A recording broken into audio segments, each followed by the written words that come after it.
Ding. Honored Master, the Shenlong system is at your service. Ding. 7 Dragon Balls have been dispatched into the Dragon Ball world. In the past, Jiang Wei had refused to believe that his cousin could simply step out to pick up a delivery and then vanish without a trace, remaining missing even to this day. But now Jiang Wei believed. He had merely gone out to buy a pack of chewing gum, and not even he knew whether his first step had been with his left foot or his right. The instant he stepped outside, he actually crossed over into another world. He arrived in this pitch-black space where even outstretched fingers were invisible. Tell him, is that not utterly absurd? Once he calmed down, Jiang Wei could not help but ponder whether his cousin had experienced the same thing, crossing over while picking up a delivery. As he thought, Jiang Wei suddenly felt the urge to chew a piece of gum. He reached out to feel around. System, could you not have waited until I actually bought the chewing gum before dragging me across worlds? Jiang Wei spoke with a bitter expression. Ding. Master's reprimand is duly noted. This system will pay attention next time. The muscles in Jiang Wei's face twitched. Next time. The Shenlong system's most basic ability was to cast its 7 Dragon Balls into the Dragon Ball world. When a native of the Dragon Ball world gathered all 7 Dragon Balls, they would be able to summon Jiang Wei into that world in the form of the Shenlong from Dragon Ball. After fulfilling the native's wish, Jiang Wei would be able to immediately dispel his Shenlong form, return to human shape, and realize a true transmigration. Thus, for now, Jiang Wei could only be said to have crossed over halfway. At present, he was in a state of partial transmigration, and upon fulfilling the native's wish, Jiang Wei would also receive a reward. That reward was the ability to duplicate everything about the other party, including the wish that the other party had made to Jiang Wei and had successfully realized. So the stronger the person who gathered the 7 Dragon Balls and summoned Jiang Wei, the more formidable Jiang Wei himself would become. If the native who summoned Jiang Wei were the Omni King, then the starting point of Jiang Wei's transmigration would be equivalent to the end point that countless others strove toward. Moreover, the wishes that Jiang Wei could grant in his Shenlong form corresponded to anything the dragon in the original story could realize, and he could fulfill such wishes without any conditions whatsoever. For example, in the original plot, resurrecting the dead came with many restrictions. Those who died of old age could not be revived. Those who had already been resurrected once could not be revived again. To Jiang Wei, such limitations were utter nonsense. As long as someone made a wish to him, he could bring the dead back to life. Even if the deceased had already reincarnated, Jiang Wei could still resurrect them. Even if the Omni King had erased entire universes, as long as someone voiced the wish, Jiang Wei could restore the obliterated cosmos to its original state.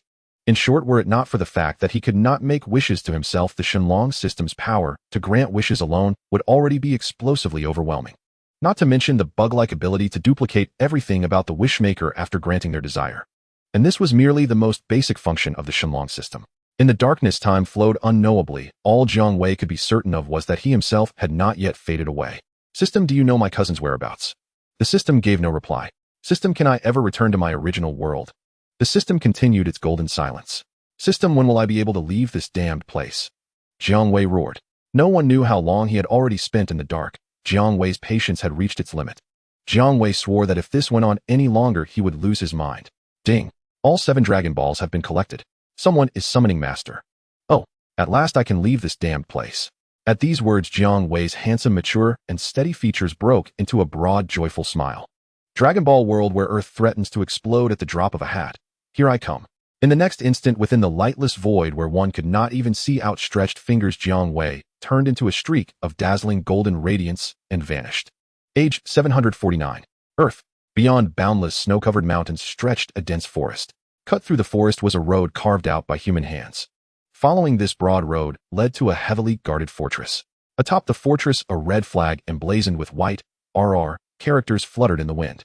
It was none other than the headquarters of the most vicious army in the world, the Red Ribbon Army. On this particular day, this infamous Red Ribbon Army, against whom even the official forces of the world's ruling king were helpless, would never have imagined that this would be the day when their headquarters was attacked. At this moment, inside an office, the Red Ribbon Army's commander-in-chief, Black, whose appearance at a glance suggested he might be Wu Daolang's half-brother, received a report from his subordinates. An unidentified flying object was rapidly approaching the Red Ribbon Army's headquarters. Despite the impending intrusion, Commander Black toyed with a small golden sphere in his hand, and beneath his single-eyed gangster boss visage a look of wild delight spread across his face. The sphere in Commander Black's hand was a 2-star Dragon Ball. Just a few days prior, this 2-star Dragon Ball had abruptly appeared in the forest outside the Red Ribbon Army's headquarters. It had been picked up by Commander Black, who happened to be hunting there for sport. Commander Black had rejoiced on the spot. This sphere, this orb that had delivered itself to his doorstep. Was it not precisely the legendary Dragon Ball that would, once all 7 were gathered, summon a dragon capable of granting any wish? For reasons well known to all, Commander Black had long coveted the Dragon Balls, sending out large numbers of subordinates to scour the world for rumors about them. Thus, he had long been perfectly clear in his mind about what the legendary 7 Dragon Balls looked like. The moment he held it, he recognized this small golden sphere as the very 2-star Dragon Ball he had so fervently desired. Excellent. Only 6 more Dragon Balls were needed to summon the dragon that could grant any wish. His long-cherished dream was finally within reach. With the 2-star Dragon Ball in his possession, Commander Black did not even need his subordinates' report to know that an enemy was advancing on the Red Ribbon Army's headquarters. By simply holding the 2-star Dragon Ball, Commander Black could perceive with perfect clarity the locations of the remaining 6 Dragon Balls. In this respect, it differed somewhat from the Dragon Balls of legend. In the tales about the Dragon Balls, it had never been mentioned that the Dragon Balls could sense one another's locations. Commander Black did not stop to consider that if they could mutually sense each other, then given the Red Ribbon Army's formidable strength, enough to stand against the world-ruling king's official forces, why had there never been any information in the past few centuries that someone had collected all 7 Dragon Balls, summoned the dragon, and had their wishes fulfilled? In truth, this was because the 2-star Dragon Ball he held had not been created by Earth's Kami, but had been placed in this world by Jiang the Divine Dragon. It had only appeared here very recently. Commander Black had no idea that he had stumbled upon a tremendous windfall. By sheer luck, he had become the very first person eligible to make a wish to Jiang the Divine Dragon since Jiang's debut. Within Commander Black's perception, the signals of 6 Dragon Balls had converged together clearly, having already been gathered in one place. They were now rapidly advancing toward the Red Ribbon Army's headquarters. It was obvious that the approaching party was coming for the 2-star Dragon Ball in Commander Black's hand. Yet in Commander Black's eyes, he had not even needed to act, and already 6 Dragon Balls were on their way to his doorstep. His classic vicious mob boss face was almost splitting with laughter. 6 Dragon Balls delivered to my door. How could I possibly refuse? My long-held wish is finally about to come true. Commander Black was so excited that his entire body trembled. Yet excitement aside, Commander Black did not lose his wits. For the other party to have gathered 6 Dragon Balls in such a short time, that level of efficiency, even he had to admit, was far beyond anything his proud Red Ribbon Army could match. Thus, Commander Black immediately issued orders to raise the headquarters' defense level to the maximum. He summoned the same determination the headquarters would show if the king gathered all the world's regular forces to besiege them, preparing to confront the uninvited guest who was approaching with 6 Dragon Balls already in hand. After Black Marshal issued his command, countless soldiers of the Red Ribbon Army hurriedly assembled, the clamor of their rushing footsteps merging into a single roar. From the warehouses, armored combat vehicles loaded to the brim with fuel and ammunition rolled out in an endless stream alongside newly developed humanoid battle mecha. On the airfield, all kinds of fighter jets stood poised, as if itching to soar into the sky at any moment. Although preparations for battle were complete, Black Marshal still did not feel secure. This concerned a wish he had harbored for many years. Besides ordering the forces defending headquarters to be fully combat-ready, Black Marshal did not hesitate to play the trump card in his own hand. He picked up the handset to dial the number of the world's foremost assassin, Tao Bai. In Black Marshal's eyes, Tao Bai was nothing less than a walking human-shaped strategic weapon. Formidable as Tao Bai was and reliable as his skills might be, his fees were anything but cheap. To hire the world's #1 assassin required a sum that was outrageously, unimaginably exorbitant. During a mission, Tao Bai charged per head 1 billion per person. Beyond the primary target, this also included anyone who dared obstruct his work. He made no distinction between high or low status. Each head cost the same 1 billion in the name of cold, ruthless fairness. Moreover, whether by design or coincidence, Tao Bai rarely ended a mission with only a single corpse to show for it. Everyone killed by Tao Bai during a mission was essentially a walking billion. Thus, anyone who sought his services had to be prepared to stake their entire fortune. As for defaulting on payment, who would dare make the world's greatest assassin work for free? Unless absolutely necessary, even Black Marshal did not wish to invite Tao Bai to act. Yet because this touched upon the wish he had pursued for so many years, Black Marshal clenched his teeth hard, gripped the receiver, and dialed Tao Bai's number. The line rang and rang, yet no one answered. Black Marshal stared in disbelief. Given Tao Bai's astronomical fees, it should have been perfectly normal for him to go through an entire year without a single commission. Yet now, at the very moment he needed Tao Bai, the man had actually taken on another job. What wretched luck! In frustration, Black Marshal slammed the telephone down and shattered it.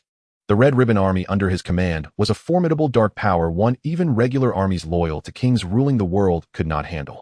To eliminate the invader who had already gathered 6 Dragon Balls, he did not need Tao Bai's help at all. He believed he could finish the job with ease on his own. Why hire Tao Bai at all? It was as if he had money burning a hole in his pocket, his caution going far beyond what was necessary. Thinking thus, Black Marshal tightened his grip on the 2-star Dragon Ball and moved his short legs toward the headquarters command room. Accompanied by his tall black adjutant, Black Marshal ordered that the recorded images of the unidentified target be projected onto the main screen. Soon the footage that appeared on the large screen left everyone in the command room utterly stunned.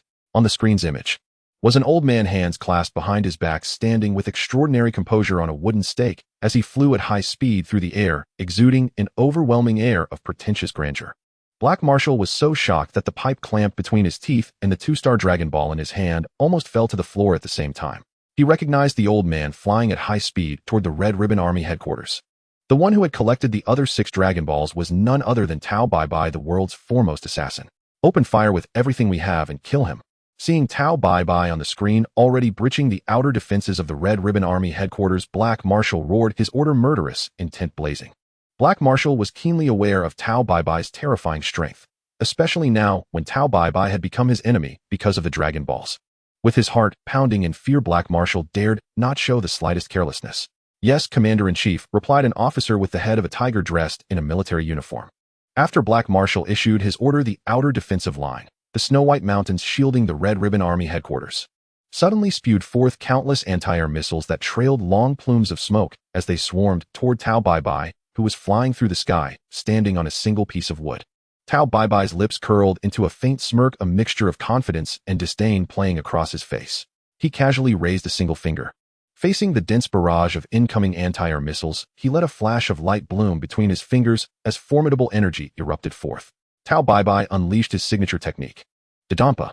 Streams of ki blasts like bullets fired in rapid succession from a machine gun poured continuously from Tao Bai Bai's fingertip.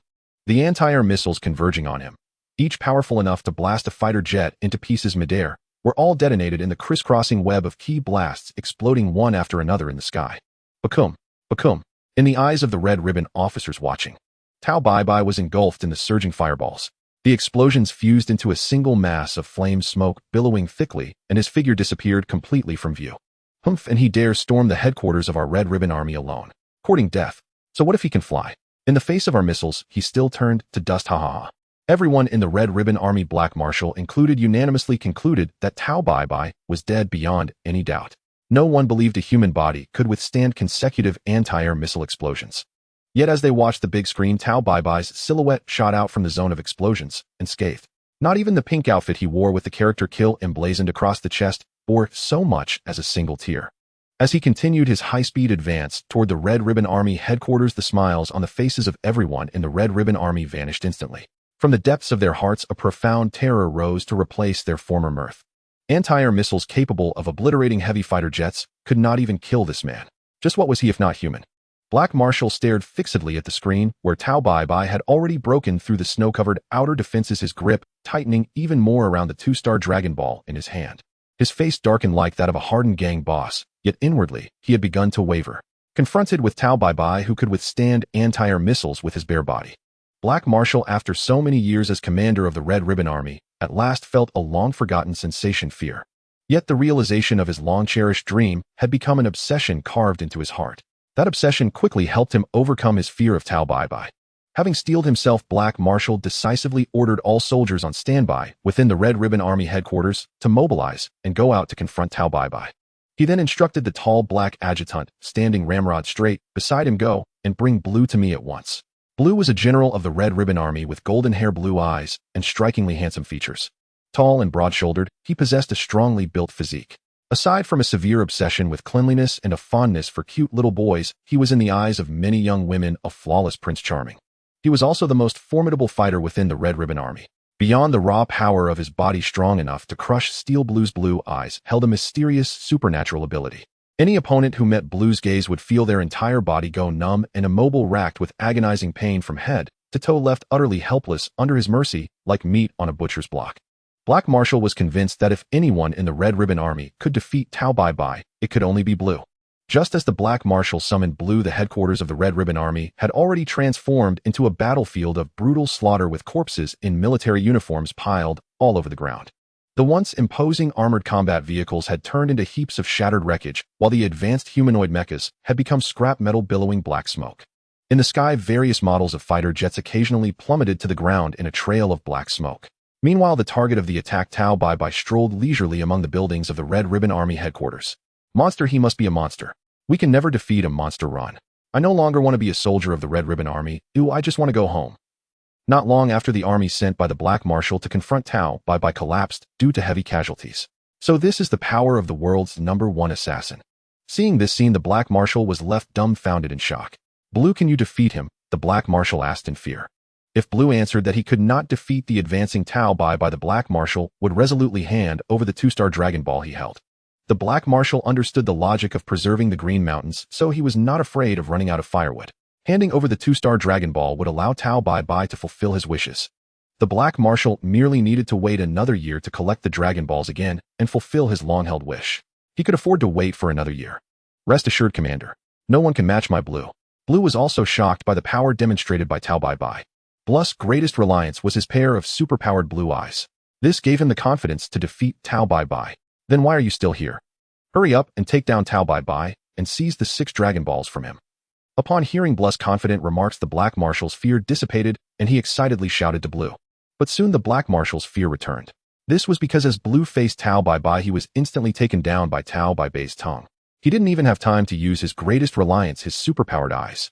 He could only blame Tao Bai for wanting the last 2-star Dragon Ball in the Black Marshal's hands. Not wanting to waste time on Blue, who was so weak, Tao Bai dispatched him without giving him a chance to show off. Now it's over.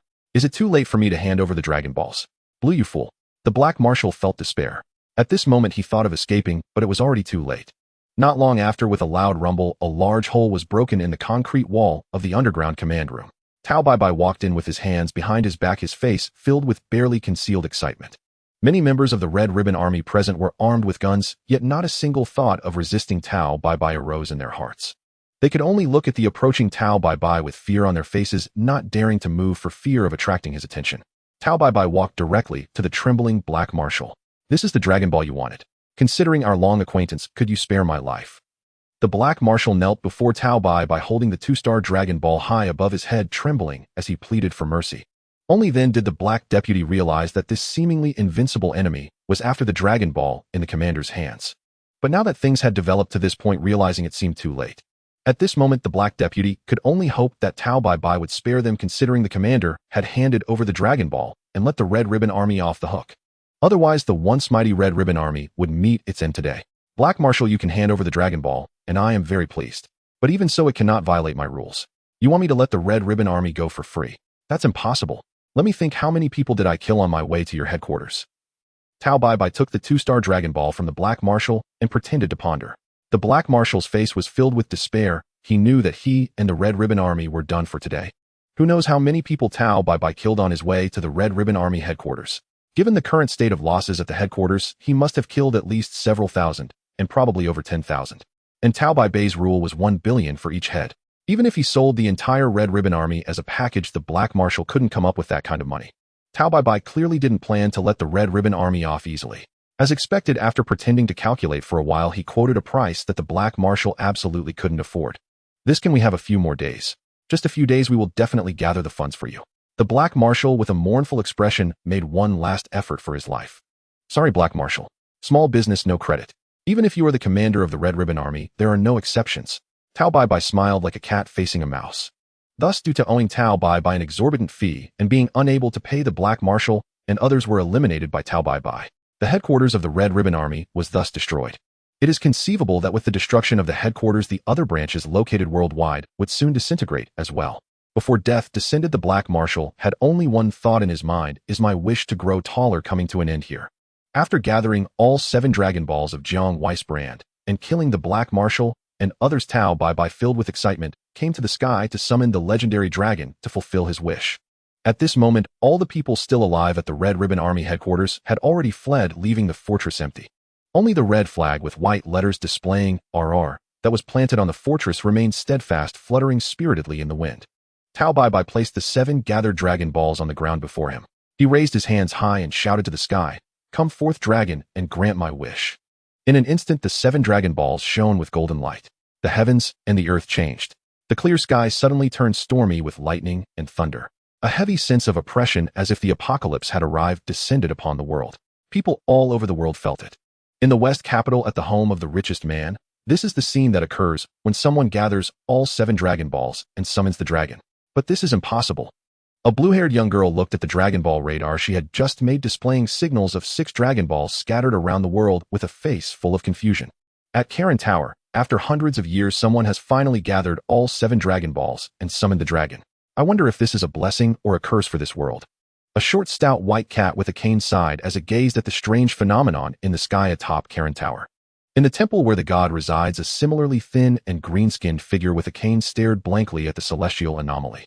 This wrinkled green-skinned being did not feel that the celestial phenomenon had anything to do with him or the dragon that was about to be summoned. What is going on here? The old green-skinned being mumbled to himself in confusion.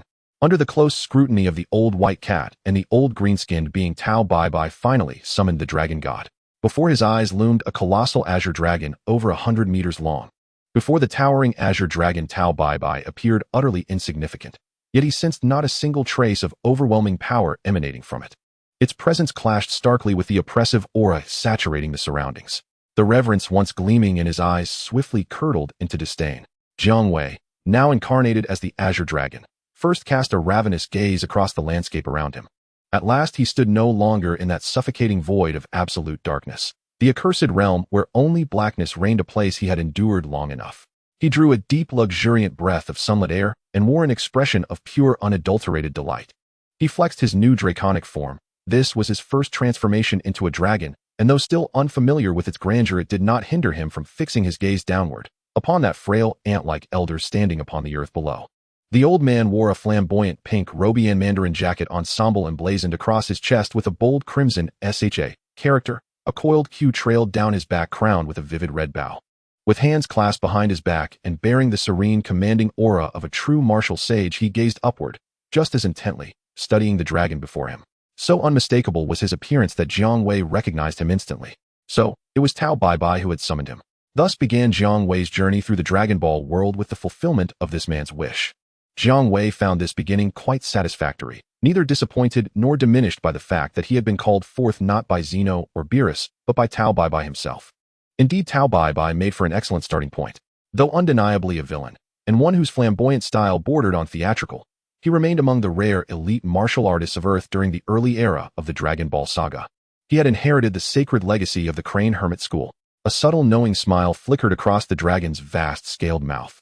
Speak your wish, quickly. At that moment, Jiang Wei simply wished to conclude Tao Bai Bai's affair with haste, so he might at last roam freely. That endless, lightless void had left him stifled beyond endurance. Dragon God, grant me and Master Roshi eternal life. Tao Bai Bai declared his wish, a loud voice ringing with fervor. As a killer who had lived for centuries and pursued ever greater mastery, Tao Bai Bai believed he still possessed untapped potential, provided of course that his youth and vitality remained unending. And Master Roshi was his elder brother, bound to him by profound fraternal devotion. Now that boundless advancement beckoned, Tao Bai Bai naturally intended to ascend side by side with his sibling. Eternal life. Jiang Wei pondered, weighing the gravity of the request.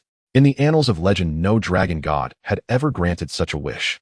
Even when every soul on earth perished, the dragon god could restore them all to life. Even King Piccolo, so ancient he could barely expel an egg, had his youth restored by divine decree. Yet whether Earth's dragon god, or even Purunga of Namek, possessed the authority to bestow true immortality remained uncertain. But Jiang Wei bore no such limitations. His power knew no bounds, and thus he could fulfill wishes even the fabled dragon gods had never dared attempt. Though Jiang Wei held no fondness for Tao Bai Bai, not because he was a killer, but because he slaughtered innocents without remorse and was notoriously stingy, even murdering a tailor for refusing to waive the fee for a custom robe. Jiang Wei, the divine dragon, upheld both law and martial virtue. Since Tao Bai Bai had summoned him without malice, the rules would be honored to the letter. This is simple. Jiang Wei raised a massive claw and snapped his fingers. Crack. Tao Bai Bai's wish was fulfilled. He reverted instantly to the prime of his 18th year. Ecstasy flooded his face. And as Tao Bai Bai's wish manifested, Jiang Wei received his due reward in kind.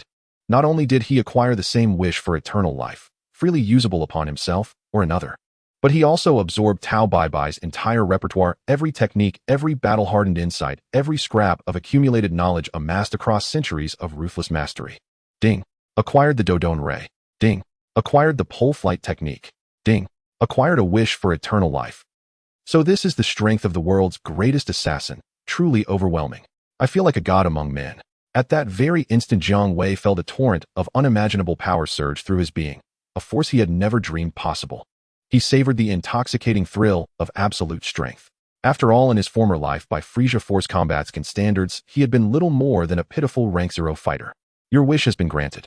Farewell. Jiang Wei offered a courteous nod to the rejuvenated Tao Bai and prepared to depart. Wait, Dragon God.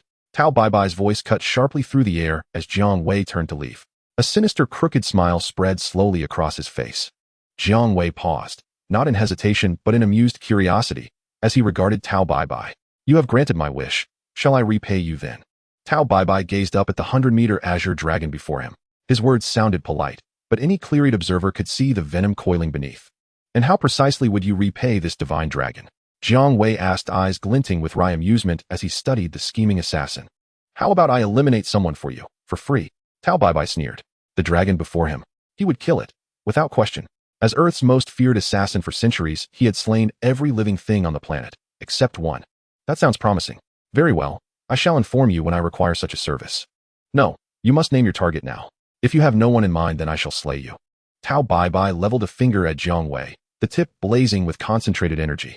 In response to this treacherous betrayal, Jiang Wei uttered only one quiet, chilling phrase: you have already chosen the path to your own demise. The Dragon God system was no idle construct. Beyond its fundamental powers, it possessed ultimate safeguards. If it lacked such irrevocable defenses, how could Jiang Wei possibly compete with Earth's Dragon God Namex Purunga, or even the Super Dragon Balls themselves? Jiang Wei felt no fear, not even toward Tao Bai's sudden Piccolo-like betrayal. While manifesting as the Azure Dragon summoned by the 7 Dragon Balls, he existed in a state of absolute invincibility. Even Zeno himself, or the Grand Priest, if they were to take hostile action against Jiang Wei, be it launching a physical assault or uttering malicious wishes such as "I wish you were dead" or "Dragon God, I command you to become my slave," would instantly forfeit everything: their power, their memories, their treasures, even their very lives. Jiang Wei wryly dubbed this invincible state confiscation. Yet this invincibility was strictly passive. Its creed: I strike not unless struck first. Jiang Wei could not abuse it to launch unprovoked aggression. Thus, though profoundly overpowered, Jiang Wei viewed it solely as a survival mechanism.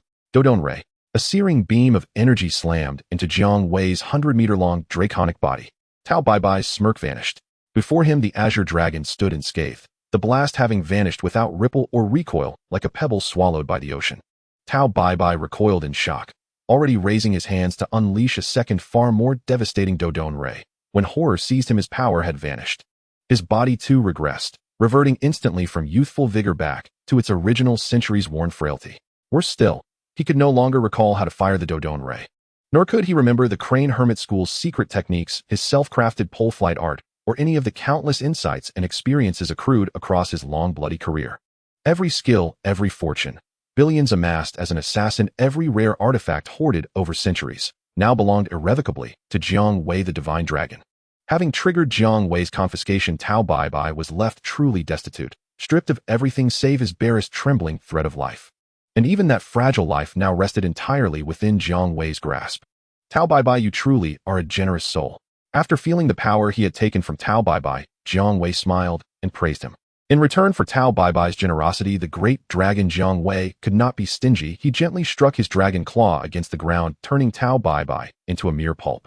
Flesh and blood splattered like mud all over the ground. What is this dragon about? After defeating Tao Bai, an ancient voice suddenly echoed in Jiang Wei's mind. It was the celestial god who reached out to the great dragon Jiang Wei. The dragon had actually killed someone. This left the celestial god utterly astonished. Celestial god, the environment on Earth is quite pleasant, or I like it, ha ha ha.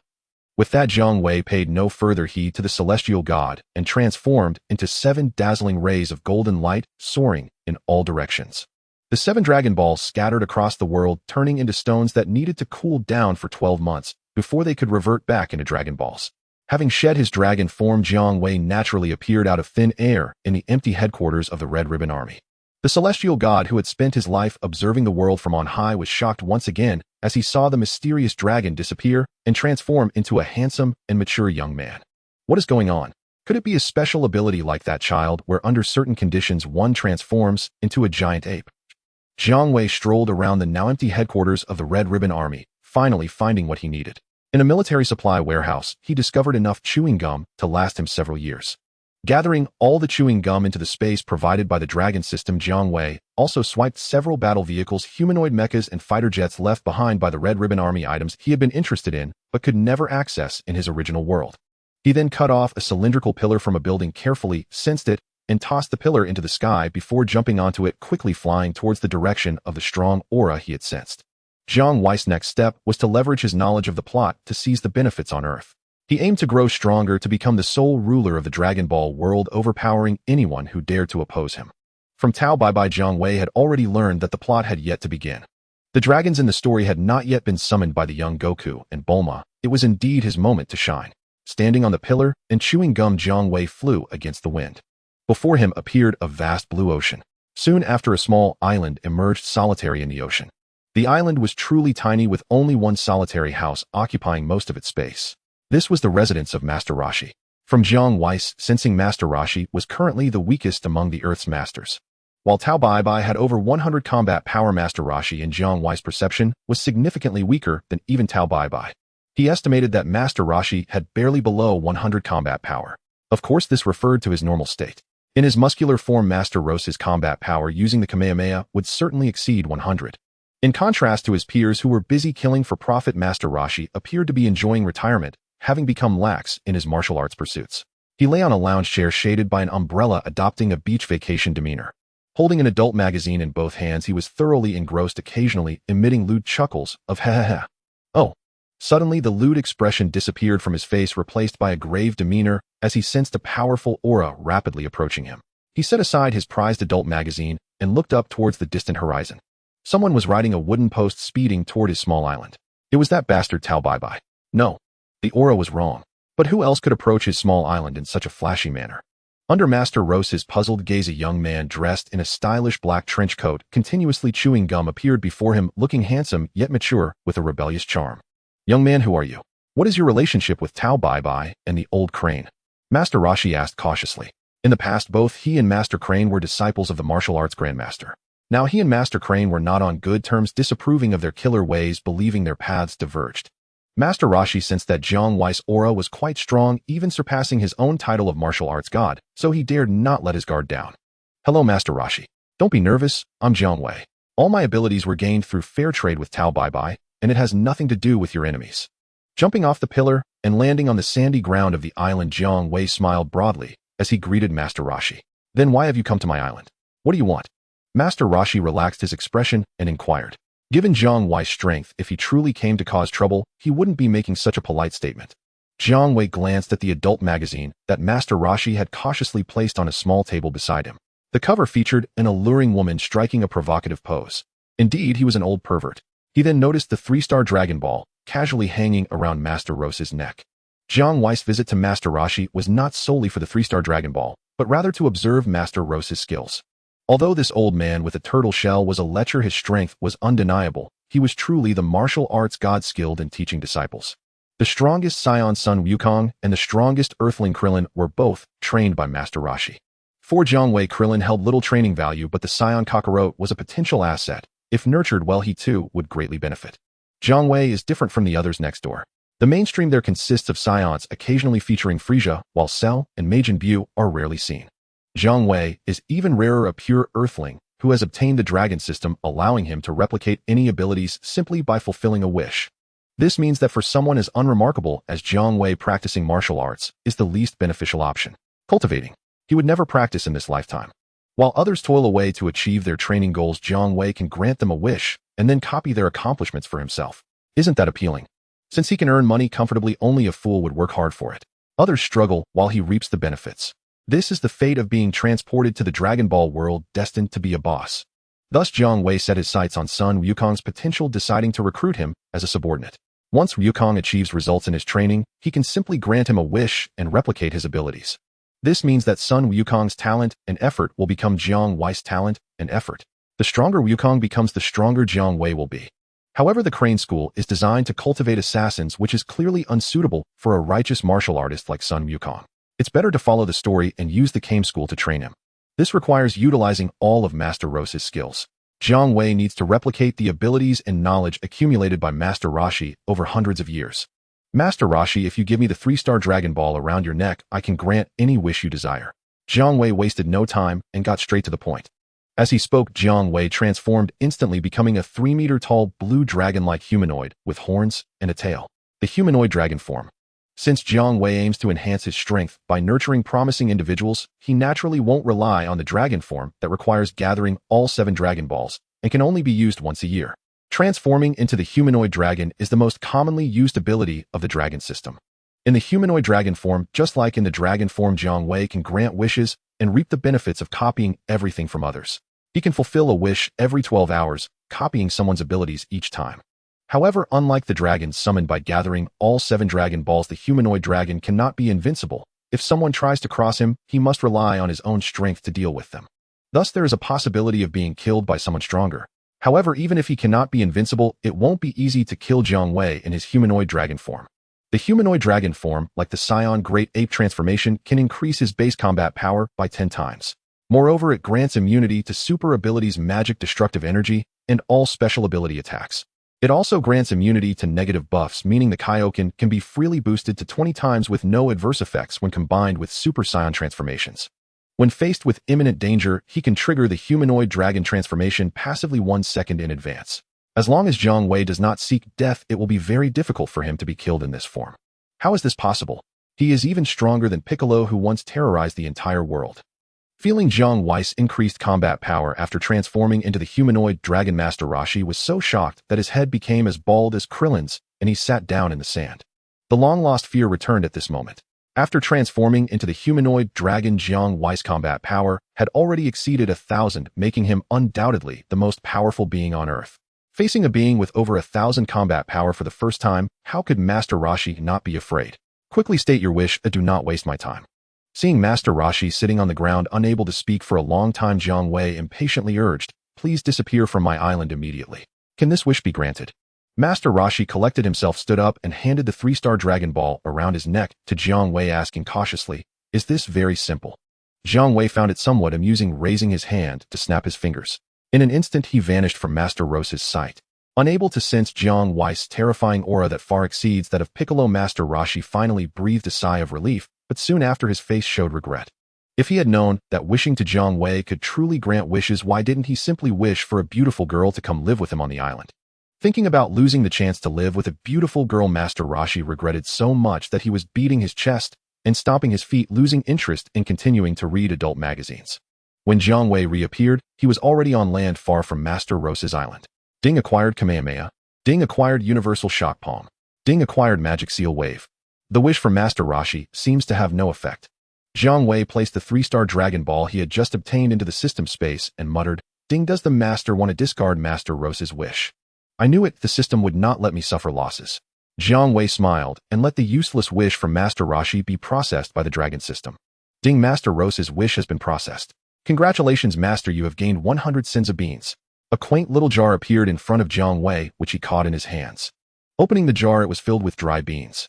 The bug item from the Dragon Balls, there are hardly any Senzu beans left in the later parts of the story, and a trivial wish can exchange for 100 beans. Ha ha! Jiang Wei laughed, pulling out a Senzu bean and tasting it. The Senzu bean has no flavor, but truly satisfies hunger. After eating one, Jiang Wei felt so full that he didn't want to eat anymore. He casually found a small town to stay overnight. The next day, after the 12-hour cooldown period passed, Jiang Wei cut a piece of wood from a nearby forest and flew towards Corin Tower. What is he trying to do? The god who had been closely monitoring Jiang Wei from the temple was utterly confused by his actions. The god truly couldn't understand what Jiang Wei was doing.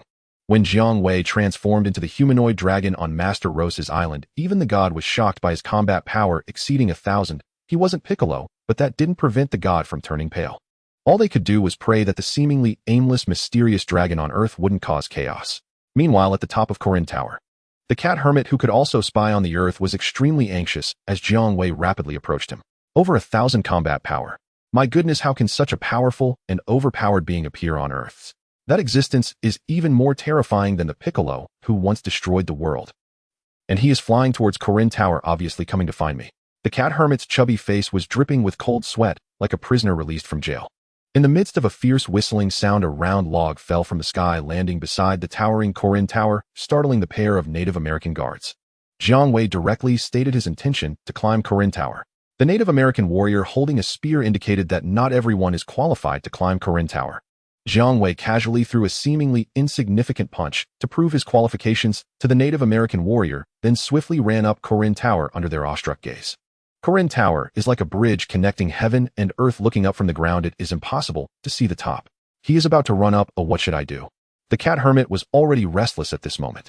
Hello, Master Cat. I am Jiang Wei, and I am here specifically to find you. As long as you give me the super god water and sins of beans, I will grant you a wish. Jiang Wei jumped to the top of the tower, easily completing his ascent. Facing the short, plump, white cat standing there nervously with a cane, Jiang Wei displayed a friendly smile. Seeing the cat hermit reminded Jiang Wei of the big black cat that his cousin raised, which he also liked very much. Not long after his cousin went missing, Jiang Wei intended to adopt the cat left behind, but that cat mysteriously vanished along with the belongings of his cousin's family. Jiang Wei believed that this could be a clue in searching for his missing cousin, so he spared no effort in the search and finally found a lead about the cat at a nearby university. However, the cat once again disappeared from people's sight, just like his cousin, and no one ever saw the cat again. The lead was broken. Then Jiang Wei was also brought to the Dragon Ball world by the Divine Dragon system, becoming a missing person like his cousin. Well, you scared me. Upon hearing Jiang Wei's intention was not to cause trouble, the cat sage breathed a sigh of relief. The cat sage rummaged through its belongings and took out a pot and a large jar, handing them to Jiang Wei, who had transformed into a human form of the dragon. Let me clarify, this pot of super divine water is highly toxic and not meant for ordinary people. This jar contains several pounds of celestial beans. You have received the items, please leave. The cat sage mustered its courage and said, state your wish, and I, the divine dragon, can fulfill it. The super divine water and celestial beans were merely incidental. Jiang Wei, the divine dragon, came to Corinne Tower primarily for the cat sage. If he hadn't transformed into the human form of the dragon, the cat sage's combat power would actually exceed Jiang Wei's normal fighting capacity. Jiang Wei certainly wouldn't miss the opportunity to reap the benefits from the cat sage. I have no wishes for you to fulfill. The cat sage immediately replied. No, you need a combat power detector that can be used by Earthlings, standard issue from the Frieza Force, and the fish you most desire to eat. Jiang Wei's mind turned, thinking he could have the cat sage help him once more by giving some benefits to this chubby white cat. It wouldn't be considered a free ride. Upon hearing this, the cat sage's corner of the mouth involuntarily shed tears, being just a chubby cat after all. It made a wish according to Jiang Wei's suggestion. This is very simple. In the next moment, a large pile of lively fish appeared out of thin air on the ground. The cat sage exclaimed meow in joy and pounced into the pile of fish, having a great time. Ding acquired the skill of foresight. Ding acquired the ability to sense energy. Jiang Wei ignored the cat sage, who was now soaking in happiness, and after ending his transformation back from the human form of the dragon, put the combat power detector from the Frieza Force, which the cat sage didn't even glance at, on his left eye. It has to be said that the gadget developed by the Frieza Force looks very cool when worn on the eye. It is also very practical. Jiang Wei really wanted one. Because of the cat sage's wish, the combat power detector in Jiang Wei's hands had its text system changed to Earth language, making it convenient for him to use. Since the combat power detector is essentially a replica of Jiang Wei's own power, it couldn't possibly harm him, so this detector could not be monitored by the Frieza Force. Of course, even if it were monitored by the Frieza Force, it wouldn't matter. Given Jiang Wei's uniqueness, even if Frieza himself showed up, he would only be crushed like a bug. Let me see what my current combat power is. Jiang Wei read through the instructions embedded within the combat power detector and smiled as he pressed a button. After fulfilling the cat sage's wish, Jiang Wei could feel that his current normal combat power had already surpassed that of the cat sage. Beep beep. On the display screen of the combat power detector, a series of numbers appeared. Cat sage combat power 190. Nearby the combat power of 190, there was a reading of combat power 200. Jiang Wei combat power 200, transformed human form of the dragon combat power 2000. Beep beep. God combat power 220. Mr. Popo combat power 700. Indeed, Mr. Popo is the strongest on Earth in the early plot. Before the Saiyan invasion, he had a combat power as high as 700. If not for the restrictions placed by the gods' attendants preventing them from intervening, how could it be time for Piccolo to be so arrogant? Jiang Wei laughed. Piccolo and the god were originally the same person, but were later separated as part of the evil. Thus, Piccolo's combat power was the same as the gods, and in his aging state, it was still a combat power of 220. In the plot, through wishing on the dragon to restore youth, he could barely reach around 300 combat power. In front of Mr. Popo with a combat power of 700, he was just a weakling that could be defeated with a single move. Above the Corinne Tower, the temple, the god was still observing Jiang Wei, this dragon full of secrets. Mr. Popo, that dragon who transformed into a human, his energy has become stronger again. The god shared his discovery. Lord God, that dragon is searching for people to fulfill wishes. Perhaps that is the reason he is growing stronger. Mr. Popo speculated. The god nodded slightly, acknowledging Mr. Popo's speculation, as he had the same thought. But the speed at which that dragon becomes stronger is too fast. Fortunately for now, he doesn't seem to be as evil as Piccolo. Otherwise, this world would face a calamity far exceeding the disaster caused by Piccolo hundreds of years ago. Just thinking of Jiang Wei transformed into the human form of the dragon with a combat power exceeding 1,000 made the green-skinned god shudder. Hundreds of years ago, just one Piccolo required the then strongest on Earth Master Roshi to risk his life to perform the Mafuba to seal him. If this mysterious dragon, who could rapidly become stronger, endangered the entire world, then even 100 Master Roshi combined wouldn't be enough to face him. Lord God, that dragon has come to find us. Mr. Popo exclaimed. After 12 hours, Jiang Wei was able to grant wishes for others again, and immediately transformed into the human form of the dragon to come and replicate the abilities of the god and Mr. Popo.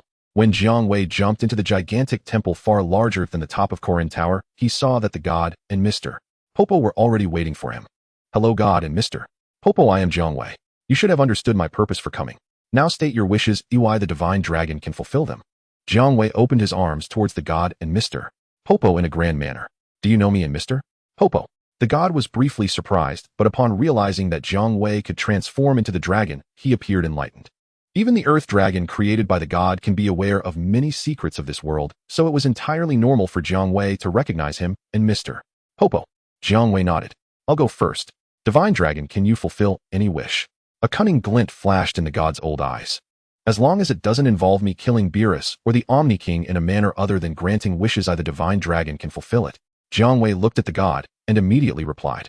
The god slightly nodded. This was similar to the earth dragon he created, except the earth dragon cannot fulfill wishes that exceed the capability of its creator, which is the god.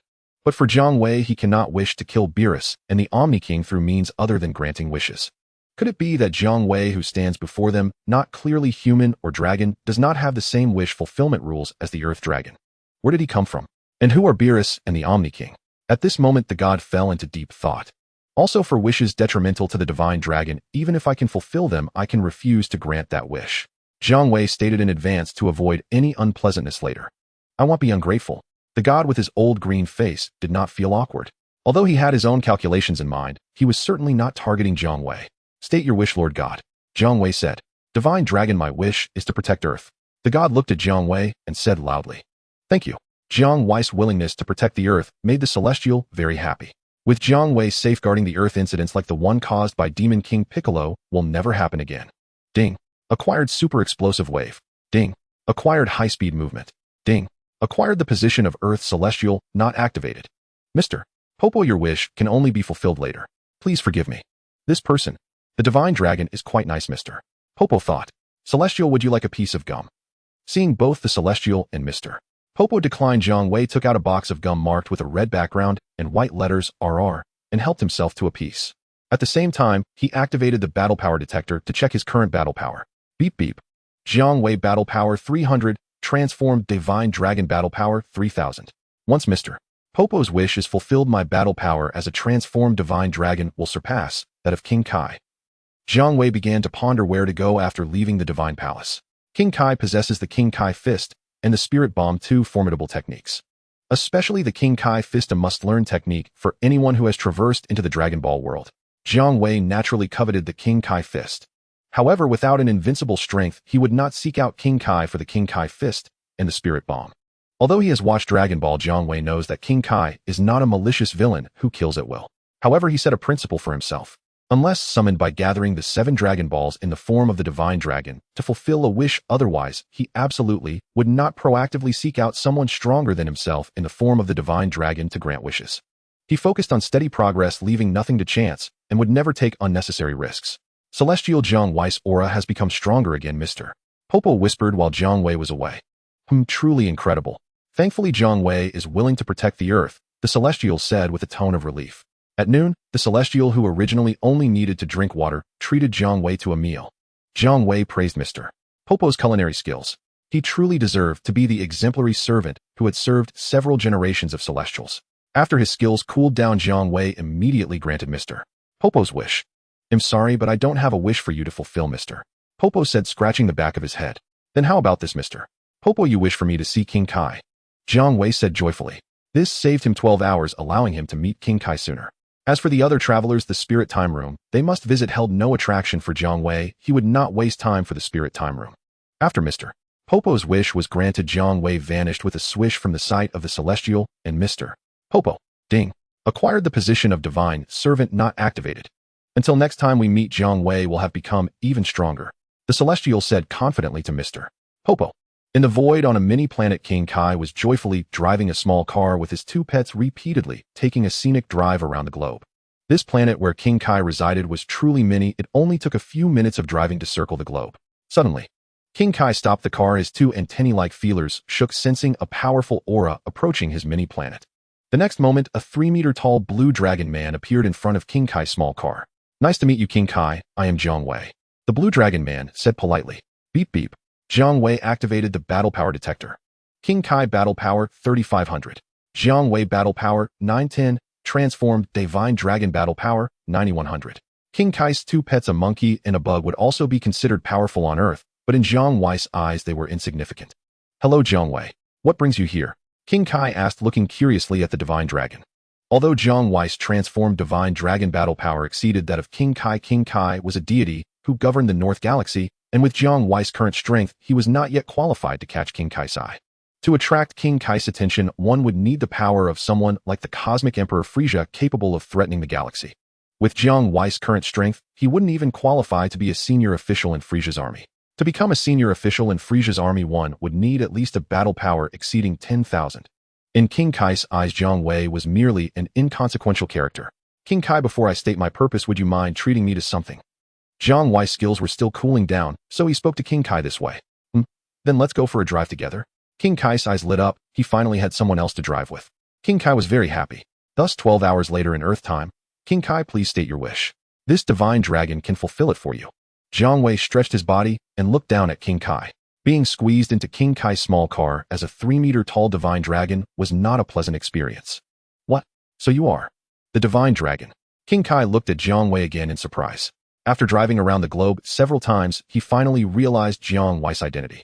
Immediately, King Kai became interested. The first thought that crossed his mind was, this planet is so mini, if it could return to its original form, wouldn't driving around be even more enjoyable? But then he thought of the culprit behind the planet's miniaturization, the god of destruction, Beerus. Thinking of that cat, King Kai was filled with fear and dared not entertain the notion of restoring the planet to its original state for a more enjoyable drive. If he offended Lord Beerus again because of this, it would truly not be worth the loss. King Kai absolutely did not want himself, his pets, and his mini-planet to be completely destroyed by the displeased cat.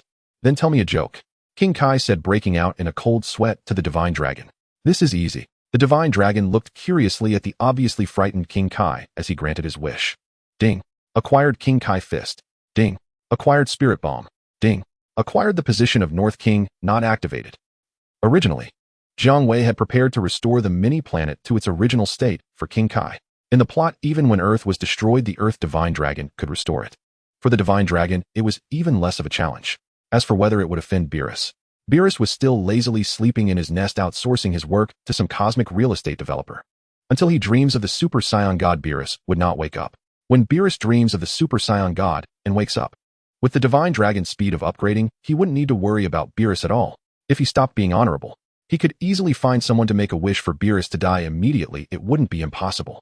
One must never underestimate the power of the Divine Dragon system, referring to Granola becoming the strongest in the universe by risking his life to make a wish. If someone were willing to pay the price of their own life and could not be resurrected in any way after death to make a wish to Jiang Wei, it could really exchange Beerus for a one-for-one trade. Jiang Wei believed that if the need arose, he could definitely find someone reckless enough not to care for their life. But he never expected. King Kai made a wish for a joke. Just this. Jiang Wei stifled his laughter. Laughing at this moment would be disrespectful to King Kai. Ha ha ha. King Kai laughed heartily. Ha ha ha. The Divine Dragon could no longer contain himself and joined in the loud laughter. Seeing Jiang Wei also laughing loudly, King Kai thought he was laughing because of the joke, mistakenly believing Jiang Wei was a kindred spirit. He naturally offered to teach Jiang Wei his two signature techniques, but Jiang Wei declined. After fulfilling King Kai's wish, he had already acquired the King Kai fist and spirit bomb. Why learn them again? Beep beep. Jiang Wei battle power 3750 transformed divine dragon. Boom. The battle power detector went off the charts. Jiang Wei then realized that the upper limit of this battle power detector was only over 20,000, clearly an old model from Frieza's army. Your glasses can explode too. The North Realm King asked curiously. I just noticed that your glasses resemble those used by Frieza's gang. They are indeed the equipment of Frieza's army. Eli picked them up casually. Jiang Wei said as he discarded the remnants of the battle power detector. Huh. The North Realm King laughed until he couldn't stand up, thinking that Jiang Wei was telling another bad joke. Jiang Wei, I can feel that you have grown stronger, several times stronger than when you first arrived.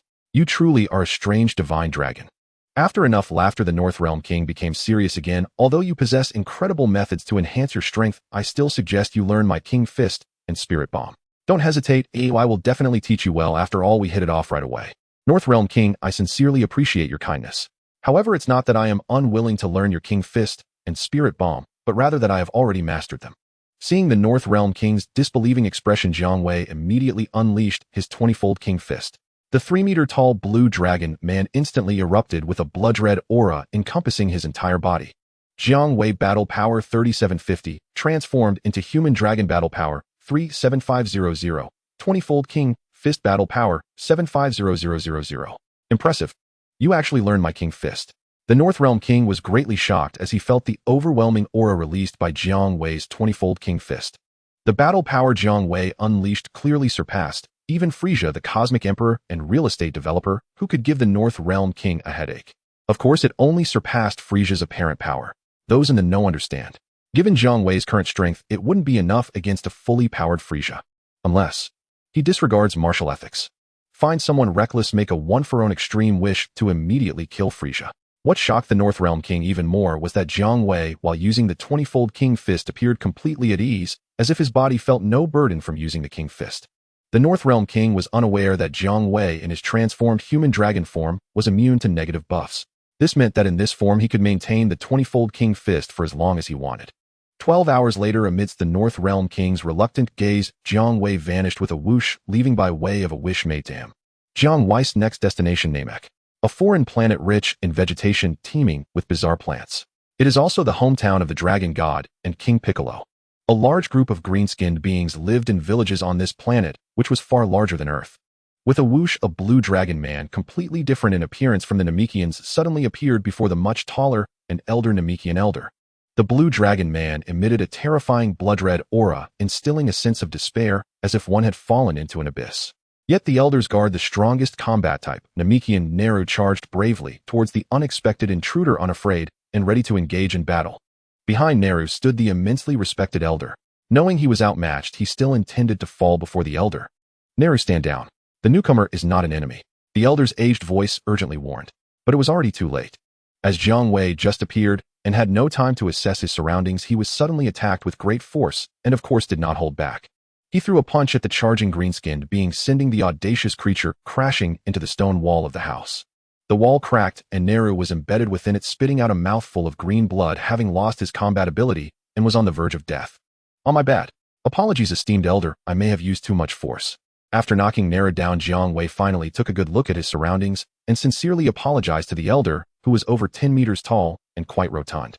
Esteemed guest, I can sense that you harbor no ill intentions. It was Neru who acted rashly. This is not your fault, the elder replied understandingly with his aged voice. Given the strength Jiang Wei displayed, the elder could not help but understand.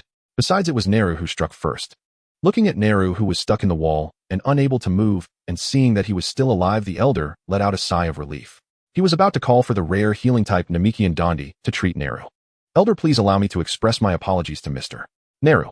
While speaking, Jiang Wei approached the still bleeding Neru and took out an ancient jar from his system space, pouring out a magic bean to feed to Neru. Now Jiang Wei had acquired several useless wishes for himself and traded them all with the dragon system for magic beans. He also had a large jar of several pounds of magic beans obtained from the cat sage. Jiang Wei had more magic beans than he could ever use. I'm sorry, I was reckless, please forgive me. After consuming the magic bean, Neru instantly revived and sincerely expressed his apologies to Jiang Wei. I accept your apology, Jiang Wei said generously. The elder's appreciation for Jiang Wei increased due to his act of saving Neru. Elder, I am Jiang Wei. You might also sense that my current appearance bears some resemblance to your Namekian dragon Purunga. Because I am also a dragon, I have come to Namek to grant a wish for you, Neru and Dondi. Jiang Wei revealed his intentions. The elder's ability to unlock potential intrigued Jiang Wei. However, unlike the others, he was interested in the elder's ability to enhance others' potential. Jiang Wei had no interest in having his own potential unlocked. He had no plans to cultivate. Why unlock potential? Neru was the strongest combat-type Namekian. Granting him a wish could enhance Jiang Wei's baseline battle power. Dondi was actually the least useful. His healing ability was of little significance to Jiang Wei, especially since he could be said to possess an endless supply of magic beans. However, since he was here, copying Danda's future abilities as a healing god on Earth was a trivial matter. By the time of young Goku did Dandi exist. Namekians are long-lived, capable of living for hundreds or even thousands of years. It's not strange that they take decades or centuries to reach maturity. As for Goku's caretaker, he does grow quickly, but he is not a typical reproductive Namekian. It's even reasonable to say that abnormal growth rates are expected for those who are not normal Namekians. You are a dragon. How strange you look. Both the Elder and Neru were incredulous, unable to connect the small Jiang Wei with the enormous Purunga. Another 12 hours passed. Lord Jiang Wei, please restore the Elder's youth. Our Namekians cannot afford to lose our Elder. Neru glanced at the Elder, who was aging and nearing the end of his life, and immediately shouted loudly. This is very simple. Thus the Elder, who was nearing death, was restored to his youth, transforming into a tall, youthful, green-skinned being without wrinkles. Ding acquired Spirit Wave. Ding acquired Telepathy. Ding acquired Combat Type, Namekian bloodline inactive. Neru, aging and dying is a natural law. Why must you do this? The Elder reproached Neru, but from his expression, he was also happy to have regained his youth. In the following days, Jiang Wei granted wishes to the Elder and Dandi. Ding acquired Potential Power Unlocking. Ding acquired Telepathic Communication. Ding acquired Namekian Elder bloodline inactive. Ding acquired Healing Technique. Ding acquired ability to create the Dragon Balls. Ding acquired Namekian Dragon bloodline inactive. The Elder's wish was that he sensed that the Namekians would face a crisis of extermination in the future and hoped that Jiang Wei would help them through it. After granting nearest wish, Jiang Wei's baseline battle power increased many times over. The battle power detector went off the charts, unable to display the exact data. In short, he felt extremely strong, feeling that dealing with Frieza, who came to Namek in search of the Dragon Balls, would be a piece of cake, thus granting this wish. If not for Jiang Wei's sense of martial ethics, all he needed to do was remind the Elder to casually find a Namekian who wasn't afraid of death and make a wish to eliminate future threats. Frieza would already be dead. Dandi didn't have any wishes, but after learning from Neru that Jiang Wei possessed magic beans capable of reviving someone fully, he embarrassingly wished for 10 magic beans. After granting the wish, he wore a somewhat apologetic expression, as if he felt he had taken advantage of Jiang Wei. Little did he know, for Jiang Wei, magic beans were something he could have as many as he wanted. The next stop is the planet Adaltrat, where one can use instant teleportation. Relying on the wishes granted by the Namekians, Jiang Wei appeared on Adaltrat. The Adaltrat people living on this planet are not particularly powerful, yet they have developed a variety of incredibly magical abilities. Instant teleportation is just one of them. After arriving on Adaltrat, Jiang Wei discovered that the Adaltrat people's strength was indeed weak, averaging only several hundred in combat power, while a squad of Frieza's minions with a combat power of 1,000 could easily wipe out the entire planet. However, compared to Earthlings, the Adaltrat people are as powerful as Godzilla facing a small child. Aside from a few martial artists, the vast majority of Earth's population has strong men with a combat power of only 5, and even weaker women at just 4. Just throwing one Adaltrat person onto Earth would be enough to conquer the whole world. Having fulfilled several wishes for the Adaltrat people and obtained instant teleportation along with other special abilities that Jiang Wei valued, he had accomplished all the goals he set at the beginning of his journey. Next, as he began to reflect on the plot and think about where to go next to gain greater benefits, Jiang Wei suddenly realized he had completely forgotten the plot of how little Wukong met Bulma. He was unsure whether this plot had already occurred. Jiang Wei definitely did not want to miss it. If he did not participate in the plot and just traverse to the Dragon Ball world, wouldn't that be a wasted journey? Sensing the presence of the Earth's deity, Jiang Wei activated instant teleportation and appeared right before the deity and Mr. Popo. Such terrifying power. Jiang Wei, it's only been a few days and you have become so powerful. The deity's face was filled with horror, turning pale. Mr. Popo was equally astonished, his face darkened. What shocked them even more was that Jiang Wei, who appeared before them, was a handsome and mature young human, not the 3-meter-tall blue dragon from before. It should be noted that Jiang Wei's human form had only the weakest combat power in his normal state. Yet even now, this weakest human form far surpassed the power of the blue dragon form from days ago by countless times. Deity Mr. Popo, hello, it's good to see you again. Jiang Wei greeted them with a smile and added, I'm not sure how strong I am right now as I have no specific reference, but I feel countless times stronger than before. After exchanging a few pleasantries with the deity and Mr. Popo, Jiang Wei looked outside the temple and took in the entire surface of the earth. He quickly found the location of little Wukong's home on the Baozi Mountain, sensing the strongest energy coming from that direction, and then activated instant teleportation to head there. Little Wukong had not yet left Baozi Mountain. As a warrior race, the Saiyans have a combat power of 10 right from the start, making them the apex predators in the ecological environment of Baozi Mountain. It should be known that a Saiyan with the same combat power of 10 is far stronger than an Earthling. Little Wukong can withstand bullets from Bulma's handgun with his body, The gun's power can only cause him pain, let alone kill him, or even draw blood. In contrast, Master Roshi could only dodge against the slight shot from the blonde launch, either empty-handed or avoiding the bullets, entirely fearing to let them hit him. Bullets can harm Master Roshi, whose power is far above little Wukong. This only goes to show how unfairly strong the Saiyans' physique is. It's no wonder Zamasu covets them. At this moment, amidst the dense woods, little Wukong was scurrying about, chasing after his lunch for the day, just as he was about to resolve the question of what to have for lunch. Whoosh! A tall figure suddenly appeared, and little Wukong, like a speeding car, crashed right into him. It feels like something hit me, Jiang Wei, who had just arrived at Baozi Mountain, remarked. His gaze fell upon a small boy nearby, rolling on the ground with a silly crab head and a monkey tail dragging behind him. At this moment, little Wukong was rolling on the ground, crying out, ouch, ouch, ouch, when he noticed a strange person clad in black, with a smoking stick in his mouth, appearing before him. Sorry, I didn't mean to, Jiang Wei immediately said when he saw little Wukong looking at him. Little Wukong was startled and quickly got up from the ground, disregarding his aching body, pulling out a small stick from behind, pointing it at Jiang Wei, and striking a pose as if ready to attack. Are you a monster? If not, why can you blow a big bubble from your mouth? Little Wukong asked warily. If Jiang Wei answered that he was a monster, little Wukong would attack without hesitation. Blowing big bubbles from my mouth.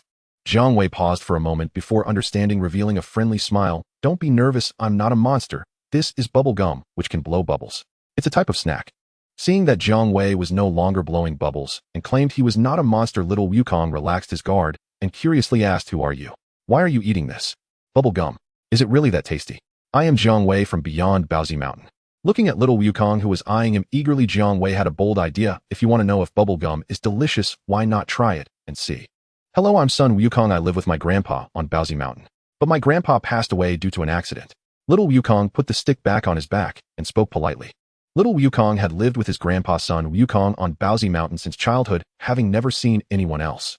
Jiang Wei was the first human he had ever encountered besides his grandpa, and he offered him the delicious snack bubblegum that he had never seen before. He happily took a piece of bubblegum that Jiang Wei had unwrapped and stuffed it into his mouth, chewing it like Jiang Wei did. So sweet, it's really delicious.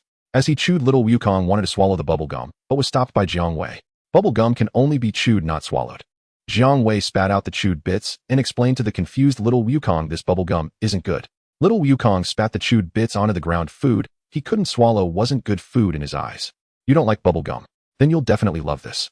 Jiang Wei pulled out a large piece of roasted meat carefully prepared by a top chef and kept in the system space and handed it to the starry-eyed little Wukong.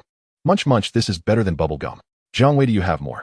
Little Wukong quickly devoured that large piece of roasted meat, licking the grease off his hands, still wanting more. Call me big brother. Jiang Wei directly pulled out a pile of roasted meat, placing it in front of little Wukong, allowing him to eat his fill. After treating little Wukong to a large amount of roasted meat, Jiang Wei had established a good rapport with him. Big brother, why do you and my grandpa look different? I have a tail, but you don't. Little Wukong asked Jiang Wei on the way back home after filling his stomach. Because you are a Saiyan monkey. Jiang Wei glanced at little Wukong's agile tail. What's a Saiyan monkey? Little Wukong asked, looking puzzled. Jiang Wei elaborated a bit on the topic, wrapping it up. Following little Wukong, they chatted and laughed as they traversed a long, rugged mountain path until Jiang Wei arrived in front of a small house with ancient Chinese style. Little Wukong pushed open the slightly ajar wooden door, inviting Jiang Wei inside. Upon entering the small house, Jiang Wei immediately noticed the shining 4-star Dragon Ball enshrined in the center. As someone who is a dragon himself, Jiang Wei had no interest in the Dragon Balls that could summon the Earth's dragon once collected, unlike others in the vicinity. Whether it was little Wukong or the Sunto Appear Bulma, they were far more appealing to Jiang Wei than the Dragon Balls. Brother, this is the heirloom grandfather left me. Xiao Wukong first paid his respects to the 4-star Dragon Ball, then turned to Jiang Wei. Honoring the deceased, Jiang Wei likewise bowed before the 4-star Dragon Ball, before saying to Xiao Wukong, Wukong, I see you already practice martial arts. Why not let me, your elder brother, step in as your grandfather's successor and train you? That sounds great. Xiao Wukong exclaimed, instantly elated. Since his grandfather's passing, he had lost all direction in cultivation, becoming little more than a self-taught rogue practitioner. To have a true master step in and continue his grandfather's guidance was precisely what Xiao Wukong longed for. As for whether Jiang Wei was truly skilled, well, Xiao Wukong's body still ached faintly from their last session. Having feasted for days on the world's most exquisite cuisine, granted through wishes made to the divine dragon Jiang, Xiao Wukong, a Saiyan prodigy renowned for his bottomless appetite, had grown discerning. Given a choice, he now refused food that merely filled his stomach without delighting the senses. Xiao Wukong was innocent, not foolish nor ungrateful. In the days that followed, Jiang Wei began training him methodically, following the Kame school's time-honored regimen. He laid a solid foundation first. Only then would he introduce the hyperbolic time chamber water and potential awakening techniques. Jiang Wei would never commit the folly of forcing growth before its time. And each day after formal training, he would challenge Xiao Wukong to sparring, then proceed to thoroughly pummel him. After all, Jiang Wei enjoyed unlimited access to sins of beans. As long as he didn't kill Xiao Wukong outright, anything went. Xiao Wukong's martial talent was extraordinary. Even Zamasu would have coveted it. He mastered the Kame School's signature technique after watching Jiang Wei demonstrate it just once. The Kamehameha Wave. As for the Kame School's other secret arts, Jiang Wei taught them freely provided Xiao Wukong could grasp them. Let me gauge your battle power. As Xiao Wukong strained under a colossal boulder far larger than himself, Jiang Wei, bored, pulled out a newly developed battle power scanner designed by Dr. Jokoro of the Frieza Force and affixed it over his left eye. This model boasted a maximum reading capacity of 2000, 10 times greater than older versions. Beep, beep. Jiang Wei 44000. Sun Wukong 25. Unknown 4. That signal reading 4 is approaching Pauza Mountain. Looks like Bulma has arrived. Jiang Wei remarked cheerfully. Wukong, we have a guest. Come with me. Brother, I want to keep training. Then no feast tonight. Wait for me, brother. On a mountain path, a young woman with sapphire blue hair guided her compact car into the boundaries of Pauza Mountain. How wonderful. I never imagined 2 Dragon Balls would be right here in this very mountain. Bulma smiled, her eyes crinkling into crescent moons as she drove. Driven by the seemingly absurd quest to find her destined prince, Bulma had set out across the land with her self-invented dragon radar, determined to gather all 7 Dragon Balls. So far, she had secured a 2-star Dragon Ball currently gathering dust in her family's warehouse and a 5-star Dragon Ball unearthed in a secluded valley. With 2 more soon within reach, her wish was nearly within grasp. A dreamy, lovesick smile bloomed across Bulma's face, until crash. Lost in reverie, she failed to brake in time. Her car slammed headlong into an obstacle and crumpled into scrap metal. Fortunately, Bulma emerged unharmed. Jiang Wei stared at the mangled front end of the wrecked vehicle, his lips twitching. He'd been standing calmly on the road, yet Bulma had barreled toward him at full speed without so much as tapping the brakes. Indeed, one must always beware of female drivers. Fortunately, it was him who got hit. Had it been anyone else, they'd have launched skyward on impact. You're a monster. Snapping back to reality, Bulma shrieked, her expression frozen in utter disbelief, as she realized she'd just crashed into a person, yet the man stood unscathed while her car lay smoldering in ruins. Still shouting, "You must be fine." Jiang Wei strode to the wreckage, opened the crumpled door, and gently extracted Bulma. "Monster, don't hurt me." "Handsome sir, hello. It's a pleasure to meet you. I'm Bulma, 16 years old, daughter of the world's wealthiest family. May I ask your name?" At the moment Bulma was pulled from the wreckage, fear gripped her. How could any human survive such a collision intact? This had to be some monstrous entity disguised as a man. Yet the instant she saw the young man before her, dressed in a sleek black trench coat exuding both roguish charm and mature composure, her eyes sparkled with giant crimson hearts. Jiang Wei's appearance was exactly what Bulma found irresistible, a visage both strikingly handsome and profoundly reassuring, a true sanctuary for the heart. Her infatuation ignited instantly and blazed uncontrollably. "I'm Jiang Wei, pleased to meet you. Miss, however, I must ask you to maintain your decorum." Gently deflecting Bulma's eager lunge, Jiang Wei sighed inwardly. Clearly he'd need to instill some basic etiquette, lest she embarrass him further in the future. Indeed, he'd already resolved to make the prince achieve Super Saiyan Green without transformation and to send Trunks straight to the netherworld. For he could never return to his original world. Even as the divine dragon, Jiang Wei possessed no power to grant the wish of returning home. Since return was impossible, he must forge a life here, in the Dragon Ball universe. And to do so he needed a home. A home required a wife. And Bulma, brilliant, beautiful, and heir to unimaginable wealth, was the woman Jiang Wei had chosen. Why should a divine dragon remain a bachelor? "Brother, is she the guest you mentioned? She looks strange, very different from you, grandfather and me." Xiao Wukong, arriving belatedly after Jiang Wei's initial success in tempering Bulma's exuberance, studied her curiously as she stood dutifully beside Jiang Wei. "She's Bulma. Her difference lies simply in the fact that she's a woman," Jiang Wei replied with a gentle smile, imparting elementary wisdom. "Oh." Xiao Wukong nodded vaguely, just as Bulma, startled by his sudden appearance, gasped, "A child with a tail." "Hello, Bulma. I'm Sun Wukong, brother's junior disciple." Xiao Wukong greeted her politely. His late father, Sun Gohan, had always stressed the importance of courtesy toward women. "Sun Wukong, you're Mr. Jiang Wei's younger brother." Misunderstanding instantly elevated Xiao Wukong in Bulma's eyes, affection for the master naturally extending to his disciple. "I'm brother's junior disciple, not his younger brother," Xiao Wukong clarified, earnest and guileless. And so their conversation began. "Bulma, what brings you to Pauza Mountain?" "This is a remote, uninhabited wilderness far from any town. Don't tell me you came for a picnic. Jiang Wei spat out a bit of candy residue and asked deliberately. Brother, to be honest, I traveled here from West City seeking the legendary Dragon Balls to fulfill a personal wish. But meeting you has already granted my wish. I no longer need to collect them. Brother and Wukong, would you honor me by visiting my home in West City? Cleverly shifting her address of Jiang Wei to one laced with flattery, Bulma awaited his reply. This is bad, or we cannot give up on collecting the Dragon Balls. Jiang Wei shook his head and said, Elder brother is right. There is no reason to give up halfway. Bulma took out a disc-shaped device from her pocket and presented it to Zhang Feng, saying proudly, This is the Dragon Ball radar I created, which can detect the locations of Dragon Balls all over the world. With this Dragon Ball radar, elder brother can quickly gather the 7 Dragon Balls and summon the Shenlong. We only need to collect the 7 Dragon Balls. Summoning the Shenlong is unnecessary.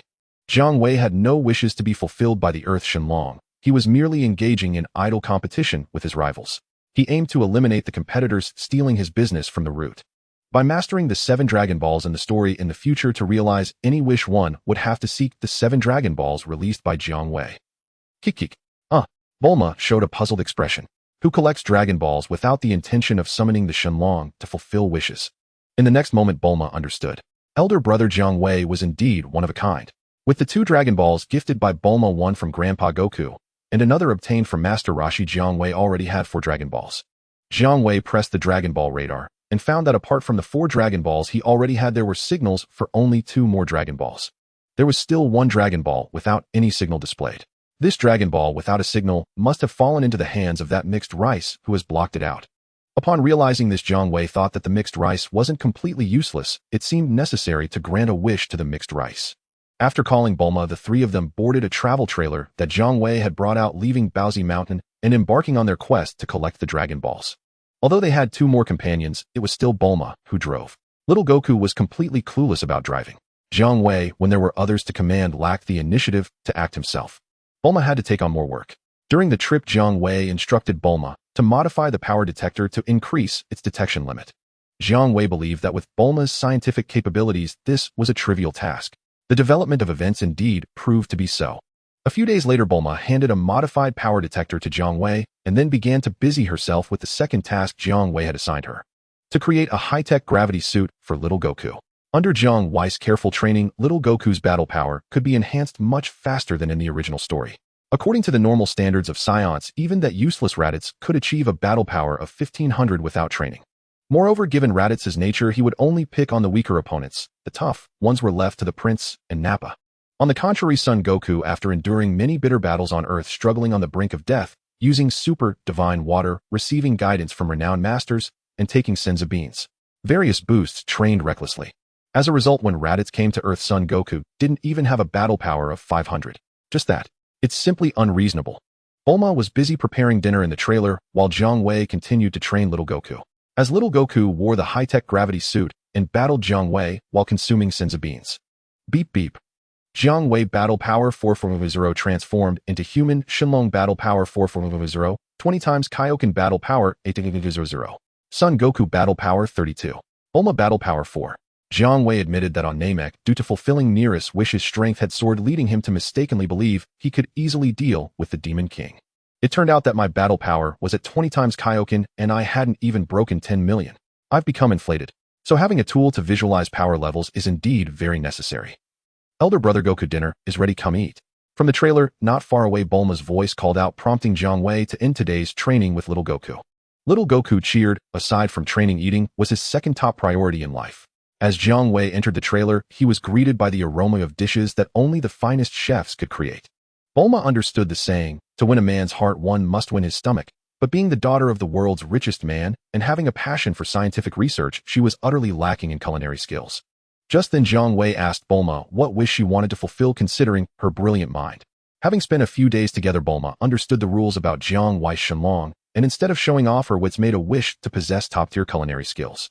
If Bulma merely wanted the knowledge of top-tier culinary skills to learn, Jiang Wei would have given it to her on the spot. Moreover, it would have been the best culinary knowledge in the entire universe. But to directly possess top-tier culinary skills, that was equivalent to asking for a skill. It was no different from wishing for Kaioken Spirit Bomb or instant transmission from the Shenlong. Which skill in the story was obtained through wishing to the Shenlong. But Jiang Wei could provide it. He could even reference Granola's wish to become the strongest in the universe. Bulma just needed to pay a certain price to Jiang Wei, not to mention culinary skills, even godly techniques like the Ultra Instinct Jiang Wei could instantly grant to Bulma. As for the price, it was that Bulma would have only one day left to live and could not be resurrected in any way after death. Culinary skills didn't have a price as terrifying as that of Ultra Instinct, but Jiang Wei also didn't want the woman he fancied to pay even the slightest price. So he decided to replicate the world's best culinary skills for himself first, and then give them to Bulma, thus avoiding any cost. Any skill Jiang Wei mastered could be granted through a wish without any cost. The meal Bulma prepared was very lavish and generous. After all, besides Jiang Wei, there was also the big eater little Goku. The portions of the meal prepared were not exceeding the usual serving sizes. They wouldn't be enough for little Goku. Seeing Jiang Wei's satisfied expression because of her cooking, Bulma was truly delighted. Days later, the trailer arrived at a small village with a very oppressive atmosphere, clearly indicating that something bad was happening. Before reaching the village, Jiang Wei and the others encountered the old turtle, the spare food for Lan Chi, who had gone missing, and Jiang Wei casually tossed it back to the mini island where Master Roshi lived. Elder brother, look, the Dragon Ball radar shows there is one Dragon Ball in this small village, Bulma said to Jiang Wei, as if seeking credit. It seems that this is the village where Oolong gathered a bunch of little girls for himself, Jiang Wei thought amusingly as he looked at the village entrance. After finding the holder of the 6-star Dragon Ball, an old woman, in negotiating terms, Jiang Wei agreed to save Oolong. No, wait. It was actually to save the little girl that Oolong had captured, and this task was handed over to little Goku, who was excited upon hearing about a powerful monster causing chaos. Little Goku, with a face full of excitement, went out, but soon returned dragging back a droopy little pig that clearly looked weak. Now little Goku, after Jiang Wei's training, had a strength far superior to that of the original little Goku, easily subduing Oolong with a single encounter. Oolong didn't even have the chance to futilely struggle with his transformation technique. Elder brother, Oolong isn't as strong as the villagers said. He is actually very weak. I thought I would be able to fight a strong opponent, but it was all in vain. Don't worry, there are plenty of strong fighters in this world, and you will have your chance to fight hard. Jiang Wei smiled at little Goku while shifting his gaze from the trembling Oolong. Beep beep. Son Goku Battle Power 40. Oolong Battle Power 2. Oolong is purely weak. His only skill, the transformation technique, is a flawed version that can only transform for 5 minutes. Jiang Wei lost interest after a glance at Oolong. Elder brother understands me. Little Goku immediately beamed, and the gloom in his heart dissipated quickly. With Saiyan blood flowing through him, little Goku craved battles with strong opponents.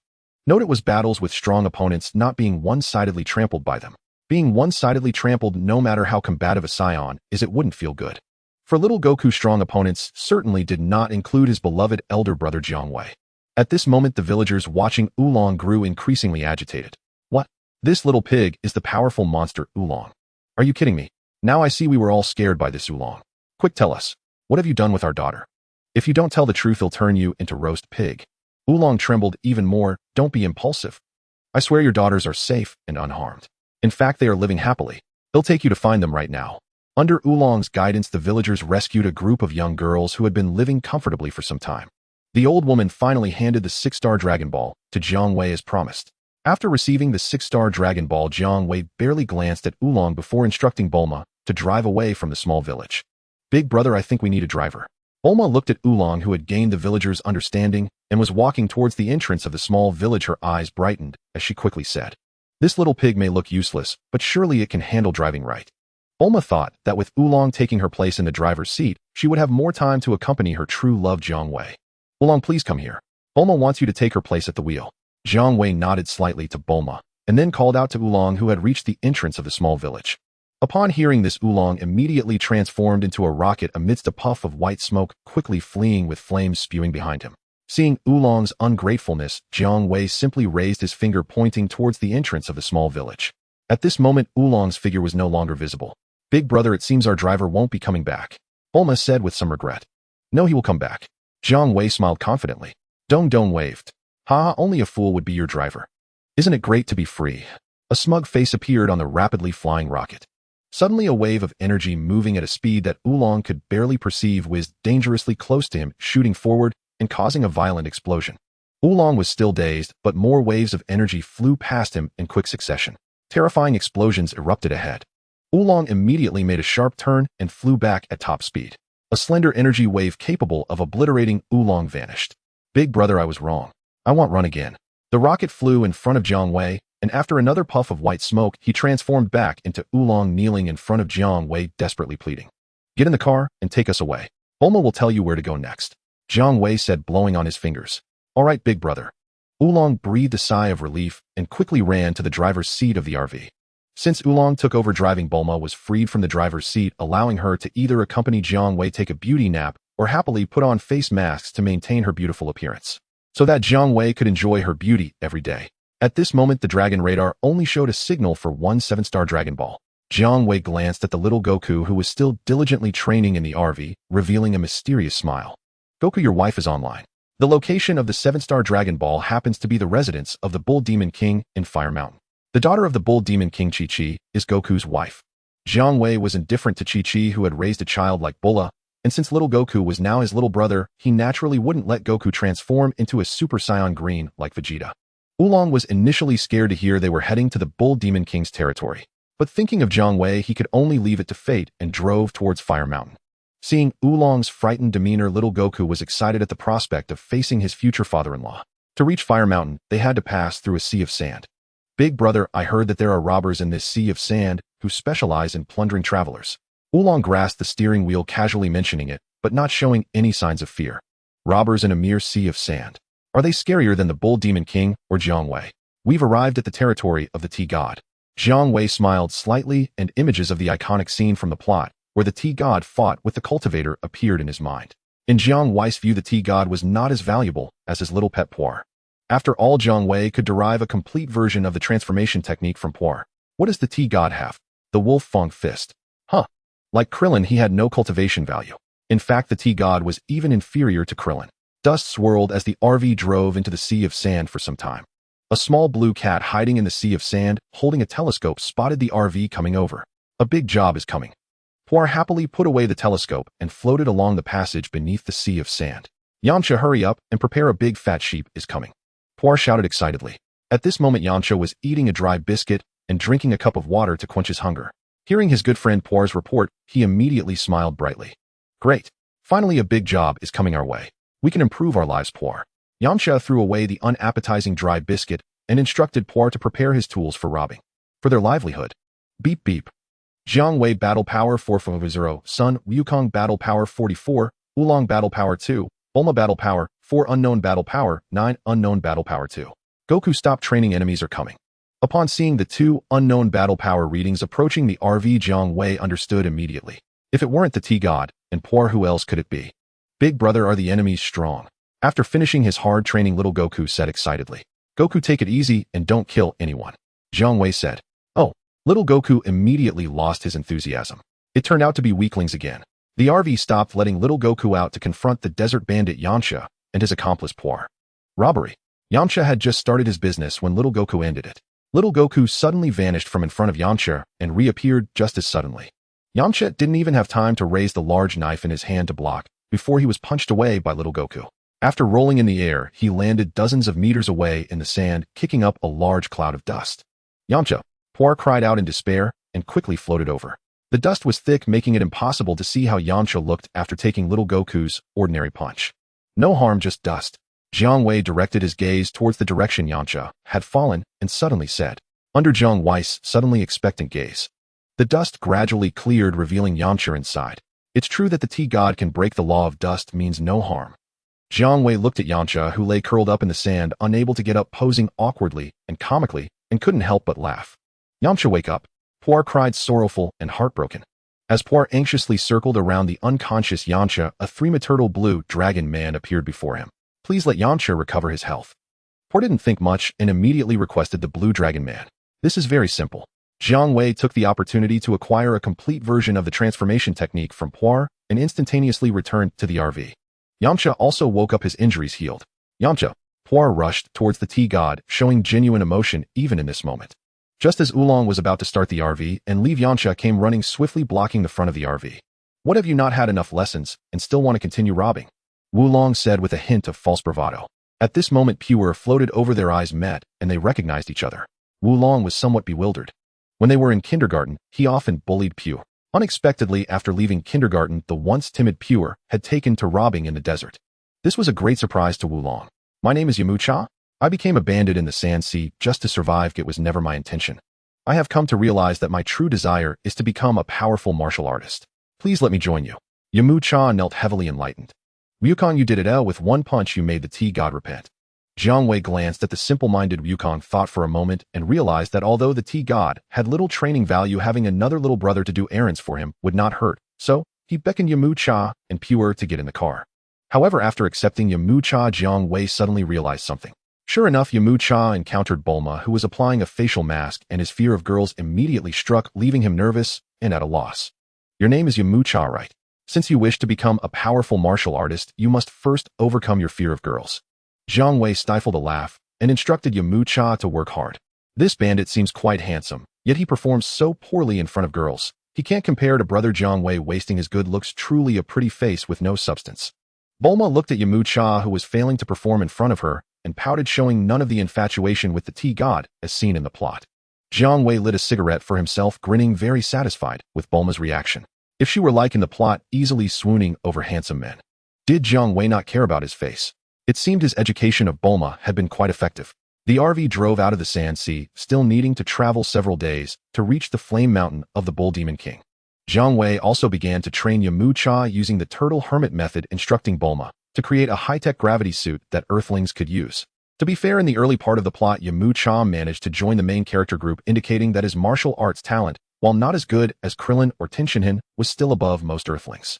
Unfortunately, as the plot progressed with the Saiyans' arrival, all the Earthling characters in the main group became useless, and Yamu-cha was hit hard, giving up on martial arts to play baseball. After several days of training Yamu-cha, beep beep. Sun Wukong Battle Power 55, Yamu-cha Battle Power 11. Yamu-cha had made significant progress. Do not underestimate the increase of just 2 battle points. The battle power in the early plot was quite valuable, especially breaking into double digits, which in the eyes of ordinary people already made him superhuman, able to handle a handgun with composure. Without Jiang Wei's turtle hermit training methods to help Yamu-cha, it would have been impossible for him to increase his battle power by 2 points in just a few days on his own. Additionally, after living with everyone, Yamu-cha also overcame his fear of girls, moving to the opposite extreme and becoming very interested in them. Whenever the RV stopped in a town with people during free time, Yamu-cha would naturally approach any young beautiful woman he encountered to strike up a conversation. Where is the mixed rice? When did he appear? I can't remember. Seeing that the flame mountain was right ahead and feeling a heat wave stronger than in other areas, Jiang Wei thought with curiosity. Brother, the Dragon Ball radar shows there is a Dragon Ball just ahead in that mountain engulfed in flames, Bulma said with some concern. No worries, this fire is nothing to me, Jiang Wei replied calmly. Seeing Jiang Wei's confidence, Bulma no longer felt worried. A confident brother looks even more handsome. Oh no, we are about to encounter the Bull Demon King. It is said that he is a ruthless demon who kills without mercy. Anyone who enters the Bull Demon King's territory will be treated as a thief coveting his great treasure and will be mercilessly killed. Wulong, thinking of the rumors about the Bull Demon King, started to feel scared. However, remembering that little Wukong and his brother were with him, he felt less frightened. Beep beep. An unknown battle power reading is approaching. Unknown battle power 40. Before long, the RV was stopped by a tall, strong man carrying a giant axe, wearing binoculars over his eyes and a hat with sharp bull horns. You thieves coming to covet my treasure, you are truly damned. Get out of the car and prepare to die. The Bull Demon King shouted, raising his giant axe and pointing at the RV. Brother, I leave the next matters to you and Wukong. Wulong was startled by the sudden stop by the Bull Demon King and quickly shrank down to hide under the driver's seat. Wulong, you are such a coward who bullies the weak and fears the strong. Pure seized the opportunity to mock Wulong. So what if I am a coward? It's still better than being dead. Wulong retorted. Young Master Yamu-cha, you can handle that fierce giant, right? Pure asked, full of confidence in Yamu-cha. I might not be able to defeat the Bull Demon King, disappointing you, Pure. Yamu-cha, who had mixed with bandits, had certainly heard the rumors about the Bull Demon King. Now seeing him in person, he was self-aware. Brother, is this the Bull Demon King? Wulong mentioned. Finally encountered a master. Let me go down and meet him, brother. Little Wukong excitedly requested. Go ahead, Jiang Wei permitted. Little Wukong jumped out of the RV impatiently and walked towards the Bull Demon King. After training with brother Jiang Wei, little Wukong could feel that he was much stronger than before. He had long wanted to have an exhilarating battle with a master. However, those encountered along the journey, whether Wulong or Yamu-cha, could not allow little Wukong to fully unleash his strength. Only the Bull Demon King before him, although still weak, could barely match little Wukong after he had become stronger. If you send a little brat to die, then I shall not hesitate to take your life, little brat. The Bull Demon King raised his giant axe high, preparing to strike down mercilessly at little Wukong. His gaze suddenly fell upon an object on little Wukong's back. Is that? Little brat, I ask you, the stick you are carrying, is it the Rui stick? Where did you get that stick? The Bull Demon King stopped his movement, sheathing his giant axe, and shouted loudly. Originally about to strike, little Wukong saw the Bull Demon King asking questions and also stopped answering. Oh, this is of course the Rui stick. It was left to me by my grandfather. Grandfather, are you the grandson of Sun Wufan? The Bull Demon King's tone softened as he asked. Do you know my grandfather? I am Sun Wukong. Sun Wufan is my grandfather, and we live on Baozi Mountain. Little Wukong said happily. Haha, the grandson of Wufan's son, Wukong, nice to meet you. I am the Bull Demon King. I once practiced under Master Wu Tian alongside Wufan. Seeing that little Wukong was the grandson of an old friend, the Bull Demon King's hostility dissipated, and looking at little Wukong, he felt increasingly affectionate. So you are my grandfather's friend? Little Wukong exclaimed with delight. After turning foes into friends with the Bull Demon King, Jiang Wei and the others naturally came down from the vehicle to introduce themselves to the Bull Demon King. According to the Bull Demon King, he had sent his daughter Chi-Chi to borrow the banana fan from Master Roshi to extinguish the flames of Fire Mountain. Jiang Wei knew that Master Roshi, having lived for hundreds of years, had gathered many treasures, including the banana fan. However, it had not been valued by Master Roshi and had long since been lost. Therefore, Chi-Chi would not be able to borrow the banana fan. Bull Demon King, why do you need the banana fan to extinguish the fire on Fire Mountain? I can put out the fire for you. Jiang Wei smiled at the Bull Demon King. He looked down on the Bull Demon King and felt no need to grant him a wish, so he decided to extinguish the fire using a method from the plot. Young man, don't boast. The Bull Demon King said skeptically. If there were other means to extinguish the flames of Fire Mountain, would he have just watched the fire burn until now? Then just wait and see, Jiang Wei said without further ado. Facing the mountain engulfed in flames, Jiang Wei was full of confidence as he assumed the stance for the Turtle School's Qigong. This gesture, could it be? The Bull Demon King was very surprised, for he had trained under Master Roshi for a long time and had never learned this move. The ultimate skill of the Turtle School is not something just anyone can easily learn. I see my brother is going to unleash the Turtle School Qigong. But how does this relate to extinguishing the fire on the mountain? Little Wukong showed a puzzled expression, as he had never thought that the Turtle School Qigong his brother taught him could be used for anything other than combat. Yamcha, who aspired to become a powerful martial artist, watched Jiang Wei's movements intently. Kamehameha. As if the main cannon of a cosmic battleship fired, a powerful blue energy gathered in Jiang Wei's palm, and then a massive blue beam shot towards the raging mountain. It really is the Turtle School Qigong. Bathed in the blue radiance of the Turtle School Qigong, the Bull Demon King exclaimed in shock. So strong. Is this the power of a formidable martial artist? Yamcha said with admiration. My brother is so strong. My brother is my goal. I must strive harder to surpass him. Little Wukong said excitedly, his tone resolute. My brother is so handsome. Bulma loves you. Bulma's eyes sparkled with hearts as she cupped her face with her hands. After the blue beam dissipated, everyone saw that the flames on the mountain had been extinguished. Wukong's brother, you are truly amazing, even able to perform the Turtle School Qigong. I am in awe. Are you also training under Master Wu Tian? The Bull Demon King laughed heartily and affectionately patted Jiang Wei's shoulder, clearly misunderstanding and thinking of Jiang Wei as a fellow disciple. My Turtle School Qigong was indeed learned from Master Roshi. Jiang Wei felt no need to lie. Ha, I am so happy today. You must come to my house. I will treat you well. Seeing the fire extinguished and his house still standing, the Bull Demon King was even happier. What level is Master Roshi? What level is Jiang Wei? In the plot, Master Roshi had long since neglected martial arts, even struggling to use his signature Turtle School Qigong, having to exert all his strength and muscle to do so, naturally lacking in finesse. However, with Jiang Wei's power far exceeding that of Master Roshi by 1,000 times, he could naturally control the power of Turtle School Qigong, at while ensuring it extinguished only the fire without harming anything else. The Bull Demon King invited Jiang Wei and the others into his house for hospitality. After a joyful gathering, Jiang Wei asked the Bull Demon King for the 7-star Dragon Ball from his treasure trove. The Bull Demon King not only agreed, but also gifted each of little Wukong and the others a priceless treasure. He even urged Jiang Wei and little Wukong to stay at his home a little longer. The next day, the Bull Demon King found Jiang Wei looking somewhat worried and said, Jiang Wei, I need to trouble you with something. No trouble at all, just say it. Jiang Wei had already guessed why the Bull Demon King sought him out. Then I'll speak plainly. Jiang Wei, I mentioned yesterday to let my daughter Chi-Chi find Master Wu Tian to borrow the banana fan to extinguish the fire, right? Chi-Chi has been gone for some time now, and considering the time, she should have returned by now. Chi-Chi is alone on a long journey and afraid of strangers. I'm quite worried that she might encounter trouble on the way. Please help bring Chi-Chi back. The Bull Demon King pleaded. Given that Jiang Wei could perform the Turtle School Qigong, his strength undoubtedly exceeded his own. When it came to his daughter's safety, the Bull Demon King was certainly more willing to ask Jiang Wei than little Wukong. Jiang Wei had no interest in Chi-Chi and did not intend to interfere with Sun Wukong's romantic fate, but he still nodded. I almost forgot. Here's a picture of Chi-Chi. The Bull Demon King slapped his forehead, cursing himself for being foolish. How could he ask someone to help find someone without giving them a photo? He fished out a photo from his jacket pocket and handed it to Jiang Wei. The photo depicted a cute little girl dressed similarly to Ultraman. Wukong, the task of finding Chi-Chi is entrusted to you. Handing the photo to little Wukong, Jiang Wei smiled knowingly at the Bull Demon King. The Bull Demon King was somewhat stunned. I asked you to help find Chi-Chi, and you agreed, then passed the task on to your little brother. But soon, the Bull Demon King realized and returned a knowing smile to Jiang Wei, then looked at little Wukong with a satisfied expression. Clearly, the Bull Demon King and Jiang Wei saw eye to eye. Wukong, I will send you on your way. After sensing a bit, he detected a presence similar to the Bull Demon King in the direction of 1 o'clock. Jiang Wei smiled and called little Wukong over, grabbing him and throwing him towards the direction where Chi-Chi was. A few hours later, little Wukong returned to Fire Mountain, holding Kiki's hand. Jiang Wei noticed that whenever Chi-Chi looked at little Wukong, her face would flush red, clearly indicating something had happened between them. Exchanging glances with the Bull Demon King, the two shared a knowing smile. The Bull Demon King felt even closer to Jiang Wei. A day later, Jiang Wei politely declined the Bull Demon King's invitation to stay. Under Kiki's reluctant gaze towards little Wukong, the vehicle whisked everyone away from the now extinguished Fire Mountain. Should I let Bulma make a wish to send me in front of the group of mixed rice? With the last remaining one-star Dragon Ball yet to be obtained, Jiang Wei had lost interest in waiting for the mixed rice group to appear.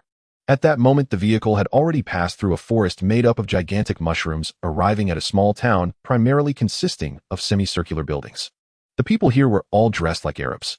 As the vehicle entered the town, it caught the attention of two soldiers in black military uniforms carrying rifles and wearing long rabbit ears. They exchanged glances and approached with mischievous grins. Rabbit Squad. After Yamcha easily dealt with these two oblivious beings, Jiang Wei recalled their identities. He also became somewhat interested in their leader, a rabbit with the ability to turn people into carrots. This rabbit's superpower was somewhat similar to Majin Buu's ability to turn people into snacks. However, the rabbit's ability required physical contact to activate and could not be done at a distance. Majin Buu only needed to release a beam of transformation light hitting the target to turn them into various flavored snacks. Jiang Wei even had a mischievous thought after acquiring the rabbit's superpower. If he ever encountered Majin Buu, he would turn Buu into a carrot. Hee. A battered soldier spat. Don't run. Our boss will be here any moment. Chashin, intolerant of bravado, answered with a single kick that sent the man howling. Within minutes, a small car shaped like a rabbit rolled into the town, whose residents had already fled indoors. A rabbit in sunglasses carrying the swagger of a local boss stepped out of the vehicle. Our boss has arrived. You're done for. Boss, it was these outsiders who defied our rabbit Tuan and beat us like this. You must stand up for us. Jiang Wei watched the swaggering rabbit with amused interest. Beep. The readouts flashed. Rabbit Combat Power 5, Soldier 1, Combat Power 5, Soldier 2, Combat Power 5, Unknown Combat Power 2, Unknown Combat Power 5, Unknown Combat Power 5. Huh. Jiang Wei suddenly noticed that not far from him, an extra Combat Power 2 reading had appeared. On Earth, Combat Power 5s and 4s were everywhere on the streets. It was the rare Combat Power 2 amid a sea of 5s and 4s that made it so conspicuous. Zowie fan, you finally show yourself.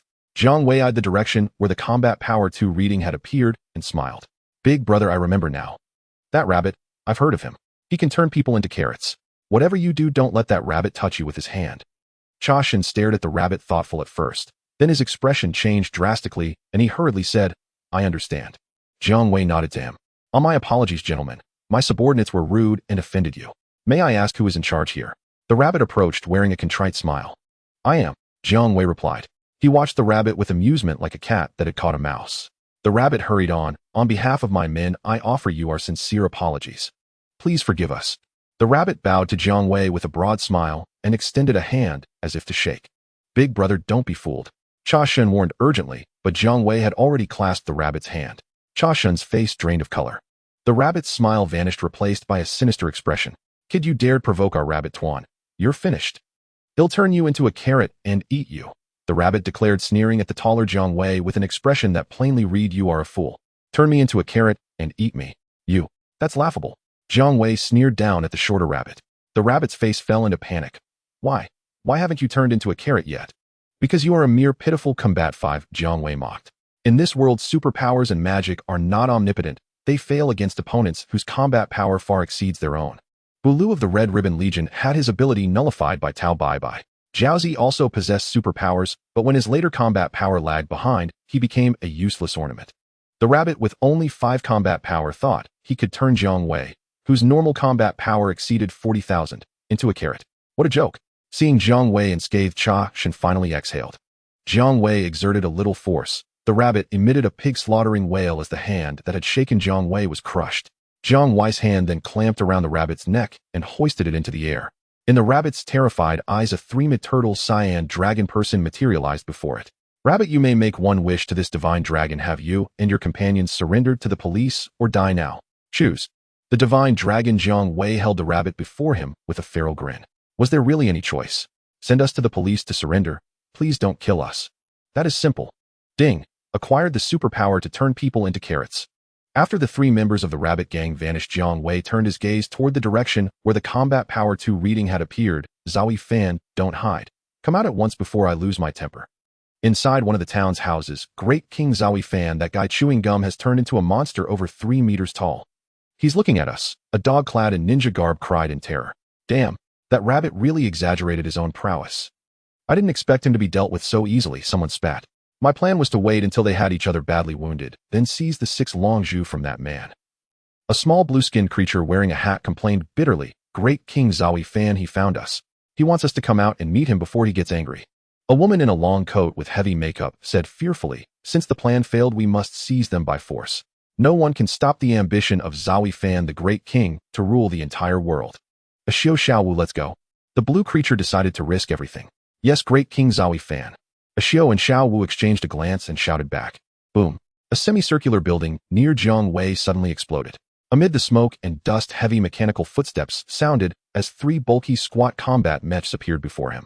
Through the transparent cockpits set into the mech's chests, the pilots were visible. It was the 3 followers of Zowie Fan. Beep. Zowie Fan combat power 2. A Xiao combat power 5. Xiaowu combat power 5. Zowie Fan's strength was negligible, but his subordinates A Xiao and Xiaowu were fairly formidable. A Xiao was merely a dog, and Xiaowu merely a woman, yet both boasted combat power 5.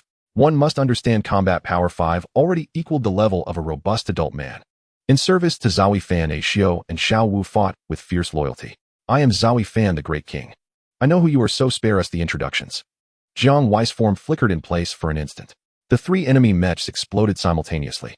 The trio lay mangled and pitiful atop 3 piles of smoking scrap.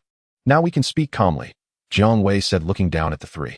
Sir, have mercy on us. We will never covet your Longzhu again. The 3 of Zowie Fan begged weakly. Had they known this 3-meter Saiyan monster could with a single appearance destroy the advanced combat mechs Zowie Fan himself had designed, they would never have faced him. Who would dare confront Jiang Wei face to face? The moment they were spotted, they ran as far as they could. Hand over the 1-star Longzhu you collected. Jiang Wei extended his hand towards Zowie Fan. Sir, we do not have the 1-star Longzhu you mentioned, Zowie Fan said cautiously, his face blackened by the explosions as he watched Jiang Wei's expression. You must not want to live, is that it? Jiang Wei's eyes narrowed and the 3 trembled. How could the final 1-star Longzhu possibly not be in Zowie Fan's hands? To dare lie to him would be courting death. Sir, we truly did not find the 1-star Longzhu. Before this, we even thought you had used some method to mask the 1-star Longzhu, leaving only the signals of the other 6 Longzhu detectable by devices. A Xiao and Xiaowu hurriedly chimed in from the side. Hearing this, Jiang Wei's expression darkened into uneasy confusion. Damn, has the 1-star Longzhu gone missing? How could such a thing happen? Yet from the look on the 3's faces, they did not appear to be lying to him.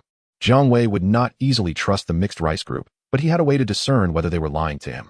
After staying in this small town for 12 hours, you must grant this divine dragon a wish and give me the 1-star Dragon Ball. Yes, my lord. Jiang the divine dragon was taken aback, for this wish was beyond his capability to fulfill. This could only mean that the 1-star Dragon Ball was indeed not in the hands of the mixed rice group. You must inquire of this divine dragon about the whereabouts of the 1-star Dragon Ball. The 3 from the mixed rice group immediately complied.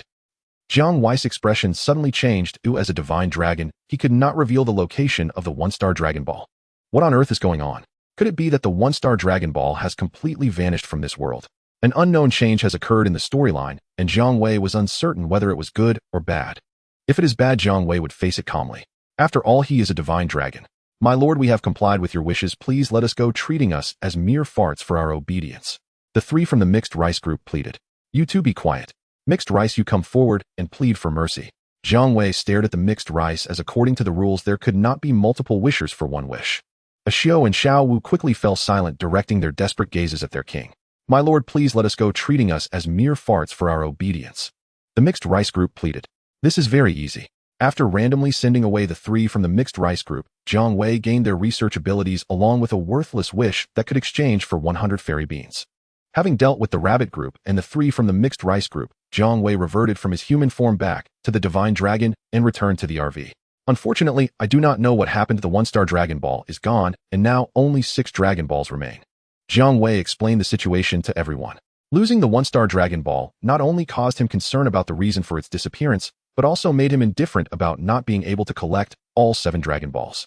As long as he resolved the issue with his companions and replaced his Dragon Balls, Jiang Wei's goal would be accomplished. He tossed the 5 Dragon Balls into the system space to collect dust and returned the 4-star Dragon Ball to Xiao Wukong. Big brother, now that the search for the Dragon Balls is over, would you and Wukong like to come to West Capital and be my guests? Bulma said with great anticipation.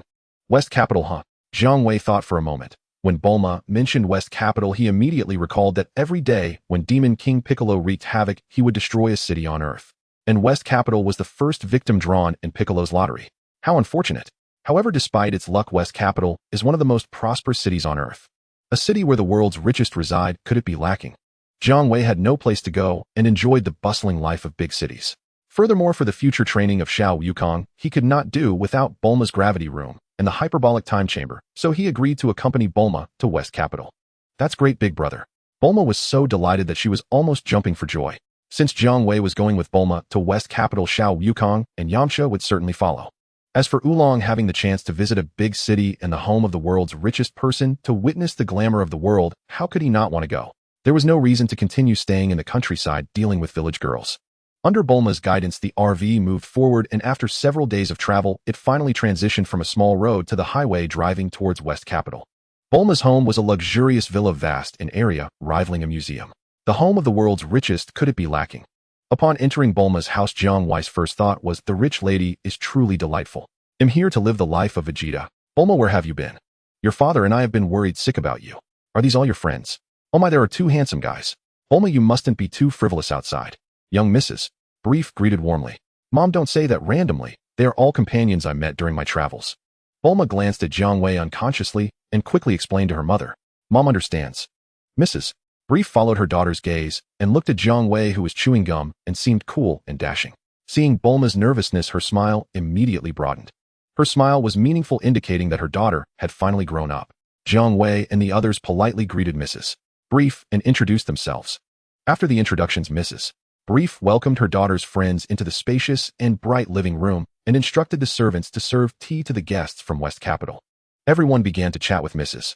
Brief, and the most discussed topic was about Jiang Wei and Bulma. Not long after, Dr. Brief, receiving the news, set aside his work and came to the living room. Dad, Bulma, you're back. Are these all your friends? Jiang Wei and the others also stood up to greet Dr. Brief and introduced themselves.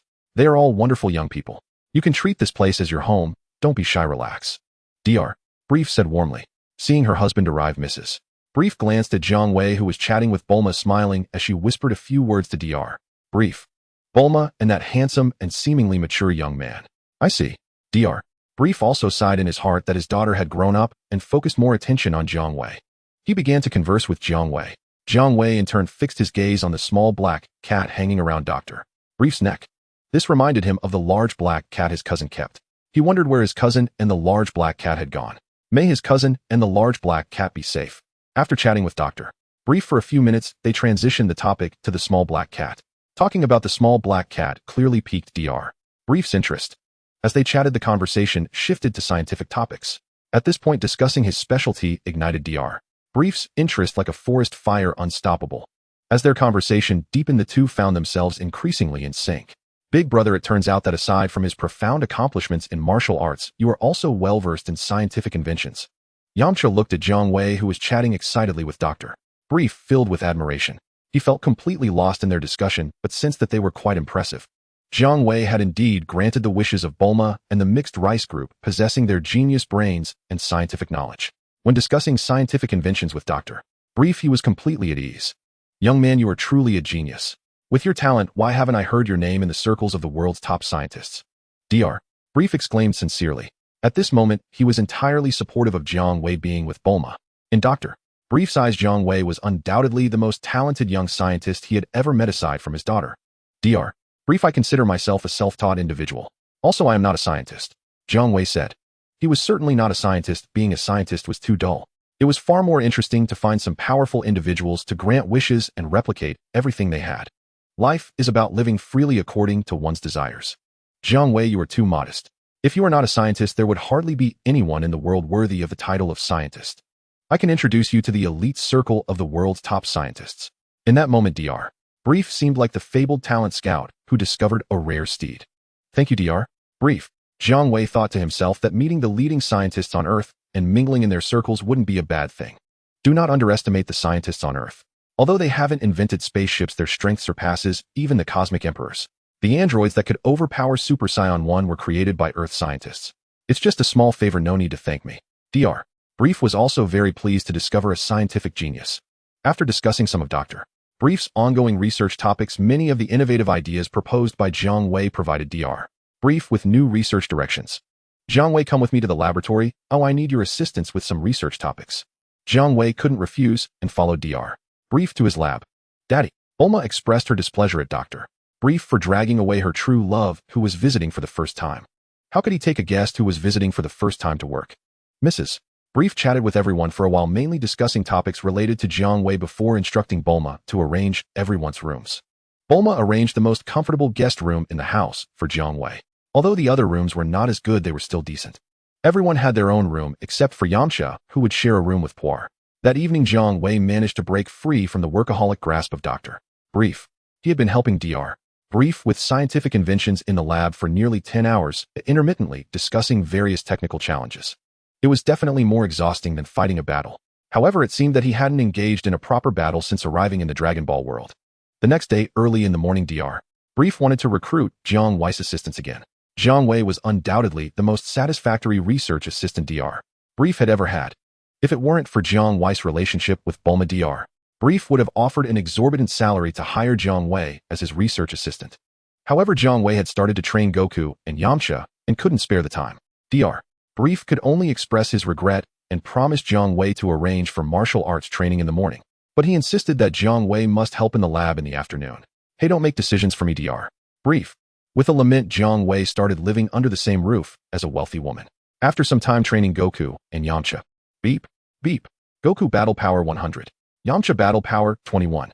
In the Dragon Ball world, weight training was indeed the most effective form of exercise. Yamcha's high-tech gravity suit could still be used for a long time. As for Goku, Jiang Wei began to ponder whether the gravity room should be implemented. A light bulb went off. Jiang Wei suddenly thought of planet Vegeta, where the most beautiful fireworks in the universe had been released by the king, the home of the Saiyans. The environment of that planet seemed to have 10 times the gravity of Earth. If Goku lived in such an environment, Jiang Wei immediately shared his idea with Bulma. Bulma unconditionally supported Jiang Wei. Soon after securing the materials purchased at a high price, Jiang Wei and Bulma teamed up to create a living environment with 10 times the gravity of planet Vegeta for Goku to use. At first, Goku was not accustomed to it and kept falling over in the 10 times gravity environment. But within a day, the 10 times gravity seemed to awaken the Saiyan bloodline within Goku. Goku was now able to live normally in a 10 times gravity environment, and his strength began to soar. Beep, beep. Goku battle power 155. Yamcha battle power 28. Indeed, the gravity room is an essential cheat for any traveler in the Dragon Ball world who becomes a Saiyan. But I am Shenron and don't need a gravity room, Jiang Wei lamented as he looked at the battle power data of Goku, which refreshed almost daily on the power detector screen.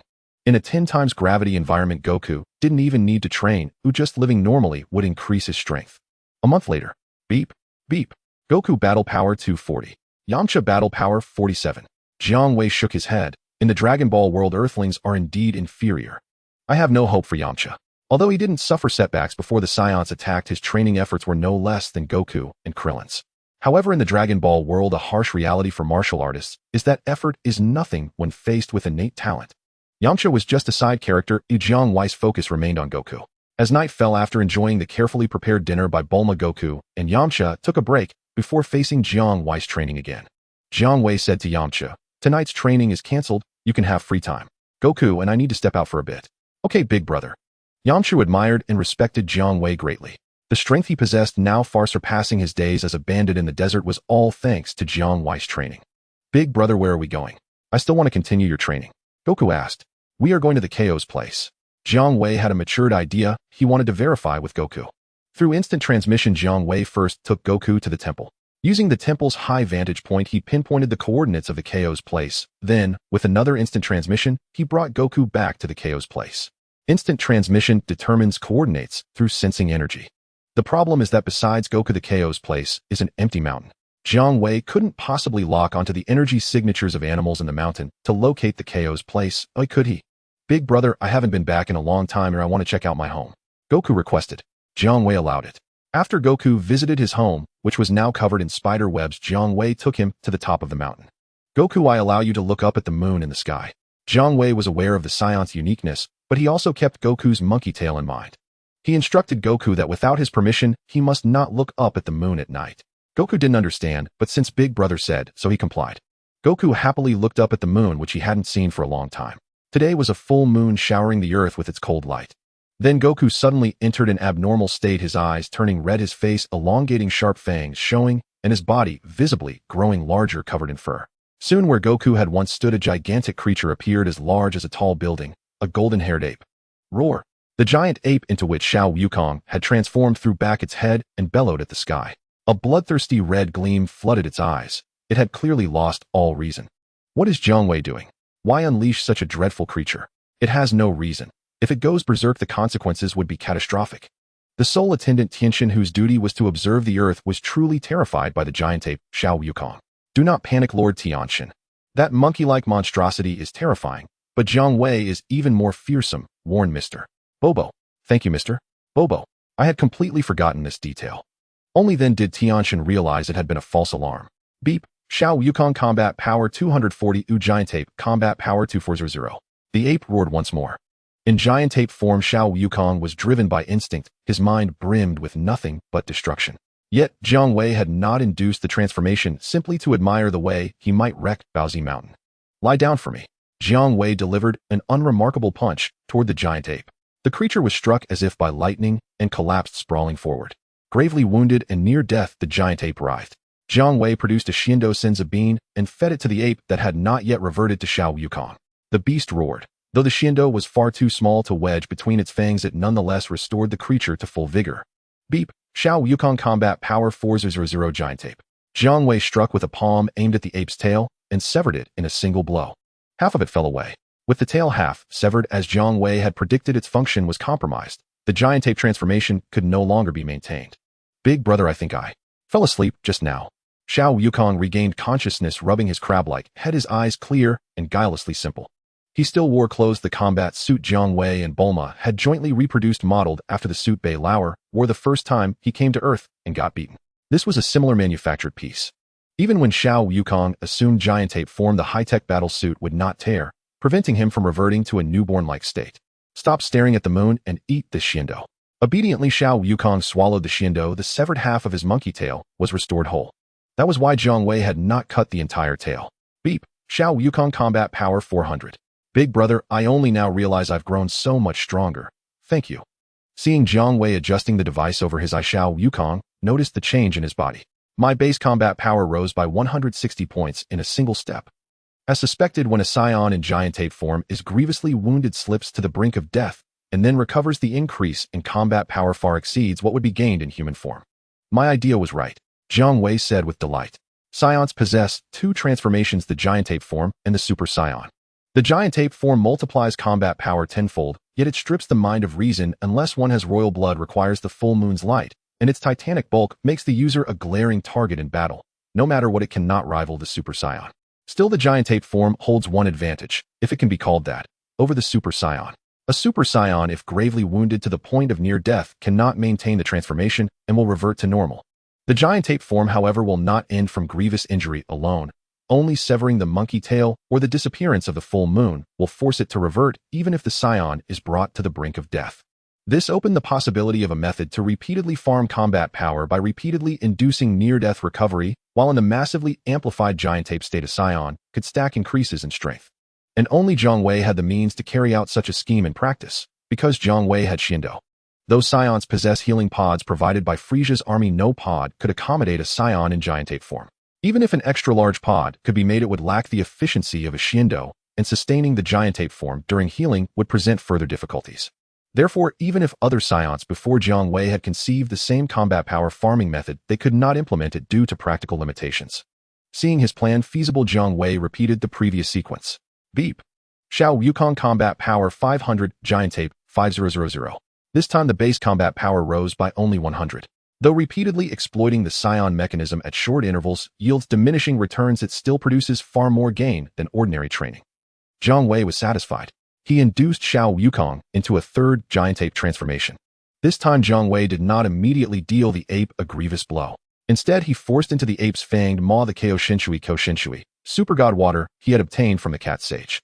Now Xiao Wukong's power far surpassed that of the Xiao Wukong in the original tale, who drank Koshinshui, and yet he was transformed into a giant ape again. After swallowing the Koshinshui, the ape showed barely a stir. The elixir long proclaimed as deadly and forbidden to ordinary folk revealed itself to be less fearsome than its reputation. Jiang Wei pinned the giant ape beneath his foot to restrain it. After waiting a time, he again grievously wounded it Shindo and sliced off half the monkey tail, concluding this cycle. The full moon slipped behind thick clouds, and Xiao Wukong could no longer transform into the giant ape. Beep. Xiao Wukong combat power 1090, giant ape 10900. Big brother, I feel like I've become so much stronger. Poor with arithmetic, Xiao Wukong could not articulate his feelings precisely. Wukong, your power has increased too much. You must train diligently if you are to master this sudden surge of strength. Jiang Wei admonished him. Excessive strength without the ability to control it is dangerous. Frieza is an example. So the uncontrollable portion must be sealed away. One keeps only what is necessary and controllable. That is the first stroller-like form. In truth, Jiang Wei shared this problem, which is why he had not indulged in unchecked power increases. Instead, while training Xiao Wukong and Yamcha, he slowly adapted to wielding the great strength bestowed by a fulfilled wish. It's over. We're going home, Wukong. After Xiao Wukong made his wish, Jiang Wei and Xiao Wukong instantly returned to Bulma's home in West City. Beep. Jiang Wei combat power 48000, transformed human dragon form 48000, 20x, Jia Wang Quan Kaioken 96000. The effects farmed from Xiao Wukong, the result of drinking Koshinshui, also transferred to Jiang Wei, further enhancing his strength. Yamcha, who had been out carousing, returned at midnight, and upon seeing Xiao Wukong was stunned. Wukong, it's only been a few hours, how did you become so strong? In Yamcha's perception, standing before Xiao Wukong was like a tiny boat on tumultuous seas. Yamcha, I don't really understand either. I just woke up stronger, all fuzzy-headed about it. Xiao Wukong thought a moment, and could only answer so. After transforming into the giant ape, he had lost consciousness, and would not remember Jiang Wei's manipulations. Yamcha, do you see the tale of Wukong? That's why he can become much stronger than you. You can't envy that. Jiang Wei also spoke. Big brother, is there no other way for me to suddenly become much stronger like Wukong? Yamcha looked enviously at the swaying monkey tail behind little Wukong, feeling somewhat reluctant. Do you dare to gamble with your life? Jiang Wei looked at Yamcha, calculated for a moment, and suddenly said, Gamble my life. Yamcha was taken aback for a moment, then with a conflicted expression resolutely declared, to become a powerful martial artist, I am willing to give everything. Good, very spirited. 12 hours later, Jiang Wei transformed into a human-like divine dragon, granting Yamcha a wish resulting in a jug of super divine water. Yamcha gulped down the bowl of river Ganges. Super divine water. He died violently. In front of Jiang Wei, his death was miserable. Young Master Yamcha. Yamcha's follower Pure immediately began to wail. As expected, the super divine water is an exclusive cheat for Wukong. Jiang Wei said to the equally flustered little Wukong, who was disturbed by Yamcha's death, Wukong, why panic? Don't forget you can wish to this divine dragon to revive Yamcha. Oh, how did I forget that I could wish to Big Brother to bring Yamcha back to life? Little Wukong smiled sheepishly at Jiang Wei, the divine dragon. Another 12 hours passed, and little Wukong immediately wished for Yamcha to be revived. After Yamcha came back to life, he felt a lingering fear. Being poisoned by the super divine water was too painful, and he absolutely did not want to try that again. Only after little Wukong's normal combat power exceeded 1,000 did Jiang Wei begin to teach him the King Kai Fist. Yamcha benefited from little Wukong's light, learned the King Kai Fist, but couldn't utilize it. Jiang Wei thought that if it wasn't that Earthlings were toxic, it was related to Yamcha's weak combat power. After little Wukong learned the King Kai Fist, he was able to use a twofold King Kai Fist immediately. Beep beep. Sun Wukong combat power 1200, twofold King Kai Fist combat power 2400. After drinking the super divine water, even if Jiang Wei didn't boost the Saiyan cheat, little Wukong's combat power improved even faster after training. Time brought everyone to the year 750 of the age of a Big Brother. Wukong and I have been training with you for almost a year. It's time to show our skills. Yamcha, adhering to the spirit of not walking at night in splendid clothes, said to Jiang Wei while training, "Big brother, I think Yamcha makes a lot of sense. Quick, tell us where there are masters. I want to fight with them." Little Wukong also brightened up, rubbing his fists. "Although it's not necessary, you can sign up for. What session is it again? Can't remember, but anyway, this year's World Martial Arts Tournament will be held. At the tournament, you can fight against masters from all over the world." Jiang Wei thought for a moment about the World Martial Arts Tournament that he almost overlooked. This early plot reminded him of the Earth Martial Artists Carnival. After all, Jiang Wei and little Wukong's strength could already crush the Earthlings, right? The so-called World Martial Arts Tournament seemed like a farce to Jiang Wei. However, he didn't oppose joining in the fun. Hooray! Little Wukong and Yamcha exchanged joyful glances, beaming with smiles. "Big brother, I saw the news about this year's World Martial Arts Tournament on TV. The tournament is held once every 5 years, and this year is the 21st session." Bulma smiled brightly. "Big brother, I want to go with you." "Of course you can," Jiang Wei replied with a smile, looking at Bulma with affectionate eyes. Beep beep. Jiang Wei Combat Power 500, transforming into a human-like Divine Dragon Combat Power 500, 20-fold King Kai Fist Combat Power 100. Sun Wukong Combat Power 400, 10-fold King Kai Fist Combat Power 400. Yamcha Combat Power 95. Bulma Combat Power 12. Oolong Combat Power 6. Pure Combat Power 6. Jiang Wei granted little Wukong's wishes multiple times. He also had the Saiyan bloodline sheet, and after casually training for nearly a year in a gravity environment, his normal combat power increased by 200, which was truly not much. As for Bulma and the others, Jiang Wei also used the gentlest methods to let them train casually without strict requirements. After nearly a year, their combat power had also improved somewhat from their original basis. "Big brother, are we still using the RV to go to the 21st World Martial Arts Tournament this time?"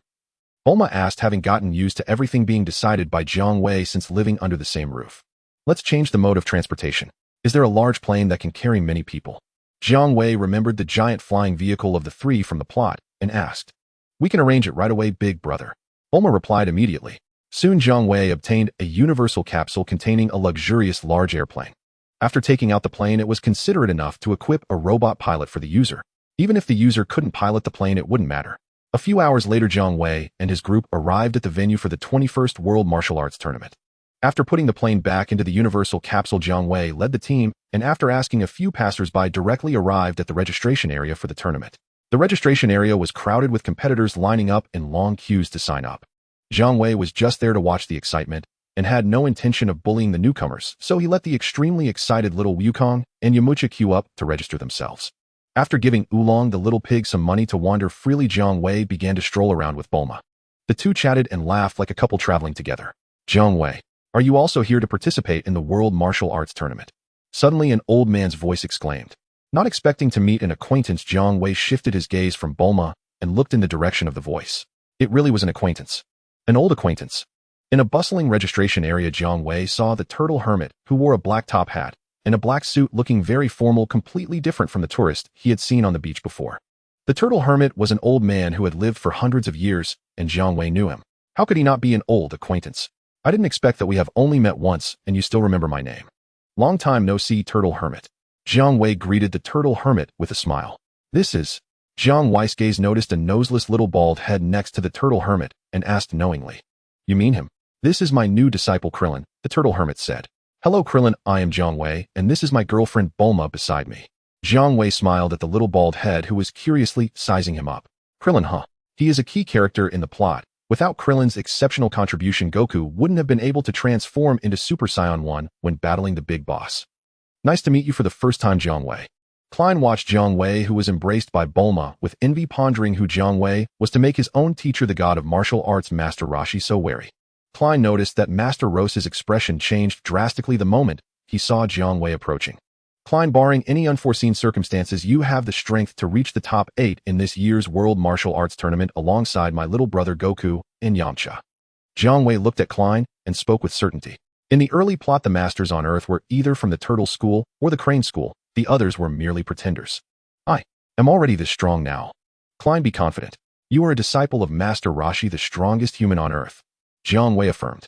Klein was curious. The strongest human on Earth. It seems this Jiang Wei has no intention of participating in the World Martial Arts Tournament, which is good. His two little brothers are participating instead. The little brothers trained by Jiang Wei should be quite strong. Klein thought he would encounter a worthy opponent. That way he wouldn't need to disguise himself to participate in the tournament and could focus on watching beautiful women instead. After some mental activity, Master Roshi revealed a dreamy smile.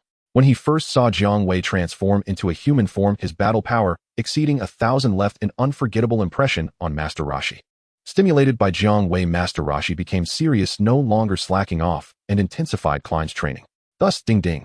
Master Roshi battle power 112, Klein battle power 45. Big brother, this old man's gaze is so annoying, let's get out of here. After politely greeting Master Roshi and Klein, Bulma whispered to Jiang Wei, Master Roshi, Klein, Bulma, and I won't disturb your registration, see you later.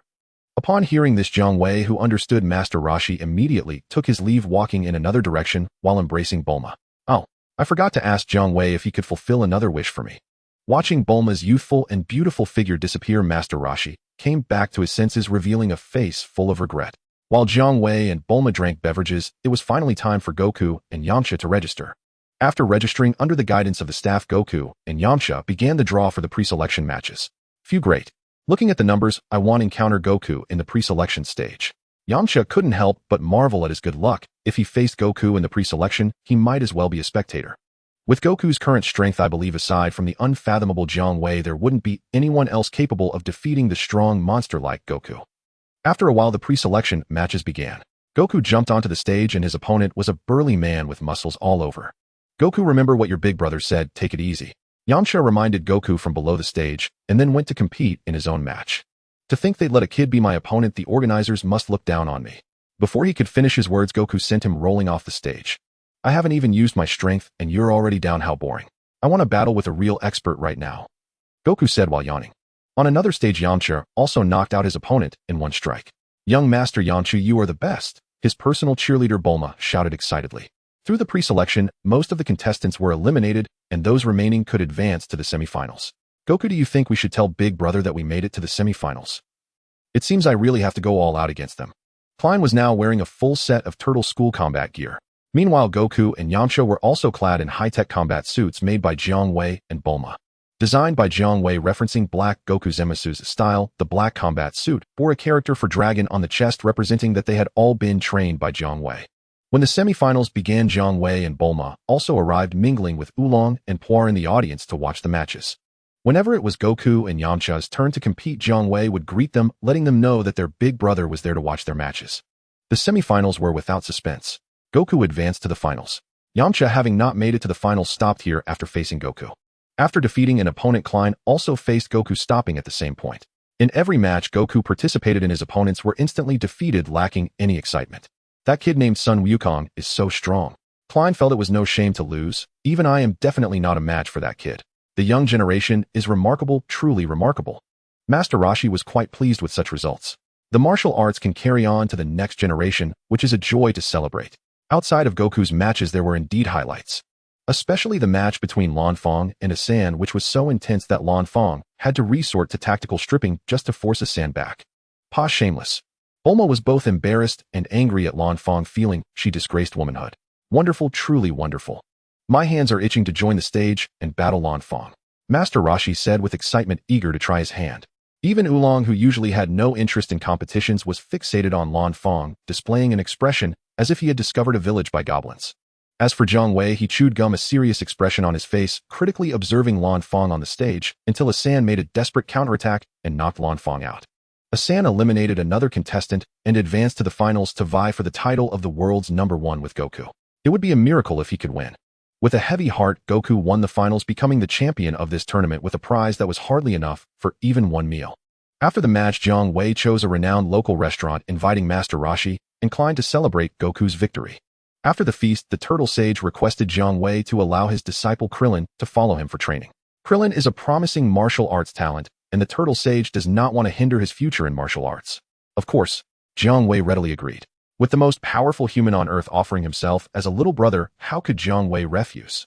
After Krillin joined the protagonist group, led by Jiang Wei, he quickly became very familiar with little Goku and Yamcha. It's unknown if it's due to the inertia of the plot, but Krillin and little Goku had a strong bond. A few months passed. Beep beep. Sun Wukong battle power 5500, 10x, Kaioken battle power 55000. Yamcha battle power 110. Krillin battle power 77. Big brother, I really want to have a battle with a master. Where are the masters, big brother? Little Goku would often ask Jiang Wei this question. He was eager to fight strong opponents. Where on earth are there any masters who can fight you? Goku, you're making it difficult for your big brother, Jiang Wei thought. Ding, report to the master, someone has gathered 7 Dragon Balls and summoned the master. Goku, Yamcha, Krillin, continue your training, I have something to attend to. After informing Bulma, Jiang Wei transformed into a beam of golden light and vanished from her home. Suddenly thunder and lightning filled the sky. The oppressive feeling of an apocalypse descended upon the earth. State your wishes. As the divine dragon appeared, he addressed the 3 individuals who summoned him in a remote mountainous area. The 3 of them were dressed in the same style. Leading them was a cold-faced old man followed by a tall man with 3 eyes. And another a little figure resembling a small zombie. They were easily recognizable. Turtle Hermit, Tien Shinhan, Kaiatsu. Jiang Wei recognized their identities. Dragon, please tell me the whereabouts of my brother Tao Pai Pai. Seeing the legendary dragon summoned, the Turtle Hermit impatiently asked loudly. Tao Pai Pai, the Turtle Hermit's brother, had gone missing over 12 months ago, with no sight of him alive or dead. In a moment of desperation, Tien Shinhan and Kaiatsu partnered up to con the unsuspecting villagers and unexpectedly obtained a Jiang Wei brand 3-star Dragon Ball. With this 3-star Dragon Ball, they sensed the locations of the other 6 Dragon Balls. For the 3 of them, gathering all 7 Dragon Balls quickly was a simple task. This is quite simple. The divine dragon recalled Tao Pai Pai, whom he had smashed into a bloody pulp with a single claw, and said Tao Pai Pai is suffering in hell for all the bad deeds he has done. My brother is dead. The Turtle Hermit was momentarily stunned before he reacted. Your wish has been granted, farewell. With the business concluded, the divine dragon was about to depart. From the Turtle Hermit, he extracted the skill of flight. Although Tao Pai Pai was the Turtle Hermit's brother, he did not possess the skill of flight, so Jiang Wei did not extract it from him. Dragon, wait. I have another wish to revive my brother Tao Pai Pai. As the divine dragon was about to leave, the Turtle Hermit proposed another wish. This is the second wish which does not comply with the rules of this divine dragon.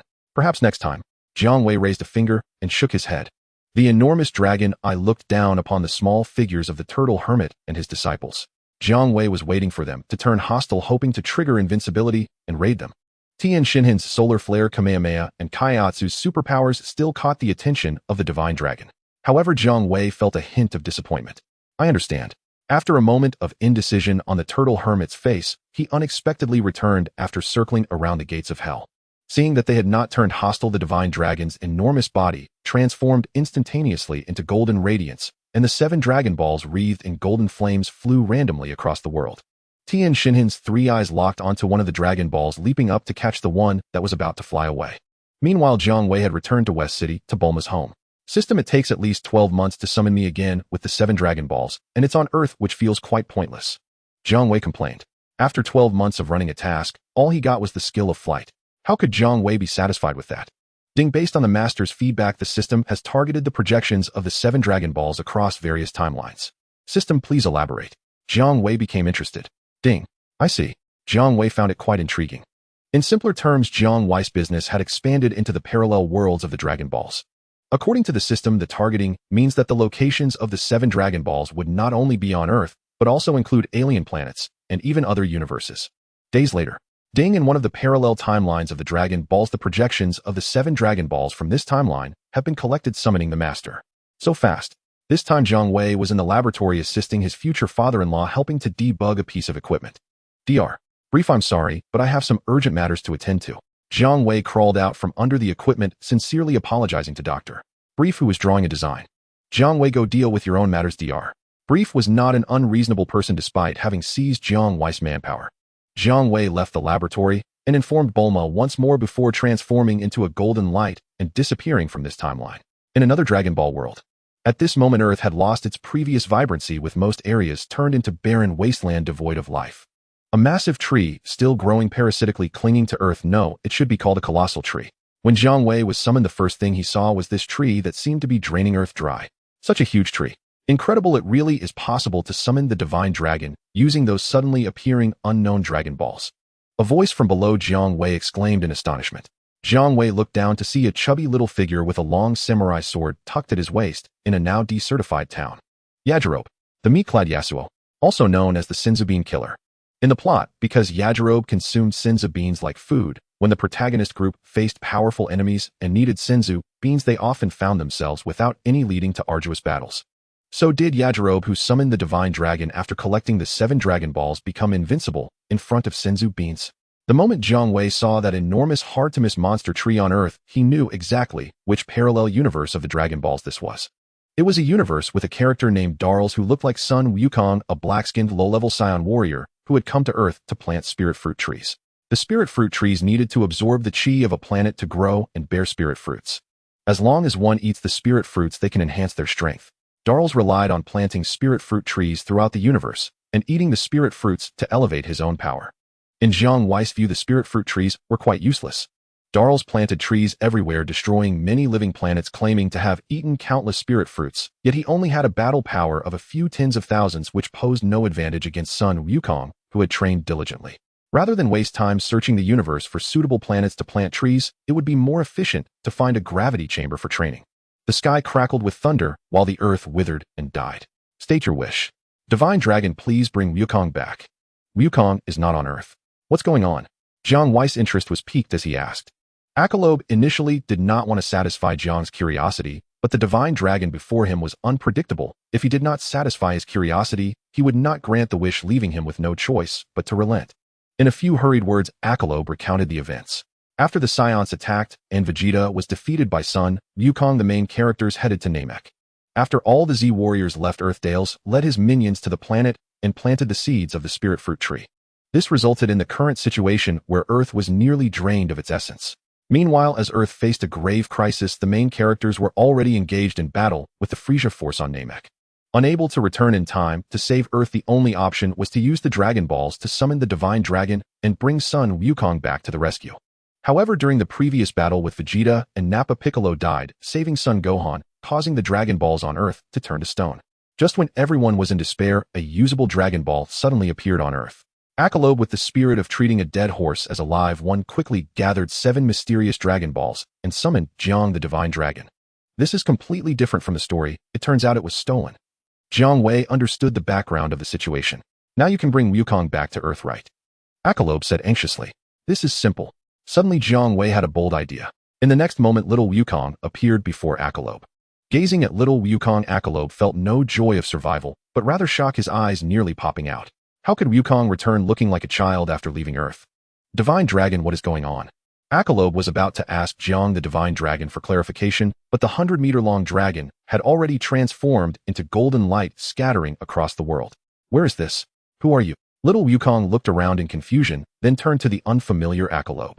He was training vigorously at Bulma's house when he suddenly arrived in this strange place. Wukong, weren't you supposed to battle a master? This time you must fight hard. A young man with a cool pair of glasses, handsome and mature, yet mischievous, approached little Wukong. Big brother, you're here too, little Wukong said happily. With Jiang Wei around, he felt reassured. Meanwhile, Akalob was nervously scanning the surroundings, seemingly looking for an escape route. Because of the battle power detector on Jiang Wei's left eye, Akalob mistakenly took him for an accomplice of Dales. Dales and his minions also wore similar devices. Jiang Wei ignored Akalob. He was just an insignificant character, and if he ran, so be it. From Akalob, Jiang Wei only acquired a useless sword technique. This was the reward for Jiang the Divine Dragon, granting Akalob's wish. Just asking you, is little Wukong's son Wukong? Let me see the battle power of Guozi's crew. Jiang Wei pressed a button. Beep beep. Jiang Wei battle power 50700, Sun Wukong battle power 5950, Akalob battle power 970, unknown battle power 350, unknown battle power 130, unknown battle power 910, unknown battle power 840, unknown battle power 7600, unknown battle power 7600. Without guessing, the 3400 battle power data must belong to Dales. Jiang Wei grinned and casually exhaled a puff of smoke. With that level of strength, Wukong can easily handle it with a 10x Kaioken. Meanwhile, at the spirit fruit tree, the muscular and robust black dog Dales, his battle power detector also reacted. Beep beep. Unknown battle power 50700, unknown battle power 5950. Dales was taken aback. How can a weak planet like this have a warrior with a battle power of 500? While he was in doubt, the data on the battle power detector screen quickly refreshed. Unknown battle power 5070, unknown battle power 5950. I was startled. It turned out I misread a 0. I thought, how could a weak planet have a warrior with a battle power of 500? However, 2 enemies with battle powers over 500 appearing at the same time meant the fruits were nearing maturity. I couldn't just sit back. I should send my men to eliminate them quickly. Dales looked at the still unripe fruits before him, his eyes filled with greed and a thirst for power. He turned to the two aliens and said, Amando Doi's go eliminate those two enemies with battle powers of over 500 that just appeared. Amando and Doi's accepted the order. With their battle powers, taking care of the newly appeared enemies would be easy.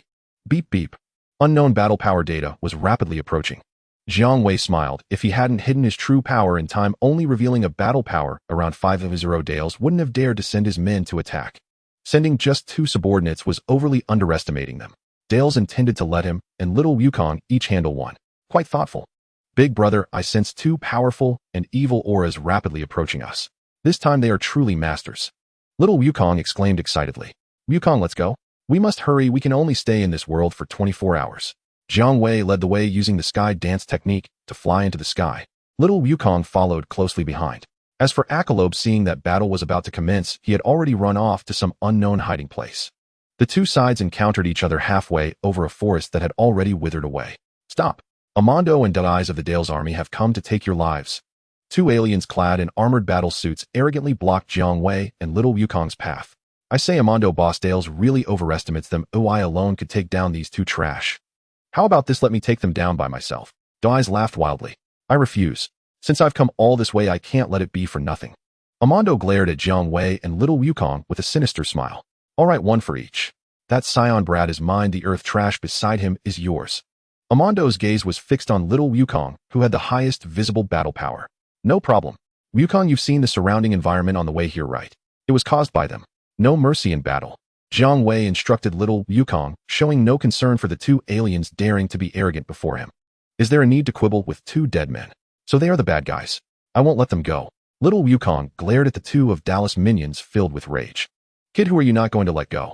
Amando jeered, getting close to little Wukong, and then landed a heavy punch on little Wukong's abdomen, sending him flying backward in pain. Beep beep. Amando battle power, 9100 Days battle power, 8400 Sun. Wukong battle power, 5950. Jiang Wei had no intention of intervening, he simply wanted to quietly chew his gum on the side. However, someone was not having it. Earth trash, how do you want to die? Days flashed in front of Jiang Wei, his face full of arrogance. I want to die of old age. Jiang Wei spat out a piece of gum towards Days' face. Old age. Days was clearly taken aback by Jiang Wei's response, momentarily stunned, then immediately enraged as he was hit with the gum. Dare to toy with me. Just as he was about to strike, Jiang Wei was faster, pressing his palm directly against Days' body. A plume of white smoke erupted. Days vanished. A carrot fell out of the white smoke, which Jiang Wei caught in his hand and tossed casually. The rabbit's superpower is quite interesting. Jiang Wei looked at the carrot in his hand, tilted his head in thought, and did not bring it to his mouth. Kid, I won't play with you anymore. I will send you to the afterlife. Amando unleashed a barrage of fierce punches and kicks, sending little Wukong flying several meters before generating a wave of ki in his hand and grinning as he shot it towards little Wukong. Boom. Little Wukong could not dodge the ki wave and was instantly engulfed in the explosion's smoke. Amando looked ahead, believing that little Wukong had been obliterated. At this time, one must believe in the law of no harm from smoke except for the tea god. On the other side, Jiang Wei, seeing Amando's victorious expression, chimed in. Before Amando could ponder what Jiang Wei meant, a small figure burst forth from the smoke, radiating with blood-red energy, swift as lightning, and punched Amando in the abdomen, causing him to spit blood and nearly pop his eyes out. It was little Wukong.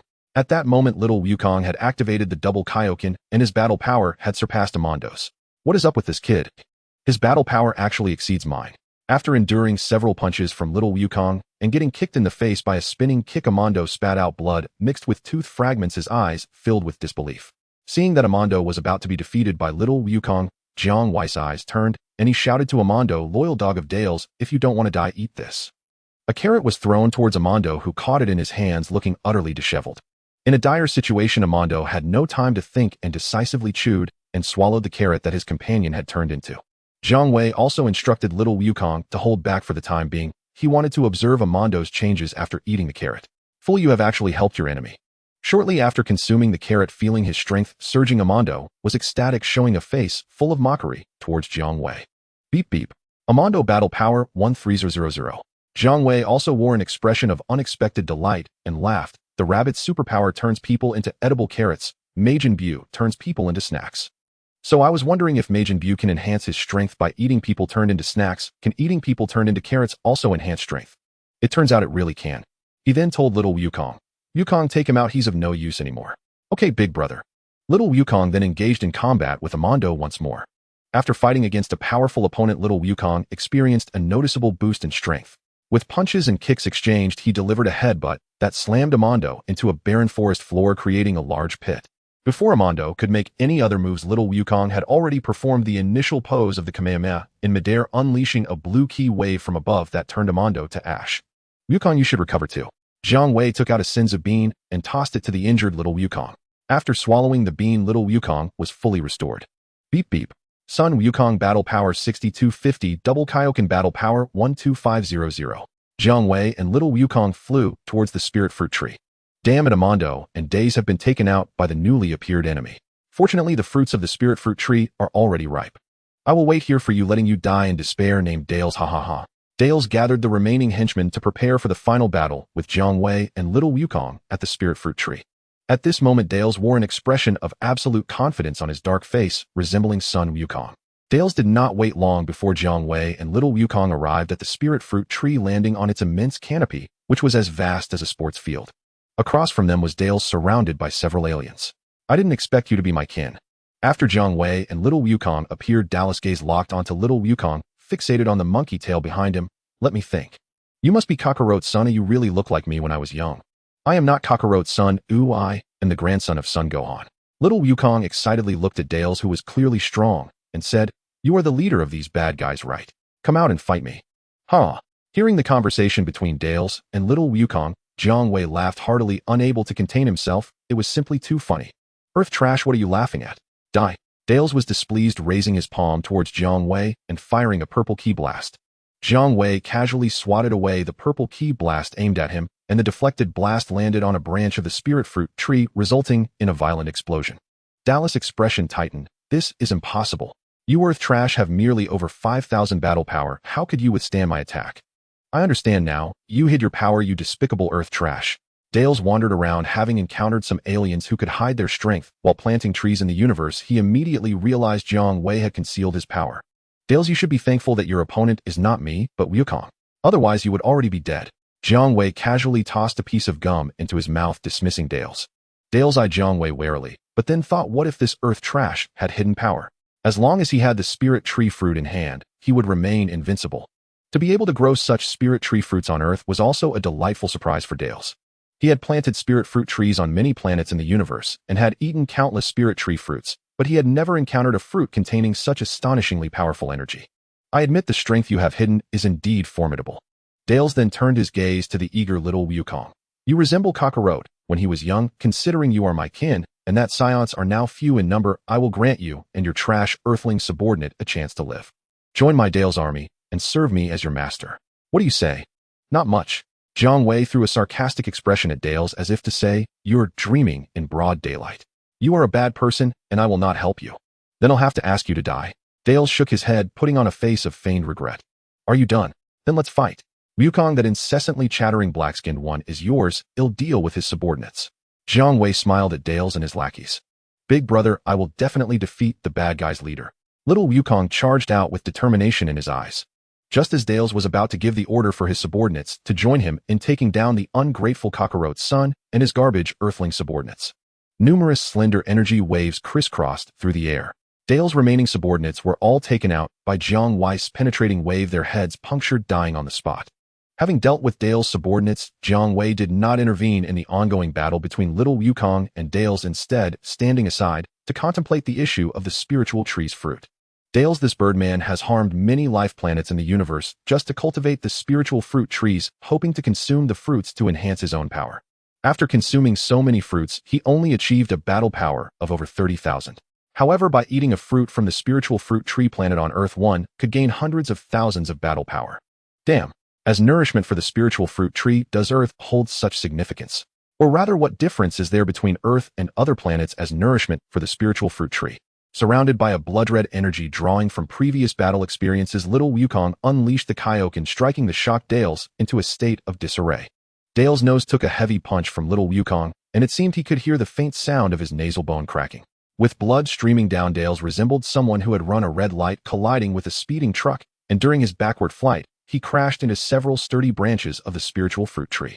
Lying on the ground, Dales touched his continuously bleeding nose and cursed, "You little brat, you've really angered me." Yet inside he was astonished by little Wukong's strength. I absolutely cannot lose to this little brat. It's time to unleash my trump card. Without fleeing, Dales directly reached into his armored battle suit and pulled out a spiritual fruit, taking a big bite. Only to bite into nothing. Let me see what is different about the spiritual fruit cultivated from Earth compared to those from other planets.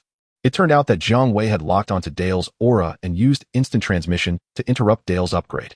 Jiang Wei now possesses the abilities of both the Supreme Kai and the North Kai. It's difficult for anything to slip past his watchful eyes. This. Having his upgrade interrupted, Dales regretted it immensely, thinking he should have avoided the enemy before using the upgrade item rather than doing so in front of them. Now he could only try to block little Wukong's relentless assault and think of other ways. After all, the spiritual fruit harvested from this trip to Earth is not limited to just one. Jiang Wei took a quick look and discovered the fruit he had snatched from Dales indeed held secrets. The energy within the fruit, apart from a portion absorbed from Earth's vitality, is mostly a type of energy that does not exist on Earth. It appears to be pink. Pink. Could it be that the spiritual fruit tree absorbed the energy of Majin Buu, granting the fruit effects far exceeding those from other planets? Majin Buu is sealed on Earth. Using the energy of the sealed Majin Buu to nourish the fruits, is it safe to eat? Jiang Wei stroked his chin, reluctant to make any guarantees. He certainly would not underestimate Majin Buu. Let's let others test the waters first. With this thought, Jiang Wei immediately said, Wukong, is Dales dead yet? If not dead, pause for a moment, he still has some use. Got it, big brother. Little Wukong, who was already on Dale's back holding his collar and punching him repeatedly, immediately stopped.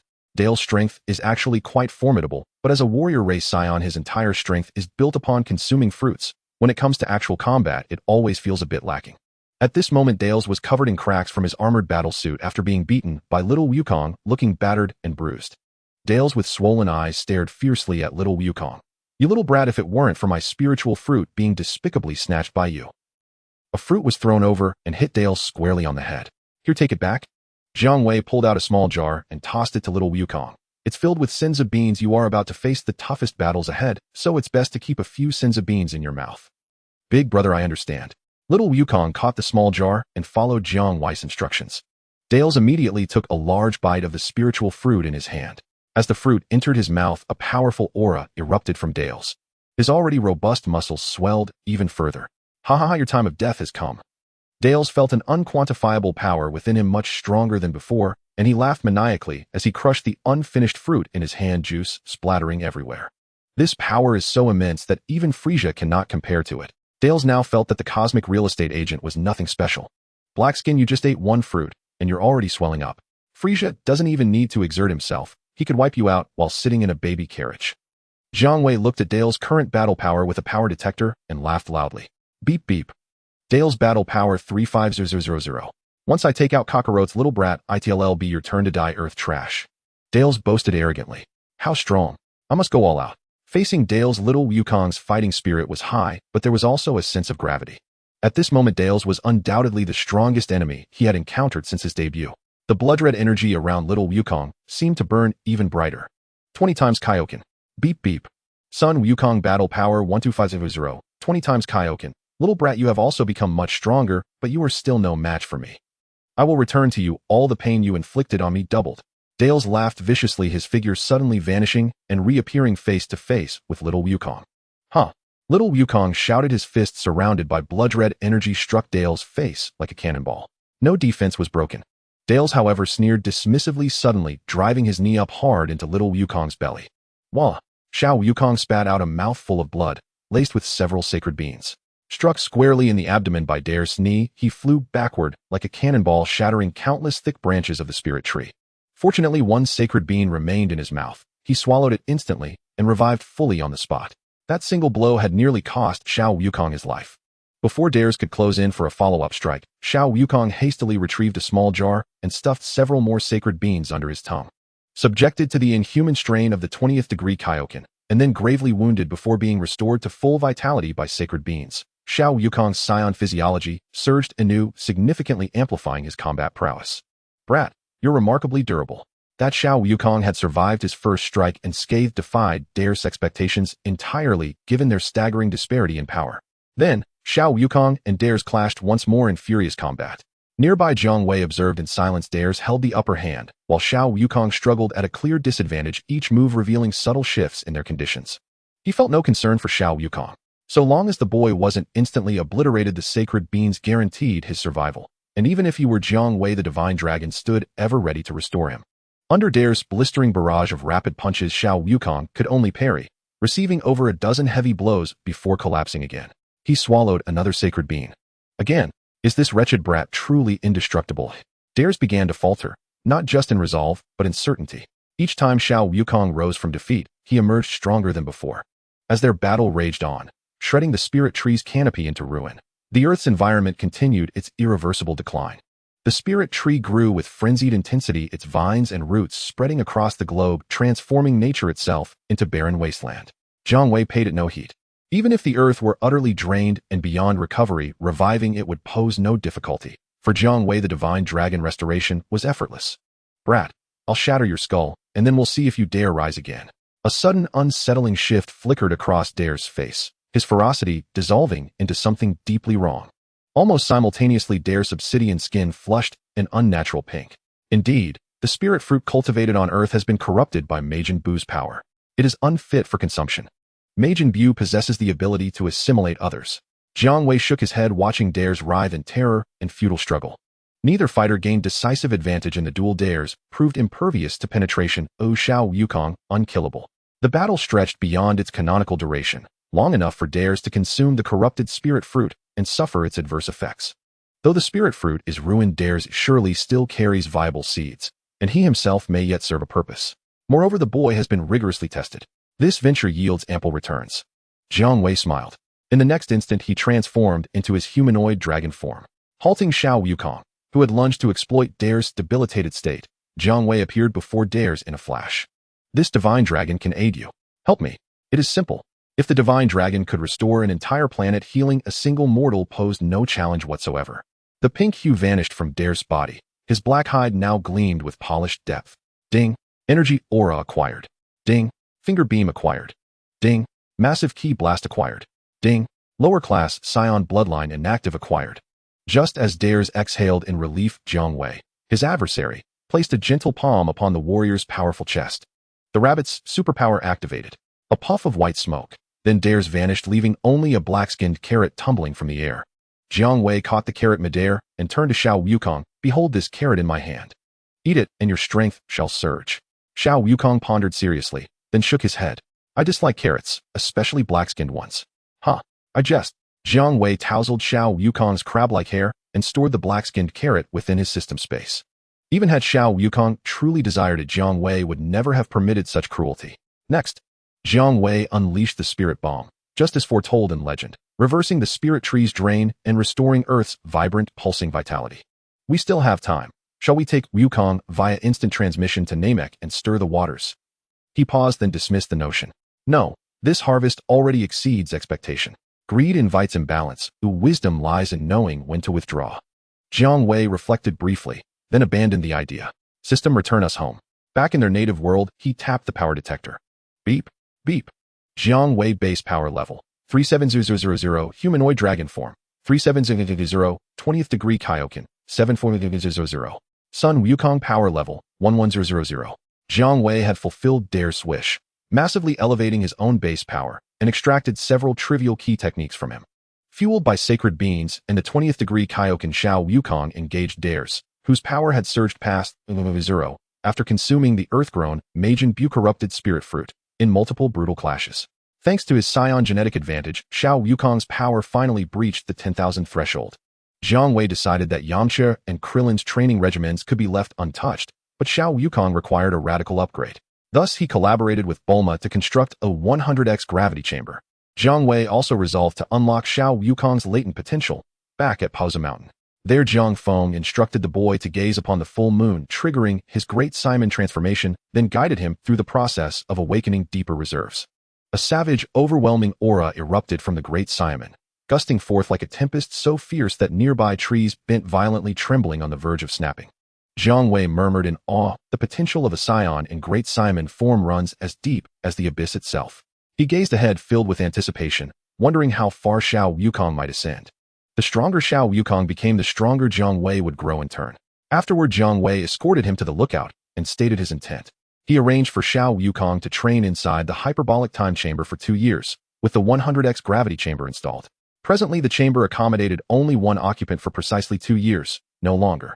Jiang Wei began contemplating upgrades to the hyperbolic time chamber, a project long overdue. Once Xiao Yukong entered, Jiang Wei turned his thoughts to the spirit tree seeds obtained from dares.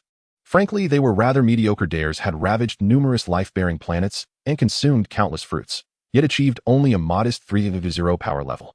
Moreover, within Jiang Wei's Dragon Ball universe, the spirit tree did not exist, nor any ecological framework for cultivating such a perilous organism without devastating the environment. Perhaps I should consult an expert in biosciences to study the spirit tree. A spark lit Jiang Wei's eyes. He had already identified the perfect candidate. Dr. Gero. Indeed. He is the scientist who transformed himself into Android No. 20 and created the destructive Android No. 17 and No. 18 that annihilated the future world. In the storyline, after little Goku destroyed the Red Ribbon Army, Dr. Gero went into hiding, likely receiving funding from the remnants of the Red Ribbon Army to develop androids in a secret laboratory for revenge against little Goku.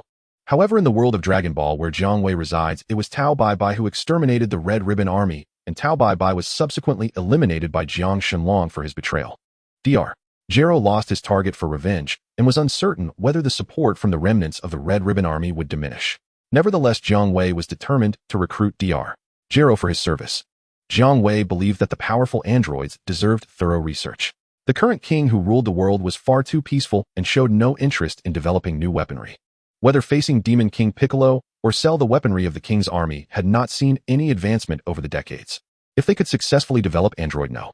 16, any threats from Demon King Piccolo or Saiyan, even a vengeful cosmic emperor, could be easily dealt with. If they could just elevate Cell to a lower level, they might even stand a chance against the unsealed Majin Buu. It certainly wouldn't be a scenario where a fleet of tanks became living targets for the overweight Buu. Jiang Wei opened his computer and logged into a forum only known to the world's top scientists using information provided by Dr. Brief. Jiang Wei was merely experimenting, and it was no problem if he couldn't find clues about Dr. Gero. He could always have Bulma make a wish. Little did he expect that Dr. Gero would also visit this forum. Jiang Wei could tell that, influenced by the global environment, other scientists on the forum did not favor Dr. Gero, who specialized in researching lethal weapons. It was no wonder Dr. Gero harbored hatred towards little Goku, who had destroyed the Red Ribbon Army. Aside from the Red Ribbon Army, no one was interested in his research projects, much less willing to invest in him. Jiang Wei added Dr. Gero's contact information, and the two discussed for an entire afternoon. Dr. Gero greatly admired Jiang Wei, feeling a sense of kinship. Jiang Wei was not only knowledgeable, but more importantly, he was wealthy and shared Dr. Gero's research philosophy. Due to the disappearance of Tao Bai, the remnants of the Red Ribbon Army lost their target for revenge and vigilance, and because Dr. Gero's android project was too costly, they began to neglect him. Dr. Gero's research required funding, so he accepted the olive branch extended by Jiang Wei and began working for him at a remote, desolate mountain. There was a high-tech research facility built inside a hollowed-out mountain. This was Dr. Gero's secret laboratory. You are Jiang Wei. A much younger old man than when the android arc started looked at the muscular black-skinned man in front of him with confusion. If the other party hadn't provided the password given to Jiang Wei by Dr. Gero, Dr. Gero would not have allowed this muscular black man to enter. Hello, Dr. Gero, I am Jiang Wei. I accepted your invitation and came here. As for my current appearance, I'm quite busy and couldn't leave West City, so I had to send a remote avatar to meet you. This avatar of mine is an alien named Dales. I believe my avatar will be beneficial to your android research project. With this avatar, I can not only contact you anytime, but also protect you in case of danger. I also brought the research equipment from your previous list using a universal capsule. Jiang Wei smiled at Dr. Gero, who wore an RR logo in red and white on his clothing. For every wish Jiang Wei fulfilled, his reward was to replicate everything about the Wishmaker, and naturally Dales became an available avatar. In fact, all those whose wishes Jiang Wei had granted had their avatars created for him to command when needed. It's still the same phrase. Dragon system is the most powerful. The avatars are akin to secondary accounts in an online game, lacking autonomous action capabilities and requiring Jiang Wei to control them. If an avatar is killed, as long as Jiang Wei's main body remains intact, the avatar can continuously revive. However, reviving an avatar requires an hour of time, making it impractical for instant resurrection.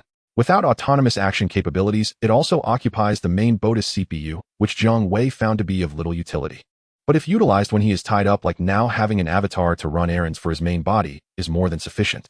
As for the real Dales, he had been transformed into a black-skinned carrot by Jiang Wei's rabbit powers and tossed into the system space to gather dust. An alien. Dr. Gero's eyes lit up upon hearing this, and he couldn't help but moved closer, eagerly examining the avatar Dales with fascination. Under current conditions, the research materials available to Dr. Gero consisted only of the weak Earthlings, and he could at most collect some information on well-known martial artists on Earth as research materials. A living alien. This is fantastic. Jiang Wei utilized the avatar Dales to assist Dr. Gero with some research and discussed various technical issues, eventually leaving the avatar with Dr. Gero as a research material. Of course, Jiang Wei did not forget about the seeds of the spiritual tree and handed them over to Dr. Gero for research. Dr. Gero readily accepted and showed great interest in the alien plant seeds. After little Goku returned from training in the hyperbolic time chamber under 100 times gravity, he not only aged 2 years, but also experienced a significant leap in power. Beep beep. Son Goku combat power 1 million. Jiang Wei immediately decided to replicate little Goku's training results, prompting him to make a wish and indulging in the most delicious barbecue in the world. By fulfilling little Goku's wish, Jiang Wei's power also became stronger. Beep beep.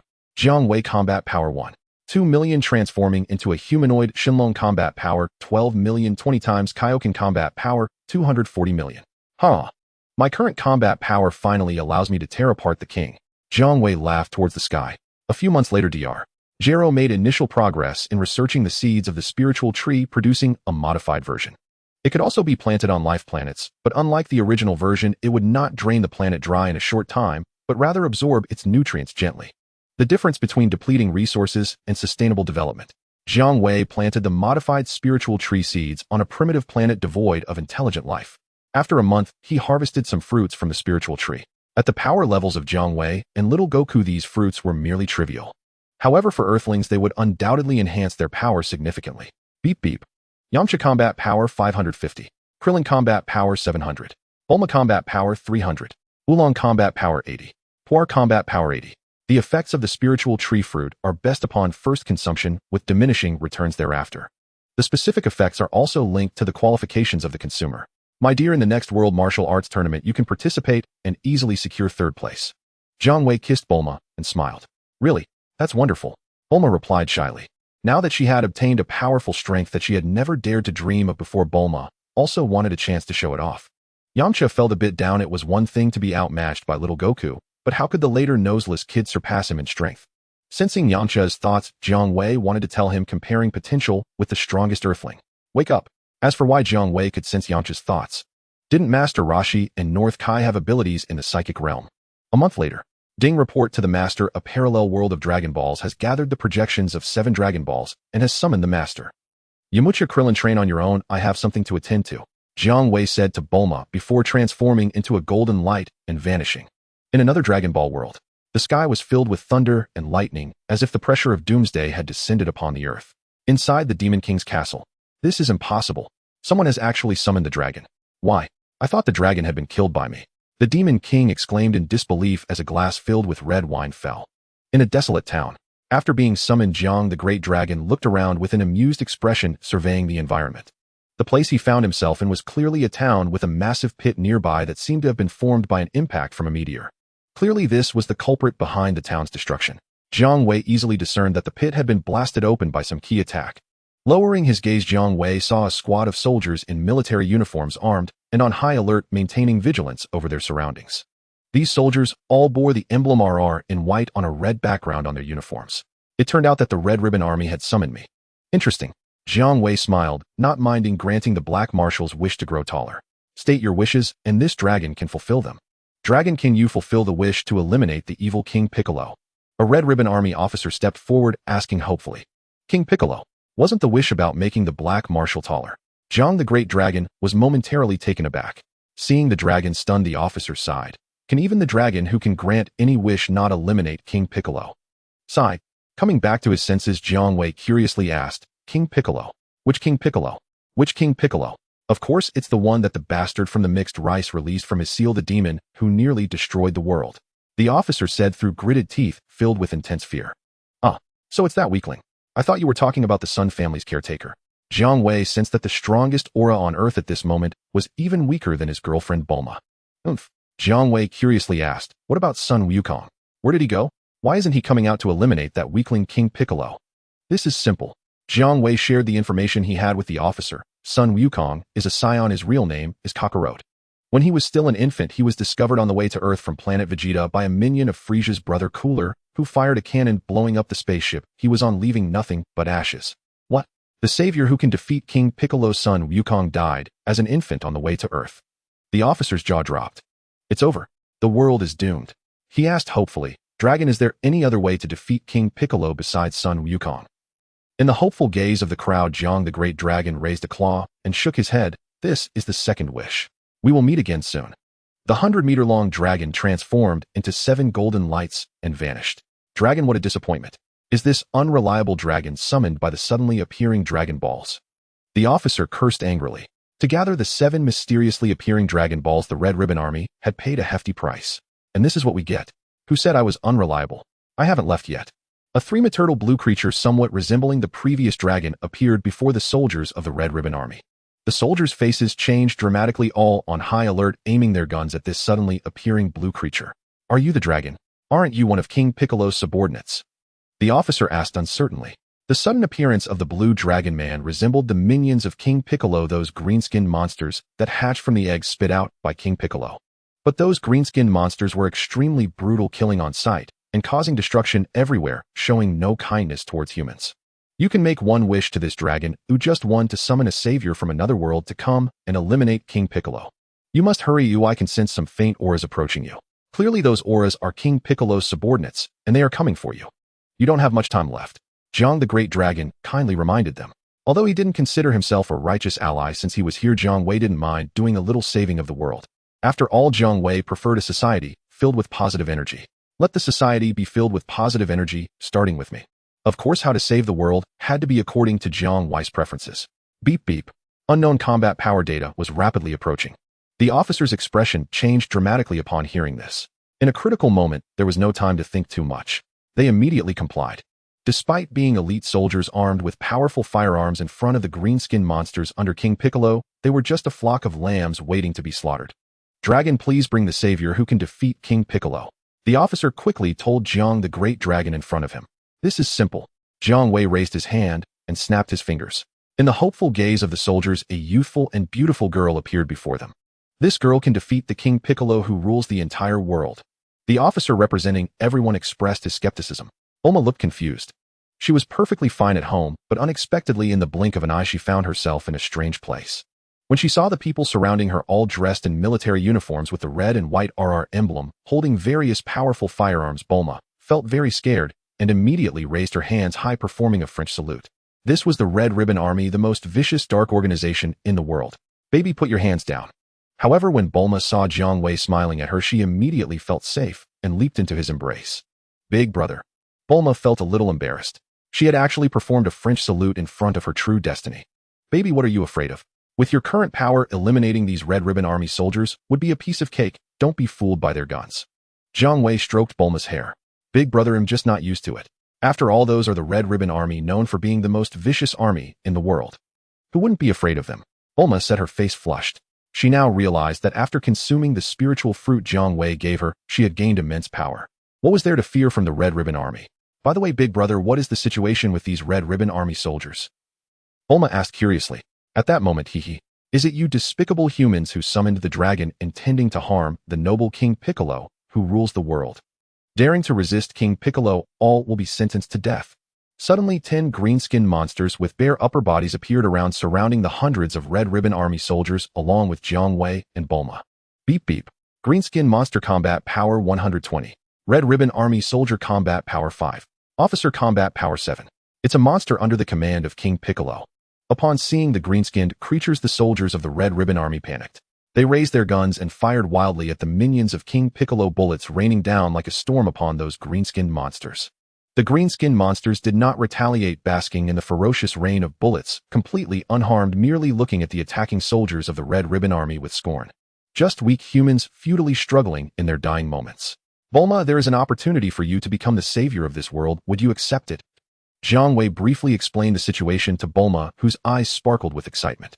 To become the savior of a world. What could be more worthy of boasting? Big brother, can I really do it? Bulma asked excitedly. If I say you can, then you can. Rest assured I'll back you up, Jiang Wei said. Then Savior Bulma, your mission to save the world begins with defeating the little minions of the Demon King. Jiang Wei pointed at the green-skinned monster which was grinning menacingly and ready to strike down the soldiers of the Red Ribbon Army, and said to Bulma, "Big brother, watch me." Having the opportunity to perform well in front of Jiang Wei made Bulma very happy, and with no mercy, she took down all the green-skinned creatures. Not a single one was left alive. In the storyline, while searching for the Dragon Balls, Bulma carried a handgun, decisively firing at any danger, not someone who hesitated to strike against her enemies. I can't believe this seemingly delicate girl can truly defeat the minions of King Piccolo, those invulnerable green-skinned monsters. You must understand, just one of these green-skinned monsters could easily destroy a town. I have no doubt now that this girl is the savior who can defeat King Piccolo. As Bulma dispatched 10 invincible green-skinned monsters with a few punches and kicks, the soldiers of the Red Ribbon Army began to cheer. These minions of King Piccolo were not something these soldiers could easily defeat, but from Bulma, they had seen the hope of overcoming King Piccolo and restoring peace to the world. "Savior, we will escort you to our secret headquarters." An officer stepped forward and saluted Bulma with great respect. "Big brother, what do you think?" Bulma enjoyed the immense respect from the Red Ribbon Army soldiers around her, but with Jiang Wei present, she was used to letting him take the lead. "Darling, you are the savior." Jiang Wei looked at Bulma affectionately. "I want to see the father and mother of this world first." Bulma asked curiously. The two ignored the crowd of the Red Ribbon Army and flew straight into the sky, heading toward West City. Jiang Wei had already taught Bulma the technique of flight. On their way to West City, they hardly encountered any moving humans on the ground. All the cities they passed had turned to ruins. The cause of the destruction of these cities were large craters resembling meteorite impacts blasted out by energy waves. Without a doubt, these were the deeds of King Piccolo. It wasn't until Jiang Wei and Bulma flew to West City that they finally discovered humans were still active. At this time, West City was no longer the bustling metropolis it once was. Ruins were everywhere, and many haggard, ragged individuals were busy scavenging for usable resources among the wreckage of buildings. No one noticed Jiang Wei and Bulma, who had just landed from the sky. "Big brother, are my parents in this world safe and sound?" Seeing the devastation in West City, Bulma asked worriedly. "I can only sense Dr. Brief's presence." Jiang Wei's words trailed off. In his perception, there was no sign of Bulma and Mrs. Brief anywhere in the world. Something unfortunate must have happened. Bulma felt very sad. The two arrived at Bulma's home. What was once a spacious and luxurious villa had now collapsed like the surrounding buildings, leaving only ruins. Bulma entered the familiar password and stepped into her home in another world. "Who?" Dr. Brief was startled and came over with a hunting rifle, his face scruffy and his expression fierce. Completely different from the Dr. Brief of Jiang Wei's world. "Bulma, am I dreaming? I've seen you again." The hunting rifle in Dr. Brief's hand fell to the ground as he excitedly rushed over and embraced Bulma, tears of joy streaming down his face. "Dad." Bulma was also moved by the genuine emotions expressed by the Dr. Brief of another world. "Hello, Dr. Brief of this world. I am Jiang Wei, and this is how it is." After Dr. Brief calmed down, Jiang Wei immediately explained the situation. "So that's the case, you come from another world." Dr. Brief offered the treasured drinks and snacks to Jiang Wei and Bulma, lighting a cigarette for himself. "Dad, can you tell me what happened to me and Mom in this world?" Bulma put down her drink and asked. Sigh. With a sigh, Dr. Brief looked at Bulma, his daughter from another world, and recounted the heart-wrenching events. In this world, Bulma and Mrs. Brief met with misfortune during King Piccolo's first attack on West City. Only Dr. Brief, who was working in his laboratory at home, narrowly escaped. "Big brother, can we resurrect me and Mom in this world?" Bulma asked sadly. "Of course we can." Jiang Wei replied, "However, it will have to wait until you defeat King Piccolo." "Thank you, big brother." A smile returned to Bulma's face. "Bulma, what are you talking about?" Dr. Brief asked in confusion. "Dad, big brother can grant any wish." Bulma's words filled Dr. Brief with hope, and he began to regain his spirits. The Dr. Brief that Jiang Wei and Bulma were familiar with had returned. He then asked more about this world where Goku was shot to pieces by Frieza's brother Cooler as a baby, and how the Earth had fallen to such a state. Dr. Brief shared the information he had collected over the years with the curious Jiang Wei and Bulma. In this world, there was no Goku. The king of mixed rice had collected 7 Dragon Balls and wished to become the king of the world. Later, the black commander of the Red Ribbon Army also collected 7 Dragon Balls and successfully grew tall 5 centimeters taller than his black subordinate. Afterward, the Red Ribbon Army began a war to overthrow the king of mixed rice to dominate the world. The army of mixed rice was no match for the Red Ribbon Army and was overthrown. To regain his throne, Mixed Rice took 2 henchmen and went to find King Piccolo's seal, releasing him from the rice cooker.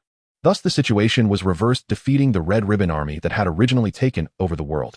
But Mixed Rice could not regain his throne either. King Piccolo repaid his benefactor with malice, exterminating Mixed Rice, and his 2 companions becoming the new ruler of the world. This placed all people in the world under his terrifying rule. At this time, the Red Ribbon Army also began to unite the remnants of the Mixed Rice Army to resist King Piccolo. Thank you for your hospitality, Dr. Brief. Bulma and I have other matters to attend to, so we must take our leave. Dad, goodbye. Once I defeat the Demon King Piccolo, you will be able to see Mom and me again. After waving goodbye to Jiang Wei and Bulma at the door, Dr. Brief finally realized. What did the daughter from another world just say? After bidding farewell to Dr. Brief, Jiang Wei, disinterested in flying all the way to the secret headquarters of the Red Ribbon Army, used instant transmission with Bulma to head there directly.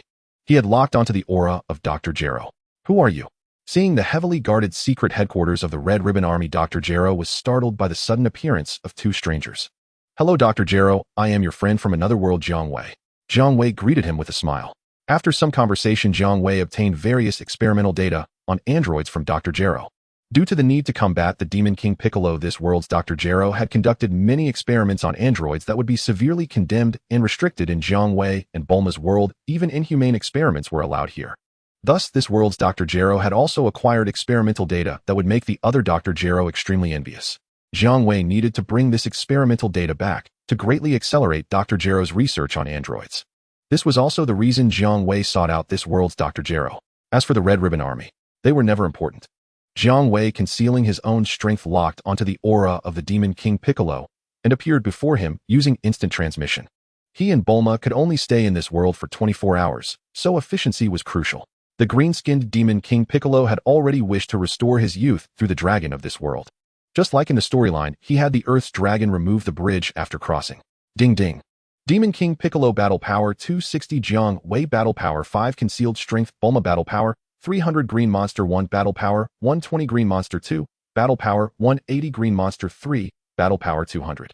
The robust and tall figure of Demon King Piccolo with bulging green muscles emanated a power that instilled fear across the world, a cruel smile on his face as he looked at Jiang Wei and Bulma, who had suddenly appeared in his castle. Foolish creatures, haven't you learned your lesson yet? Are you here to challenge me again? Demon King Piccolo laughed cruelly. Jiang Wei had no interest in dealing with the ants and gestured for Bulma to step forward and converse. This time they would defeat the Demon King Piccolo and achieve the grand feat of saving the world. Bulma was the true protagonist. Demon King Piccolo, today is your last day. I will definitely eliminate you. Bulma angrily raised her fist at the Demon King. Ha ha, foolish creatures, you always love to tell such jokes. Demon King Piccolo laughed arrogantly. Respected Demon King Piccolo, please allow us to remove these two audacious fools who dare to defy you. One of the green-skinned minions stepped forward to show off in front of their boss. It's been a long time since I've had a good workout. It's rare to encounter such oblivious fools today. Oh, I want to have some fun. I don't need you all to step back. Demon King Piccolo moved his body as he spoke. As soon as he finished speaking, he suddenly exploded with speed, vanishing from his original spot. In the next moment, Bulma was struck hard by him and staggered back several steps. I didn't expect you to have some strength. Demon King Piccolo was surprised at Bulma taking his hit, and only being pushed back a few steps was truly beyond his expectations. Baby, you just need to perform normally. Demon King Piccolo's battle power is lower than yours. Jiang Wei frowned and reminded her. Hearing Jiang Wei's words, Bulma recalled his guidance. After stabilizing her stance, she immediately threw a straight punch at Demon King Piccolo, who stood before her. The 40-point difference in battle power did not allow Demon King Piccolo to truly harm Bulma. Bulma's sudden punch hit him squarely in the face, sending him flying over 10 meters away. Demon King Piccolo and his minions gasped and rushed to surround Bulma, but they were all dealt with by Jiang Wei using the Kamehameha. Trash should behave like trash. Jiang Wei blew on his fingertips and laughed. Woman, that punch you threw was quite good. I'm finding this interesting. Demon King Piccolo wiped the green blood from the corner of his mouth. Even though he said this, he felt a deep apprehension toward Bulma and also paid attention to Jiang Wei, who had come with her. Goodness, playing dumb to eat the tiger. You've cleaned out my lovely minions. Demon King Piccolo, don't look at me. You don't have to worry about me interfering. This time the protagonist is Bulma. Looking at the wary Demon King Piccolo, Jiang Wei spoke to him with a disdainful expression. Joke. Am I, Demon King Piccolo, afraid of you? After I kill this woman, I will come for you. Next, Bulma began yet another round of combat with Demon King Piccolo. Bulma had the advantage due to her battle power exceeding that of Demon King Piccolo by 40 points. This 40-point difference represented the gap between the aging Demon King Piccolo and the youthful version.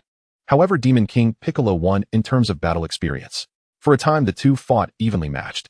Jiang Wei merely watched silently as Bulma played her game. As the battle between Bulma and Demon King Piccolo intensified, the scope of their fight began to expand, no longer confined to the Demon King's castle.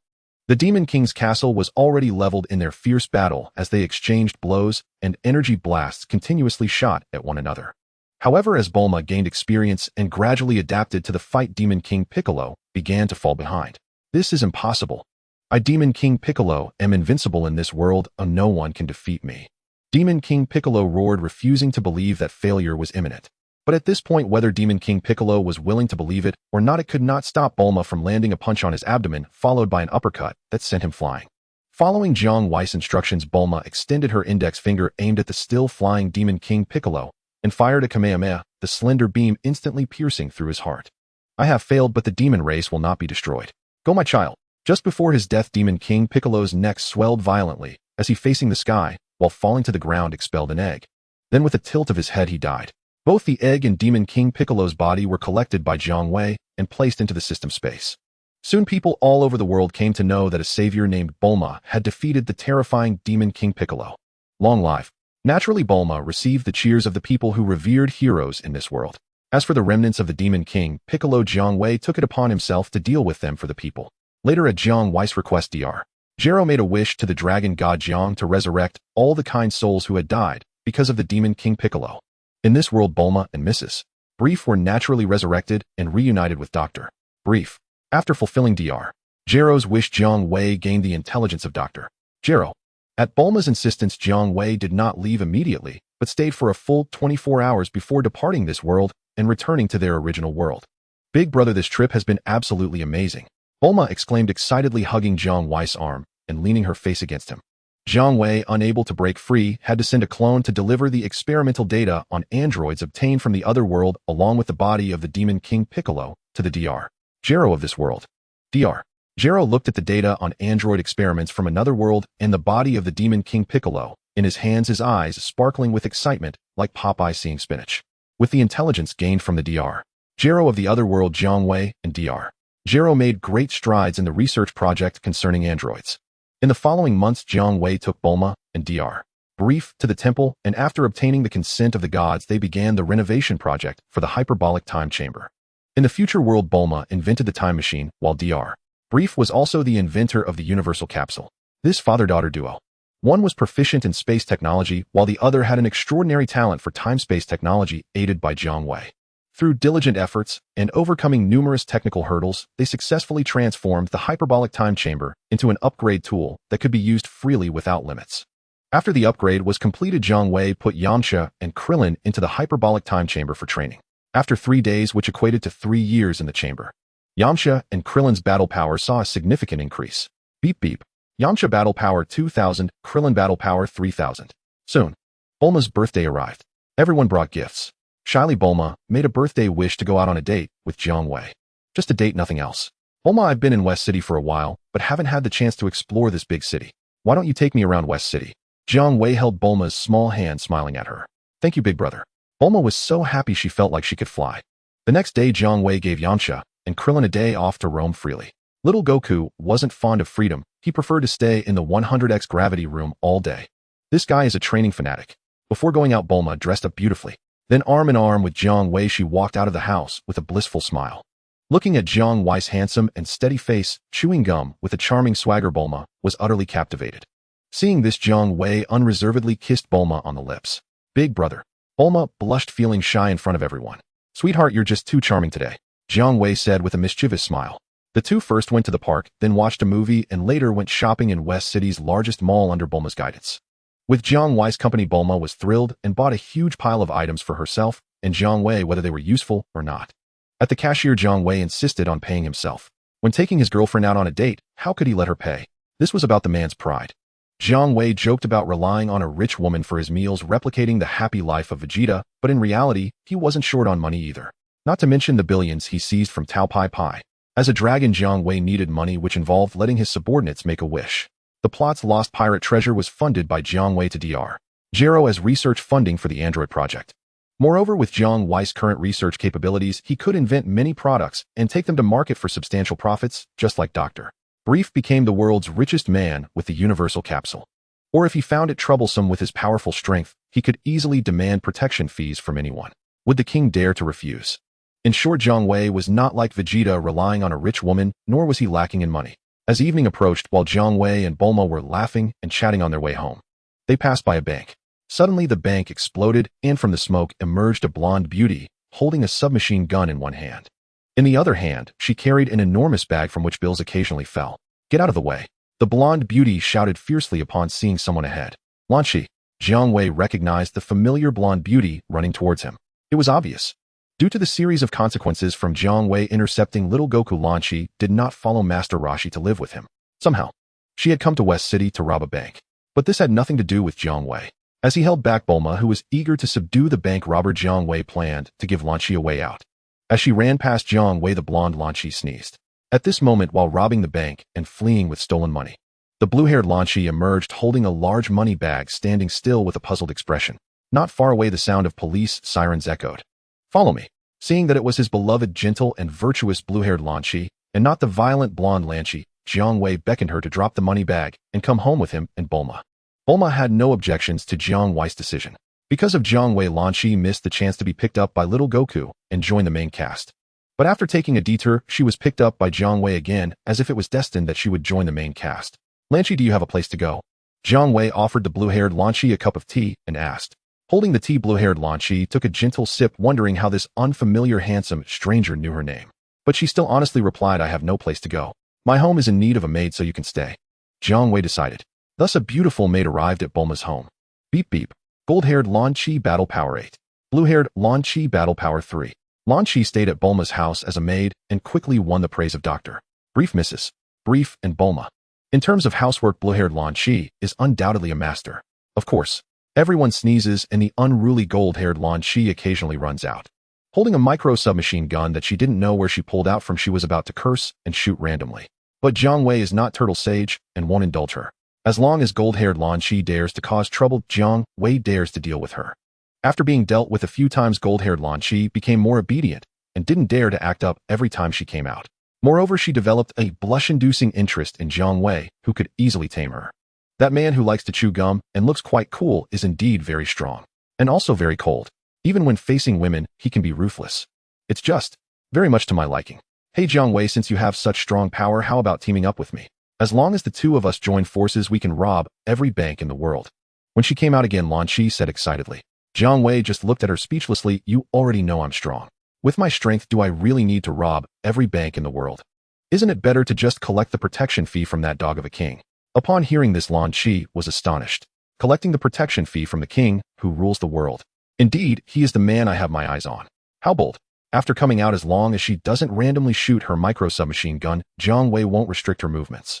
Even when Jiang Wei had the time to train Bulma, Oolong and pure Lan Shi practiced alongside, allowing her to do as she pleased. As for Yamcha and Krillin, they have already switched areas and are continuing to train and level up in the tenfold gravity environment left by little Wukong. After going to the hyperbolic time chamber to cultivate and breaking through a battle power of over 1,000, Jiang Wei also developed their potential. He even let Krillin try the super divine water. The result was that even the strongest earthling could not withstand the super divine water and perished. After being revived by the dragon of the god, Krillin was still apprehensive about the super divine water. Yamcha was secretly amused. Good brothers don't necessarily have to share joys, but must share hardships. On the other side, Zahofin did not give up and continued to strive to become the king ruling the world, bringing along 2 lackeys to collect Dragon Balls and summon the dragon to fulfill wishes. However, the Turtle School 3 were also in pursuit, searching the world for Dragon Balls to revive Tao Bai Bai. Unfortunately, their strength was inferior, and Zahofin and his companions couldn't snatch the Dragon Balls from the Turtle School trio. Desiring to be the king of the world, the crazed Zahofin even thought of making a deal with the tiger. He thought of the legendary Piccolo Daimao, who nearly destroyed the world hundreds of years ago. If he could harness the power of Piccolo Daimao, even if he couldn't collect the Dragon Balls to summon the dragon to fulfill wishes, Zahofin could easily become the king ruling the world. Based on some clues mentioned in the legends about the downfall of Piccolo Daimao. Through their efforts, Zahofin and his companions found a dilapidated rice cooker sealed with Piccolo Daimao at the bottom of the sea, covered with ominous symbols. "Zahofin, are you sure it's okay to release Piccolo Daimao from the seal? After all, he was a ruthless villain who almost destroyed the world hundreds of years ago." Xiao Wu asked worriedly. Zahofin began to hesitate, but ultimately his greed to become the king ruling the world could not overcome his inner conflict. Zahofin said to his 2 subordinates, "It should be fine, right? No matter how ruthless Piccolo Daimao is, after all, we are the ones freeing him from hundreds of years of imprisonment. He should be grateful to us, right? He will help me become the king ruling the world in return for my kindness in releasing him. Xiao Wu and Ashio still looked worried. Then with a gamble in his heart, Zahofin reached out and lifted the already tattered seal on the rice cooker. Ha ha ha ha, I Piccolo Daimao have returned. In a burst of terrifying light, an old wrinkled green-skinned monster dressed in a robe with a demon symbol appeared before Zahofin and his companions. Piccolo Daimao was feeling happy about being able to return to the world. Zahofin rubbed his hands wearing a flattering smile and humbly said to Piccolo Daimao, Piccolo Daimao, do you know? We are the ones who freed you from this rice cooker. So what do you want to say, little guy? Piccolo Daimao looked at Zahofin and his companions with an evil smile, speaking rudely. That gaze was devoid of humanity, scaring Xiao Wu and Ashio to cling to each other, their faces pale. It's like this. I released you, so please show some gratitude to me. I won't ask you to do anything too troublesome, just use your unmatched strength to help me become the king ruling the world, and that would suffice as my repayment for freeing you. Zahofin was also quite scared, but still mustered the courage to express his request. Ha ha! Piccolo Daimao laughed uproariously as if he had heard the greatest joke. Seeing Piccolo Daimao's reaction, Zahofin suddenly felt that releasing him from the seal was an incredibly foolish thing to do. He regretted it, but it was too late. It was impossible to stuff Piccolo Daimao back into the rice cooker. Becoming the king ruling the world. Sounds pretty good. Piccolo Daimao, while laughing, suddenly coughed a few times and asked Zahofin with a dark expression. Hey little guy, as you can see, I am already old and my strength is no longer what it used to be. If you want me to help you become the king ruling the world, that's not impossible. Do you have any way to help me regain my youth and restore my former strength? Piccolo Daimao, there are 7 Dragon Balls on Earth. As long as you can gather all 7 Dragon Balls, you can summon the dragon that fulfills all wishes. You can wish to the dragon to regain your youth and restore your former strength. Zahofin said with hope. Where are the 7 Dragon Balls now, little guy? I must find these 7 Dragon Balls immediately. Piccolo Daimao eagerly asked. Not only because of aging and significant loss of power, but he also felt he was close to death. Finding the 7 Dragon Balls as soon as possible, summoning the dragon, and regaining youth was his only hope for survival. Piccolo Daimao, I don't know where the Dragon Balls are. I only know that 3 martial artists are also collecting the Dragon Balls. The Dragon Balls should be in their hands. To get the Dragon Balls, one must defeat those 3 martial artists, Zahofin said through gritted teeth. If it weren't for the Turtle School Trio's interference, he would have already collected the Dragon Balls, summoned the dragon, and fulfilled his wish to become the king ruling the world. How could he be in such a predicament now? Ashio and Xiao Wu nodded vigorously beside him, affirming that their leader's words were true. A martial artist. After centuries have these vermin truly failed to perish? Bikini the Demon King narrowed his eyes, his aged frame suddenly erupted with an aura of utmost peril. Centuries ago, Bikini the Demon King had been sealed inside a rice cooker by a martial artist using the Mafuba technique. He loathed martial artists, fervently and eternally. So be it.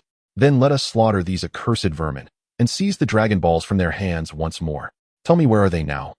Bikini the Demon King demanded, his voice thick with murderous intent, turning to Chao Fan. Great Demon King Bikini, I only know they are scouring the world for Dragon Balls. I have no knowledge of their current whereabouts. However, I do know the new World Martial Arts Tournament has commenced. As martial artists, they will surely attend. Chao Fan stammered, trembling with fear. Then we shall hasten to the tournament grounds, not only to seize the Dragon Balls and summon the Eternal Dragon to restore my youth, but also to eradicate every last one of these wretched vermin. Bikini the Demon King grinned malevolently. Once all martial artists were slain, none would ever again seal him within a rice cooker, condemning him to eternal imprisonment. Yes, great Demon King Bikini. Chao Fan and his 2 companions could only grimace in reluctant assent. To refuse would invite immediate annihilation, leaving not even ash behind. As Bikini the Demon King approached the venue of the 22nd World Martial Arts Tournament, Jiang Wei arrived with the protagonist team, enrolling them all in the competition. Having won the previous tournament, young Goku chose not to compete. He attended the World Martial Arts Tournament solely to test his strength against elite martial artists from across the globe. He sought neither the title of champion nor the paltry prize money, barely enough to cover a single meal. Given his current power, none of the martial artists gathered from around the world stood any chance against him. Thus, he saw no reason to waste his time on the tournament. Yet at his elder brother Jiang Wei's insistence, young Goku accompanied the group to the tournament grounds as a spectator. Aside from Jiang Wei and young Goku, everyone else registered for the World Martial Arts Tournament. Even newly joined Blonde Ranchi and Oolong and Poor Long, relegated to comic relief, enrolled under Jiang Wei's directive. Jiang Wei's strategy was clear. His allies would occupy all 8 quarterfinal slots. Master Rashi, over here. Krillin waved eagerly through the crowd. Master Rashi had traveled from their island home precisely to watch Krillin compete. Sensing the unfathomable depth of Krillin's current strength, Rashi smiled. A smile of quiet pride, like tides yielding to the next generation's surge. Krillin, it's been years. Yet you far surpassed me. Master Roshi chuckled warmly. Lecherous old fool. This bald boy beside you. Is he your disciple too? The Crane School trio had also entered the tournament and strode over to taunt Master Roshi with swaggering bravado. With Jiang Wei's approval, Krillin wore the Turtle School's turtle battle uniform, not the black, dragon-emblazoned suit favored by Jiang Wei's faction modeled after the dark Zamasu-style attire. Well, you're still alive, I see.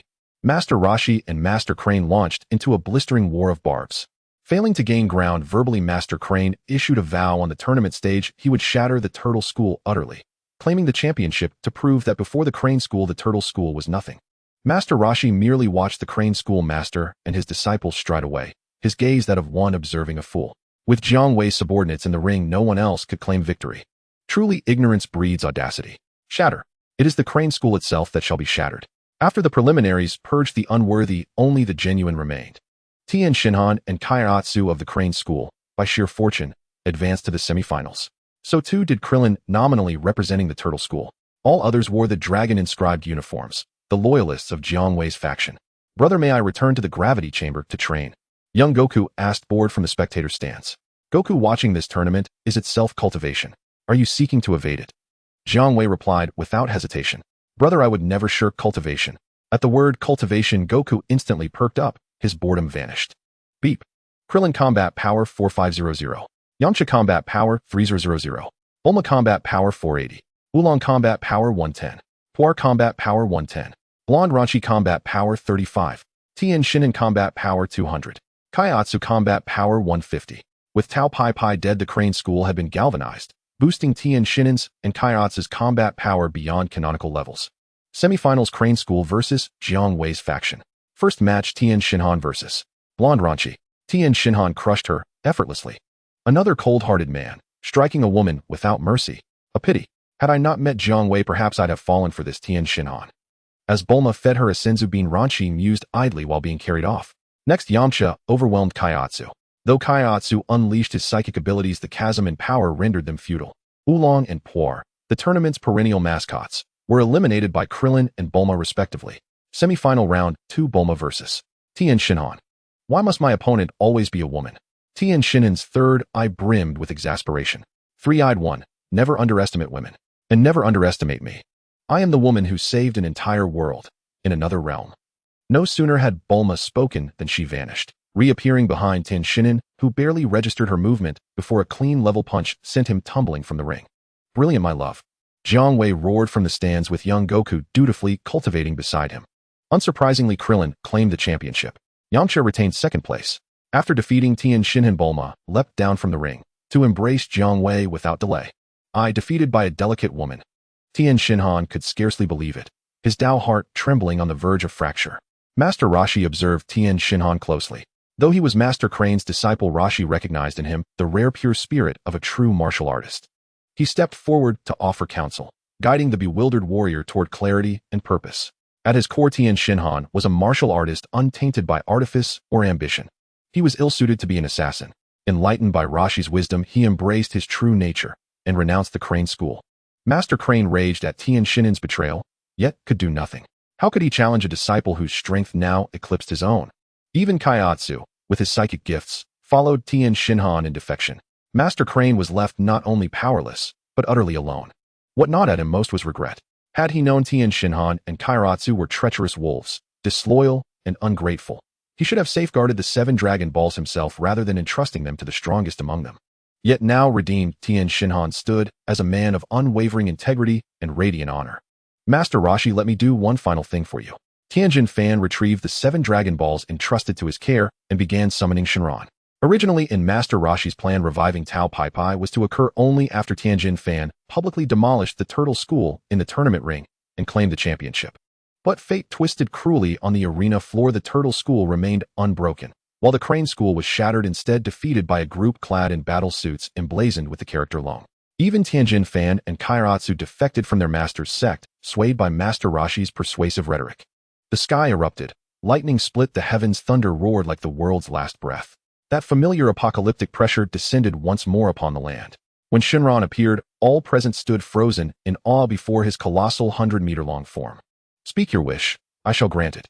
Shenron's immense dragon eyes did not gaze down at Master Roshi, but instead fixed upon another direction entirely. Shenron, please revive, ah. As Master Roshi, consumed by hatred toward Tianjin Fan and Kaiatsu, opened his mouth to utter his wish, a sudden beam of light pierced straight through his chest, killing him instantly. A towering ancient green-skinned figure stepped forward before Shenron, King Piccolo. He had assassinated Master Roshi, not out of vengeance, but to seize the sole chance to make a wish upon Shenron. King Piccolo, how did he break free from his seal? Master Roshi's face paled with terror. King Piccolo, right? I remember now, my world has King Piccolo too. Then let Bulma, savior of worlds, save it once again. Bulma's eyes gleamed with exhilarated fascination as the tyrant materialized before her. Shenron, restore my youth. Immediately after slaying Master Roshi, King Piccolo turned to Shenron and voiced his wish. That is simple. Before their very eyes, King Piccolo's body visibly rejuvenated. Ding, flight technique acquired. Ding, explosive demon light cannon acquired. Ding, energy wave cannon acquired. Ding, mouth beam acquired. This is the feeling of youth, magnificent awe. Just as King Piccolo wore an ecstatic grin, he was struck from behind. A slender razor-sharp ki blast pierced straight through his heart. It was Bulma. Seizing the moment, the instant Shenron granted King Piccolo's wish, she launched an utterly unchivalrous strike, eliminating him without hesitation. I've saved the world again. Yay! Bulma cheered triumphantly. Like her counterpart in another world, King Piccolo managed, before expiring, to lay a single egg and utter his final words. Tianjin Fan, burning with desire to avenge Master Roshi, was left frustrated and disarmed.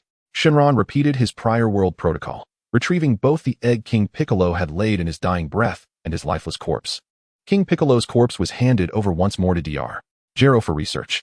As for the egg, Shenron intended for the Sun family's nanny to hatch it, as foretold in the original narrative, but under his own direct tutelage. Shenron had already devised multiple rigorous training frameworks for cultivating Piccolo's potential. Meanwhile, Tianjin Fan and Kaiatsu, upon Master Roshi's recommendation, joined Shenron's newly formed protagonist team. In West City at Bulma's residence, Piccolo hatched from the egg. Though inheriting King Piccolo's full memories, Piccolo was an entirely new being, fresh, unformed, and brimming with wonder as he gazed curiously upon the world around him the moment he emerged. Welcome to this world, Piccolo, Shenron greeted calmly. The tiny Piccolo stared back, expressionless, silent. His eyes held wary vigilance toward this stranger. From this day forward, I shall train you, Shenron declared without preamble. I'll never thank you. I will still kill that woman, to avenge my father, Piccolo retorted, his voice laced with malice. Shenron merely smiled, a knowing, enigmatic curve of the lips. Some guardians are simply proud. They say no with their mouths, yet their hearts whisper something far more honest. In the days that followed, Shenron commenced Piccolo's rigorous training. At first, Piccolo trained alongside Tianjin Fan and Kaiatsu, but soon that arrangement changed. Once again, the Dragon Ball world affirmed a bitter truth: Earthlings were simply outmatched. Born incomplete, split from the Namekian deity's dark half, Piccolo was no ordinary being. Even in the story's early arc, Piccolo's innate talent clearly surpassed that of young Goku, and dwarfed the abilities of every other Earthling warrior by a wide margin. In the original timeline, 3 years of solitary cultivation enabled him to stand against Goku, who had drunk the ultra-divine water, endured brutal battles, and possessed Saiyan genetic advantages. Now, under Shenron's personal guidance, Piccolo's power surged, skyrocketing upward with breathtaking speed. 1 year later, Piccolo's battle power exceeded 1,000, shaking Tianjin Fan's confidence to its core. Shenron showed no favoritism. He administered the ultra-divine water to Piccolo as well. Perhaps as a Namekian, Piccolo shared the species' extraordinary resilience, even thriving where others would perish. He not only survived the water's lethal toxicity, but became the second being, after young Goku, to achieve a dramatic power leap through it. After further unlocking his latent potential, Shenron propelled Piccolo forward once more. Time leapt ahead to year 2. By then, Piccolo's strength had surged past both Yamcha and Krillin. When Piccolo turned 3, and when Son Goku matured into the young man known as Sun Wukong, the 23rd World Martial Arts Tournament commenced anew. Goku, you must compete in this World Martial Arts Tournament. Shenron dragged Sun Wukong out of the 100x gravity chamber. While Goku labored tirelessly in training, Shenron spent much of his time nurturing his disciples and enjoying life beside Bulma. Yes, brother. Goku would never refuse any request from his beloved elder brother. Every ounce of his formidable strength stemmed from Shenron's unwavering mentorship, and in his heart, Goku cherished that bond deeply. But I have one condition, brother: you must enter the tournament too. I want to fight you there freely and fiercely. Goku voiced his demand. Goku, you've trained so hard for so long. Do you truly believe you've surpassed me? Then I'll gladly grant your wish. Shenron knew precisely how mighty the warrior he'd raised had become. Wonderful. Fighting you has been my lifelong dream. Excitement blazed in Goku's eyes, fierce, undimmed, and ablaze with the fire of true combat spirit. His brother was a genuine master, unquestionably the strongest opponent Goku had ever faced. Without equal. Why did Goku train harder than in the original Chronicle? Not for glory, but to earn the right to stand across from his brother as a worthy adversary rather than a helpless target for annihilation. Days later, following the official procedures of the 23rd World Martial Arts Tournament, Shenron's team registered and advanced effortlessly through preliminary rounds into the top 8. What rotten luck! I drew brother as my next opponent. Can I forfeit? Yamcha groaned the moment he saw his match number. Krillin and the others exhaled in quiet relief and cast sympathetic glances toward Yamcha. Whether facing Shenron or Goku, resistance was futile, surrender inevitable. The chasm between their strengths was absurdly, overwhelmingly vast. Krillin and his peers were simply incomparable to either Shenron or Goku. Moments before the fighters entered the ring, a lithe, athletic young woman in a sapphire qipao approached Sun Wukong. Are you Son Goku? Sun Wukong stared blankly, his expression plainly asking, who are you? Her face tightened, as if suppressing a storm of fury, as though he had committed some unspeakable atrocity against her. I am Sun Wukong, who are you? Sun Wukong scratched the back of his head, looking at the unfamiliar beautiful girl in front of him, and asked foolishly. Sun Wukong, you actually forgot me. Humph. The beautiful girl could no longer contain her anger, glared fiercely at Sun Wukong, and turned to leave in a huff. Wukong, you fool, it's either fighting or training with you. She is Chi-Chi. After watching the whole process, Jiang Wei walked over, patted Sun Wukong on the shoulder, and reminded him with a smile. It was precisely for Chi-Chi that Jiang Wei agreed to Sun Wukong's request, allowing him to participate in the 23rd World Martial Arts Tournament. Chi-Chi. Sun Wukong showed a puzzled expression and thought for a moment. Who is she? Do I know her? With someone like you, it's truly unreasonable that you haven't found a soulmate. Jiang Wei shook his head, leaving that remark behind, and took the opportunity before the fight began to find Bulma. After participating in a World Martial Arts Tournament, Bulma lost interest and returned to the audience to cheer for everyone. Half an hour later, under the guidance of a blonde host wearing sunglasses, the quarterfinals finally began. In the first round, Yamcha faced Jiang Wei. Big brother, don't fight, I concede. As soon as he stepped onto the stage, the god of tea recognized the situation. Jiang Wei's opponent surrendered without a fight. In the next match, Sun Wukong faced the beautiful girl in a Chongsam Chi-Chi. You are too weak, I don't want to hurt you, please concede, okay? Sun Wukong kindly reminded his opponent. Sun Wukong, don't look down on people. Chi-Chi felt belittled, let out a fierce shout, and delivered a powerful flying kick towards Sun Wukong. Sun Wukong just stood there, allowing Chi-Chi to unleash a barrage of punches and kicks against him. In this World Martial Arts Tournament, the only opponent in Sun Wukong's eyes was his good brother Jiang Wei. Despite Kiki's furious punches and kicks, what kind of combat power does Sun Wukong possess, and what kind does Chi-Chi possess? Chi-Chi couldn't even break through Sun Wukong's defense. After more than 10 minutes of continuous attacks, Chi-Chi was panting and exhausted. You are bullying me, Sun Wukong. Chi-Chi knelt on the stage, her eyes shedding tears of grievance. Kiki's performance left Sun Wukong at a loss. He quickly cast a pleading glance at Jiang Wei, his older brother, who was watching the match. Big brother, what should I do? Fool, when I am with Bulma, how do I act? Just do as I do. Jiang Wei used the abilities of the North Kai to communicate in Sun Wukong's mind. Oh, big brother, and Bulma, huh? Sun Wukong punched his palm, a look of realization appearing on his face. Then he began to awkwardly imitate Jiang Wei's behaviors and mannerisms when he was with Bulma. Before long, Chi-Chi stopped crying and smiled. Sun Wukong, I came to find you for the promise we made back then. Chi-Chi suddenly looked shy and spoke to Sun Wukong. In response to Chi-Chi was Sun Wukong's bewildered expression. After a few twists and turns, Sun Wukong finally admitted to the promise he made with Chi-Chi when they were young to make her his bride. How delightful. Led by Jiang Wei, the contestants in the arena, all from Jiang Wei's faction, sincerely blessed Sun Wukong and Chi-Chi on their new union. Clint expressed his envy. After the little interlude in the match, the subsequent battles were without suspense. Everyone else was eliminated. Jiang Wei and Sun Wukong advanced to the finals. Big brother, I am so happy to be able to battle against you in the World Martial Arts Tournament. Sun Wukong said, full of fighting spirit, looking at Jiang Wei. Go Wukong. Chi-Chi cheered for Sun Wukong from the sidelines. Big brother, you need to cheer too. Bulma refused to be outdone. A fierce battle between dragons and tigers was about to begin. The host of the tournament, a man in sunglasses and a black suit, held a microphone and spoke in an impassioned tone. Ladies and gentlemen, as the champion of the previous tournament, contestant Sun Wukong has displayed unmatched strength from the beginning, overcoming many opponents, including last champion Clint, and has reached the finals. His opponent, contestant Jiang Wei, has also exhibited tremendous power, defeating numerous strong opponents, and now stands on the stage alongside contestant Sun Wukong. So who will be the champion of this World Martial Arts Tournament?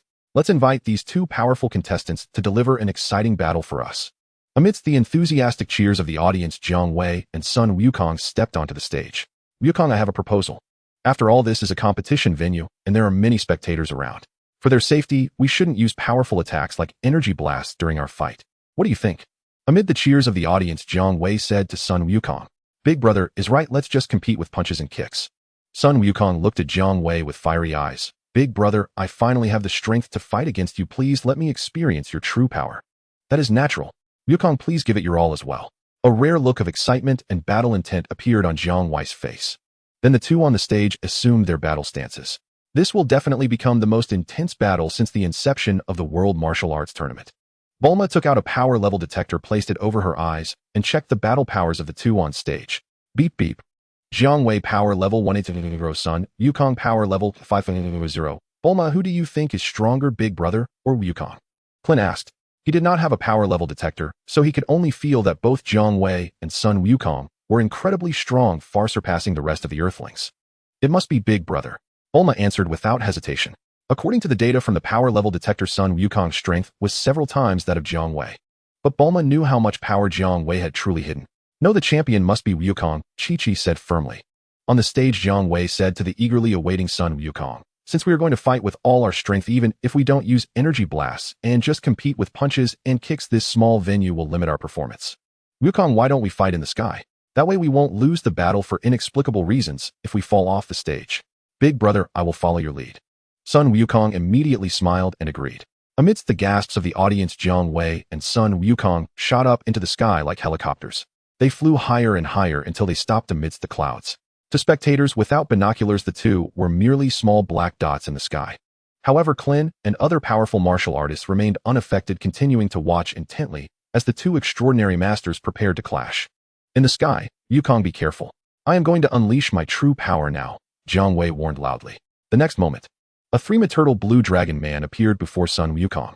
"Big brother, this is how it should be, that's right." Watching Jiang Wei transform into a dragon man, Sun Wukong was filled with excitement, his blood and fighting spirit surging like erupting magma. Finally, after years of hard training, he could make his brother unleash his strongest transformation in battle.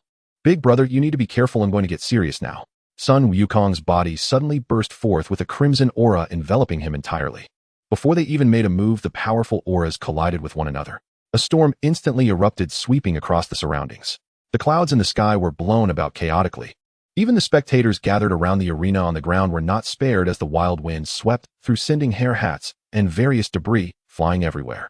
This caused a stir among the audience. "So strong. Big brother and Wukong's auras have intensified significantly. When will I ever be able to keep up with their pace of cultivation?" Clint and the others felt their Tao hearts on the verge of shattering.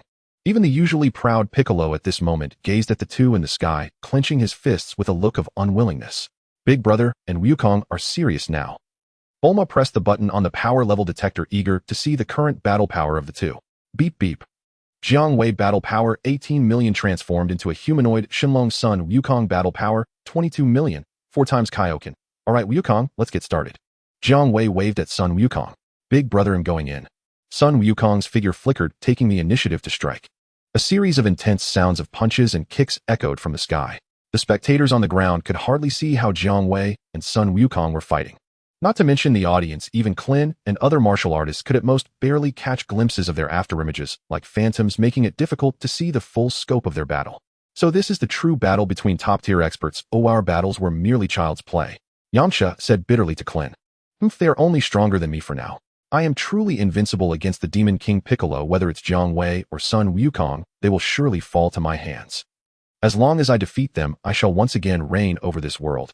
Ha ha ha. Piccolo tightened his fists, his face filled with arrogance as he emitted an evil laugh. Less than 3 minutes into the fight between Jiang Wei and Sun Wukong, the sounds of their intense exchanges suddenly ceased. Their figures reappeared before the eyes of the crowd. Jiang Wei bore some wounds on his body, and his clothing was disheveled from the battle, no longer exuding the calmness he usually had. In stark contrast, Sun Wukong emerged unscathed. "Wukong, I am relieved." Jiang Wei stretched out a finger to wipe the blood from the corner of his mouth, looking at Sun Wukong with satisfaction. Sun Wukong, however, revealed an expression of dissatisfaction. "Big brother said to be serious and show your true strength. Is this interesting enough?" "Sorry, I just wanted to experience battling while at a slight disadvantage. Now that the experience is over, as you wish, I will unleash my full strength now.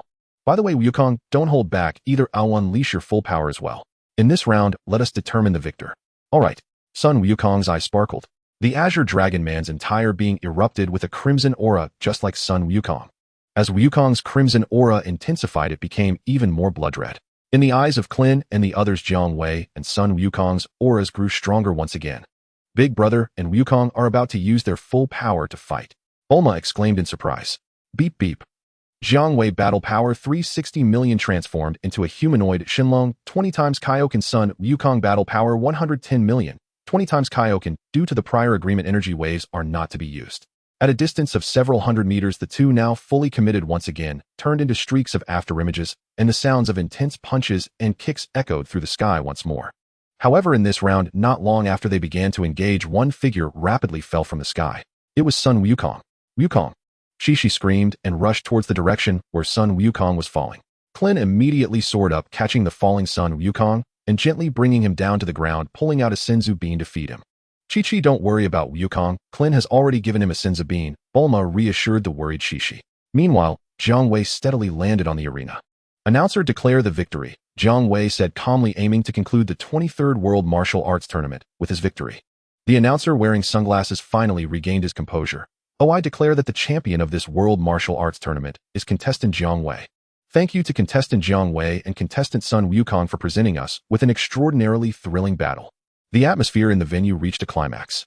Although the spectators could not clearly see the specific process of the fight between Jiang Wei and Sun Wukong, the entire battle took place in the sky, and while it was not visible, it felt incredibly impressive. I lost, so this is my big brother's true power. So strong I had no ability to fight back. Sun Wukong exclaimed after consuming the Senzu bean and being fully revived. Yet in his eyes a burning determination ignited as he looked at Jiang Wei. Wukong, do you remember what I said when we first met? You have a tail which makes you different from all of us. If you can transform into a Super Saiyan, you will gain powers far beyond what you have now, even stronger than I am now. Jiang Wei stepped down from the arena, noticing the intense determination in Sun Wukong's eyes, and smiled at him. Good. Very spirited. This is how it should be. Ooh, I am very satisfied. Super Saiyan. Sun Wukong was taken aback, but quickly firmed his gaze. Big brother, I must comprehend the power of the Super Saiyan and then engage you with all my might again. I think the same, Jiang Wei said with an encouraging smile, chewing on a piece of gum. The stronger Sun Wukong becomes, the more his own power will rise. In a way, Sun Wukong is the baseline for Jiang Wei's strength. To provide Sun Wukong with the motivation to grow stronger, Jiang Wei had to suppress his own battle power so that Sun Wukong could exceed him in normal combat. Otherwise, with the vast gap in battle power between him and Yamcha or Clin, not only is there no motivation to get stronger, but just maintaining their mental fortitude without shattering their Tao hearts is already impressive. Alas, one can only say that being a human from Earth in the Dragon Ball world is tough. By the way, big brother, how can I cultivate to become a Super Saiyan? Sun Wukong scratched the back of his head, pondering, and suddenly grinned as he sought guidance from Jiang Wei. Super Saiyan? I'm not too clear on that either. I only know that you can only transform into a Super Saiyan when in a state of extreme anger. Jiang Wei shrugged. To become a Super Saiyan, one must be in a state of extreme anger. This extreme anger. Given Sun Wukong's temperament, that would indeed be a challenge for me. Poor. Looking at Sun Wukong's troubled expression about transforming into a Super Saiyan, Jiang Wei's gaze instinctively shifted to Clin beside him. Brother, Sun Wukong is having trouble transforming into a Super Saiyan. Why are you staring at me? Krillin asked, utterly bewildered. Jiang Wei withdrew his gaze. After the 23rd World Martial Arts Tournament, Sun Wukong did not claim the championship, but quite unexpectedly he acquired a wife. Shishi harbored an intense desire to be with Sun Wukong. Shortly after returning with him to Bulma's home in West City, she formally proposed marriage. Sun Wukong had no concept of marriage, yet that did not prevent him from readily agreeing, as Sun Wukong's elder brother Jiang Wei took this union with utmost seriousness. Where will you two settle down after marrying Shishi? Jiang Wei asked. In the original narrative, the couple established their home in the countryside, embracing a self-sufficient pastoral life together.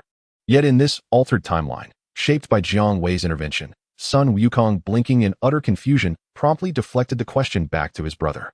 Settle down after marriage. I have no idea. Brother, you decide. How about this then? You and Shishi move in with Bulma and me in West City. That way, whenever you wish to train, Bulma's 100x gravity chamber remains instantly accessible. Jiang Wei offered the suggestion with thoughtful consideration. Brother, I'll follow your lead. Sun Wukong's eyes lit up with unmistakable delight. Jiang Wei's proposal aligned perfectly with his nature, a relentless cultivator who cherished every moment in Bulma's gravity chamber. Brother, living in West City with Wukong is certainly fine, but what about housing? Chi-Chi, now addressing Jiang Wei as brother alongside Sun Wukong, voiced her concern. Her expression softened into quiet anxiety over finances. West City was a glittering metropolis where land commanded exorbitant value, and while Shishi wholeheartedly welcomed settling there with Sun Wukong, the cost gave her pause. Chi-Chi, set your mind at ease. As Wukong's elder brother, it is my duty to ensure everything is arranged flawlessly for you both. Just acquiring a residence in West City. A trivial matter.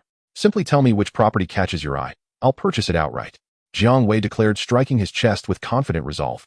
To Jiang Wei, a figure who lived like a god beside Vegeta, the question of wealth had long ceased to be a constraint. Thank you, brother. Shishi beamed with radiant joy. Truly, Sun Wukong had found an extraordinary elder brother. Within days, Jiang Wei secured a spacious villa near Bulma's residence and moved the newly engaged couple in. With housing settled, preparations for Sun Wukong and Shishi's wedding swiftly followed. Jiang Wei never anticipated that Shishi's bold initiative in pursuing Sun Wukong would profoundly inspire Bulma, finally emboldening her to act. That evening, Bulma, her cheeks flushed with delicate shyness, gently guided Jiang Wei into her private chamber. Though taken aback by her audacity, Jiang Wei, bound by honor and conviction, stood resolute. In that moment, trousers became superfluous. When Jiang Wei donned them again the next morning, he gazed upon Bulma's luminous, serene face, still deep in restful slumber after last night's fervor, and his handsome, mature countenance softened with tender affection. Even now, Jiang Wei vividly recalled how sharp Bulma's nails had been. Had he not possessed formidable combat prowess, his back would surely have borne deep telling marks. With matters naturally progressing to this point, Jiang Wei, unlike the hesitant Bardock, wasted no time. Upon meeting Dr.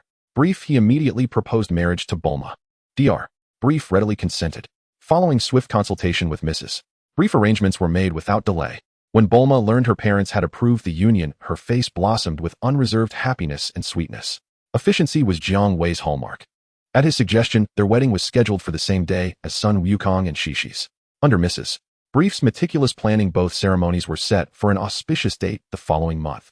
On the wedding day, Sun Wukong, clad in formal bridal attire, awkwardly greeted well-wishers, all of whom were close friends and allies.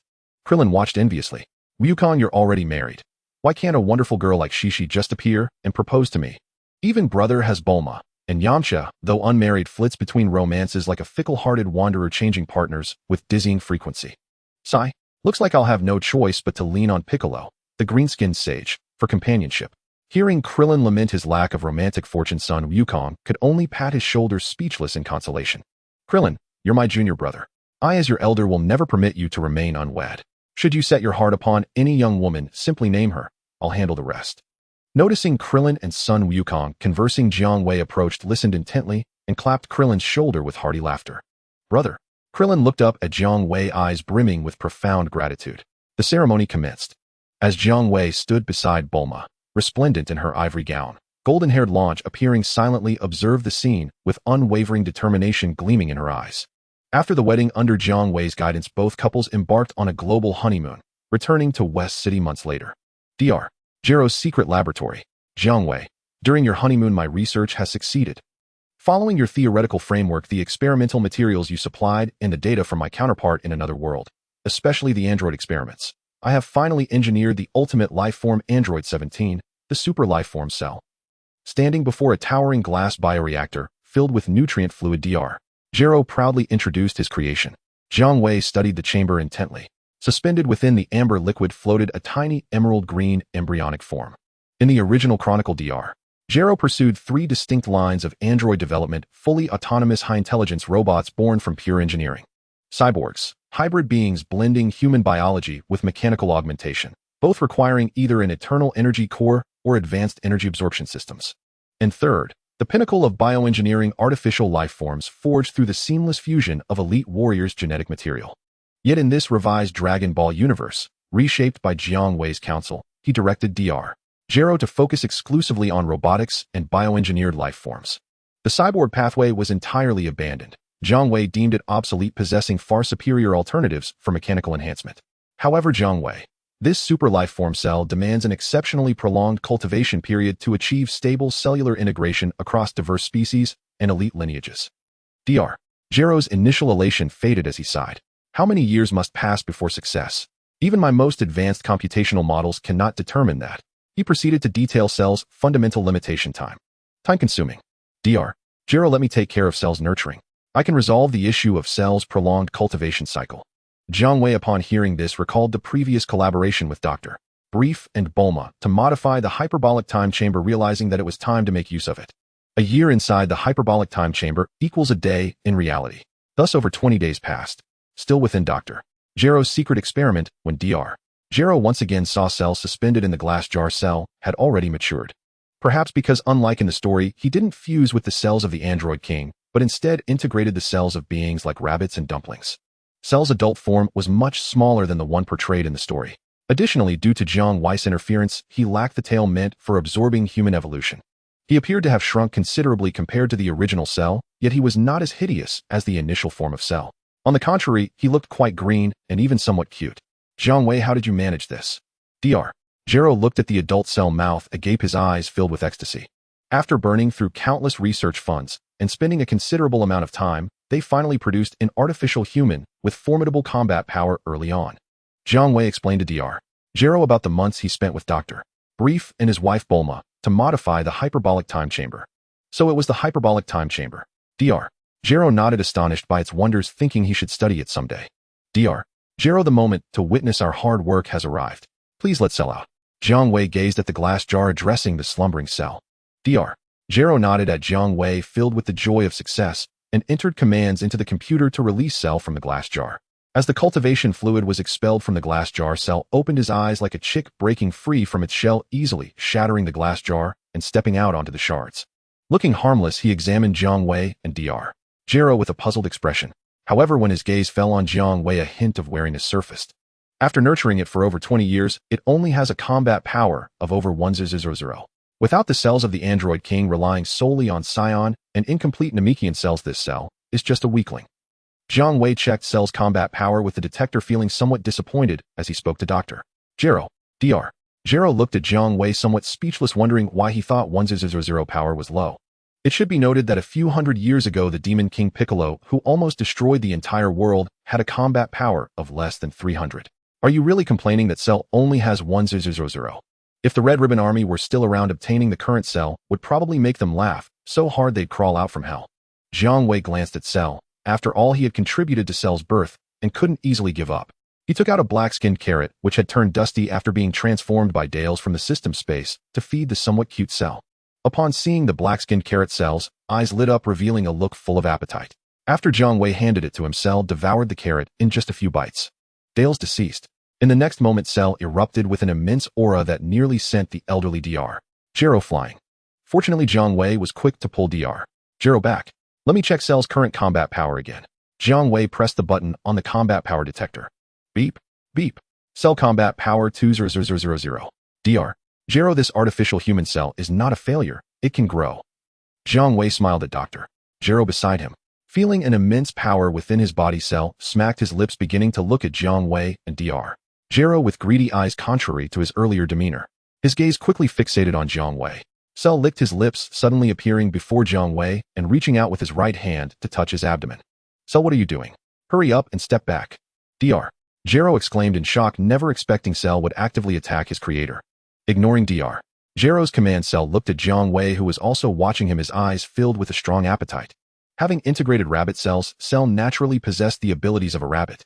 After tasting the sweetness of the black-skinned carrot, Cell, driven by instinct, sought to transform the powerful Jiang Wei into a carrot to consume and enhance his own strength.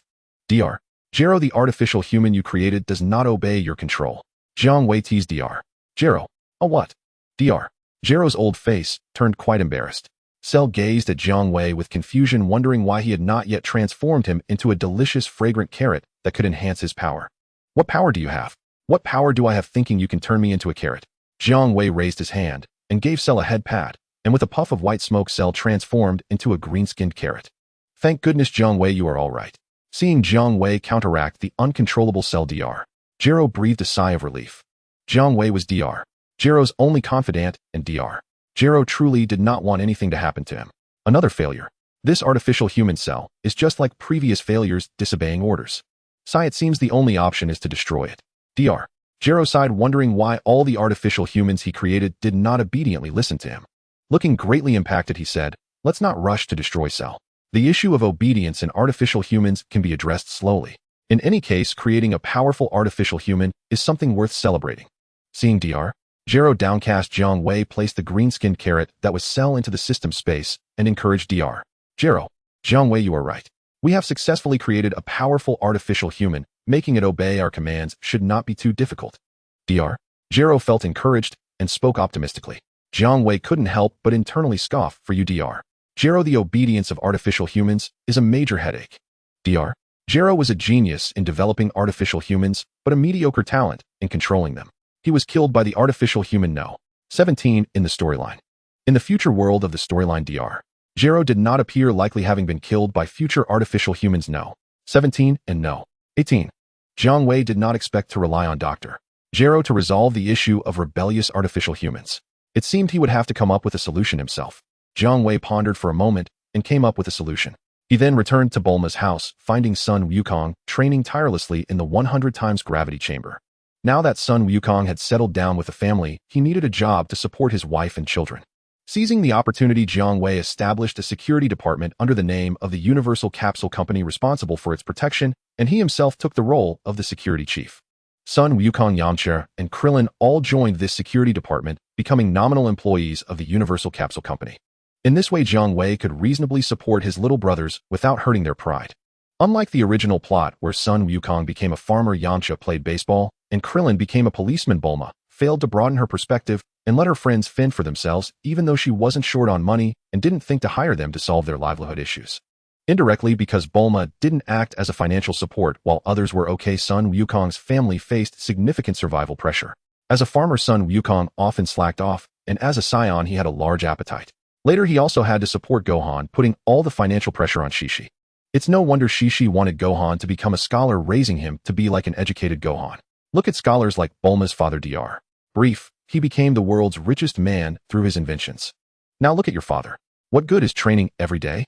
In the end, he can only drive a tractor as a farmer, and the money he earns isn't even enough for the two of you's food expenses. If it weren't for your mother's family having some assets, could we rely on your father?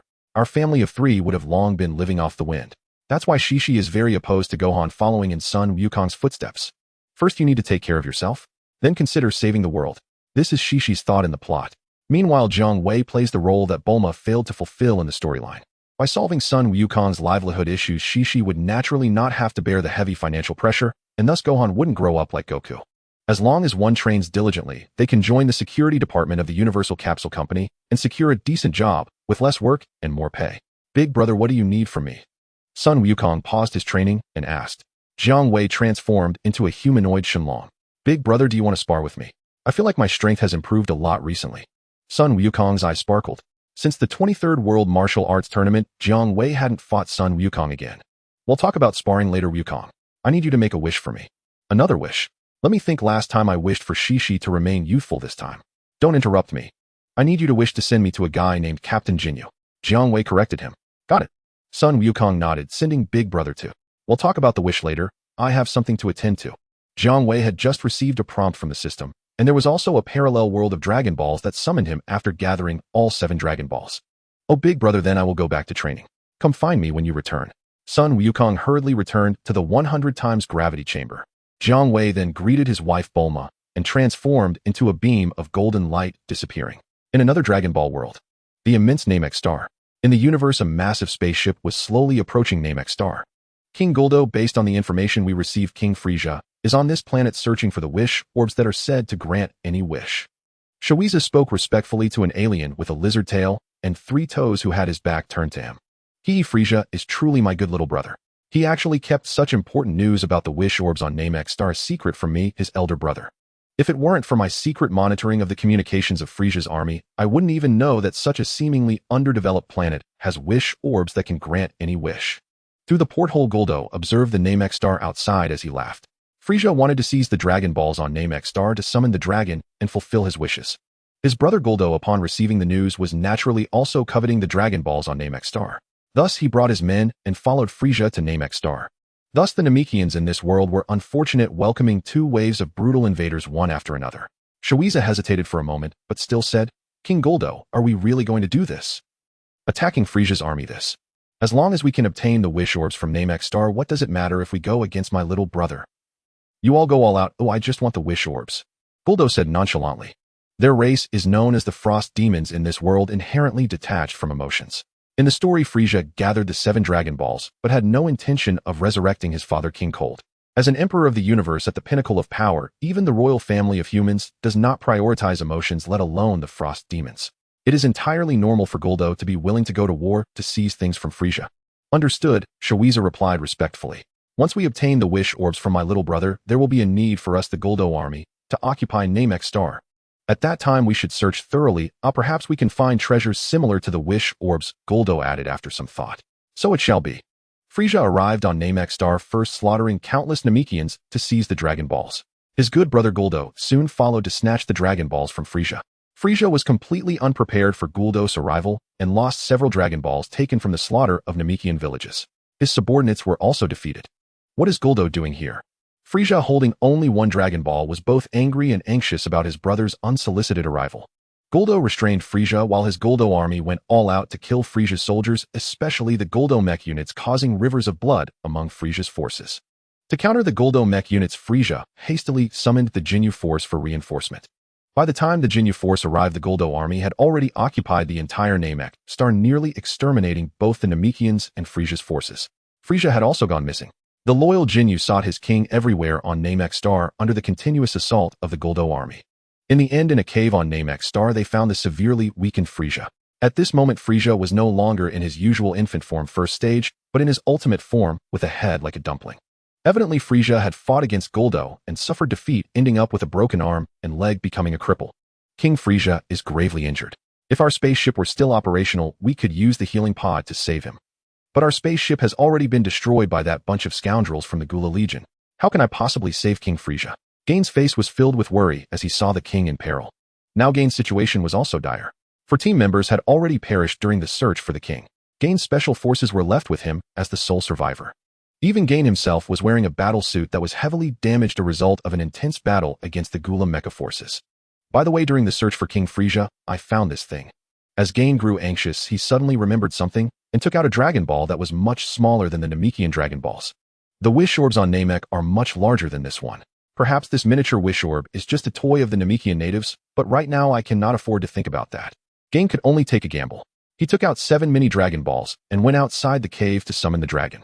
In an instant, the skies over Namek darkened, as if the sense of impending doom was descending upon the planet. What's happening? The strange phenomena in the sky indicates that someone has gathered the wish orbs and summoned the dragon. But didn't I use up all the wish orbs, turning them into stones, and can't they be used again in the short term? Could it be that the Namekians were not truthful? Upon this thought, Gula's mood soured, and he ordered his subordinates to bring the captured Namekian for questioning. As Gula ruthlessly interrogated the captured Namekian over unfounded suspicions, a massive blue dragon appeared in the skies of Namek. Why does this environment resemble Namek so much? Interesting, I've been summoned to an alien planet. Jiang Wei's enormous dragon eyes were surveying the surroundings the moment he emerged. King Frieza, please hang on. I will come to rescue you right away. At this moment, Gain returned to the cave, carrying the unconscious Frieza to the side of the great dragon Jiang. State your wish, and this dragon will fulfill it for you. Jiang Wei noticed Gain and Frieza, feeling puzzled. Given the surroundings, this Dragon Ball's parallel world should align with the Namek saga. However, Frieza had been rendered crippled. Captain Gain also looked utterly disheveled. This was not how the storyline went. Dragon, restore King Frieza's health. Gain declared loudly. That's quite simple. Jiang Wei raised his dragon claw and snapped his fingers. His wish was granted, fully reviving the king. Internally, Jiang Wei sighed, recognizing Gain as Frieza's loyal underling. It was no wonder Frieza had been forced to endure watching Gain and his team's awkward dances with a flushed face over the years. Ding acquired telekinesis. Ding acquired body swap. Ding acquired energy blast. King Frieza, you are awake. Gain was filled with mixed emotions. Meanwhile, Jiang the great dragon transformed into 7 golden rays, soaring in all directions across Namek. Captain Gain, I will not forget your loyalty to me. Frieza, now revived, looked at Gain and let out his signature malevolent laugh. However, upon recalling how Gula had stolen his wish orbs and severely injured him, Frieza's smile faded, replaced by intense hatred for Gula. Gula, I will not let you get away with this. Frieza roared, his face twisted in fury.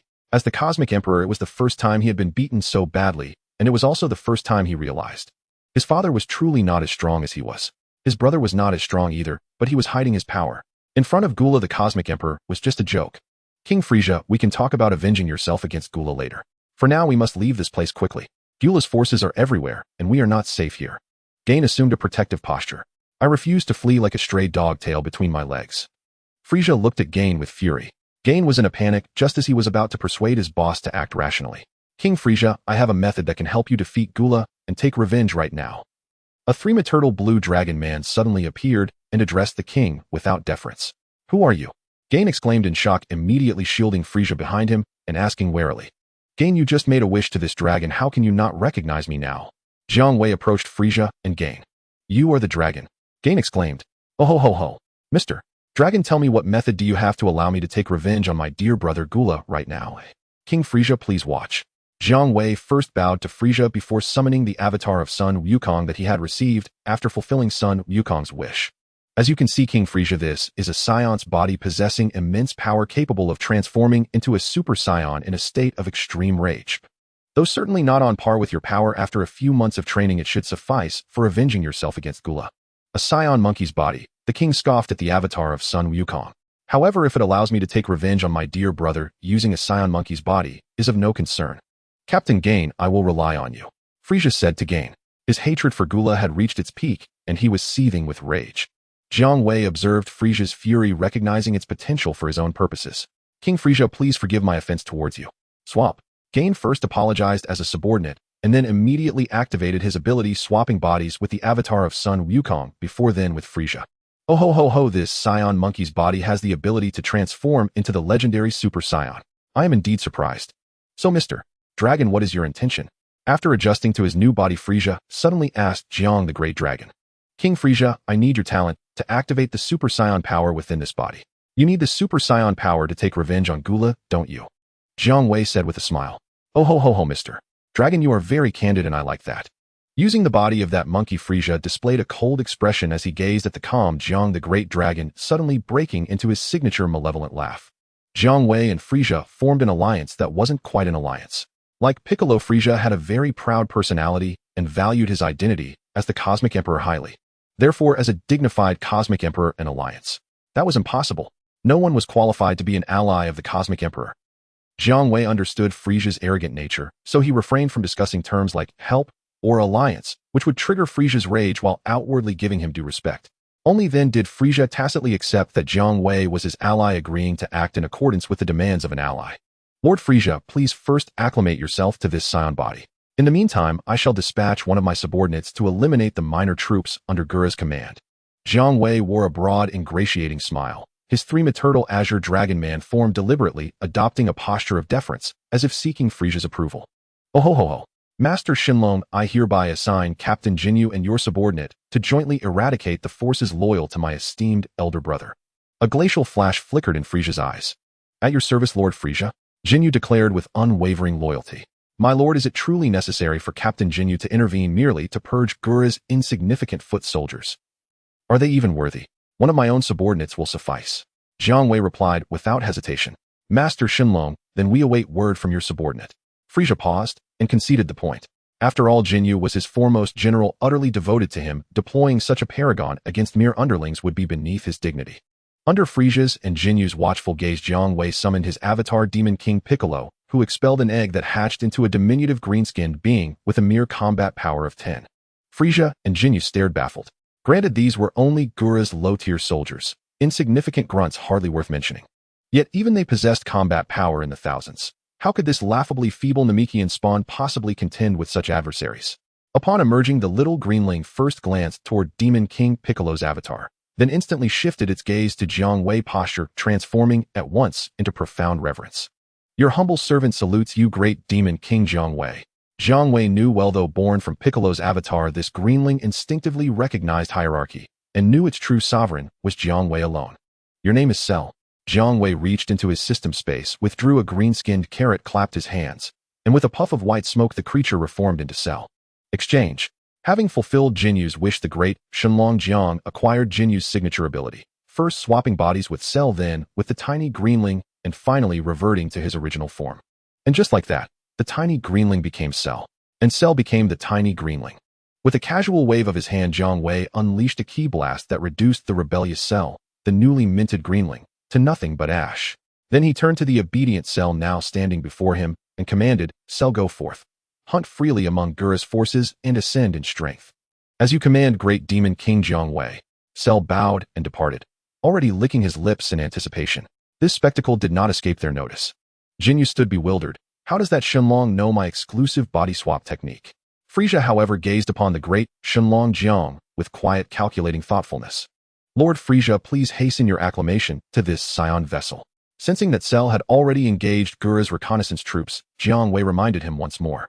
Oh ho ho ho, I shall master this vessel swiftly, Master Shenlong. A sinister smile curled across Frieza's lips. Meanwhile, after parting from the great Shenlong Jiang and his entourage, Cell collided head-in with a contingent of Gura's minor legionnaires. So, you are the one who summoned the Shenlong. A squad leader glared down at the petite grueling, voice brusque and imperious. Upon learning that someone had summoned the great Shenlong Jiang, Gura not only interrogated the captured Namekians, but also dispatched numerous scouts toward the Shenlong's emergence site. Cell remained silent, merely surveying the soldiers, eyes gleaming with ravenous hunger. In the next instant, he vanished, reappearing face-to-face with the squad leader. Before the soldier could react, Cell raised a hand and tapped his shoulder. The soldier belonged to a slender, large-eyed alien species, making it easy even for the diminutive Cell to reach his shoulder. A wisp of white smoke rose, and the soldier vanished. In his place floated a single green-skinned carrot, which Cell seized, devoured in 3 swift bites. His power rose scarcely at all. The taste was unremarkable, barely better than nothing. Yet when the other soldiers witnessed their comrade transformed into a carrot and devoured whole by this sudden green intruder, they recoiled in visceral horror. What monstrous abomination are you? Know this, we serve the mighty Lord Gura. Dare you consume us, and he shall show you no mercy. Another lanky alien soldier stammered, lips trembling, only to suffer the same fate, transformed into a carrot swallowed in 2 quick mouthfuls. Alert Gura's mecha troops at once. Let me gauge this greenling's combat power. A bolder soldier stepped forward. Beep beep. The scouter's display flickered wildly, then overloaded entirely. The scouters used by Gura's legions were identical in model to those employed by Frieza's forces. Their maximum detection threshold stood at only 20,000. Yet Cell's combat power soared to 200,000, far exceeding their instruments' limits. Every soldier drew a sharp collective breath. Their strongest among them barely surpassed 3,000. How could they possibly challenge a being whose power shattered their very measuring devices? Run! Terrified beyond reason, the legionnaires scattered, only for Cell mid-chew on his 4th carrot to give immediate chase. Soon Cell amassed a bounty of carrots, devouring them with relish. With each one consumed, his strength ascended steadily. In the original Chronicle, Cell had elevated himself to dominance over Android 17 simply by consuming Earthlings of negligible prowess. Now he feasted upon Gura's legionnaires, each weakest among them possessing combat power exceeding 1,000. His sole imperative: devour. Ascend in strength, to serve his creator, the great demon King Jiang Wei. After swallowing the final carrot, Cell lifted his gaze skyward. 3 figures approached, streaking through the heavens toward him. 3 beings whose power dwarfed all previous carrots. Exquisitely succulent, irresistible morsels. Upon receiving the distress signal, Gura's mecha troop reinforcements had arrived, and Cell's mouth watered at the sight. Suddenly Cell's eyes narrowed, shrewdness flaring within them, as he surged forward, deliberately intercepting the mecha troop. At that moment, Frieza and his 2 comrades spotted Cell, and noticed with mounting unease that the legionnaires who had sent the distress call had vanished without trace. Captain Frieza, these soldiers were surely eradicated by this green-skinned fiend, Nez observed. Who dares defy Gura's legion? He bears no resemblance to either Namekians or Frieza's forces, Frieza murmured, studying Cell's approach with growing perplexity. Let me scan his combat power. Frieza revealed his hallmark caution. No wonder he held command. Beep. Unknown combat power 100 Frieza 1700 Nez 16300 door 185000. No wonder he dared slay our men. He commands 100,000. Though vastly inferior to Gura's mecha troop, he remains a rare master among warriors. Frieza chuckled, utterly at ease. After all, warriors surpassing 100,000 were so scarce that both Frieza's and Gura's legions combined could count them on a single hand. In truth, beings exceeding 10,000 in combat power were already extraordinary anomalies across the cosmos. That green-skinned one, you possess a combat power of 10000. Impressive. Trust in King Gula, and talents like you are welcome to join his ranks and serve him. In this way we shall forgive you for the sin of killing Gula's soldiers. How does that sound? Frieza observed Shalu flying closer, beginning to recruit talents for his boss. What responded to him was Shalu's greedy expression, full of appetite. Beep. Unknown combat power 10000, 1500000, 2000000. Frieza and the others, along with Jinyu, who had sensed the situation, had their new combat power detectors nearly explode simultaneously. A combat power of 2000 is the upper limit of their new combat power detector. This is bad. This guy is hiding his strength. Frieza and the others looked horrified. But now it was too late to understand. Shalu and they were within arm's reach. Moments later, Shalu had 3 more carrots in hand, munching on them with delight. King Frieza, Mr. Shenlong's subordinate named Shalu can actually turn people into carrots to eat and enhance his power. Jinyu glanced at the normally composed Jiang Shenlong, shocked, as he reported to Frieza. Frieza also showed a hint of surprise, for while he was not a good person and was brutal killing, without hesitation, he still would not eat people. However, Frieza wore a sinister smile. Captain Jinyu, don't make a fuss and embarrass me in front of Mr. Shenlong. King Frieza, I'm sorry. Jinyu immediately admitted his mistake to his boss. I'm already familiar with this Saiyan monkey's body. Frieza also addressed Jiang Wei. Then the 3 of them flew into the sky, heading towards Gula's location. At this moment, Gula had also discovered that the soldiers he sent out and the Gula mech troops had lost contact, clearly indicating they had been taken down. Whoever dares to oppose me, Gula, will face death. Gula, with a fierce expression, flew into the sky, ready to take the initiative. Thus in the air, both sides met. The cunning Shalu believed the opportunity had come and immediately ran to Gula's camp, where a multitude of carrots awaited him. Jinyu, how dare you not bring my dear little brother and run away, yet stand before me? Just based on you who found a Saiyan monkey and a big green one from who knows where. Gula had an expression of, Jinyu, you have a path to heaven and you don't walk it, but you break into hell without a door, and wickedly laughed. After previously switching Frieza into the body of the Avatar son, Wukong, Jinyu dared not occupy his boss body and hurriedly switched back to his alien form with the same skin color as Thanos. Gazing around, Jinyu held Frieza's body in his arms, feeling puzzled. Clearly during the previous battle, he had severely injured his dear little brother. How was it that now he appeared unharmed? So you found other Dragon Balls on Namek, summoned Shenlong, and revived my dear brother. Gula, with his intellect intact, quickly figured it out and spoke to Jinyu. Ho ho ho, my dear brother, please accept your little brother's greetings. Frieza suddenly burst into a magical laugh, taking advantage of Gula's daze, and swiftly delivered a spinning kick to Gula's face, sending him flying backward. Beside him, Jiang Shenlong assumed a spectator's stance. Beep. Frieza combat power 11 million, using Sun Wukong's body. Gula combat power 200 million. Jinyu combat power 100. Jinyu, astonished, exclaimed, Mr. Shenlong, your power detector is actually functioning normally. Looking at Gula, he momentarily underestimated the situation. The Frieza occupying Sun Wukong's body kicked him in the face. Though it did not break his defense, it was highly insulting. Raising his hand to touch the place where he was kicked, Gula's face darkened as flames of rage ignited in his eyes. That laugh. You are Frieza. I see. You switched bodies with the Saiyan monkey, using your subordinate Jinyu. My foolish little brother, do you really think you can defeat your big brother with the legendary Super Saiyan's power? Impossible, absolutely impossible. Jiang Wei was somewhat astonished. Is Gula too smart? He figured out the cause and effect so quickly. Could it be that these villainous bosses who act recklessly in the universe possess not only great strength, but also exceptional intelligence? What else? Do you really think that King Frieza's family could become the rulers of the universe, conquering vast territories solely relying on their immense power? Jinyu, looking at Frieza confronting Gula in the arena, expressed admiration to Jiang Wei. I admit I underestimated the intelligence of these bosses who wreak havoc in the universe. Jiang Wei spoke candidly to Jinyu. Ho ho ho, my dear brother, don't jump to conclusions so quickly. Frieza wore a wicked grin. The normal combat power of the Avatar son Wukong was still inferior to Frieza's original body. Therefore, Frieza would quickly adapt. However, this would not defeat his big brother and clear the previous shame. Frieza needed an even more powerful force. The legendary Super Saiyan's power. Images of him being defeated by Gula with one hand and 1 foot broken flashed through Frieza's mind. With an angry roar, a strong wind surged around Frieza. Golden flames erupted from his body. His hair turned golden and his eyes became green. At a glance, it seemed as if he were engulfed in golden flames. Fueled by his rage towards his big brother, Gula, Frieza successfully transformed into Super Saiyan 1 using Sun Wukong's body. Haha, fantastic. Jiang Wei's dragon face lit up with joy and he pressed the power detector again. Beep. Frieza combat power 550 million using Sun Wukong's body transformed into Super Saiyan 1, unparalleled power. Frieza looked intoxicated.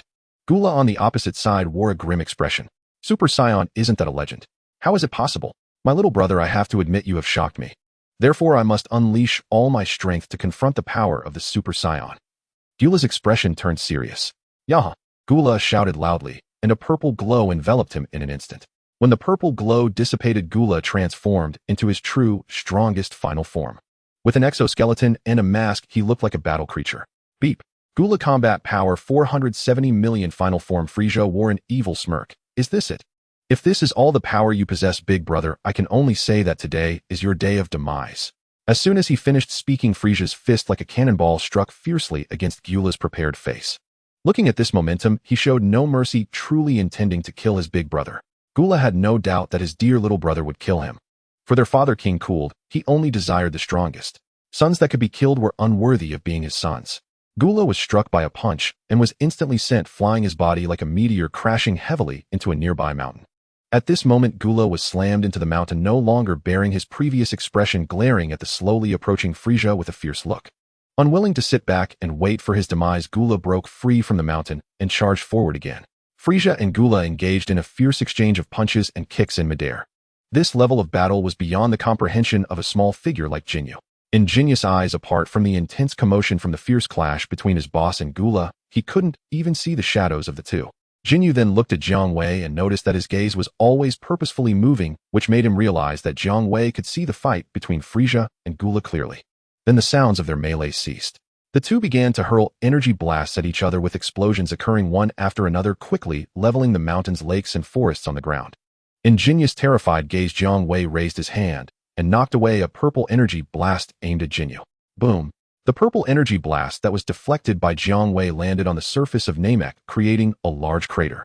Jinyu noticed that in order to deflect the purple energy blast, Jiang Wei's azure dragon form erupted with crimson flames that surrounded his body. Given Jiang Wei's current strength, even in his human dragon form, he had to use the King of Worlds' fist to deflect the energy blast that could affect the innocent. After all, it was an energy blast released with several 100 million battle power. Jiang Wei had to take it seriously. Thank you, Jinyu said to Jiang Wei. After the exchange of energy blasts, the battle finally entered its finale. The disheveled Gula threw a punch at Frieza, who always wore an evil grin. Frieza raised his hand to catch it, countering with a punch to Gula's face, then yanked Gula over and delivered a fierce knee strike to his abdomen. Gula screamed in agony, vomiting out bitter water, his body bending down sharply. Frieza did not stop there. He grabbed Gula with one hand, while gathering immense energy with the other, delivering a massive energy blast to Gula's face. Gula's face became unrecognizable, like a fighter jet shot down by an anti-aircraft gun, plummeting rapidly to the devastated ground, lying motionless in a large crater. Ho ho ho! My dear brother, I'm now returning to you what you did to me before.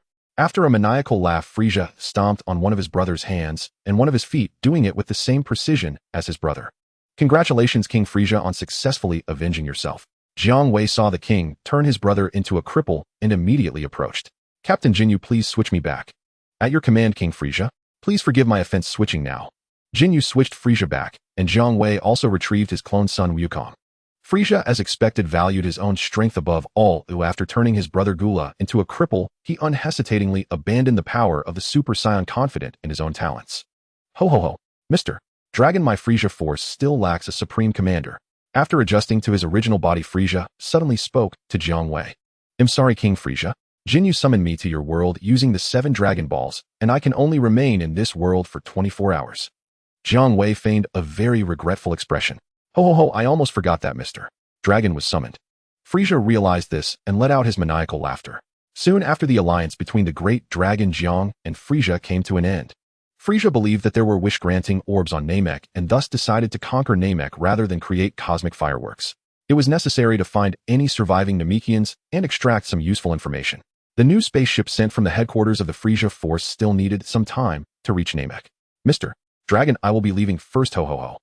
After Frieza and Jinyu departed, Jiang Wei looked at Gula lying on the ground, his limbs broken and already unconscious, then at Cell, who had finished devouring all the soldiers of Gula's army, and returned to his side. Seeing Cell squatting beside Gula with a drooling expression, Jiang Wei pondered for a moment, then delivered a swift chop to sever Gula's tail, tossing it into the system space, and patted Gula. A puff of white smoke. Gula transformed into a purple carrot. Jiang Wei then fed this purple carrot to Cell. Thank you for the gift, great demon King Jiang. Cell exclaimed with joy, thanking Jiang Wei before swallowing the purple carrot in a few bites. Gula was finished. Immediately after, Cell assumed a posture of constipation, unleashing a powerful aura. The ground shook and mountains trembled as if about to obliterate Namek. Jiang Wei squinted, using his battle power detector to assess Cell's current strength. Beep beep. Cell battle power 500 million. Cell has Saiyan cells from Dales and Wukong. If Cell can also transform into a Super Saiyan, wow, that would be incredibly strong. Jiang Wei sighed in amazement. He then took Cell back to the original world. As for the Namek of the other world, it's not the Namek of Jiang Wei's world. Jiang Wei doesn't owe them anything, so their lives or deaths are of no concern to him. After completing this business trip, I acquired the body-switching ability from Jinyu, resolved Wukong's transformation into a Super Saiyan issue, and dealt with Cell's rebellious problem, all while raising Cell's battle power to 500 million. What a thrill. Upon returning, Jiang Wei reviewed his gains, his face beaming with joy. Jinyu's body-switching ability is different from the abilities of Rabbit's Dumplings and Berta. It is a soul ability. Even if one obtains Jinyu's cellular body, they cannot acquire Jinyu's superpower. Moreover, Jinyu's superpower can ignore the difference in battle power between the two sides. As long as the ability is activated and hits, it will definitely take effect. It's incredibly overpowered. However, the speed of skill activation is too slow, making it easy for later opponents to evade, rendering this very overpowered skill practically ineffective in late-game combat. However, in Jiang Wei's hands, it can be used to solve the control issues of the powerful androids developed by Dr. Gero. Jiang Wei summoned Sun Wukong and used Jinyu's body-switching ability to switch Sun Wukong to his clone, allowing him to experience the difference between a successfully transformed Super Saiyan body and his untransformed body.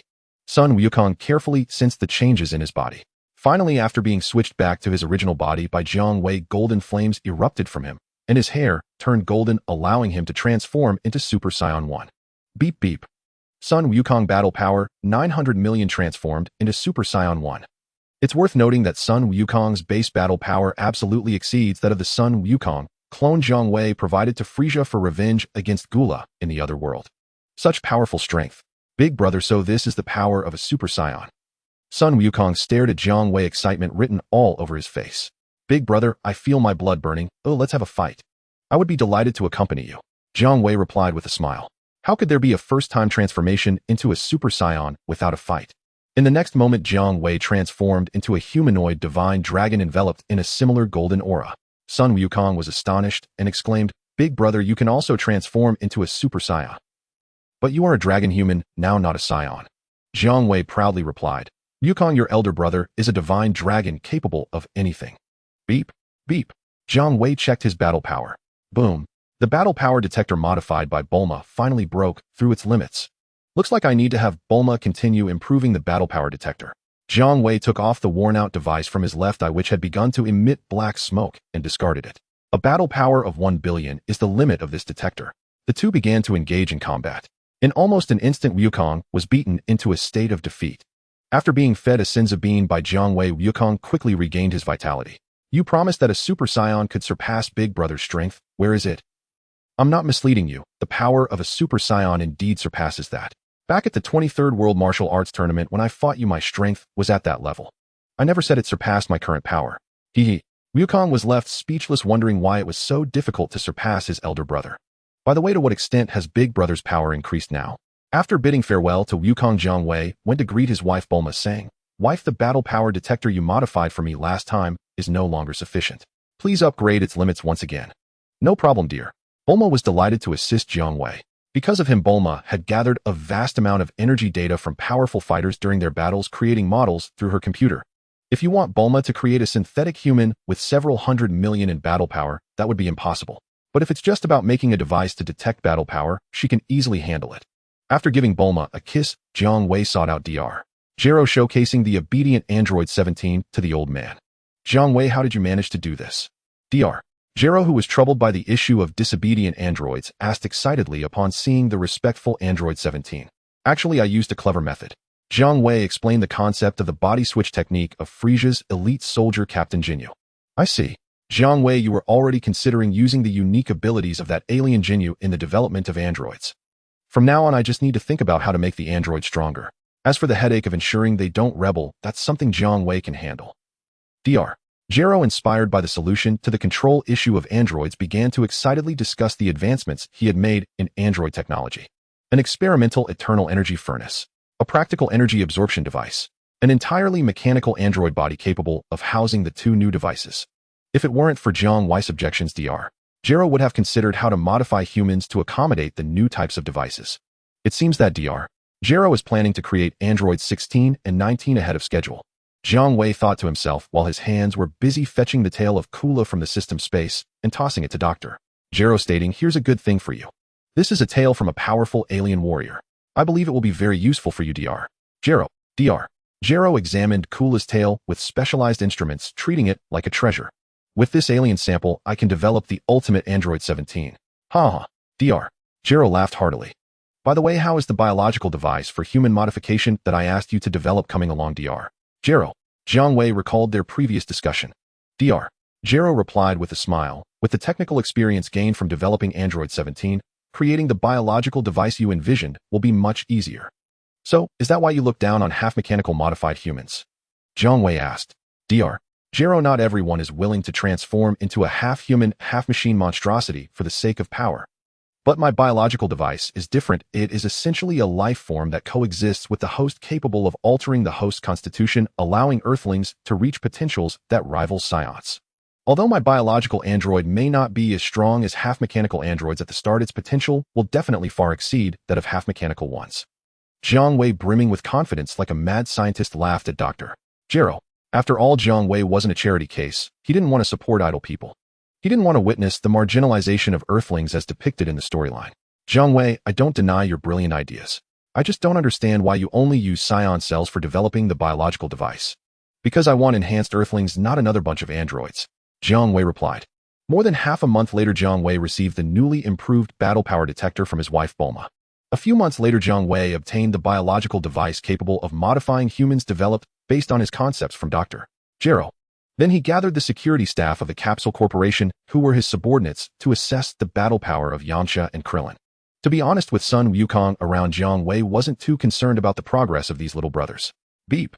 Yamcha battle power 5,500, Krillin battle power 8,010, Shinin battle power 4,000, Kaiatsa battle power 2,500, Android 17 battle power 540 million. Along with Sun Wukong, these were all the personnel under Jiang Wei, the security director. As for why there was no Piccolo, Piccolo usually doesn't eat, just a sip of water can fill him up. With the ability to change his clothes, he even saves on clothing expenses. Piccolo basically spends no money and looks down on joining Jiang Wei's security department under Causal Corporation. The great Demon King Piccolo is plotting to conquer the world, not to work as a security guard for your company. Of course, this does not mean that Piccolo can escape Jiang Wei's guidance in his training. Big brother, did you call us together for something? Yamcha, who had clearly slacked off in training, asked. In the future, the distance between Tien Shinhan and Yamcha would only grow. I have an opportunity for you now, one that can make you stronger. Jiang Wei stated directly, always cutting to the chase. The others responded, though their faces showed little excitement, clearly not taking Jiang Wei's words too seriously. It wasn't that Yamcha and Krillin doubted Jiang Wei. They absolutely believed that Big Brother surely had a way to make them stronger. But could they become strong enough to surpass Big Brother and Wukong? Not to mention Big Brother and Wukong, even Piccolo, that greenskin warrior, was much stronger than them. As for Android 17, who had joined the security department last, he had already become an existence they could only look up to. After being repeatedly beaten down, Yamcha and Krillin had begun to faintly realize that as authentic Earthlings, they had no future left. Did you misunderstand something? When I said getting stronger, it didn't mean for you to become stronger than you currently are, but rather to possess the talent to catch up with me and Wukong. Jiang Wei glanced at the rather uninspired atmosphere of the crowd and immediately spoke with fervor. What? Getting stronger to catch up with Big Brother and Wukong? Yamcha and Krillin immediately perked up, feeling a surge of hot blood, just like when they first embarked on the martial path. Big Brother, is it really possible? Yamcha asked, trembling all over. If there is hope to catch up with Big Brother and Wukong, he doesn't want to fall behind. After Jiang Wei gave a positive response, he expressed his thoughts. Yamcha and Krillin exchanged glances, their faces filled with reluctance. In the storyline, they had already obtained the design blueprints for Android 17 from Drive Gero's secret laboratory, yet not a single Earthling was willing to allow Dr. Brief and Bulma to transform them into cyborgs to gain powers far exceeding that of a Super Saiyan at the initial stage. Jiang Wei did not force them, saying, you can come to me anytime once you have made a decision. While Jiang Wei's subordinates were still hesitating, Bulma, however, displayed an extraordinary interest. Unlike the Bulma in the storyline, the current Bulma had tasted the sweetness of possessing immense power. In another world, she had defeated Demon King Piccolo and become a savior. After marrying Jiang Wei, she also faced the question of how to adapt to her husband's immense battle power of over 10 million. Wife, do you want to gain greater strength through transformation? No problem. After Jiang Wei finished, he embraced Bulma and calculated that even if Bulma gained power at the Super Saiyan level, her sharp nails wouldn't be able to pierce his back, so he agreed. After Bulma accepted the transformation, the blonde Lan Shi, who was still harboring feelings for her male master while serving him as a maid, did not want to lose to Bulma and thus approached Jiang Wei, willing to undergo transformation. Days later, the symbiosis was completed. From then on, both Bulma and Lan Shi possessed the upgrade potential equivalent to that of a half-breed Saiyan. After several months of training, both Bulma and Lan Shi could knock Yamcha and Krillin out with a single hand. Thus, the originally complacent Yamcha had an epiphany and became the first among the main characters willing to accept biological modification. With Yamcha leading the charge, the other subordinates who were initially hesitant about the androids also approached Jiang Wei one after another to accept the modification. They all gained the talent of a half-breed Saiyan. Just 6 months later, everyone had made tremendous progress. Ding ding. Jiang Wei battle power, 19 million. Sun Wukong battle power, 26 million. Yamcha battle power, 660. Krillin battle power, 780. Utian Shinin battle power, 680. Kaiatsa battle power, 480. Bulma battle power, 580. Ulanchi battle power, 480. Cell battle power, 600 million. Oolong battle power, 900. Puar battle power, 900. With the physique of a half-breed Saiyan, Yamcha and Krillin finally managed to open the King's Fist they had learned from Jiang Wei. Indeed, it was not that the King's Fist was ineffective, but that Earthlings were truly toxic. At this moment, Jiang Wei could confidently declare that the power he held as the director of the Universal Capsule Company's security department far surpassed that of Frieza, who ruled the universe. If Jiang Wei had the ambition to dominate the universe, it would have nothing to do with the current real estate tycoon and cosmic emperor. If it's just relying on external forces to gain immense power, what's there to be proud of? Beside him, Piccolo scoffed at the choices of others, yet internally, he was envious. Upon hearing this, Jiang Wei couldn't help but scoff in his heart. You, the dead nanny, are the least qualified to say that others rely on external means to enhance their strength. How did Piccolo enhance his power in the storyline? Those who understand, understand.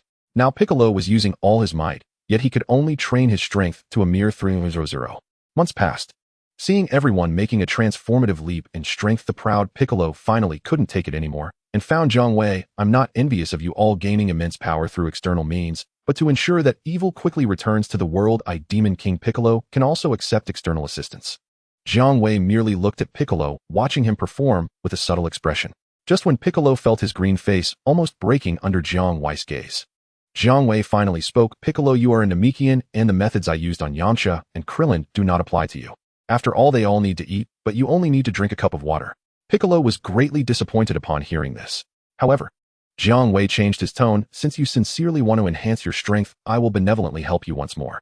Hearing this, Piccolo's dim gaze brightened immediately, but he stubbornly said, don't misinterpret my meaning. Demon King Piccolo only want to conquer the entire world as soon as possible, not just to enhance my strength by seeking you. TCH. Jiang Wei did not engage in more banter with Piccolo, but took out an egg from the system space. This is what I obtained while running business with Bulma in another world. Piccolo took the egg from Jiang Wei, a peculiar expression on his face. I guess if you can fuse this egg, you will definitely gain immense power. Jiang Wei wore a very interested expression. This egg was the Piccolo from another world. At that time, when Bulma killed Demon King Piccolo, he spat out this egg just before dying, but Jiang Wei intercepted it. It wasn't until Piccolo's strength broke 100 that he came seeking help. Jiang Wei then took out this egg for Piccolo to fuse with his other self from another world. I expect the effect should surpass that of Piccolo fusing with the Supreme Kai in the storyline, right? Piccolo didn't hesitate. Although he had a strange feeling towards this egg, he activated his ability and fused with it.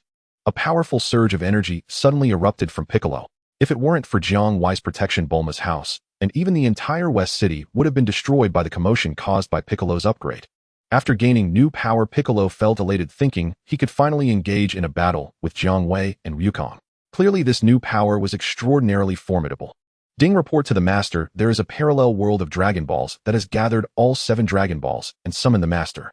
I say, Commander, I now have a bunch of powerful subordinates, but whenever I run business, I am always alone. Can't I take a few subordinates with me? Jiang Wei looked at the now confident Piccolo and suddenly said, Ding, based on the Master's feedback, the system has made corrections.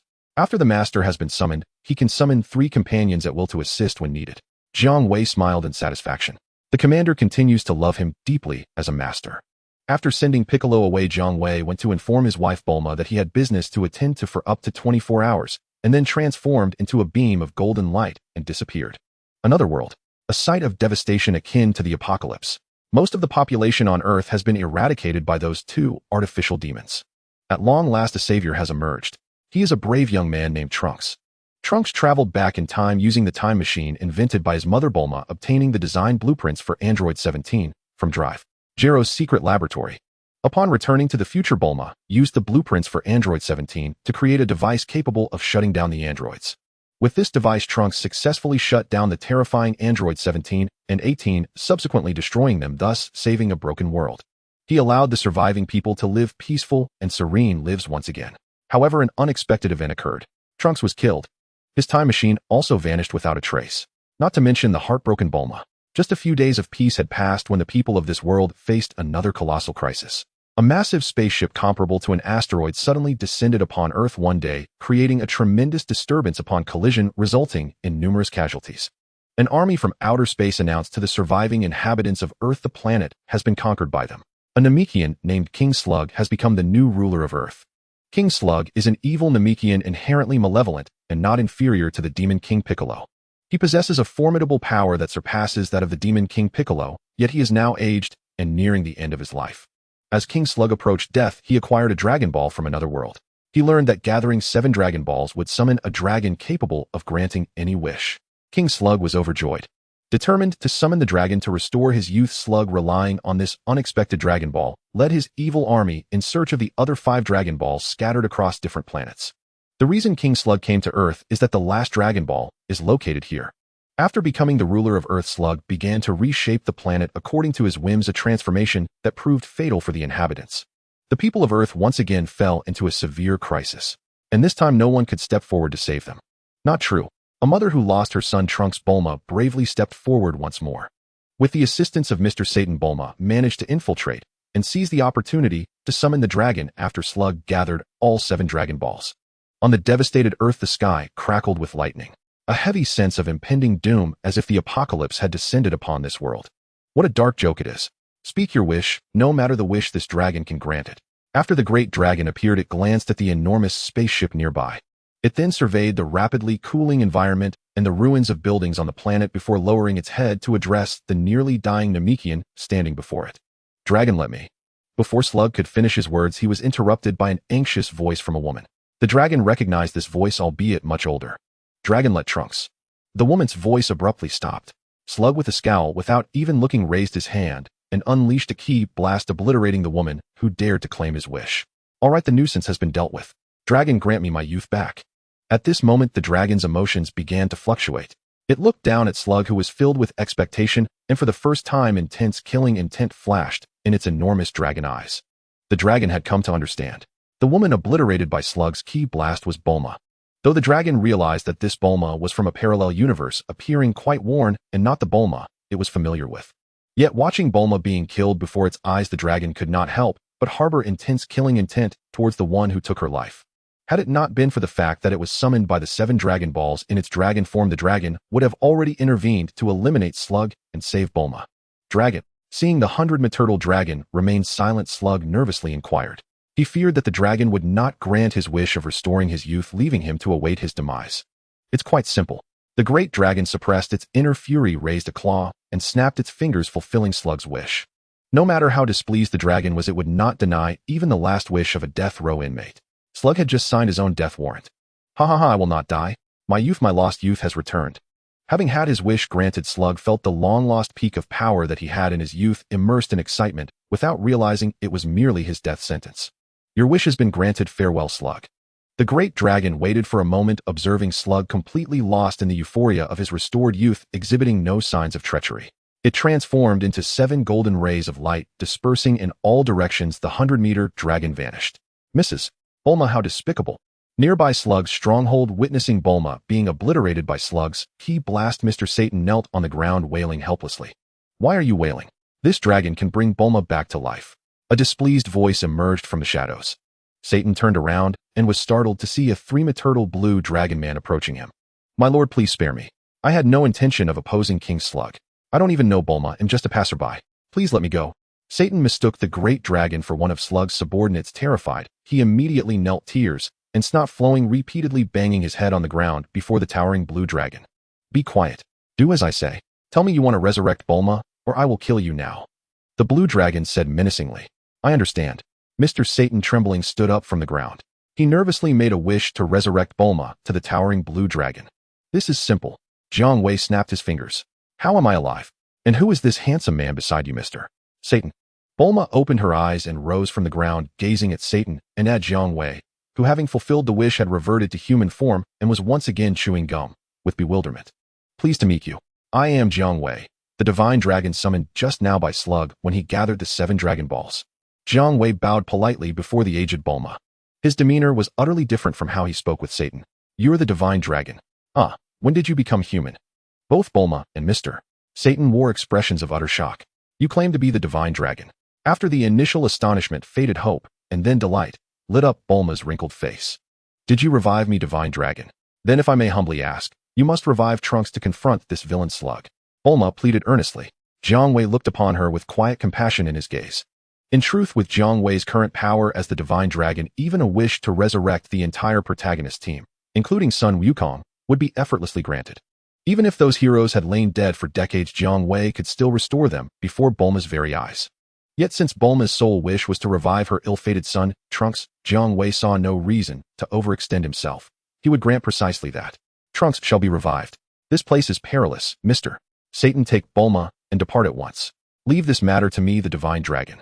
Having endured the apocalyptic reign of the androids for years, both Bulma and Mr. Satan had forged unflinching resolve. With nothing but profound gratitude, they nodded solemnly to Jiang Wei, the divine dragon, and vanished into the darkness, supporting each other. Slug is but a petty insect. This assignment has already proven unprofitable, so let us adjust Summon Piccolo. That will at least offset some losses. Jiang Wei swiftly settled on Slug's fate. Having murdered Bulma of the future timeline, Slug must die, but his death must serve purpose. It must hold value, not be wasted in vain. System, there's no need to summon anyone else. Just bring me Piccolo. Jiang Wei murmured inwardly. Ding, command received.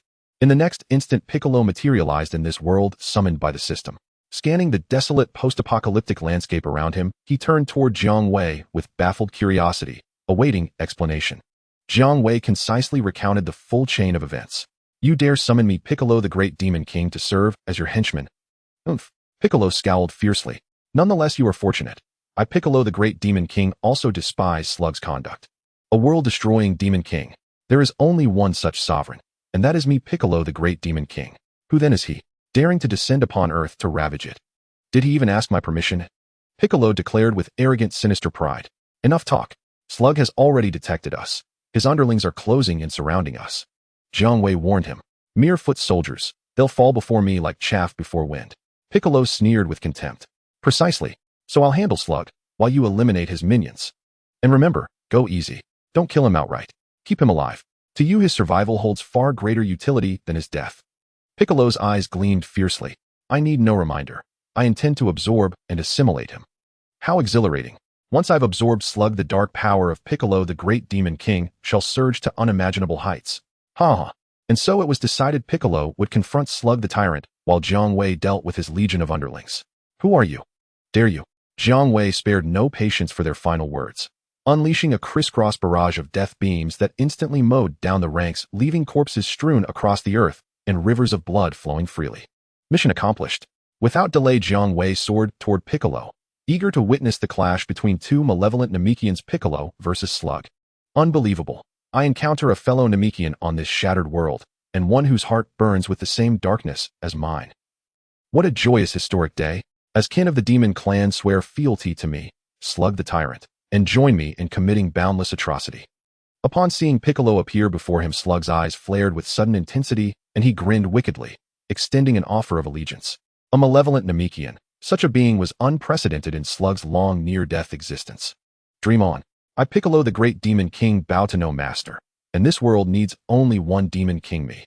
Piccolo's grin twisted with cruel amusement. He refuses elevation. Very well, then I, Slug the tyrant, hereby sentence you to death. Slug laughed coldly.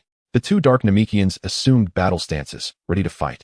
Nearby, Jiang Wei retrieved the upgraded battle scanner, once again modified by his wife Bulma, to measure Piccolo's and Slug's combat power. Beep, beep. Slug combat power 100000. Piccolo combat power 400000. In another realm, the North Kai had assessed Slug as vastly superior to Frieza, whose publicly known power stood at merely 5300. By visible metrics alone, Slug indeed dwarfed the tyrant. Slug, you're finished. Piccolo laughed darkly, supremely confident. Insolent fool. I am not Slug. I am Slug the tyrant. Slug roared in indignation, then blurred into motion, reappearing before Piccolo in a flash. His fist rocketed forward like artillery fire, slamming with crushing force into Piccolo's emerald face. No damage. Piccolo merely gazed down at Slug with detached disdain, watching disbelief contort his features. Impossible. Once satisfied with Slug's expression, Piccolo chuckled darkly and delivered a single effortless punch to Slug's green visage. The blow sent Slug shrieking through the air like a pedestrian struck mid-crosswalk, spinning violently before crashing headlong into the colossal starship, punching a gaping hole through its hull and sending thick black smoke billowing forth amid showers of sparks. Piccolo smiled, pleased with his own overwhelming might, and flew toward where Slug had been hurled. Boy, you mistake knocking me back for victory. That was mere carelessness. I held back.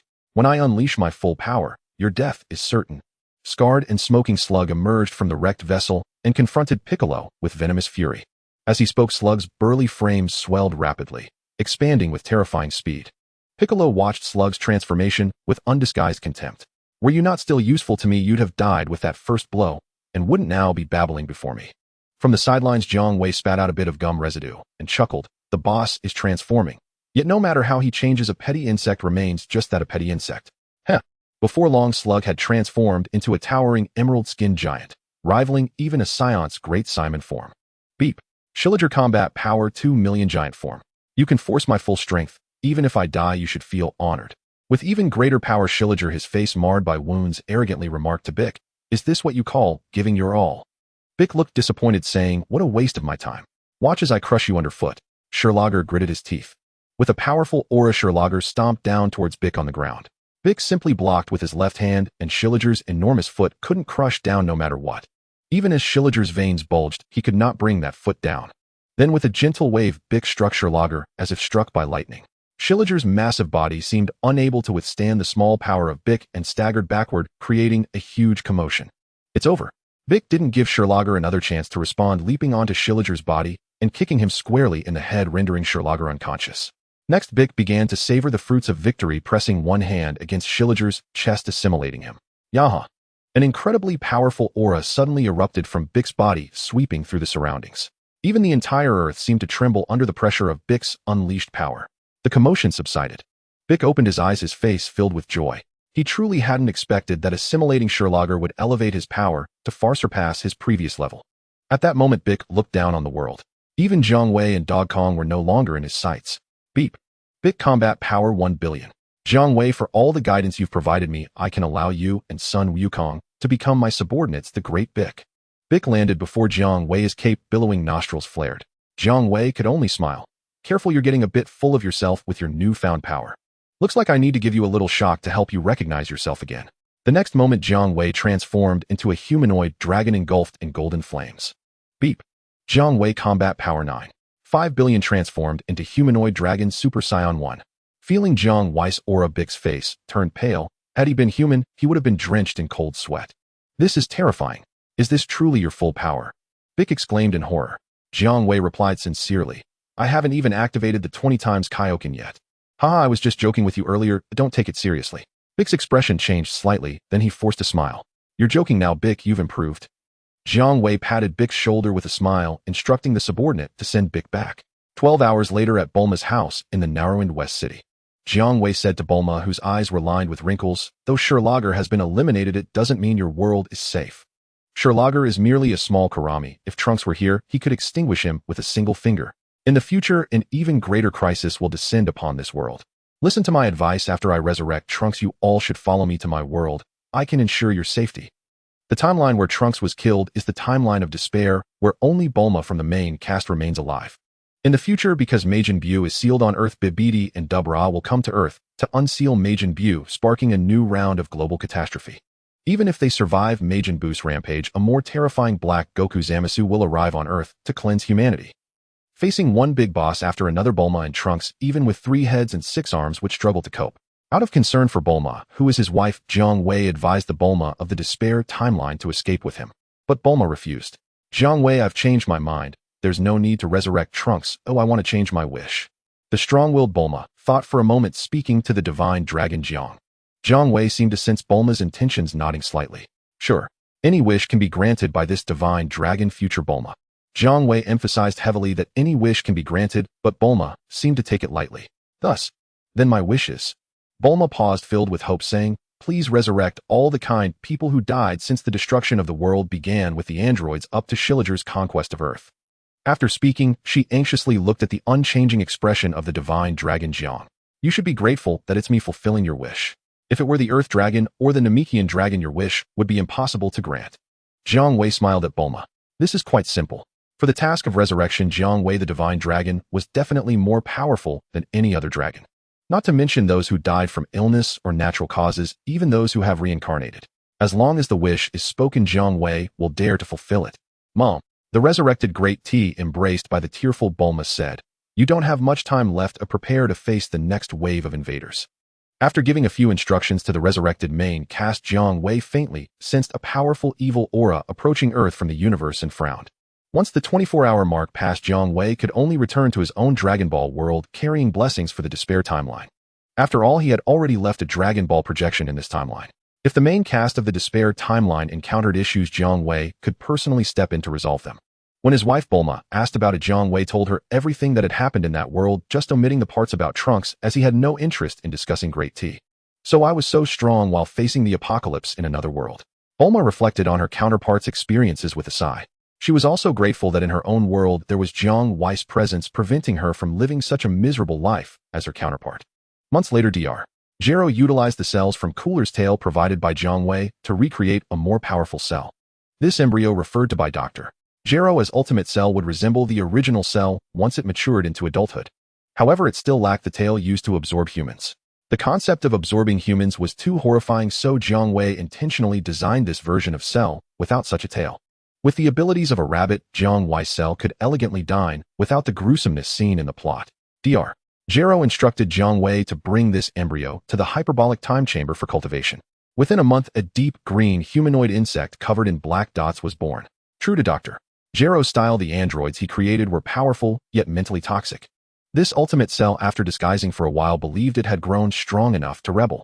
If Jiang Wei hadn't sensed the change in time and teleported away, Dr. Gero would have been devoured by Ultimate Cell. Dr. Gero shaken said, "Jiang Wei, I've failed again. This Ultimate Cell is also disobedient, so I'll leave it to you to handle." Jiang Wei nodded. Still the same strategy.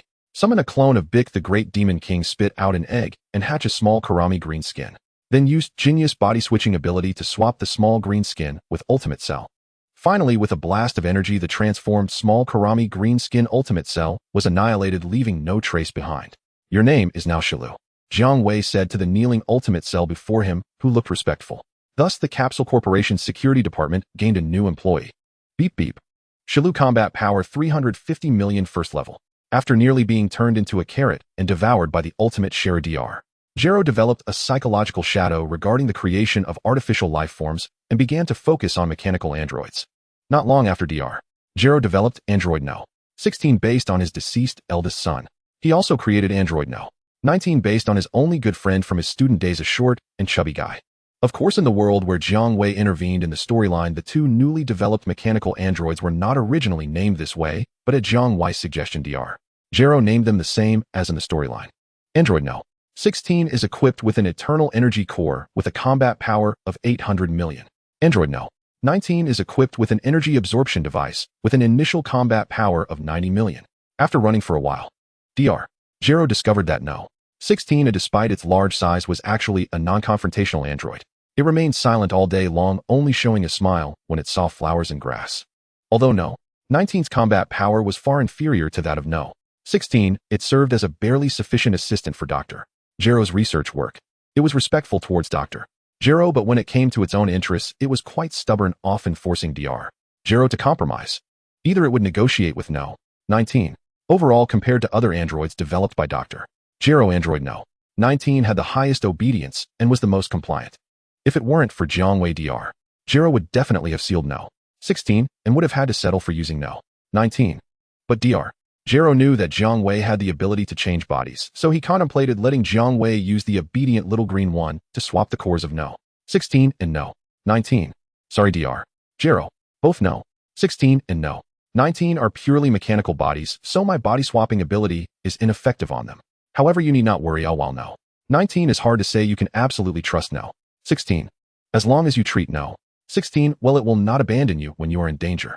This was Jiang Wei's suggestion. In the storyline, Android No. 16 is a nature-loving, violence-hating companion who is basically harmless but becomes a trustworthy ally in critical situations. Dr. Gero had always trusted Jiang Wei, so he abandoned the idea of sealing No. 16. Though No. 19 sometimes bargained while executing Dr. Gero's orders with No. 16 present, Dr. Gero's personal safety was assured. Even if problems arise, do not forget who Jiang Wei is. He is Shenlong. Resurrecting a deceased person is as easy for him as drinking a glass of water. With Jiang Wei in the world, life became mundane. Amid the daily routine, Jiang Wei and Bulma had their children. They had a pair of twins, sister Jiang Lihua and brother Jiang Xiao. Since Shenlong is unique, it cannot be passed on to the next generation. Jiang Wei could only choose to pass on other excellent bloodlines he possessed to his next generation. In the Dragon Ball world, what bloodline could be superior to a half-blood Saiyan? Well, there might be superior bloodlines to half-blood Saiyans, but Jiang Wei didn't like the idea of being a father to children who didn't resemble humans. Thus, Jiang Wei's twins, just like Sun Wukong and Kiki's children, were born with a monkey tail in addition to their typical human features. Sun Wukong and Kiki's child was born after Jiang Wei and Bulma's children, so he had to call them older brother and sister, being the youngest. Just like in the storyline, to commemorate his grandfather who he accidentally crushed to death, Sun Wukong named his child Sun Wufan. Due to the relationship between the two families, the three children played together from a young age and formed a close bond. In the midst of the mundane, time reached the year 761 of the age. It was a clear day. A small spaceship resembling a metal sphere crashed into the earth like an uninvited guest, colliding with the ground like a meteor and creating a large pit, sending dust flying. Such a loud noise startled a nearby farmer. At this moment, the farmer felt scared about the cause of such a huge disturbance. Otherwise, he wouldn't have gone to investigate the source of the loud noise, with a hunting rifle, his face filled with vigilance. When the farmer walked over to check, he found a large pit in the ground with a metal sphere still emitting steam inside. Could this be a metal meteorite? As the farmer pondered this, he heard the sound of metal activating. The metal sphere actually opened a door, and a wild-haired man dressed in armor-like clothing with a monkey tail wrapped around his waist and a sinister expression stepped out from the metal sphere. The farmer was startled and immediately aimed his hunting rifle at the strange man. "Who are you, and why did you come out of that metal sphere?" The newcomer Raditz did not even glance at the farmer aiming a gun at him, but instead said to himself, "Is this the planet where Kakarot was sent as a child? The environment seems decent, it should sell for a good price." His gaze shifted to the nervous farmer who was still pointing a gun and repeatedly questioning him. Raditz frowned. What's going on with Kakarot? Hasn't he cleared out the natives on this planet yet? He raised his hand and pressed the combat power detector on his eyes to assess the strength of the local natives. Beep beep. Earth natives combat power 5. I thought they'd be strong. Is that why Kakarot couldn't finish off the locals? Is the combat power only this? Just a weakling with combat power of 5. Has Kakarot been sleeping all these years? How could he not clear out these weak natives? Raditz expressed his dissatisfaction. "If you don't speak, I'll shoot." Seeing the strange man ignoring him, the farmer felt quite unhappy with the way the man spoke and warned him again. When the stranger continued to ignore him, he angrily shot at the man. Bang! A bullet shot toward Raditz, who casually caught it, flattened it, and tossed it aside. Monster! Seeing Raditz's performance, the farmer was terrified. It was the first time he realized that there were people in this world who were not afraid of guns. "A weakling dares to provoke me, Raditz." Seeking death, Raditz looked at the trembling farmer with disdain and casually fired a key blast, leaving the unfortunate farmer utterly obliterated. In the spot where the farmer had originally stood, only a smoking pit remained. What on earth is happening that Kakarot hasn't cleared out these weak natives? I need to find Kakarot to get some answers. Raditz thought for a moment and then pressed the combat power detector with a malicious expression. The natives on this planet are all weak, so the strongest person must be his brother Kakarot, who was sent to this planet as a child. Let me see, where is Kakarot now? Beep beep. A flurry of data flashed across the screen in mere seconds. Boom. The combat power detector, an old model standard for the Frieza force with an upper limit of only over 200, exploded. Raditz's face was filled with confusion as he exclaimed, "What the hell? My power scanner exploded. Could it be that there are experts on this planet with battle powers exceeding 20,000? Then Raditz's gaze shifted back to the large pit where the farmer had been, and the look of surprise on his face vanished, replaced by a sinister expression. How I was overthinking it. On this planet, these pathetic natives can't possibly have experts with battle powers over 20,000. It must be that my power scanner malfunctioned. If I had known this power scanner would malfunction, I should have replaced it with a new one before coming to this planet to find Kakarot. Now that the power scanner is broken, how can I find Kakarot, my brother?"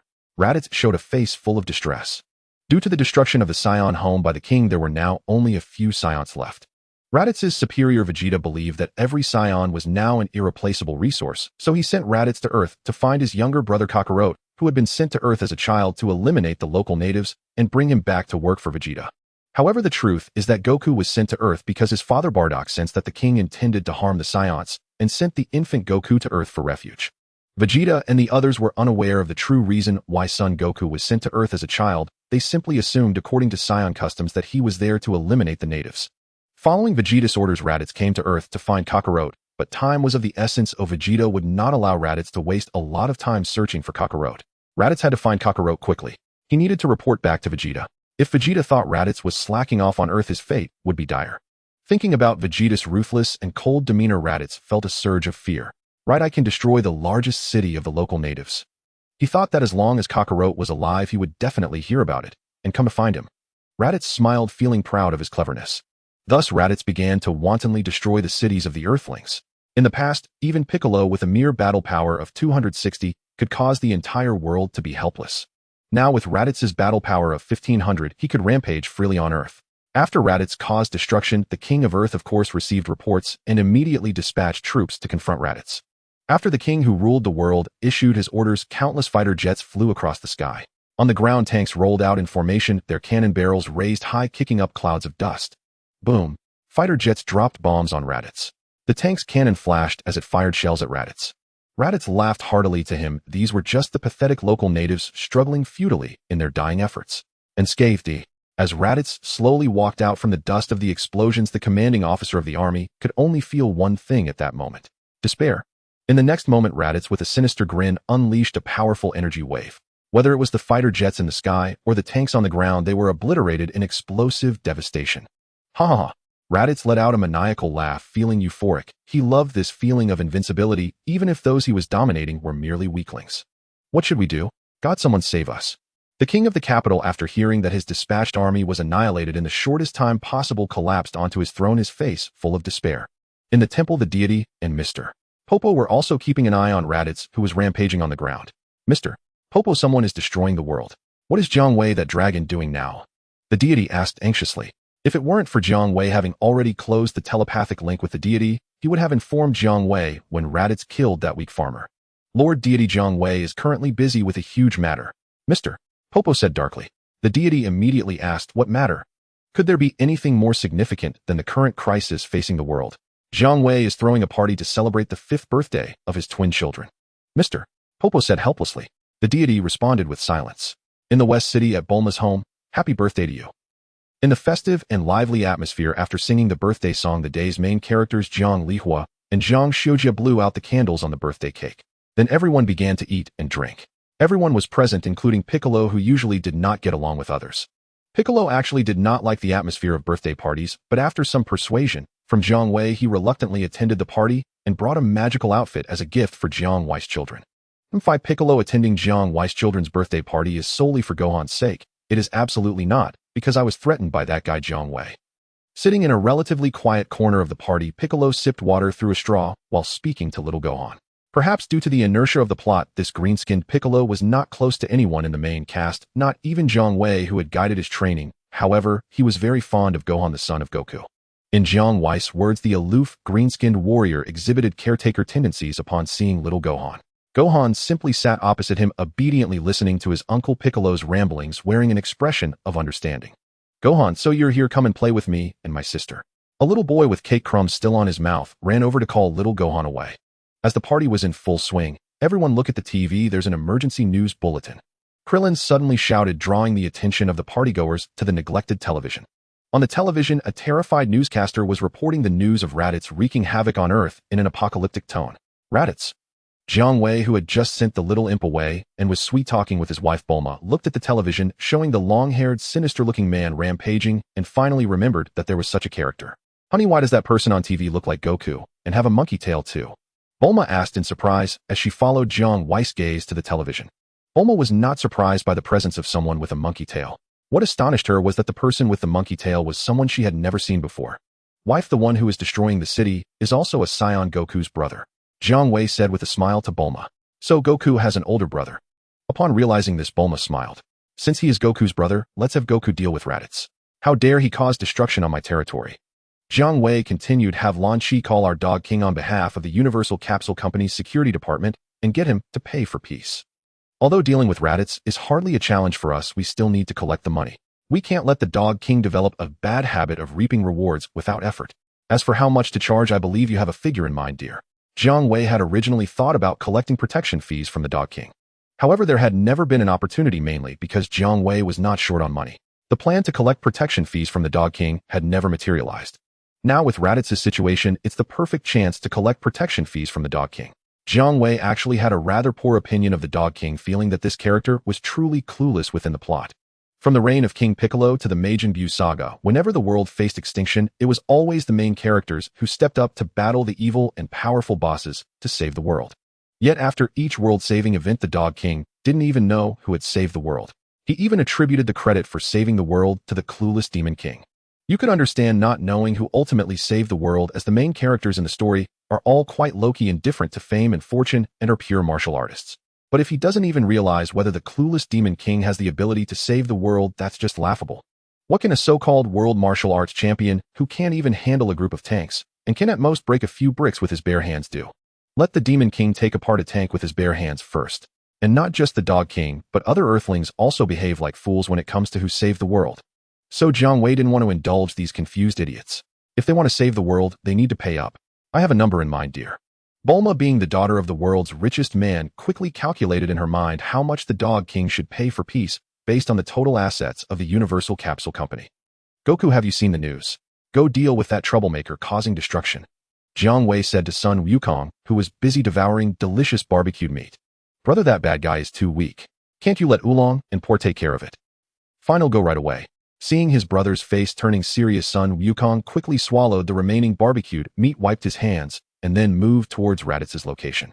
He instantly teleported there. Jiang Wei truly had no complaints about Sun Wukong and his little brothers. He even taught them how to teleport. Those who could learn did learn, and those who couldn't relied on Jiang Wei to wish for skills. Now every member of the main character team could teleport. Ha ha ha. In a city where explosions echoed, Raditz was happily wreaking havoc. In the next moment, Sun Wukong appeared right in front of him. Raditz was startled because Sun Wukong had suddenly materialized before his eyes. Kakarot.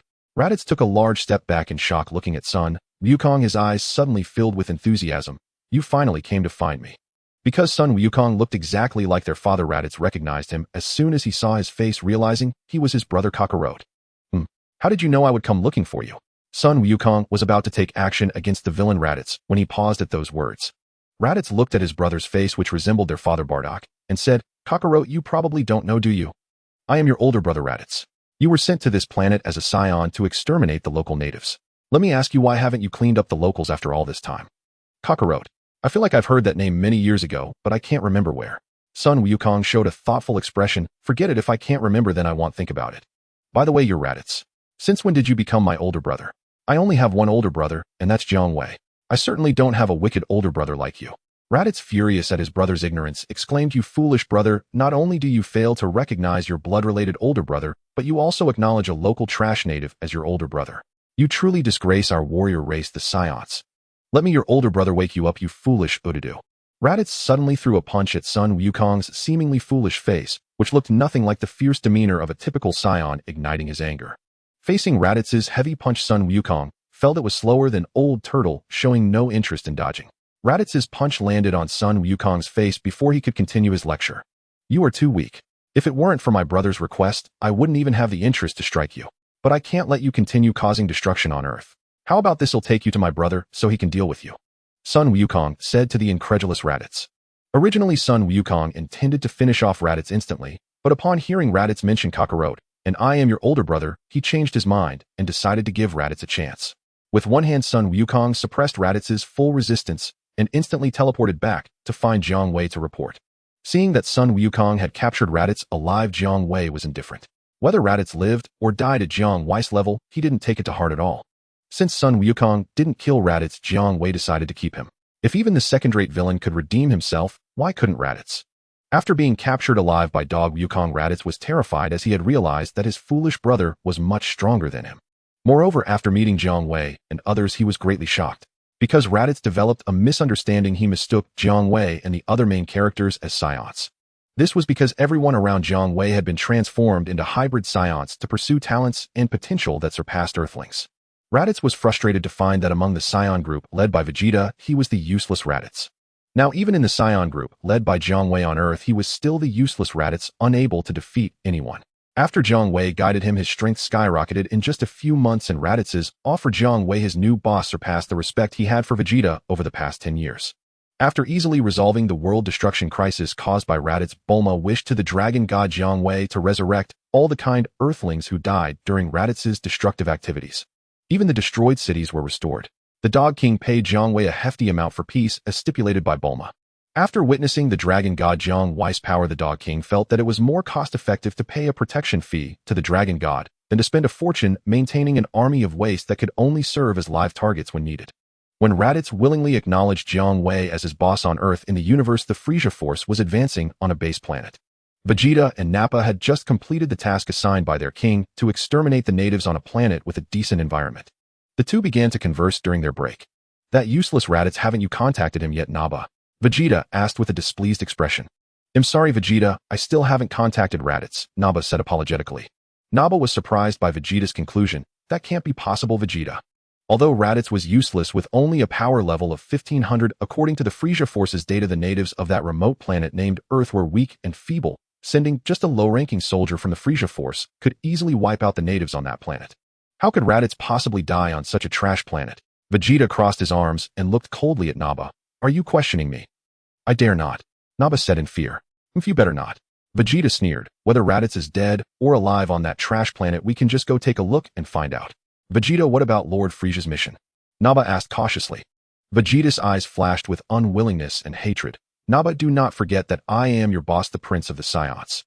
You only need to obey my orders, not Frieza's." After a pause, a glint of calculation flashed in Vegeta's eyes. "Of course, we will head to that remote planet Earth, find Raditz's whereabouts, and conveniently wipe out the natives on that planet, selling it to Frieza." "I will prepare right away, Vegeta," Nappa said respectfully. Watching Nappa leave the rest area, Vegeta withdrew his gaze, eagerly anticipating the trip to Earth.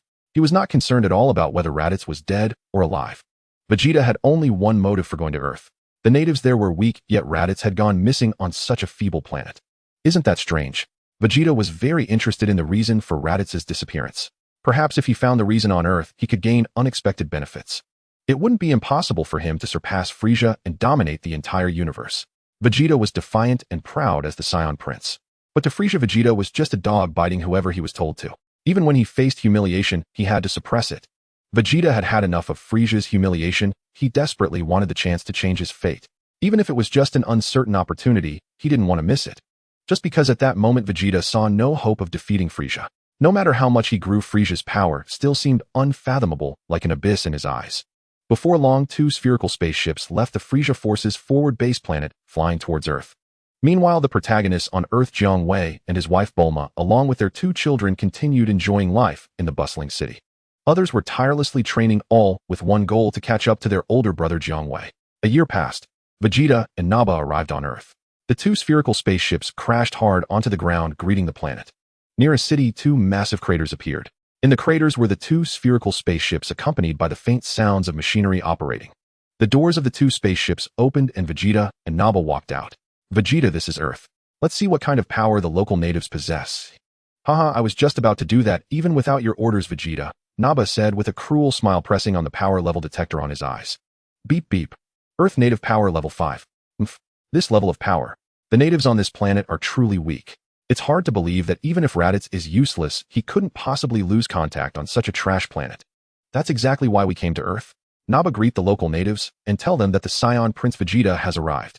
"Vegeta, I was just about to do that even without your instruction," Nappa said with a smug grin. Nappa flew into the sky, launching a ki blast towards the nearby city of Earthlings. "Look, what is that in the sky?" Some Earthlings noticed the strange object flying towards them from above. Many stopped their activities, pointing and discussing the strange object, unaware that death was imminent. Boom. The next moment, amidst a thunderous explosion under the rapidly expanding mushroom cloud, the city, which had a considerable population, was reduced to ashes. Nappa's expression seemed as if he had done something trivial, like pouring boiling water on an anthill. "Vegeta, I've already greeted those weak natives." Nappa smiled at Vegeta.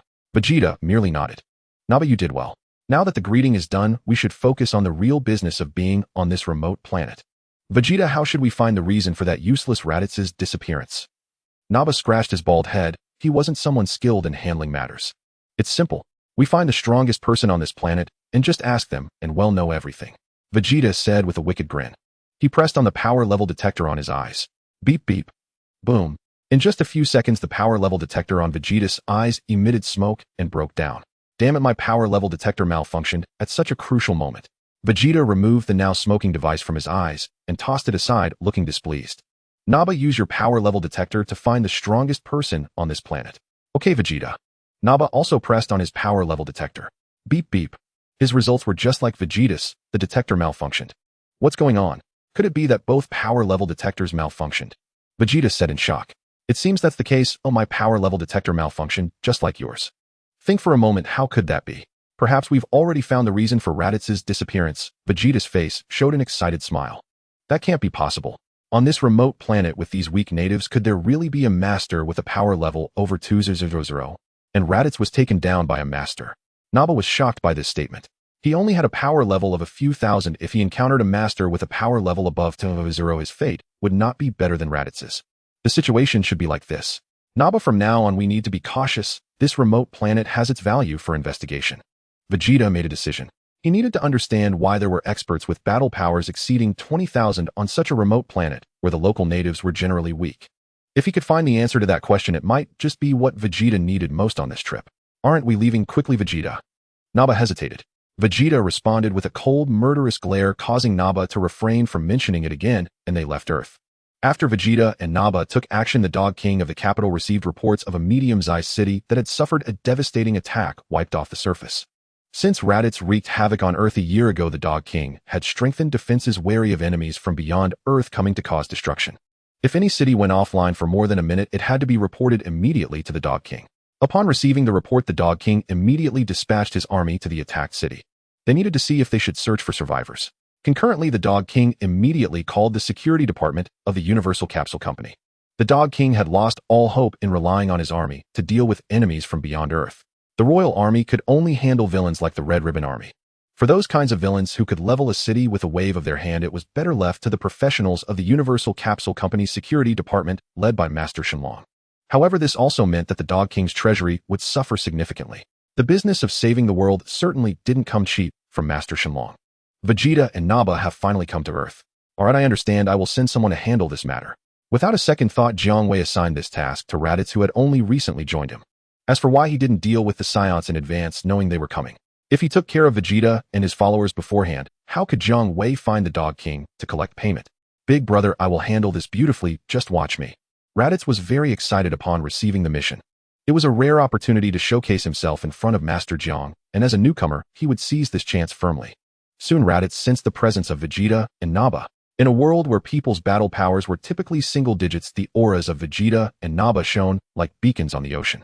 In the next moment, Raditz appeared right in front of Vegeta and Naba, nearly face-to-face with them.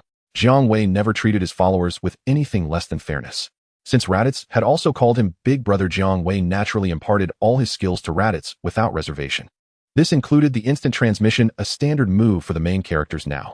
Vegeta, Naba, long time no see. Are you here to find me? Looking at his two former companions who were astonished by his sudden appearance, Raditz greeted them with a smile. Meanwhile, Raditz activated the battle power detector on his eyes. He couldn't wait to see the battle powers of Vegeta, Naba, and himself. Beep beep. Vegeta battle power 18000. Naba battle power 4000. Raditz battle power 6000. Raditz, so you are still alive after all. We didn't come to this remote planet to find you, you useless guy, Naba said disdainfully to Raditz. Raditz, you came just in time. I have some questions for you, Vegeta said, looking down at Raditz as usual. Vegeta, are you mistaken? I didn't come to catch up with you. What do you want to ask? Wait until you see Big Brother, then you can ask. I don't have time to listen to your nonsense right now. Raditz's attitude towards Vegeta had changed drastically compared to a year ago. Big brother. Raditz, where do you get the courage to betray me, Vegeta? Seeing Raditz acknowledge a new boss displeased Vegeta greatly. Are you going to surrender, or should I beat you up before taking you back to see Big Brother? Raditz wore a smile of superiority as he asked Vegeta and Naba. Naba, go capture this traitor Raditz for me. Vegeta crossed his arms and instructed Naba. No problem, Vegeta. Even if Raditz has grown a bit, he is still just a useless guy. Naba looked at Raditz with a cruel smile. Alright, let's start with you, Naba. Raditz thought, feeling displeased as Vegeta and Naba continued to look down on him and immediately took action. In a flash, Vegeta's eyelids twitched in surprise, because even he couldn't see Raditz's movements. Did this not indicate that Raditz's strength had somehow surpassed his own after a year? At the same time, the sparkle in Vegeta's eyes grew more intense. This trip to Earth was certainly worthwhile. When he could finally see Raditz's figure clearly, he had already appeared right in front of an off-guard Naba. Bang! Raditz delivered a powerful spinning kick to Naba's bald head. Naba's face twisted in pain as he wailed, sent flying by Raditz's kick, skidding over 10 meters on the ground before collapsing, gasping for breath. Naba attempted to get up, but it seemed he had lost control of his body. With just one kick, Raditz had rendered Naba unable to fight. Damn it, I didn't expect Raditz to become so strong after a year. Vegeta exclaimed in shock. Raditz, tell me your secret for rapidly becoming stronger, and I might still forgive you for betraying me. Vegeta, has your arrogance as a prince blinded you to reality? Raditz mocked, feeling quite pleased after taking down Naba with one kick. Unfortunately, you missed your chance, Raditz. Vegeta's expression darkened as he unleashed his full strength and threw a heavy punch at Raditz.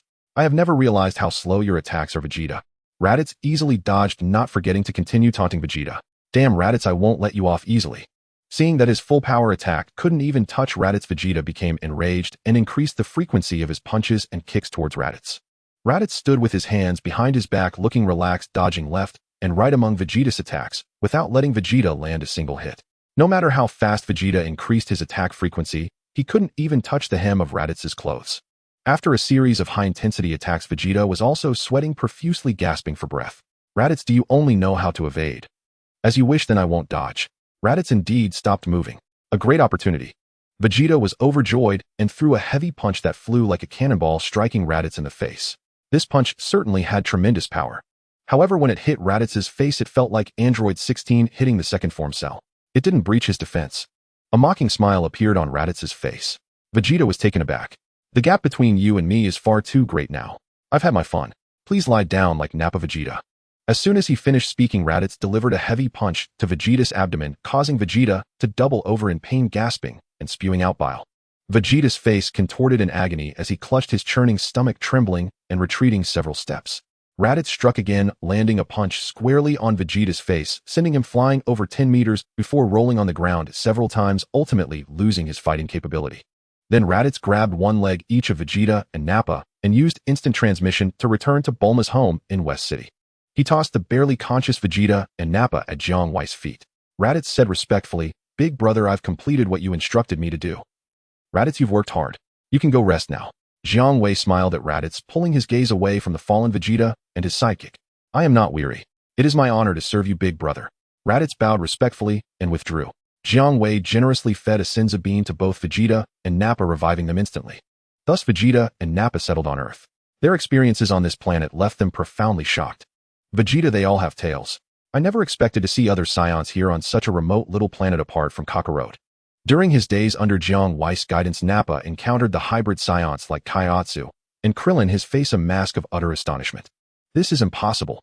To my knowledge, after planet Vegeta was destroyed, aside from me, you, and Raditz, and Kakarot, who was sent to Earth as a child, there should be no other Saiyans left in the universe. How could it be that other Saiyans survived? Vegeta was equally astonished, unable to comprehend. There are not only men, but also women and children. Nappa saw Bulma launch Chi-Chi and little Gohan playing together along with Jiang Lihua, and Jiang Xiu, his jaw dropping in disbelief. In fact, due to the unparalleled excellence of hybrid Saiyans and the fact that Earthlings are truly inferior in the Dragon Ball world, all the Earthlings around Jiang Wei had undergone transformation to become hybrids, including Goku's wife Shishi. Even the obsessive Dr.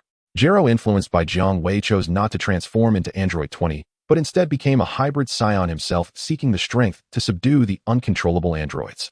Could it be that this remote planet is actually a secret refuge for us Saiyans, unknown to others? Vegeta surmised, a glint of sharp light flickering in his eyes. During a team-building activity of the security department at Capsule Corporation, Vegeta began to stir things up.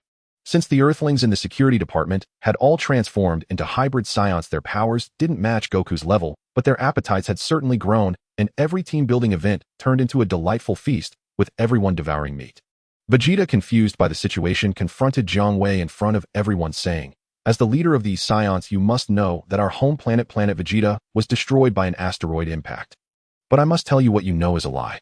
In truth, our planet Vegeta was not destroyed by an asteroid, but annihilated by the self-proclaimed Emperor of the universe, Frieza." Facing the crowd that was busy feasting, Vegeta declared passionately, "Frieza is our enemy. We must seek revenge. As long as we unite under my leadership as the Prince of the Saiyan race, Vegeta, not only can we avenge Frieza, but we can also establish a new planet Vegeta based on Earth, and the revival of the Saiyan people will be just around the corner." After delivering his speech, Vegeta looked at everyone with hopeful anticipation. Indeed, the crowd, who had been busy devouring grilled meat and other dishes, seemed stunned by Vegeta's revelations, halting their actions. Almost all eyes were on Vegeta. "I support Vegeta leading us. He is a prince with Saiyan royal blood flowing through him." Nappa stepped up like a loyal lackey, still holding a piece of half-eaten grilled meat. Raditz scoffed. That idiot Vegeta actually thinks he can replace Big Brother and take over the security department of the company. Has he become so comfortable on Earth that he's lost his mind? Ha ha ha. The crowd erupted in laughter as if Vegeta were a clown who had just performed a comedic act for them. Vegeta was oblivious to the fact that aside from Goku, the rest of the main cast were all native Earthlings, and even Goku did not consider himself a Saiyan, proudly identifying as an Earthling, trying to usurp Big Brother's power. The identity of a Saiyan prince holds no weight in the security department of Capsule Corporation. What are you laughing at? Vegeta, humiliated and enraged, felt like a clown amidst the laughter. Then in an attempt to lash out, he was brought down by a mere finger from Jiang Wei. Jiang Wei had no interest in physically confronting Vegeta, but now that Vegeta had pushed things this far, it would seem inappropriate not to take some action. Once Vegeta was revived again, he turned to Jiang Wei seriously and said, "Tell me your name." "Raditz, and the others say you are the strongest." "I am Prince Vegeta of the Saiyans. I cannot allow myself not to be the strongest Saiyan. You have the right to be my opponent, so tell me your name." Jiang Wei looked puzzled. "You already know my name, don't you? I am Jiang Wei. Can't you remember that?" Vegeta's face was filled with intense anger. "No, I am not referring to your name on Earth. I want to know your Saiyan name. Tell me your Saiyan name." "I have no Saiyan name. My name is just Jiang Wei. I am not a Saiyan. I am Shenron. Please understand, Vegeta." Jiang Wei corrected him. "Damn, you are just like that cockroach, giving up the glory of being a Saiyan." Vegeta shouted angrily. "Your comprehension skills." Jiang Wei shook his head, tired of explaining further to Vegeta, and left on his own. In the following days, Vegeta demanded Jiang Wei to train him in the harshest way possible. "I need to quickly enhance my power. I want to defeat you and take revenge on Frieza." Vegeta spoke with fury, though it was unclear whether his anger was directed at Jiang Wei or Frieza. "If you seek revenge on Frieza, that is not a problem. You certainly have the right to do so. After all, it was Frieza who destroyed your Saiyan home. But defeating me? Wake up, that is something that will never happen. You aiming to defeat Goku is far more plausible than defeating me." Jiang Wei advised Vegeta to be realistic and not to dwell on illusory matters. "Just wait, I will defeat you." Vegeta said seriously. "I told you defeating me is absolutely impossible." Jiang Wei sighed, wondering why Vegeta wouldn't heed his advice. When Vegeta and Nappa joined the main cast on Earth in the universe, a massive round spaceship resembling a donut hovered in space. Frieza personally led a team to eliminate a fairly strong planet and returned victorious. Only then did Frieza have time to think about the 3 Saiyans under his command. "Mr. Dodoria, where are those Saiyan monkeys, Vegeta, and the others now?" Frieza, seated in a baby carriage, casually asked. "Lord Frieza, that guy Vegeta still remains untamed. Without your orders, he recklessly ventured to a remote planet and then went silent. I suspect that the monkey Vegeta has betrayed Lord Frieza, which is why he has gone silent." Dodoria, who had a disdain for Vegeta, seized the opportunity to slander him to Frieza. To anyone other than Lord Vegeta, he was just another cold personality within Frieza's army, having offended a large number of people. "Ho ho ho, Mr. Dodoria, how could I not know that Vegeta has been dissatisfied with me for a long time? He only holds back because he fears my strength. Likewise, I also believe that Vegeta does not have the courage to betray me." Frieza said, his expression wicked as he shared his thoughts. "Please forgive my subordinate's mistake, Lord Frieza." Dodoria quickly admitted his fault. Since the boss believed that Saiyan monkey Vegeta would not dare to betray him, he should not be stubborn and go against the boss's view, as if he thought Frieza was easygoing. "But why has Vegeta lost contact?" Frieza's expression was clearly pondering. "Mr. Dodoria, you do make a valid point. If that Saiyan monkey Vegeta really dares to betray me. By the way, which remote planet did Vegeta head to before going missing?" Frieza inquired. Returning to Lord Frieza, it was a planet called Earth located in a secluded area. The planet has no high-value resources, and its natives are all weaklings, making it a planet of very low value. Dodoria checked the information and respectfully reported to the king. "Ho ho ho, Mr. Dodoria, change course. We are also going to Earth. I am very curious to know who gave Mr. Vegeta the courage to betray me." Frieza said with an evil smile. "Yes, Lord Frieza." Dodoria went to execute the order. The gigantic spaceship shaped like a donut suddenly turned around and flew towards the distant weak planet named Earth. When Frieza was heading to Earth, Vegeta had another conversation with Jiang Wei at Bulma's house. "I ask you, since you are so powerful, do you think the legendary Super Saiyan is real or not?" Having trained with Jiang Wei for a while and grown much stronger, even able to defeat Raditz, Vegeta asked Jiang Wei with eager anticipation. "The Super Saiyan is definitely real," Jiang Wei answered without hesitation. "Why are you so certain? Could it be that you are the legendary Super Saiyan?" Vegeta quickly inquired. "The Super Saiyan is not a legend. In the security department, apart from Piccolo Cell and Shiruo, right, and you 3 Yamcha and Krillin can also transform into Super Saiyans," Jiang Wei said with a smile. "This is also why hybrid Saiyans have an advantage over pure blood Saiyans. They can accumulate S cells faster and as long as their combat power meets the criteria, they can transform into Super Saiyan 1. Vegeta was shocked. What? You all can transform into Super Saiyan? I, the proud prince of the Saiyans, still cannot transform into Super Saiyan. Vegeta clenched his fists. Could you? Please show me what the legendary Super Saiyan looks like. Vegeta's expression changed fiercely, then unconsciously, he spoke to Jiang Wei with a tone of respect. Sure. Jiang Wei readily agreed. Soon Jiang Wei floated about a meter above the ground surrounded by a golden aura. His eyes turned green, and his black hair transformed into a vibrant golden color. This is Super Saiyan 1. Jiang Wei smiled at the wide-eyed Vegeta. What tremendous power, what a perfect posture. I, Vegeta, must master the power of the Super Saiyan. Vegeta said, firmly staring at Jiang Wei, who had transformed into Super Saiyan 1. Jiang Wei showed Vegeta the transformation and reverted from Super Saiyan 1, then heard Vegeta ask, how can I become a Super Saiyan like you? First, you need to elevate your combat power to 3 million. That is the basic requirement to transform into a Super Saiyan. Jiang Wei advised Vegeta. I want to become a Super Saiyan. Only the power of a Super Saiyan can defeat the vile Frieza, as well as Kakarot, and this guy in front of me. Vegeta swore in his heart. While Vegeta was training frantically, Jiang Wei was invited by Son Goku to visit the Capsule Corp. Goku, aren't you busy training? How do you have time to take me to Capsule Corp? Using instant transmission to the location of the temple, Jiang Wei and Son Goku appeared in front of the house, where Goku and his grandfather used to live, and he smiled as he asked. Big brother, I came out looking for you, because I want to fight you. I am now confident that I can defeat you. Son Goku said with a confident expression. I look forward to it, Goku. Let me see where you get the confidence to defeat me. Jiang Wei said with keen interest. The two flew into the sky and assumed a battle stance above the remote Capsule Corp. Big brother, watch closely. Son Goku suddenly ignited with a golden aura, his hair turning golden as he transformed into Super Saiyan 1. Is that it? Jiang Wei shook his head.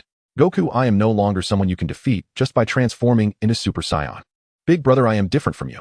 When I successfully transformed into a Super Saiyan with your help back then, I rapidly increased my combat power in a short time and couldn't perfectly control this power, wasting a lot of strength during battle, which also shortened the time I could transform into Super Saiyan during combat. However, after my long training, I can now perfectly control the power of transforming into Super Saiyan, wasting no strength in battle and significantly extending the duration I can maintain Super Saiyan during fights. Son Goku said proudly, I call it the full power state of Super Saiyan. Clap, clap. Jiang Wei applauded. Goku, congratulations on your breakthrough in training. But I must say, if you expect to defeat me just by training to achieve full power as a Super Saiyan, you will be disappointed. For Jiang Wei, he only needs to transform into Super Saiyan 1, because the human-shaped Shenron is immune to all negative buffs.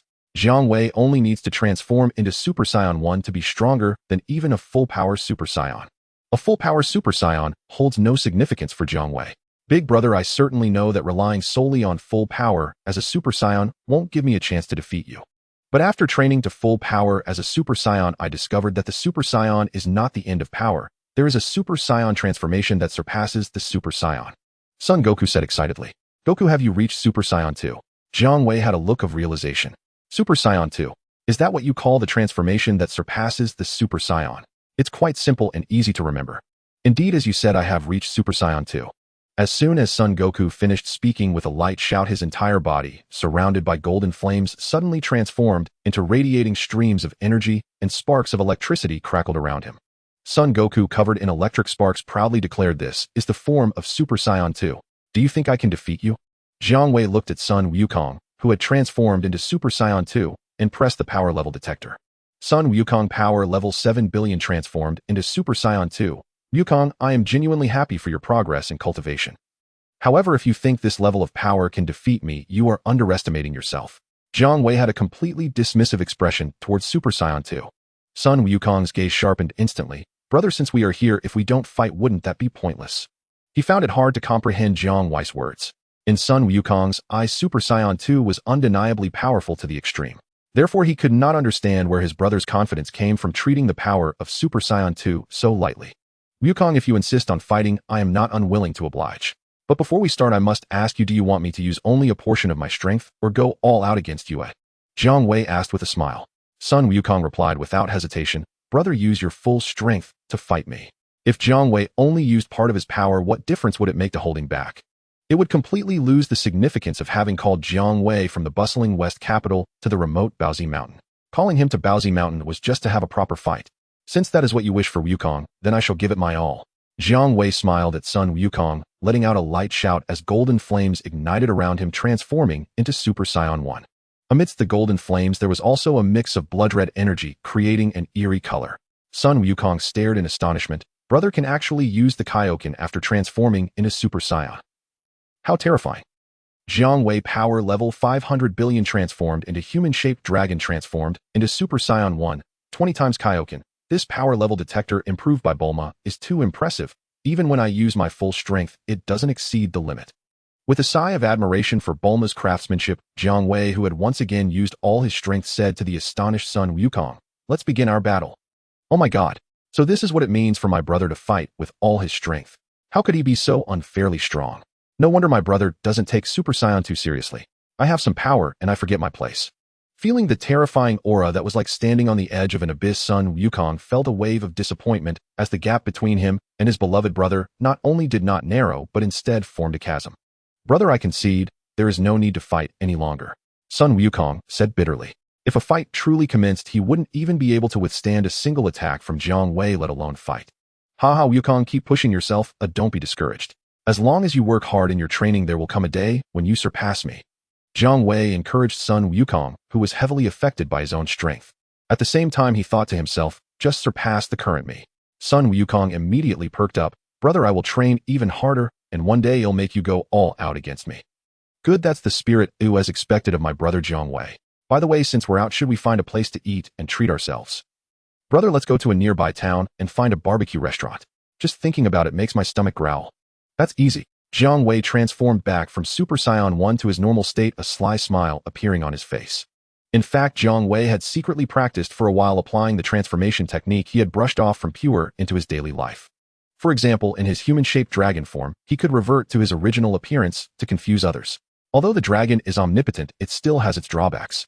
That is relying too much on others' wishes to boost one's strength. The more often it happens, the easier it is for others to see through it. Thus, Jiang Wei would not hesitate to cultivate a group of brothers, relying on these brothers, who shared a bond of courage to enhance his own strength. Moreover, Pure's transformation technique, which was not particularly useful in the plot, was also utilized by Jiang Wei to disguise his human-shaped dragon form. Before he knew it, he had helped others fulfill their wishes. After a period of training, Jiang Wei had already reached the level where he could disguise himself as a human form without revealing any flaws. Now he was just testing the results of his training on Sun Wukong. He managed to draw out the power of Super Saiyan 2 from Sun Wukong. The two brothers found a barbecue restaurant near Baozi Mountain, eating heartily while chatting about trivial matters from home. Suddenly, they both stopped eating at the same time, looking up at the sky. Sun Wukong sensed something and said to Jiang Wei, "Brother, another extraterrestrial has come to Earth. Unlike Vegeta and the others." Jiang Wei smiled and said, "Yes, this time the extraterrestrial that has come to Earth is much stronger than Vegeta and the others." Sun Wukong said with a bored expression, "What a pity they are still weaklings. I have no interest in even making a move against them." After chatting for a while, the two resumed eating meat, not taking the impending extraterrestrial arrival seriously. Meanwhile, in the 100 times gravity chamber at Bulma's house in the West capital, Vegeta, Nappa, and Raditz were all sweating profusely, but their expressions suddenly changed. "That aura is..." "Yes, it's Frieza. I didn't expect that bastard to come to Earth as well." Vegeta gritted his teeth. Nappa and Raditz, however, only changed their expressions slightly before returning to normal. "Vegeta, so what if Frieza is here? Currently, Earth has gathered the strongest warriors in the universe. Frieza cannot possibly be a match for my brother and his gang of Super Saiyans." "Bastard. Nappa, you are too unambitious. I know very well that the current Frieza is absolutely not a match for that guy and Kakarot's group. However, if I cannot personally defeat Frieza, I will never be able to let go of the grievances I have endured over the years, nor the hatred for the destruction of planet Vegeta. I cannot accept it," Vegeta said with hatred on his face. Nappa and Raditz exchanged glances, momentarily at a loss for words to comfort Vegeta. "As the proud prince of the Saiyans, I may not be able to defeat Frieza, but now I can't even defeat that guy's woman. How infuriating." Vegeta punched the iron ground heavily, creating a hole in the steel, filled with rage at his own powerlessness, his eyes turning red. Meanwhile, the other members of the main cast were present. "Yamcha, you also came back quickly after sensing the approaching aura." Klin smiled at Yamcha. "Yes, business has come knocking again, and I can't be absent from my post. With the generous salary that my brother provided us, I can't just slack off." Yamcha laughed heartily. Not only Yamcha, but as long as they were employees of the security department, except for Sun Wukong, who was feasting on barbecue with Jiang Wei, Tianjin, Fan Dumpling, and Cell. Even Piccolo, who had not joined the security department, came to Bulma's house, which was the headquarters of the Universal Capsule Company's security department.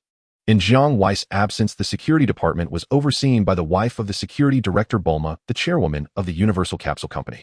My elder brother was called out by Wukong, and now both of them haven't returned, so I will temporarily take charge of the company's security department. Bulma stated with an air of authority. The attack of the extraterrestrials on Earth is a matter of life and death for the planet, but after Jiang Wei intervened in the storyline, it turned into a business opportunity. Completing a single transaction earns more profit than several years of the Universal Capsule Corporation. It's important to note that the Universal Capsule Corporation monopolizes the global business of universal capsules, so one can imagine how much profit can be generated from selling universal capsules in just 1 year. The security department only needs to complete one business deal to match several years of profits of the Universal Capsule Corporation, illustrating just how lucrative it is. However, the money earned by the security department is not included in the financials of the Universal Capsule Corporation. It is managed by Jiang Wei, who issues each security department employee a bank card with no spending limit, promoting unrestricted spending. Moreover, the Universal Capsule Corporation must allocate funds to the security department every year, as the department is responsible for the company's safety. Members of the protagonist group in the company's security department, led by Jiang Wei, enjoy endless funds, unlike the storyline, where they struggle to balance saving the world with mundane jobs like farming, playing baseball, being police officers, or running martial arts schools. All their time can be devoted entirely to cultivation according to their own wishes.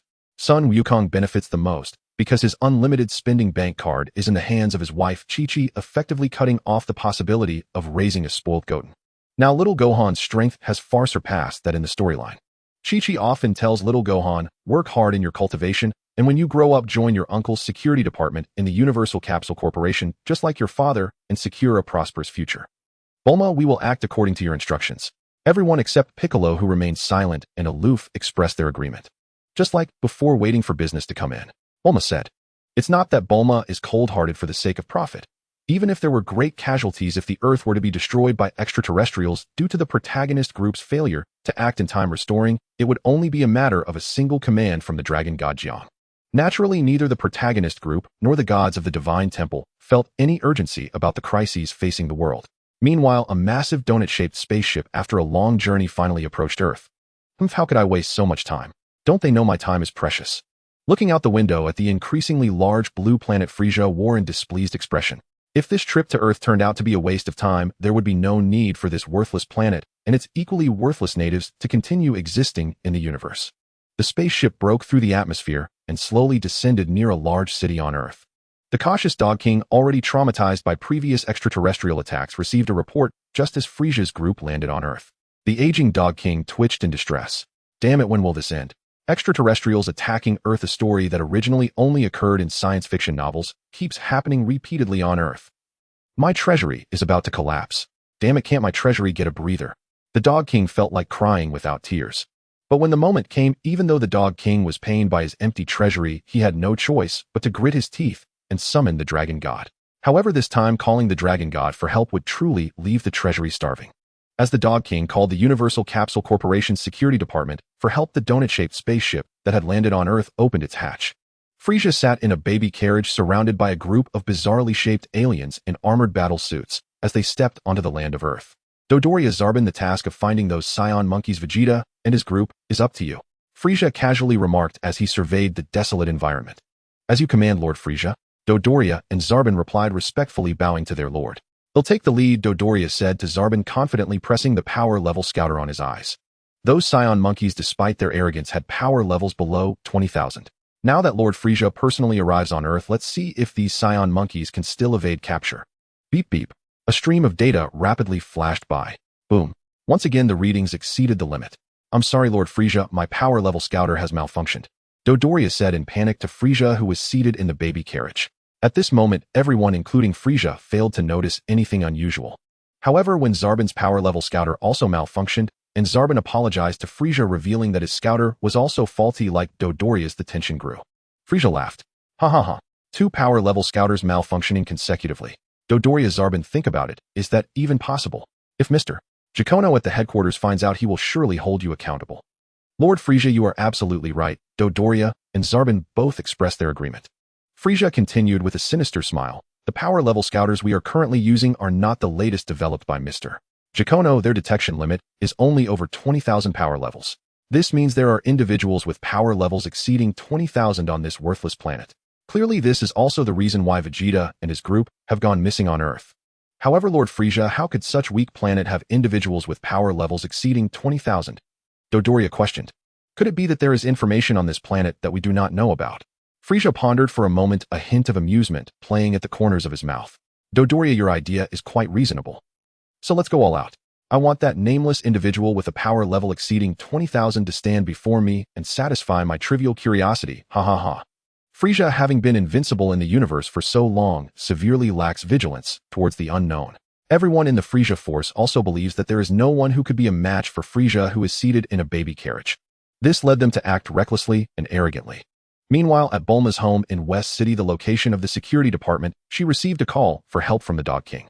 At that moment, she was also using the power level scouter, which she had improved several times to check the strength of the aliens that had come to Earth. Beep beep.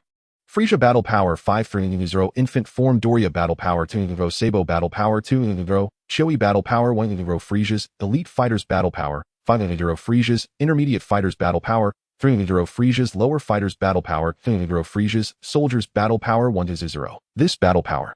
Without a doubt, it's the Frieza force that my brother mentioned. Bulma smiled lightly, completely dismissing them. Except for their leader Frieza, who requires Super Saiyan level strength, the rest are just fodder, definitely not a match for our security department and not worth my brother's concern. Bulma, leave this matter to me. Hearing that there were aliens coming to Earth who needed Super Saiyan strength to defeat Yamcha, Krillin, and the others, all brightened up, eager to take on the mission and show off their skills. Now, aside from familiar companions like Yamcha, it had been a long time since they encountered worthy opponents. Watching everyone excitedly fighting over the chance to take down Frieza, even Lan Chi, who was serving as Jiang Wei's maid, did not hold back in the competition. Vegeta and the others looked awkward. Especially Vegeta, who felt a mix of shame and anger, thinking that as the Prince of Saiyans he had been greatly humiliated.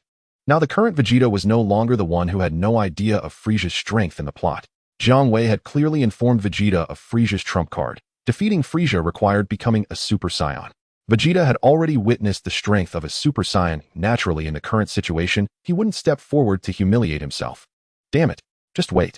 Vegeta will definitely transform into a Super Saiyan. Vegeta said, his face filled with rage, clenching his fists once again. Naba and Raditz, however, looked enviously at everyone and used their battle power detectors to observe the power levels of the others. Beep beep. Yamcha Battle Power 7. 5 million Krillin Battle Power, 9 million Tien Battle Power, 8 million Chaozu Battle Power, 5 million Bulma Battle Power, 3 million Lan Chi Battle Power 3.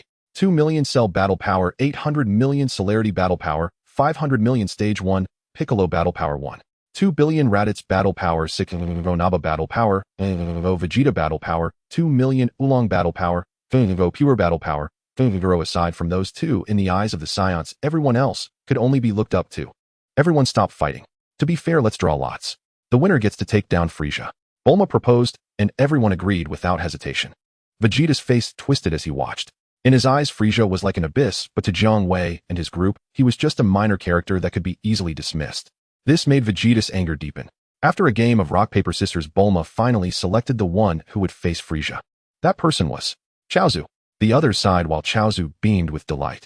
At this moment, Vegeta raised his hand and stepped forward, saying, I know that I currently lack the power of a Super Saiyan and cannot defeat Frieza. However, I still implore you, Bulma, please give me a chance to fight Frieza, I beg you. Vegeta even bowed to Bulma. This left Naba and Raditz utterly astonished. Was this the proud Prince Vegeta they knew? For Vegeta, if he could not fight Frieza, he would regret it for a lifetime if Frieza was killed by someone else. Vegeta, your request is granted, Bulma said with a smile. Earlier, while chatting idly with her husband, he had expressed his high regard for Vegeta, seeing his importance as equal to Goku's. Since her husband valued Vegeta, Bulma, as his wife, naturally would give Vegeta some leeway. Thank you so much. To deal with Frieza, having Chaozu lead the group with Vegeta is sufficient. Having arranged everything, Bulma dismissed the others who had no chance of taking on missions, all looking dejected. She then continued chatting about women's topics with Lan Chi, who had turned back to her blue hair after a sneeze.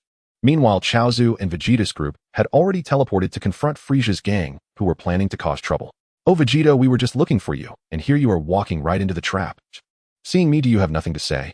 Sitting in his infant carriage, Frieza flashed a look of surprise at the sudden appearance of Chaozu and Vegeta's group, then glanced at the unremarkable Chaozu, redirecting his focus to the striking Vegeta. Frieza, I am no longer the Vegeta of the past.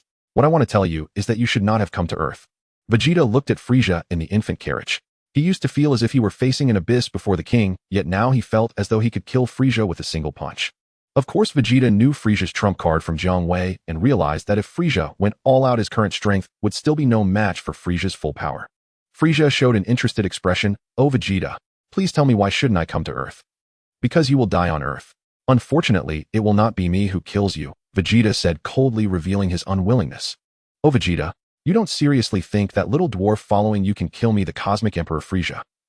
Frieza laughed maniacally, but his gaze was icy as he looked at Chaozu and Vegeta's group as if looking at corpses. "Foolish Vegeta, I will let you see just how foolish your words are. But before that, Doria and Sabo, please lead the soldiers to clean this worthless planet. Let the pathetic natives of this planet pay for Vegeta's foolish words," Frieza said with a malicious smile from his infant carriage. "As you command, Lord Frieza." Doria and Sabo grinned as they prepared to lead Frieza's soldiers to slaughter the Earthlings. "It seems that the task of cleaning up the fodder is going to fall on me again," Raditz said self-deprecatingly, as he was always at the bottom among the trio for not putting in as much effort as Vegeta and Nappa. "Raditz, this time I will generously help you clean up the fodder." Nappa laughed heartily. As the two spoke, they executed their royal combat technique, firing energy blasts the size of fists, causing Frieza's soldiers to scream in agony, falling from the sky like ducks shot by a hunter. "Nappa, Raditz, you are so bold to act recklessly in front of Lord Frieza." Seeing a large number of Frieza's soldiers being killed in an instant, Doria and Sabo were both shocked and furious, immediately firing energy waves at Nappa and Raditz, aiming to blow them up midair. They are nothing but weaklings with combat power below 10,000. Before the proud words could finish, Dodoria and Zabon widened their eyes in disbelief as Nappa and Raditz casually waved their hands, effortlessly deflecting the energy waves they had shot, sending them crashing towards a gathering of Frieza Force soldiers. Boom, boom. Two massive explosions echoed in the sky, and yet another wave of Frieza Force soldiers was annihilated. At this point, the seemingly countless Frieza Force soldiers were almost all wiped out. "Haha, thank you for your assistance, Dodoria." Zabon. Raditz laughed heartily. "Damn, Raditz, I will never let you go." Dodoria and Zabon were infuriated, their faces twisted in rage. "To thank you for your help, I will just kill you." Nappa grinned viciously, instantly appearing in front of the shocked Dodoria and Zabon. At that moment, Frieza's gaze shifted, and he raised his hand to unleash a slender energy wave aimed at Nappa. To Frieza, the soldiers of his army were no different than paper, they were mere expendables. However, with combat powers exceeding 20,000, Dodoria and Zabon were deemed worthy of being saved by Frieza. But unfortunately, it was too late.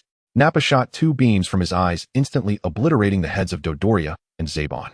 Before the two headless corpses could even fall from the air, Nappa had already waved his hand, deflecting Frieza's slender energy wave, and in a flash he returned to stand behind Vegeta. As for Raditz, "Lord Frieza, save me." The last remaining Kue, terrified, was obliterated by a blast from Raditz.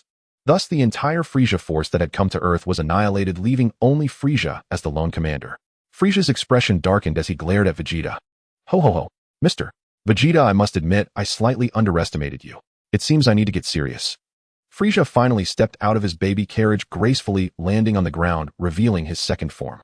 A tall and muscular Frieza stood before Goku and Vegeta. "So this is what Frieza looks like when he doesn't sit in his baby carriage. What a tall and mighty figure." Nappa exclaimed in surprise. "Let's see his combat power." Raditz pressed the button on his scouter. Beep beep. Frieza combat power 1. 2 million second form. "Haha, the upcoming events are beyond what Nappa and I can interfere with, you all please." Seeing Frieza in his muscular form, which had far higher combat power than him, and Nappa, Raditz immediately felt a twinge of fear and wanted to retreat. Nappa looked disdainful. "Raditz, you coward." Raditz retorted angrily. "Nappa, are you calling me a coward? You're so brave, why don't you go fight Frieza instead of retreating with me?" Nappa argued. "I was just supervising you so that like last time on the Bihuyang planet you wouldn't abandon me and Vegeta to run away." Disregarding Nappa and Raditz's bickering, Vegeta stepped forward. "Frieza, next I will be your opponent." "Ho ho ho, Mr. Vegeta, you are very brave, and also..."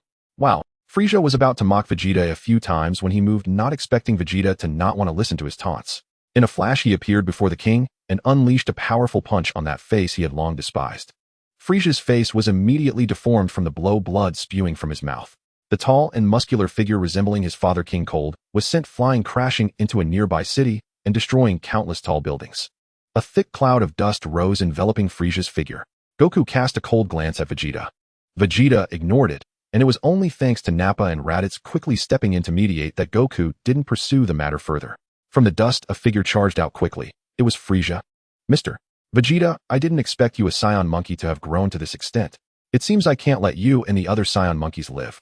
Frieza's face was filled with anger as he transformed into his third form, appearing before Goku and Vegeta as a short creature with an elongated head resembling a monster from another dimension. Frieza, do you know that your current appearance is truly disgusting? Vegeta mocked. Vegeta is right, Frieza, your current form is less pleasing than your previous muscular form. Nappa continued to comment. Nappa, although he is now short and weak, his power is impressive and has already surpassed Vegeta. Raditz pressed the button on his scouter. Beep beep. Frieza combat power 2. 5 million third form. Dare you say I'm short and weak? Die, you annoying Saiyan monkey. Frieza snapped, disregarding Vegeta and raising his hand to unleash a death beam at the mouthy Raditz. Fortunately, my brother taught me the Kaioken. Raditz, seeing that he had attracted Frieza's hatred, burst forth with blood-red energy to block the death beam aimed at him. Beep beep. Raditz combat power 3 million, 5 times Kaioken. Damn it, I couldn't even kill a single Saiyan monkey under Vegeta's command.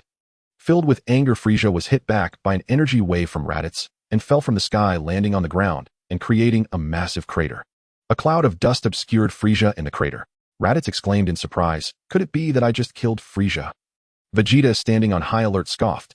Raditz, you are overthinking it. Frieza has not shown his true strength yet. But soon. Unforgivable. I was injured twice by lower-level Saiyan monkeys. You have truly provoked my wrath, Saiyan monkeys. Frieza charged out of the dust, roaring as he transformed into his final form, a small and sleek figure. Saiyan monkeys, you will soon experience the terror of the cosmic Emperor Frieza. I will make you Saiyan monkeys die in despair. Frieza spread his arms toward Vegeta and the others, his face filled with wickedness and absolute confidence. Goku continued to be inconspicuous. According to Bulma's agreement with Vegeta, unless Vegeta could not defeat Frieza, there was no need for him to take action. Moreover, the strength Frieza displayed now was enough to instill despair in Vegeta and the others. Goku could suppress Frieza with just one hand. It was utterly meaningless. Hey, Frieza has turned into a dumpling head. While his current form may still be short, at least he no longer looks weak. Nappa laughed. But his strength has indeed become terrifying. Raditz looked at Frieza's current petite and elegant form, feeling uneasy, and turned his gaze to Goku, feeling slightly less anxious. Although Frieza's current appearance was not as intimidating as before, his combat power was genuinely frightening to Raditz. Beep beep. Frieza combat power 60 million, final form 50, but Vegeta's mindset was different from Raditz's. Finally, he could fight Frieza with all his might. Vegeta also burst forth with blood-red energy, causing Frieza's expression to turn serious, a look reserved for worthy opponents. Vegeta, shouted Frieza, as he charged at Frieza, engaging in a fierce battle. Vegeta was giving his all while the king fought effortlessly, but he was still astonished by Vegeta's current power. The Saiyan monkeys must be eliminated. Earth surely holds great secrets and Frieza is determined to uncover them. A flurry of punches and kicks commenced, lasting less than a minute. Vegeta was the first to falter. Without Jiang Wei's humanoid dragon form to withstand the burden of the 20-fold Kaioken, fighting Frieza for several seconds was already his limit. Seeing Vegeta's strength dwindling, Frieza swung his tail, sending Vegeta flying, and then unleashed a death beam that pierced through Vegeta's abdomen. With the crimson aura dissipating, Vegeta plummeted from the sky. Farewell, Mr. Vegeta, the secrets you obtained from Earth will now belong to me, Frieza. Frieza raised his right hand high, gathering immense energy, ready to launch a terrifying energy ball at the descending Vegeta. Suddenly, a grimace of pain appeared on Frieza's face. He felt discomfort in his body and found himself unable to move. The powerful energy ball he had gathered in his right hand could not be thrown. He could only watch helplessly as it exploded in his grasp. With a loud explosion, Frieza was left in disarray, injured all over. Meanwhile, Vegeta was rescued by Raditz and Nappa, with Raditz feeding him a senzu bean. Vegeta returned to full health. After using the 20-fold Kaioken and battling Frieza until he could no longer fight, he had consumed the senzu bean. This triggered the Saiyan upgrade mechanism. Vegeta, you've gotten stronger again, Raditz exclaimed. Vegeta's power level was now 3 million. Frieza, fuming with anger after being injured by his own energy wave, glared at the now golden-flamed Goku. Goku, seeing Vegeta in trouble, transformed into a Super Saiyan, using his powers to restrain Frieza, giving Raditz and Nappa a chance to save Vegeta. Goku's power level was 250 million, transforming into Super Saiyan 1. Unlike Tien, who was devoted to martial arts, Goku lacked opinions and was trained by Master Roshi. Since Bulma had instructed him to eliminate Frieza after Vegeta's defeat, Goku would do so, embodying a killer's mindset focused solely on results. A pale finger slowly raised, aiming at the pained and immobilized Frieza, frozen in midair. Goku intended to use his Kamehameha to pierce through Frieza's head. Could this be the same superpower as Ginyu Force's good? Vegeta exclaimed in surprise. In truth, Vegeta looked down on superpowers, believing they were mere tricks. True strength came from improving one's combat power. He never expected that once the combat power caught up, superpowers could be so terrifying. Unbeknownst to him, Frieza had fallen into a trap. Am I, the Cosmic Emperor Frieza, really going to die on this insignificant planet today? At this moment, Frieza, under the pressure of death, was using all his strength. His petite body was bulging with muscles, yet he remained completely immobilized, suffering greatly. Frieza's power level is 120 million, final form 100. It's terrifying. Frieza's power has surged to 120 million, but he still cannot escape Goku's control. Raditz spoke in fear. In a situation where the power levels were not vastly different, the one who could use superpowers held a tremendous advantage. Even Vegeta cast a wary glance at Goku, who was aiming at Frieza's head. Let's go back. Vegeta glanced again at Frieza, who was still struggling futilely. Feeling immense disappointment, he instantaneously teleported back to Bulma's home in West City with Raditz and Nappa. Meanwhile, Goku laughed joyfully as a long energy wave shot from his fingertip. No. The cosmic real estate mogul, the evil Emperor Frieza, perished. After completing Bulma's request, Goku instantaneously teleported back, leaving behind a headless corpse of Frieza, which fell from the sky. A hand caught Frieza's headless body. A young man chewing gum, looking cool and rebellious, suddenly appeared. It was Jiang Wei. After enjoying a meal at the barbecue restaurant, Jiang Wei bid farewell to Sun Wukong, sensing the energy of Goku and Vegeta, and teleported over to collect Frieza's body. Frieza's corpse was extremely valuable as experimental material. There was no reason to let it go to waste. Jiang Wei was calculating that with Frieza's body, Dr. Gero could develop the original version of Cell. Currently, the two cells in his possession lacked Frieza's cells and could not be considered authentic cells. It all depended on whether Dr. Gero dared to continue creating cells. Jiang Wei, did you bring me experimental materials from the universe again? Dr. Gero examined Frieza's headless body with instruments. This is even better than the last universe creature's tail material. However, if I continue to use it to create Cell, the technology for Cell has already reached its limits. To be honest, I've lost the passion to continue making cells. Jiang Wei rolled his eyes at the old man. Are you sure you just lost the passion to create cells, not your nerve? Last time that Cell could even act, and you believed it, thinking you had created a well-behaved android. I never expected that was just Cell's disguise. Once I left, he revealed his true form and almost turned you into a carrot to eat. Ha ha. Dr. Gero's face was slightly embarrassed. Believe it or not. In any case, I truly have lost interest in Cell. I need new research ideas to rekindle my passion. Jiang Wei stroked his chin. New research ideas. Perhaps I have a new concept that can guide you in a direction. Dr. Gero's eyes lit up. Jiang Wei shared the idea with Dr. Gero. I'm a researcher, and you're talking about creating through magic. Dr. Gero looked astonished after hearing it. You mentioned needing new research ideas to ignite your research enthusiasm. Who made you lose interest in Cell? Jiang Wei shrugged. Do you have an actual object? Just hearing you talk leaves me in the dark. Dr. Gero pondered and asked. Jiang Wei simply replied, wait. Upon returning home, Bulma was about to inform him about dealing with Frieza after arranging security for the Dog King. Jiang Wei waved his hand, indicating that Bulma didn't need to tell him for matters like dealing with Frieza. She could handle them herself without needing to inform him. After spending some time with his wife, Jiang Wei encountered Vegeta, who had come specifically to find him. Vegeta's face was filled with excitement, like a poor person who had just won 100 million yuan. My power level has reached 3 million. I must transform into a Super Saiyan immediately. Tell me what to do. Vegeta urged impatiently. Jiang Wei signaled to Vegeta not to rush, checked him once over, and shook his head. Vegeta, your combat power has reached the threshold for transforming into a Super Saiyan. However, your S cells do not meet the standard. You can survive on Earth and accumulate S cells. Vegeta left in great disappointment. Like Jiang Wei, set apart from training frantically in the gravity chamber, like Goku, he also lived like an ordinary Earthling. Merely half a year later, Vegeta surprisingly began dating an Earth woman. That woman was a minor character with a name in the plot. Her name was Violet. She was once a major in the notorious Red Ribbon Army. On the day that Tao Pai Pai attacked the headquarters of the Red Ribbon Army to collect Jiang Wei's Dragon Balls, Violet, as a subordinate of General Blue, also led a team of soldiers to bravely resist Tao Pai Pai. After failing, Violet realized the inevitable downfall of the Red Ribbon Army, just like in the plot, and rolled away with the money from the treasury.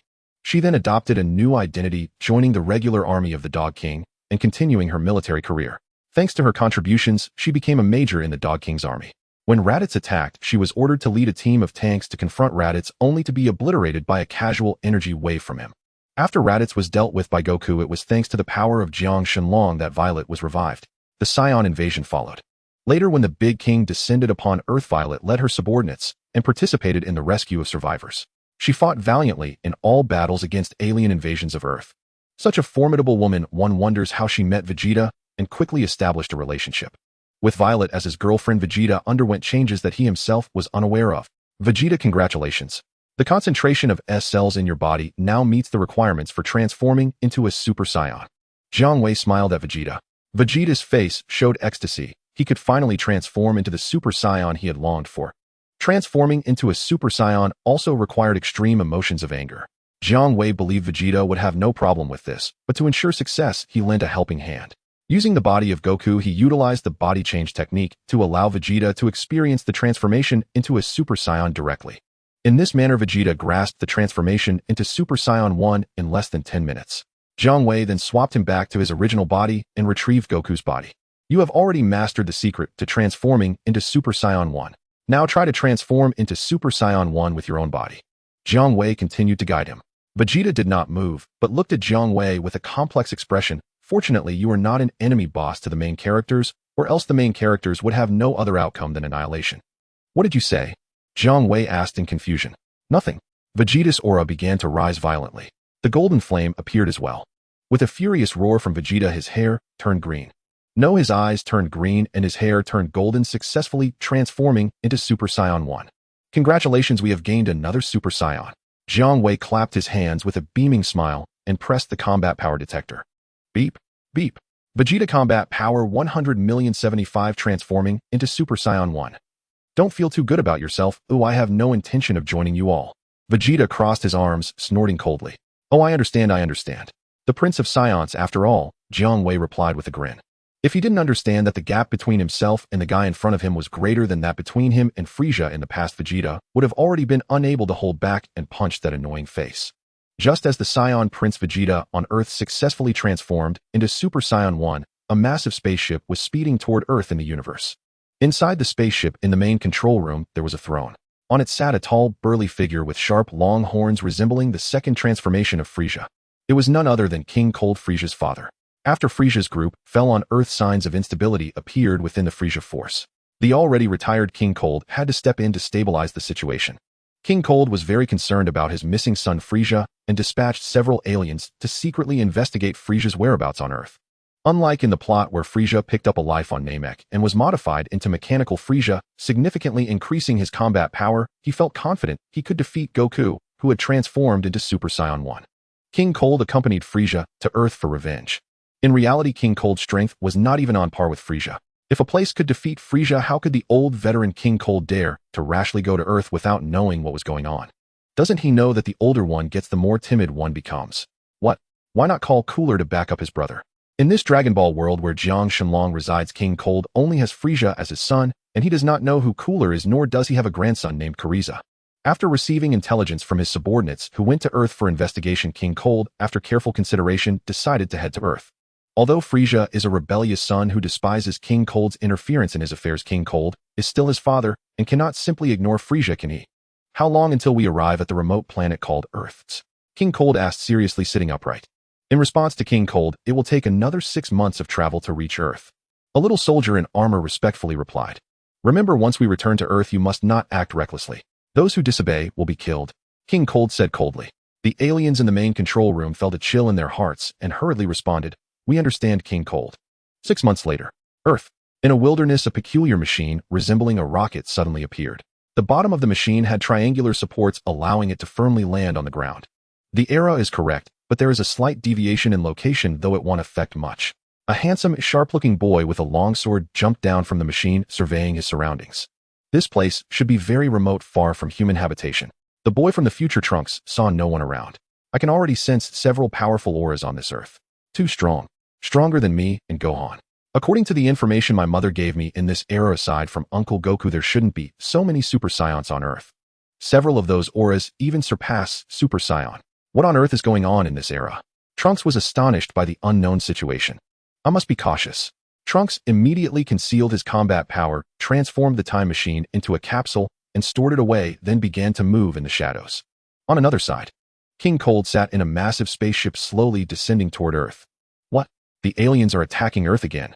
As the ship of King Kurd descended, the Dog King jumped up from his throne upon receiving the report. Damn it, these murderous aliens must have run out of planets to invade in the universe, and that's why they keep targeting Earth like shearing a sheep over and over again. The Dog King was on the verge of tears. The treasury was so empty that mice were starving to death daily. He really couldn't afford to summon the great dragon lord to deal with the alien invasion. How about writing an IOU? The dog king pondered while holding the phone. Although he was just a dog, he was the king ruling over Earth, wondering if his dog face could earn him some favor from Lord Zhang the Dragon. A subordinate reported back. They had received a signal from the massive alien spaceship. A look of relief appeared on the dog king's face. Thank goodness. They were not here for invasion. The king's father is here to negotiate, not to fight. Unlike the relieved dog king, Jiang Wei felt slightly disappointed, as this meant he would lose a business deal and miss out on some money. Since King Kurd was here to negotiate, Jiang Wei decided not to disturb his brothers and teleported himself and one subordinate to stand before King Kurd and the alien guests. The soldiers of the Frieza force looked at Jiang Wei and his subordinate, who had suddenly appeared, with expressions of alarm. King Kurd's eyelids also twitched repeatedly. King Kurd, what do you wish to discuss with me? Jiang Wei went straight to the point as always. King Kurd quietly instructed his subordinates inside the spaceship via communicator. Inside the spaceship, there was a large combat power detector with a detection limit of 50 million combat power, the latest invention by the chief scientist of the Frieza Force, Kikino. Yes, great King Kurd. Not long after, boom. The massive alien spaceship behind Kurd exploded with a loud noise, releasing a cloud of black smoke. Great King Kurd, it's bad. The latest combat power detector has exploded. It has injured and killed several of our brethren. A panicked voice came from the communicator. King Kurd's expression turned extremely grim. Amidst the gloom, there was also panic. Oh, your combat power detector has hit the limit. Jiang Wei glanced at the billowing black smoke from the massive spaceship and smiled at King Kurd, saying, do you want to know my and Zyra's combat power? Just ask me. I only have 60 million combat power, while Shiru, although my subordinate, is much stronger than me with a normal combat power of 520 million. King Kurd, may I ask, my combat power detector shows that you only have 100 million combat power. Can you also increase your combat power significantly like Frieza through transformation? King Kurd was taken aback. A mere portable combat power detector standard for the Frieza Force was able to detect his combat power without hitting the limit. That ugly, pressure-inducing green-skinned creature has over 500 million combat power and is merely one of the subordinates on the other side. In an instant, numerous thoughts swirled in King Kurd's mind, and he straightened his attitude.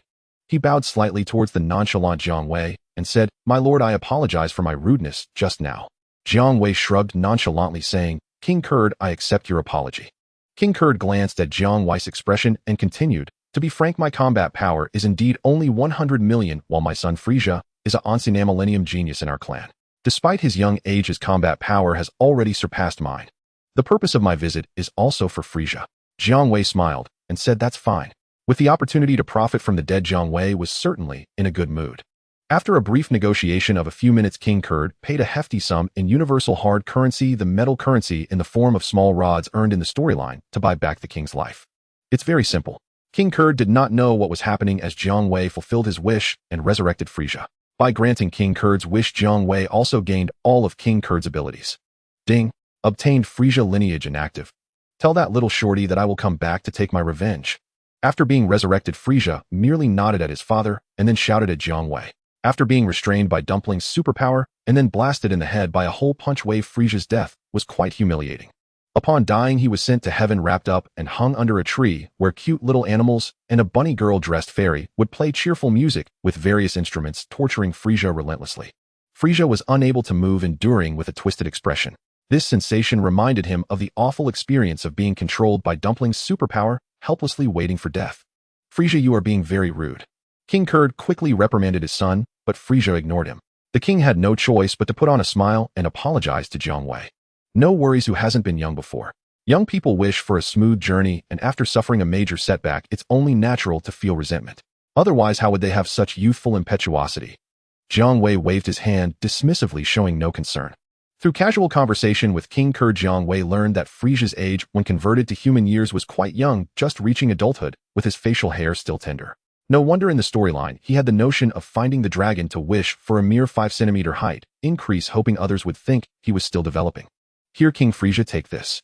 Jiang Wei thought for a moment and tossed a small jar to Frieza. Frieza displayed an evil expression as he caught the small jar Jiang Wei threw at him and opened it to discover it was filled with small beans. Frieza's face instantly showed disbelief. Is this actually a senza bean? You actually gave me a jar full of senza beans. What's a senza bean? Frieza, is this thing really that precious? King Kurd asked with a look of ignorance. Frieza disdainfully glanced at his father and replied, When I was suffering in heaven, I occasionally heard people passing by talking about sins of beans. They are treasures only found on Earth throughout the universe. One sins of bean, if consumed without being killed on the spot, can instantly restore any injuries and full stamina, no matter how severe. It's not an exaggeration to call it an invaluable treasure. It is truly a remarkable item. He then looked greedily at the sins of beans in the small jar. Hiss! King Kurd gasped, staring greedily at the small jar of sins of beans in his son's hand. Frieza, there are many sins of beans in this jar. You probably won't be able to use them all by yourself. How about giving me some? King Kurd suggested. Frieza ignored his father and put the jar of sins of beans away, saying to Jiang Wei, "Oh ho ho ho, you are likely to be disappointed. Even if you give me sins of beans, it won't quell the anger in my heart. That little shorty is doomed." Jiang Wei waved his hand, saying, "No worries. I don't give you sins of beans just for dumpling." "Then may I ask, what is your purpose in giving me sins of beans?" Frieza asked curiously, seeing that Jiang Wei did not seem to be pretending. Jiang Wei laughed heartily, saying, "I just feel that there are too few experts in the universe right now. When I see someone with potential, I can't help but want to nurture them and help them grow quickly." "Oh ho ho ho, what a utterly foolish idea," Frieza said with a sinister smile, turning to walk towards the massive spaceship, while the consistently ignored King Kurd followed him.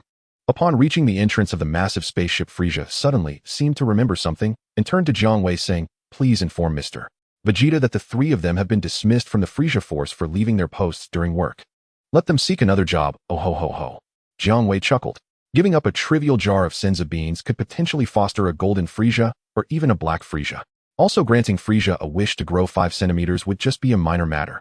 Just as Frieza and his father were about to step onto the massive spaceship, a handsome young man with golden hair and green eyes suddenly appeared, drawing a long sword from behind him, charging towards Frieza and his father with a fierce demeanor. Beep beep. Trunks battle power 220 million transformed into Super Saiyan 1. Jiang Wei instantly recognized that the boy attacking Frieza and his father was none other than the great Trunks from the future. Regarding why he married Bulma but still saw Trunks appear, Jiang Wei felt no surprise at all. Because he is Shenlong. He is the unique existence of the Dragon Ball world. There can be 2 Xeno, but Jiang Wei can only have 1. Therefore, there will not be another Jiang Wei in the future world. Thus, it will not affect the appearance of Trunks.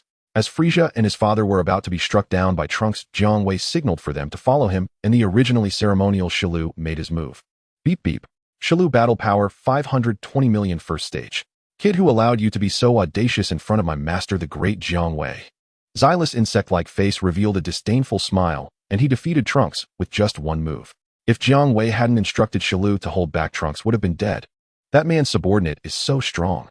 Frieza looked at Shilu, who had defeated Trunks in 1 move, with shock in his eyes.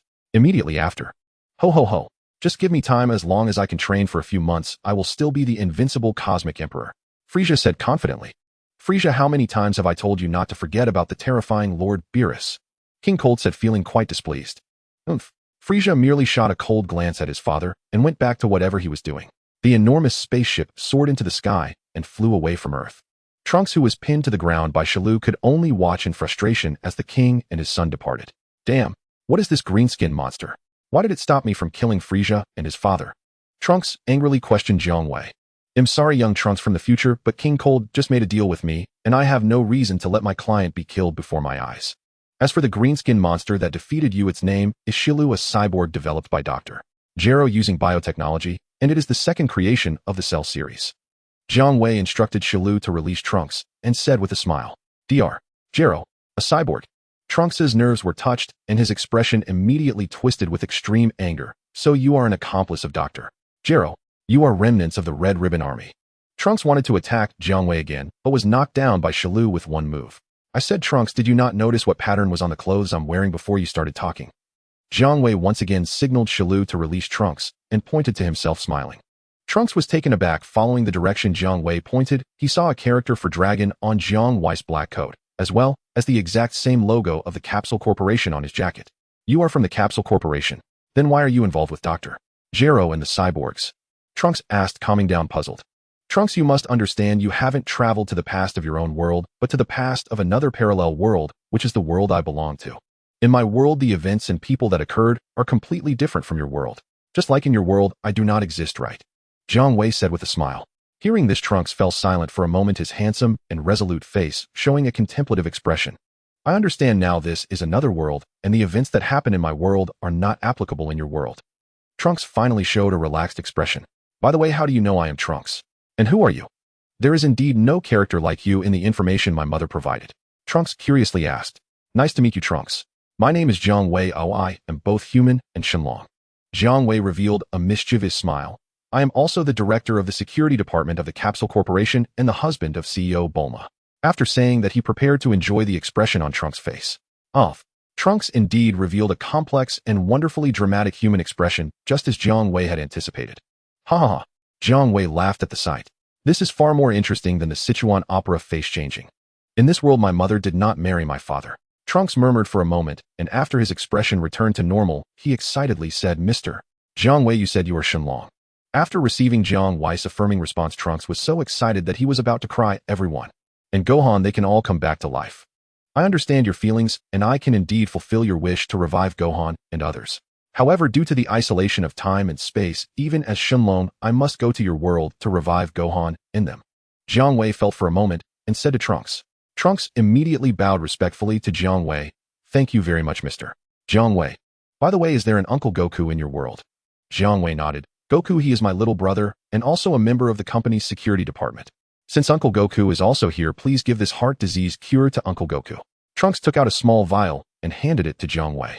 Jiang Wei did not take the vial. This cure is no longer needed. Goku's heart disease has already been cured through a wish I granted years ago. That is great. Trunks put the small vial away, hesitated for a moment, and asked, Mr. Jiang Wei, are you very familiar with Dr. Gero? He made this powerful cyborg your subordinate. In Trunks' eyes, Zyla's strength was certainly not inferior to the future cyborgs. No. 17 and no. 18. Facing these cyborgs created by Dr. Gero, Trunks was utterly powerless. Dr. Gero and I are old friends, who I have funded many of his research projects. Even this Shilu was created using the research materials I provided. Jiang Wei laughed. I really envy you. Trunks did not tell Jiang Wei about the future disaster caused by the cyborgs, as there was no need to. Since the Dr. Gero of this world is Mr. Jiang Wei's friend, it is likely that he will not entertain the thought of creating cyborgs. No. 17 and no. 18 to kill Uncle Goku for revenge against the Red Ribbon Army. By the way, Mr. Jiang Wei, I am curious why Dr. Gero would spare Uncle Goku, who destroyed the Red Ribbon Army. Trunks asked with a curious expression. Because in my world it was not Goku, but Tao Bai Bai who destroyed the Red Ribbon Army. To gather all 7 Dragon Balls and summon me, Tao Bai Bai stole the Dragon Ball from the Black Commander. After summoning me to fulfill his wish, Tao Bai Bai attempted to kill me, the Shenlong, and was annihilated by me on the spot. Jiang Wei satisfied Trunks' curiosity. So it's like this?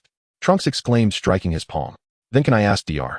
Gero to create a controller to control the cyborgs? He briefly explained to Jiang Wei the evil deeds of cyborgs. No. 17 and no. 18 in the future world. Trunks, there is no need to bother Dr. Gero, just let Shilu accompany you back to the future world and eliminate those pathetic cyborgs. No. 17 and no. 18, oh, and that will be enough. Shilu is the natural enemy of cyborgs. No. 17 and no. 18. Jiang Wei patted Zyla's shoulder and laughed. Thank you so much. Trunks bowed to Jiang Wei once more. On the face of Shilu a smile appeared as he licked his lips with his tongue. Clearly Shilu understood his master's intention. More delicious carrots to eat. But there is one problem, Mr. Jiang Wei, as you can see, my time machine is too small and can only accommodate me alone. Neither you nor this green-skinned Mr. Shilu can fit in here. Trunks took the time machine out of the universal capsule, looking troubled as he spoke to Jiang Wei. Trunks, didn't your mother's information mention that Yamcha has a partner named Puar who can transform? After a puff of white smoke, Jiang Wei and Shilu transformed into 2 handguns, landing in the hands of the wide-eyed Trunks. Shilu also possesses Puar's cells, so he can naturally use Puar's transformation technique. Is it really possible? Trunks gave a thumbs up and jumped into the time machine, returning to the future world. As he jumped out of the time machine, the 2 handguns automatically detached from him, transforming back into Jiang Wei and Shilu. Trunks, you're back. At that moment, a woman with enduring charm walked out from a nearby ruined house, none other than Bulma. Mom, I'm back. Trunks rushed forward and embraced Bulma tightly. Trunks, who are they? Bulma let go of her son and noticed 2 unfamiliar individuals and a green bug by the time machine, looking puzzled as she asked Trunks. Mom, they are helpers I brought from the past, possessing great power that can help us eliminate the 2 demons, androids 17 and 18. Trunks introduced with a joyful expression. Nice to meet you, Bulma. I am Jiang Wei, and this is my subordinate Shilu.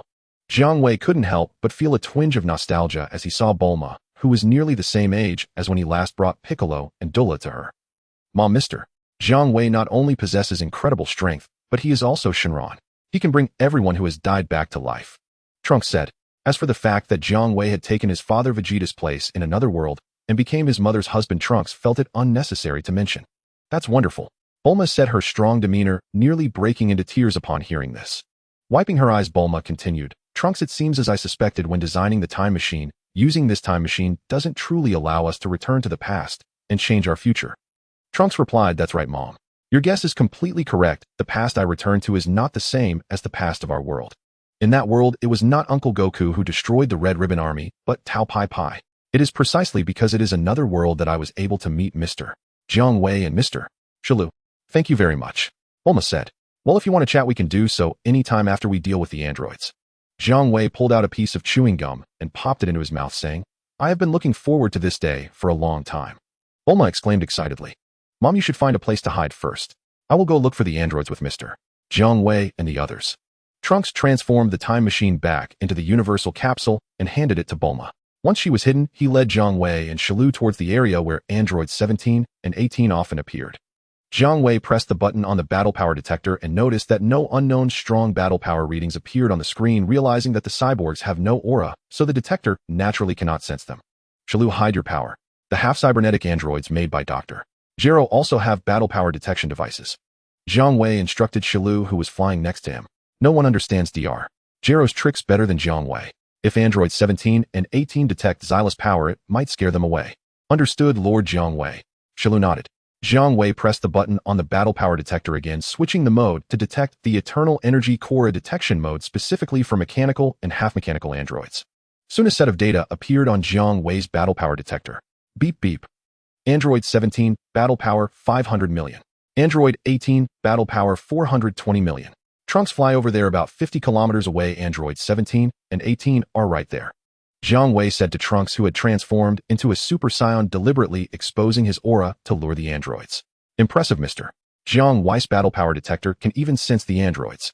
Trunks reverted to his normal state, amazed. You must understand that in the past, not being able to sense the androids' aura was a significant disadvantage for him and the one-armed Gohan when they fought against them. This meant that during the fight against the androids, they could only wait for the androids to come to them and could not actively seek them out. Moreover, transforming into a Super Saiyan and deliberately exposing oneself to attract the androids allowed them to wait until your stamina was significantly depleted before showing up to fight. If only there had been a battle power detector like Mr. Jiang Wei's to sense the androids back then, Trunks and the one-armed Gohan would have had a considerable advantage while dealing with them. This battle power detector of mine is specifically modified by Dr. Gero with functions designed for detecting the eternal energy core of the androids. Jiang Wei said with a smile. As he spoke, the two had already arrived at the location of androids 17 and 18. It was a town in ruins hiding many surviving humans. At this moment, the place had already become a playground for the androids, a slaughterhouse for human survivors. Amidst the laughter of demons, the cries of humans echoed endlessly. The two androids were taking pleasure in the lives of the surviving humans when they suddenly looked up, simultaneously directing their gaze toward a direction in the sky. Beep beep. Android 17, battle power 4 million. Unknown Jiang Wei, battle power 530, hidden power. Unknown Shilu, battle power 120, hidden power. 18. It seems Trunks found two fools to entertain us from somewhere. The black-haired boy in jeans, Android 17, laughed. He didn't stay idle either, shooting a nearby little boy in the head with a small handgun. The youthful and beautiful blonde girl, Android 18, then stomped on an elderly woman's head, giggling. Oh, I was getting tired of playing with that handsome little Trunks. I was just thinking that when I see him next time, I would kill him too. Unexpectedly, he could bring us two more forms of entertainment. I think we can let him live a little longer, don't you think, 17? 17 shot a middle-aged man's head with his handgun, laughing. 18, do whatever you want. Just let me know when you want to kill Trunks. Under the unabashed gaze of the two artificial beings, Jiang Wei and his companions landed before them. Damn, those cursed artificial beings, you are demons, and you have created another tragedy. Thank you for your compliment, Trunks. As a reward, after we kill your two companions, we will spare your life, ha. Number 17 laughed arrogantly. Trunks does not need your mercy, for it will only be you two who die, you scum. Jiang Wei spat the candy residue from his mouth towards the direction of the artificial beings. Ha ha, what a ridiculous fellow, still clueless at the brink of death. Whether it was number 17 or number 18, they both laughed heartily, yet Jiang Wei could sense that their laughter was not genuine. Instead, the murderous intent in their eyes had solidified into something palpable. Indeed, these two soulless artificial demon beings had grown accustomed to their arrogance. Many had feared them, calling them devils, but today was the first time anyone dared to insult them to their faces. How could they not be enraged? As expected, while laughing, number 17 suddenly moved and attacked Jiang Wei. Dare to insult us. I will make you die. What? Number 17's fierce expression turned to one of terror. The scene where he expected to crush Jiang Wei's head with a punch did not unfold. Instead, Jiang Wei calmly extended a finger and effortlessly blocked his lethal blow. Mr. Jiang Wei is incredible, Trunks exclaimed in astonishment. Even number 17's furious punch could not be withstood even in his Super Saiyan form. Such a deadly strike was casually blocked by Jiang Wei with just a finger. Number 17 is the strongest warrior in the world. How could anyone easily withstand his furious blow? Number 18's beautiful face was filled with shock. Her power was even weaker than number 17's. I say you are scum, and you are indeed scum. How can you, a scum, still dare to defy? Jiang Wei disdainfully spat at number 17's face, which was already showing veins from exertion, clearly having used all his strength. Number 17, with saliva on his face, twisted in anger, but could only hold it in, unable even to wipe it off. Damn, I am the strongest in the world. No one can be my opponent. Number 17 roared. Just when Jiang Wei thought number 17 would act recklessly due to his pride, as the strongest warrior similar to his behavior in the story against Cell, number 17 suddenly turned and fled. Almost simultaneously, number 18 also ran away, both of them quite tacitly separating as they fled. Jiang Wei realized he had misjudged. The future artificial being number 17 was not the same as the one from the story, who traveled with number 16 and did not kill a single human. Instead, he was a demon who took pleasure in slaughtering humans. If he were to possess the pride of a true warrior, he would not engage in the mad behavior of slaughtering the weak for amusement. He and number 18 were merely two bullies taking advantage of the weak. However, Jiang Wei did not take any action against the fleeing artificial beings. Because Westru moved. Ouched. Just as number 17 and number 18 had fled, they fell to the ground in pain, unable to move. Westru had activated the superpower granted by the dumpling cells. In the story, Cell was also a product of merging the cells of various Earth martial artists, and theoretically, he could also use the dumpling's superpower. If Cell had utilized the dumpling's superpower when facing the main characters would have faced annihilation. But Cell never used the dumpling's superpower until his death, allowing the main characters to narrowly escape with their lives. Westru, however, was different. Oh, why not use such a useful superpower? What do you want? Let me go. Under number 17's fearful gaze, Westru approached with a greedy expression, reaching out to number 17, turning him into a carrot and squatting down to chew and swallow it. After finishing the carrot that had been number 17, Westru suddenly erupted with a strong aura, causing Trunks nearby to show an expression of shock. So strong. Soon Westru entered the second stage, transforming into a burly green-skinned figure with sausage lips, completely unrecognizable from his previous insect form. Licking his lips with satisfaction, Westru walked towards the terrified number 18, reaching out his hand towards her. Please, I don't want to be turned into a carrot and eaten by this monster. Spare me. As long as you let me go, you can do whatever you want with me. Number 18 knew Jiang Wei was Westru's master because before Westru acted, he stood respectfully behind Jiang Wei. Thus, she begged Jiang Wei desperately. Just as Westru's hand was about to touch number 18's body, he suddenly braked, shifting his gaze to his master. Jiang Wei did not express his stance, and Westru dared not act against number 18. What a fine exterior, yet the soul inside is a lunatic demon. Jiang Wei looked at number 18, shaking his head in regret, then said to Westru, continue. As you command, great demon Jiang Wei. Westru again cast his gluttonous gaze upon the utterly despairing and immobile number 18. No. In number 18's desperate scream, the world lost another artificial being and gained a carrot. Westru squatted down, savoring the carrot. Roar. After finishing the carrot that had been number 18, Westru's aura erupted with even greater intensity. The earth shook. Across the world, the surviving humans trembled in fear. Finally, the commotion ceased. The sausage-lipped Westru evolved into a handsome version of himself. Westru became a complete form, reaching out to touch his own face and revealing a joyful smile. Ha ha, I became a complete form before Cell. It's no wonder Cell would be envious. Westru cheerfully laughed. Let me see the battle power of Westru in his complete form. Jiang Wei adjusted his battle power detector back to normal mode and pressed it. Beep beep. Westru battle power 4. 2 billion complete form. Mr. Westru, you are too strong. The pressure I feel from you now is much greater than when facing those two artificial beings. Trunks exclaimed in awe, his eyes filled with admiration. Trunks, do not underestimate yourself. You are a half Saiyan. With diligent training, you can also reach Westru's current level of power. Jiang Wei offered Trunks some motivational words. Really, Mr. Jiang Wei? Trunks looked surprised. Let's return first, and then we can resurrect those who have died. Jiang Wei flicked away his cigarette, but upon returning to find Bulma, Trunks immediately informed his mother of the good news that the two demons, artificial beings number 17 and number 18, had been eliminated. Then, following Jiang Wei's instructions, he made a wish to the dragon god to resurrect all the good people who had died after the appearance of the artificial beings. This is very simple. After the wish was granted, the main characters of the future world were revived, including Son Gohan, who revived without any missing limbs. However, there was one person who did not revive Trunks' father Vegeta. Because Vegeta was not considered good at the time of his death, being a villain, he did not return with the main characters. After granting Trunks' wish, Jiang Wei received a powerful doppelganger. Although its strength was lacking, the doppelganger was handsome, and in the absence of the main body, this doppelganger would certainly be favored more than others. In the future timeline, after guiding the main characters for several days, Jiang Wei and Westru were about to bid farewell to everyone, returning to their own time. Jiang Wei suddenly sensed something and pressed his battle power detector again, smiling at everyone. Before I leave, let me help you eliminate one last hidden danger. Hidden danger. The future protagonist team was taken aback by the words. Just as they were about to inquire further, Jiang Wei had already taken Shi Lu and instantly moved toward a point 100 kilometers away from the West capital. Unlike the artificial beings No. 17 and No. 18, this time the target can sense their aura. There is a human settlement 100 kilometers away from the West capital. During the rampage of the artificial beings, this settlement managed to escape the massacre of two monster-like artificial beings, but after eliminating the artificial beings, it faced destruction. At this moment, all the people of this settlement had vanished. Scattered across the ground were torn clothes and abandoned weapons like hunting rifles, handguns, and assault rifles. Glug glug. A green-tailed creature with a needle-like end was inserted into a woman's back. As the tail absorbed, the woman lying on the ground gradually melted from the inside out, and within moments only a set of women's clothing remained.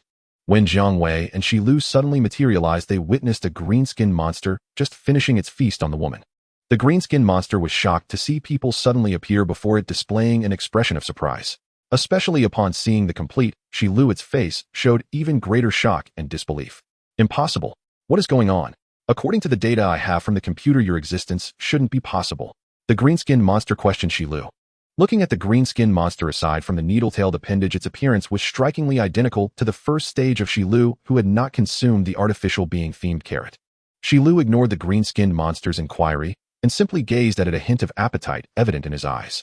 Although the green-skinned monster was significantly weaker than Shi Lu, even weaker than the two artificial beings, its power was comparable to Trunks in his Super Saiyan transformation. However, as a carrot, it could still slightly supplement Shi Lu. A genuine cell, just what I needed. I was too lazy to create one myself, haha. Jiang Wei stared at the green-skinned monster, his face full of delight. The technology to create artificial beings was known to Dr. Gero, and surely Jiang Wei knew it too, but he simply lacked the interest to do it himself. Who exactly are you? Cell inquired again. Jiang Wei had no obligation to answer Cell. He instructed Shi Lu, subdue it. As you command, Lord Jiang Wei. Shi Lu understood that there was no chance of eating another carrot and easily subdued Cell using his dumpling-related abilities. I can't move. My whole body hurts. I understand now, this is the ability of that minor character named Dumpling from the Earth martial artists.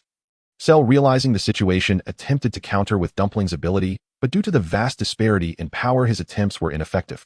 At that moment, Jiang Wei had summoned a clone of King Piccolo, which laid an egg, hatching a green-skinned creature with a power level of 10. Jiang Wei said to the green-skinned creature, "Your name is? Let me think, let's call you Si Lu. Please spare my life. I am willing to pledge my loyalty to you and become your subordinate." Cell, sensing death approaching, frantically begged Jiang Wei.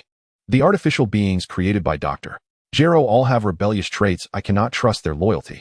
I need to replace them with my own people for reassurance. Jiang Wei smiled at Cell, then proceeded with his usual method, first swapping bodies with the newly hatched green-skinned creature, then switching with the immobilized Cell, and finally exchanging once more with the green-skinned creature. Thus, using his absolutely loyal Demon Clan warriors, Cell's core was exchanged. Cell was cunning. As soon as he was switched into the body of the green-skinned creature, he attempted to escape, but was stopped by Si Lu with a ki blast, reducing him to ashes. Si Lu pays respects to Lord Jiang Wei. After eliminating Cell, Si Lu bowed respectfully to Jiang Wei. Ding ding. Si Lu power level 210 million, first stage. Jiang Wei mused that he now had 3 cell-like artificial beings, enough to form a Cell special operations team.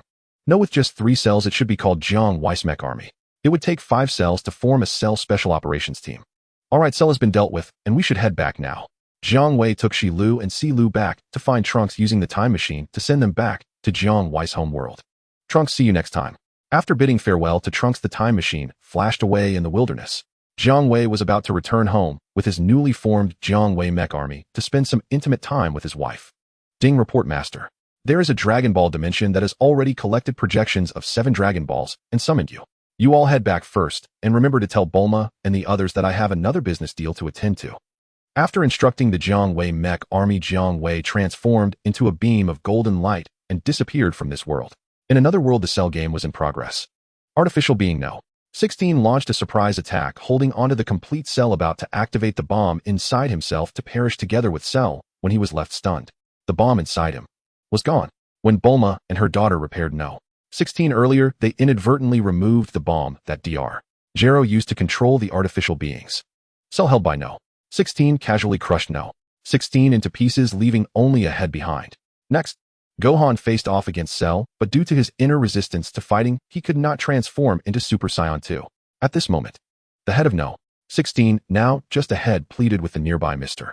Satan to throw his head to Gohan, hoping to feed Gohan some motivational chicken soup to activate his fighting spirit and transform into Super Saiyan 2 to defeat complete Cell. This was what happened in the plot. However, in this timeline, as Mr. Satan risked his life to throw No. 16's head towards Gohan. A small Cell had just knocked down Krillin, and Board happened to see No. 16's head arcing high into the air, flying towards Gohan, who was already in a tough spot after being beaten by complete Cell. Chuckling, he raised a hand and unleashed a ki wave, turning No. 16's head into fireworks. Thus, Gohan, who failed to receive No. 16's motivational chicken soup, was ultimately defeated by complete Cell. The protagonist team was also annihilated. Complete Cell emerged as the ultimate victor. However, complete Cell did not destroy the Earth. In light of Goku feeding him a Senzu bean, complete Cell decided to repay this kindness by changing his mind and not annihilating the Earth and humanity. Little did he know complete Cell already had a path to his demise. Of course, at this moment, complete Cell was unaware that he was soaring high, having arrived in the universe intending to challenge the strongest beings across the cosmos to prove he was the mightiest. First stop, Cell sought out King Kai of the North. After all, Cell possessed the cells of the protagonist team. King Kai could only disclose what he knew, after which he and his two little pets were killed by Cell. Based on the information provided by King Kai, Cell began his conquest of the universe. Meanwhile, because Cell killed King Kai, the imprisoned villain Bojack, who intended to destroy the galaxy, seized the opportunity presented by King Kai's death to break free from his seal. Kikai Bojack have returned. Catastrophe. The North KO is dead. The Bojack squad has broken the seal and escaped. What? How did this happen? Who dares assassinate the North KO? The Bojack squad has escaped. Our immediate priority is to devise a way to reseal them. Otherwise, the entire Milky Way will once again descend into slaughter and ruin. The KO, including the deceased North KO now floating with a luminous halo above his head, grew frantic. The four great KO of East, South, West, and North convened upon the North KO's diminutive weathered planet to deliberate. The East KO turned to the North KO. What happened to you? How were you slain? The North KO bowed his head in shame. Within my domain lies a planet called Earth. Its scientists are extraordinarily gifted. They forged an immensely powerful artificial life form, the android Cell. It was Cell who killed us, shattering the seal and enabling the Bojack squad's escape. The West KO clenched his fists in fury. Accursed Earthlings. Damn Cell. Once the Bojack squad is subdued, Cell shall be our next target. The East and South KO nodded grimly, their faces twisted with loathing. That Cell had dared slay the North KO and plunge them all into calamity was an atrocity beyond pardon. The North KO's expression hardened. Esteemed colleagues, do not underestimate Cell. Though he is but an artificial life form engineered by Earth scientists, my observations confirm his power rivals Bojack himself. What? Cell is that strong? The other three KO cried out in stunned disbelief. Worse still, he harbors no shred of justice. His malevolence equals that of the Bojack squad itself. Cell now rampages across the northern galaxy, challenging warriors on every inhabited world and reducing each defeated planet to utter annihilation. The North KO's face fell. In essence, we must contend not only with the Bojack squad, but also with Cell, an android whose might matches Bojack's own. Heavens above, is the current crisis even more dire than before the Bojack squad's original sealing? The other three KO wailed in despair. They well remembered how tenacious the Bojack squad had been, having clashed with them long ago. Now adding Cell, whose strength per the North KO equaled Bojack's. Was it any wonder the KO felt utterly doomed? Nonetheless, we must find a way to confront both the Bojack squad and the android Cell. The North KO declared, steeling himself. The West KO snorted coldly. Easy to say. It seems we have no choice but to seek counsel from the Grand KO. The South KO sighed helplessly. Indeed, that is our only recourse. As the 4 KO prepared to depart for the Grand KO's realm, the North KO suddenly interjected, colleagues, wait. A development has occurred on Earth. Someone has summoned the Dragon God. Perhaps this is our chance. A flicker of unexpected hope lit his eyes as his antennae quivered. A dragon god summoned. Then we must seize this opportunity without delay. The other three KO brightened instantly. Aside from Namek, only Earth possessed such a dragon god. On Earth, everyone is gone. Bulma cradled young Trunks, her face etched with desolation. No, there must still be a chance. Her gaze flared anew. She had remembered the dragon god. In this world, where the main heroes had been annihilated by Cell, Dend, having merged with the Namekian Guardian, had become Earth's new guardian, restoring the Dragon Ball's functionality. Bulma, accompanied by young Trunks, swiftly gathered all 14 Dragon Balls. Both Dend, the new guardian, and Bulma stared wide-eyed at the astonishing result. Dend immediately protested, "I certainly did not create new Dragon Balls, and my powers do not permit it." Bulma lifted a 5-star Dragon Ball. 7 of these are unique. Holding just one allows you to sense the locations of the other 6. A dragon radar becomes utterly unnecessary. Glancing at her son, Bulma placed all 14 Dragon Balls upon the ground, raised her hands to the heavens, and cried aloud, "Appear, O Dragon God." Earth stood on the precipice of doom. The heroic defenders had fallen entirely. Though Cell had spared Earth out of gratitude for a single Senzu bean, what if his caprice shifted, and he returned to obliterate it? For Trunks, Sake, Bulma refused to entrust Earth's survival to the whims of Cell's mood. In an instant, lightning split the sky, thunder shook the earth. An apocalyptic pressure descended upon the land, palpable to all. A colossal emerald dragon god, eyes burning crimson, materialized before Bulma. "Speak your wish, and who are you?" His stern demeanor shattered instantly. For towering over him, hundreds of meters tall, infinitely more imposing, stood another dragon god. The Earth Dragon God gaped stunned. There is only one dragon god on Earth, so who is this intruder? Jiang Wei, newly summoned, surveyed his surroundings with quiet curiosity, then froze upon spotting the far shorter Earth Dragon God. Remarkable. This world has somehow summoned both me and the Earth Dragon God simultaneously. Truly inspired. Hearing the Earth Dragon God's challenge, Jiang Wei lowered his massive draconic head and gazed down upon the twin-eternal deity. "Who am I?" "I am the Dragon God, of course." As he spoke, a thick cigar materialized between his talons. He placed it between his jaws, drew deeply, and exhaled a vast, audacious plume directly into the Earth Dragon God's face. Through repeated summonings, Jiang Wei had discovered that items carried in his human form retained their function and scaled proportionally when wielded in his 100-meter Dragon God form. Bulma stared dumbfounded at the 100-meter Dragon God, cigar clamped between his teeth, radiating irreverent swagger. Cough, cough, cough. The Earth Dragon God choked, wiped smoke from his eyes, then glared upward. "You lie. I am the Dragon God, and you are but a dwarf." Jiang Wei casually tapped ash from his cigar onto the Earth Dragon God's head, as if it were a mere ashtray, then turned to the petrified Bulma. "Daughter Bulma of this world, speak your wish. Any wish, I shall grant it." "Oh." Bulma stirred from her daze. Gazing up at the towering Jiang Wei, she opened her mouth to speak. But the Earth Dragon God, having brushed away the ash, shot Jiang Wei a furious glare and addressed Bulma. "Do not heed his falsehoods. I am the Dragon God. I alone can fulfill your every wish."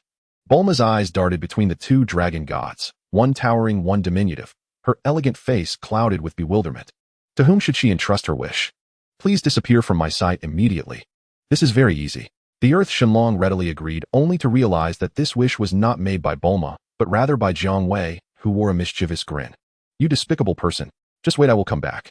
The Earth Shenlong, furious at being played, shouted at the great dragon Jiang Wei before reluctantly transforming into 7 golden lights and flying in all directions. "All right, the meddler has rolled away. You can make a wish to this Shenlong now, Bulma." Jiang Wei extended his dragon claw and gave the direction where the Earth Shenlong vanished, a middle finger, then turned to the stunned Bulma with a friendly demeanor. "You are so bad. You wasted my chance to make a wish to the Shenlong." Bulma snapped back to reality, truly astonished by Jiang Wei's antics, thus exploding with anger. It scared little Trunks into crying loudly. "Bulma, why are you shouting so loudly?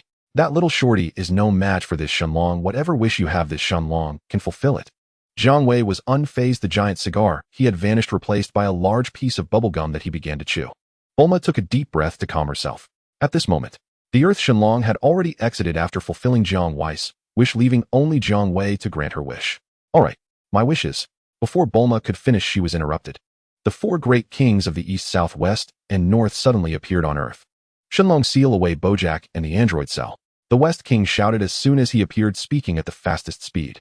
Then, the giant blue Shenlong, towering over 100 meters, merely stared at the West King with a blank expression, unmoved. "Shenlong, can't you fulfill this wish?" The North King, with a halo atop his head, suddenly asked with unease. "No, this Shenlong is no shorty from Earth. I can truly fulfill any wish. However, sealing away Bojack and Cell requires a price, and just the West King alone is far from sufficient." Jiang Wei said leisurely while chewing gum. How about this? You can choose either Bojack or Cell. How about a one-for-one trade? Jiang Wei asked the West King, who looked displeased. Seizing the opportunity while the four kings were momentarily stunned, Bulma shouted, "Let all the good people who died because of android Cell be revived Shenlong." This is very simple. Jiang Wei snapped his fingers. In the next moment, the main characters of this world were revived. Wow, I'm back too. The North King noticed that the halo above his head had disappeared and exclaimed joyfully to his colleagues, "Hey North King, it's nice to see you again." Sun Wukong first greeted the North King, then expressed his confusion, "I'm revived. But I've died once, so why am I back?" "Because it was this Shenlong who fulfilled Bulma's wish that brought you all back," Jiang Wei said with a smile. "Ah, Shenlong, you're still here. Hey, you seem different from before, Shenlong," Sun Wukong said in confusion. At this time Bulma said, "Suinkuan, this guy is not the Earth Shenlong we know." In just a few words, she recounted Jiang Wei's previous actions to everyone. "I know you want to deal with Bojack and Cell. Oh, do you need this Shenlong to lend a hand?" Jiang Wei smiled at Bulma. Both the main characters and the four kings' eyes lit up. The West King hesitantly asked Shenlong to deal with Bojack and Cell. "We won't have to pay a price, will we?" Jiang Wei merely glanced at the West King, then turned his attention back to Bulma. "This Shenlong will help you out just for Bulma's sake. This does not involve fulfilling a wish, so there's no need to pay a price. Moreover, just your life alone cannot exchange for Bojack and Cell." "Well, that's good." The West King finally let out a sigh of relief and smiled. "Bojack, who is he and why is he mentioned alongside Cell?" The main characters looked at the North King and the other kings, all looking puzzled. The North King began to explain to the main characters about Bojack and Cell, while the 100-meter-tall blue Shenlong transformed into 7 golden rays of light and flew in all directions. "Oh, where did that Shenlong go?" Bulma gasped. "I'm still here, it don't panic, Bulma." A handsome man, mature and composed at first glance, suddenly appeared among the crowd. "Who are you?" The crowd was initially startled, but then noticed the logo of the Universal Capsule Company on Jiang Wei's clothes, which eased their tension. Bulma hesitantly asked, "Are you the one who tricked the Earth, Shenlong, earlier Shenlong?" Only Bulma noticed first that Jiang Wei's clothing featured not only her family's Universal Capsule Company logo, but also a large character for dragon. "Greetings everyone, I am Jiang Wei." Jiang Wei smiled as he greeted the familiar main characters. "Jiang Wei, hello." Sun Wukong also greeted Jiang Wei very amiably. "Humph. I don't care if you're the Shenlong or whatever. I don't know what Bojack's crew is about, but you make me uncomfortable. How can you say you can handle that despicable Cell who even I, Vegeta, can't defeat?" Vegeta glared at Jiang Wei and asked irritably, "Oh, it's Prince Vegeta. So might I ask your highness, if you think I can't deal with Cell, what do you suggest we do?" Jiang Wei looked at Vegeta, who had an arrogant demeanor, and asked with a smile, "Humph, to deal with Cell and that unexpected Bojack crew, it can only be me, the legendary Speedy Vegeta." Vegeta grinned, confidently pointing at himself with his thumb. "Oh, the Speedy Vegeta." Jiang Wei smiled at Vegeta, and in a flicker no one present could see Jiang Wei's movement, but Vegeta clearly understood his own actions. Boom. Vegeta was punched back, crashing into a building dozens of meters away, reducing it to rubble, buried in the ruins. Truly the Speedy Vegeta. Now does His Highness understand whether I can deal with Cell? Jiang Wei smiled at the Vegeta, who crawled out from the ruins and flew back. Seeing Vegeta posing as the Speedy Vegeta in front of him, Jiang Wei felt it would be a crime not to take him down immediately. This guy is much stronger than perfect Cell. Vegeta appeared fierce, but inside, he was tumultuous. No one understood better than him the weight of Jiang Wei's punch that could send him flying. So Vegeta merely shouted a few times before conceding, not daring to truly confront Jiang Wei and embarrass himself in front of everyone again. Sun Wukong looked at Jiang Wei, his eyes filled with both caution and burning fighting spirit. The main characters surely understood the strength that Jiang Wei displayed in sending Vegeta flying with a single punch. "Jiang Wei, with your strength, Bojack and Cell are definitely doomed." The North King laughed heartily. "No, North King, you are mistaken. Bojack and Cell are not worthy of me taking action myself." Jiang Wei smiled at the North King. "Commander, bring me the Jiang Wei mecha army." Ding! Jiang Wei's mecha unit has arrived. In the next instant, under the stunned gaze of the protagonists and the horrified eyes of Bei, Jiawang, Jiang Wei's mecha contingent, Shalu Shalu, and Silu, 3 Shaluseries androids, strode forward. "Hail, great demon King Jiang Wei." The 3 Shalu appeared and immediately dropped to one knee in reverent salute toward Jiang Wei. "So many Shalu, help." Bei Jiawang, who had once been slain by a local Shalu, began to lose his composure. "Damn it. Are we doomed to die at the hands of Shalu again?" Kellen and the others watched the 3 Shalu with faces drained of color. "Everyone, don't panic. Except for the long-tailed Shalu, the other 2 are not the same as the Shalu we've fought before." Sun Wukong studied them a moment, mind clear and alert. "Wukong, but after all, they're still Shalu." Kellen wore a mournful expression. If a fight broke out, an Earth warrior like him would be the first to die. One little Shalu could easily finish off an Earthling. "Jiang Wei, will you explain?" Burma, holding little Telling Kizi, bravely stood behind Vegeta and demanded an answer. "Don't worry. They are my subordinates and members of the security department of a capsule corporation from another world. Jiang Wei's mecha unit, Jiang Wei said with a smile. Burma thought for a moment and replied, I trust you. You mean us no harm. Only then did the group relax, though they still felt uneasy watching the three Shalu. By the way, Jiang Wei, why are they called Jiang Wei's mecha unit rather than Shala's mecha unit? Sun Wukong raised his hand and asked with curiosity. Because there are only 3 of them, Jiang Wei laughed. But soon they will gain a 4th member. At Jiang Wei's words, only Sun Wukong, Vegeta, and Telling Kisa's faces shifted. The others were puzzled. But very soon, everyone understood. As I suspected, Sun Wukong and Sun Huan, you both have returned to life. I sensed your auras reappear and rushed back at once. The perfect Shalu descended from the sky and stood before them. Shalu's gaze shone with delighted combative ardor. He truly wanted another duel with Sun Wukong and his son. He did not even glance at the 4 Kai rulers of the North Realm. But when Shalu's eyes fell upon Jiang Wei's party, his composure broke. He stared at Jiang Wei's mecha unit, suspicion and wonder mingling on his face. Who are you? Could you also be the same type of android created by Dr. Jelluo? Shala's attention fixed mainly on Silu, who was identical to him in the first stage, and on Shalu, whose perfect form mirrored his except for the missing tail. Sun Wukong and the others set their stances solemn and ready to clash with Shalu once more. Jiang Wei spoke up. Shalu, can you take Shala down? Replying to Great Demon King Jiang Wei, this opponent is stronger than I am, but he has made one mistake. 30 seconds will be enough to decide the fight. Shalu said respectfully. Jiang Wei tapped a battle power detector. The device chimed a short alert. Native Shala combat power 4 billion perfect form. Shalu combat power 2 billion perfect form. Shala mini combat power 800 million. Silu combat power 210 million stage 1. Then begin. Jiang Wei said calmly. Shalu snorted and assumed an attacking posture about to strike, when suddenly he felt excruciating pain and found his body immobile. Shalu had used an ability granted by the dumpling cells to incapacitate him. Though Shala's strength exceeded Xylus and he had been caught off guard, he could break free with time and effort. Solar Flare. Seizing the moment while Shalu held Shalu, the other 2 Shalu of Jiang Wei's mecha unit launched a perfectly timed attack, dazzling the blinded Shalu into helplessness. Ah, my eyes. How despicable. I will never forgive you. Shala screamed as he clapped his hands over his temporarily blinded eyes. While Shalu was blinded by the solar flare, Shalu released his control, flickered like a shadow, and in an instant stood before Shalu, his right hand coalescing with a surging wave of energy. Demonic flash. He struck face glows with a key blast at the already blinded Shalu, and Shala's head was blasted away. Careful. Even without a head, Shalu can revive himself in a short time. Telling Kizi, watching the battle, hurriedly warned. Telling Kisa's warning proved unnecessary. After Shalu annihilated Shalu's head, he seized the moment while Shalu expended energy to regrow it. With a touch, Shalu activated the rabbit cell's ability and transformed the Nodia-Trestard Shalu into a green-skinned black spot carrot. Great Demon King Jiang Wei, I have won. Shalu held the green black spot carrot and, suppressing the urge to swallow it whole, respectfully reported to Jiang Wei. The other Shalu and Silu looked on with longing at the green black spot carrot in Xylus' hand, their mouths watered with desire. All of you performed admirably, Jiang Wei nodded, acknowledging the flawless coordination of his mecha unit. He then summoned a clone of Baek Demoang. Before the astonished onlookers, the clone spat out a small green-skinned warrior with only a combat power of 10. Your name shall be. Jiang Wei pondered briefly before saying Selu. What is Jiang Wei up to? The protagonists and the Kai rulers could not fathom his intent. But when Jiang Wei changed his maneuver, dismissed the Baek Demoang clone, and instead summoned a Jinyu clone, Sun Wukong, and Vegeta's faces lit with sudden comprehension. What exactly is Jiang Wei? He possesses an ability akin to a dragon's wish-granting power, and also commands a summoning capability, and on top of that his own strength is formidable. If this man were an enemy, he would be far more terrifying than Fuligia or Perfect Shalu. Vegeta's face grew grave as tumult churned within him. Compared to this man, Bojik and his crew are nothing. The 4 Kai rulers also turned serious, privately relieved that their adversary would be Bojik's band rather than Jiang Wei himself. I'd like a spar with Jiang Wei, Sun Wukong declared with youthful ardor, drawing blank stares from Kellen and the others.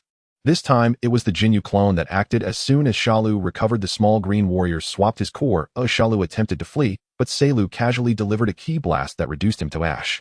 Under the crowd's mixed gazes, Shalu, on behalf of the other 2 Shalu, addressed Selu. Welcome, you have joined Jiang Wei's mecha unit. Jiang Wei murmured, one more Shalu, and Jiang Wei's mecha unit will be upgraded into the Shalu Special Forces. Excellent. The android Shala problem is solved, only Bojik's gang remains. Bei Jiawang looked at Selu with respectful eyes, and alongside Shalu and the others stood behind Jiang Wei with delight. The urgent matter is to find and break the seal surrounding Bojik's gang.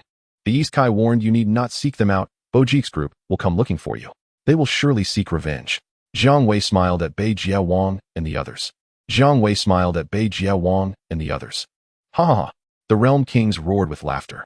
Seeking vengeance against them, they welcomed it. With Jiang Wei and his mechanized legion at their side, Bojack and his crew were merely walking to their own doom. Jiang Wei turned to Bulma. Bojack's group will take some time to reach Earth. Please prepare food and beverages to host our guests. All right. Bulma made a quick call as soon after a transport aircraft bearing the Capsule Corporation logo arrived, delivering provisions for the gathering. The group began feasting and drinking. Within an hour, a spacecraft descended from the sky, gliding silently toward them, and only then did alarm ripple through the assembly. It's Bojack and his crew. North Kai warned the others. The spacecraft's hatch opened, extending a ramp. For extraterrestrials, a woman and 3 men emerged first, flanking a towering alien male who strode forth with commanding presence. All 5 wore attire reminiscent of Golden Age pirates. So you've been hiding on this remote little planet. We searched far and wide. Had we not sensed the colossal energy fluctuations emanating from this region, we'd never have guessed the 4 of you had holed up here. Bojack, the hulking alien leader, laughed arrogantly. Earlier, the brief but cataclysmic clash between Jiang Wei's mechanized legion and Perfect Cell, though fleeting, had unleashed energies rivaling tens of billions in combat power, drawing Bojack's attention to Earth. Once I erase you 4 ancients, I'll obliterate this entire planet, then hunt down your overlord, the Grand Kai. Ha ha. Bojack and his underlings erupted into manic laughter. Insolent fool. Do you dare forget Prince Vegeta of the Saiyans stands before you? Vegeta bristled, incensed by Bojack's utter contempt. At that moment, Jiang Wei reclined leisurely upon a lounge chair, flanked by 4 cell guards. Watching Bojack's entourage boast and laugh with unshaken calm, he pressed a finger to his battle power scanner. Beep. Bojack 3. 5 billion. Zangia 2 billion. Gogo 1. 8 billion. Bukin 1. 7 billion. Bida 1. 7 billion. South Kai 15000. East Kai 5000. West Kai 3500. North Kai 3500. Such bravado. And yet they're weaker than Perfect Cell? Pathetic. Jiang Wei smirked faintly and asked North Kai, of the 4 of you, South Kai, the strongest, barely exceeds 15,000. Tell me, how exactly did you ever seal away Bojack's crew? North Kai smiled wryly. A fair question. That's precisely why we sealed them rather than defeated them. Jiang Wei nodded, recalling the Mafuba technique, then declared firmly, we will not permit you to desecrate Earth. Goku clenched his fists and stepped forward. The rest of the hero team surged beside him, resolute in defending their home world. Bojack's gaze snapped toward Goku, laced with disdain. Filth. You have no right to speak here. He raised a hand and fired a ki blast. Yah. Instantly, Goku's hair blazed gold, his body wreathed in radiant golden aura. He swatted aside Bojack's casual ki blast with a flick of his wrist. A crater over a kilometer wide blasted open in the distant Earth. Bojack's expression shifted to stunned disbelief. So you've been holding back. Then let you be my first sacrifice before true vengeance begins. Ha ha ha. Bojack and us.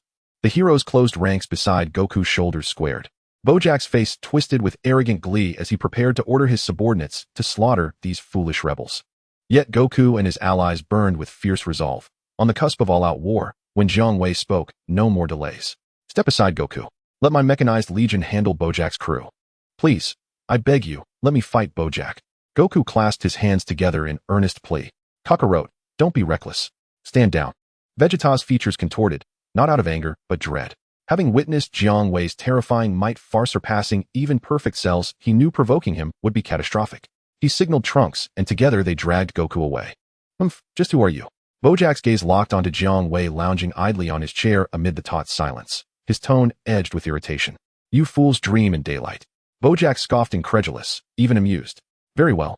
I'll begin by slaughtering this Jiang Wei you summoned along with his lackeys. Watching you descend into nightmare will be delightful. Damn it, they've ignored us again. Vegeta snarled. Yet beyond Goku, frustrated at being denied battle, the rest of the hero team watched Jiang Wei's intervention with quiet acceptance.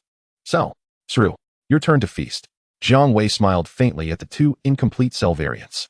Upon hearing Jiang Wei's words, Cell and Sru, already salivating at the sight of Bojack's crew, drooled uncontrollably. Bojack frowned, watching Jiang Wei's serene composure. What was that supposed to mean? Zangia, her long orange hair fluttering, giggled, boss, why waste breath on a corpse's rambling? Ha ha ha, true enough. Bojack radiated absolute confidence in his own supremacy. Who among you will dispatch Bojack's crew? Jiang Wei glanced coolly at Zangia, currying favor, and addressed his subordinates. Cell and Sru lowered their heads. Neither dared challenge Bojack himself, nor even any of his lieutenants in their current state. Lord Jiang Wei, Great Demon King, I've just joined the Mechanized Legion. Grant me this chance to prove myself. Cell rushed forward, bowing deeply before Sru could speak. Granted. Cell shall engage. Jiang Wei replied indifferently. Overjoyed Cell exclaimed, "My deepest gratitude, Lord Jiang Wei, great demon king, for this honor." Seeing Jiang Wei deploy the original perfect Cell, the heroes shared one silent certainty: Bojack's end was inevitable. "Gogoa, you test that green-skinned speck with black spots." Bojack observed Cell striding forward, brimming with confidence, and issued his command. "Leave it to me, boss." Gogoa grinned wickedly, stepping forward. He ranked second only to Zangia among Bojack's elite warriors. Cell fixed his gaze on Gogoa, then vanished from sight in an instant. Bojack and his crew recoiled, pupils contracting in shock. In the next moment, Cell suddenly appeared before Gogeta, who was caught completely off guard and fell to his knees, spitting blood. With just one strike to the abdomen, Cell rendered Gogeta incapable of fighting. The group, led by Bojack, was about to take action, but Cell had already seized Gogeta and hurled him towards Sharu. Sharu licked his lips and extended his hands to catch the unconscious Gogeta, instantly transforming him into a water-blue carrot, which he stuffed into his mouth, like Zhu Beiji devouring a ginseng fruit. Witnessing Sharu consume the carrot, both the main characters and the King of the North, especially Bojack's group, felt a chill run down their spines, their hearts gripped by fear. Yaha! After finishing off the Gogeta carrot, Sharu clenched his fists and let out a roar, unleashing a violent surge of energy that triggered a brief global earthquake. The energy possessed by Gogeta was even greater than that of androids 17 and 18 combined. That little Sharu has transformed into his perfect form. The main characters who had previously fought alongside the local Sharu gasped in shock. So that's it. That Jiang Wei intends to use Bojack's group to evolve his subordinate Sharu. Vegeta spoke solemnly, such a powerful aura. It has surpassed the perfect form of Sharu that fought us before. Goku also looked serious. Although Bojack's group are villains, they shouldn't end up as feed, right? The King of the North couldn't help but say to his colleague. The King of the West mocked, "Then go tell that Jiang Wei. What good does it do to say it to us?" The King of the North smiled awkwardly. He didn't dare to confront someone willing to use Bojack's group as fodder. As for Bojack's group, Bojack wore a grave expression, while Zangia and the others were filled with dread. If it weren't for their boss Bojack still being present, they would have already turned to flee back to their spaceship to escape Earth. Jiang Wei ignored everyone's reactions and raised his hand to press the power level detector. Beep beep. Sharu power level 5. 1 billion perfect form. Sharu felt that he had surpassed Cell's power level at that moment and touched his face, which finally resembled that of a human, with joy. "What's wrong? Aren't you all going to move? Then I shall take action." Cell, with arms crossed in front of his chest, uncrossed them and walked towards Bojack's group. "Zanjia, Bujin, Bidu, you all go together." Bojack looked at Cell, who continued to advance, then glanced at Sharu, whose aura was still above Cell's after devouring his subordinate Gogeta. Moreover, even Cell and Sharu had to show respect to that leisurely lounging man. Bojack had already made a decision in his heart. The boss had given orders, and even though Zanjia and the others were reluctant, they could only brace themselves to go on. They went all out, using transparent threads to restrain Cell. At that moment, Bojack shouted, his clothes tearing apart, revealing an incredibly muscular physique. Beep beep. Bojack power level 4 billion bursting clothes. Zanjia rejoiced. "Boss, we've managed to restrain him. Hurry, he's about to break free." Bojack gathered all his strength and charged forward towards the direction of their spaceship. "Boss!" Zanjia and the others let out desperate wails, not expecting to be abandoned by Bojack. "I won't play with you anymore." Cell's eyes suddenly revealed disappointment as he easily broke free from the transparent threads restraining Zanjia and the others, his figure vanishing and reappearing, bringing Zanjia and the others down with a single punch. Meanwhile, Bojack, who was trying to escape, wondered if Sharu and Cell were dead men. Ouch! Just as Bojack was about to dash into the spaceship, a look of relief on his face, he suddenly collapsed in pain, unable to move, having clearly fallen victim to the superpower unleashed by Sharu, granted by the dumpling cells. Ultimately, under the complex gazes of everyone, Bojack's group was brought before Jiang Wei to await their fate. Regaining their ability to move, the four of Bojack knelt before Jiang Wei, trembling, all pleading with their eyes towards Jiang Wei, who was surrounded by Sharu. Gone was the arrogance they had upon arriving on Earth. Jiang Wei displayed a look of indecision, addressing Zanjia and the others. "Let's play a game. How about rock, paper, scissors?" Thinking they had escaped a calamity, Bojack let out a sigh of relief, while Zanjia and the others exchanged glances. Rock, paper, scissors. Zanjia and Bidu both chose scissors, while Bujin chose paper. Just as Bujin showed a look of regret and Zanjia and Bidu lit up with smiles, Jiang Wei signaled Sharu to punch Bujin, injuring him severely and bringing him to the brink of death. Then, "Si Lu, he's your prey now. Thank you, great demon king Jiang Wei, for the gift." Si Lu glanced regretfully at Bojack, kneeling aside, raised his tail tipped with a needle in the air, and then harshly stabbed it towards the severely injured Bujin. Gurgle, gurgle. Under the terrified gazes of Zanjia and Bidu, Bujin, having lost the ability to resist, was rapidly melting away under Si Lu's absorption. In just a few seconds, Bujin disappeared, leaving only a pirate-style outfit from the Age of Exploration on the ground with a hole torn in it.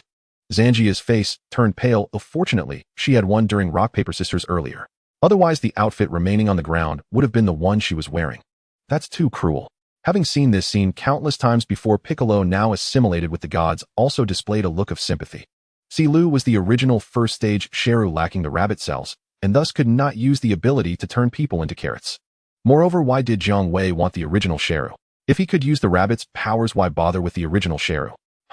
After absorbing Bujin, whose energy far exceeded that of Android 17 and 18, Lu also let out a roar, unleashing a powerful surge of energy shaking the earth once more as he directly evolved from the first stage to his perfect form. Beep beep. Lu power level 4. 5 billion perfect form. Jiang Wei smiled. Now you all have become perfect forms. Lu was somewhat displeased. He had fallen from being the strongest Sheru to the weakest. Initially, he thought he was lucky to be the first to absorb the future androids 17 and 18 and evolve into the perfect Sheru, but he didn't expect his little brothers to surpass him and absorb beings with energy levels far exceeding those of androids 17 and 18, relegating his strength to the bottom within Jiang Wei's mech army. Though he felt displeased, Lu held no grievances against Jiang Wei's arrangements. In fact, he wouldn't even harbor thoughts or emotions of dissatisfaction towards Jiang Wei. After all the cores of Sheru were created by Jiang Wei's avatars. How could they possibly be detrimental to him?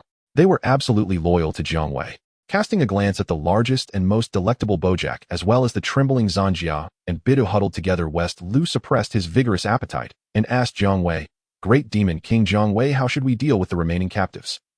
Regardless of whether it was Bojack or Zanjia, both looked at Jiang Wei with faces full of terror, hoping that he would simply dismiss them or spare them from being used as fodder for the Sheru. Meanwhile, every member of Jiang Wei's mech squad gazed longingly at him, wishing that their leader would generously feed the remaining 3 Bojack to them.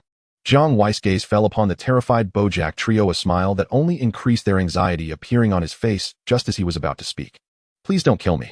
If you spare me and don't feed me to those green-skinned spotted monsters, I am willing to be your slave." Zanjia rushed over, hugging Jiang Wei's leg, her eyes filled with tears as she pleaded. "This is quite simple." Jiang Wei, seeing that Zanjia was a woman, generously granted her wish.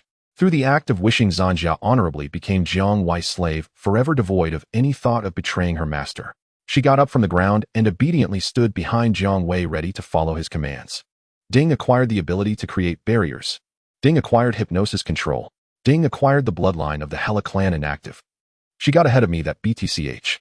Bojack and Baidu showed expressions of frustration, having been outpaced by Zanjia.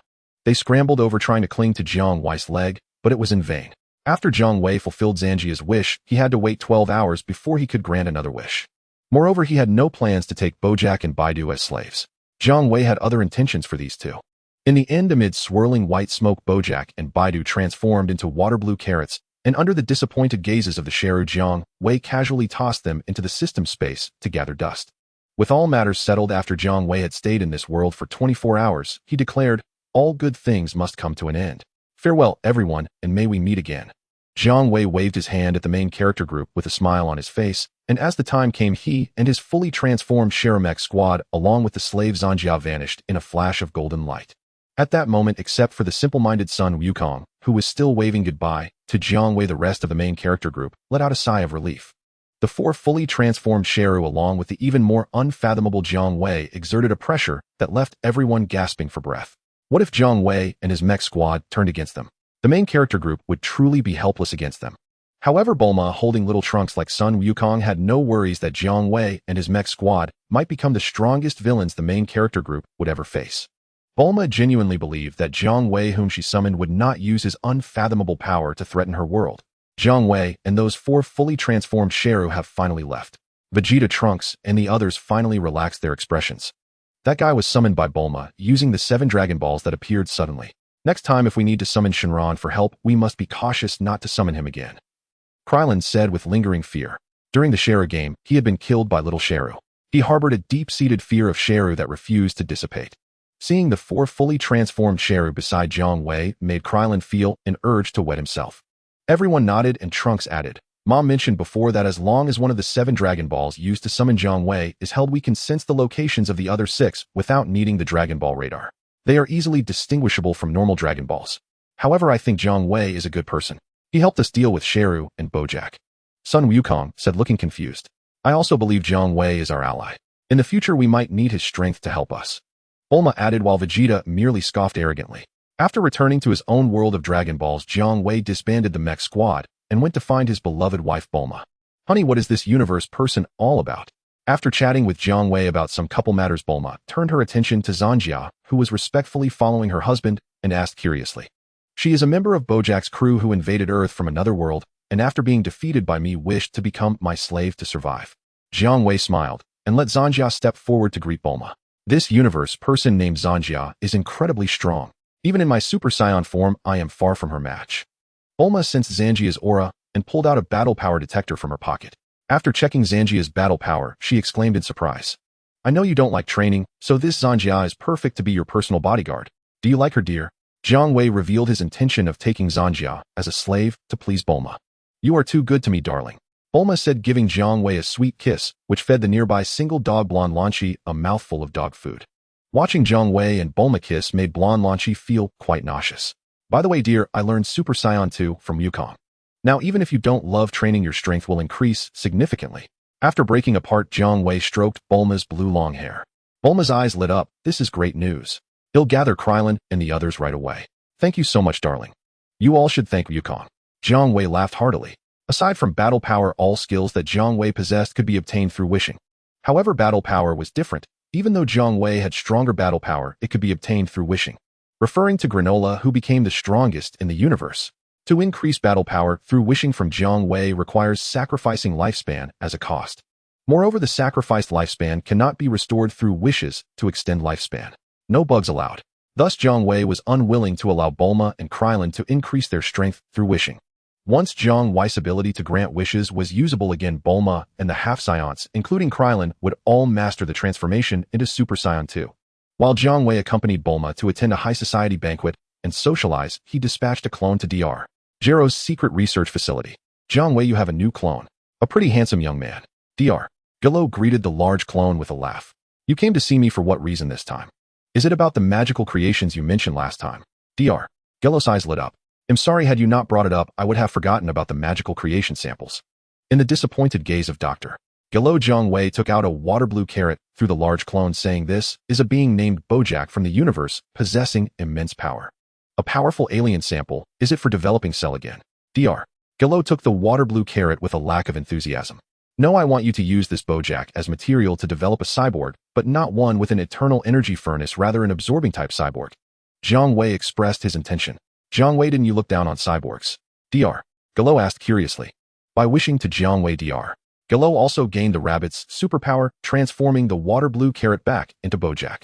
At this moment, Bojack had already been tampered with by Jiang Wei, lying in a state of unconsciousness, allowing Dr.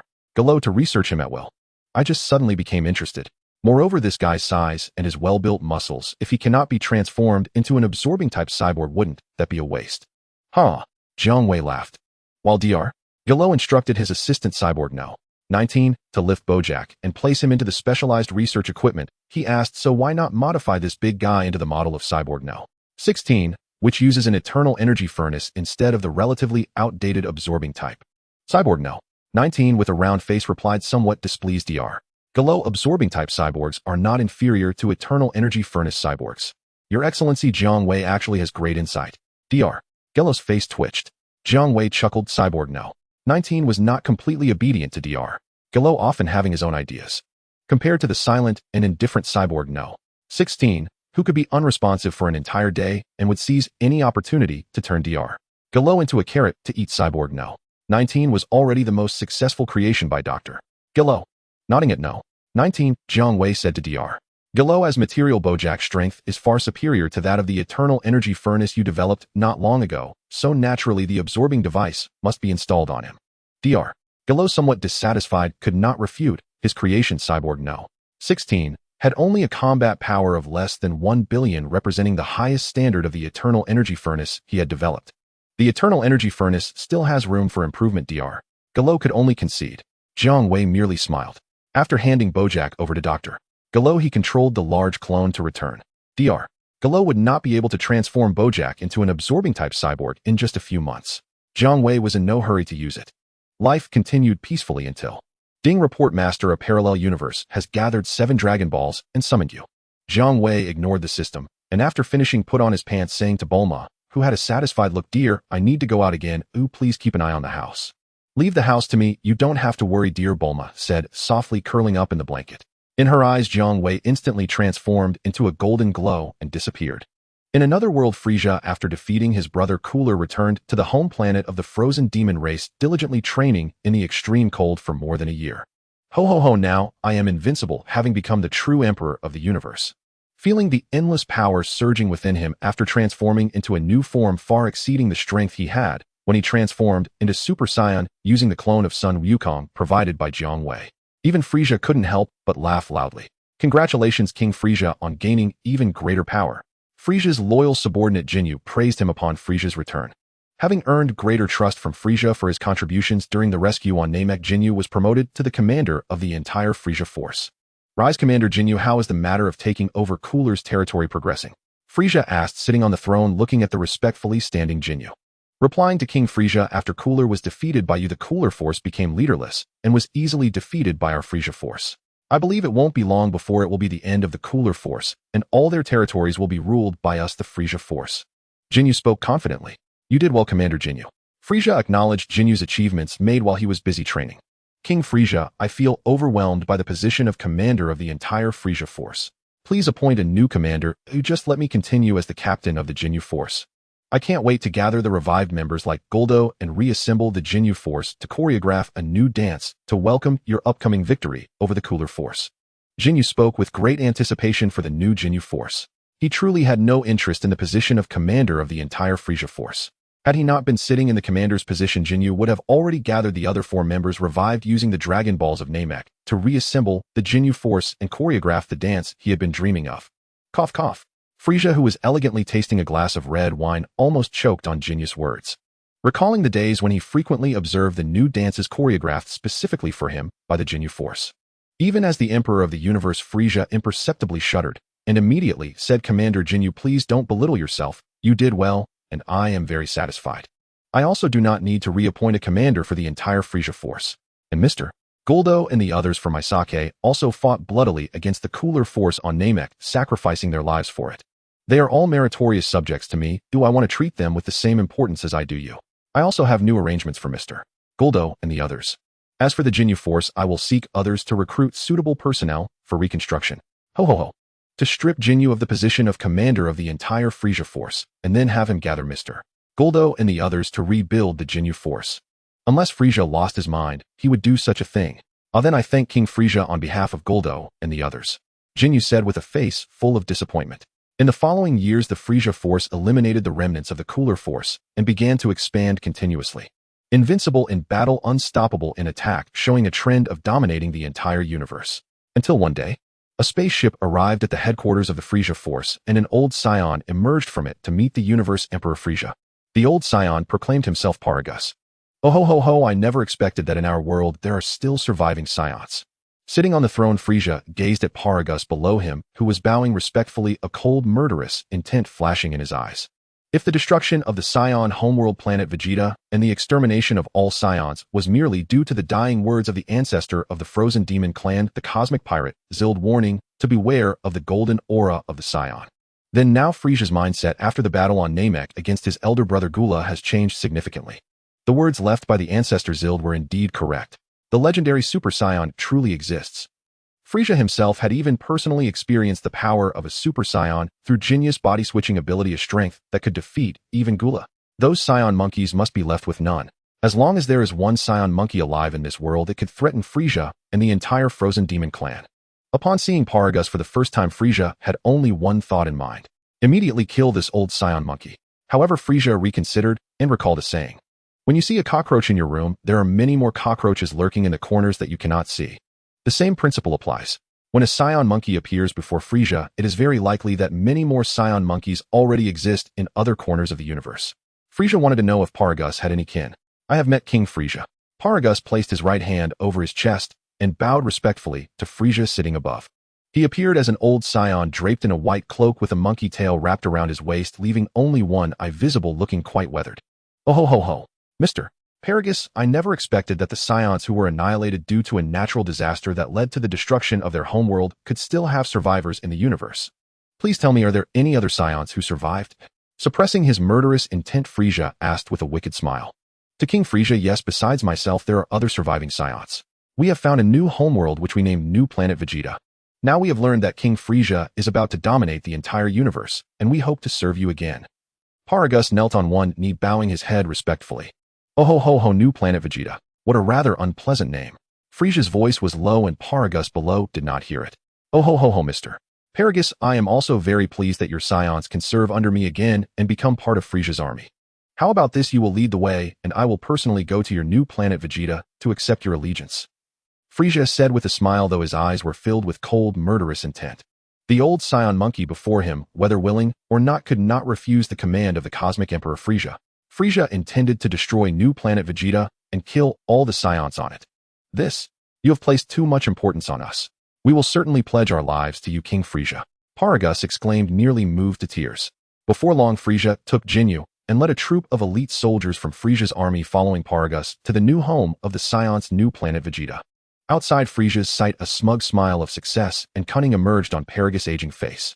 After a period of travel, Frieza and his group following Paragus arrived at a vibrant planet located in the southern galaxy. Mr. Paragus, is this your new planet Vegeta? Frieza summoned Paragus and said with a cold smile. Respected King Frieza, yes. Paragus replied respectfully. Oh ho ho ho, Mr. Paragus, I want to show you a good show. Frieza looked at Paragus, who was still unaware of the impending doom facing all Scions, with a mocking expression. Thank you very much, King Frieza. I will definitely watch carefully. Oh no, my stomach doesn't feel well. I must have eaten something bad. Please allow me to leave for a moment, King Frieza. Paragus suddenly clutched his stomach, speaking in fear. Go on. Frieza waved his hand dismissively, and Paragus, as if granted amnesty, quickly ran out of the control room of the spaceship holding his stomach. Stupid Saiyan monkey. Frieza looked in the direction Paragus had left, his face full of mockery. When Paragus returned, Frieza planned to create a spectacle in front of this old Saiyan monkey, setting off fireworks on new planet Vegeta, just as he did on the Saiyan homeworld planet Vegeta. Frieza wanted to enjoy the moment when Paragus displayed a face of regret and deep sorrow, lamenting bringing Frieza to new planet Vegeta, which brought disaster upon the surviving Scions. After enjoying Paragus' stunning expressions enough, Frieza would then show mercy and send Paragus down to reunite with his kin. Oh ho ho ho. After waiting for a moment, a subordinate soldier reported, King Frieza, we just discovered that a small spaceship has detached from our mothership and is descending towards new planet Vegeta. That Paragus has also disappeared. The wicked smile that had been on Frieza's face vanished. He sensed that things were slipping out of his control. Just as this thought crossed his mind, boom, Frieza's massive spaceship shaped like a donut also began to catch fire and explode. King Frieza, bad news. We have all been deceived by that old scoundrel Paragus. Somehow that scoundrel secretly installed a bomb in our spaceship's power room. Now the power room has been destroyed by the bomb and our spaceship has lost power. What should we do? Jinyu rushed to Frieza in a panic, shouting loudly. Commander Jinyu, stay calm. We still have a chance to survive. After rebuking Jinyu, Frieza's heart ignited with fury. He never expected that the old Saiyan monkey, who appeared to be so respectful, was actually harboring ill intentions. Frieza wanted to scheme against him, but ended up being schemed against instead. How could this not infuriate Frieza? Now, the mothership had lost its ability to navigate through space, and neither Frieza nor his subordinates could teleport instantly, nor could they survive without food and water in space for long periods. The only way to survive was to make an emergency landing on new planet Vegeta. As long as they successfully landed on new planet Vegeta, Frieza vowed to slaughter all the Saiyan monkeys on this planet. Especially after capturing Paragus, Frieza swore he would not let him die comfortably. Amidst the thick smoke, the giant mothership shaped like a donut plummeted towards new planet Vegeta. The new planet Vegeta still awaits development. Many areas show no signs of human activity, with only a few regions under construction of towns. A deafening roar echoed through the sky as a massive donut-shaped spaceship plummeted toward the ground, billowing thick black smoke and intermittently exploding in fiery bursts. Frieza and his subordinates had already detached from the out-of-control spaceship, soaring through the air as they descended toward a location with buildings. Once they set foot on a life-sustaining planet, Frieza and his crew would be safe. They only needed to eliminate the Saiyan monkeys on the new planet Vegeta and then use the communication function of their power detectors to contact the Frieza Force headquarters, which would dispatch a new spaceship to facilitate their departure from this still wild planet. As soon as Frieza and his crew landed, they were surrounded by Paragus, who had been prepared with a multitude of cosmic soldiers. Lord Frieza, are you satisfied with our welcoming? Paragus said, beaming with pride. In truth, Paragus had long known the truth behind the destruction of the Saiyan home planet. It was not a natural disaster caused by an asteroid impact, but rather a cosmic fireworks display orchestrated by the treacherous Frieza. Had it not been for his son Broly creating a protective shield back then, Paragus would have perished alongside King Vegeta and the other Saiyans. Thus Paragus held a blood feud against Frieza. Luring Frieza to the new planet Vegeta was merely a revenge scheme of Paragus intending to utilize a comet that was about to collide with the so-called new Saiyan homeworld to ensure Frieza's demise through disaster. Frieza destroyed planet Vegeta and falsely claimed it was a disaster caused by an asteroid. Thus in my quest for vengeance, I shall ensure you meet your end through a true calamity. Then I shall take your place and continue to dominate the universe. A perfect revenge plan. Only, I never expected that the old Frieza would not land on the new planet Vegeta, failing to realize he was walking into a trap. Instead, he was cruel and ruthless just like before, intending to unleash cosmic fireworks on the new planet Vegeta and annihilate all the non-existent surviving Saiyans. It was only because Paragus gave Frieza the appropriate level of attention and prepared a backup plan, secretly installing a bomb in Frieza's mothership's power room, that Frieza did not turn the tables on him. Looking back, Paragus couldn't help but break out in a cold sweat. Had he not been clever enough, he would have been dead by now. Ho ho ho, Mr. Paragus, you have indeed surprised me greatly. Therefore I have decided that I will not let you die easily. Frieza looked at Paragus with a face full of malice. Being outsmarted by an old Saiyan monkey was quite displeasing to him. Is that so? I hope you think the same way moving forward, Lord Frieza. Paragus did not back down from Frieza at all, especially since a Saiyan youth shirtless with a metal ring around his neck stood beside him looking lethargic and stymied. This Saiyan youth was none other than Paragus' son Broly. The legendary Super Saiyan born with a battle power of 100, and as he aged his battle power would automatically surge, allowing him to achieve the Super Saiyan transformation without regard for cell limitations once the requisite power level was reached. Compared to ordinary Saiyans, he was purely an overwhelming force. Thus King Vegeta could not tolerate the father and son Broly duo, and was determined to eliminate them to prevent Broly from growing powerful enough to threaten the royal family's dominance over the Saiyan race. Now Broly had grown into a young man, and with age he possessed terrifying battle power. This led Paragus to harbor ambitions of using Broly's strength to replace Frieza and dominate the entire universe. Frieza coldly stared at the self-assured Paragus, then shifted his gaze to the shirtless young Saiyan beside him, whose resemblance to Paragus prompted a contemplative expression on his face. Mr. Paragus, I assume the Saiyan beside you is your ace in the hole. Although Broly may seem taciturn and devoid of spirit at first glance, nobody would suspect the true extent of his strength based on appearances, yet Frieza was still quite certain of his capabilities. Lord Frieza, you have a keen eye. He is my son Broly, the legendary Super Saiyan, whom your race, the Frost Demons, fear the most. How surprising and unexpected, isn't it, Lord Frieza? Mentioning his son despite being merely a weakling with a battle power in the thousands, Paragus wore a proud expression. Ho ho ho, Mr.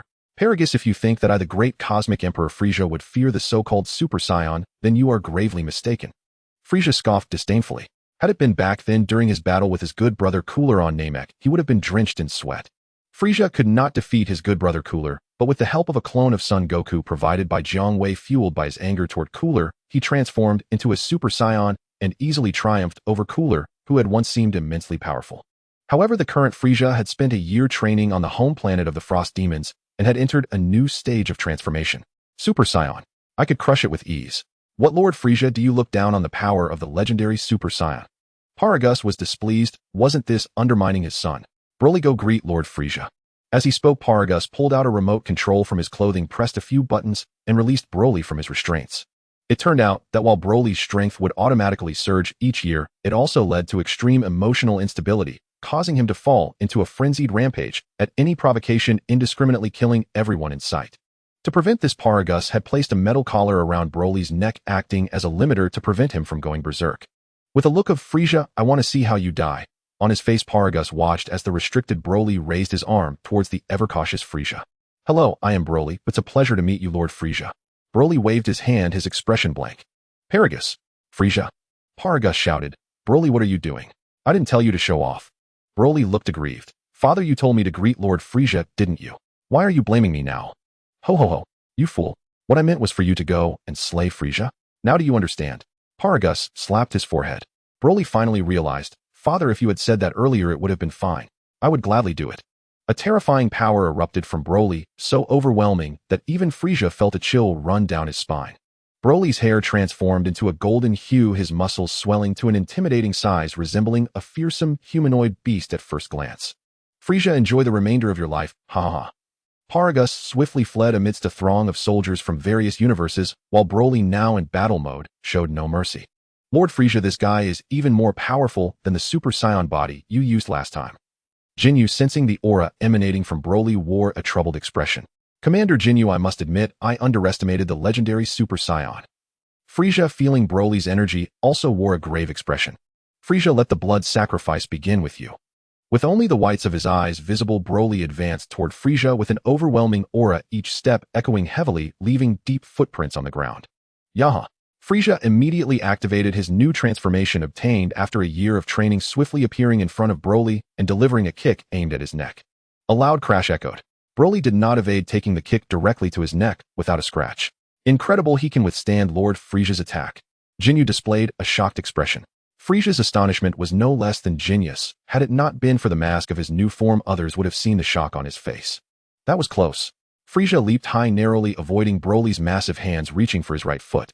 If Broly had caught him, the consequences would have been unimaginable. Frieza, I will take your blood for the sacrifice. As his hands grasped empty air, Broly's expression twisted with rage, a terrifying aura erupting from his muscular frame. Damn it, Dot. Frieza, seeing Broly grow increasingly terrifying, unleashed all his strength, firing a double death beam powerful enough to shatter planets at the Broly who had looked up at him. Broly had been hit on the head, but it didn't breach his defenses. Broly merely roared in anger, his terrifying aura continuing to rise. Even the metal collar around his neck finally reached its limit and shattered. Frieza, you are finished. Paragus, hiding far away, wore a smug expression. At this rate, Lord Frieza is no match for Broly at all. Jinyu felt that if this continued, they would all be doomed, and began to seek ways to survive. Multi-death beam. Frieza, seeing that his all-out attack could not harm Broly, had no choice but to disregard his stamina and use his ultimate move to fire at Broly's muscular form. Yet even then it could not break through Broly's defenses. What kind of monster are you? Frieza's heart sank. Was this guy immortal? Monster. No, I am a demon. Broly's expression grew increasingly ferocious, bracing against Frieza's key attacks with an invincible stance as green light began to shimmer in his hands, generating an energy fluctuation that caused Frieza to turn pale. Soon Broly gathered a green energy ball, laughing maniacally as he shot it toward Frieza in the sky. What a terrifying energy ball. If I get hit, it'll definitely be reduced to dust. Frieza felt the astonishing energy contained in the energy ball aimed at him and hurriedly veered to the side, narrowly avoiding the green energy ball. But at that moment, Broly vanished from the ground and appeared behind a just-relieved Frieza, landing a devastating kick to Frieza's back. Frieza spat out a mouthful of blood, but due to the mask, swallowed it back down. He was sent crashing to the ground, landing near Jinyu and the others like a cannonball, creating a large crater, dust swirling around. Lord Frieza has actually been defeated. Many of the soldiers who had followed Frieza turned pale at this sight. Only Jinyu, as Frieza fell to the ground due to Broly's attack, thought quickly and considered their only chance of survival. Raikum, quickly have the keeper of the 7 Dragon Balls, Guru, summon the Eternal Dragon and have him come to New Vegeta to save our lives. Jinyu instructed Raikum, who was far away at Frieza's headquarters, through the battle power detector on his eyes. After defeating Gula, both the Namekian Dragon Balls and Jiang Weiss Dragon Balls fell into Frieza's hands. However, after Frieza began his training, he became unmatched and thus did not use the Dragon Balls to summon the Eternal Dragon for wishes. Frieza preferred to rely on his own efforts to acquire everything he desired. At Jinyu's request, Guru used the Namekian Dragon Balls to summon Purunga, resurrecting Raikum and his 3 companions. However, deep down, Frieza still had a wish he wanted to fulfill with the help of the Eternal Dragon's power. Yet this wish, given Frieza's status as a fearsome cosmic emperor, was something he hesitated to fulfill due to concerns about how others might view it. Received, Captain. I've already conveyed your orders to Guru. By the way, Captain, why didn't you just command Guru directly, but instead pass the order to me? Raikum, with his pineapple hairstyle, asked in confusion. Jinyu. A valid point. Jinyu, for the sake of his own pride, replied. This is naturally based on my considerations. It's normal for you not to understand. In reality, Jinyu had not thought that far and simply passed the order to use the Dragon Balls to Raikum.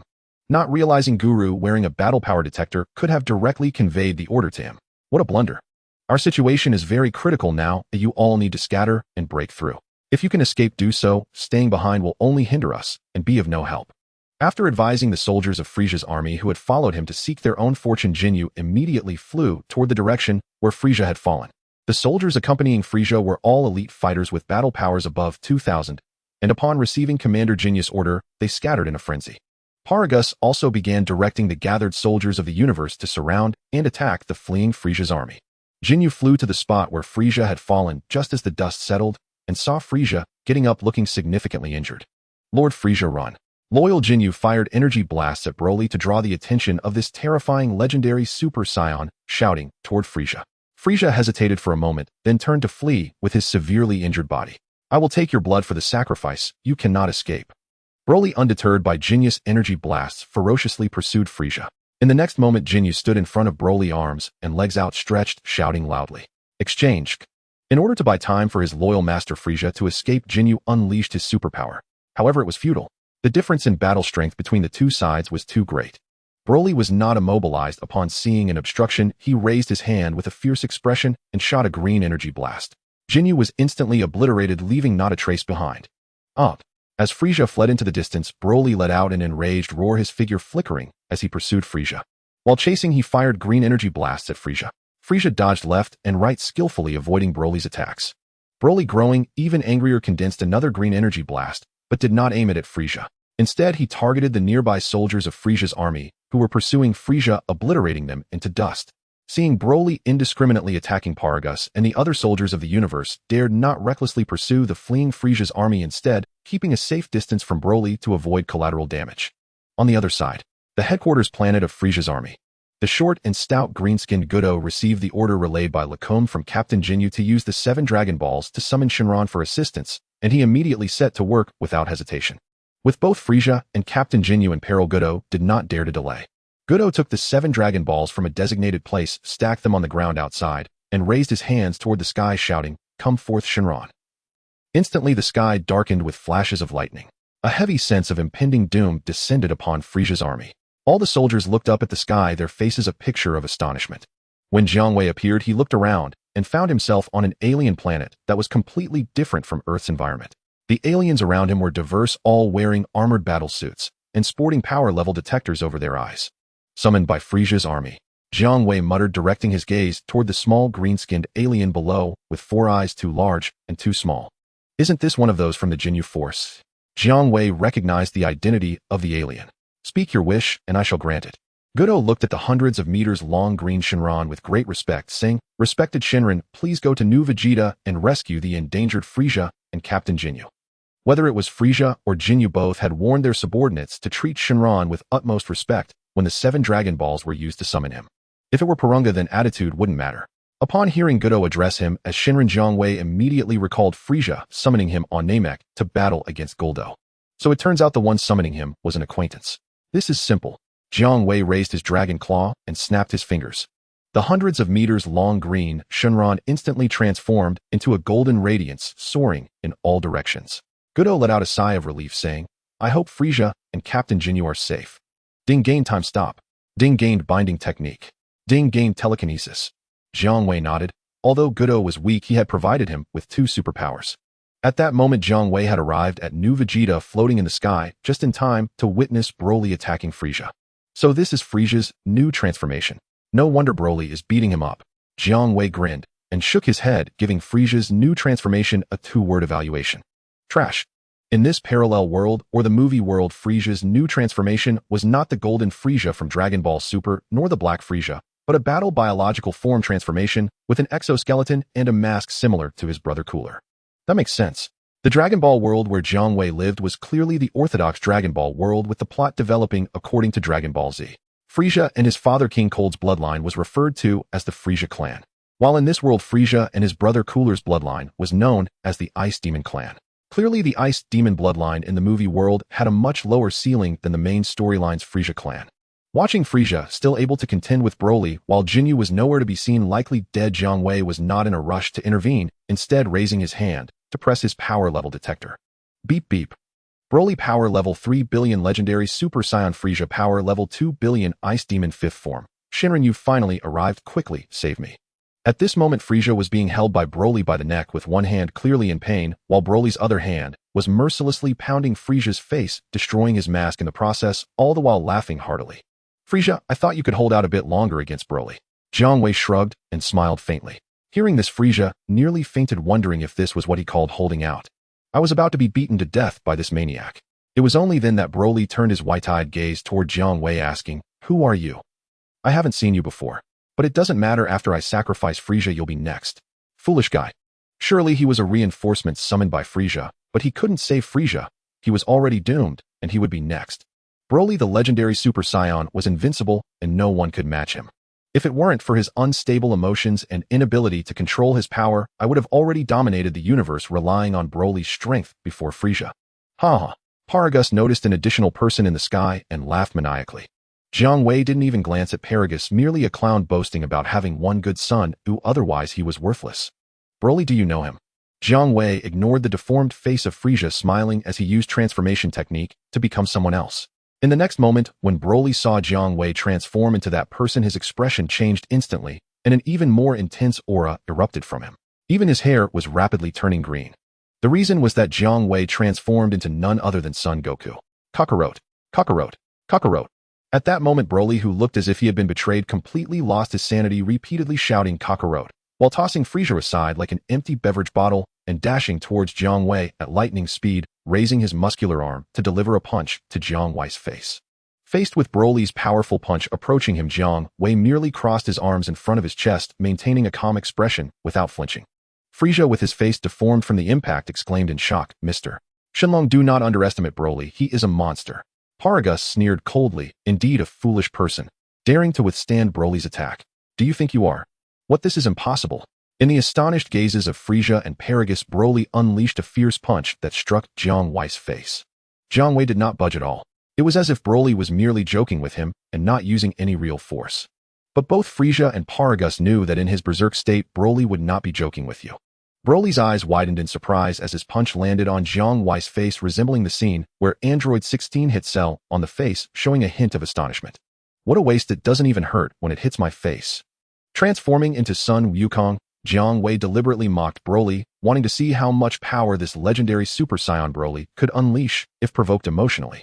For Jiang Wei now, even though he hadn't made any effort to enhance his own power, Broly, despite the legendary title of Super Saiyan, only deserved a 2-word evaluation in his eyes. Trash. Ants. Broly combat power 4 billion legendary Super Saiyan green. Jiang Wei combat power 42 trillion transformed into human. Shenlong transformed into Super Saiyan 2 20 times Kaioken. Jiang Wei's usual style is to use a portion of his strength when sparring with his subordinates. However, once he engages with an enemy, he will unleash all his strength, a true lion hunting a rabbit using his full power. This is also Jiang Wei's confidence in playing with Broly. With a total combat power of 42 trillion, tell me, how could Jiang Wei possibly mess this up? As for those bosses who did mess up, they were merely weak and loved to play. Being mocked with Sun Wukong's face by Jiang Wei, Broly let out a furious roar, causing the new Vegeta planet to tremble under his cry. "You are dead, Kakarot. Kakarot. Kakarot." Broly's fists rained down like a storm, his legs like the wind, treating Jiang Wei as a target for a relentless onslaught. Frieza and Paragus stood by dumbfounded while the overwhelming force of Broly's punches and kicks failed to shake Jiang Wei, who stood like a rock. All of Broly's attacks were like a mayfly shaking a tree to Jiang Wei, utterly ineffective.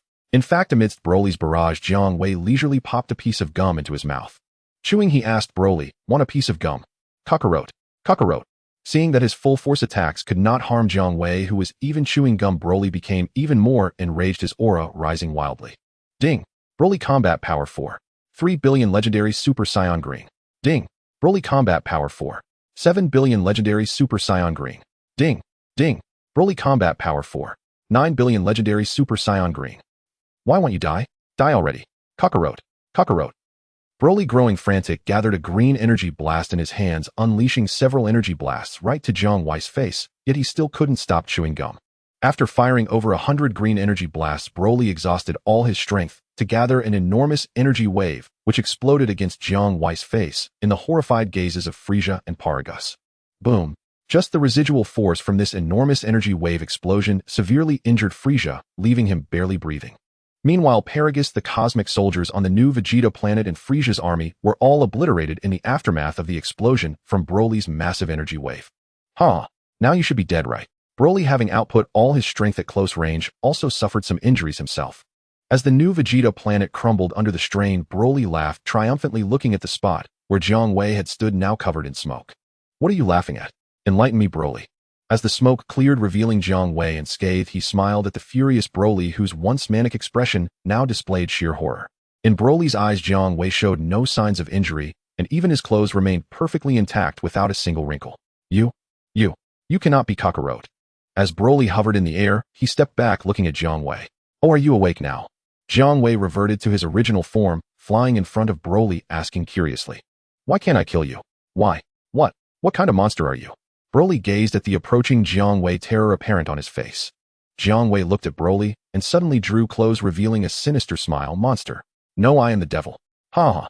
You are the devil. No wonder. After saying this, Broly, who had already exhausted all his strength, reverted from the Super Saiyan form, his hair returning to black, and his expanded muscles normalizing, losing consciousness, and falling from the sky. The legendary Super Saiyan, the old Broly, his limit is only around 10 billion combat power. Is this all? Jiang Wei shook his head, but still reached out to catch the falling Broly and the barely alive Frieza. At this moment, although the battle had ceased, the new Vegeta planet was already in ruins, the ground shattered and lava erupting constantly. It was about to meet its end. Jiang Wei, holding Broly in one hand and Frieza in the other, used instant transmission, targeting the aura of Goku, and instantly transported to the headquarters planet of Frieza's army. Jiang Wei's sudden appearance startled Goku and the others. Seeing Jiang Wei still holding Frieza, they finally relaxed. Lord Frieza, are you alright? They rushed over to their leader with a pointless question. Frieza had already been placed on the ground by Jiang Wei, wanting to scold these fools for bothering him if he weren't already exhausted. Do I look like I'm fine? Prepare the medical pod quickly. Raikum finally spoke some sense. Mr. Shenron, where is Captain Jinyu? Goku glanced at the unconscious Broly and cautiously asked. Dead, Jiang Wei casually replied. He pulled out 2 senzu beans and fed them to Frieza and Broly. After Frieza and Broly swallowed the immortal beans, both of them instantly revived to full strength. Thank you, Mr. Dragon, for your assistance. Frieza glanced at Broly, who had reverted to a dull and listless state, and a trademark sinister smile appeared on his face as he addressed Jiang Wei. With Jiang Wei present, Frieza had no need to worry about Broly's terrifying strength. Moreover, since Jiang Wei saved Broly, it indicated that this person was useful to Jiang Wei, who Frieza, a being capable of dominating the universe, would not lack such insight. Thus Frieza merely glanced at Broly and made no other expressions. King Frieza, before I leave, may I ask for a wish? Jiang Wei smiled at Frieza, motivated by his recent obsession with collecting. How about this? Then I ask Mr. Dragon to resurrect Commander Jinyu. Without a second thought, Frieza immediately responded. Indeed, aside from his higher-ranking subordinates, the soldiers of Frieza's army were treated like disposable paper. He couldn't even be bothered to resurrect them if given the chance. This is quite simple. Jiang Wei did not elaborate further and snapped his fingers. Now Jiang Wei had mastered the transformation technique of Puar, adeptly controlling it, making it impossible for outsiders to discern whether Jiang Wei was in his natural state or had transformed into a humanoid dragon while pretending to be in his natural form. Perhaps only Jiang Wei's wife Bulma could distinguish Jiang Wei's true state. King Frieza, I see you again. Commander Jinyu had just been resurrected and was filled with tears of joy upon seeing Frieza. He was a villain, and in this movie world he naturally descended to hell after death, but before he could even settle in hell, he was resurrected back to the mortal realm to continue his wicked deeds under Frieza. Ding obtained Death Beam. Ding obtained Double Death Beam. Ding obtained Frenzied Death Beam. Ding obtained Frozen Demon Bloodline inactive.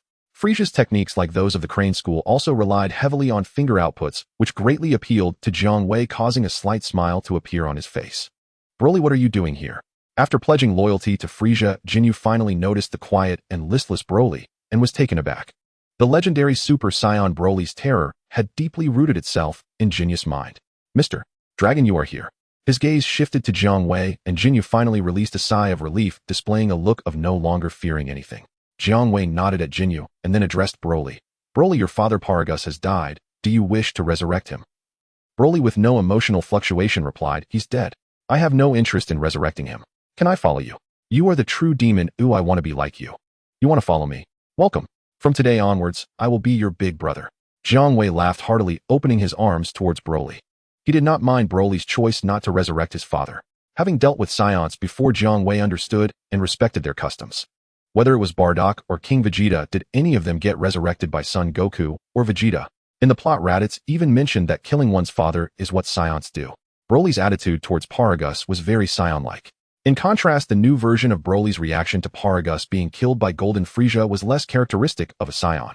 Speaking of the new version of Broly, Jiang Wei stroked his chin, a thoughtful expression appearing in his eyes, then cast a glance at the old version of Broly, revealing a hint of an amused smile. Jinyu, Broly wants to follow me. Can you take him back? Ding, no problem. After bidding farewell to Frieza and Jinyu, Jiang Wei and Broly transformed into 2 beams of golden light, instantly disappearing from this movie world. Back at home, Jiang Wei gathered everyone and introduced Broly to them. Everyone warmly welcomed the new colleague joining the security department of the Capsule Corporation. Next came a big feast. After arranging Broly's living situation, Bulma came to Jiang Wei, wrapped her arms around his neck, and said, honey, give me a hug. Jiang Wei naturally complied, especially since the two siblings were not present at that moment. Bulma stood on her tiptoes and leaned forward. Jiang Wei smiled and embraced her waist while lowering his head. Bulma smiled and said, "Honey, you must perform well tonight." The next day, Jiang Wei, feeling refreshed, found Broly, who was training with the others. "Broly, are you satisfied with life here?" Jiang Wei greeted Broly with a smile along with the others. "Big brother, this training method is new to me. It feels very suitable for me." Broly revealed a hint of a smile, glancing at Yamcha, Vegeta, and others who were struggling in the gravity chamber. "But some of their strengths are indeed too weak. You let them be your little brothers." On the new planet Vegeta, ever since the frenzied Broly had shown a terrified expression, due to Jiang Wei, it was strange that his unstable emotions had now stabilized unlike before. If not for the metal collar around his neck, he would have easily gone berserk. Indeed, immense power can rectify all disobedience. Even the legendary Super Saiyan in a frenzied state is no exception. "Broly, I'm telling myself to go to the King Kai's realm." After the battle on the new planet Vegeta, Jiang Wei realized he could no longer waste time. He needed to maintain a progressive mindset like when he first arrived in this world. "Alright, I will take Big Brother to the King Kai's realm." Broly, not knowing what the King Kai's realm was, simply followed Jiang Wei's instructions. "This is quite simple." Jiang Wei snapped his fingers and, thanks to Broly's wish, headed to the King Kai's realm. He couldn't teleport to the King Kai's realm on his own. Ding obtained explosive strike. Ding obtained massive meteor. Ding obtained fluorescent energy shield. Ding obtained the legendary Super Saiyan bloodline inactive. As soon as Jiang Wei appeared in the King Kai's realm, he was spotted by two individuals with pointed ears, one big and one small.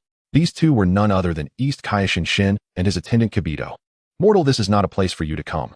Shin reprimanded Jiang Wei, who had suddenly appeared in the King Kai's realm, wearing an expression of superiority typical of a god.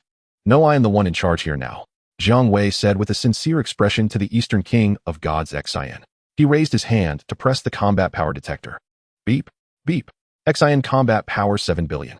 Jibit combat power 5 billion. It is reasonable for Jibit, as the attendant and bodyguard of the King of Gods, to have slightly stronger combat power than his master. Otherwise, in case of danger, it would be unclear who would protect whom. In the plot, if Babidi hadn't brought the Demon King to Pura, he would have been killed long ago by the King of Gods and his attendant.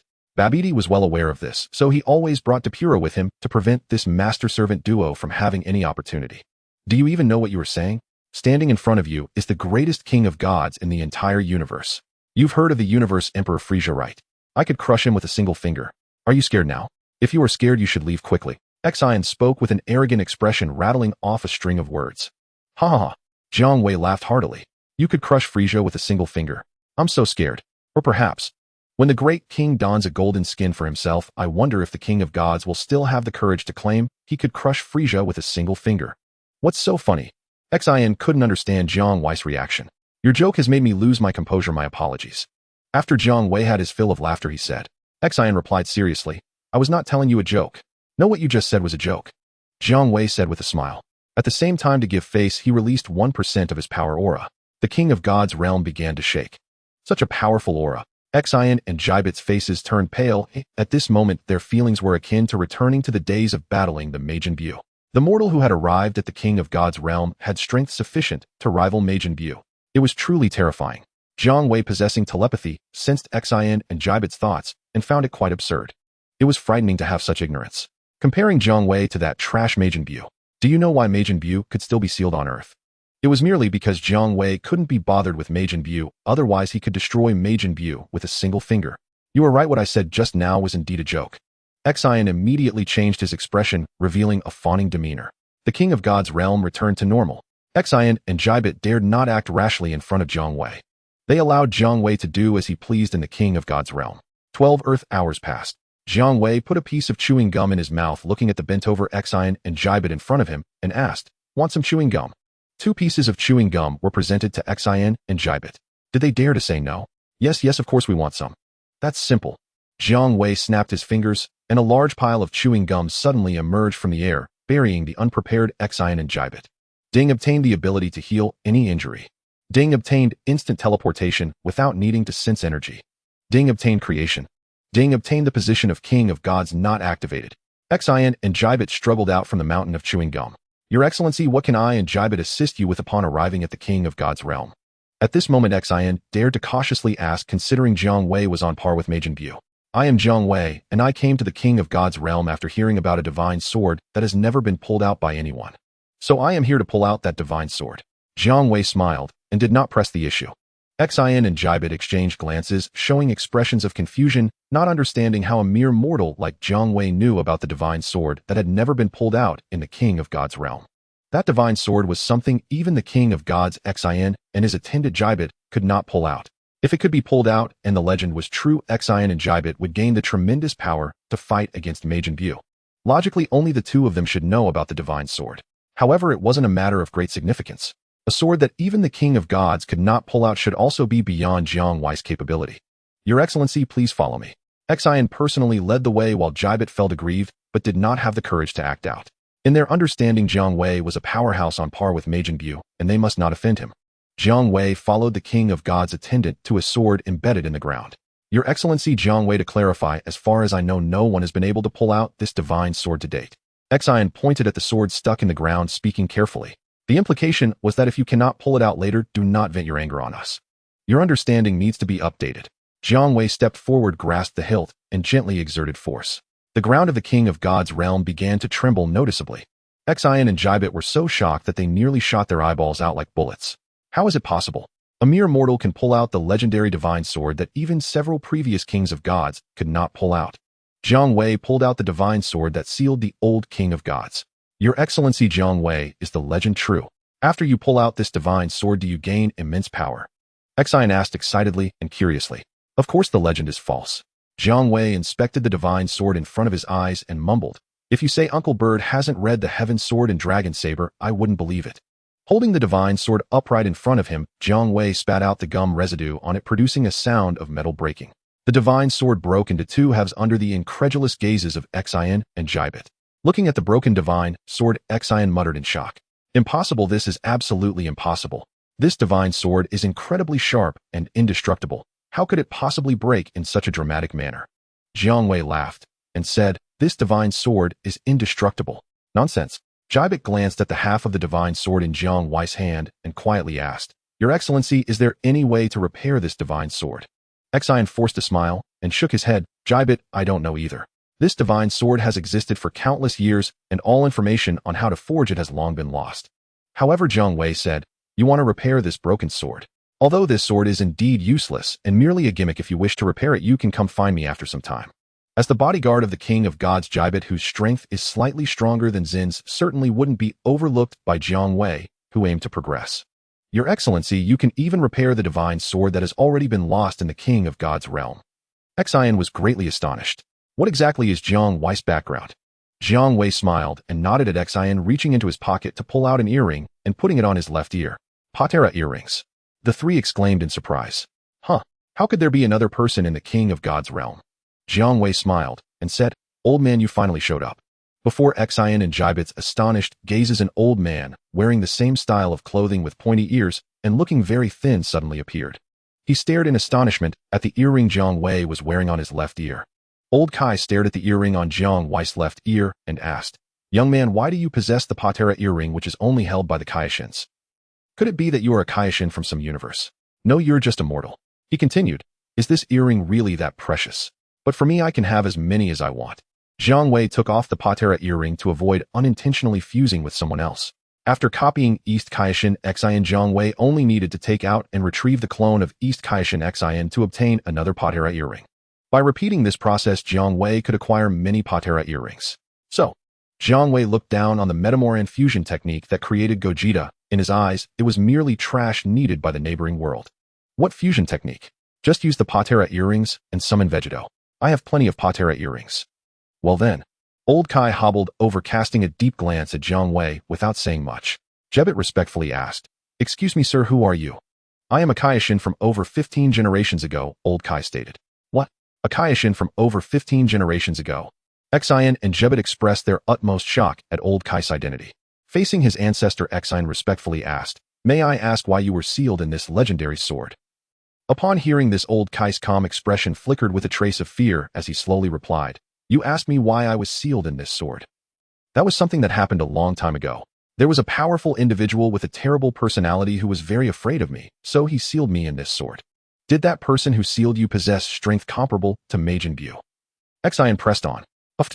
Jiang Wei couldn't help but laugh. Xian had truly been scared to death by Majin Buu, who in his mind was the ultimate powerhouse. Old Kai, the one who sealed you, is actually the god of destruction, Beerus, right? Jiang Wei asked, staring at Old Kai. God of destruction, Beerus. Who is that? Is he stronger than Majin Buu? Xian and Jebet exchanged glances while Old Kai's expression darkened at the mention. Young man, do not casually speak the name of the god of destruction. Also, if you must mention that esteemed name, please do so with respect, not casually. Old Kai cautioned in an urgent tone, not only to Jiang Wei, but also to Xian. Xian and Jebet jumped in surprise. Understood, ancestor. It seemed that god of destruction Beerus was even more terrifying than Majin Buu. Jiang Wei merely smiled. If it weren't for his code of conduct, what god of destruction Beerus or the Grand Priest could do, he could easily eliminate with a wish from those willing to risk their lives. Did he need to be concerned about some insignificant being he could eliminate with a word? To put it bluntly, the lives of all characters in the Dragon Ball world were at Jiang Wei's command. Of course, Jiang Wei didn't need to say all this to Old Kai. Just tell me, were you sealed by Beerus? Jiang Wei asked with a smile. Old Kai stared at Jiang Wei and silently nodded. After being sealed by Beerus for so long, do you desire to find someone to teach him a lesson? Jiang Wei asked a question that startled Old Kai. Young man, do not say such things. I have never thought of that. Old Kai hurriedly waved his hands. Jiang Wei smirked. It was just a little cat raised by the angel Whis. Why are you so frightened? I want to know if my current power is enough to challenge Beerus. Jiang Wei asked with interest. Meanwhile, Jiang Wei's hair turned golden, his whole body crackling with lightning and golden aura. He transformed into Super Saiyan 2. Jiang Wei battle power 1 trillion transformed into Super Saiyan 2. Xian and Jebet were horrified, exclaiming, Lord Jiang Wei's strength can definitely contend with Majin Buu. This is terrifying. Young man, you are very strong. In my old eyes, your strength is second only to the god of destruction in the entire universe. Old Kai appeared calm on the surface, but the shock in his heart was no less than that of Xian and Jebet. This Jiang Wei actually possessed such terrifying power. As long as god of destruction Beerus did not intervene, he could truly dominate the universe. At the very least, with just a few Kaioshins, they would absolutely be unable to withstand Jiang Wei. This is merely a fraction of my power. Watch closely, I am about to unleash my full strength. Jiang Wei had just been playing around, now he was serious. As Jiang Wei unleashed his full power, the entire Kaishin realm trembled under the strain. Xian and Jebet were aghast. Old Kai was also sweating profusely, looking as if he might faint from fright. Didi. Jiang Wei battle power 200 trillion transformed into human-shaped, Shenron transformed into Super Saiyan 220 times Kaioken. Old Kai, can my current power contend with Beerus? Jiang Wei hovered in midair, looking down and asking. I don't know, Old Kai replied, lowering his head as he seemed to ponder, and answered after a moment. Whether it was Beerus or Jiang Wei unleashing his full power, their battle power had far exceeded Old Kai's comprehension. If Old Kai hadn't seen Beerus with his own eyes, he would have believed that if Jiang Wei claimed he was the god of destruction, Old Kai would accept it. In a word, the weakness limited Old Kai's imagination. My power is not enough. Jiang Wei thought for a moment, muttering a phrase reflecting his spirit of never being reckless without absolute certainty. Xian, Jebet and Old Kai, upon hearing this, twitched their faces. Is your power still insufficient? Wouldn't that mean you could crush god of destruction Beerus with just a finger? Now that would be sufficient strength.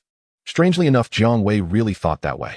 Unless he held back, he would never allow anyone in battle to last more than one exchange with him. If an enemy could genuinely exchange blows with him for more than one round, Jiang Wei would deem his power still far from enough. Any enemy that couldn't withstand a single move before him would make Jiang Wei feel his strength was adequate. This is also why Jiang Wei regarded the neighboring world as trash. If you can't solve your enemy with one move, who isn't trash? It seems that he needed to continue enhancing his power.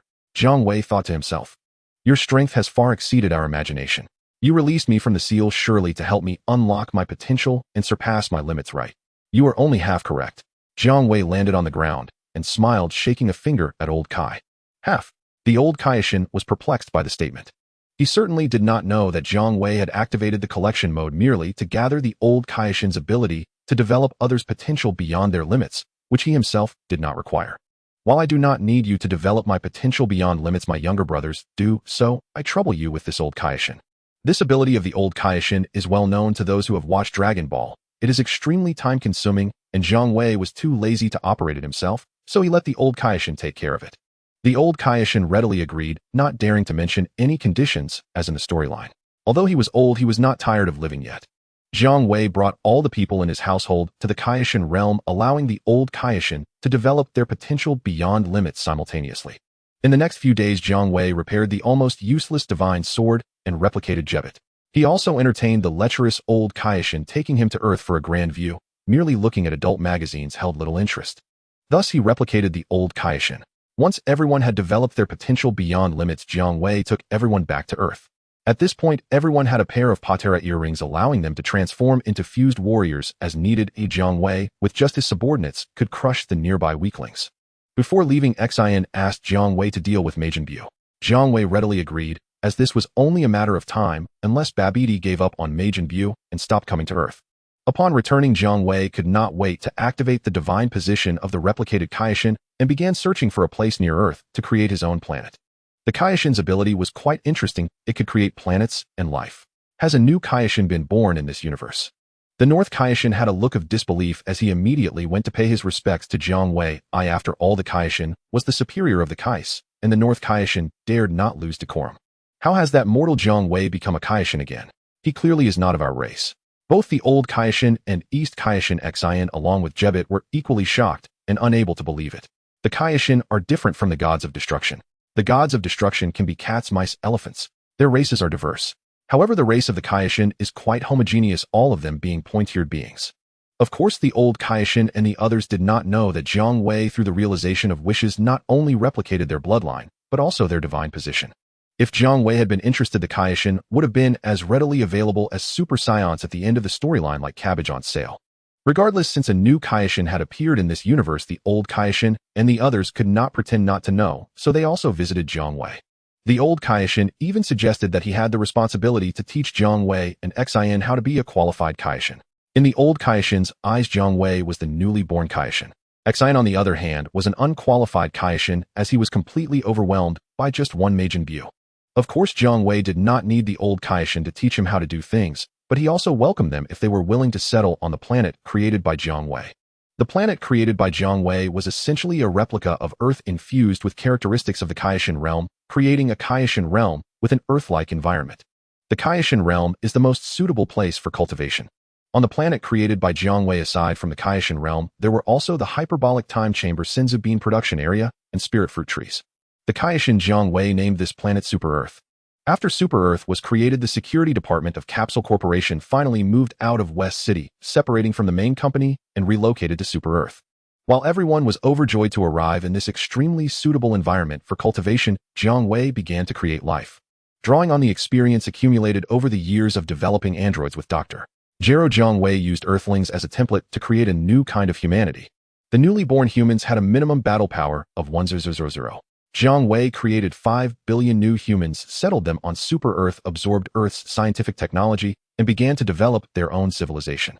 Jiang Wei's actions left the old Kaishin astonished. Your Excellency Jiang Wei, what you are doing now has already violated the rules of the Kaishin. The Kaishin are not allowed to create a civilization race that is inherently powerful. They can only create basic life forms. The old Kaishin spoke earnestly. I am the rule, Jiang Wei stated with an attitude of disinterest.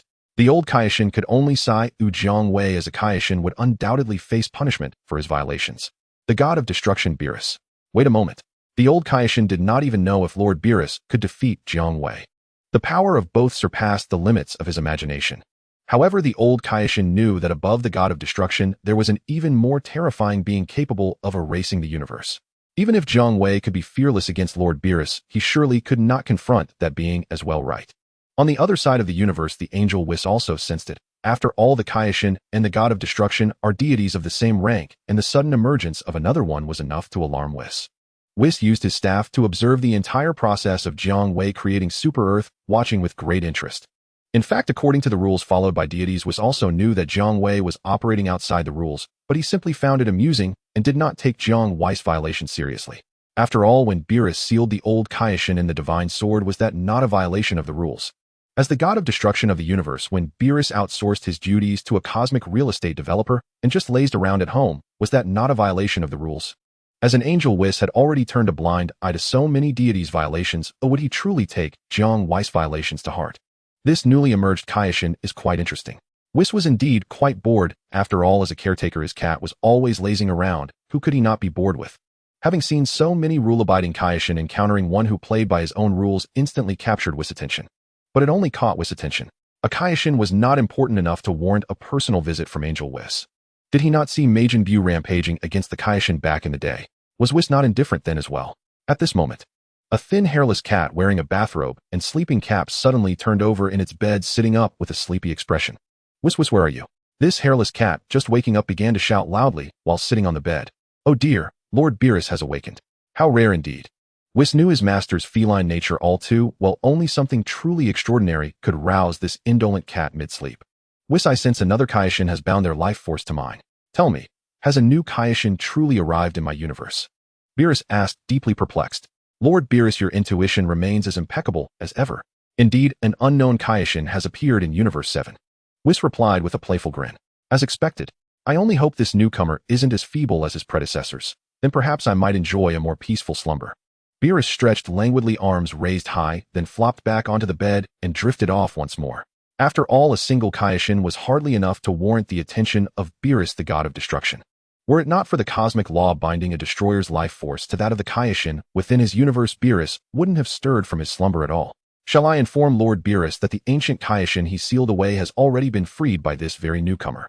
Whis glanced at the snoring Beerus, a mischievous smile flickering across his lips, and quietly slipped away, revealing that Beerus's carefully laid contingency, the ultimate safeguard, had already been undone. Would certainly spark a spectacular confrontation, yet it would also spoil Whis's own enjoyment of the spectacle. Without hesitation, Whis placed sheer amusement above all else. 1 month later, the warriors training on Super Earth had grown markedly stronger, especially Son Goku and Vegeta. As for Broly, Jiang Wei had only just realized while Broly's innate talent was extraordinary, his comprehension, well, words failed him. He thrived purely on raw talent, and diligence in later stages proved utterly optional. Brother, I've now mastered Super Saiyan 2 at full power and unlocked an even greater transformation, surpassing it entirely. I call it Super Saiyan 3. Goku sought out Jiang Wei, who was strolling through Super Earth with Bulma, and declared it with solemn earnestness. Jiang Wei smiled. Excellent work, Goku. Keep pushing forward. Brother Vegeta has also attained Super Saiyan 3. Goku hesitated before adding, congratulations indeed. Noting Goku's expression, Jiang Wei's intuition stirred. Wait, surely you don't imagine that mastering Super Saiyan 3 makes you ready to face me in combat? Jiang Wei's strength had long since surged far beyond Goku's reach, so far in fact that he no longer encouraged Goku to treat him as a benchmark for cultivation. Broly, however, made an ideal sparring partner. Once recruited, Goku and the others advanced with remarkable speed. Goku spoke with fervent longing. Brother, though you remain immeasurably distant, the more I strive, the more I feel the chasm between our powers widening into an abyss. Yet still, I yearn for one honorable full-strength battle against you. Vegeta feels the same. You gave us those earrings, didn't you? If we cannot match you individually, then let us fuse and fight you together. A spark of intrigue lit Jiang Wei's eyes. Goku and Vegeta had gone so far as to create Vegeto to challenge him. In canon, only the fused Majin Buu Gohan had ever warranted such a feat. Vegeto, the pinnacle of fusion warriors, whose base form alone could overwhelm Gohan Buu. Heh, now that was interesting. Goku, I accept your challenge, but I'm still accompanying Bulma on her shopping trip. Let's make it tomorrow. His wife still held his arm affectionately. Thank you, brother. Goku beamed with unrestrained joy. Humph. Men like you never stop obsessing over fighting and destruction. Bulma cast a wry glance at the grinning Goku. Fine, I'll leave your macho affairs to you. By the way, where shall we dine tonight? Goku paused, then gleefully recommended a renowned barbecue restaurant on Super Earth, its fame having spread far and wide. Simple enough. Jiang Wei shot Bulma a look of quiet admiration. Well done, my love. With her seamless cooperation, he had successfully unlocked Super Saiyan 3. The next day, in a colossal arena built expressly for martial contests, its scale rivaling that of an entire city, every warrior gathered eager to witness their revered elder brother engage in combat, a rare and treasured occasion. Jiang Wei hovered serenely in midair above the arena, facing Goku and Vegeta, both brimming with anticipation. Given Vegeta's canonical pride, he traditionally scorned fusion as a path to victory. Yet Jiang Wei defied all logic, his power so absurdly overwhelming that even Vegeta, for all his arrogance, had to concede achieving parity through cultivation alone was pure fantasy. Thus, he reluctantly accepted Goku's proposal to fuse, elevate their strength, and finally confront Jiang Wei in a battle worthy of their deepest resolve. Bulma, observing from the stands, tapped her power level detector to gauge everyone's strength. At present, only Jiang Wei and Bulma possessed such devices. The others did not. This was intentional, for their own sake. Should every warrior carry a detector, Jiang Wei feared it might shatter their Tao hearts, extinguishing their drive to cultivate relentlessly for him. For the brutal truth remained, Jiang Wei was utterly, irrevocably invincible. Though they sensed their elder brother was a monstrous anomaly, whose growth defied all reason, they preferred to keep that fragile veil intact. An absolute unattainable summit erodes the will to climb. Beep, beep. Jiang Wei 100 billion. Goku 3 billion. Vegeta 100 million. Yamcha 700 million. Krillin 900 million. Tien Shinhan 800 million. Kaiatsu 500 million. Bulma 300 million. Blonde Launch 320 million. Zanya 8 billion. Cell 10 billion perfect form. Shenron 10. 2 billion perfect form. Dr. Gero Android 2010. 5 billion perfect form. Sergio 10. 4 billion perfect form. Piccolo 2 billion. Raditz 6000000. Nappa 9000000. Original Broly 2 billion.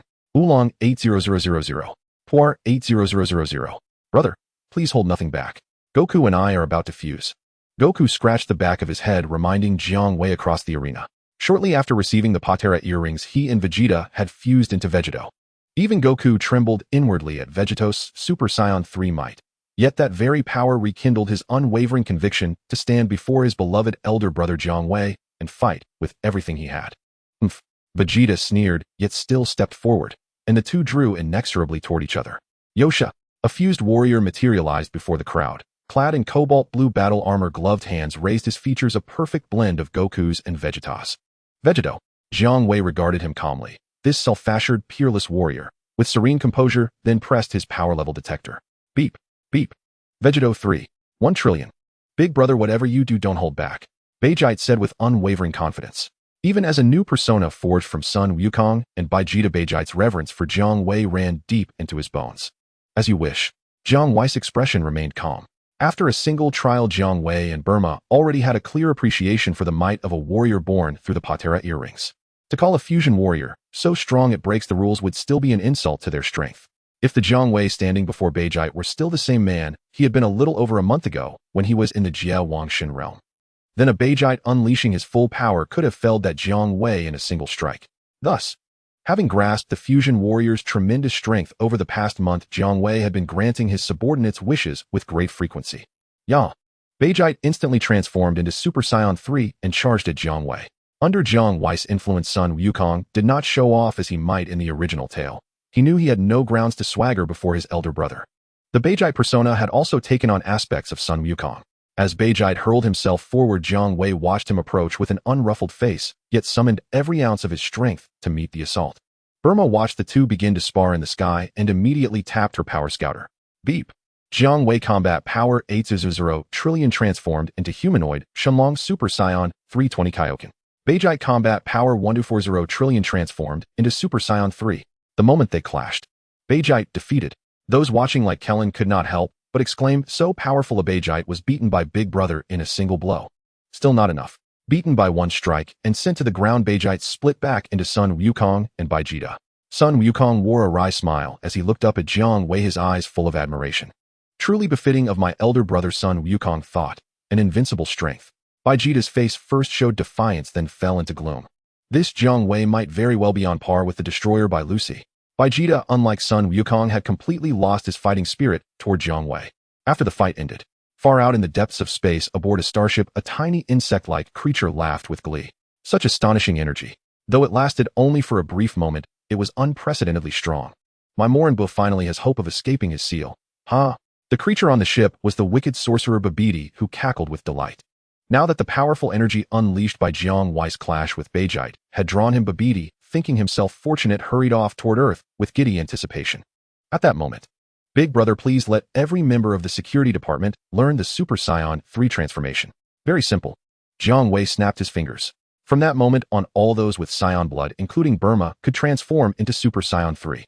Except for Burma's bodyguard Zanjia and two pets. Jiang Wei smiled. He wanted everyone to be strong. What meaning is there if only the protagonist grows powerful? The wish had been made by Vegeta. In an instant, he brought Jiang Wei's baseline combat power down to 2 trillion. Jiang Wei patted Vegeta's shoulder. With Vegeta around, he could have whatever power he desired. Combat power had become trivial for Jiang Wei, so he had everyone form fusion teams, gathered 5 people, and following the method in the story, transferred their energy to himself. On that day, they forged the Super Saiyan God. Jiang Wei's hair turned red. Once they tried it, they discovered that the Super Saiyan God effect was essentially the same as the Patera earrings boost, but without requiring 2 people to fuse. One person alone could attain the Patera level enhancement. This was the Super Saiyan God. Husband, go all out. Let me see your power now. Burma cried excitedly. Jiang Wei cast his gaze around, noting the interest on Beijite and the others' faces. Curious himself, he rose into the air and prepared to unleash his full strength. The scouter Burma now used could no longer be upgraded. It had been obtained through a wish to Jiang Wei and had no upper detection limit. Of course, Jiang Wei used the same limitless scouter. Beep. Jiang Wei combat power 3200 trillion transformed into Super Saiyan God. Exhaling, Jiang Wei built upon the Super Saiyan God form and continued a cascade of transformations. Beep. Jiang Wei combat power 3.21016 transformed into humanoid Shenlong Super Saiyan God. Beep. Jiang Wei combat power 1.281019 transformed into humanoid Shenlong Super Saiyan 3 Super Saiyan God. Beep. Jiang Wei combat power 2.561020 transformed into humanoid Shenlong Super Saiyan 3 Super Saiyan God 20 Kaioken. My husband's full strength is approximately 21,020. Burma stared at the succession of numbers on the scouter and felt dizzy. She could hardly imagine who in the world could possibly oppose him at that level. After all, even when she herself became Super Saiyan 3, she had only some 120 billion combat power. The idea of a force at the 1020 scale was beyond comprehension. Not only Burma, but even Beijite and the other fusion warriors looked on in stunned disbelief as Jiang Wei displayed his full strength. Frankly, put a fusion warrior like Beijite before Jiang Wei was no different from an insect one could crush with a finger. After their initial shock, Beijite and the others could not hide their delight. It was in line with their elder brother's temperament to demand that everyone improve together. Naturally, the Super Saiyan God form became something each person could obtain. Sure enough, when the wish-granting ability cooled down, Jiang Wei had son Wukong and Vegeta fuse into Beijite and make another wish that everyone might attain the Super Saiyan God form. When the wish was granted, all rejoiced. But the destroyer by Lucy could not share their joy. At the very moment Jiang Wei became a Super Saiyan God, Bai Lucy awoke from a nightmare. In the original tale, Bai Lucy had been merely curious about the Super Saiyan God, but the Bai Lucy of now felt an unsettling dread whenever he thought of the Super Saiyan God, an intuition that something ill for him was about to occur. Wei Si, do you know anything about the Super Saiyan God? Bai Lucy asked anxiously as he roused Wei Si, his attendant, from the dream. The Super Saiyan God. Wei Si paused, then replied carefully. If Lord Bai Lucy asks about warriors who can turn their hair red, then on a planet called Super Earth created by a newly appeared Jia Wang Shin I mentioned before, there are indeed many Super Saiyan gods, Wei Si said with a faint knowing chuckle. Are there many Super Saiyan gods? The expression on Beerus' feline face turned as harsh as a desert environment. Why's let us go to that Super Earth and witness the Super Saiyan gods for ourselves. Until I figure out the matter of the Super Saiyan gods, I won't find joy in sleeping or eating, Beerus declared after a mental struggle, addressing his attendant. Oh yeah, what a splendid idea, Lord Beerus. Weiss had long been tempted by the delicacies inherited from Earth on Super Earth, but due to his identity as an angel, he hesitated to abandon the god of destruction and act on his own. Now that Beerus had given his consent, Weiss had the reason to venture to Super Earth to taste the local delicacies. As Beerus and Weiss prepared to depart for Super Earth, Jiang Wei had thought of something and called Broly over to assign him a task. He instructed Broly to use the wish-granting method to gain a way to teleport instantly to his destination without sensing chi, and to go to Wampa Star to bring back the new version of Broly.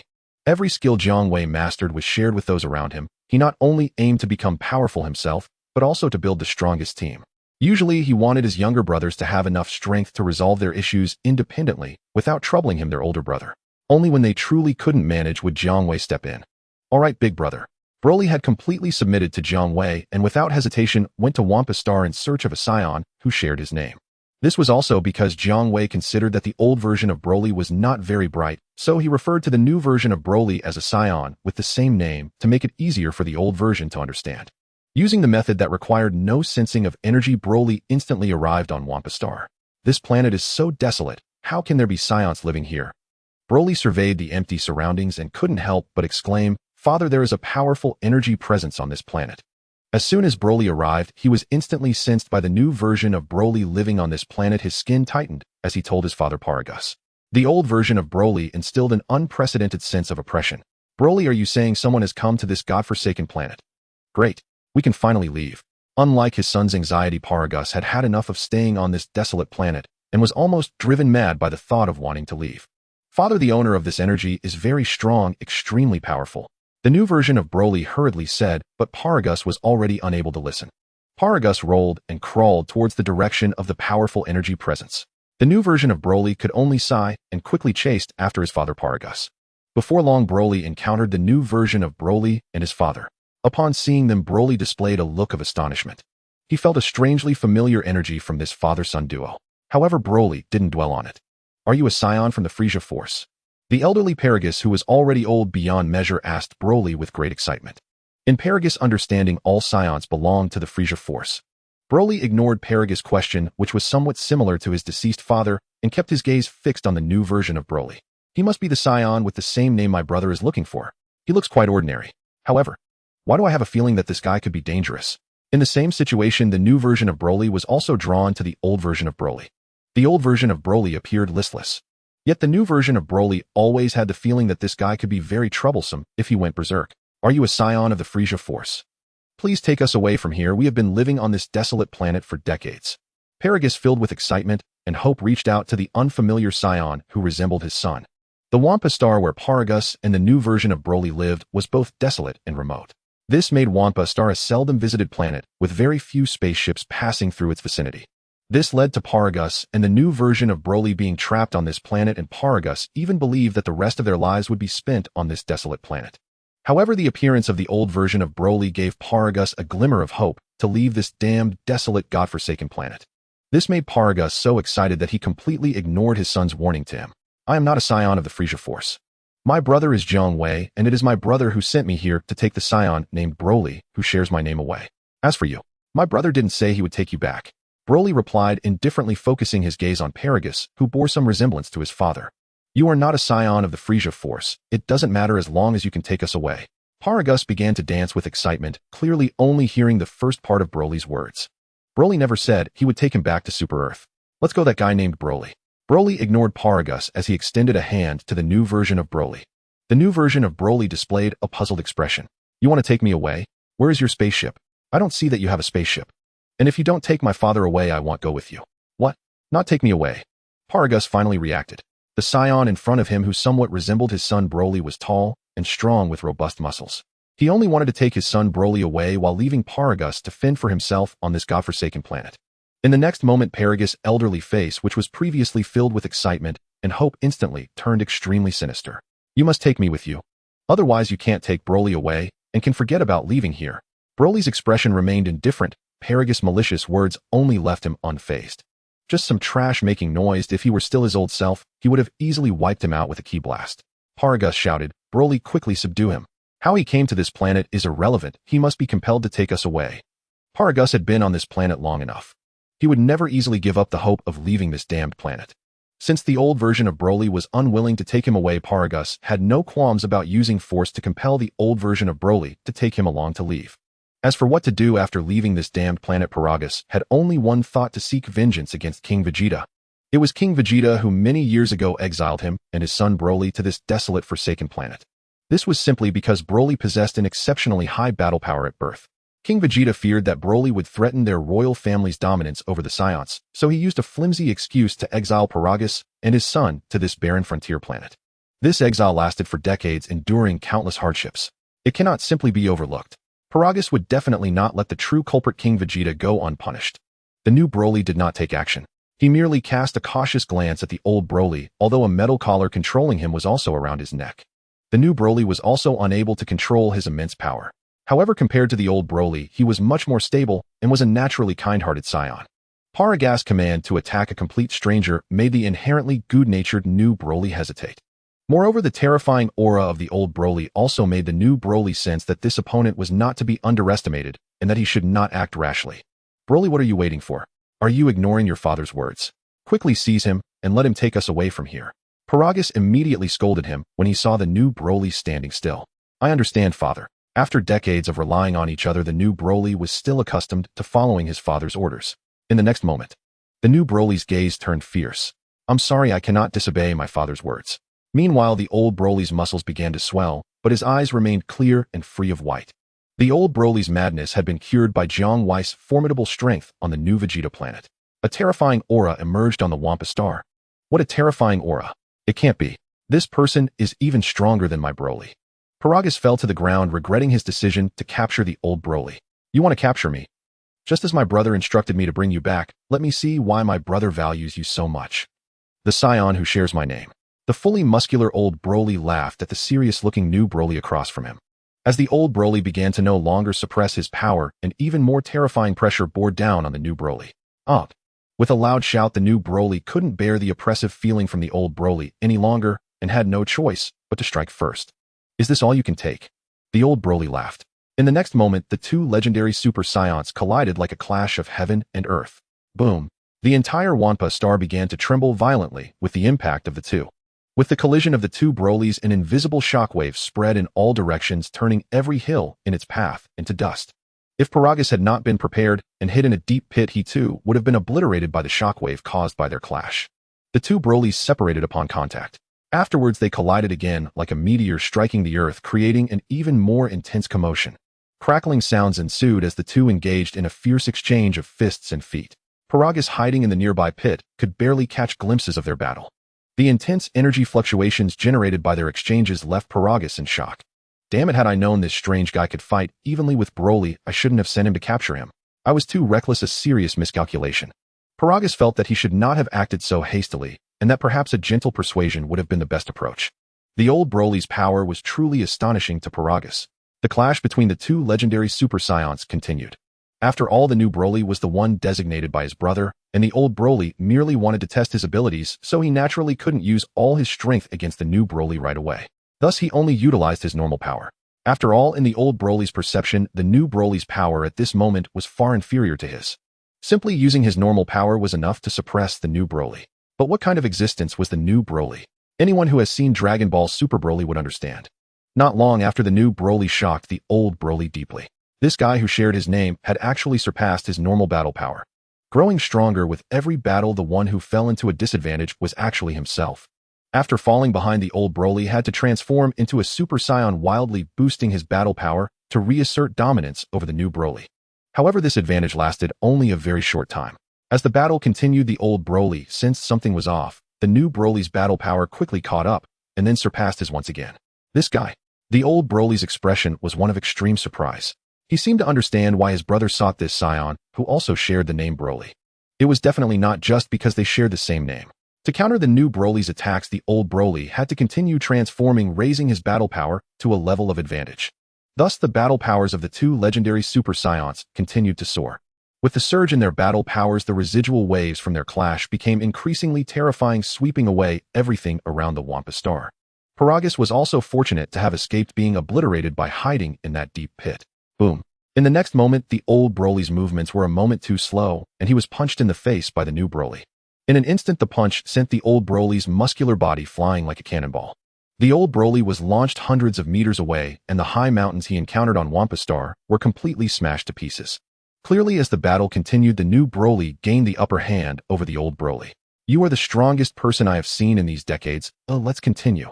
The new Broly laughed excitedly. Once he began fighting, the new Broly became a bit intoxicated and was getting stronger with each battle. Emerging from a pile of collapsed rubble, the old Broly looked at the new Broly with a ghostly expression. This guy who shared my name was advancing his power at a speed that even I, known as the legendary Super Saiyan, had to concede defeat. I had already transformed into a Super Saiyan 3, and after not long into the fight, his battle power had caught up and surpassed me. What a terrifying guy. Let me see where your limits of power enhancement lie. With this in mind, the old Broly decided to unleash all his strength to battle this new Broly. His hair turned green, subtly tinged with red. Based on the legendary Super Saiyan form, the old Broly transformed into a Super Saiyan god. His aura suddenly skyrocketed exponentially. The nearby mountains that had not yet been destroyed were completely flattened by the terrifying aura generated by the old Broly transforming into a Super Saiyan god. Indeed, the fact that my elder brother sees potential in you is not without reason, said the old version of Broly with a smile. He welcomed powerful allies who could join his elder brother's group. Be careful from now on. The old version of Broly unleashed a punch with overwhelming momentum, slicing through the air and creating a visible shockwave aimed at the head of the new version of Broly. The new version of Broly was caught off guard and was sent flying by a single punch, soaring thousands of meters while shattering everything in his path, including hills and terrain. Finally, he disappeared from sight, buried under a pile of rubble, lying still for a long time. The old version of Broly began to panic. I hope I didn't kill him. After all, this was the power of a Super Saiyan god. Just as the old version of Broly hurried over to check, boom. A ki blast shot over, striking the old version of Broly squarely in the chest. Amid the explosion and dust, the old version of Broly was blown away. The new version of Broly emerged from the dust and once again they engaged in a fierce exchange of blows. In the heat of battle, the old version of Broly grew increasingly alarmed as he sensed that the new version of Broly was already able to keep up with his Super Saiyan God power. What kind of monster is this guy? The old version of Broly was once again shaken to his core. If the battle continued while the old version of Broly could still enhance his power, he had already realized the extraordinary nature of the person his elder brother had instructed him to find. Continuing to fight was utterly meaningless. Thus, the old version of Broly waved his hands, continuously employing the prince's combat style to unleash wave after wave of ki blasts. To force back the new version of Broly, the old version of Broly repeatedly gestured, saying, "Monster, you are definitely a monster. I won't fight you anymore. I will take you and your father to Super Earth, but whether your father can stay will be decided by my elder brother." The new version of Broly, who had already begun to surpass the power of the Super Saiyan God, paused upon hearing this. Since the old version of Broly agreed to take his father along, they would leave planet Vampa together. Thus, the new version of Broly had no further reason to continue the fight. Moreover, the new version of Broly also faintly sensed that as he battled the old version of Broly, gradually breaking through the power of the Super Saiyan God, he was beginning to lose control of himself. It was time to stop. "I'm sorry, I was just following my father's orders to fight you," said the new version of Broly with a sincere expression and an apologetic tone. "Strong warriors don't need to say sorry. You are the one my elder brother wanted, and I acknowledge you. Just like you, my name is also Broly." The old version of Broly said with a smile, "So you are also named Broly." Hearing this, the new version of Broly revealed a rare smile. Only then did the new version of Broly realize what state his father was in. Could it be that in the earlier battle he had been caught in the crossfire and turned to ashes? Thinking of this, the new version of Broly felt a surge of panic. However, it didn't last long. With the help of the old version of Broly, they found the unconscious Paragus in a deep pit buried under rubble. The old version of Broly used instant transmission, which does not require sensing energy, to bring the new version of Broly and his father back to Super Earth to meet Jiang Wei. Jiang Wei gave Paragus a senzu bean and had someone take him away to settle him down. "Broly has already told me about you. It seems you can rapidly break through in battles against strong enemies." Jiang Wei looked at the new version of Broly, who appeared quite restrained in front of him. "Fight me. I want to see the limits of your abilities." "Elder brother, that's not possible. Just now during the battle with that Broly, I almost lost control." The new version of Broly replied honestly, "Haha, you don't know my power. If you fight me, I can solve the problem of your loss of control due to the rapid increase in power during battle. The Broly you mentioned before was a reckless lunatic who didn't care for anyone when fighting, yet he was still cured by me," Jiang Wei said, patting the new version of Broly on the shoulder with a smile. The new version of Broly was greatly moved and quickly asked, "Elder brother, can you really solve my problem of losing control over my power?" "That's very simple." Jiang Wei snapped his fingers. The legendary Super Saiyan bloodline of the new version of Broly was activated. Thus they arrived at a training ground the size of a city to start their battle. Jiang Wei's goal was to test the limits of the new version of Broly's power increase. In the story, with continuous increases during battle, the new version of Broly was capable of overwhelming Golden Frieza, forcing Goku and Vegeta to use all their strength. The earth-shattering battle lasted an entire day. In the end, it was the new version of Broly who surrendered, bringing the battle to a close. After the battle, the new version of Broly said with lingering fear, "Elder brother, he truly fights like a monster." Jiang Wei's evaluation was that the new version of Broly really fought like a monster. Goodness. Unless he defeated the new version of Broly in one blow, this monster could infinitely grow stronger. Jiang Wei fought with the new version of Broly for a whole day, but still couldn't determine where the limits of the new version of Broly lay. Fortunately, Jiang Wei had triggered the legendary Super Saiyan bloodline of the new version of Broly before the fight. This way, as soon as the new version of Broly surpassed Jiang Wei's strength in battle, Jiang Wei could immediately surpass the new version of Broly again. The new version of Broly surpassed Jiang Wei again because Jiang Wei had the same bloodline as him, allowing him to quickly catch up again. Thus, even while consuming senzu beans, the new version of Broly was exhausted both physically and mentally, ultimately choosing to surrender to end the battle. However, after the battle, the new version of Broly realized that he could now control his own power, so he was very grateful to Jiang Wei for being his elder brother and was willing to serve him wholeheartedly. Beep, beep. Jiang Wei battle power 50 trillion. After fighting with the new version of Broly for a day, Jiang Wei felt that he could crush the god of destruction Beerus with just one finger using his normal battle power. If it came to battle power, Jiang Wei believed that he was unmatched in the Dragon Ball world. However, Jiang Wei had a feeling that the god of destruction, being a deity with the specialized authority of destruction, was different from the god of creation and perhaps could not be defeated merely by mindlessly increasing battle power. "Jiang Wei, I've completed the android you requested last time. Android no. 20. When will you come to collect it?" That day, Jiang Wei was indulging in a tender moment with his wife Bulma when he suddenly received a message from Dr. Jero. "Android no. 20. Did I ask you to build it? When did that happen?" I don't recall at all. Jiang Wei frowned, searching his memory. Nothing surfaced. It's the towering, powerfully muscled alien warrior you handed me last time. You instructed me to convert him into an absorption-type android. Dr. Jiro clarified. Jiang Wei's expression brightened with sudden recognition. Ah, you mean Bojack. If you hadn't reminded me, I'd have completely forgotten him. With Jiang Wei and his subordinates' combat power soaring exponentially, an android, boasting nearly several billion battle power, had long ceased to hold any interest for him. Keep Bojack for yourself, Jiang Wei offered magnanimously. No, please take him back. Android no. 20 is far too powerful. Should he develop insubordination like Cell, androids no. 19 and no. 16 alone would never save my life. Dr. Jiro recoiled in alarm. He dared not activate the very android he himself had engineered, one of such terrifying magnitude. Jiang Wei scoffed. Dr.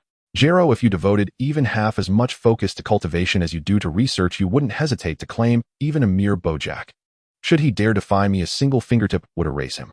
Truly a waste. The Saiyan hybrid bloodline Jiang Wei had bestowed upon Dr. Jiro.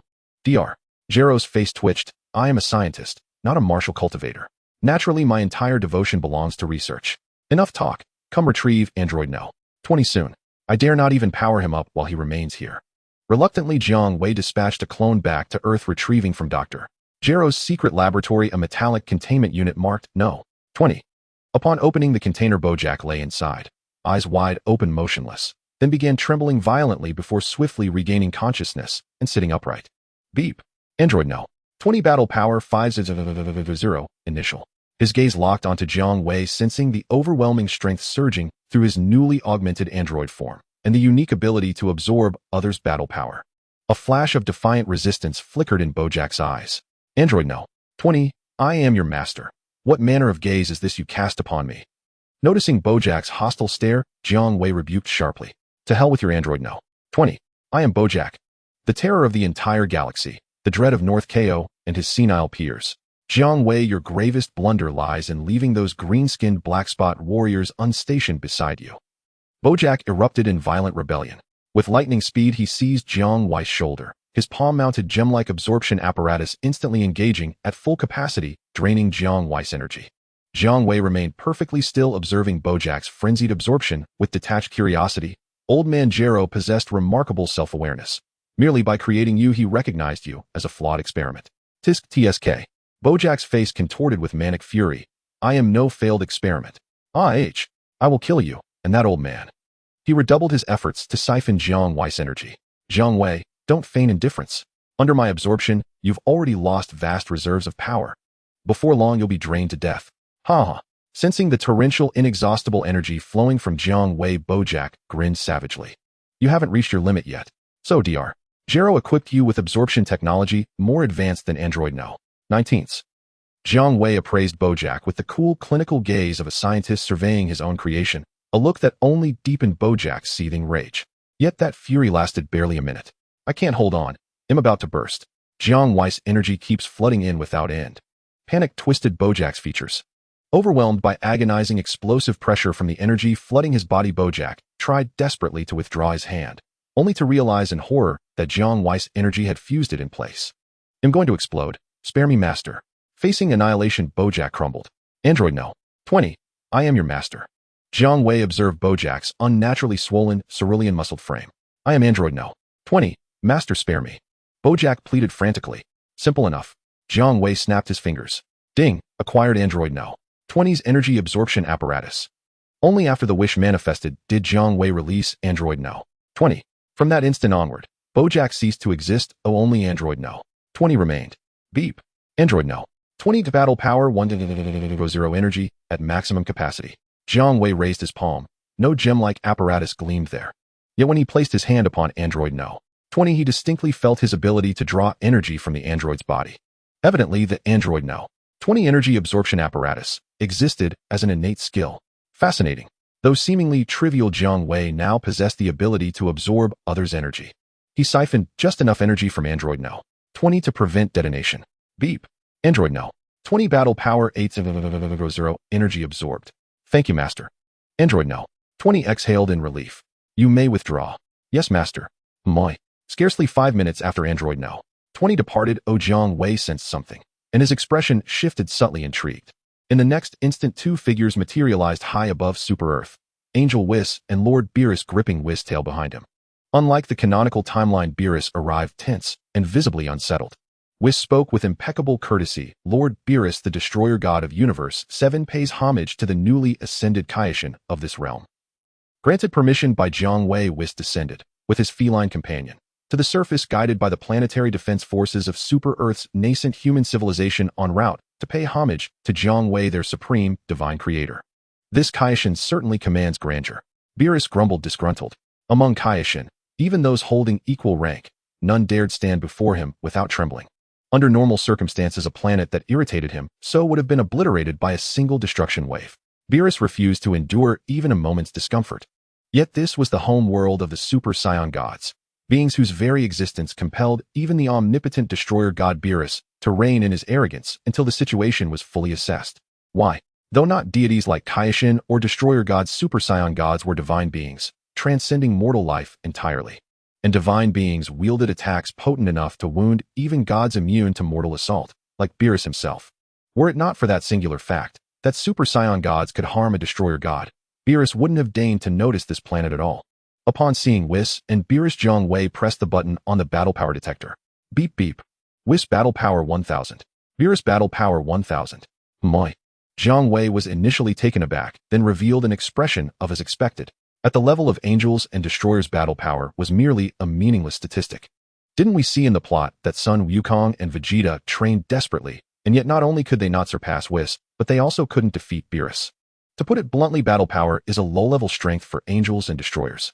Just because they are angels and destroyers, even with a mere 1000 battle power, they can still easily dominate those with a battle power of trillions or quintillions.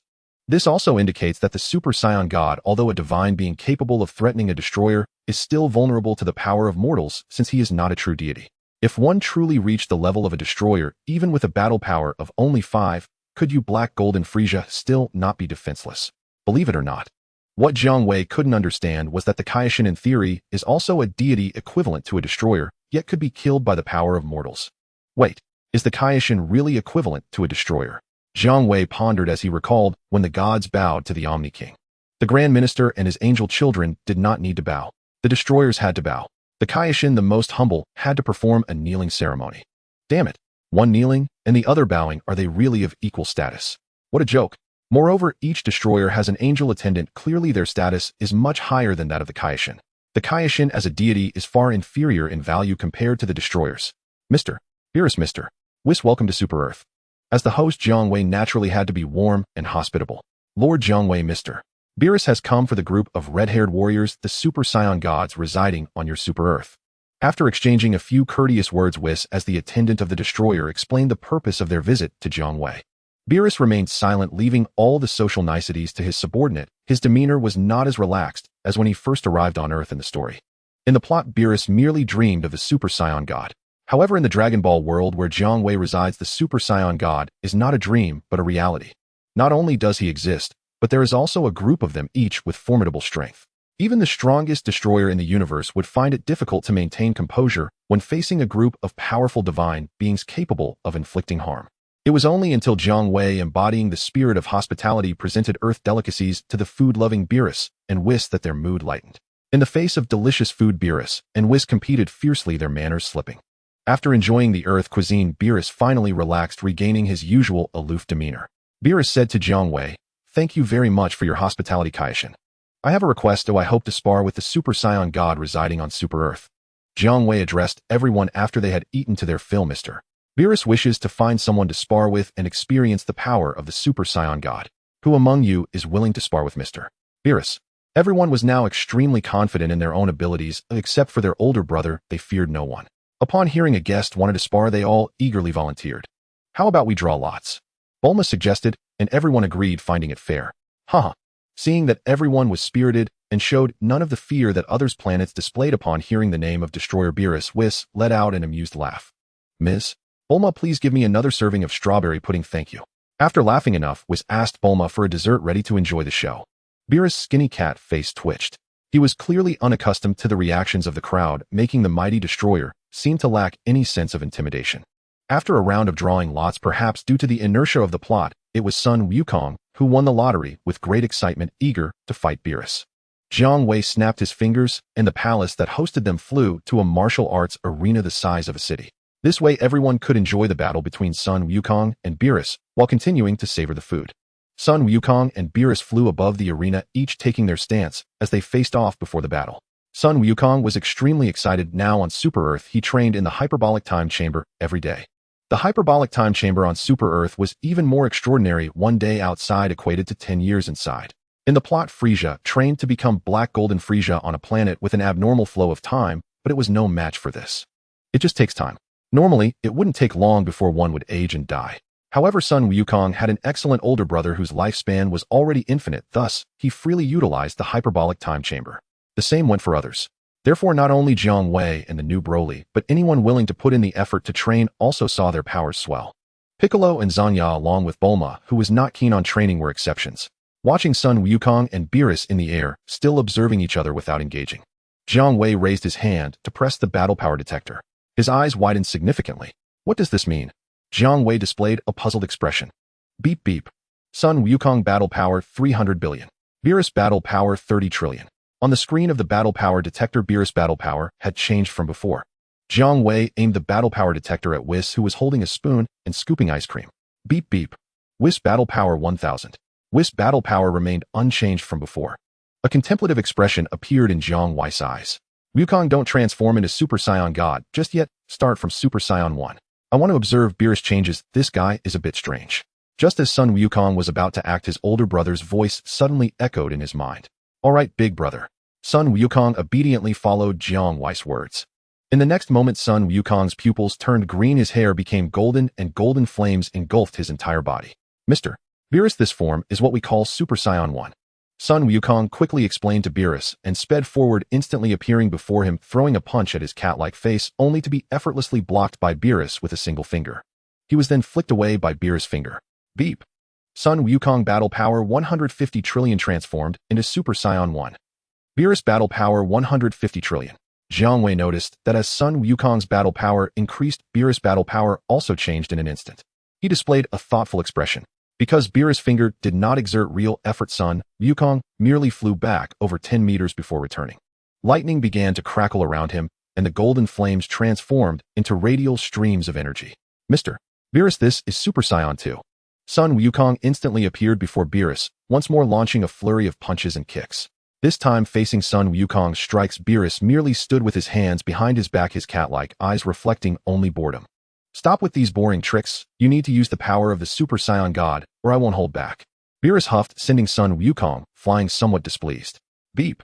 Sun Wukong battle power 300 trillion transformed into Super Saiyan 2. Beerus battle power 300 trillion.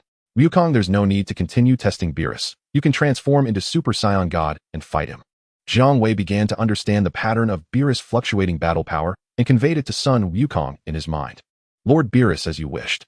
I now unleash the power of the Super Saiyan God. Following his elder brother's instructions, Son Goku first reverted his golden hair to black, then transformed it into radiant crimson, while his aura shifted into a vivid divine scarlet suffused with sacred energy. Only then did Lord Beerus's feline expression shift, subtly, almost imperceptibly, into one of genuine seriousness. Son Goku battle power, 300 trillion Super Saiyan God transformation in Lord Beerus battle power, 500 trillion. Unlike before, when Beerus's power had always surged tenfold with each of Goku's transformations, this time his strength exceeded Goku's by merely 40%.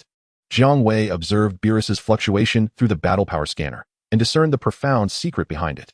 It was this: against mortal opponents, Beerus was not only impervious to damage from their battle power, he inherently possessed 10 times their strength.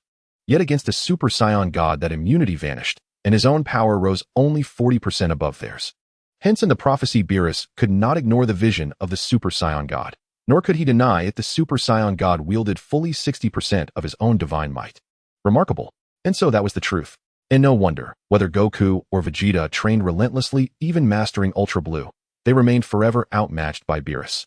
His power would always eclipse yours by 40%. In victory, impossible. At that moment, Jiang Wei heard Beerus proudly declare to Goku, within this universe, no being exists capable of defeating a destroyer. Jiang Wei rolled his eyes. In Beerus, your edge is merely that 40% superiority over a Super Saiyan God. Indeed, Goku and Vegeta alone cannot overcome you. But here the Super Saiyan God is not singular. He is legion. High above, Goku refused to yield to Beerus's proclamation. In a flash of motion, he lunged forward, a devastating fist hurtling toward Beerus's feline visage like a celestial cannonball. Crimson aura blazed around his knuckles imbued with divine essence, rendering his strike capable of piercing Beerus's innate immunity to mortal force. Thus Beerus dared not dismiss this friendship blow-to face, even as his desiccated feline countenance remained utterly impassive, effortlessly intercepting the blow. Boom. And the collision unleashed violent shockwaves, rippling outward in concentric torrents. Had this clash occurred upon an ordinary planet, not the Super Earth, the mere aftershock would have obliterated mountains and lakes alike, reshaping continents in its wake. Goku grunted, a low guttural sound, as his strength at only 60% of Beerus's left him disadvantaged in raw exchange. Yet his spirit burned ever brighter. After retreating only a few paces, he surged forward once more, fists and feet striking like a tempest, relentless and unceasing. Beerus moved with languid grace, dodging, parrying, countering, effortless as a strolling scholar. Then in one fluid motion his foot lashed out, striking Goku squarely in the abdomen. Goku cried out in pain, clutching his stomach and spitting bitter bile. Beerus pressed the advantage, driving a thunderous punch into Goku's back, sending him hurtling downward like a meteor. And boom. And dust and debris billowed skyward. The arena, city-sized, bore a colossal deep crater across nearly half its expanse, fissures spiderwebbed across the earth for tens of thousands of meters. Even the Super Earth trembled, sending waves of panic through its nascent human civilization, until Jiang Wei stepped forth to calm them, restoring serenity with quiet authority.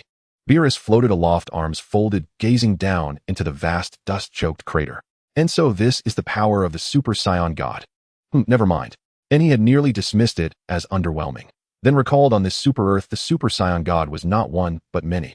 On foreign soil, even a destroyer must temper his words. To provoke a coordinated assault from multiple Super Saiyan gods would invite mockery, from Whis no less.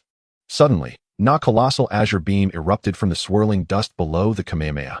Beerus sidestepped the upward rising blast, but before he could reorient, Goku reappeared before him, battered, yet resolute, now ascending further from Super Saiyan God into Super Saiyan 3rd grade. He launched himself forward without hesitation, attacking with absolute unrestrained ferocity. Jiang Wei admired the brilliance of Goku's tactics, even as he shook his head. Surprise assaults may stagger any foe, but against a destroyer whose strength perpetually surpasses yours. Futile. Beep. Son Goku battle power, 120 quadrillion Super Saiyan God Super Saiyan 3rd grade and Lord Beerus battle power, 200 quadrillion. You will forever possess only 60% of a destroyer's might. Not even Super Saiyan 3rd grade, or Ultra Blue, can bridge that chasm. Jiang Wei sighed softly. Aside from overwhelming numbers, he saw no viable path for a Super Saiyan God to triumph over Beerus. And so, after Goku was hurled aside once more, Jiang Wei transmitted the destroyer's secret directly into Goku's mind. What? His strength is eternally 40% greater than a Super Saiyan God's. No wonder. I've pushed my limits again and again, yet never bested Lord Beerus. So that is the reason. Understanding dawned, and with it acceptance. Goku yielded gracefully, unburdened by regret. Having claimed victory, Beerus's feline features briefly tightened, then softened into rare sincerity. In Super Saiyan Gods, you have earned the right to stand as my worthy rivals. But I bear you no enmity, and I ask that you regard me not as an enemy. No, my, oh my, Lord Beerus has spoken such words. Is this truly the Beerus I know? Whis mumbled through a mouthful of earth delicacies, cheeks bulging with mirth. Beerus shot him a glare and bellowed, Whis.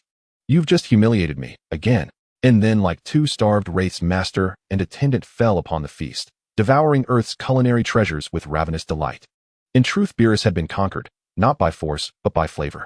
And since those flavors belonged to Jiang Wei's domain, and were guarded by legions of loyal Super Saiyan gods, Beerus had little choice but to lower the mantle of a destroyer and cultivate goodwill. Lord Beerus, we welcome you, and Master Whis, not as adversaries, but as cherished allies. And the Super Earth shall always open its gates to you. Jiang Wei declared, voice resonant with magnanimity. Bulma as hostess directed the new human attendants, dish after dish of Earth's finest fare flowing ceaselessly onto the table. All present were Saiyan hybrids, and all unapologetic gourmands. Laughter and feasting resumed warm and unhurried. Jiang Wei smiled faintly, and withdrew his gaze from a distant point in space. Dabura nearly startled me. I thought he'd sensed us. And beyond the Super Earth, hidden within the void, a spacecraft drifted silently in stealth. It bore no other passengers than Babidi and his coven. Goku's transformation into the Super Saiyan God, and his battle with Beerus, had unwittingly gifted Babidi with a surfeit of residual energy. At last, sufficient power had accumulated to shatter the ancient seal, and release Majin Buu, the being Babidi had coveted for eons. Enymph. Once Majin Buu walks free, I'll no longer need to skulk in shadows. Like East Kaishin Shin, Babidi mistook Majin Buu for the apex of power, a testament to his provincial ignorance. He believed that with Majin Buu at his command, he could challenge both Goku, the Super Saiyan God, and even Lord Beerus the Destroyer. Lord Babidi, we must flee this planet teeming with titans. Let us hasten to Earth and awaken Majin Buu there. Endabura the Demon King sworn to Babidi's service urged, voice trembling with lingering dread. Even the faintest residue of energy leaking from Goku and Beerus's clash had sent shivers through Dabura's very soul. You're right, we depart at once. Babidi commanded instantly, ordering the ship's pilot to set course for Earth. Babidi has arrived. Heh. Nat Jiangwei's level of perception, such furtive movements beyond the super-Earth were neither unseen nor unremarked. Nor was he alone in noticing. Whis, the angel, and Beerus himself perceived it instantly. Yet they deemed the intruders beneath notice, mere gnats unworthy of disrupting their repast. While Jiangwei and the others paid no heed to Babidi's faction, Babidi had already arrived on Earth and swiftly located the sealed egg of Majin Buu, a colossal, grotesque orb radiating sinister energy. The moment this egg, containing the imprisoned Majin Buu, appeared upon Earth, it was sensed by East Kaishin Shin. His initial instinct was a flash of terror, but he quickly composed himself. Super-Earth now teemed with peerless cultivators. Even Beerus, the god of destruction, whom the elder Kaishin had once mentioned, resided there. And Super-Earth lay perilously close to Earth itself. What then did Shin have to fear from Majin Buu? Thus Shin and his attendant G's remained utterly indifferent to the imminent breaking of Buu's seal. At last my Majin Buu shall break free from his imprisonment. Overjoyed, Babidi carefully infused the egg with minute traces of residual energy, scattered across the cosmos, when Son Goku transformed into a Super Saiyan God battled Beerus, the god of destruction. Dabura stood tense, eyes darting wildly, terrified that Kaishin Shin and his attendant might suddenly materialize and foil Babidi's grand design. As Babidi channeled energy into the egg and recited arcane incantations, the massive misshapen orb began to glow with an eerie crimson light. Soon great billowing clouds of steam erupted, like water boiling violently in a kettle. Babidi and Dabura watched unblinking, transfixed upon the steaming orb. Suddenly, a sharp cracking sound. The steam ceased. The colossal egg split open. Babidi craned his neck and found it utterly empty. Panic seized him. Majin Buu, my Majin Buu, where is he? Why is he not within the seal? Master Babidi, Dabura ventured cautiously, perhaps the seal has endured for so long that Majin Buu perished long ago. Silence, Dabura. Babidi roared. My Majin Buu cannot die, not even with the passage of eons. Forgive me, Master Babidi. I spoke out of turn. Dabura immediately bowed in contrition. Then where has my Majin Buu gone? Babidi paced frantically like a moth trapped in flame, unaware that high above them the vast plumes of steam expelled earlier had shifted hue, turning soft, vivid pink. A rosy cloud drifted serenely through the sky. Only then, by sheer chance, did Babidi glance upward and notice the anomaly. His gaze sharpened. A revelation dawned. Dabura too sensed it as the pink cloud coalesced. An overwhelming oppressive aura began to emanate, deep, ancient, and terrifying. The aura swelled in power with every passing second. So there he is, my Majin Buu. Majin Buu is a monster who can slay Kaishin with effortless cruelty. I knew he could never perish so easily. Babidi laughed, dancing with glee at the sight of the pink cloud assuming humanoid form. At last the cloud condensed fully into Majin Buu, a portly rose-hued giant, limbs splayed wide, beaming with childlike, guileless delight as he materialized midair. Once landed, he ignored Babidi and Dabura entirely, engaging instead in absurd, infantile antics.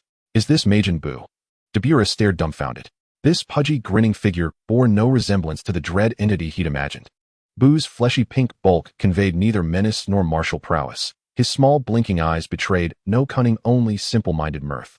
Clumsy, guileless, behaving like a toddler lost in play. Could this truly be the universe's most fearsome abomination? Master Babidi, did you perhaps mistake him? He is Majin Buu. I made no error. Babidi declared, eyes blazing with fervor as he gazed upon the plump, frolicking being, whose appearance matched exactly the description recorded in his father's ancient notes. Majin Buu, I am your master. I freed you from your seal. Obey my command. Come here at once. Babidi beckoned eagerly toward the carefree, giggling giant. Nope, I won't. Who stuck out his tongue, then promptly resumed his game. Frustration twisted Babidi's insectoid features. He leaned forward, voice edged with threat. You are my servant. You will obey me. Or else, I shall reseal you back into that egg. A flicker of lethal intent flashed in Buu's tiny eyes, then vanished, replaced by a broad, ingratiating grin. No, I'm coming right now. Now you speak sense. Had Babidi possessed a tail, it would have curled triumphantly skyward. Obligingly, Boo waddled behind Babidi and stood silently, like a docile retainer. Now that Majin Buu had been unleashed, Babidi, the archetypal villain, would under normal narrative logic inevitably wreak havoc upon Earth and slaughter its people before departing. Yet this Earth lay exposed beneath the watchful eyes of countless sovereigns of cultivation. Even with Buu at his side, Babidi dared not act with the same brazen arrogance he'd shown in past chronicles. Instead, he planned only to flee, to ravage distant star systems. But he had already drawn the attention of Dr. Gero. Having survived 2 Saiyan invasions, and even a direct assault by the Galactic Emperor himself, Dr. Gero had resolved to secure extraterrestrial specimens of his own. Yet the scouter's readings left him breathless. Only Android 19 remained operational, though Android 16 was largely unresponsive and hopelessly outmatched. He urgently contacted Jiang Wei, begging him to intervene. Jiang Wei, observing Babidi's intent to flee after releasing Buu, had already resolved to act. Since they had come all this way, why let them escape? He turned to the assembly, those skulking figures outside Super Earth earlier. Who among you will deal with them? Son Goku and the others showed no interest, mere weaklings. Beerus and Wismir guests saw no reason to invite unnecessary complications. Only Jiang Wei's mechanized legion, 4 perfect cell clones, stepped forward eager to crush such insignificant foes. Bring Android 20 along. Android 20 trembled beside them, insignificant, powerless. Retrieve Babidi and Majin Buu. The rest are expendable. As you command, Lord Jiang Wei. The 4 perfect cells felt no shame. Serving their master was honor enough, even if it meant humiliating toddlers. With Android 20 in tow, they vanished, and reappeared instantly before Babidi's group, just as they prepared to flee aboard their starship. Beep. Cell battle power 1 trillion perfect form. Siru battle power 1. 2 trillion perfect form. Slur battle power 1. 5 trillion perfect form. Siru battle power 1. 4 trillion perfect form. Android 20 battle power 8 billion energy absorption. Babidi battle power 5. Dabura battle power 8 billion. Majin Buu battle power 32 billion. Dr. Gero felt both pride and profound embarrassment upon seeing these figures.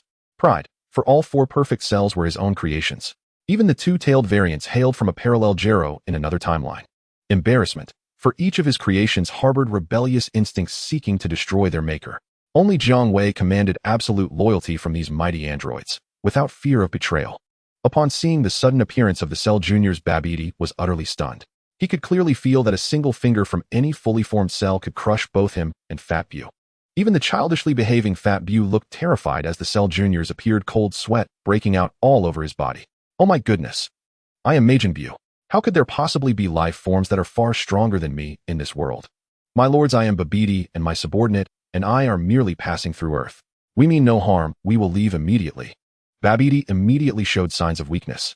By the command of the great demon king, Jiang Wei, Babidi and Fat Buu will come with us. Babidi wore a bitter expression as he and Fat Buu surrendered. Resisting. Faced with the overwhelming combat power of 4 fully formed cells, neither Babidi nor Fat Buu had any intention of seeking their own demise. My lords, you are here for Lord Babidi and Majin Buu, so I have no business here, right?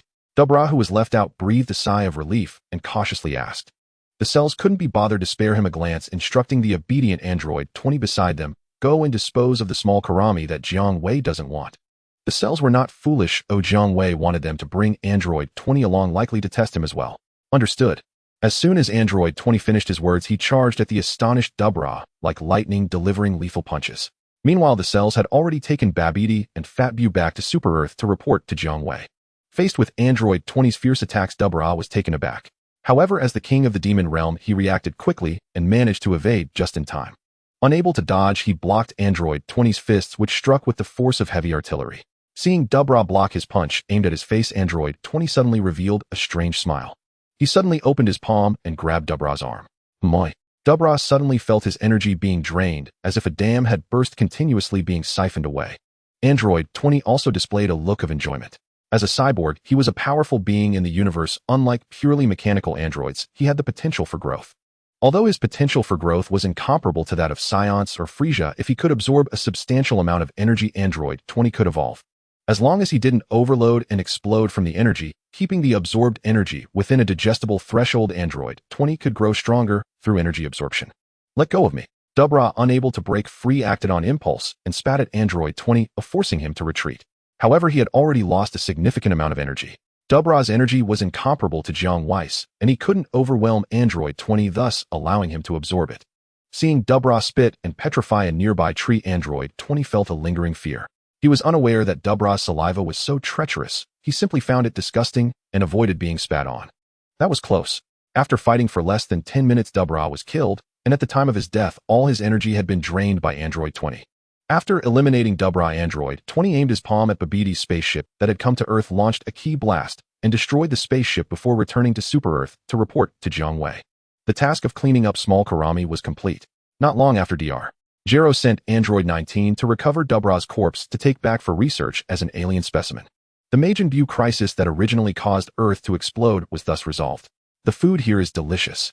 Beerus and Whis stayed on Super Earth for a few more days. With food so good, they were almost reluctant to leave.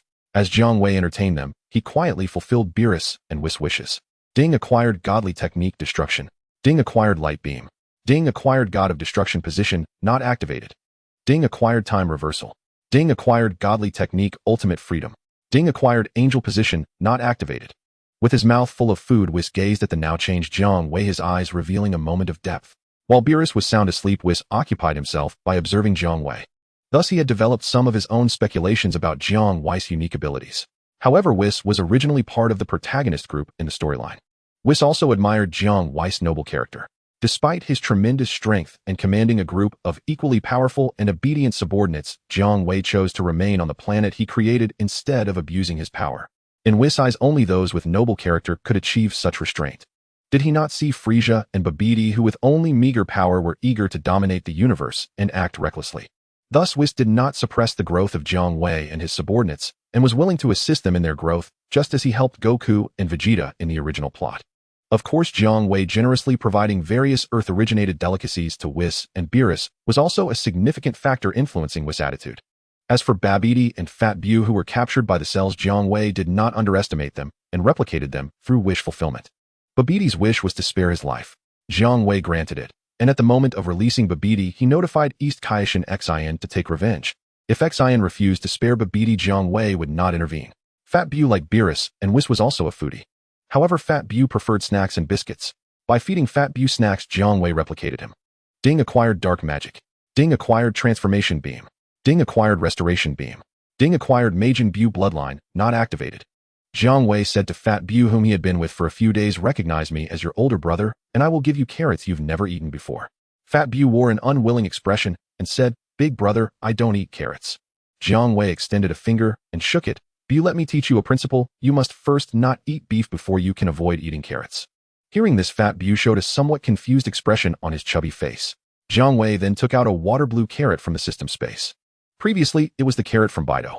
Upon seeing the water blue carrot, Fat Buu felt it was extraordinary and immediately took it from Jiang Wei's hand, devouring it in a few bites. Bido gone. This carrot isn't delicious, but it's a little nourishing. After eating the Bido brand carrot, Fat Buu smacked his lips and said to Jiang Wei. Jiang Wei then said to Fat Buu, "Buu, you must also sense that there's something wrong with your body." Fat Buu squinted his small eyes in surprise and exclaimed, "Big brother, you can actually tell that there's something abnormal with my body." "That's right. I always feel that a part of my body's power is on the verge of going out of control. Big brother, please help me resolve this hidden danger. Leave it to me." Jiang Wei understood that the part of Buu's body that could go out of control at any moment was the evil main body of Buu, the skinny Buu, who never survived a single episode in the plot.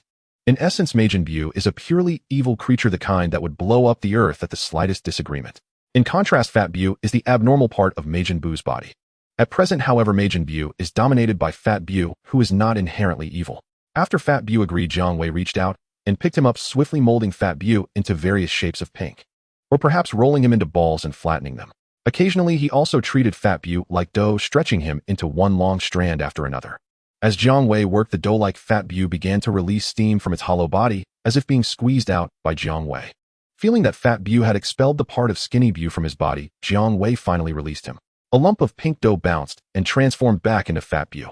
Fat Buu stared up at the gathering skinny Buu in the sky, worriedly saying, "Big brother, I can feel that the uncontrollable part of my body has been expelled, but my strength is only at 40% of what it was before." Jiang Wei patted Fat Buu's bouncy head and laughed. "Don't worry, you will recover." Not long after, a sinister steam condensed into a human form, transforming into a scrawny, non-pink version of Buu. As soon as skinny Buu appeared, he immediately shot a beam of transformation energy at Jiang Wei. He aimed to turn Jiang Wei into a snack. Meanwhile, skinny Buu turned to flee as far as he could. Without Jiang Wei, skinny Buu would never spare Fat Buu. However, upon seeing Jiang Wei's skinny Bu, felt only one thing: imminent death. Jiang Wei smiled and gestured with a middle finger, neutralizing the beam shot by Skinny Bu. The next moment, Skinny Bu appeared dazed before Jiang Wei. What happened? Didn't I just run hundreds of kilometers away? Why am I back in front of this terrifying man? Skinny Bu's thoughts halted abruptly. Jiang Wei touched Skinny Bu, and after a puff of white smoke, he transformed into a skinny carrot. This achieved the title of Chapter 15. Jiang Wei reached out and caught the skinny carrot, handing it to Fat Bu. Eat it. Fat Bu took the skinny carrot and joyfully stuffed it into his mouth. After eating the Bido brand carrot, Fat Bu realized the biggest difference between carrots and his snacks. They could actually be eaten, digested, and the energy within absorbed, rather than imprisoning the powerful life form that was originally turned into a snack within him. As long as he ate the carrot, Fat Bu would not only restore his strength, but Skinny Bu would also cease to exist. Chomp chomp. Fat Bu chewed the skinny carrot into bits, swallowing it down, and fully restored his power. Skinny Bu gone. Thank you, big brother. Feeling that the uncontrollable power within him was gone, Fat Bu sincerely expressed his gratitude to Jiang Wei. This big brother Jiang Wei truly treats him well. Fat Bu sincerely joined the group, led by Jiang Wei. Jiang Wei collected some cell samples from Fat Bu and also provided Dr. Gero with the knowledge of black magic acquired from Babidi, instructing Dr. Gero to develop a new android that combined the advantages of both black magic and android technology. Bushalu. Dr. Gero was ecstatic, but unfortunately he was a genius in science and an idiot in magic. He wasted several months with no progress on the development of Bushalu, repeatedly failing without any leads. Seeing Dr. Gero's failures, Jiang Wei, who initially wanted to take the easy route, had to take matters into his own hands. He set up a research institute on Super Earth to develop Bushalu as a hobby. Meanwhile, Zhanjia couldn't bear it any longer. No matter how hard she trained, her progress was snail-paced compared to those with Saiyan blood. So she requested Jiang Wei for a transformation. Thus, in addition to Bushalu, Jiang Wei also took on the research project for Android 21. While Jiang Wei focused his interest on the development of Bushalu and Android 21, the sky of Super Earth was clear and sunny that day. A gigantic donut-shaped spaceship came to visit. Ho ho ho, after a year I have finally achieved success in my training. I will avenge the little bald head who sent me to heaven. The Frieza in his roundhead form spread his arms and spoke to Bulma and the others. Ignoring the advice of his father King Cold, he felt his power had increased, so he brought a group of subordinates to Super Earth for revenge. From Jiang Wei's perspective, Frieza's weight was nothing now. He couldn't even be bothered to expend extra energy on Frieza, allowing Bulma to receive him with the spirit of hospitality. Upon hearing that Frieza had come for revenge and to kill Goku, Bulma and the others as the hosts were not angry. They just looked at Frieza with a strange expression, as if watching a fool. Oh, it's Frieza. You have time to seek revenge, but have you completed the task I assigned you? Not far away, Beerus, who was preparing to barbecue with Whis, suddenly interjected. I didn't realize Lord Beerus was also here. Frieza's sinister smile suddenly faltered as he noticed Beerus, who was happily grilling meat under the guidance of a top chef on Super Earth with a look of uncertainty on his face. Frieza approached Beerus and respectfully said, I never dared to neglect the matters assigned by Lord Beerus. Beerus nodded. Frieza, go attend to your own matters. Frieza respectfully retreated, bowing his head, a look of humiliation passing over his face. He then heard Beerus say to Whis, at least Frieza has completed the tasks I assigned. Even if he gets killed later, I can enjoy some peace for a while. Frieza was displeased. Did that not clearly indicate that Beerus the skinny cat didn't think highly of his revenge action as a cosmic emperor?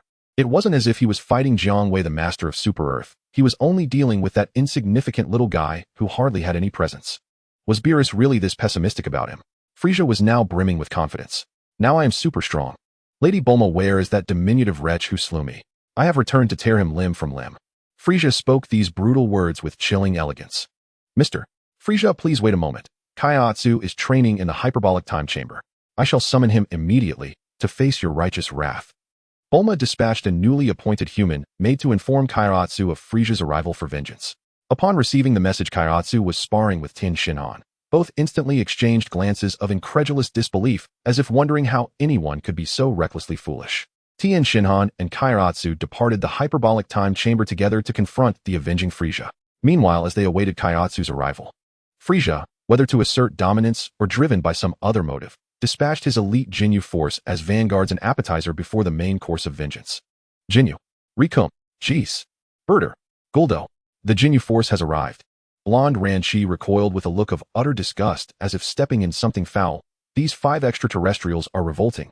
I'd gladly blast them apart with a rifle. Bulma too wrinkled her nose in distaste, then cast a pitying glance toward Frieza, whose cheeks had flushed crimson. She had heard from her husband about the legendary Jinyu force serving under the Cosmic Emperor. How pitiful to endure such 5 grotesque parodies of sentient life. No wonder this diminutive tyrant reigned over the cosmos. Even Bulma found herself humbled. Wretched woman, how dare you slander our art before His Majesty Frieza?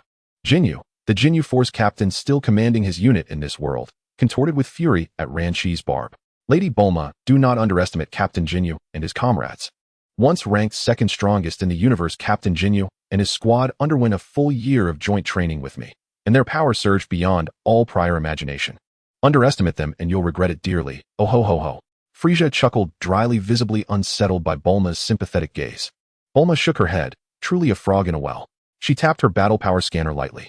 Beep, beep. Frieza 120 billion final form. Jinyu 2 billion. Rikum 1 billion. Jis 700 million. Berter 400 million. Guldo 90 million. Bulma 20 billion. Blonde Ran Shi 40 billion. Cell 10 trillion perfect form. Android 17, 12 trillion perfect form. Android 18, 15 trillion perfect form. Android 16, 14 trillion perfect form. Android 20, 400 billion energy absorption mode. Bulma, let me handle this. I'll obliterate that pineapple-headed alien myself. Ran Shi glared fiercely at Captain Jinyu. Bulma remained indifferent. After all, the opposition was trivial. Letting Ran Shi sweep away these minor nuisances seemed perfectly reasonable. After all, blonde Ran Shi now served as chief maid of the household. Tidying up insignificant pests fell squarely within her duties. Woman, your opponent is none other than Captain Jinyu himself.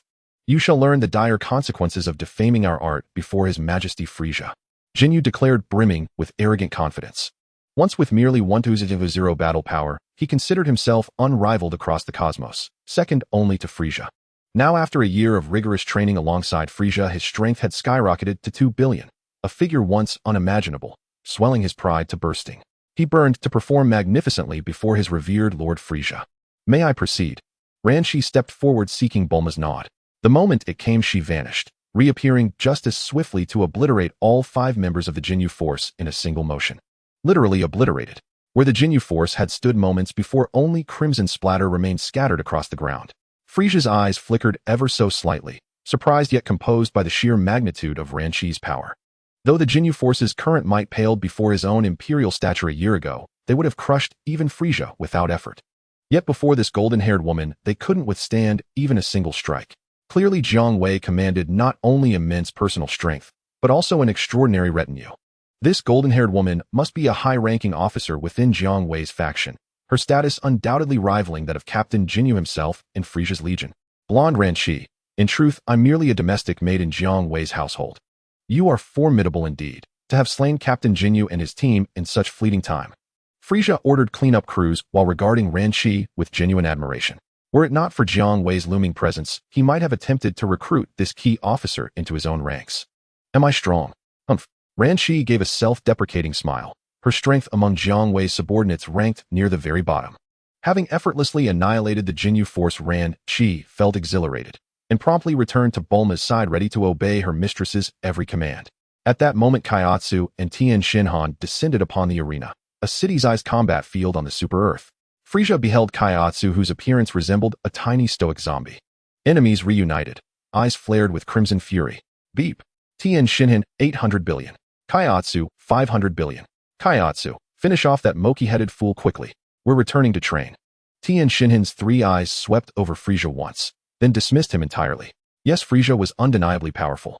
But in this era, where Jiang Wei's underlings had undergone exponential surges in battle power, Frieza's strength was utterly negligible, not even worthy of stirring Jiang Wei to action. This petty nuisance, Frieza, lacked even the standing to spar with Goku or Vegeta. At best, he could bully low-tier fighters like Piccolo. Alas, Piccolo's combat-oriented Namekian lineage weakened progressively over time, and he refused to transform into a gluttonous Saiyan. So inevitably, he remained at the bottom. Understood, Tien Shinhan. Kaiatsu fixed his gaze upon Frieza, who had opened his mouth to deliver a pre-revenge monologue, and without hesitation unleashed his psychic ability. Oh ho ho ho. Little runt, you dared use that trick again. Coward. Frieza convulsed in sudden searing agony, paralyzed, and gritting his teeth as he glared helplessly at Kaiatsu. Dumpling looked at Frieza, who was in agony, and unable to move, raised his finger aimed at Frieza's round head, and prepared to unleash the attack to explode his head. Suddenly, Frieza erupted with an even more powerful aura. Sparks flew like lightning, and Frieza's skin turned golden, while his round head transformed to a shade of purple. The cosmic emperor Frieza will not be killed by your despicable tricks again. Frieza's face bore the arrogance of an emperor as he broke free from Dumpling's supernatural binding. Sensing the energy radiating from Frieza's new transformation, Beerus, who was busy competing with Whis for roasted meat, glanced in the direction of the arena and then focused back on the roast, muttering, "Frieza is indeed a genius, otherwise I wouldn't entrust him with some unimportant tasks. What a pity he shouldn't have come to Super Earth seeking revenge on Jiang Wei's subordinates." Bulma calmly pressed the power level detector as she faced the fully golden Frieza. Beep beep. Frieza battle power 240 trillion transformed into golden Frieza. Bulma showed a hint of surprise. No wonder Frieza caught her husband's eye. He indeed had some capabilities. At this moment, around her, Jiang Wei's mech army of 4 fully formed cell units stood behind her, and blonde Lan Chi shielding them from potential harm. When not on missions, the fully formed cells were generally assigned by Jiang Wei to act as bodyguards for his wife. Dumpling, we underestimated that Roundhead 1. You should also go all out and deal with him. Tianjin Fan positioned himself in front of Bulma, arms crossed over his chest, addressing Dumpling. Frieza's transformation to golden caught Tianjin Fan by surprise, but even so, Frieza was still within the range that Dumpling could easily handle. "All right, Tianjin Fan." Dumpling nodded and directly transformed into Super Saiyan God. The lone hair on his head turned red, knocking off his small cap, resembling a resilient little grass breaking through the earth. Beep beep. Dumpling battle power 500 trillion transformed into Super Saiyan God. Damn, that little short guy has also increased his power. Just as Frieza was preparing to enjoy the show, he saw Dumpling's shocked expression mocking him fiercely, and just as he was about to feel the despair known as Frieza, he witnessed Dumpling also transform into Super Saiyan God, the terrifying oppressive aura indicating that his strength had surpassed Frieza. Frieza was extremely furious and immediately lunged at the newly transformed Dumpling, launching a flurry of punches and kicks. If he didn't act now, he would miss his chance. But in reality, even if Frieza launched an attack first, he had no opportunity. Dumpling had no interest in a fistfight. He once again unleashed his supernatural ability, controlling Frieza, who was about to rush in and punch him. Despicable. Am I really going to die in such a humiliating way again? Frieza, unable to move, looked closely at Dumpling's detestable face, despairing in his heart. A slender energy wave pierced through Frieza's round head, leaving him unable to close his eyes in death. Job done. Dumpling shot a finger to explode Frieza's head happily, leaving with Tianjin Fan returning to the hyperbolic time chamber to begin their arduous training. The corpse of Golden Frieza eventually fell into Jiang Wei's hands. Jiang Wei used some of Golden Frieza's cells on the developing Bu cell, further enhancing its potential. Frieza's transformation, while lacking divinity, was still a mortal being, and its upgrade speed even surpassed that of the Super Saiyan gods of Goku and Vegeta in the storyline. After all, being able to battle against Super Saiyan God Goku based on a battle power of 120 million just from 4 months of punching a sandbag was no small feat. This Frieza is certainly not comparable to the theatrical version of Frieza. Less than a day after Frieza's death, King Cold hurriedly arrived, first apologizing humbly to Jiang Wei, and after paying a hefty sum of cosmic currency, he managed to have Jiang Wei use a wish to revive Frieza. King Cold's actions reminded Jiang Wei of the protagonist's father in the game Metal Max. And remember, using a revival wish means that Jiang Wei received the reward of duplicating everything from the other party, including the wish that was realized. Jiang Wei had realized many wishes to bring back the dead, and naturally he obtained the wish for resurrection. For characters like King Cold who had lost their value, he would use a reserved wish for them.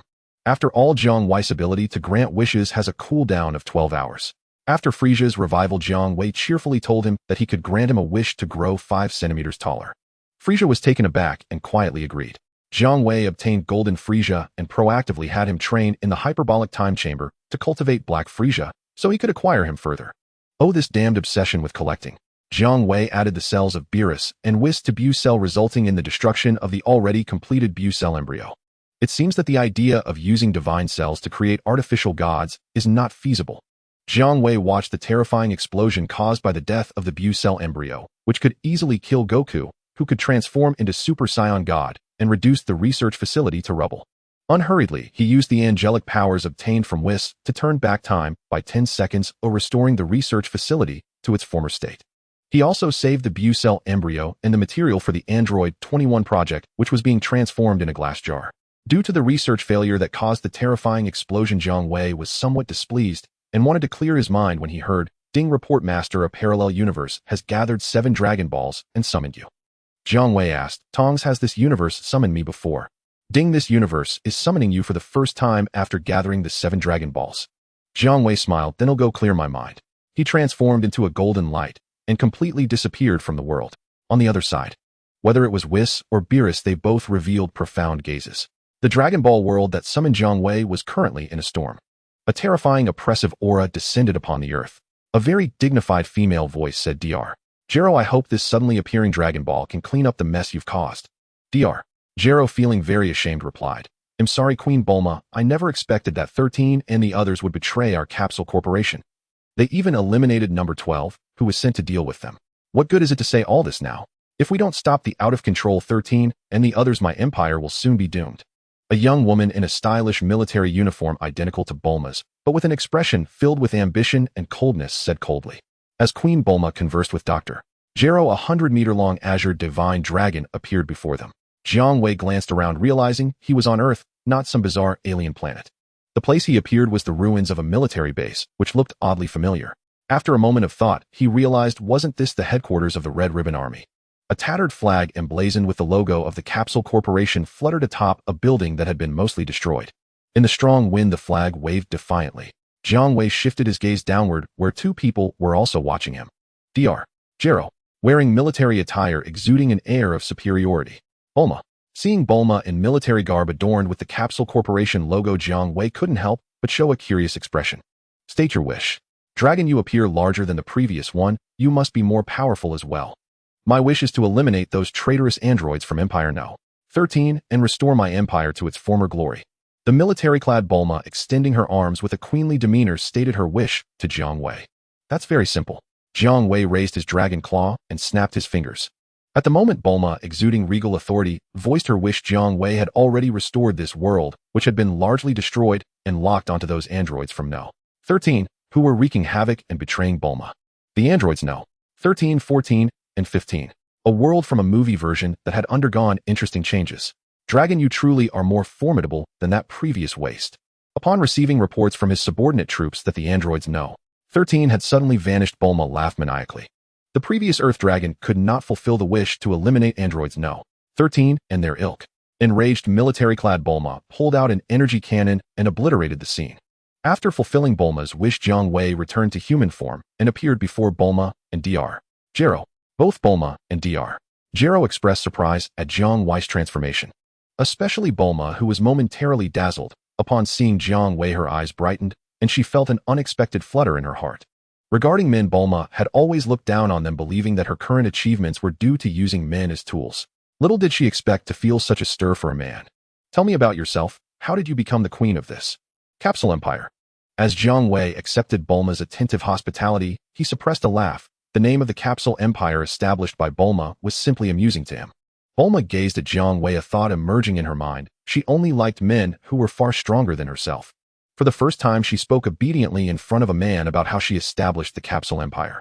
The foundation of the empire began with Queen Bulma discovering a legendary Dragon Ball at her home, which when gathered with 7 others, could grant any wish.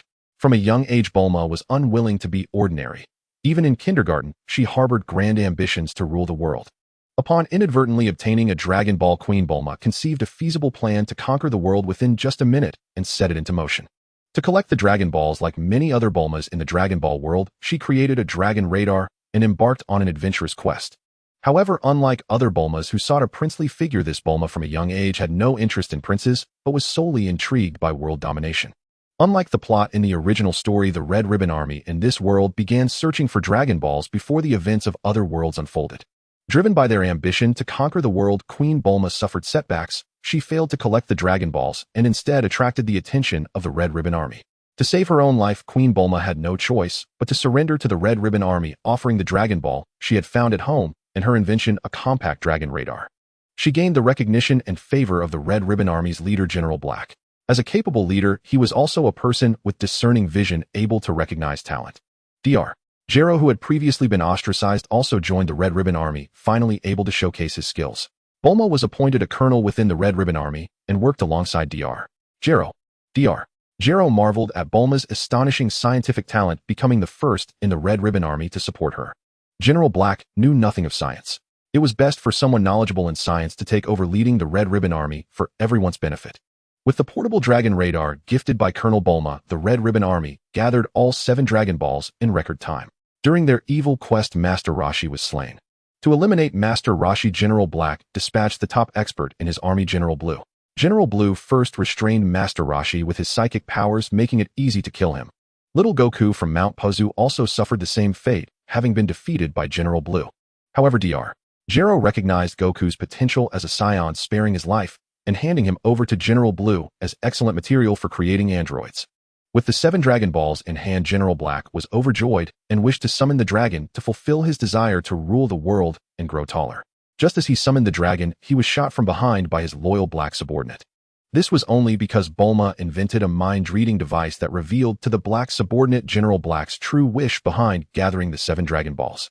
Enraged, the black subordinate eliminated his incompetent leader and took his place, wishing for the dragon to grant the wish of the Red Ribbon Army ruling the world. Not long after the black subordinate ascended to kingship, he was turned into a puppet by the collusion of Bulma and Dr. Gero, utilizing advanced scientific technology. Thus, with the aid of the puppet, Bulma successfully rose to power, transforming the Red Ribbon Army into the Capsule Empire and became the queen ruling the world.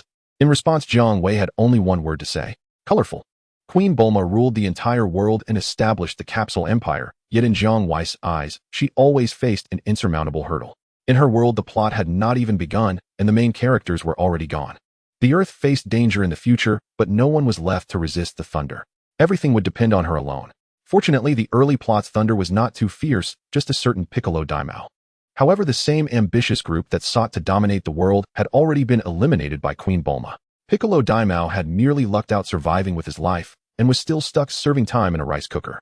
But the arrival of the Saiyans signified the beginning of a true crisis. Regardless of how Queen Bulma twisted the plot on Earth, Raditz would inevitably come to Earth in search of his brother Kakarot.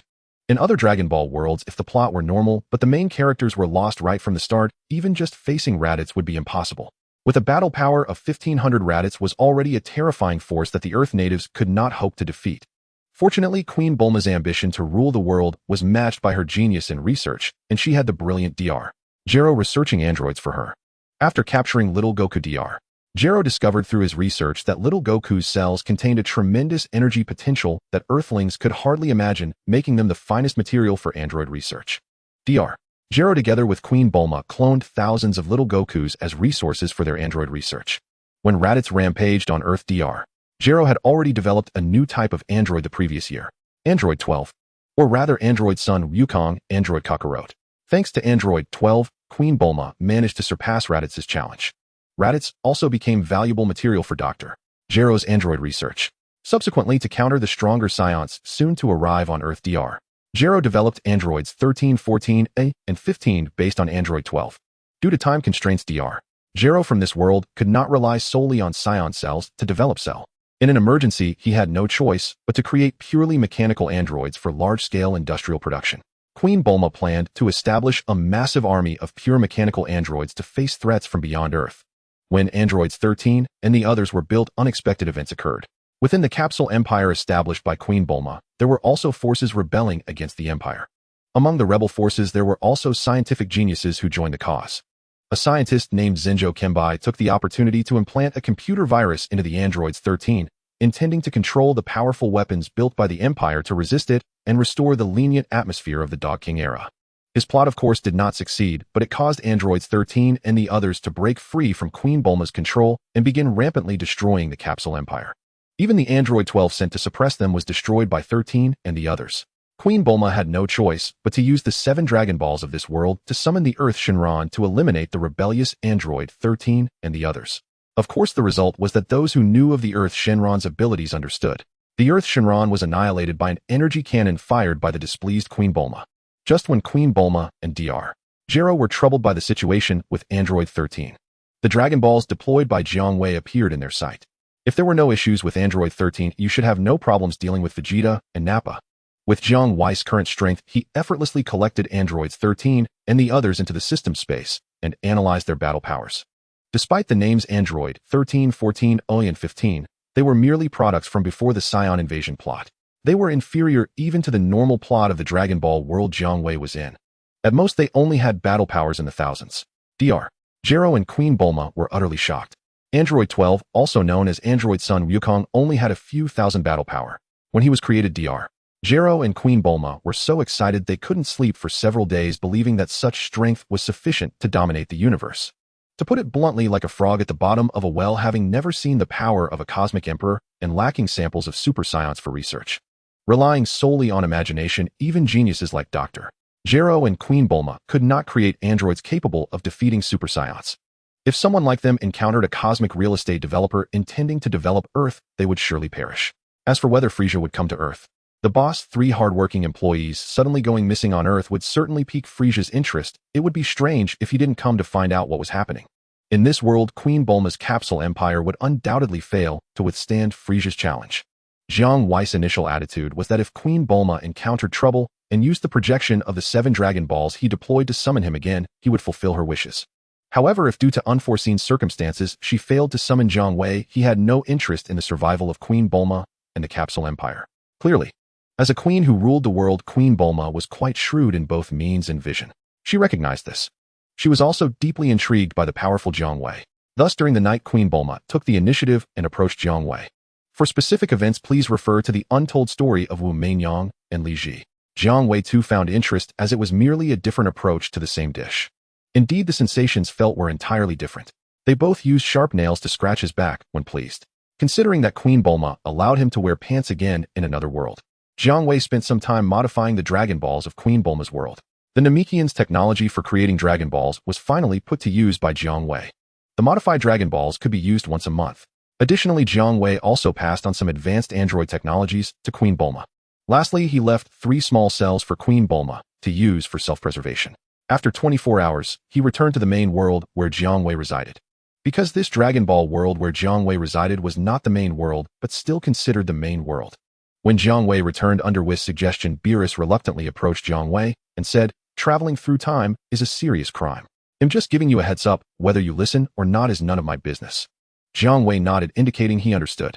Whether he heeded it or not depended on his mood. Jiang Wei now had the confidence to say, even in front of the Grand Priest and Zeno, "I don't eat beef." From androids 13 and the others, Jiang Wei obtained the technology to absorb battery packs and chips into mechanical bodies to enhance strength. It was better than nothing, but not of much use to Jiang Wei. After all, Jiang Wei was almost about to create Buu Cell. Buu Shiruru is a super android created by merging the cells of Fat Buu with the technological foundation of Shiruru. It sounds easy, but it's incredibly difficult to accomplish. Merging the cells of Fat Buu with Shiruru is a daunting task, because Fat Buu is a product of magical origins. Shiruru, on the other hand, is a product of scientific processes. Although both are artificially created life forms with formidable combat capabilities, they stem from 2 entirely different technological paths. Completing Buu Shiruru is akin to merging the technologies of magic and science. The difficulty of this endeavor is so great that Dr. Glow spent several months and still did not succeed. However, Jiang Wei succeeded in integrating the cells of Fat Buu into Shiruru, creating a powerful combat life form that combined the traits of both. After completing the embryo of Buu Shiruru, Jiang Wei utilized the technology of the time chamber to cultivate it, which would take hundreds of years to finish. With the technology of Buu Shiruru in hand, Jiang Wei's project on android number 21 was also completed simultaneously. In fact, the technical difficulty of android number 21 surpassed that of Buu Shiruru. The creation concept of Buu Shiruru is to create a powerful artificial life form that merges the paths of science and magic.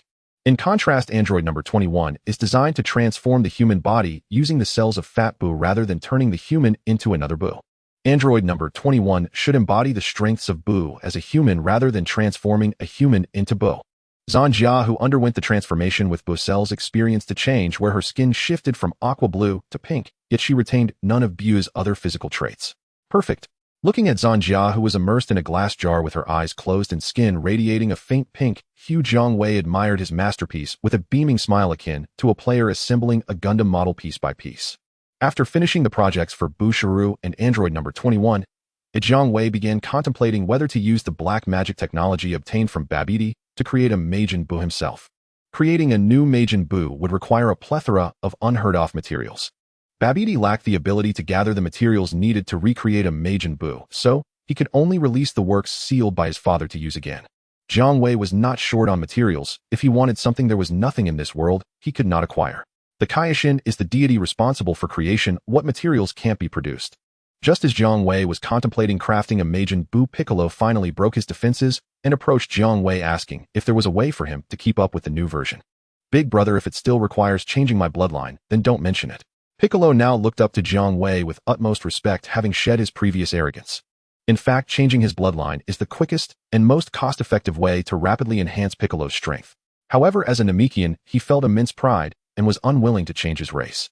If he doesn't change his race and simply wishes to gain the power to keep up with the new version directly from Jiangwei, it would come at a cost. He would have to sacrifice his life. Even Granola had to sacrifice his life to become the strongest in the universe, and Piccolo was no exception. Moreover, he couldn't exploit any bugs. Just because you have infinite lifespan doesn't mean you can cheat the system. He would directly deduct his lifespan to just 3 days, and he couldn't restore it by any means. Because in the Dragon Ball world, wishing to gain immense power without any restrictions through the dragon is impossible. Uncle Bird does not allow it. Not even Zeno can intervene. Thus, Jiang Wei instructs his subordinates to train on their own without allowing them to sacrifice their lives for power. Jiang Wei suggested to Piccolo that the next time he encounters the being known as Lao Shirgu, he should assimilate him. Alternatively, if Piccolo agrees, Jiang Wei could create numerous Piccolo clones, and Piccolo could assimilate his own clones to boost his strength. Once he accumulates enough power, he can wish for a boost to unlock his potential, and thus an orange Piccolo could emerge. Just like that. Under the astonished gazes of everyone, Piccolo began rapidly updating his strength version. It wouldn't be long before he caught up with everyone. Ding, report to the master. There is a projection from a Dragon Ball world that has gathered all 7 Dragon Balls and summoned the master. Tanzi, has that world summoned me before? Ding, that world has indeed summoned the master before. Jiang Wei smiled and said, it seems to be an acquaintance. Could it be another Frieza and Jinyu from a different world summoning me? After greeting Bulma, Jiang Wei transformed into a beam of golden light and vanished. Beerus and Whis shook their heads in exasperation, knowing Jiang Wei was constantly breaking rules, but unable to stop him. In another world, it is indeed an old acquaintance of Jiang Wei. This is the future world that was first ravaged by androids and later toppled by Shiruru, finally overtaken by Lao Shirgu, a world of despair. Before Jiang Wei left this time and space, he had already resurrected the protagonist group of this world with the exception of Vegeta. The reason being that Vegeta in this world died early and had no chance to redeem himself, and Jiang Wei's wish was that only kind-hearted individuals could be resurrected. After Jiang Wei's departure, the members of the protagonist group remembered his admonition, practicing day and night to prepare for the impending new crisis on Earth. As Sun Wukong and Trunks reached the level of Super Saiyan 2, a new crisis finally descended. Babidi arrived on Earth with his loyal minion, the Demon Realm King Dabura. Strangely, when Babidi's group arrived on Earth, they should have been tracking the East Kaishin Shin and his attendant Kibito. Yet they did not appear. With the strongest combat power in the protagonist group being only Super Saiyan 2, they were utterly helpless in the face of Babidi's invasion, and as a result, Babidi released Majin Buu. Fat Buu. With the power of Super Saiyan 3, Fat Buu faced the protagonist group, whose strongest power was only Super Saiyan 2, and he wreaked havoc. The protagonist group was no match for Fat Buu and could only escape in disarray. Their only chance to defeat Fat Buu and Babidi lay in the 7 Dragon Balls held by Bulma in this world that could summon Jiang Wei. Jiang Wei, please help us once more. In the Kaishin realm, Bulma retrieved the 7 Jiang Wei Dragon Balls amidst the reluctant thoughts of the protagonist group. Just as Bulma was about to utter the words essential to summon the dragon. Wait a moment, Bulma, don't summon Jiang Wei yet. There has been a development regarding Majin Buu. The Piccolo of this world stopped Bulma. In the Hall of the Gods, the crowd wore serious expressions, observing the developments unfolding below. He has died, killed by Fat Buu because he couldn't tolerate Fat Buu's insincere attitude towards Babidi and couldn't hold his tongue speaking out. He was turned into a cookie and devoured by Fat Buu. To this, Babidi remained indifferent, even cheering for Fat Buu's elimination of Depura, marveling at Fat Buu's overwhelming power. Mom, this Babidi is such a fool. Depura was his lifeline. Without Depura, Babidi would have been eliminated by us already. How could he allow Majin Buu to kill Depura, the very support he relied on for survival? What a fool, I think he's nearing death. Trunks said to Bulma. The great Trunks from the Despair timeline could stand on his own, possessing keen insight unlike the sheltered Trunks from another world.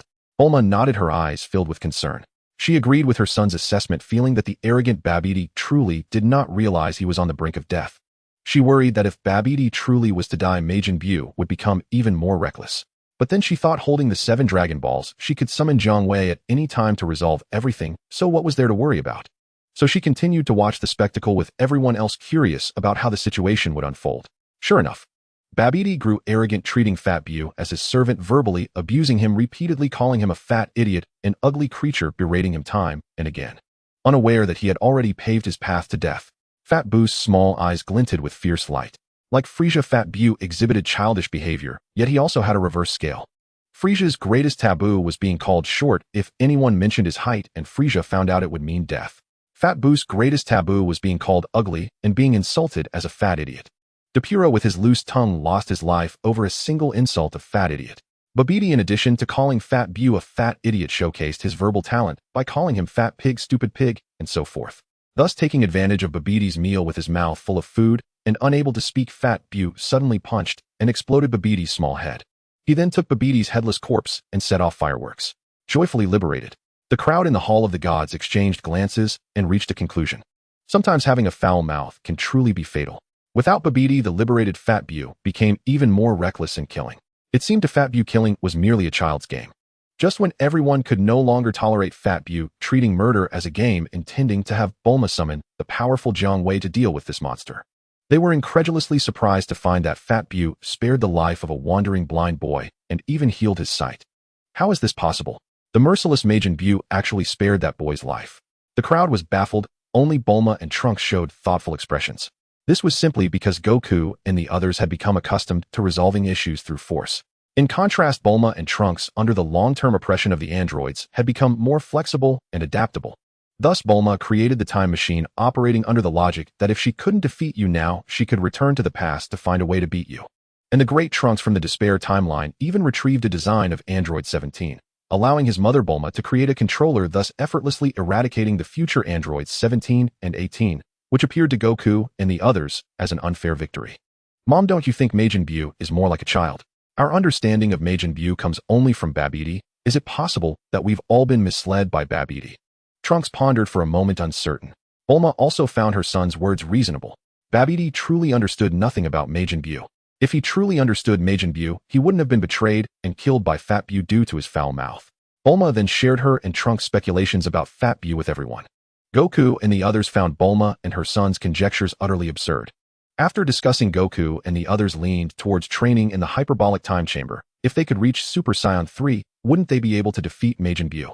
Not to mention the others, Goku was eager to defeat Fat Bu in a fair fight to end the current world crisis.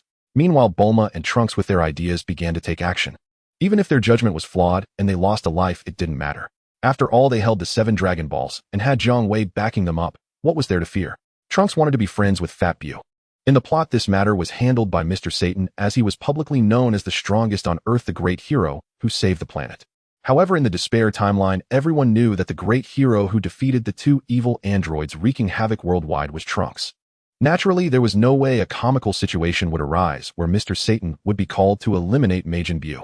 Expecting Mr. Satan to voluntarily confront the notorious Majin Bu was an even greater fantasy. Purple-haired kid, I remember you. You were one of the group that attacked me and Babidi last time. I will kill you. Fat Bu squinted his small eyes excitedly, saying, Majin Bu, what happened last time was a misunderstanding. We had no idea that you and Babidi were not in cahoots. I came to find you to be friends. These gifts are for you. Trunks quickly said as he saw Fat Bu about to make a move.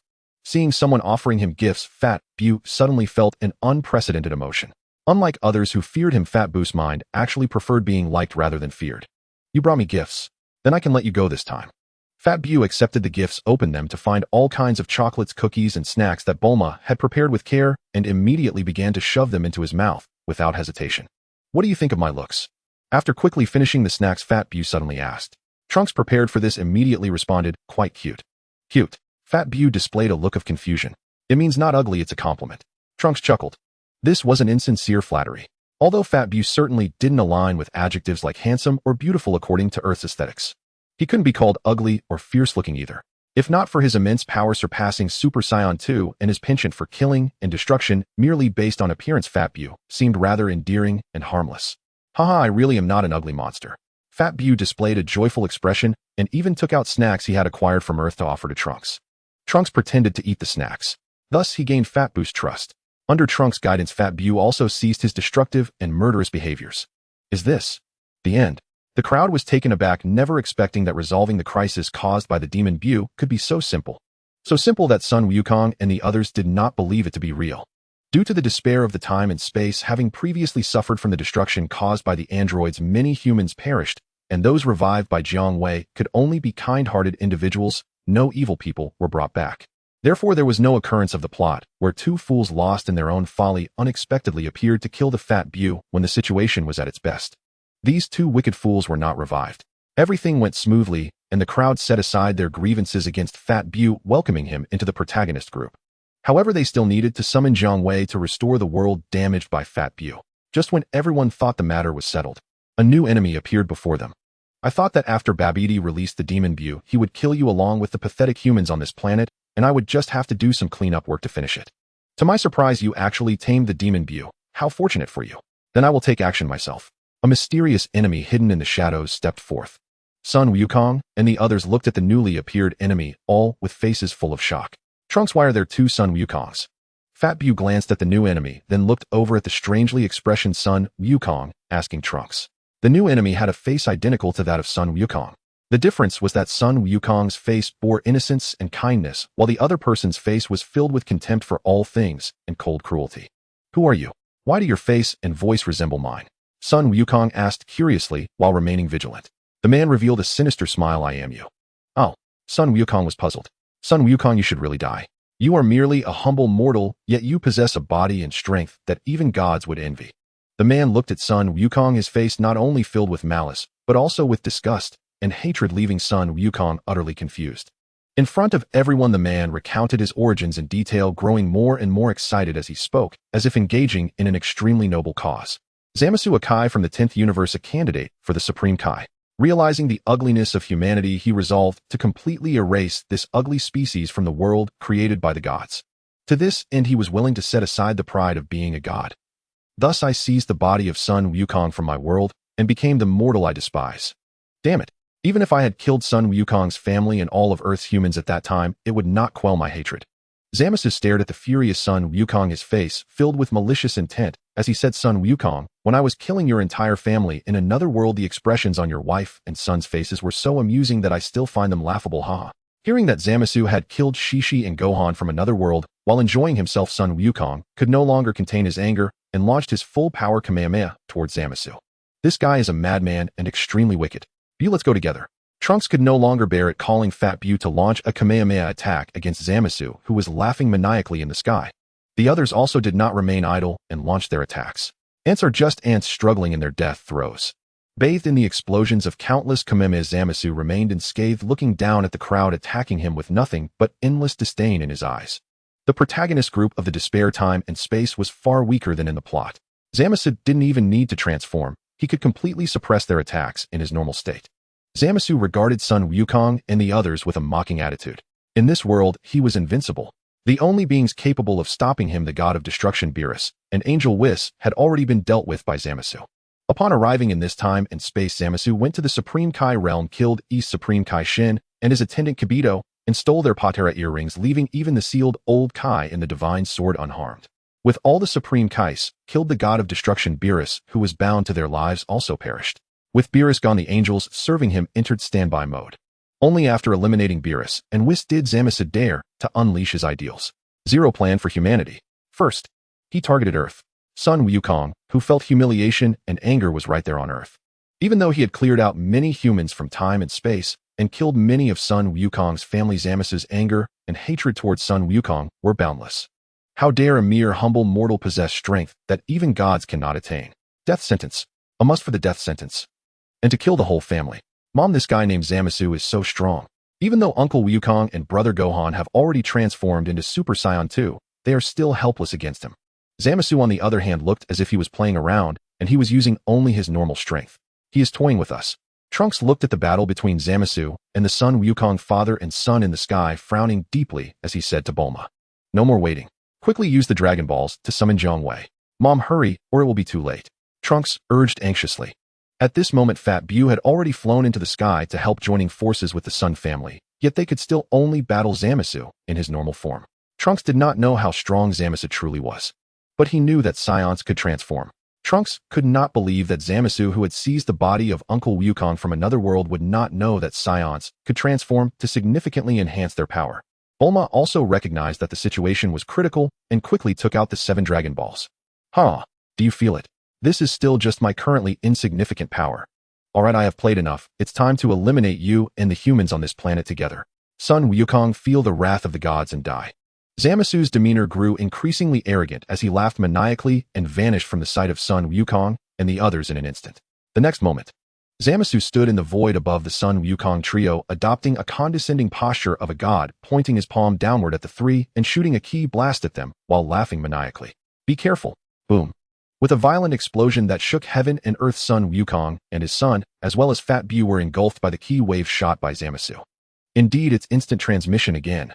Upon seeing Sun Wukong emerge unscathed from his attack and appear in another direction, Zamasu displayed an expression of unsurprised acknowledgement. Damn, that guy, he killed Gohan and Bu. Sun Wukong glared furiously at the wildly arrogant Zamasu in the sky. If it weren't for instant transmission, Sun Wukong would have already perished alongside Gohan and Fat Bu under Zama's ki wave attack. Sun Wukong, you may escape once, but not the next time. I will certainly kill you and all the other pathetic humans. Zamasu raised his right hand again, palm directed at Sun Wukong and the others as a dark ki wave rapidly gathered. Not good. That bastard intends to blow up the earth in a single strike. Everyone was shocked by the intensity of the energy Zamasu was gathering in his palm.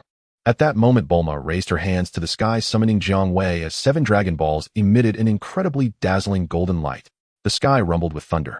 A sense of apocalyptic pressure descended upon the earth. Zamasu paused, sneering. At this point, you still hope for your Earth's dragon to save you.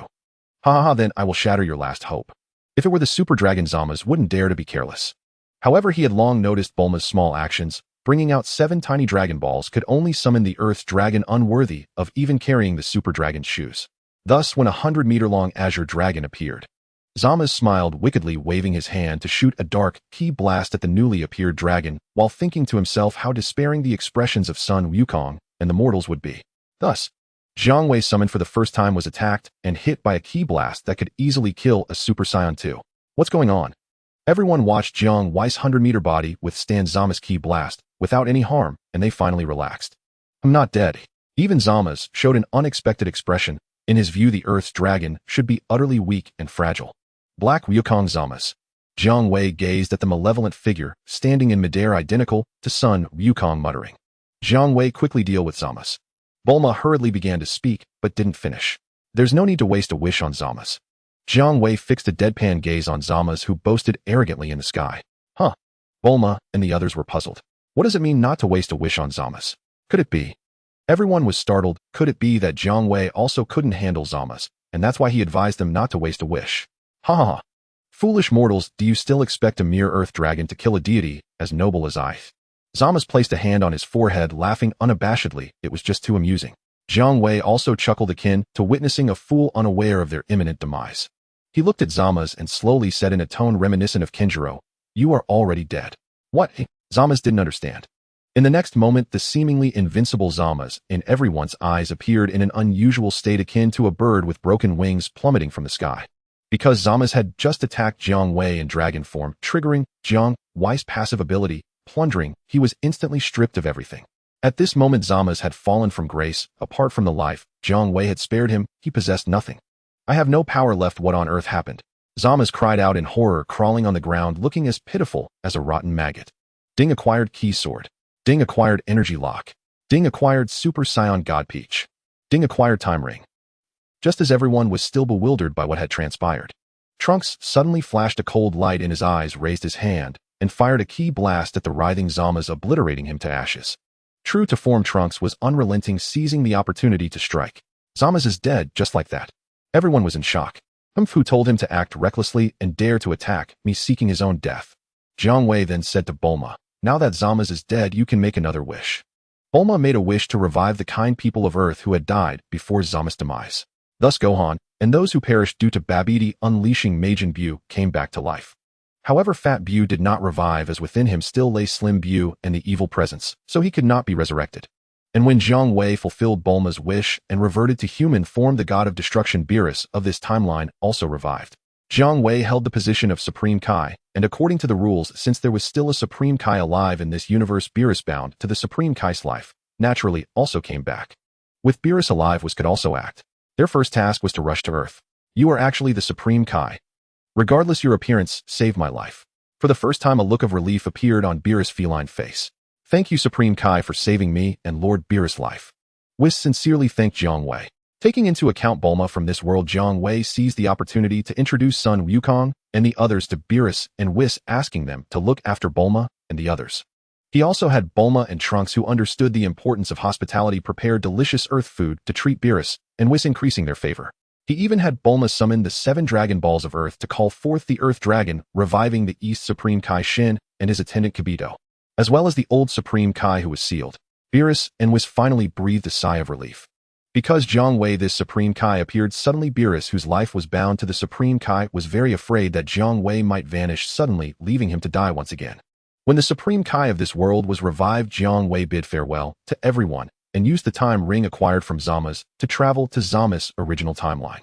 Jiang Wei suddenly had a bold idea. Emerging from the vortex of time and space, Jiang Wei discovered that he had arrived at Earth, the world of Zamasu. This Earth was lifeless. In Jiang Wei's perception, all humans had perished. Zamasu had disposed of them like garbage. He had slain all the Earthlings without destroying the planet itself, which was in stark contrast to the methods of despair time. After a moment's thought, Jiang Wei understood. The Sun Wukong of this world had been killed the moment Zamasu seized his body through a wish to the Super Dragon, thus becoming Black Wukong. The remaining protagonists could not teleport instantaneously, as Zamasu could take his time to eliminate them one by one without worrying about them using teleportation to evade him. However, in despair time it was different. Sun Wukong was alive, and Zamasu, not wanting to waste time playing hide-and-seek with him, had decided to annihilate both Wukong and Earth. Jiang Wei expanded his perception. Not just Earth, the entire universe was shrouded in lifelessness. Countless civilizations had become ruins. Even the territories controlled by the Frieza force were reduced to rubble. All humans, or rather all non-divine intelligent beings in the universe, had been exterminated by the crazed Zamasu. What a human extinction plan. Jiang Wei activated the divine powers of the god of destruction and the angels, allowing him to leave Universe 7 and venture into other universes. After a circuit, he emerged. Every universe in this world had fallen into a state of lifelessness. Not just the mortals, the Kaioshin and gods of destruction were dead, and all angels were in standby. Zamasu had been thorough. He had killed everyone he could, leaving no one alive. It was precisely because Zamasu had cleansed his world that he ventured into despair time, only to inadvertently eliminate himself with a reckless ki blast aimed at Jiang Wei. Are you a Kaioshin, a god of destruction, or perhaps an angel? How strange you seem to embody all three at once. A childlike voice echoed in Jiang Wei's mind, as if discovering something rare. Moved by the voice, Jiang Wei quickly replied, All Egg, I am your elder brother, here to find you. You are my elder brother. Also, what is All Egg? The voice inquired with even greater curiosity. In the next moment, a small alien appeared before Jiang Wei, looking at him with intrigue. Jiang Wei gazed at the target of his time travel, who appeared even better than planned, and reached out to ruffle the small alien's head. This was the mighty and revered Zeno, the ruler of the 12 universes. You are my half-brother. I am your elder brother, Jiang Wei. An elder brother is someone who treats you unconditionally well, Jiang Wei said warmly to Zeno. Zeno's round, shiny eyes were filled with interest as he watched Jiang Wei. Despite Zeno's childlike demeanor as the most revered deity in the canonical Dragon Ball storyline, he could not be easily deceived by mere words. In the storyline, Zeno was willing to befriend Sun Wukong because he genuinely felt that Wukong sincerely wanted to be friends without ulterior motives. Unlike other gods who either feared Zeno like Beerus or held him in great respect like the Grand Minister. Deep down, Zeno likely disliked such dynamics, but given his status, he could not expect the gods under him to treat him with normalcy.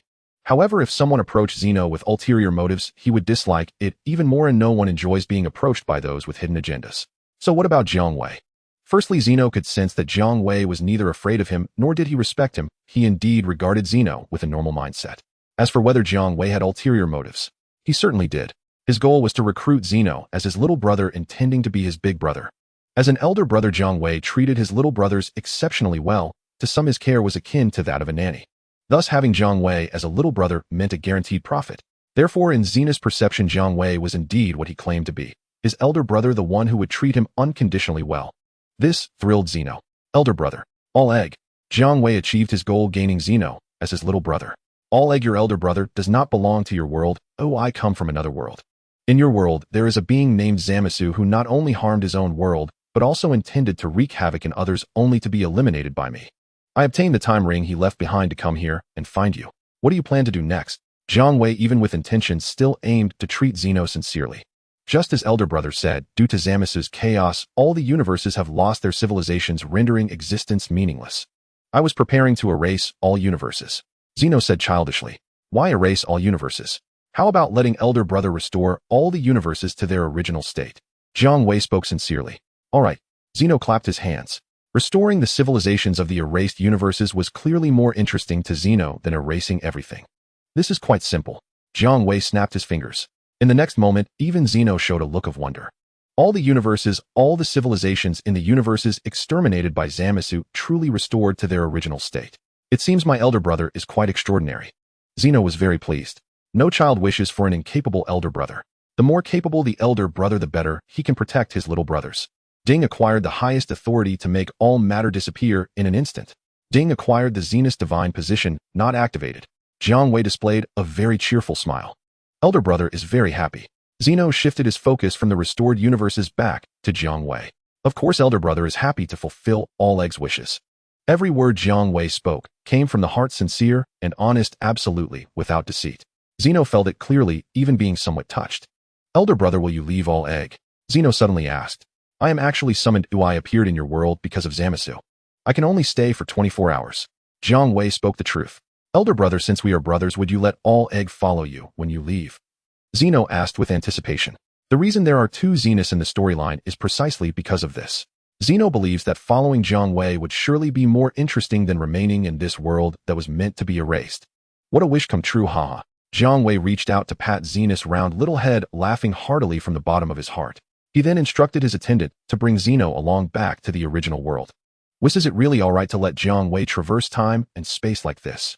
On Super Earth, Beerus, while enjoying Earth delicacies, expressed some concern to his attendant. Lord Beerus, I am merely your attendant, and in principle, I do not interfere in matters between you and Lord Jiang Wei. After all, both of you are a god of destruction and a Kaioshin, the apex deities of Universe 7. Whis took a big bite of a delicious pudding, mumbling. Beerus was dissatisfied with Whis' response and was about to say something else. In a flash of golden light, Jiang Wei returned. Not only Jiang Wei, but this time he brought back a small alien. It looked very familiar. Oh no. Beerus' eyes immediately widened in horror, and he quickly stepped forward to bow deeply to the little alien beside Jiang Wei, wishing he could bury his cat head in his pants. Welcome, Lord Zeno. Beerus, with his head down, bore an expression of dread on his cat-like face, as if he were facing some terrifying existence. Oh dear, Lord Jiang Wei always does the unexpected. Whis also looked somewhat surprised. Oh, unlike Beerus, he knew that the Zeno brought back by Jiang Wei came from another timeline, not from this world. But Zeno is Zeno. His status alone is that of the most revered deity in all the universes. As an angel, Whis could not afford to lose his manners, so he approached with his staff and said, Hello, Lord Zeno. Whis, it's good to see you again, thanks to my big brother. Zeno's little round face also broke into a smile. In his world, due to Zamasus' action, Zeno had become a solitary figure with all of his attendants, the Kaioshin and gods of destruction, dead, and his angels and Grand Minister in standby. If it weren't for Jiang Wei's appearance, Zeno would have already wiped out all universes, waiting for a new universe to be born before new deities could emerge. At that time, the angels and Grand Minister would once again regain their footing. Big brother. Not to mention Beerus, even the always aloof Whis showed a look of surprise, involuntarily directing his gaze toward Jiang Wei, who stood beside Zeno. Beerus felt even more terrified. Where did Jiang Wei get the audacity to call the supreme and most revered deity Zeno his big brother? Is he really not afraid? One misstep and 12 universes could be playing a game of elimination. At this moment, Jiang Wei had already closed off his roles as god of destruction and angel, retaining only the role of Kaioshin. Otherwise, if Beerus and Whis were to realize that Jiang Wei was both a Kaioshin and a god of destruction and an angel, they would probably be even more shocked than encountering Zeno. After speaking a few words with Whis, Zeno followed Jiang Wei to tour Super Earth. Lord Beerus, you can rest easy now. Lord Zeno has no objections to Lord Jiang Wei frequently traversing through time and space. Whis said to Beerus, who was wiping his cold sweat after Lord Zeno had left. Whis, I certainly know that you don't need to tell me. Beerus yelled at Whis, eliciting a tolerant smile from Whis for his feline companion. Lord Beerus, that Zeno comes from another timeline. This matter must be reported immediately to the Grand Minister and Lord Zeno. Whis said to Beerus. In fact, it was merely a procedural matter. The Zeno from another world had come to this world. Could the Grand Minister and Zeno not sense this? Jiang Wei began the tour with Zeno, starting from his own home. His residence on Super Earth was a vast palace styled in traditional Chinese architecture, built for him by the new humans of Super Earth, their creator deity Jiang Wei. Honey, who is this little friend? Bulma asked curiously as she saw Jiang Wei walking and chatting happily with a little alien. Wife, he is my newly recognized little brother named Zeno. Zeno, this is your sister-in-law Bulma. Jiang Wei introduced Zeno to his wife. Hello, sister-in-law. Zeno said cutely. Bulma, seeing that he was her husband's new little brother, greeted him with a bright smile, completely unaware of the extraordinary nature of her husband's new companion. Zeno enjoyed the snacks immensely, clearly relishing food for the first time in his life. After touring his home, Jiang Wei took Zeno to visit other places on Super Earth. As they toured, Zeno was extremely excited. The new human civilization on Super Earth was essentially a fortified version of Earth civilization. Even Whis had never experienced the allure of Earth's cuisine, as Zeno was no exception. It was only then that Zeno discovered that Jiangwei's Super-Earth was a very fun place with countless delicious foods like the snacks Bulma had served him. Big brother, the food here is amazing. No wonder Whis and his gods of destruction stay on your planet. Zeno exclaimed with excitement. Zeno, big brother has not only delicious food, but also fun things. Jiangwei smiled. In the Dragon Ball world, Earth was indeed a bug existence. The most delicious food in the universe, the most incredible technology, the most outrageous senzu beings, the strongest warriors. Everything is on Earth. Jiangwei took Zeno to the amusement park, and they spent an entire afternoon playing video games at the arcade. In the evening, he took the evidently excited Zeno back home. Jiangwei then introduced his two children, Jiang Lihua and Jiang Xiu, to Zeno. It didn't take long for the three little friends to happily play together. Later, Xiao Wu also joined in. The next day, Jiangwei introduced Zeno to Sun Wukong and the others. Zeno was delighted to meet Sun Wukong and the others. Especially Sun Wukong, among Jiangwei's little brother Zeno, felt the highest affinity for Sun Wukong. This was because Zeno could sense Sun Wukong's childlike heart. However, among Jiangwei's little brothers, the one who got along best with Zeno was actually Fat Bu. Fat Bu could play with all little children. Meanwhile, the Zeno and Grand Minister of this world generally do not interfere with the affairs of the 12 universes unless Zeno is interested. And now that the Zeno from another world had arrived, the Zeno of this world would surely be interested. If it weren't for the need to avoid being rude and losing decorum, the Zeno of this world would have already rushed to Super-Earth, looking to play with the Zeno from another world. There were urgent matters to discuss. Later, Whis contacted Jiangwei and conveyed the Grand Minister's intentions, obtaining the agreement of Jiangwei and Zeno. Only then did the Grand Minister accompany Zeno to visit Super-Earth. Upon meeting, both Zenons were very pleased and immediately began to enjoy their time together. The Grand Minister chatted with Jiangwei for a while and showed a delighted smile. Initially, the Grand Minister wanted to bring Zeno along to live with Zeno. However, after arriving at Super-Earth and witnessing Jiangwei and his numerous little brothers, even the Grand Minister couldn't help but show a hint of surprise at their powers. In the 7th universe overseen by Whis and his gods of destruction, with Jiangwei and his brothers present, they could undoubtedly crush other universes in terms of strength. Moreover, the humans on Earth and Super-Earth have developed very interesting civilizations. For example, the cuisine. Jiangwei's strength along with Earth's food earned the Grand Minister's respect and friendship. Zeno was also unwilling to leave his big brother. The Grand Minister did not take Zeno away to accompany Zeno, as in the storyline, but instead made a request to Jiangwei. Lord Jiangwei, how about becoming the elder brother of the Omni King? Surprised by the High Priest's request, Jiangwei felt a surge of joy in his heart. That's easy. Jiangwei snapped his fingers. Ding gained instant summoning. Ding gained High Priest position not activated. Thus, at the request of the High Priest, Jiangwei took the Omni King of this world as his subordinate. After some time, Jiangwei's achievements. Yushiru. Artificial Human No. 21. Completed. Is she still the Zongjia I know? When Artificial Human No. 20 Bojack saw the completed transformation of Zongjia into Artificial Human No. 21.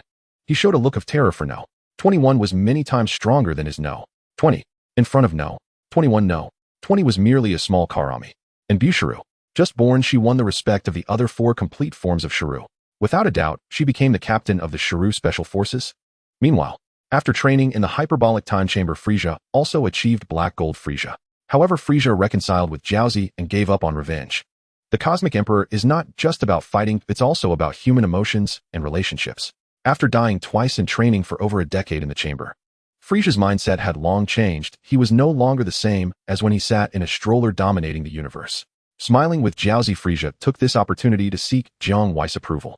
The Frieza Force could recruit warriors on Super-Earth with high salaries. It should be noted that the new humans on Super-Earth start with battle powers in the tens of thousands, and when Frieza noticed this, his eyes were filled with enthusiasm. If he could gain Jiangwei's approval to recruit warriors on Super-Earth, it would further strengthen the Frieza Force. Still that same saying. Do not underestimate the Dragon Ball world. As the plot progresses, the battle powers become more chaotic. However, looking across the universe, creatures with battle powers exceeding 10,000 are a rare resource. The Frieza Force has many soldiers, but the vast majority of fighting personnel only have a battle power of over 1,000. Those with a few thousand battle power are considered elite. Those whose battle power exceeds 10,000 are already figures of considerable status. On a planet with billions of inhabitants, if the average battle power exceeds 10,000, it is extraordinarily rare in the universe. Naturally, Frieza would have thoughts about Super-Earth. Jiangwei didn't mind as long as it was a voluntary principle. He would not interfere. As a result, many new humans attracted by the high salaries offered by Frieza voluntarily joined the Frieza Force. Soon, with the Frieza Force's conquests of other planets, the new humans made a name for themselves in the universe akin to the Saiyans of yesteryear, becoming a renowned warrior race across the cosmos. Super Earth also became famous throughout the universe for its cuisine and powerful warriors. It was no longer an inconspicuous planet located in the outskirts next to Earth. Even Earth benefited from Super Earth's glory. Ding Report Master, there is a projection from the Dragon Ball world that has gathered all 7 Dragon Balls summoning the Master. At this moment Jiang Wei was playing video games with the 2 Omni Kings and Fat Bu feeling quite cheerful. Zhongzi has that world summoned me before? Jiang Wei asked while playing video games in his mind. Ding, this world has not summoned the Master before. Jiang Wei exited the game, told the 2 Omni Kings and Fat Bu to enjoy themselves while he had matters to attend to. Elder brother, please come back early. The 2 Omni Kings and Fat Bu. Jiang Wei nodded and transformed into a brilliant golden light before disappearing. Another world. A ravaged Earth. Here lies another future timeline. The ruins of West City. Trunks has returned to the past via the time machine invented by his mother Bulma, bringing back a design for artificial human No. 17 from Drive. Jiro's secret laboratory.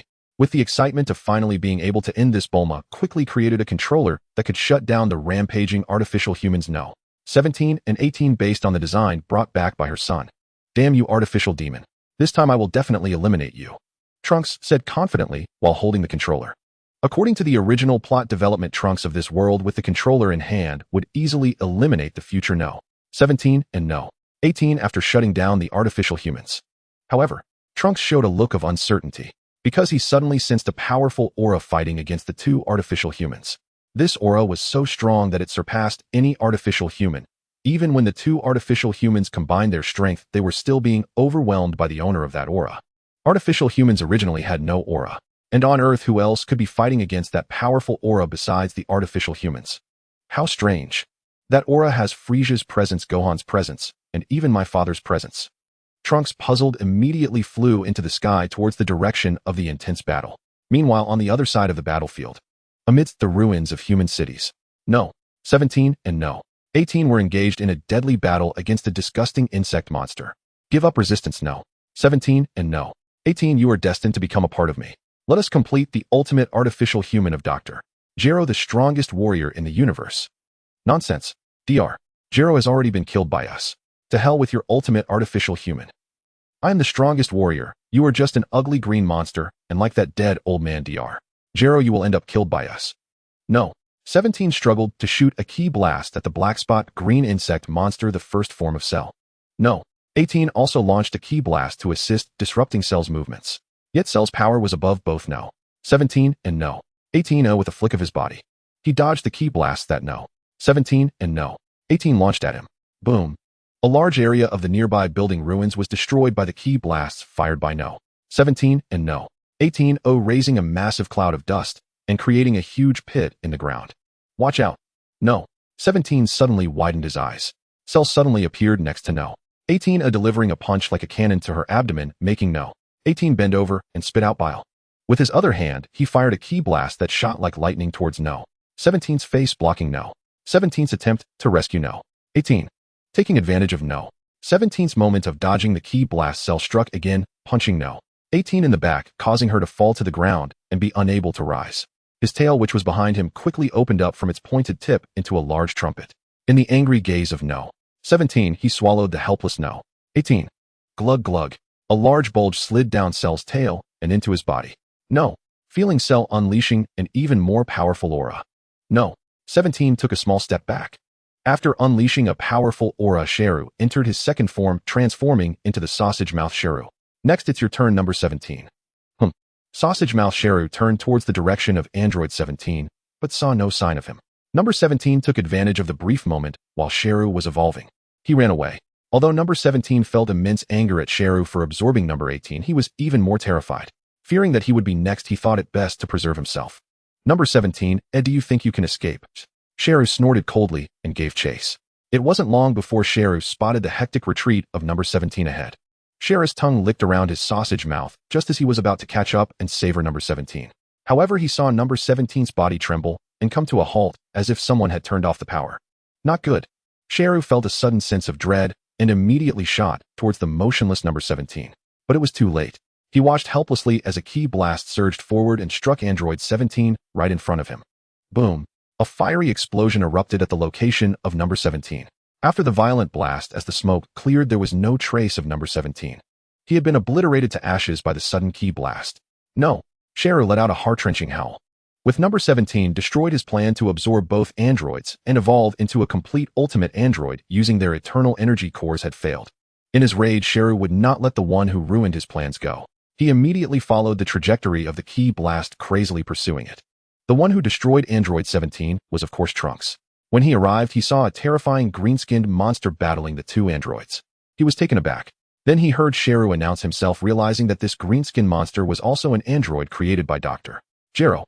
The purpose of battling number 17 and 18 was also to absorb them and become a complete ultimate android. Do you think Trunks would allow another android created by Dr. Gero to absorb number 17 and them thus becoming a more powerful entity? Without hesitation, Trunks realized he was powerless to stop Sheru from absorbing number 18. He couldn't even defeat either number 17 or 18, let alone snatch food from Sheru's mouth. But the next moment an opportunity arose. Number 17 saw number 18 being absorbed by Sheru's tail behind him. He was furious, but even more afraid. He turned and fled. What a great opportunity. Hidden among the ruins, Trunks felt a surge of joy and quietly followed the escaping number 17. Feeling that Sheru was closing in, Trunks dared not waste his chance and immediately used the controller in his hand to shut down all of number 17's functions. Taking advantage of number 17's inability to resist, he fired a ki blast that reduced number 17 to ashes. Then, Trunks immediately concealed his energy and sprinted away, not daring to fly into the sky or escape towards West City. It should be said that Trunks' response was flawless. In hiding his energy, it would be a huge hassle for Sheru to track him down. However, as Sheru followed the trajectory of the ki blast, he quickly discovered Trunks' lifeless body. A look of confusion and wariness crossed Sheru's face. Trunks' corpse lay on the ground with a large hole in his back, clearly having been killed by a surprise attack from behind while trying to flee. Sheru's gaze fell upon Trunks' unblinking corpse, noticing a universal capsule lying next to it. Sheru grew even more puzzled. He felt that the universal capsule did not seem to have dropped from Trunks' body upon death, but rather was intentionally placed beside his corpse by the one who killed him, aiming to draw Sheru's attention. Could it be that the universal capsule has some special significance? Sheru walked over and picked it up. He had obtained Bulma's time machine. And Sheru quickly understood the purpose of the time machine, his face filled with wild joy. Sheru conceived a plan to use the time machine to return to the timeline when androids 17 and 18 were just activated in order to absorb them and become the complete ultimate android. In the shadows, a gaze followed Sheru as he traveled back to the past timeline in the time machine and then vanished. The past time that future Sheru was headed to. The plot had developed to the point where Dr. Gero had transformed himself into Android 20 through Android 19. He began destroying cities to lure out his nemesis son Goku, who had annihilated the Red Ribbon Army. Unfortunately, Dr. Gero overestimated the power of absorption-type androids and seriously underestimated the strength of the Super Saiyans. Although Son Goku had collapsed due to heart disease, Vegeta could already transform into Super Saiyan Vegeta. Just after transforming into a Super Saiyan, Vegeta easily destroyed Android 19. Seeing this, Android 20, also known as Dr. Gero, felt immense fear in his heart and immediately retreated to his secret lab built in the mountains. Although number 17 and 18 still have imperfections at this point, I can only activate them. The extremely disheveled Dr. Gero returned to his secret lab, gazing at the two metal containers labeled 17 and 18 in front of him, his eyes gleaming with determination as he pressed the activation buttons on top. As the hatch opened, it revealed a motionless boy and girl inside, eyes wide open. Androids 17 and 18. In the next moment, number 17 and number 18 stepped out of the containers. At that time, Vegeta and his group had also arrived at the entrance of the secret lab. When Dr. Gero saw that number 17 and number 18 had regained their mobility, he wore a cautious expression, tightly gripping a controller that could shut down both androids. Number 17, number 18, how do you feel now? Dr. Gero asked, nervously prepared to shut down number 17 and number 18 at any moment. The gazes of number 17 and number 18 first swept over the controller tightly held in Dr. Gero's hand, exchanging glances before respectfully greeting Dr. Gero. Haha, number 17 and number 18, you finally show me the respect I deserve. Dr. Gero was overjoyed, believing he had repaired the defects in the two androids, displaying a delighted expression. His guard noticeably relaxed. At that moment, Vegeta and his group had already broken through the door. Taking advantage of Dr. Gero's distraction by Vegeta and his group, number 17 decisively reached out and snatched the controller that could shut them down from the old man's hand. Old man, this device is a controller that can shut down our bodily functions, right? Such a thing should not exist. As soon as number 17 finished speaking, he crushed the controller in his hand. Only after crushing the controller did number 17 and number 18 reveal genuine smiles. So it turns out your flaws have not been fixed. Wait, number 17 and number 18, I will go make another controller to shut you down. Dr. Jiro was also dazed. Could he really say such things to number 17 and number 18? After making his threats, he truly turned to look for materials to create a new controller. Yet he failed to notice the cold expressions on the faces of number 17 and number 18. In number 17's eyes a chilling light emerged. Taking advantage of Dr. Jiro's turned back number 17, who didn't want to be trapped in the container again, suddenly threw a punch. The punch pierced through Dr. Jiro's body. Amidst the crackling electric sparks, a fist emerged from Dr. Jiro's chest, and through the hole the damaged machinery inside his body could still be seen. I was careless. Number 17 and number 18, you actually betrayed me, your creator, at such a critical moment. Dr. Jiro let out a howl of shock and anger. This old man truly did not expect that his creations would turn against him, and it was not merely a small issue of disobedience. Number 17, and I want freedom. We do not want to be trapped in containers by you, old man. Therefore, for our freedom, we can only ask you to meet your end, Dr. Jiro. Number 17, kick drive.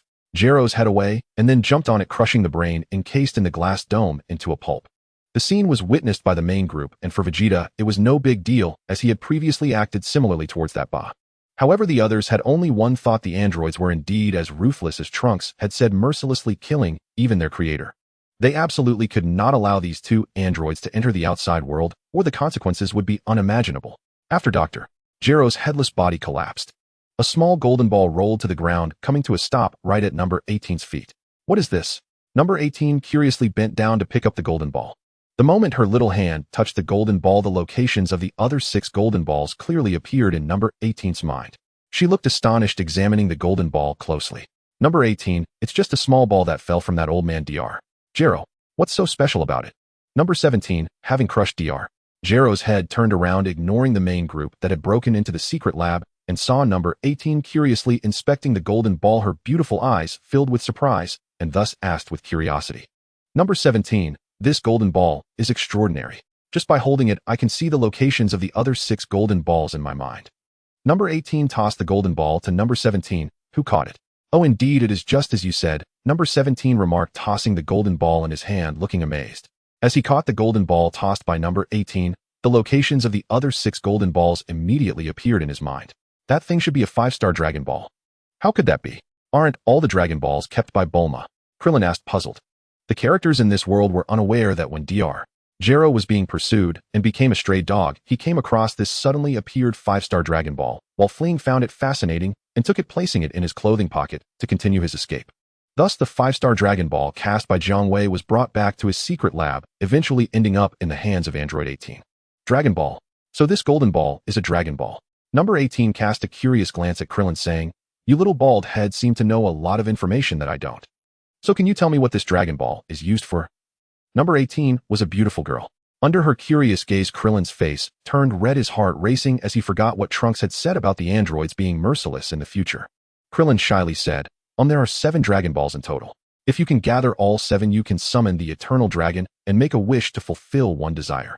Uncle Krillin, why did you tell number 18 such important information about the Dragon Balls? She is an android, our enemy. Trunks, seeing Krillin acting foolishly in front of Beauty, yelled at him with displeasure, sorry, Trunks. Krillin lowered his head, feeling ashamed of his actions. Hee, what a funny little bald head. Seeing Krillin's awkwardness, number 18 couldn't help but chuckle, covering her mouth and laughing softly. So if we gather all 7 Dragon Balls, we can summon the Eternal Dragon to make a wish. Very interesting. Once we kill Son Goku, we can find the other 6 Dragon Balls. Number 18, this is for you. Number 17 showed an interested expression, tossing the 5-star Dragon Ball to number 18 for her to keep. He walked to the other side of the secret lab in front of a metal container labeled 16. Is there another android? Trunks then noticed that in a discreet corner of the secret lab, there was another metal container storing an android, and he looked utterly shocked. Absolutely not. No new androids must be activated.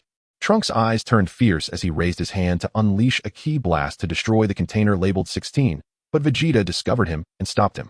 Don't do anything unnecessary. Let him release the metal doll inside. A mere Earth-made metal doll, no matter how many there are, is nothing in front of me, Vegeta.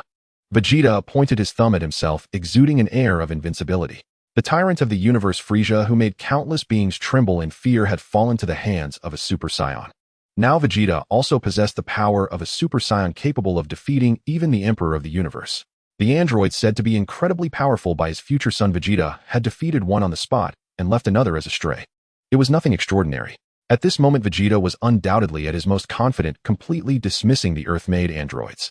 With Trunks blocked by Vegeta, he could only watch helplessly as number 17 walked over and pressed the button activating the android inside the metal container. The hatch opened, revealing a tall and robust man clad in green armor with a mohawk hairstyle. Number 17 initiated a scan, clearly understanding the structure of Android 16's body. Interesting, this big guy is also equipped with an eternal energy core, but he is a pure mechanical body, unlike us. Number 18. Number 18 had already stored the 5-star Dragon Ball and asked, I don't quite understand. Why did that old man Dr. Gero use the latest eternal energy core technology on an outdated pure mechanical body? That old man even transformed himself into an android and did not use the eternal energy core technology. Number 17 shrugged, looking at the silent Android 16 who had already stepped out of the metal container and smiled at number 18. Number 18, your question should be answered by 16. 16, what do you know? Android 16 remained unresponsive, as if he had not heard Android 17's words. Does this big guy not speak? Android 17 shrugged indifferently. It seems this is the reason why Dr. Gero did not release 16. Android 18 looked at 16, her eyes filled with contemplation. S16, are you willing to join us? Android 17 asked. Only then did 16 respond, giving a slight nod. Let's make it clear from the start, after we go out we will look for the Dragon Balls while searching for Son Goku. Android 18 said to Android 17. It doesn't matter for us, it's just a journey. We know where Son Goku's home is, we can go there anytime. Android 17 smiled. The 3 androids walked out of Dr. Gero's secret laboratory with Vegeta's group following closely behind. Android 17 said with an unhappy expression, Are you following us to fight? Vegeta arrogantly replied, Did I permit you to leave? Previously in that old man's lab the space was too cramped to unleash our power. Now that you are outside, it's time for me to swiftly defeat you, Vegeta.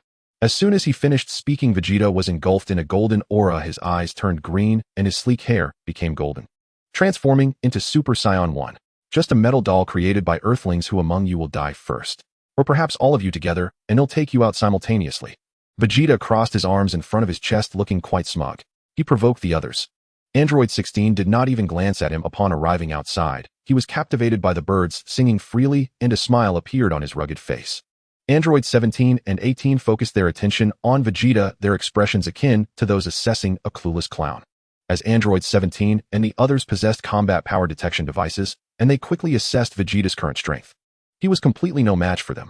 17, you go teach him a lesson. This guy is too irritating with his words, Android 18 said, while brushing her golden hair, addressing 17. Alright, I suppose I can reluctantly stretch a bit to deal with him. Android 17 had no objections and walked towards the overly confident Vegeta. Damn it, what kind of attitude is this? How dare you underestimate me, the Prince of the Saiyans, Vegeta? I will make you understand the consequences of looking down on me, Vegeta. Feeling his pride offended, Vegeta displayed a face full of rage. Trunks was anxious. He knew that Super Saiyans could not defeat Android 17 and wanted to lend a hand. Let me make it clear, do not attempt to interrupt 17 while he is fighting.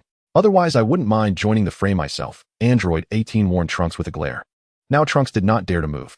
In the sky, 17 had already engaged in a fierce fight with Vegeta, exchanging punches and kicks, occasionally launching energy attacks at each other. Vegeta fought with great fury. Despite his all-out attack, his opponent appeared relaxed, displaying complete ease. I have attained the power of a Super Saiyan, or it shouldn't be like this, eh? In the end, after enough warm-up, Android 17 got serious and ruthlessly beat Vegeta down. Vegeta lay helpless on the ground, his expression resembling that of a wine bottle shattered by a drunkard, his confidence in the power of Super Saiyans utterly shattered. Let's go, Android 17 called to Android 18 and 16, who was mesmerized by the singing birds and the running squirrels, signaling that it was time to leave. Strange, the androids didn't kill Dad, and they even spared us. What kind of conspiracy do they have? Trunks truly could not comprehend. The future androids 17 and 18 were definitely not like this. Thus ended their first encounter with 17 and the others. Vegeta was fed a Senzu bean and revived to full health, leaving without a word, not even greeting anyone. Android 18's thoughts were already consumed by the Dragon Balls, causing her to lose interest in Krillin, and she walked away without sharing any benefits with the short-haired fighter. What should we do now, Trunks? Should we continue following the androids? Krillin said, watching as Android 18 walked away, his mood not very high. Trunks also had no good ideas at this moment. He couldn't defeat them. He replied, let's go back first and check on Uncle Goku, then we'll decide. Everyone nodded and flew into the sky.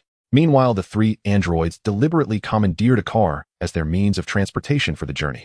After all, as androids created by Dr. Gero, even if they rebelled and even killed Dr. Gero, killing Son Goku was the most important directive they had to follow, one they found hard to defy. They could only execute the command. However, this directive only stated that they must kill Son Goku without specifying a time frame. The androids would carry out the order to kill Son Goku. But how long it would take to complete the task was another matter altogether. It could also be interpreted that under the premise of not being able to refuse 17 and the others were being passive in regard to Dr. Gero's directive. Meanwhile, in a peaceful and serene human town whoosh, a machine suddenly appeared landing on the bustling street. It immediately attracted countless curious gazes. One could see that the head of the machine opened a glass canopy and a green-skinned figure with sausage-like lips fell out. Why did it fall out? In the terrified eyes of the crowd, the green-skinned figure had only its upper half, the lower part covered in blood, resembling a criminal from ancient times who had been waste-chopped. This was quite reasonable. Just by looking at the upper half of the green-skinned figure, one could tell it was quite robust, and the machine's cockpit could only fit the upper half of the green skin. If it were a complete sausage-lipped green skin, it would definitely not fit inside that machine. Ha ha ha, very successful. Looking around at the environment, I have indeed traveled back in time. 17. Wait for me, I will soon become one with you. Cell was overjoyed, urging his power, and with the cells of Piccolo, he almost instantly regrew his lower half. In order to use Trunks' time machine, Cell had actually severed his own lower half. The onlookers were terrified by Cell's actions, screaming in panic and scattering. Cell paid no attention to those people. His mind was solely focused on absorbing the android 17 from this timeline, not wasting time absorbing the life essence of these weak humans. But how to find 17 was a dilemma for Cell. Because androids had no energy signature, as long as they were not fighting, there was no energy leakage. Cell could not sense the location of the androids. Wherever there is a battle, there is a possibility of android 17 being present. At that time, I will just go and take a look. Cell thought of a method, quickly transformed the time machine back into a universal capsule and stored it away directly, leaving this worthless little town. He headed towards the mountain where Son Goku lived. As long as he kept a close eye on Son Goku, even if no battle occurred, the androids with the order to kill Son Goku would undoubtedly seek him out. Heavenly God Temple. Heavenly God, what is wrong? Mr. Bobo suddenly noticed that the heavenly god who was observing the earth was visibly trembling and quickly inquired. Mr. Bobo, the earth is truly plagued by calamities. The crisis of the androids has not yet been resolved, and now new monsters have appeared. The heavenly god said, breaking out in a cold sweat.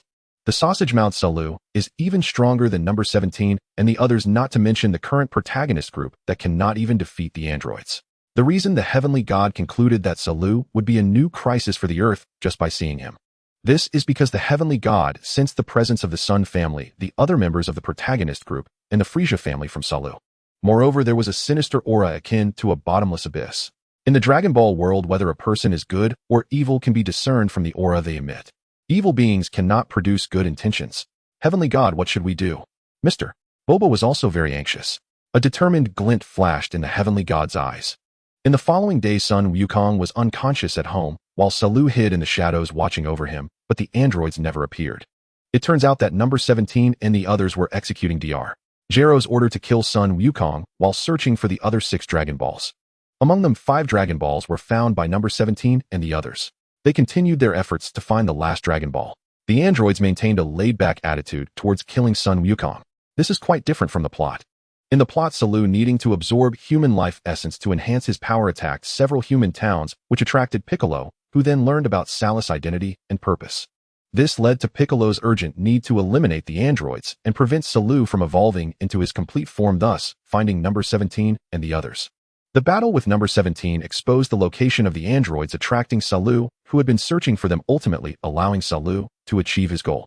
But in this already changed world, the sausage-mouthed Salu, having absorbed android 18 in the future world, no longer needed to absorb human life essence and hadn't attacked any towns, so he hadn't yet attracted the attention of the protagonist group. As for the heavenly god, just like in the plot, he chose to assimilate with Piccolo to deal with Salu. However, after assimilating with Piccolo and becoming an unnamed Namekian, he made an awkward discovery.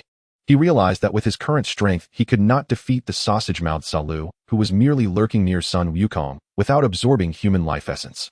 Of course, Piccolo stayed put, closely monitoring Salu's movements. Thus, Piccolo remained unaware of Salu's intentions and would not prioritize destroying the androids. Piccolo, choosing not to search for the androids, instead secretly kept an eye on Salu while not revealing the whereabouts of the androids to him. Salu, unaware of the android's location, had to continue lurking around Sun Wukong. Piccolo continued to monitor Salu in the shadows. Thus, both sides remained in a stalemate until the androids made the news. Though number 17 and the others, compared to their future selves, were good-hearted androids, their actions in the human world were indeed reckless and could be described as lawless. In order to find a new vehicle to replace their broken one, the hulking number 16 thought the armored truck was sturdy, so he seized it as a means of transportation. Unaware of the consequences of stealing the armored truck, police officers rushed in to apprehend the robber who dared to assault an armored truck only to be effortlessly defeated by the androids. The police's failure naturally alarmed the military. They dispatched regular troops with numerous tanks and fighter jets launching a combined offensive to capture the audacious robbers. But the androids wiped them out. Number 17 and the others were careful, only destroying equipment and not killing anyone. However, as events escalated, they ended up making the headlines. When the protagonist group saw this news, one of them leaned out of the window, staring at the news on the television with a face full of joy. Haha, number 17 and number 18. They actually went to the south. Salu then retracted his head, revealing a puzzled expression. According to the information, number 17 and number 18 have been given orders by Dr. Gero to kill Sun Wukong. Why haven't they come to Baozi Mountain to kill Sun Wukong these past few days? Why are they robbing an armored truck in the south? Never mind why think so much.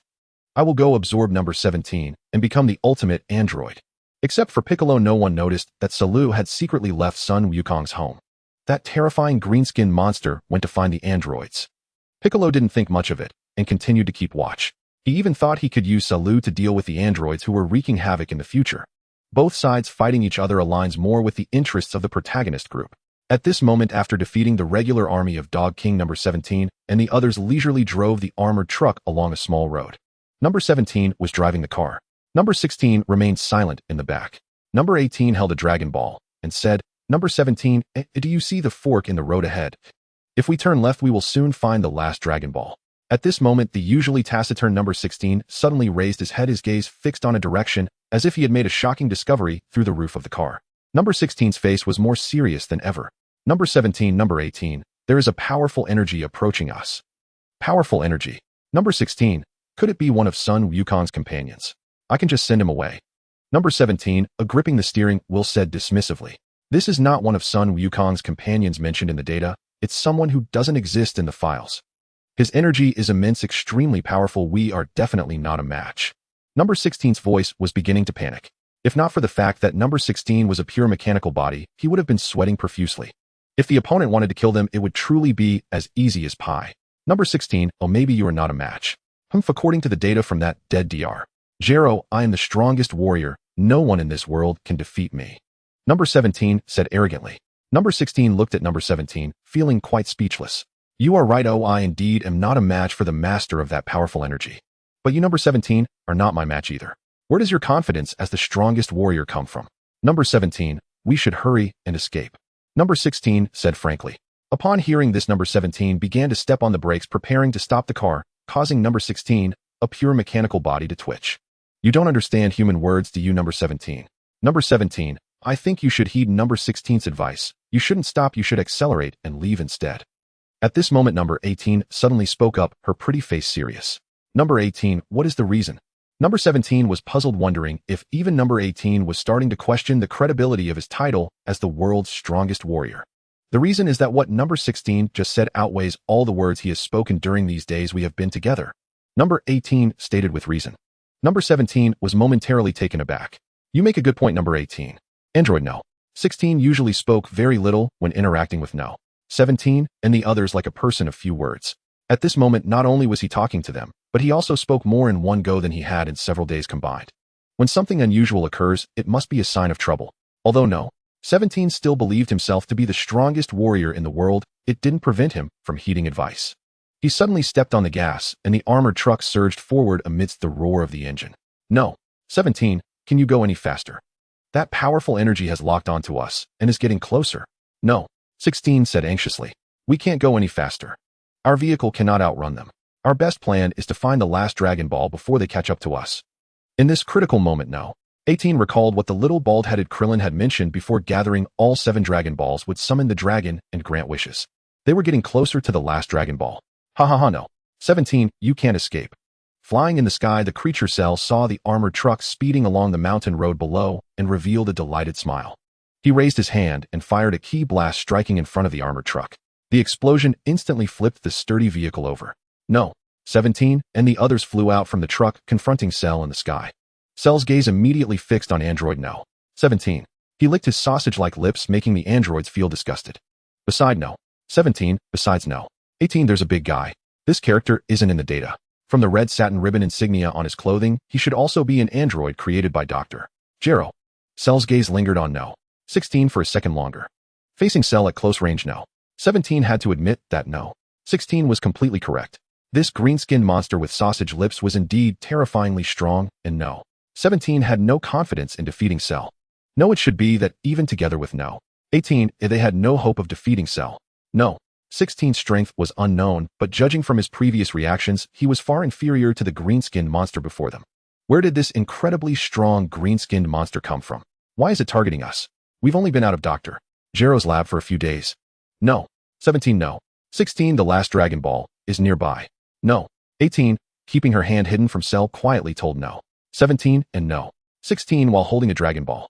My detection device tells me that the enemy's energy is very powerful. Even if we team up, we won't stand a chance. No. 16 said, his eyes fixed on Cell. No. 17 gritted his teeth. I can feel it too. You're right, No. 16. He'll distract the green-skinned monster while you and No. 18 get away as quickly as possible, the further the better. No. 16 pondered for a moment and said, the enemy's energy is too strong. We can't escape. We can only take a gamble. No. 17. I will join you in trying to hold them off. No. 18. Hurry and find the last Dragon Ball to summon the dragon. This is our last chance. No. 18 bit her lip and nodded. No. 16 stepped forward to buy time and deliberately asked, you must not be an ally of Son Goku. Your profile does not mention you. Who are you? While No. 16 was stalling for time, No. 18 began searching for the last Dragon Ball right under Cell's nose. Moi. Cell also noticed No. 18's actions, but he had already absorbed No. 18 in the future and had no further need for her. His focus was solely on No. 17. As long as No. 17 did not attempt to escape, Cell had no need to act immediately. On the contrary, in a situation where everything was under his control, he was quite willing to exchange a few words. Otherwise, how did Piccolo extract information about Cell's origins and objectives from him in the story? Since you asked sincerely, I will generously share this with you. My name is Cell, and like you, I am an android created by Dr. Jero. However, I am the ultimate android, the strongest warrior completed by Dr. Jero's computer. To truly become the perfect ultimate android, I still need No. 17's help. No. 17 instinctively asked, you want me to help you become the perfect ultimate android? Exactly. As long as I absorb you, No. 17 AI will become the invincible ultimate android. Now let us create the history of the strongest warrior. Cell stared at No. 17 as if he had spotted a delicious piece of cheese. Behind him, a tail tipped with a needle swayed in the air. At that moment in the sacred world, Piccolo, who had been watching the dogs fight, was utterly shocked. It turned out that the green-skinned monster with sausage lips was also an android created by Dr. Jero. The reason the green-skinned monster was targeting the androids was to absorb No. 17 and become the perfect so-called ultimate android. It is easy to imagine. Allowing Dr. Jero's androids to become perfect is certainly not what Piccolo wishes to see. The situation is urgent. Wake them up. Immediately wake them up. You ugly sausage-lipped freak, you want to absorb me. No. 17 looked at Cell's grinning face and felt a chill down his spine. He became increasingly uncomfortable. I refuse. You want to absorb me, you ugly sausage-lipped freak. Hehehe. It seems you don't quite understand now. 17. I didn't ask for your opinion. Ew, I'm just informing you of my decision. Now the chit-chat time is over. Come become a part of me, No. 17. Cell suddenly vanished, then reappeared. Neither No. 17 nor No. 16 could keep up with Cell's speed. Be careful. By the time No. 16 reacted, Cell was already face-to-face with No. 17. His fist struck like a cannon, hitting No. 17 hard in the abdomen. No. 17 let out a pain scream as he felt the agony take over. His body arched, and his lower back bulged from the terrifying force of Cell's punch, as if Cell's punch would pierce through No. 17's body. Cell was about to kick up into the air, but at that moment No. 16's counterattack arrived. No. 16 also launched a heavy punch towards Cell's sausage lips. Facing No. 16's heavy punch, Cell showed disdain. He didn't stop his movements, kicked up into the air, and delivered another brutal attack on No. 17's face, causing No. 17 to spit blood like a plane shot down by anti-aircraft fire, crashing into a nearby hill. Boom. No. 17's body slammed violently into the hill, smashing it into pieces. Meanwhile, No. 16's heavy punch also struck Cell's face fiercely. No. 16's face immediately turned pale. What? My full-powered punch cannot harm Sheru in the slightest. At that moment, 16's expression was extremely grim. I didn't expect that this massive guy not recorded in your data would be stronger than 17. Sheru turned his gaze towards 16. Taking the punch from 16 on his face, Sheru roughly assessed 16's strength. It was somewhat unexpected. But before me, it can only be a futile struggle. Sheru retaliated with a punch of his own, striking 16's face like a cannonball, instantly creating a hole in 16's head, revealing the intricate electronic components inside. So it's a pure mechanical body. Sheru looked at 16, who was sent flying by his punch, and raised his palm towards him, gathering a powerful energy wave aimed at the backward flying 16. As 16 was about to stabilize himself, the energy wave fired by Sheru slammed into his robust body. Boom. In an instant, flames erupted, accompanied by a violent explosion. 16's mechanical body shattered into pieces in the explosion. 16. Enduring the pain in his body, he crawled out from the pile of rubble that buried him, witnessing this scene with rage in his eyes. Though it was only a brief journey of a few days, 16 was an important companion for him, and 18 in this world. You ugly sausage-lipped freak, I will kill you. Overcome with rage, 17 disregarded the vast power gap and flew into the sky, launching punches and kicks toward Sheru. Hee. Sheru toyed with the furious 17 as if playing with a child. Seeing that his punches and kicks were ineffective against Sheru, 17 jumped back, waving his hands repeatedly to unleash the prince's combat technique, continuously firing energy blasts at Sheru. 17 thought although his strength was far inferior to Sheru's due to the eternal energy furnace, his energy was unlimited. He planned to outlast Sheru. Let's see who will be exhausted first. Sheru was soon bombarded by countless energy blasts fired by 17, causing violent explosions that filled the air with smoke. 17 was elated. Could that sausage-lipped freak have been eliminated by his own energy blasts? He focused intently on the spot where Sheru had been, now shrouded in smoke. At that moment, 18 exclaimed, I found it, here it is. With a joyful face, she cleared a small pile of rubble and found the last Dragon Ball. After placing the last Dragon Ball into her bag, 18 shifted her attention to the sky, where 17 and 16 were battling Sheru. In the next moment, 18's face turned pale with fear. 17, that greenskin monster is behind you. Sheru silently descended behind 17, whose gaze was fixed ahead. At this moment, 17 sensed something was off and turned around just as Sheru's tail unfurled into a trumpet shape. 17, be absorbed by me. Hee. No. 17 screamed in despair as he was enveloped by the trumpet on Sheru's tail. Although 17 struggled with all his might, it was futile. Soon he slid along Sheru's tail into his body, witnessed by 18's horrified gaze. Oh. Sheru clenched his fists and shouted joyfully. Not long after, he transformed into his complete form, the most handsome shape of Sheru. This is my complete form, filled with unimaginable power. Sheru laughed maniacally, declaring to the world, I am invincible. 18 glared at Sheru in hatred, her gaze fixed on him in the sky. 18. A weak voice suddenly reached her ears. It was 16's voice. 16, you are still alive. A look of surprise appeared on 18's beautiful face. She followed the direction of the voice and quickly found the damaged head and a small part of the body of the cyborg 16. I am a robot. As long as the chip in my head is intact, I won't die. Even as sparks flew from 16, he forced a smile at 18. Having become complete, Sheru's ego inflated tremendously, otherwise he wouldn't have played the game of Sheru in the plot, ultimately leading to his demise.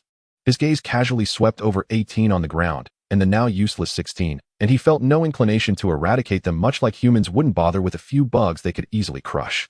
Just as Sheru was about to leave, he suddenly turned his gaze towards two powerful auras rapidly approaching. A smile of interest appeared on his lips. Such powerful energies. Each one is something we can absolutely not defeat. 16 sighed. It's a pity that if they had come earlier, each of these energy owners would have been able to defeat that Sheru. But they arrived too late. Now that Sheru has absorbed 17 and become complete, they are no longer able to defeat him. I will not let Sheru go. Not only did he turn you into this state, but he also absorbed 17. 18 gritted her teeth, her words full of a desire to kill Sheru right then and there. 18, the Dragon Balls. 16 noticed 18's meaningless rage and immediately reminded her. Only then did 18 show an embarrassed expression and quickly took out the 7 Dragon Balls, shouting, Dragon, come forth and grant my wish. In an instant, the sky filled with lightning and thunder. The terrifying sense of impending doom was felt by every person on Earth in that moment. What's going on? Someone is summoning the dragon, is it Mom? At this moment, Trunks, dressed in Frieza Force-style battle armor and following his father Vegeta to confront the cyborgs, showed a puzzled expression. You fool. The person summoning the dragon may not be Bulma. Have you forgotten that a few days ago in that old man's secret lab the cyborgs obtained a 5-star Dragon Ball? Vegeta, flying towards Sheru's location, contemplated and coldly stated. At this moment, Vegeta, just like in the plot, was training hard in the hyperbolic time chamber with his future son. Having emerged from the shadow of the previous defeat by Cyborg 17, he regained his absolute confidence as Super Vegeta. After training in the hyperbolic time chamber, Vegeta felt that he was infinitely stronger than before. Defeating 17 would be an easy task for the current Vegeta. Thus, his purpose in seeking out 17 and the others was to reclaim his honor but more importantly to confront the newly created cyborg Sheru by Dr. Gero, who would be invincible after becoming complete. Only Sheru qualified to be Vegeta's new opponent. As for the three useless metal dolls 17 and the others, they no longer deserve to be his rivals. Father, are you saying that the Dragon Balls in 18's possession are real, and they have gathered the remaining Dragon Balls and summoned the dragon in these past few days? But that's not right. I have confirmed that the 7 Dragon Balls are still safely with Mom. Trunks genuinely couldn't understand. It shouldn't be possible. Could it be that there are actually 2 sets of Dragon Balls that can summon the dragon and grant wishes? Vegeta merely snorted, showing no interest in his future son's questions. Not long after, Vegeta and Trunks stood before the complete form of Sheru, arms crossed and exuding an air of arrogance. You are Vegeta. According to my records, your strength is second only to Son Goku. Allow me to introduce myself. I am Cell, a bioengineered being created by Dr. Gero, just like Android 17. Dr. Gero's purpose in creating me was to eliminate Son Goku and take revenge for the Red Ribbon Army. However, after I became perfect, I found Dr. Gero's ambitions to be rather petty. As the ultimate bioengineered being, I should challenge the strongest in the world, which includes you, and achieve an invincible legend. This is our first meeting, and Cell is leaning slightly forward with his right hand over his chest, appearing quite polite. You talk too much, green skin. What ultimate bioengineered being? What invincible in the world? What a joke. In front of me, Vegeta, your only fate is to become my defeated foe. Vegeta pointed his thumb at himself, his face brimming with confidence. Vegeta, you are so rude. Cell was genuinely annoyed. Father, you should be careful, Trunks said seriously. At this moment, both Cell and Vegeta moved simultaneously, launching into battle. In the vast arena, the enormous 100-meter-long blue dragon was ignored. Jiang Wei raised a dragon claw and scratched his head. What is going on? It was his first time encountering a situation where he was summoned, but no one made a wish. Below Jiang Wei, Android 18 and the half-destroyed Android 16 were also looking up at the sky, focused on the battle between Vegeta and Cell, momentarily forgetting the purpose of summoning Jiang Wei. Since no one was making a wish, Jiang Wei extended a claw, grabbed a large bucket of popcorn, and began munching while watching the live performance. After eating a handful of popcorn, Jiang Wei noticed that Android 16, who was sparking, had shifted his gaze towards him, and he asked with a smile, 16, you seem to be in quite a predicament. Want some popcorn? I am a robot, I do not eat popcorn. Android 16 replied, looking up at the 100-meter blue dragon, and asked, Dragon, who do you think will be the final winner in the ongoing battle above? It will be Cell. Although I do not understand why Cell, who has not absorbed Android 18, is already in his perfect form, he is certainly not someone that Vegeta, who can only transform into Super Saiyan 1, can defeat. To defeat perfect Cell, one must possess the power of Super Saiyan 2, Jiang Wei immediately responded. 16, who are you talking to? Android 18 withdrew her gaze and noticed Jiang Wei. Oh no, I actually forgot about the dragon. Luckily, no one made a wish at this moment. Jiang Wei turned his attention to Android 18, who was gently patting her chest, and said, It seems you are the one who summoned me. Now please state your wish, Android 18. Dragon, I have heard that you can grant any wish. Android 18 asked hopefully. That's right, any wish can be granted. Jiang Wei casually tossed away the half-eaten popcorn. Android 18's pretty face showed conflict as she glanced at the damaged Android 16, feeling apologetic, and then said to Jiang Wei, Dragon, please revive Android 17. This wish cannot be granted as Android 17 is not dead, Jiang Wei replied. Android 18's face brightened, and she immediately said, Then please rescue Android 17. That's very simple. Jiang Wei smiled, raising his dragon claw and preparing to snap his fingers. In the sky, Vegeta became a tragic figure again. After Cell toyed with him for a while, feeling bored, he got serious and punched Vegeta away. Vegeta fell from the sky, creating a large crater in the ground, cracking the earth for hundreds of meters as dust and smoke enveloped the area. Father, Trunks, worried for Vegeta, immediately flew over. Cell returned to his posture with arms crossed, ready to mock Vegeta, just as Jiang Wei was about to grant Android 18's wish. A figure in a black robe whose appearance was unclear suddenly emerged from behind Cell and placed a hand firmly on Cell's back. In front of everyone, like a Namekian, the figure assimilated Cell. Snap! Jiang Wei's snap of the fingers echoed at that moment. Android 17 did not appear. Because at the moment Cell was assimilated by the mysterious figure in the black robe, Android 17, within Cell, also vanished. Or rather, he died. Interesting, someone actually assimilated Cell. Thinking carefully, since Cell has Saiyan cells, theoretically, he can transform into a Super Saiyan. Since Cell also possesses Namekian cells, he can naturally assimilate like a Namekian. Jiang Wei's eyes lit up, realizing that such a method is possible. He then said to the bewildered Android 18, Sorry, an unexpected incident occurred, and Android 17 has died. Change your wish, Android 18. What? Android 17 is dead. Android 18 was stunned, then said, Dragon, please revive Android 17. That's very simple. Jiang Wei said, staring at the mysterious figure in the black robe who had assimilated Cell and was rapidly increasing in power, raising his dragon claw to snap his fingers. In the next moment, the bewildered Android 17 appeared right in front of Android 18. Wasn't I absorbed by that sausage-lipped, ugly monster? Android 17 looked at Android 18 with a face of relief. Android 17, I wish to the dragon to revive you, she explained. Android 18 was filled with excitement, and then turned to Jiang Wei saying, Dragon, please restore Android 16 as well, I beg you, he is an important companion of mine. From Krillin, Android 18 learned that summoning the dragon can only grant one wish at a time, but she wanted to try. Please wait a moment. Jiang Wei saw the mysterious figure in the black robe about to leave, but was blocked by Vegeta and Trunks. In the next moment, the 100-meter blue dragon transformed into 7 golden rays and flew towards the entire world. Get out of the way, I have no need to be your enemy, Vegeta, the mysterious figure said in a hoarse voice. Did you eliminate that Cell with just one sneak attack? Although it was just a sneak attack, you are quite strong. I want to know just how strong you are, Vegeta said in a deep voice. This is truly unbelievable. During this time, powerful beings surpassing Super Saiyans have appeared one after another, and they all emerged from this small planet Earth, which was originally looked down upon by aliens. It made the tyrant Frieza, who once roamed the universe, appear as a joke. What is happening in this world? Vegeta also knew that he would definitely not be a match for the mysterious figure in the black robe, but he would not be satisfied without battling him. The mysterious figure in the black robe casually threw a punch. Trunks' pupils suddenly widened. Vegeta, who blocked the mysterious figure, was instantly sent flying. Like a meteor falling to the ground. Boom. He crashed into the ground, creating a large pit, cracking the earth for thousands of meters as dust and smoke spread. A pitiful fool, unworthy even of death at my hands. The mysterious figure in black robes sneered, each word dripping with contempt for the tragic tower. In a blur of motion, he vanished. Uncle Wukong's instant transmission. Could this cloaked figure possess it too? Trunks' inner dread of the mysterious black-robed figure intensified. In a desolate wilderness on Earth, a flicker of movement revealed his reappearance. This detour cost me precious time. Had Trunks not interfered, had he not slain Android 17 in ambush, the Cell could never have absorbed him to achieve perfect form nor reach the optimal state for harvesting. I have already harvested that Cell and departed this timeline bound for another where a Cell awaits my reaping. The cloaked figure muttered bitterly to himself.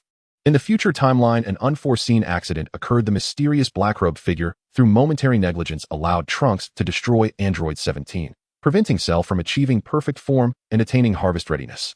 Without hesitation, the cloaked figure executed Trunks, his sole objective being the seizure of Trunks' time machine and the manipulation of Cell to travel backward in time, thereby absorbing Android 17 and completing his evolution.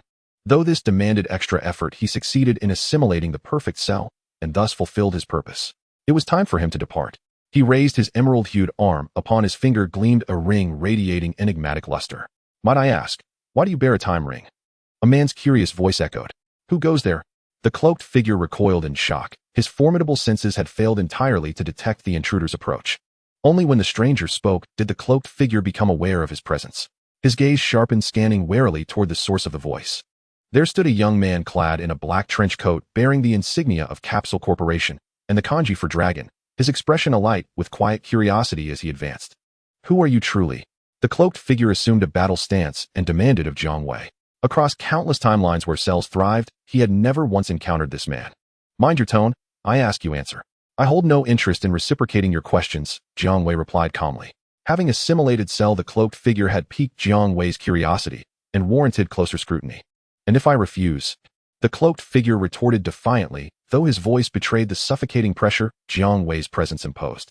No one has ever dared withhold truth from my inquiry. Jiang Wei smiled faintly. The cloaked figure attempted instant transmission, but froze stunned to find himself utterly immobile. Instant transmission had failed.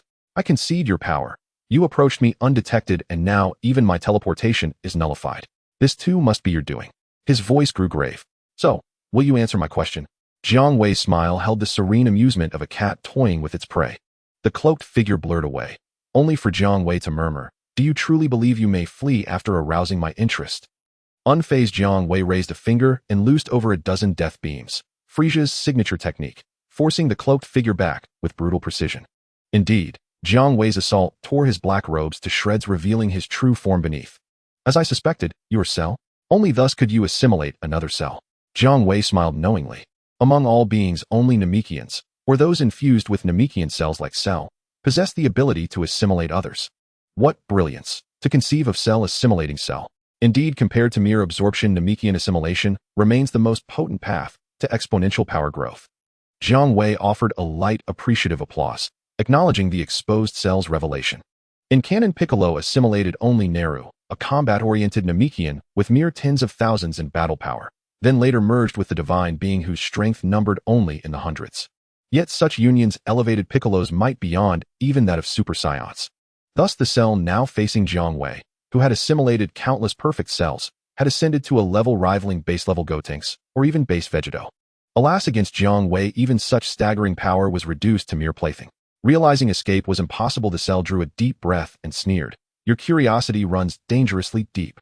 Having assimilated the cell who arrived in this world, I intended only to depart, bearing no hostility toward anyone. Why then do you bar my path? Then you leave me no choice but to erase you." With a thunderous cry, "Yah!" Cell erupted in golden aura, his eyes turned viridian, his features subtly shifting. I'd nearly forgotten. Cell carries Saiyan DNA, granting him Super Saiyan transformation. And judging by your appearance, you've attained Super Saiyan 3. Remarkable, Cell. Jiang Wei clapped again, softly, almost absently, sending a chill through Cell's core. He had unleashed his full might, yet Jiang Wei's demeanor remained effortlessly dismissive. No more hesitation. Cell lunged forward, fist like a cannon blast, striking Jiang Wei square in the face, only for his triumphant smirk to freeze, then twist into abject terror. Jiang Wei's smile hadn't wavered. His full-force blow had not so much as grazed the surface. A wave of sheer disbelief crashed over Cell. "Foolish creature, you dared raise your hand against me. Had you simply answered my question, indulging my curiosity, I might have spared you. But defiance seals your fate." Jiang Wei spoke with unruffled calm, utterly ignoring the torrent of blows that followed. Cell abandoned all resistance and fled without pause. "Given your strength, it would be wasteful to let you go. Tongzi, summon Bu Cell." Jiang Wei stood motionless. "Ding, understood, master." Instantly before him materialized a cell tinged faintly rose, bearing distinct traits of Majin Bu. "Master, how may I serve?" Bu Cell knelt, head bowed reverently. "Go, assimilate the fleeing cell." Bu Cell rose, comprehension dawning, and gazed toward the fleeing cell's direction, eyes gleaming with ravenous hunger. "Master treats me far better than the other 4 members. He reserved such a plump cell solely for me to consume. Truly, I Bu Cell am master's most cherished cell." Ha ha ha. His right arm detached, rubbery, malleable, vanishing in a streak. That severed limb itself possessed instant transmission. In Bu Shalu's view, as a creation personally crafted by his master Jiang Wei, even a mere Super Saiyan 3 level Vegeta was unworthy for him to personally intervene. Just sending out one hand to play with that weak Shalu was already a favor. The fleeing Shalu, as soon as he ran out of Jiang Wei's sight, eagerly raised his arm, wanting to activate the time ring and escape from this unfamiliar and terrifying timeline. My goodness, a Super Saiyan 2 could originally handle any timeline that defies it. Where did such a terrifying boss come from? Able to block instant transmission. The power of a Super Saiyan 3 Vegeta was as if it were non-existent, completely unbreakable. I must get away quickly. Just as Shalu was racing against time, trying to open the time vortex, a faint pink arm suddenly flashed in front of him, and as soon as it appeared, it launched an attack on Shalu. What's going on? Shalu was taken aback for a moment, then was hit hard by this suddenly appearing arm with an uppercut right to his chin. Crack! Shalu's jaw was shattered by the punch, blood filling his mouth as he was knocked back several steps, his face showing an expression of disbelief. He was fighting against an arm. After delivering an uppercut, the arm hovered in the air, continuing to unleash fierce punches at Shalu. Shalu received another punch to the face, his cheeks caving in. As the arm prepared to strike again, Shalu immediately raised his hand palm, facing the incoming arm, channeling energy to launch a spherical energy blast.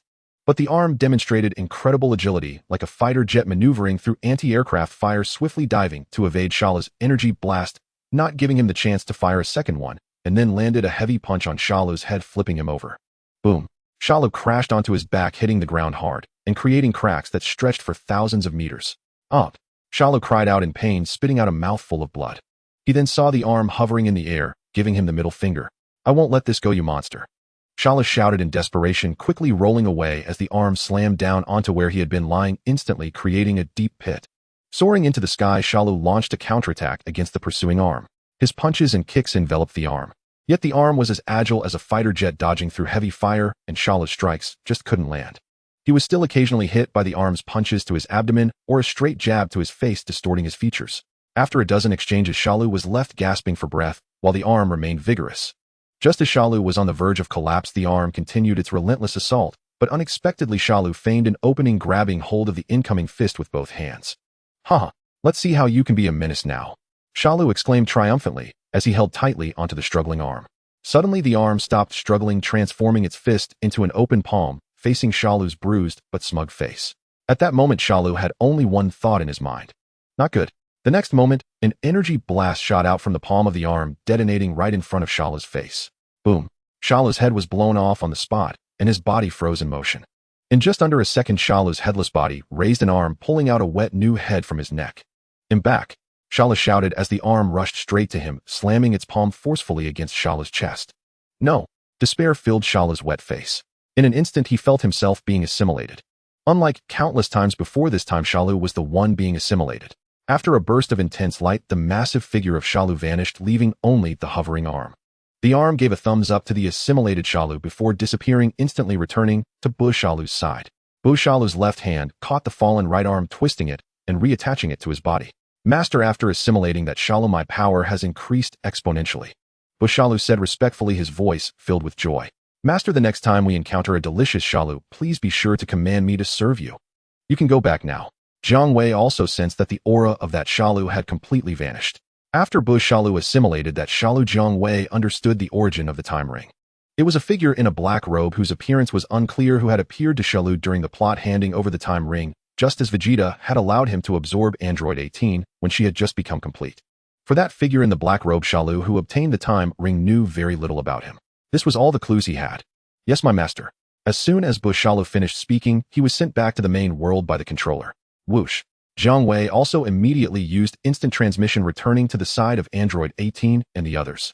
He hadn't forgotten that he had promised Android 18 to repair the now completely wrecked Android 16. Android 18 and the others were still waiting for Jiang Wei. Vegeta and his future son had long since left. The current Vegeta looked down upon the idea of taking action against the now weak androids. But Tete had hatred in his heart, and he did have thoughts of taking action against the androids, wanting to eradicate evil completely. However, before leaving, Jiang Wei had left behind a Fat Bu clone obtained through wish fulfillment to protect Android 18 and the others. Under the intimidation of the Fat Bu clone, Trunks could only leave reluctantly. When Android 18 saw Jiang Wei returning, she was very happy, for Android 16 was going to be saved. "Jiang Wei, how do you intend to repair Unit 16? Will you also grant wishes to him?" and Unit 18 asked. In nearby, Unit 17 held the mangled remains of Unit 16. Only a torso and head remained, sparking erratically with electric discharges. "I still have over a dozen hours left in this world. I'll handle the repairs myself." And Jiang Wei glanced at Unit 16's shattered frame and smiled at Unit 18. "You plan to repair Unit 16 yourself? He is no household appliance. He is a cutting-edge android crafted by Dr. Gero himself. Few scientists on Earth possess the expertise to restore him." Unit 18 gasped in disbelief. Believe me, within half an hour Unit 16 will be restored to perfect condition," Jiang Wei said with a confident smile. "Forgive me for asking, Jiang Wei, but even if you're a genius surpassing Dr. Gero himself, surely you can't repair Unit 16 barehanded?" Unit 17 asked, puzzled. That's why I'll need access to Dr. Gero's secret laboratory here. The instruments and equipment inside are essential for the restoration." Jiang Wei instructed Units 17 and 18 to clasp hands, and in an instant they teleported into the very same secret laboratory the two had abandoned days earlier. The laboratory remained exactly as they'd left it, silent, untouched. Even Dr. Gero's headless corpse lay where it had fallen. In the original timeline, Cell revealed his origins to Piccolo, prompting Trunks to destroy the lab, eliminating Cell's embryo, and seizing the blueprints for Android 17. But in this timeline, Cell never disclosed that he hailed from the future. He merely claimed to be one of Dr. Gero's androids. Thus, the hero team had no reason to dismantle the facility. Place Unit 16 on this platform, Jiang Wei directed Unit 17. Once Unit 17 laid the fragmented chassis upon the workbench, Jiang Wei deftly activated Dr. Gero's abandoned equipment and began the restoration, occasionally directing Units 17 and 18 to assist. "Jiang Wei, you seem remarkably familiar with Dr. Gero's research infrastructure," Unit 17 remarked, bewildered. As Jiang Wei replaced critical components in Unit 16's eternal energy core, he replied, "Though the layout of this world's Dr. Gero laboratory differs somewhat from my own, its core instrumentation is fundamentally identical. I've worked with such systems extensively." In other words, the Dr. Gero of Units 17 and 18's world operated with far more rudimentary equipment, functional but barely adequate. Within 10 minutes, thanks to Jiang Wei's expertise and the others' coordination, Unit 16, once reduced to a shattered head and partial torso, was largely restored. "Unit 16, allow me to inform you the self-destruct device implanted by Dr. Gero has been fully removed." Jiang Wei held up a small metallic block emblazoned with the crimson and white RR insignia of the Red Ribbon Army. This compact device possessed explosive force rivaling a Super Saiyan's full power blast. Detonated internally, even an android as formidable as Unit 16 would perish instantly, despite his strength far exceeding that of any Super Saiyan. It was Dr. Gero's ultimate failsafe, a means of absolute control. Yet could such a bomb truly obliterate Perfect Cell? Nonly if detonated inside him. Otherwise the notion was pure fantasy. Indeed, in the original narrative, even without Dr. Brief's intervention, Unit 16's detonation would only have annihilated himself, leaving Perfect Cell unscathed. After showing the device to Unit 16, Jiang Wei enclosed it tightly within his palm and triggered its detonation using controlled key energy. The explosion, equivalent to a Super Saiyan's maximum output, roared violently within Jiang Wei's hand. Into Units 17 and 18 nearby, however, it registered no louder than a mosquito's faintest sigh. Jiang Wei opened his palm. A breeze swept through, dispersing the faint smoke and ash. Not few final calibrations followed, and Unit 16's restoration was complete. Unit 16, how do you feel? Unit 17 asked as Unit 16 sat upright and stretched his limbs. And Unit 16 smiled warmly. I'm in better condition than when Dr. Gero first activated me. Thanks to Jiang Wei's enhancements, my eternal energy core now operates at 30% greater output. Thank you, Jiang Wei. And Unit 17's eyes gleamed with sudden hope. Jiang Wei, could you upgrade my eternal energy core as well? And please remove Dr. Gero's self-destruct device from my body too. And Unit 18 added swiftly. Jiang Wei, remove mine as well, and the neural shutdown system controlling our bodily functions. As for my eternal energy core, no upgrades needed. I have no desire to grow stronger. Yes, and please extract Dr. Gero's control systems from us all. Unit 17 exclaimed, elated. Consider it done. And Jiang Wei treated the task as a technical exercise, an opportunity to refine his mastery using another world's version of Dr. Gero's work. In with Unit 16, now assisting, the modifications took only minutes. After all, Unit 17 was intact, requiring no structural reconstruction like Unit 16 had. And with both bombs and control systems gone, even if someone recreates a remote controller, it poses no threat. NW are free. Unit 17 danced with unrestrained joy. In your turn, Unit 18, Jiang Wei said courteously, gesturing with a gentlemanly flourish. And Unit 18 began removing her upper garment without hesitation. Wait. In assuming modesty, Jiang Wei quickly escorted Units 17 and 16 outside before inviting Unit 18 to continue. Moments later, Unit 18 lay supine on the platform, bare-chested. Krillin is truly blessed, Jiang Wei murmured, observing her smooth, luminous skin as he calibrated the equipment. He meant Krillin from the original timeline. Here Krillin, now Jiang Wei's loyal subordinate, had long since married a stunning new human whose battle power exceeded 10 million. Krillin adored his wife and revered Jiang Wei with profound gratitude. And under Jiang Wei's calm, focused gaze, Unit 18's cheeks flushed faintly, a delicate rose tint blooming across her porcelain skin. How strange. NAS and Android Unit 18 hadn't experienced such human sensations in centuries. And within minutes, Jiang Wei completed the procedure. Not only were her internal bomb and control systems removed, but her eternal energy core's output was likewise enhanced by 30%, the absolute limit imposed by Dr. Gero's original design. And exceeding it would irreparably damage the core. Units 16, 17, and 18. I have just 1 hour remaining before I depart this world. What are your intentions? And will you still carry out Dr. Gero's directive to eliminate Son Goku? They strolled casually through the city after leaving Dr. Gero's laboratory, conversation flowing naturally, until Jiang Wei posed the question. Unit 18 gazed at Jiang Wei, her expression softening with quiet sorrow. And Unit 17 scoffed. Dr. Gero, the old fool, is already dead. Why should I heed his orders? Still, his programming lingers subtly. So I've decided to kill Goku, not by force, but by waiting patiently until he succumbs to old age. His laughter held little mirth.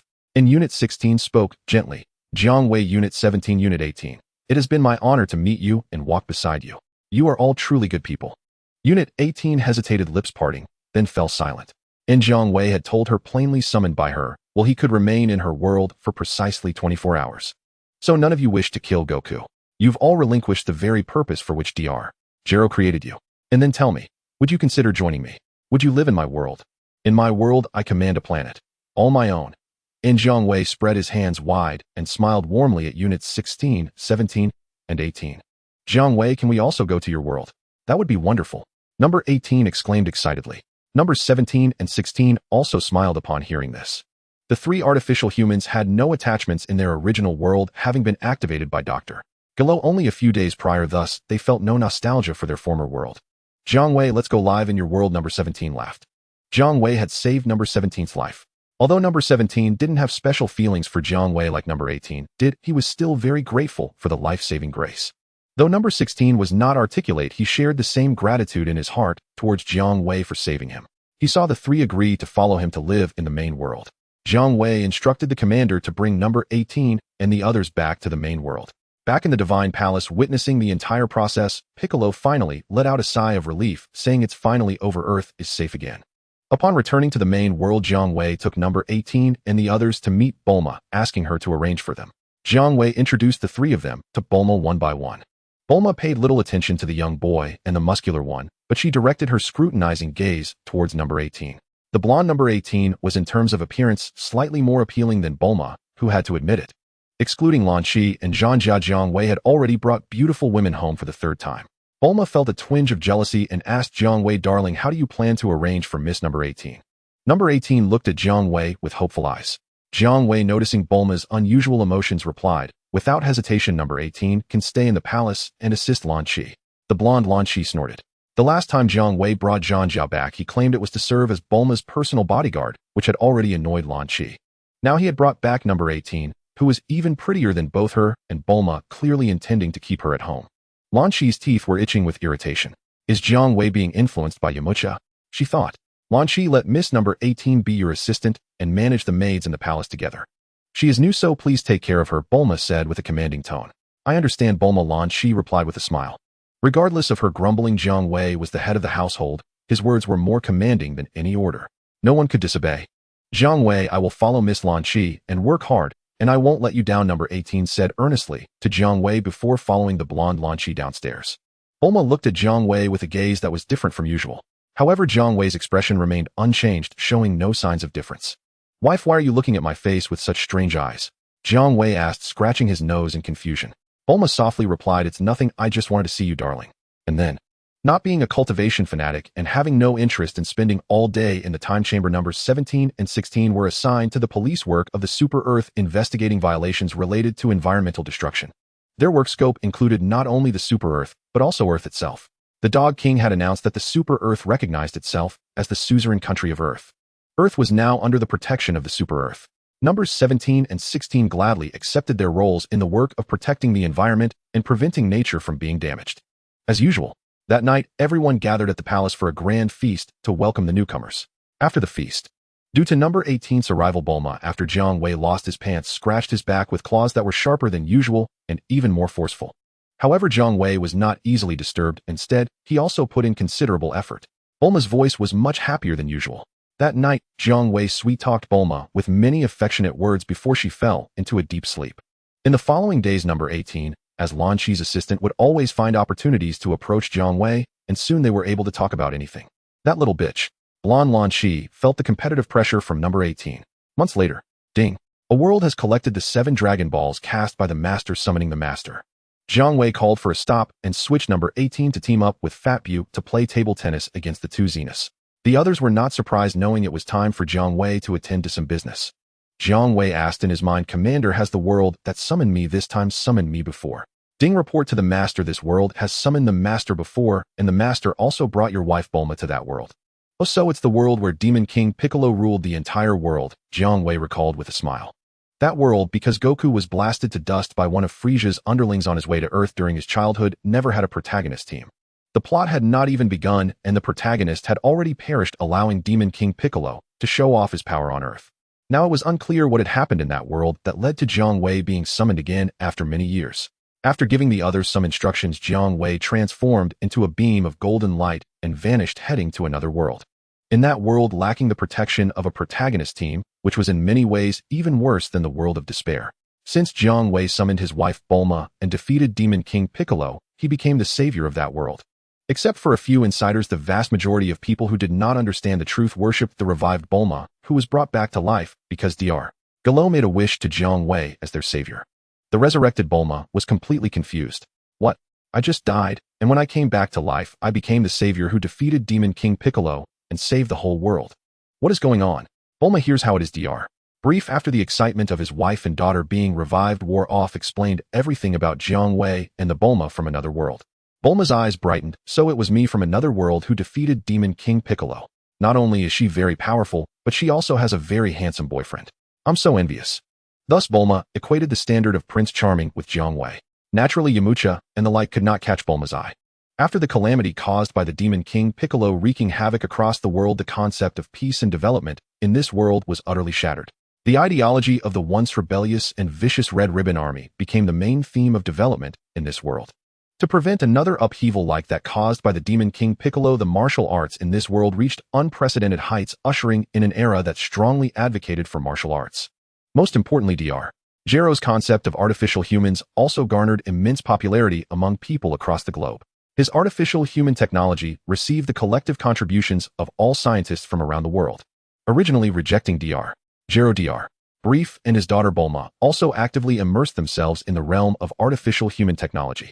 The pursuit of martial arts, however, merely served as a distraction for the generally weak Earthlings. The true breakthrough came from the artificial human technology initiated by Dr. Gero.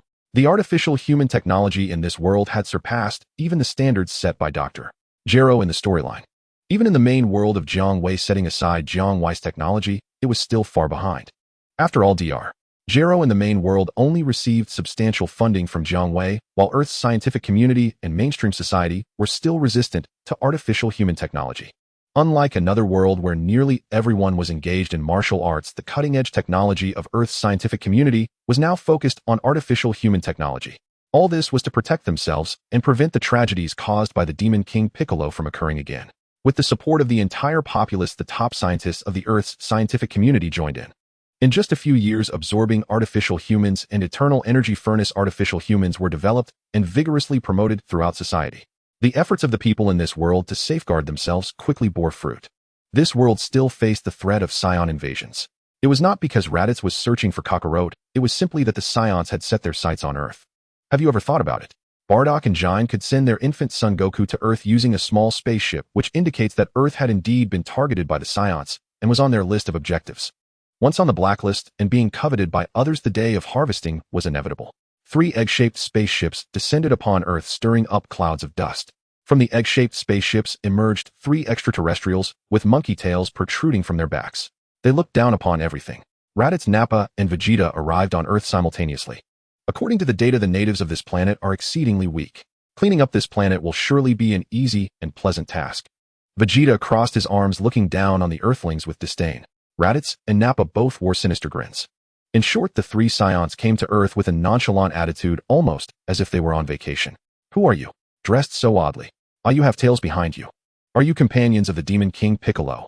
A farmer referred to as a weakling appeared and gawked at the 3 Saiyans.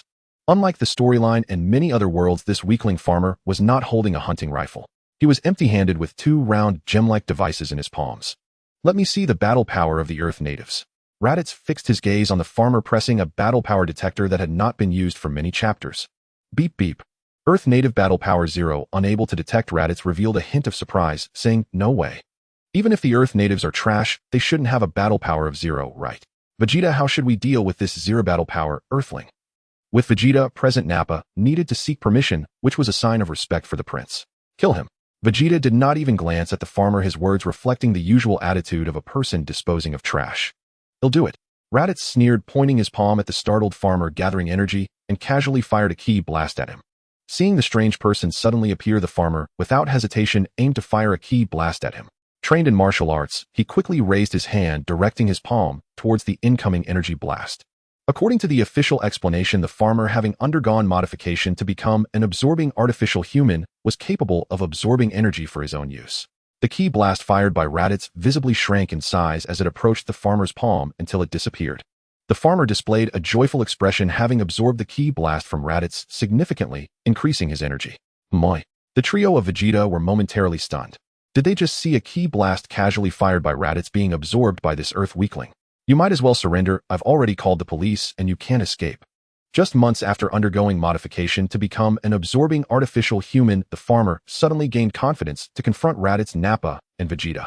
While speaking, he aimed at the stunned Vegeta, obviously the leader of the trio, and fired a ki blast. Vegeta's face returned to a proud sneer as he raised his hand, extinguishing the key blast fired by the farmer as easily as snuffing out a candle. The farmer, terrified, took several steps back. The trash on Earth doesn't match the data records. There are some peculiar methods, but that's all there is to it. Vegeta chuckled coldly, aiming a key wave at the frightened farmer with 3/10 of his power. Another energy. Then I won't hold back absorbing it. Oh. The farmer's expression shifted from sheer terror to delight, then back to sheer terror, as the energy intensity of the key wave fired by Vegeta exceeded the limits of his absorption device.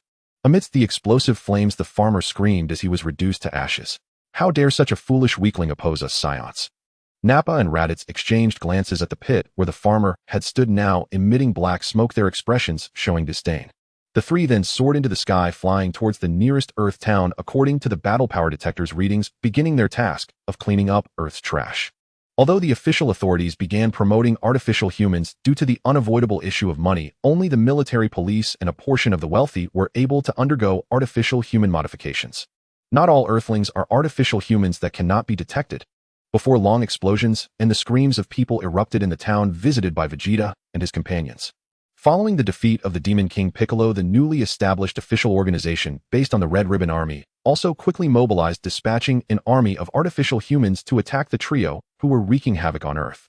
The Earthlings suffered significant casualties but managed to take advantage of Vegeta's arrogance and extreme disdain towards them to kill Raditz and Nappa.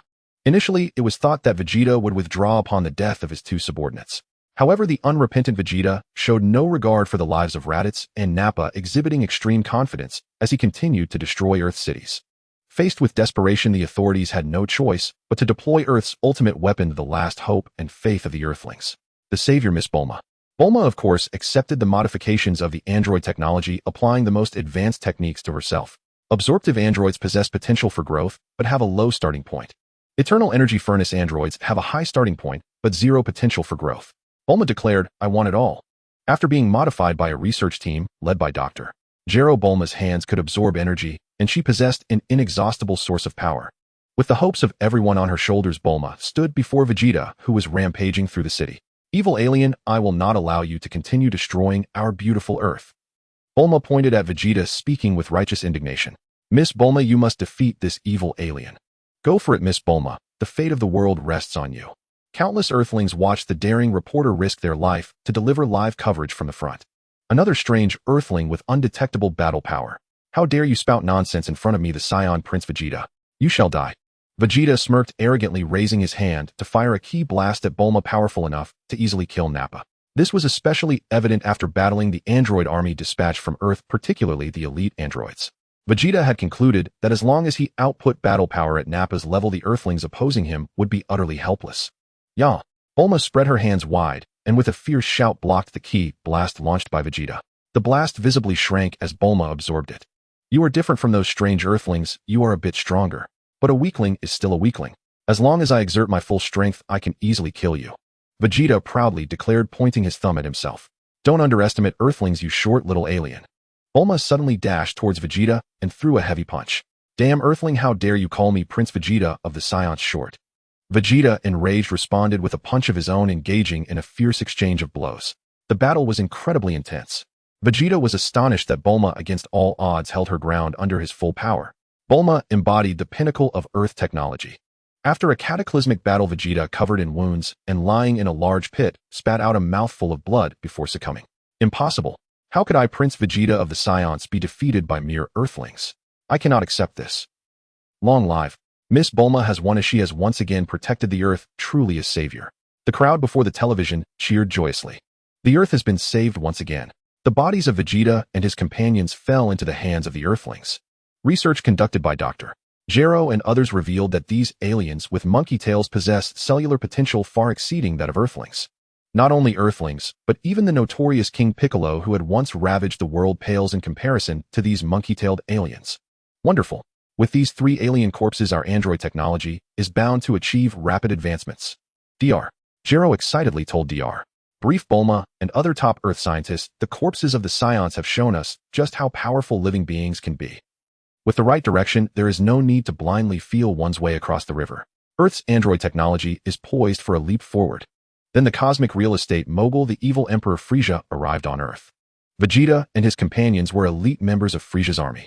Their disappearance on Earth could not go unnoticed by Frieza, their boss. Ho ho ho. So Mr. Vegeta and the others have gone missing on this remote planet. Though they are Saiyans, they are merely my 3 dogs, but my dogs are not something just any random cat or dog can handle. This planet along with its natives is no longer necessary. Frieza coldly chuckled from his baby carriage. As you command, Lord Frieza. Both Dodoria and Zarbon laughed cruelly, knowing that another massacre was about to begin for them. A massive donut-shaped spaceship descended upon Earth. Swarms of various aliens flew out like locusts, attacking the peaceful cities of Earth. Boom. Intense battles erupted in every town. Frieza, who remained on the colossal spaceship, had a grim expression. The soldiers of Frieza's army, originally dispatched to celebrate, were eliminated by the Earthlings. Even Dodoria and other officers perished at the hands of the Earthlings. When Frieza was surrounded by the Earth army, he fought back, while seated in his baby carriage. After wiping out a batch of Earth soldiers, Frieza found it challenging and was quite shocked. His battle power of 5300 was enough to dominate the universe, yet it was insufficient on Earth. Ho ho ho. Earthlings, you have opened my eyes, I have gained enough pride. Now let you witness the true terror of Frieza, the Cosmic Emperor. Frieza leapt from his baby carriage, moving gracefully, ready to initiate his second transformation. Do not give him the chance to transform. Everyone launch an all-out attack immediately. We must eliminate this evil alien leader. The commander present received an urgent order from the military headquarters and immediately commanded the elite troops to besiege Frieza. Last time the Saiyans had attacked, not only did they bring samples of the cosmic warrior race, the Saiyans, but they also delivered the technology for battle power detectors. Based on the remnants of the battle power detectors they acquired, Earth quickly mastered this technology, developing their own detectors that surpassed the originals. It was precisely because the headquarters' giant battle power detector detected Frieza's small body exhibiting a more intense energy response that they ordered the frontline troops to spare no effort in taking down Frieza. If Frieza were allowed to complete his second transformation, Earthlings would be left with no path but death. No, you despicable Earthlings, you have no martial ethics. If I could transform smoothly. Frieza did not have the chance to transform, relying solely on his battle power of 5300. He was overwhelmed by the relentless Earth army and was beaten to death. In this battle, Earth also suffered heavy losses in its army. However, with the advancement of android technology, the cloning technology also made significant progress. To avoid casualties, the Earth army extensively used androids modified based on clones. They were cost-effective and powerful, especially Vegeta's clones, which were remarkably effective. Now they had also obtained the corpse of Frieza, the Cosmic Emperor. On the Earth side, new varieties of clones were ready to join the army. That was close. This alien with 3 toes has energy hidden within its cells beyond our imagination. If we hadn't acted decisively and stopped its transformation back, then it would have been us Earthlings facing death. Olmadr, Jero, and the others, after studying Frieza's corpse, were all filled with dread, their bodies drenched in cold sweat. Vegeta and the others were merely brimming with the potential of Super Saiyan level power. As for Frieza, if he unleashed his full strength, he truly possessed Super Saiyan level power. At this stage, Earthlings would definitely be unable to withstand the might of a Super Saiyan. With Vegeta and the others, and with Frieza, the Ultimate Combat Organism Project, codenamed Cell, was also put on the agenda. Afterwards, Frieza's father, King Cold, upon learning that his son Frieza died on Earth at the hands of a bunch of weaklings, didn't dare to seek revenge. Having narrowly escaped with his life, the future youth Trunks did not appear. The future Cell also did not appear. The Earthlings passed through this period of time in peace, during which Cell's game unfolded. Not so fast. Earth faced a new crisis. Cities across the globe suddenly encountered attacks from enemies that appeared out of nowhere. Strangely, the enemies attacking the Earthlings' cities were all individuals who had already died, including King Piccolo. There were also Vegeta and his comrades, even Frieza and a group of his underlings. Ho ho ho, I Frieza have returned. You Earthlings, this time I will show you the true power of a Cosmic Emperor. Just as Frieza crawled out of hell and returned to the mortal realm, he transformed into his final form, unleashing his full combat power of 120 million to teach the Earthlings what despair truly is.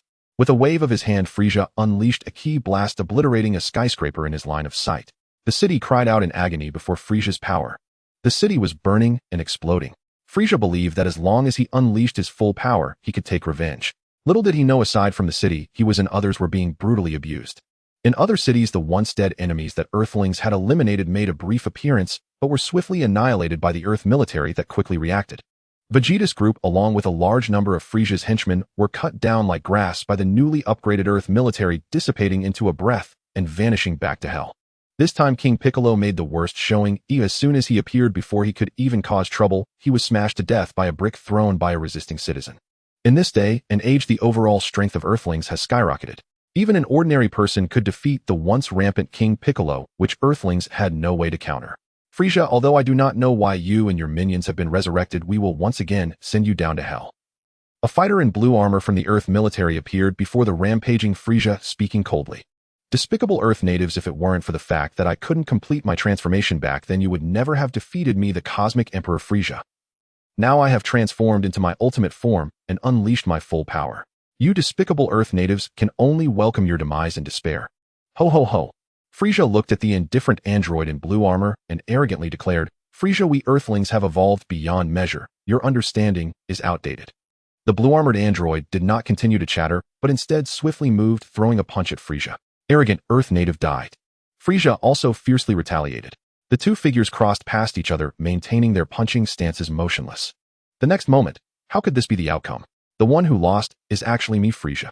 Frieza unwillingly uttered his last words and vanished into a breath, sent back to hell by a single punch from the android. As a low-ranking officer in the army, this android's strength had already surpassed that of the android No. 17 from the storyline. The key point is there are many like him on Earth. At this moment, Hell was already in chaos. Due to a blunder by the Hell's enforcers, a powerful monster was born. The evil spirit wave was created. It was the disruption caused by the evil spirit wave that allowed the dead villains like Frieza to reappear in the mortal realm. Thanks to the protection of the android army on Earth, no significant damage occurred. The resurrected villains barely had time to stir up more chaos before being suppressed by the timely deployed Earth military. However, Hell was not so fortunate. In this world, the plot had not even begun, and the main character Sun Wukong had already died, thus eliminating the existence of the main character group. Inside Hell, there was no Sun Wukong to withstand the lightning for it. The enforcers of Hell were utterly helpless against the evil spirit wave, which was not bound by the rules of Hell. Fortunately, within Hell there exists the top martial artist Reboku Fan. Unquestionably, Reboku Fan stood up to confront the root of all chaos, the evil spirit wave. Stop right there, you monster. Your opponent is me, Reboku Fan. With a halo above his head signifying his identity as a deceased, Reboku Fan flew to the top of a giant monster, attracting its attention while firing a ki blast at it. Evil Spirit Wave. At this moment, the Evil Spirit Wave was still in its initial form, a large, round, chubby creature with short limbs and a big, thick tail, appearing not fierce at all, even quite adorable. Its only flaw was its size, which could stomp an ordinary person to death. But in reality, this evil spirit wave was not only capable of crushing ordinary people with its size, beneath its harmless appearance, it was a brutal and evil creature. Unlike Majin Buu, the evil spirit wave was inherently rotten to the core, with no possibility of redemption. When faced with the ki blast shot at it by Reboku Fan, the evil spirit wave blinked its not somanacing eyes, opened its large mouth, and sucked in the ki blast. It chewed and swallowed it.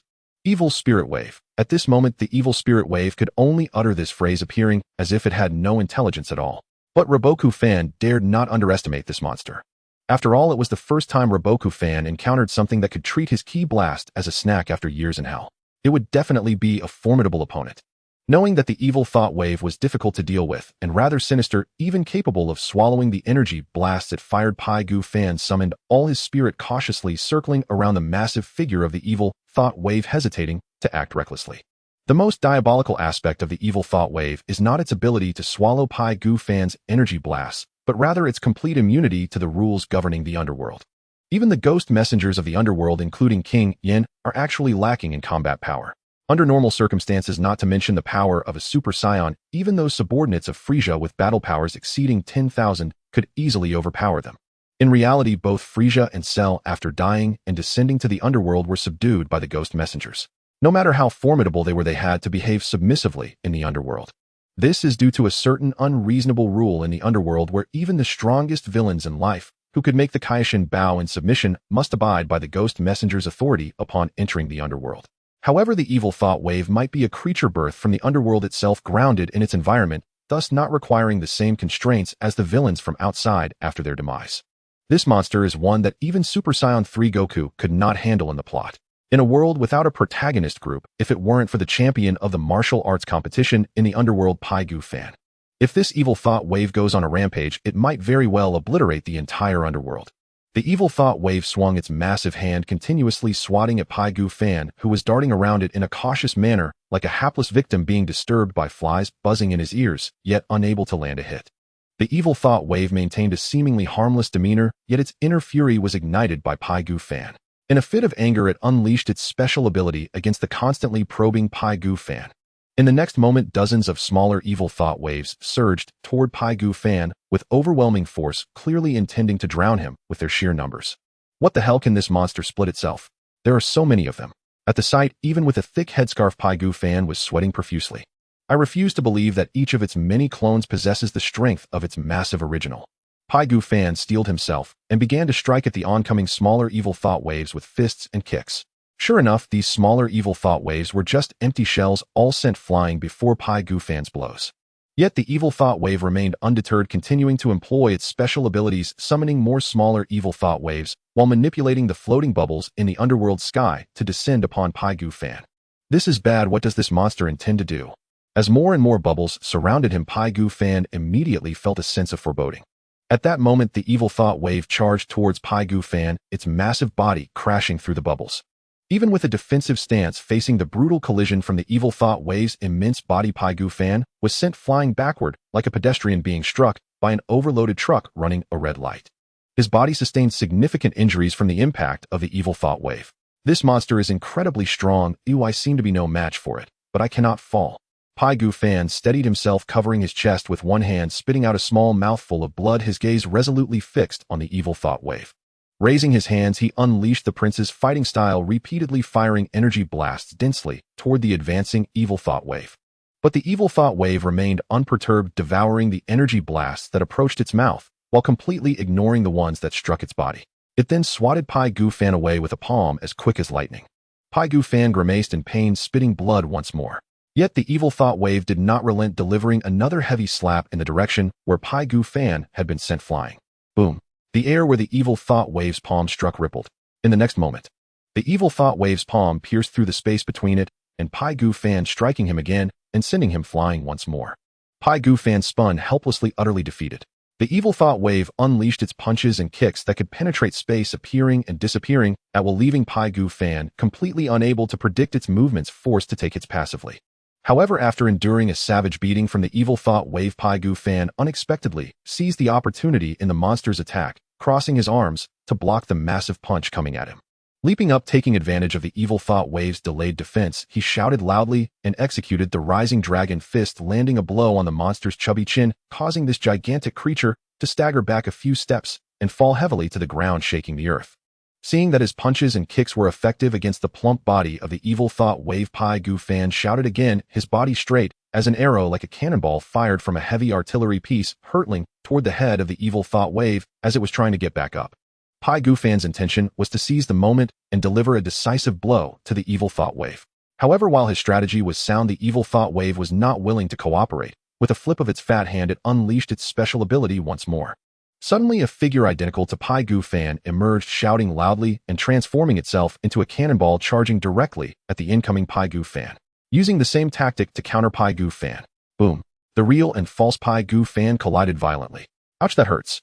Pai Gu Fan clasped his head with both hands, tears welling in his eyes. He had just collided with the doppelganger, leaving him dizzy. This monster has quite a few tricks up its sleeve. It's truly troublesome. Pai Gu Fan shook his head, looking at the still seemingly harmless evil thought wave. His expression darkened. As the champion of the underworld martial arts competition, he might not be able to resolve this chaotic monster that has thrown the underworld into disarray. Before Pai Gu Fan could devise a new strategy, the evil thought wave began to gather energy, unleashing a barrage of energy blasts from a seemingly black, hole-like part of its body. A dense barrage shot toward Pai Gu Fan at incredible speed. Pai Gu Fan's eyes widened in shock. He had not anticipated that the evil thought wave would unleash the prince's fighting style without its fat hands. Faced with the dense rain of blasts, he could only hurriedly dodge in midair. Boom! A series of energy blasts detonated around Pai Gu Fan, leaving him like a small boat struggling amidst tumultuous waves. Seeing Pai Gu Fan struggling between its energy blasts, the evil thought wave clapped its hands in delight, as if toying with an ant, finding it amusing and clapping harder. "He'll give it one last try if it doesn't work." A fierce glint flashed in Pai Gu Fan's eyes.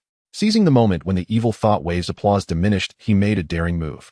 He suddenly appeared right in front of the evil thought wave's massive head, face to face with it.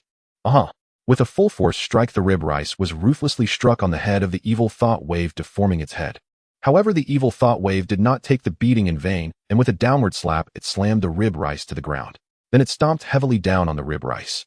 Ultimately, the rib rice lacked the strength of Sun Wukong in the plot, and could only dance around the initial form of the evil thought wave. To deal with the evil thought wave, one could only dream.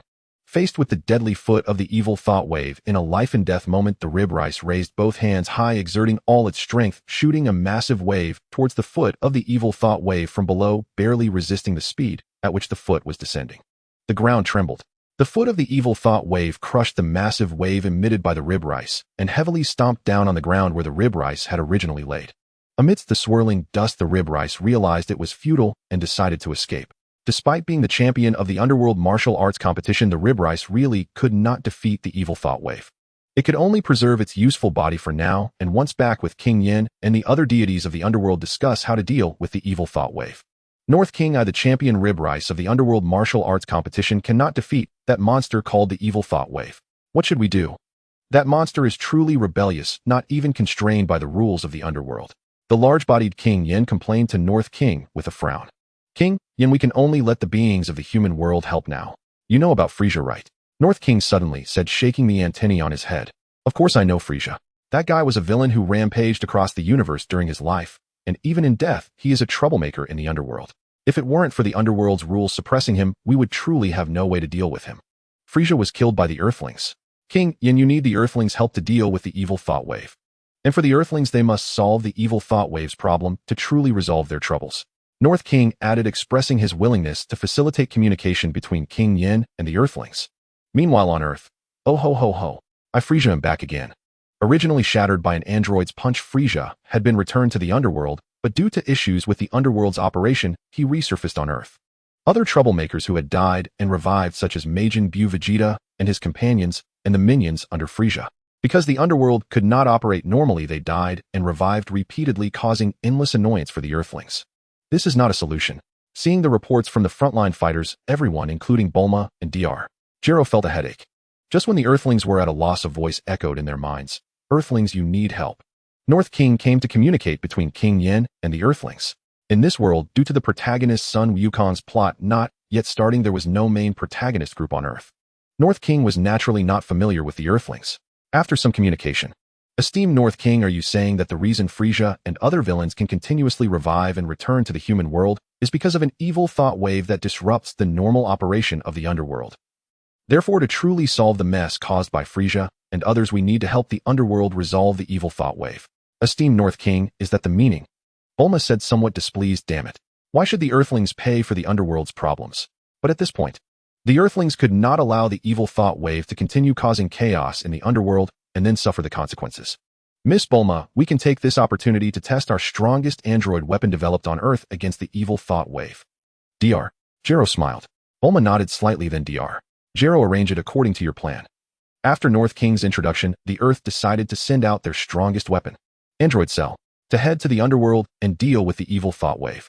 After the battle with Vegeta, Bulma realized that being a savior was not easy and posed a risk to her life. So she had no intention of personally taking action. Instead, she focused her main energy and resources on the development of Android Cell. Once Cell was ready, Bulma would only need to play the role of a savior, and if anything happened, she would let Cell handle it. With all the resources of Earth and the wisdom of all scientists at work, in this world, Cell did not need the inexplicable requirement of absorbing 2 eternal energy furnace androids to become perfect. Upon its birth, it was already perfect with power comparable to Super Saiyan 2. After so many years of training, its strength could now easily overpower Super Saiyan 2. But the greatest trump card for Earthlings in the universe, with North King's recommendation and King Yan's cooperation, Earth's trump card, the strongest Cell, as a living being, specially came to the underworld just to eliminate the evil thought wave and restore peace to Earth. If the dead can come to the human world with halos, then living beings can naturally operate in reverse. Naturally, Cell could only stay in the underworld for 1 day. In 1 day, he must resolve the evil thought wave. Racing against time, Cell quickly located the evil thought wave, which was wreaking havoc in various places in the underworld. Upon finding the evil thought wave, Cell wasted no time and quickly gathered an enormous energy wave with both hands. It was none other than the Kamehameha from the Turtle School. During the development of androids, due to the flourishing martial arts on Earth, the ultimate techniques of Turtle School and Crane School had spread extensively across the planet. Boom. The evil thought wave, having driven away the rib rice, truly did not expect another formidable opponent to arrive, and upon encountering, it was greeted by a massive wave created by Cell. Caught off guard, the evil thought wave was engulfed by Cell's Kamehameha, followed by an earth-shattering explosion. When the dust cleared from the explosion, the unique law of having no injuries after being hit began to take effect in the Dragon Ball world. Except for the T-God, the evil thought wave had no issues at all. However, after being hit by a Kamehameha, the evil thought wave underwent an unexpected transformation beyond North King's expectations. The evil thought wave's massive goofy body visibly shrank. Seemingly due to the Kamehameha, it began to condense its essence, and soon the evil thought wave shrank down to human size. It transformed into a being holding a sword with fiery red skin, pointy ears, and sharp horns on its head, resembling Frieza's first form. This version of the evil thought wave, like Frieza, bore a clearly evil expression. The evil thought wave let out an unpleasant howl, glaring fiercely at the suddenly appearing enemy Sheru, who had just struck it with a Kamehameha. Its form trembled as it charged towards Sheru. With claws outstretched, it swung its massive sword, aiming to cleave Sheru's head in two. It intended to treat Sheru like a mountain, striking him down with a single blow. What a courageous Sheru! Faced with the formidable sword strike from the evil thought wave, he decisively raised both hands. He would catch the blade barehanded. Impressive. Seeing its great sword unexpectedly caught by the sudden enemy and barehanded at that, the evil thought wave couldn't help but feel even angrier. With increasing force in its grip, it pressed down on the sword's edge, gradually lowering it towards Sheru's head. Sheru's face also showed signs of strain. The evil thought wave's power was too strong, leaving him to watch as the sword slowly descended towards him. Keek. The evil thought wave wore a wicked grin, eagerly anticipating the sight of the fool daring to oppose it, as his head was gradually severed by its great sword. Surely it would be an incredibly beautiful scene. Just then Sheru exerted all his strength, raising his foot to kick the evil thought wave in the stomach, causing it to stagger back. The massive sword was also seized by Sheru. Discarding the unfamiliar weapon, he raised his fists and charged forward, delivering blow after blow to the evil thought wave's head, forcing it to retreat. However, Sheru only briefly enjoyed the upper hand. The evil thought wave dodged Sheru's powerful straight punch by leaning its head to the side, then seized Sheru's missed punch and executed a brutal shoulder throw. Sheru crashed to the ground, pain etched on his face as he attempted to rise, only to have the evil thought wave's foot pin him down at the chest. Keek. The evil thought wave grinned wickedly, aiming its palm at Sheru's somewhat panicked head, gathering energy as a ki blast shot down towards Sheru. Boom. Sheru's head was left in a state of confusion from the explosion. Keek. Seeing the enemy severed and head blown away, the evil thought wave turned to leave satisfied. Yet after turning, the originally headless Sheru stood up again, reaching into the next severed opening and pulling out a wet head. Raising his hand, his palm aimed at the evil thought wave, which seemed to sense something, he prepared to unleash a ki blast with a cold expression. Thus, when the evil thought wave turned around, Sheru's ki blast struck right at its chest. However, it was quite unexpected. The ki blast went straight through the evil thought wave's chest, shooting towards the ground behind it, creating a massive crater in the underworld. It turned out that the evil thought wave had again used its special ability related to space, preventing the ki blast from Sheru from causing any harm. What? Through Sheru's eyes, Bulma Dr. Gero and others who were spectating were left in shock. The artificial beings on Earth were organized and could contact headquarters at any time. Naturally, they could also report the battle situation back to headquarters in real time for reference. Order Sheru to engage that monster up close. Bulma commanded. As a high-tech biological weapon developed on Earth, Sheru immediately charged forward, throwing a quick punch at the evil thought wave's face. But the evil thought wave also began to gather energy, with both hands rapidly forming a large purple wave that shot towards Sheru, who was about to engage in close combat. Sheru's eyes flickered with a hint of panic as he quickly crossed his arms in front of him, bracing himself to withstand the large ki wave launched by the evil thought wave. Boom! A violent explosion erupted. Sheru was only slightly disheveled with no major injuries, but was knocked back by the shockwave from the blast. He left 2 deep marks on the ground. The evil thought wave continued to cackle maliciously, launching an even larger ki wave towards the still recovering Sheru. This time Sheru could not block it and was directly struck by the ki wave, sending him flying several dozen meters. When he landed, only his lower half remained. Sheru's upper body was completely obliterated by an even larger wave from the evil thought wave. A ripple in space occurred as the evil thought wave instantly appeared in front of Sheru's lower half. Not giving Sheru a chance to retaliate, it unleashed another massive wave aimed at Sheru's lower half. Boom. This time Sheru was utterly destroyed, leaving nothing behind. As for Bulma and the others far away on Earth, the biological weapon Sheru, fused with the most advanced technology, was also completely offline. Keek. The evil thought wave, after annihilating Sheru, waited a moment, and upon seeing no signs of Sheru's revival, confirmed that he was dead beyond recovery. It then revealed a face of evil delight, feeling quite pleased. With a skip in its step, it continued to wreak havoc in other regions of the underworld. Watching from afar, King Kai and King Yama felt disappointed at seeing Sheru destroyed, while also infuriated by the evil thought wave's actions. The evil thought wave walked with an air that seemed to invite punishment, a step away from being struck by an overloading truck that suddenly appeared running a red light. but there were no trucks in the underworld. King Kai and King Yama could only watch helplessly furious at the evil thought wave's repulsiveness. Earthlings, if you have any other methods, hurry and use them. King Kai spoke hopelessly. He merely asked casually as all of Earth's trump cards had been extinguished by the evil thought wave. What else could they use to fight against the evil thought wave? King Kai began to ponder, reporting the events in the underworld to the Grand Kai, seeking to unite the powers of the other kings to deal with the havoc the evil thought wave was causing. There's no choice, Miss Bulma. To end the chaos on Earth as soon as possible, we can only use our ultimate trump card. Dr. Gero said helplessly. Upon hearing this, Bulma felt a thrill of joy but sighed. It can only be this way. The ultimate trump card referred to the 7 Dragon Balls that could summon Jiang Wei. These 7 Dragon Balls, as Earth's top secret, were personally safeguarded by Bulma. They must not be used lightly. Even during the time years ago when Earth faced the Frieza saga, they had refrained from using the 7 Dragon Balls to summon Jiang Wei, who could solve everything. The reason was simple. Jiang Wei was not the Earth Shenron. Shenron was merely a tool, used up and could be summoned again after 12 months. But Jiang Wei could stay for 24 hours. If they bothered Jiang Wei for every little thing, and he became displeased, that would be true trouble. The powers that ruled Earth unanimously believed. If they could handle it themselves, they would try to do so, avoiding summoning Jiang Wei as much as possible. Yet now, with even Sheru unable to deal with the evil thought wave, the Earthlings were truly at their wits' end.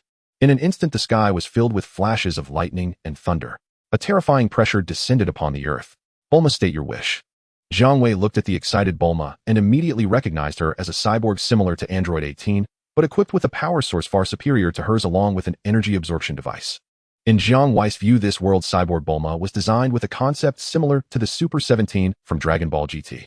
However, she was not as exaggerated as the Super 17, who was covered in energy absorption devices. She could only absorb energy through the palms of her hands. Her power could easily overpower the lightning cell from the storyline and the Demon Realm King Depura, but she was still weaker than Super Saiyan 3 Goku. Jiang Wei had encountered a second formidable Bulma. The first Bulma was naturally his wife, the primary wife. In that moment, Jiang Wei had many thoughts. With the matter of Queen Bulma, Jiang Wei began to understand his cousin who had gone missing and had previously mentioned more than once that once he returned to ancient times, he would certainly seize the throne and establish a harem. Perhaps Zhang Feng had also traversed to some ancient time and was currently fighting to become emperor. At the same moment, in another location. In a majestic palace surrounded by beautiful women, a young man wearing a black dragon robe and possessing a handsome, resolute face suddenly sneezed. Strange, I haven't sneezed in many years since awakening my 7th sense universe. Why am I sneezing today? The young man thought little of it and called out, raising his hand to instantly conjure a mountain-high pile of food. Meow. A black cat immediately dashed out from an unknown corner of the palace, and with its 3-part mouth instantly devoured the mountain of food. The peculiar behavior of the young man and the black cat elicited no surprise from the stunning concubines dressed in luxurious palace attire. In a parallel timeline, Jiang Wei was also puzzled as to why seeing Cyborg Bulma led him to think of his unfortunate cousin. Shaking his head, Jiang Wei asked Cyborg Bulma what she had summoned him for. Cyborg Bulma exclaimed excitedly, "Handsome Shenlong, please be my boyfriend." Haha, I misspoke. Please eliminate the evil energy waves wreaking havoc in the underworld and restore order between the underworld and the human realm. Evil energy waves. That has some value. Jiang Wei muttered. The evil energy wave should be considered an energy life form, right? A collection of malevolent thoughts from across the universe. To Jiang Wei, it indeed held some collectible value. This is quite simple. Jiang Wei snapped his fingers. In the next moment, 100-meter-long azure Shenlong appeared in the underworld, surrounding the rampaging evil energy wave. What is this operation? The North Kai and King Yin, who had been closely monitoring the development, widened their eyes in disbelief. The Shenlong was a precious entity in the universe found only on Earth apart from Namek. The Shenlong of Earth in essence had also originated from Namek. The North Kai and King Yin were familiar with the Shenlong. Especially King Yin, due to the Shenlong, many souls had escaped his judgment and returned to the human realm, leaving him powerless. But the fact that the Shenlong had emerged from his underworld with such initiative was something the North Kai and King Yin had never heard of before. Evil energy wave, look over here. Jiang Wei, looking down from above, extended his dragon claw and beckoned the evil energy wave. The evil energy wave looked up and saw such a massive Jiang Wei. Kekekek. It brandished a large sword and charged at Jiang Wei, attempting to strike him down. Die. Naturally, Jiang Wei was unharmed, but the evil energy wave triggered Jiang Wei's passive ability, Home Invasion. Instantly, it was stripped of everything. Letting out a pained scream that echoed throughout the underworld, the evil energy wave dissipated into smoke, leaving only an underworld staff member fleeing in panic. This incident concerning the evil energy wave was caused by a mistake made by that underworld staff member. He would not escape a severe reprimand from his superior King Yin. Once the evil energy wave was eliminated, Cyborg Bulma's wish was fulfilled. Ding obtained Cyborg Bulma's avatar. Ding obtained evil energy wave avatar. A series of system prompts rang in Jiang Wei's mind, all pertaining to the replication of Cyborg Bulma and the evil energy wave. In the next moment, the 100-meter-long Azure Shenlong disappeared, and the 7 Dragon Balls transformed into 7 beams of golden light, returning to the human realm and scattering across the world. Jiang Wei appeared in the underworld in human form. Just as he was about to return to the human realm, suddenly a small time-space vortex appeared in the underworld. Jiang Wei stared at the small and unimpressive time-space vortex, revealing an expression of interest. No, after going through all that to eliminate the evil energy wave, don't let more trouble arise. The underworld can't take much more. King Yin let out a wail while the North Kai showed a sympathetic expression. Shortly after, a man and a woman stepped out from the time-space vortex. 2 blue-skinned aliens. The male was tall and strong with a cold expression, exuding an aura of danger. But it must be said this blue-skinned man was quite handsome, clearly more appealing to women compared to the similarly blue-skinned muscle-bound Bojack. The female was tall and beautiful, dressed in a manner that exuded temptation, resembling a scheming femme fatale. Jiang Wei looked at the two with some surprise, saying, "Tawa and Mira. Oh, there's a handsome guy. Do you know us?" Tawa's gaze was scanning around, clearly searching for something. Hearing Jiang Wei's mumbling, she turned her attention to him, confirming that she truly did not recognize this handsome guy. She had never seen him before. "I don't recognize you. This is the first time I've seen you in person." Jiang Wei shook his head. Tawa and Mira, like characters such as Dorius and Broly from the Dragon Ball movies, were roles not present in the main storyline of Dragon Ball, considered official licensed fan characters. Jiang Wei knew that Tawa and Mira were seemingly characters from a Dragon Ball-related game before he traversed. He didn't know much else. After all, when Jiang Wei wasn't playing games with the Omni King and Fat Bu, he had little interest in video games. "But we've never seen you before, handsome. My husband and I, how should I put it, you can think of us as time travelers. We've traveled through countless timelines, yet this is the first time we've encountered you." Tao's pretty face revealed a very interested expression as she spoke to Jiang Wei. "Could you tell us about your origins, handsome?" Tawa seems to be a scientist from the demon realm in the game, and she is also the sister of the demon realm king Dabura, who follows Babidi. Her husband Mira appears to be an artificial human created by Tawa. From Jiang Wei's perspective, this couple is quite interesting, with the husband being the creation of his wife. Tawa claims that she and Mira are time travelers. Although she certainly did not speak the truth, it was not entirely a lie. According to the information Jiang Wei has received, Tawa and Mira are indeed constantly traversing time and space, moving back and forth through various timelines of the Dragon Ball story. What their true purpose is, Jiang Wei does not know, especially since he was never truly invested in the peripheral games of Dragon Ball before his traversal. "I am Jiang Wei and I am here due to this world's Bulma." Jiang Wei briefly explained his background. "You are being too vague, Tawa, and I need more detailed information," Mira said with a cold expression. "Sorry, I refuse." Without even looking at Mira, Jiang Wei focused on Tawa and smiled. "What if we absolutely must know?" Mira's expression grew even colder, and an incredibly powerful aura emanated from her. "You can try," Jiang Wei casually replied.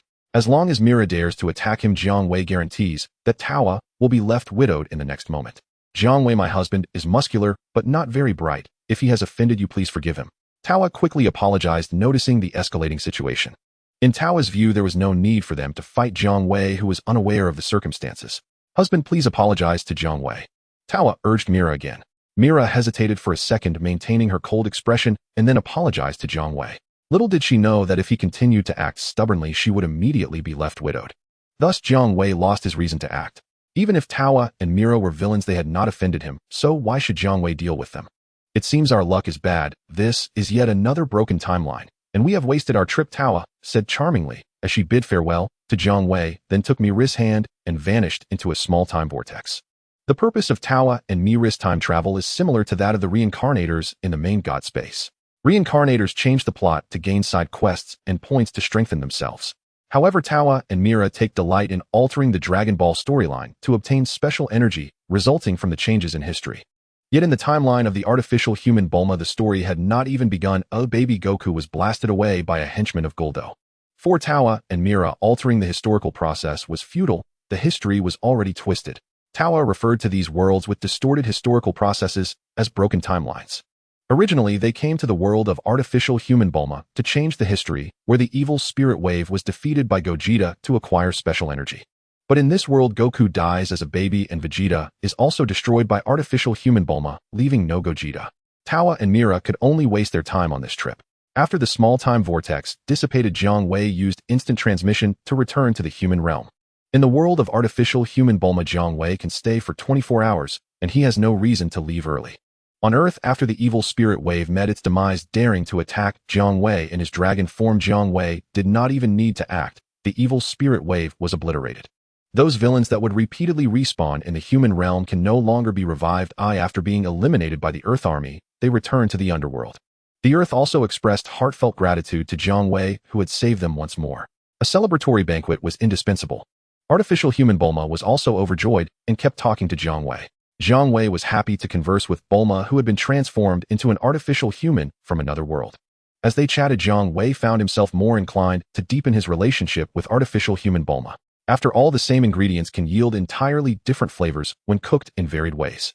The same fruit can have different tastes depending on its origin and cultivation methods. But what remained the same was that artificial human Bulma began to sing joyful songs. Jiang Wei's back was untouched by the nails of artificial human Bulma. No matter which world Bulma came from, she had never succeeded in breaking through Jiang Wei's defenses. Dear, will we only be able to meet again after a year apart? As Jiang Wei got dressed, artificial human Bulma expressed her lingering feelings. Don't worry, wife, I will modify the Dragon Balls you have, so that we only need a month's cooldown before we can meet again. Jiang Wei kept his word, immediately changing the cooldown period of the 7 Dragon Balls in artificial human Bulma's possession to 1 month, and subtly added a setting through the system to ensure they would never coincide with the 7 Dragon Balls held by Queen Bulma.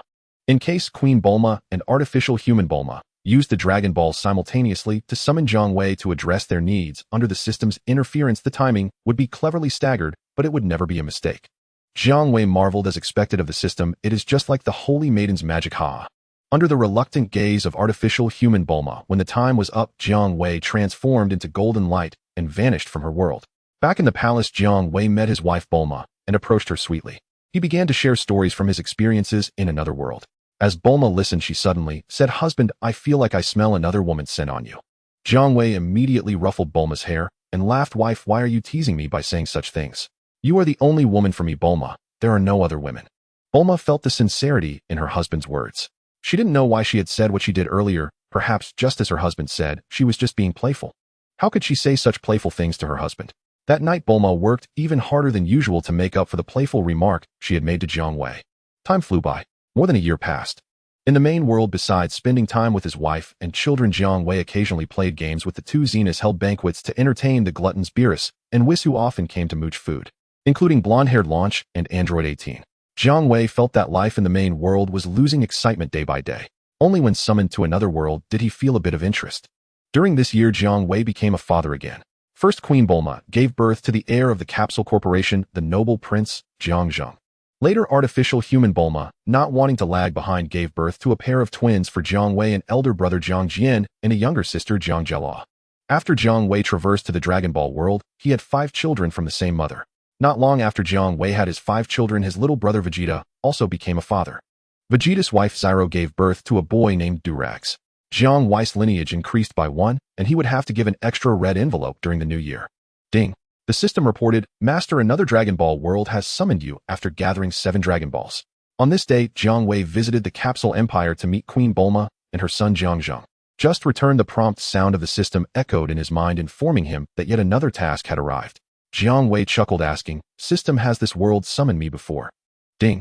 This world has summoned the Master for the first time. Special reminder, this world holds a unique opportunity to alter the dragon's rules, and I hope the Master explores it thoroughly. Upon hearing this, Jiang Wei was overjoyed. He would undoubtedly seize the special opportunity that could change the dragon's rules. As a dragon, Jiang Wei's abilities far exceeded those of the other dragons in the storyline, but that did not mean he was exempt from the restrictions set by the rules regarding the wishes granted by the dragon. The most obvious restriction set by the dragon was that while resurrecting the dead had limitations, wishes made to the dragon could be unconditionally fulfilled. Jiang Wei abided by this rule. However, he had no restrictions when it came to resurrecting the dead, regardless of whether it was a second resurrection and natural death, or having already reincarnated. If someone made a wish, he could certainly fulfill it and bring them back to life. Generally, dragons cannot fulfill wishes to enhance others' compatibilities. However, special dragons can fulfill such wishes, but the wishmakers must pay a heavy price and must not exploit loopholes. For reference, granola became the strongest in the universe. The price is not measured in years of lifespan, but achieving such wishes will surely lead to a shortened life.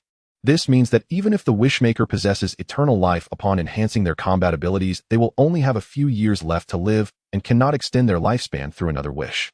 No exploiting loopholes, no exploiting loopholes. The rules set by the dragon are strict. Additionally, one cannot use wishes to kill others. Naturally, one cannot gain powerful skills through wishes to the dragon. However, in this regard, Jiang Wei as a dragon bypassed the highest rules set by the dragon. That is to say, by paying a price. As long as the wishmaker pays an unbearable price, Jiang Wei can grant wishes to kill others. This means a one-for-one exchange, and after fulfilling the wish, the wishmaker cannot be resurrected in any way. As for obtaining powerful skills through wishes, Jiang Wei merely bestowed his own skills upon the wishmaker, thus circumventing the highest rules set by the dragon. If this rule is violated, one can refer to Zamasu wishing for immortality from the super dragon to bypass the restrictions of the dragon. Now having an opportunity to escape the dragon's rule, Jiang Wei would not let it slip away. Even though the dragon's rules no longer have much negative impact on Jiang Wei, he quickly briefed a few matters and transformed into golden light, disappearing from Super Earth. In another world, the opening of this Dragon Ball world is quite similar to the one where the android Bulma resides. On this day, the peaceful and serene Earth suddenly came under a brutal attack. A large group of previously deceased villains emerged from the underworld, wreaking havoc in the cities inhabited by Earthlings. These villains varied in strength. Among the strong were Perfect Cell and the Cosmic Emperor Frieza. The weaker ones included even the Metal Sergeant from the Red Ribbon Army during the era of Little Goku, resembling a T-800 Terminator robot, as well as General Blue following Frieza, and the others energetically destroying the city and venting their long-held grievances from the underworld. As in the canonical storyline of Dragon Ball, the Earthling army became nothing but live targets. They were helpless against the chaos instigated by Frieza and Cell. In such a situation in the Dragon Ball world, it is known that only the main world, which has become a vassal of Super Earth, and the army of Queen Bulma's Capsule Empire, along with the Earth army from the world of Android Bulma, could easily suppress it. In other Dragon Ball worlds, apart from relying on the main characters to withstand the onslaught, the Earth truly has no other way out. Fortunately, the main characters in this world encountered no issues. When the villains from the underworld began their indiscriminate attacks on the cities of Earthlings, the main characters stepped up to eliminate these villains that had escaped the underworld and restore order to the Earth. A bunch of miscellaneous soldiers from the Red Ribbon Army and Frieza's troops could easily be dealt with by just Tien and a few others. However, for foes like Frieza and Perfect Cell, only Son Wukong, Vegeta, and their half-Saiyan children could confront them. Are you Son Wukong? The resurrected Frieza and Cell looked at little Goku with confusion. Frieza and Cell, long time no see. Little Son Wukong, regardless of why you've become small, today is your day of demise. Seeing Son Wukong transformed into a child, both Frieza and Cell's tones became even more arrogant, as if they were certain of Son Wukong's fate. But as soon as they engaged, Frieza and Cell realized they were mistaken. They turned into ice sculptures, and due to Son Wukong's carelessness, shattered upon hitting the ground. Looking at the shattered pieces of Frieza and Cell that were beyond recovery, Son Wukong scratched his head and smiled sheepishly. Frieza and Cell, instead of undergoing transformations in the underworld, came to Earth to stir up trouble, and Son Wukong would certainly not let them off the hook. However, reducing them to scraps was something Son Wukong did not expect. Frieza is nothing to speak of, just a weakling. I didn't expect my ultimate android Cell to be so effortlessly defeated by Son Wukong. Truly pathetic. However, this time's plan did not rely on these two worthless beings. They were merely pawns to divert our attention. An elderly man wearing a tall hat with a red background and white letters RR on it said with displeasure. It was none other than Dr. Gero, who had transformed himself into Android 20. In front of the masterpieces we painstakingly completed, whether it's Frieza or Cell, they are of course worthless. Next to Dr. Gero, a blue-skinned alien, smiled confidently. This alien was Dr. Mew, who was equally as intelligent as Dr. Gero. This recent event of the underworld's lax security was also orchestrated by them behind the scenes. Dr. Mew's absolute confidence stemmed from the powerful androids he and Dr. Gero had developed through years of hard work in the underworld. Hell's Android 17. Hell 17, aside from its different attire, looks exactly like Android 17. Under the orders of the two villainous scientists, Hell 17 begins to act, hunting down the protagonist while searching for Android 17. Relying solely on Hell 17 does not guarantee victory over Son Wukong and Vegeta. Thus, the intention behind Dr. Gero and Dr. Mew creating Hell 17 was to merge it with Android 17, resulting in an incredibly powerful being similar to the fused warrior Vegeta. This is their true trump card for avenging themselves against Son Wukong and Vegeta. At this moment, the Android 17 in the human world has also been controlled by Dr. Gero and his associates, standing opposed to the protagonists. When Son Wukong dealt with the instigators Frieza and Cell, Trunks and Goten had also taken care of a large number of minor villains. With a casual energy blast, the minor villains fell in droves, causing Trunks and Goten to underestimate their opponents, feeling quite pleased with themselves. As the saying goes, pride comes before a fall. Trunks and Goten soon faced a heightened challenge when they encountered the already controlled android 17. Suddenly 17 emerged from the ruins of a building without a word and unleashed several energy blasts towards Trunks and Goten. Boom. Trunks and Goten never expected 17 to attack them. Caught off guard, they were hit by the energy blast, screaming as they were knocked from the sky, crashing heavily into the ground, creating a massive crater in a residential area. For a moment, smoke filled the air. Damn, why is 17 attacking us? Isn't he the brother of Ant 18? Isn't he one of us? Crawling out of the ruins, Trunks was perplexed. 17, why are you attacking us? Nearby, Goten also emerged from the rubble, questioning the murderous 17. Die. 17 snarled, his face twisted in fury, firing off several more energy blasts that triggered a series of intense explosions. Trunks and Goten were once again blasted away by the violent explosions, collapsing in a smoking crater rendered motionless. In 17's eyes, a brief struggle appeared, and he approached to check whether Trunks and Goten were alive or dead. At that moment, a young man rushed in, calling out to Goten and Trunks, bravely blocking 17. 17, why are you attacking Goten and Trunks? It was Son Gohan, looking furious and bewildered as he confronted 17. Son Gohan, I am an android created by Dr. Gero, and my purpose is to kill and destroy, which was exactly Dr. Gero's intent in creating me. You've changed, you're not the 17 I knew. Now let me wake you up, 17. Son Gohan, enraged by 17's response, realized that discussing it was futile and could only let his actions speak. The next moment, a golden aura erupted from Son Gohan, crackling with electricity and sparks as he transformed into Super Saiyan 2, charging at the obstinate 17. 17 refused to back down and met Son Gohan head-on. The two engaged in fierce combat, creating a powerful energy wave that swept away everything in the vicinity. With a flurry of punches and kicks, the two battled fiercely, their figures flickering as they moved at high speed through the air, occasionally exchanging energy blasts that cleared the ground beneath them. As the fight continued, Son Gohan found himself outmatched by the enhanced 17, who exploited a weakness and delivered a punch to Gohan's face, sending him crashing to the ground. Boom. Son Gohan fell straight to the ground, creating a large crater in the devastated earth. Dad. A little girl emerged, seeing Son Gohan injured, and immediately cried out as she ran toward him. Xiaofang, don't come over. Son Gohan shouted in panic, blood dripping from the corner of his mouth as he called out to his daughter. Xiaofang's appearance instantly caught 17's attention. Another spawn of Sun Wukong. All enemies of Dr.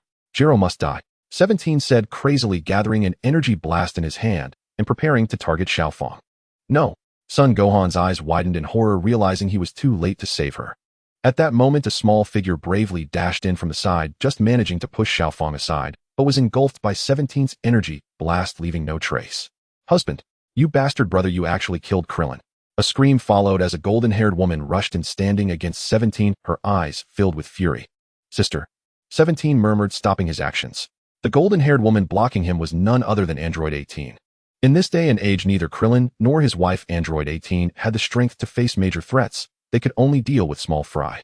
When the city faced chaos brought by Frieza and others, Krillin and his wife also stepped up to do what they could.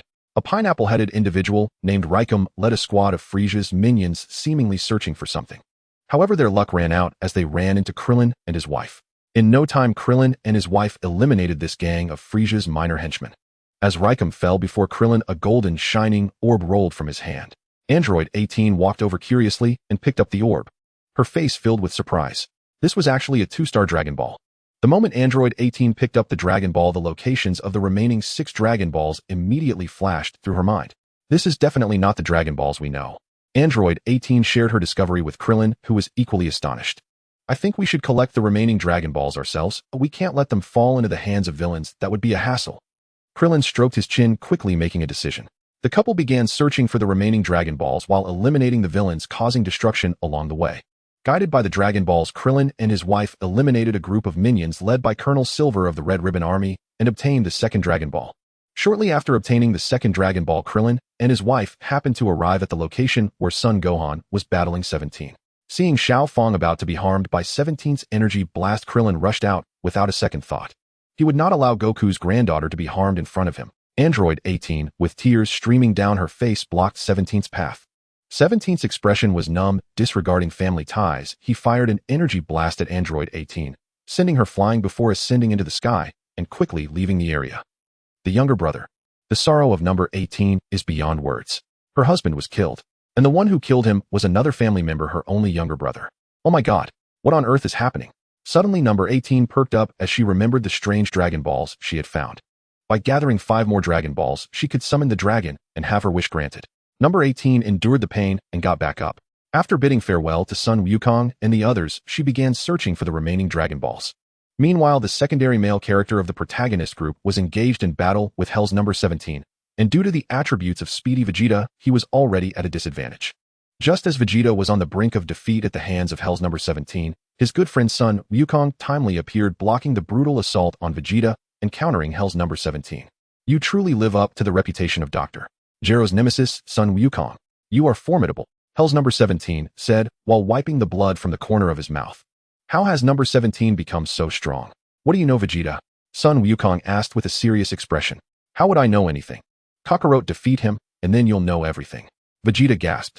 Before Sun Wukong came to assist, he had been severely beaten by Hell's number 17. Sun Wukong has appeared. Both Dr. Gero and Dr.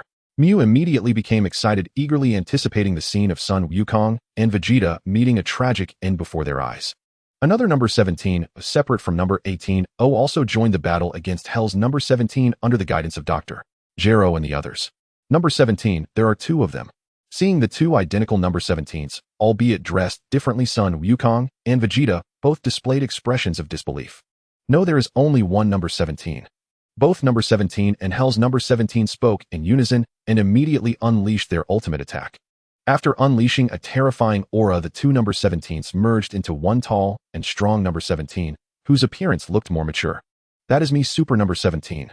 The tall and muscular mature number 17 said coldly. Number 17, I have no interest in what happened to you. I just want to defeat you. Vegeta swung his fist and was the first to charge at Super number 17. Not long into the fight, Vegeta fell from the sky covered in wounds. It was evident that Super number 17 had defeated his all-out effort with ease.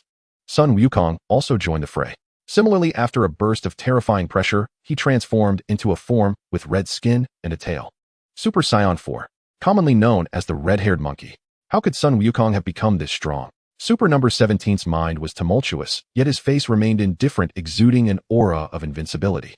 Now transformed into Super Saiyan 4, Sun Wukong was no longer an opponent that Super number 17 could contend with. If at this moment Sun Wukong were to engage in hand-to-hand combat with Super number 17, the one who would lose would undoubtedly be Super number 17.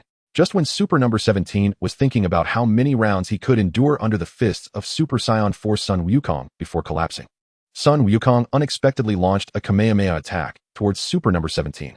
Super number 17 was overjoyed.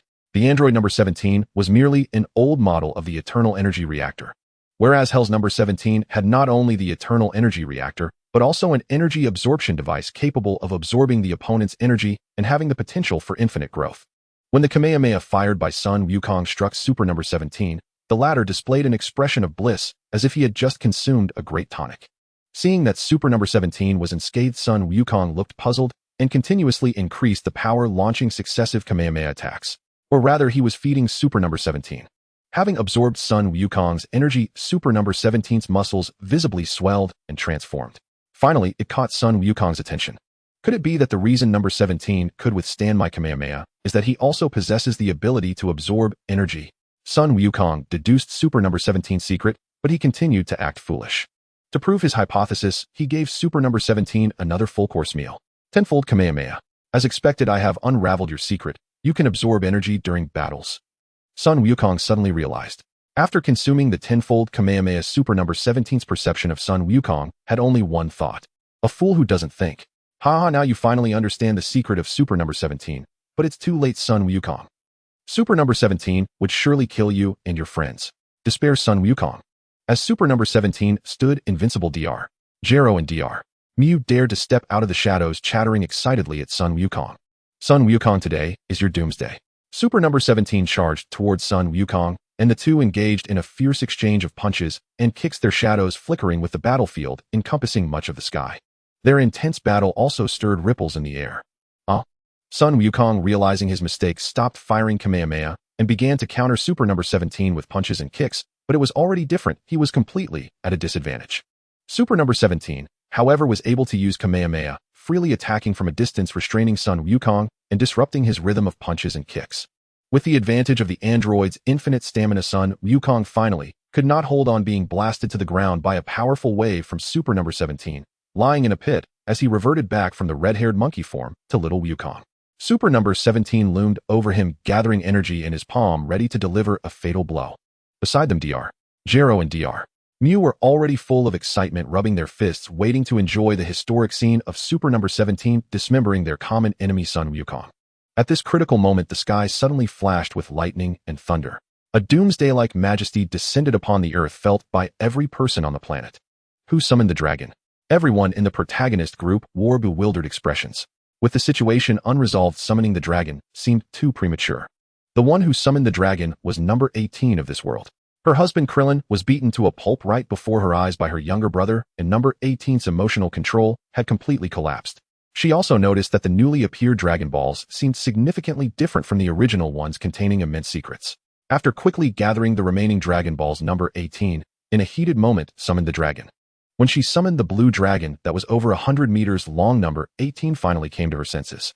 It made no sense to summon the dragon responsible for cleanup while still in the midst of a fight. So when Jiang Wei appeared in a city that was constantly smoking and clearly severely damaged, he said, "Hello, dragon. This time I summoned you a bit recklessly. Can you wait until we finish our business here before appearing?" Number 18 said, awkwardly, sweat dripping from her forehead. Number 18, state your wish. This divine dragon can fulfill any wish, but only one, so choose wisely. You can fulfill any wish. Number 18 was somewhat astonished upon hearing this. The divine dragon had this ability. Why hadn't she known this before? Then she realized that the Dragon Ball she used to summon the divine dragon was different from the ones she had used before. Previously, the Dragon Balls did not have the ability to know the whereabouts of the other Dragon Balls without being held in hand. One needed Bulma's Dragon Radar to detect the locations of other Dragon Balls. In comparison, this unexpectedly acquired Dragon Ball was much more useful than the previous ones. It seemed that the divine dragon summoned with such a Dragon Ball would also be different from before. After much thought, number 18 cautiously made a wish. "Divine dragon, please restore the world to the state it was in before it was ravaged by the evil beings from the underworld." "Is that possible?" She nervously looked at Jiang Wei. "Number 18, you are quite clever." Jiang Wei praised her, then raised his hand and snapped his fingers. "This is simple." In the next moment, all the villains causing destruction in various cities who hadn't yet been dealt with by the protagonists were erased. Indeed, Jiang Wei used the power of the Omni King. The souls of the erased villains were annihilated, and they no longer existed, not needing to return to the underworld. At the same time, the cities returned to their former state. All the deceased were revived, including number 18's husband Klen. Everything was restored to the condition before the chaos caused by the evil beings from the underworld, except for Dr. Jero and Super 17. They were intentionally kept by Jiang Wei. What happened? Did time reverse? It doesn't matter, as long as I see Son Goku die before my eyes, I will be satisfied. Jero was also momentarily shocked by the changes around him. Super 17, without interference from number 18 this time, grinned wickedly as he gathered an enormous energy wave to throw at Son Goku, who lay in the pit. "Gentlemen, could you make peace with Son Goku for my sake? I can guarantee it for you." Just then a voice called out. Jero and his companion looked toward the voice and saw a handsome young man suddenly appear around them. Jiang Wei was genuinely sincere in resolving the grudges between Dr. Jero and the protagonists. After all, in the main world, both Jero and the protagonists were actually his people. "I don't know who you are, but Son Goku must die, that's what I say." While Jero was still in shock, Super 17 casually flung the enormous energy wave down at Son Goku. Now that Super 17 had absorbed Son Goku's energy, his strength had surpassed Son Goku's, making him the strongest. He didn't care about anyone. Otherwise, Super 17 wouldn't have eliminated his two creators in the story. Just as the enormous energy wave was about to hit Son Goku, it suddenly vanished. Jiang Wei used the Omni King's eraser ability to wipe away the enormous energy wave launched by Super 17. "Who do you think you are? What you said is just nonsense." "Fool." Jiang Wei raised his hand and casually condensed an energy bullet, shooting it towards Super 17. Super 17 revealed an expression of enjoyment and spread his arms wide. Just as he was about to show a face of pleasure, Super 17 was obliterated by the energy bullet casually shot by Jiang Wei, leaving nothing behind. This was because the energy contained in the energy bullet Jiang Wei fired, even though it was shot casually, far exceeded Super 17's absorption limit. As a result, the moment Super 17 made contact with the energy bullet, he was blown apart, leaving no trace. This scene shocked everyone present. Jero and his companion looked at Jiang Wei, their faces filled with fear, swallowing nervously. "Who is this person? He is so powerful. Even Super 17, who could absorb my tenfold Kamehameha, was taken out with just a single energy bullet from him." Son Goku struggled to crawl out of the pit, staring at Jiang Wei in shock. In fact, Son Goku had reserved some strength to transform into Super Saiyan 4 for a final struggle. But because of Jiang Wei's intervention, his plans were no longer necessary. The next scene shocked everyone again. Super 17's technology still had its merits. It's quite wasteful to eliminate it like this. Jiang Wei raised his hand and snapped his fingers. With the abilities of the Angel Whis, he restored time to before Super 17 was eliminated. Super 17 was still standing there with his arms wide open, looking as if he was about to enjoy a big feast, completely unaware that he had already died once. What is this? Manipulating time, reversing time. Who exactly is this young man? Both Dr. Gero and Dr. Mu began to back off. They decided to flee. Such a powerful being was not someone they could provoke. Where's my massive wave? Super 17 noticed that the energy bullet shot by Jiang Wei was gone, revealing a puzzled expression. Just as Dr. Gero and his companion were about to run, Jiang Wei's calm words stopped them in their tracks. Did I allow you to leave? With a wave of his hand, Super 17 fell into Jiang Wei's grasp, without any resistance, becoming a research specimen. Afterward, for Jiang Wei's sake, Dr. Gero and his companion resolved their grudges with Son Goku and obediently returned to the underworld. Jiang Wei studied Super 17 for 10 minutes, thoroughly understanding the technology of the androids contained within him. He separated Super 17's fusion, restoring him to Android 17 and Hell 17. Of course, Android 17 was also restored to normal.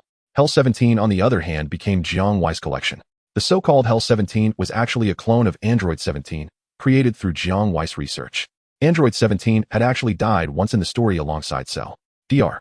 Gero seized this opportunity to obtain a sample of Android 17 in the underworld, creating Hell 17.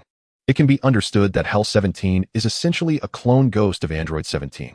Since number 18 summoned Jiang Wei, everyone was happy, and there was naturally no need to use the original Dragon Balls. However, under the guidance of the Omni King, Jiang Wei requested the protagonists to use the original Dragon Balls to summon the Divine Dragon. The protagonists immediately complied, not daring to ask further questions, given Jiang Wei's strength. Even Super 17 could only be treated as a toy by Jiang Wei. The protagonists understood the situation. The Dragon Balls in the GT world have already become worn out due to the completely different settings from the ones in Old Man Bird's world. But precisely because of this, it is an opportunity to change the rules of my Divine Dragon, Jiang Wei said, looking at the 7 cracked Dragon Balls. He raised his hands high and summoned the Divine Dragon. One should say it was the Evil Dragon. With a series of eerie laughs, a figure that looked completely different from the Divine Dragon with a sinister appearance appeared. The protagonists looked at the Evil Dragon with expressions of not recognizing it. After the Evil Dragon was summoned, without even looking at the crowd, it took out a lighter and lit a cigar for itself, exuding an aura of a mafia boss. I will not fulfill any of your wishes. Ding, different dragon rules settings have appeared. Would you like to absorb them? Jiang Wei looked at the Evil Dragon, smoking a cigar. Absorb. Oh. The Evil Dragon sensed something was amiss, and in the next moment it transformed into energy absorbed by Jiang Wei. The 7 Dragon Balls of the GT world also turned to stone. By absorbing the Evil Dragon, Jiang Wei gained the benefit of being a Divine Dragon, allowing him to disregard the orthodox plot set by Uncle Bird. He now had greater freedom. While the Dragon Balls have turned to stone, it seems different from the past. Bulma picked up the 7 stone orbs, puzzled. The Dragon Balls of your world have completely disappeared. However, with my Dragon Balls, if you encounter trouble, you can still summon me, Jiang Wei said to everyone. Upon hearing this, the protagonist group let out a sigh of relief. Without the Dragon Balls, they wouldn't be able to summon the Divine Dragon, making many issues difficult to resolve. Jiang Wei stayed in the GT world for several more days, obtaining the Super Saiyan 4 transformation from Sun Wukong before returning to the main world. No longer limited to staying for 24 hours, this was another change brought about by absorbing the Evil Dragon. Because Jiang Wei brought back the Super Saiyan 4 transformation from the GT world, the main world's protagonist group also broke through Uncle Bird's restrictions and gained an additional transformation, Super Saiyan 4. Honey, you've been gone longer than usual this time. Has anything changed? Bulma asked as she leaped into Jiang Wei's arms with blonde-haired Lanchi and Android 18 looking on enviously. Jiang Wei recounted his experiences in the GT world as a story to Bulma and the others. Of course, he omitted some details, not revealing everything in one go. Since Jiang Wei had been gone for several days, during the night Bulma became even more intense, but still couldn't breach Jiang Wei's defenses. After breaking through Uncle Bird's restrictions on the Divine Dragon, Jiang Wei felt as if he had activated a cheat code, allowing him to enhance Bulma and his younger siblings' powers through wishes. However, aside from Bulma, several others who weren't keen on training refused to enhance their powers in such a manner. It must be said Sun Wukong and the others were indeed true training enthusiasts. Even when offered a shortcut, they were unwilling to take it. Jiang Wei respected the choices of Sun Wukong and the training maniacs as long as the women around him and his children were willing. That was enough. The result of this situation is that not only is Jiang Wei the strongest, but his entire family is also the strongest. This led to another outcome. To hone their skills, the younger siblings frequently held martial arts tournaments on Super Earth. Due to Jiang Wei's actions, his family's eligibility to participate was unanimously blacklisted by the younger siblings. As long as the big brother's family participated, there was no need for everyone else to spar. They might as well admit defeat. Dad, Uncle Wukong, and the others don't want to spar with me and my sister anymore. Jiang Xiu ran over with a pout. Jiang Wei ruffled Jiang Xiu's hair and smiled. Son, that's the price of growing up. Ding, report to the master. A Dragon Ball world has summoned the master by gathering 7 Dragon Balls. While Jiang Wei was discussing life lessons with his son, the system's prompt suddenly echoed in his mind. Now, having absorbed the divine dragon rules represented by the evil dragon from the GT worldview, Jiang Wei had gained another option. He could be like the evil dragon. Holding a lighter and smoking a cigar, he could respond to those who summon him with a remark: this divine dragon will no longer grant your wishes. What are you going to do about it? He could just ignore them. However, Jiang Wei was a dedicated divine dragon. Or rather, the only joy in his life was experiencing the changes of various Dragon Ball worlds and finding some fun. Naturally, he wouldn't refuse the summoning before him. Son, go play with your sister. Dad has some matters to attend to. Jiang Wei smiled at Jiang Xiu. Is Dad going to work in another world again? When can you take me and my sister to see other worlds? Jiang Xiu asked curiously. Next time. If it were a world without a suitable Bulma, Jiang Wei would willingly take the kids to see the world. However, if the world summoning Jiang Wei had a Bulma that met his needs, he naturally wouldn't consider taking the kids there. The reason is, those who understand, understand. System, has the world summoning me summoned before? Jiang Wei asked as usual before setting off. Ding, this world has not summoned the master before. Ha, a world that hasn't summoned me, huh? Jiang Wei rubbed his palms together, transforming into golden light and disappearing from Super Earth in the main world. In another world, when the man with an invincible face Vegeta entered the body of Majin Buu, he transformed back into Son Wukong and Vegeta. When Son Wukong and Vegeta escaped from Majin Buu's body, Majin Buu returned to its original form, Kid Buu. As soon as Kid Buu appeared, without saying a word, he unleashed a massive energy wave onto Earth, obliterating it. Vegeta couldn't escape either, as he was sent back to the afterlife due to the Earth's explosion. Only Son Wukong remained in the Kaioshin realm, facing Kid Buu alone. Oh, and a certain Earthling who had been dragged into the afterlife by Satan also survived and was chilling in the Kaioshin realm. Damn it, he blew up the Earth without a second thought, and even that guy Vegeta couldn't escape. Having witnessed the explosion of the Earth, Son Wukong was truly furious. He swiftly charged toward Kid Buu, who, excitedly shrieking like a gorilla, was pounding his chest and howling. Kid Buu, who was in a state of excitement, took a solid punch from Son Wukong, causing his face to contort and sending him crashing heavily against a stone wall, smashing it to pieces. After being punched by Son Wukong, Kid Buu was also very angry. He crawled out of the rubble and launched a barrage of punches and kicks at the approaching Son Wukong. The two exchanged fierce blows, neither Son Wukong nor Kid Buu holding back as they took each other's hits. But it was clear that Son Wukong was worse off. He was bleeding. Taking advantage of a punch that pushed Son Wukong back, Kid Buu immediately leaped up and delivered a heavy kick to Son Wukong's waist, sending him crashing down to the ground with a painful cry. Seeing Son Wukong in pain, Kid Buu in the sky was excitedly pounding his chest and jumping around like a gorilla, displaying the behavior of a completely irrational beast. Beside a tall patch of grass that could hide an adult, Misai Tua Satan was trembling in fear from the brutality of Fat Buu. Next to Misai Tua Satan crouched Fat Buu, watching the excited little Buu in the sky like a gorilla. His chubby face was filled with seriousness. In this world, little Buu's explosive temper had already destroyed Earth, leading to Vegeta's downfall. The chain reaction also caused Fat Buu to be separated from little Buu ahead of time and join Misai Tua Satan. Oh no, Buu, that person named Son Goku seems to be no match for the other, the little Buu. Seeing Son Goku getting beaten by little Buu again, Misai Tua Satan expressed his worries. With Earth already gone, if something happened to Son Goku again, Earth would be beyond saving. Misai Tua Satan and Fat Buu would not be able to survive either. That ruthless little Buu would definitely not spare them. Satan, when I just came out, I found this thing. Fat Buu held a shiny golden orb in his gloved hand. It was because he found this shiny orb that Fat Buu lost the thought of stepping out to fight little Buu. Fat Buu was merely naive, not stupid. Even the lean Buu couldn't defeat Fat Buu, so he wouldn't voluntarily engage in battle against Buu's most primal and ferocious form. Wasn't that pure suicide? But without this shiny orb, Fat Buu would have to step up to protect Misai Tua Satan and fight little Buu, sharing the burden with Son Goku. This orb. Wow, how amazing. As soon as I held it, visions of the whereabouts of the other 6 similar orbs appeared in my mind. Wait, this thing can't be the Dragon Ball I've heard of, capable of summoning Shenron to grant any wish, right? Misai Tua Satan said with a look of excitement.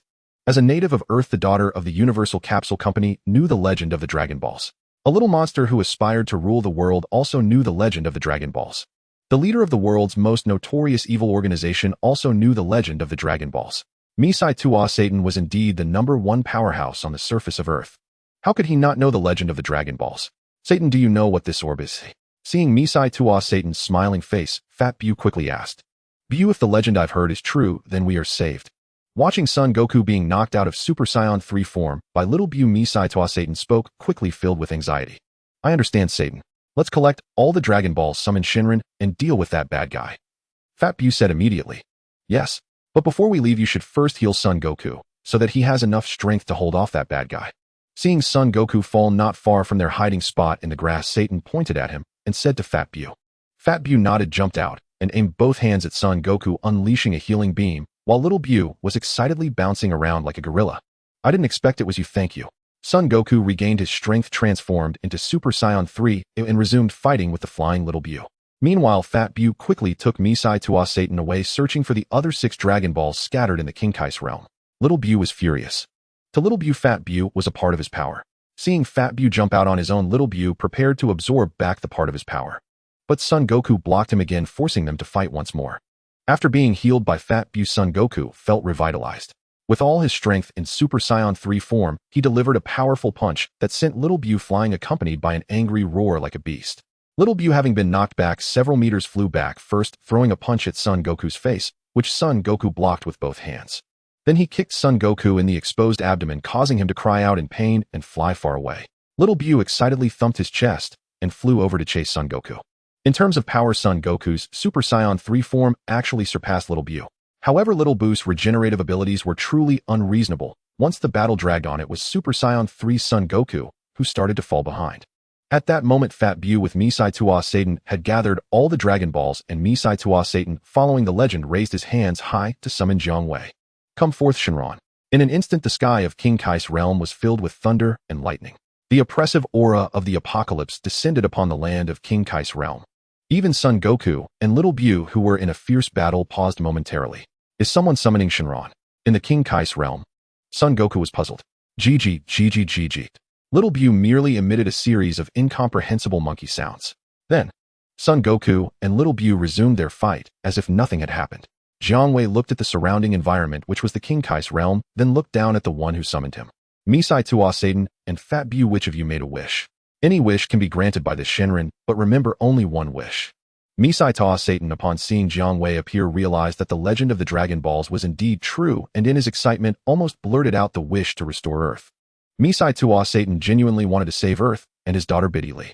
However, rational thought held him back, just as the words were about to escape his lips. Jiang Wei made it clear that any wish could be granted, but only one wish. If Earth were restored and his daughter Biddy Li brought back to life. What would that mean? Little Bu was still around. This violent creature could destroy Earth once, and it could do it again. As long as little Bu remained alive, restoring Earth or reviving his daughter Biddy Li would be meaningless.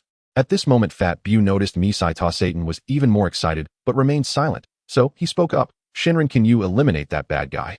Bad guy? Jiang Wei was slightly taken aback, but quickly understood that the bad guy Fat Bu referred to was little Bu. Of course I can. Fat Bu immediately exclaimed joyfully. Shenron, then eliminate that bad guy. This is quite simple. Jiang Wei raised his hand and snapped his fingers. In the next moment, Son Goku and little Bu, who were engaged in a fierce exchange, were teleported by Jiang Wei. Jiang Wei shielded Son Goku, Fat Bu, and Misai Tua Satan behind his towering form, and with a middle finger raised towards the bewildered little Bu due to the sudden change in venue. You are this. Roar. Little Bu instantly became furious, steam rising from the hole in his head, making sounds as if water was boiling. Truly, it was a universal language. Even this irrational creature, little Bu, could understand it. Enraged, little Bu, who was not one for many words, fired a massive energy wave at Jiang Wei, intending to annihilate Shenron and the 3 of them hiding behind him. Foolish creature, I'm about to have another little Bu clone, ha ha ha. Jiang Wei smiled proudly in the face of little Bu's large attack. After attacking Jiang Wei in his dragon form, little Bu triggered Jiang Wei's passive ability, Plunder, instantly losing all his powers. Having lost all his powers, little Bu was turned into a pink carrot by Jiang Wei and given to Fat Bu. It tastes terrible and has no nutritional value, just a thin layer of skin left. Fat Bu chewed on the pink carrot, spat it out, and remarked with disdain. Because little Bu attacked Jiang Wei in his dragon form, he was stripped of all his powers, and naturally the pink carrot he turned into was merely a facade. Eating it won't increase his strength in the slightest. As 7 golden lights dissipated, Jiang Wei returned to his human form, looking at Sun Wukong and the others with expressions of surprise. The dragon can turn into a human. This is the first time I'm hearing this. Sun Wukong jumped up and intercepted all 7 Dragon Balls that were about to fly away, having already turned to stone. Following the usual protocol, after a year when the cooldown of the Dragon Balls ends and they can be used again, it will be time to restore Earth. Without needing Jiang Wei's reminder, Sun Wukong understood. In the days to come, the 3 of them could only spend time in the King Kai's realm. All right, your wishes have been granted, so I shall take my leave now. Seeing the current situation of Sun Wukong and the others, Jiang Wei lost interest in staying longer and was about to instruct the attendant to send him back.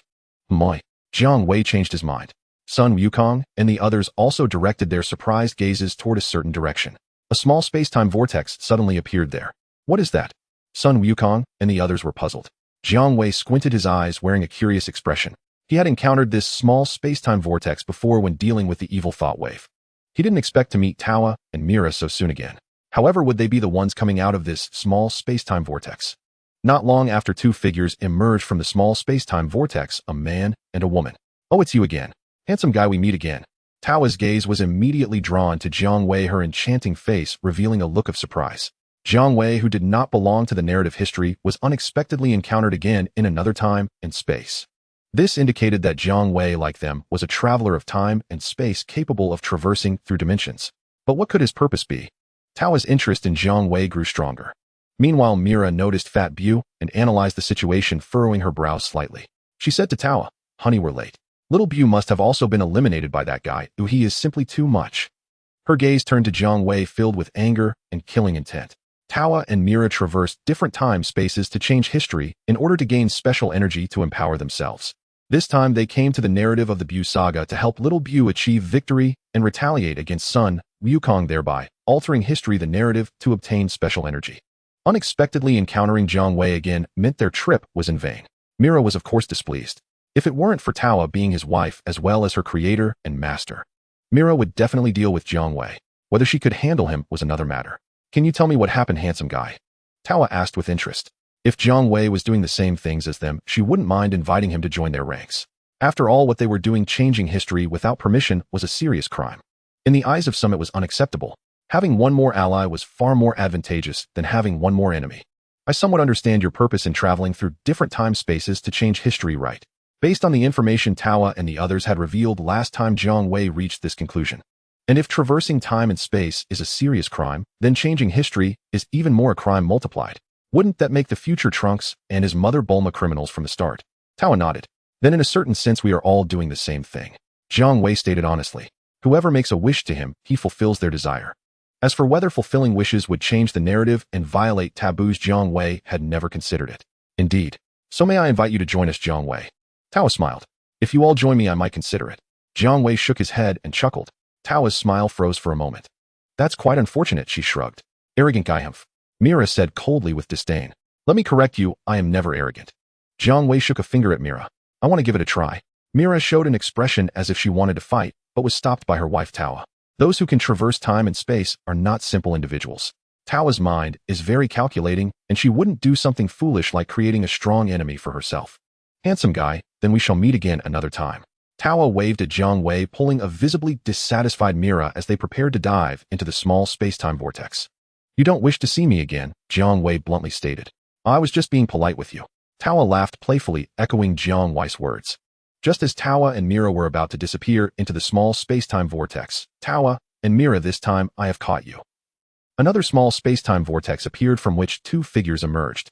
Upon seeing the newcomer, Sun Wukong immediately displayed an incredulous expression. Mira was also taken aback. Fat Bu's gaze kept shifting between Sun Wukong and one of the newcomers. "There are actually 2 Sun Wukongs." Tawa smiled coldly. "Time Patrol, you really are persistent." Their clothing style is very similar to that of Sun Wukong and Vegeta from the GT timeline. But how could Sun Wukong and Vegeta from the GT timeline end up in the world of the Bu saga? Jiang Wei also looked at the newly appeared Sun Wukong and Vegeta, wearing an interested expression. He wasn't very familiar with the narratives surrounding Dragon Ball games or fan fictions.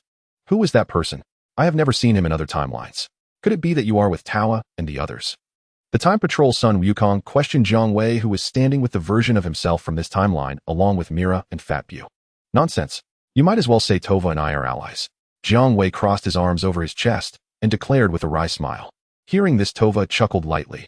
Her immediate urge to leave evaporated. Before them stood only 2 temporal patrol officers. With Jiang Wei added to her side, Tova's faction now numbered 3, giving her the upper hand.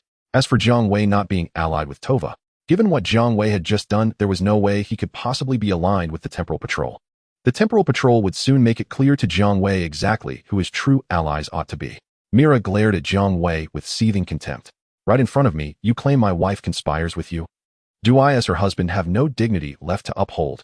Vegeta, this man doesn't seem to be affiliated with habitual offender Tova. Shall we question him further? Temporal Patrol son Wukong glanced between Jiang Wei and Tova before consulting Vegeta.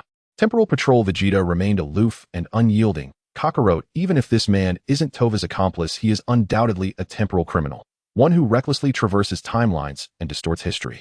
I've never encountered his name in any verified historical record.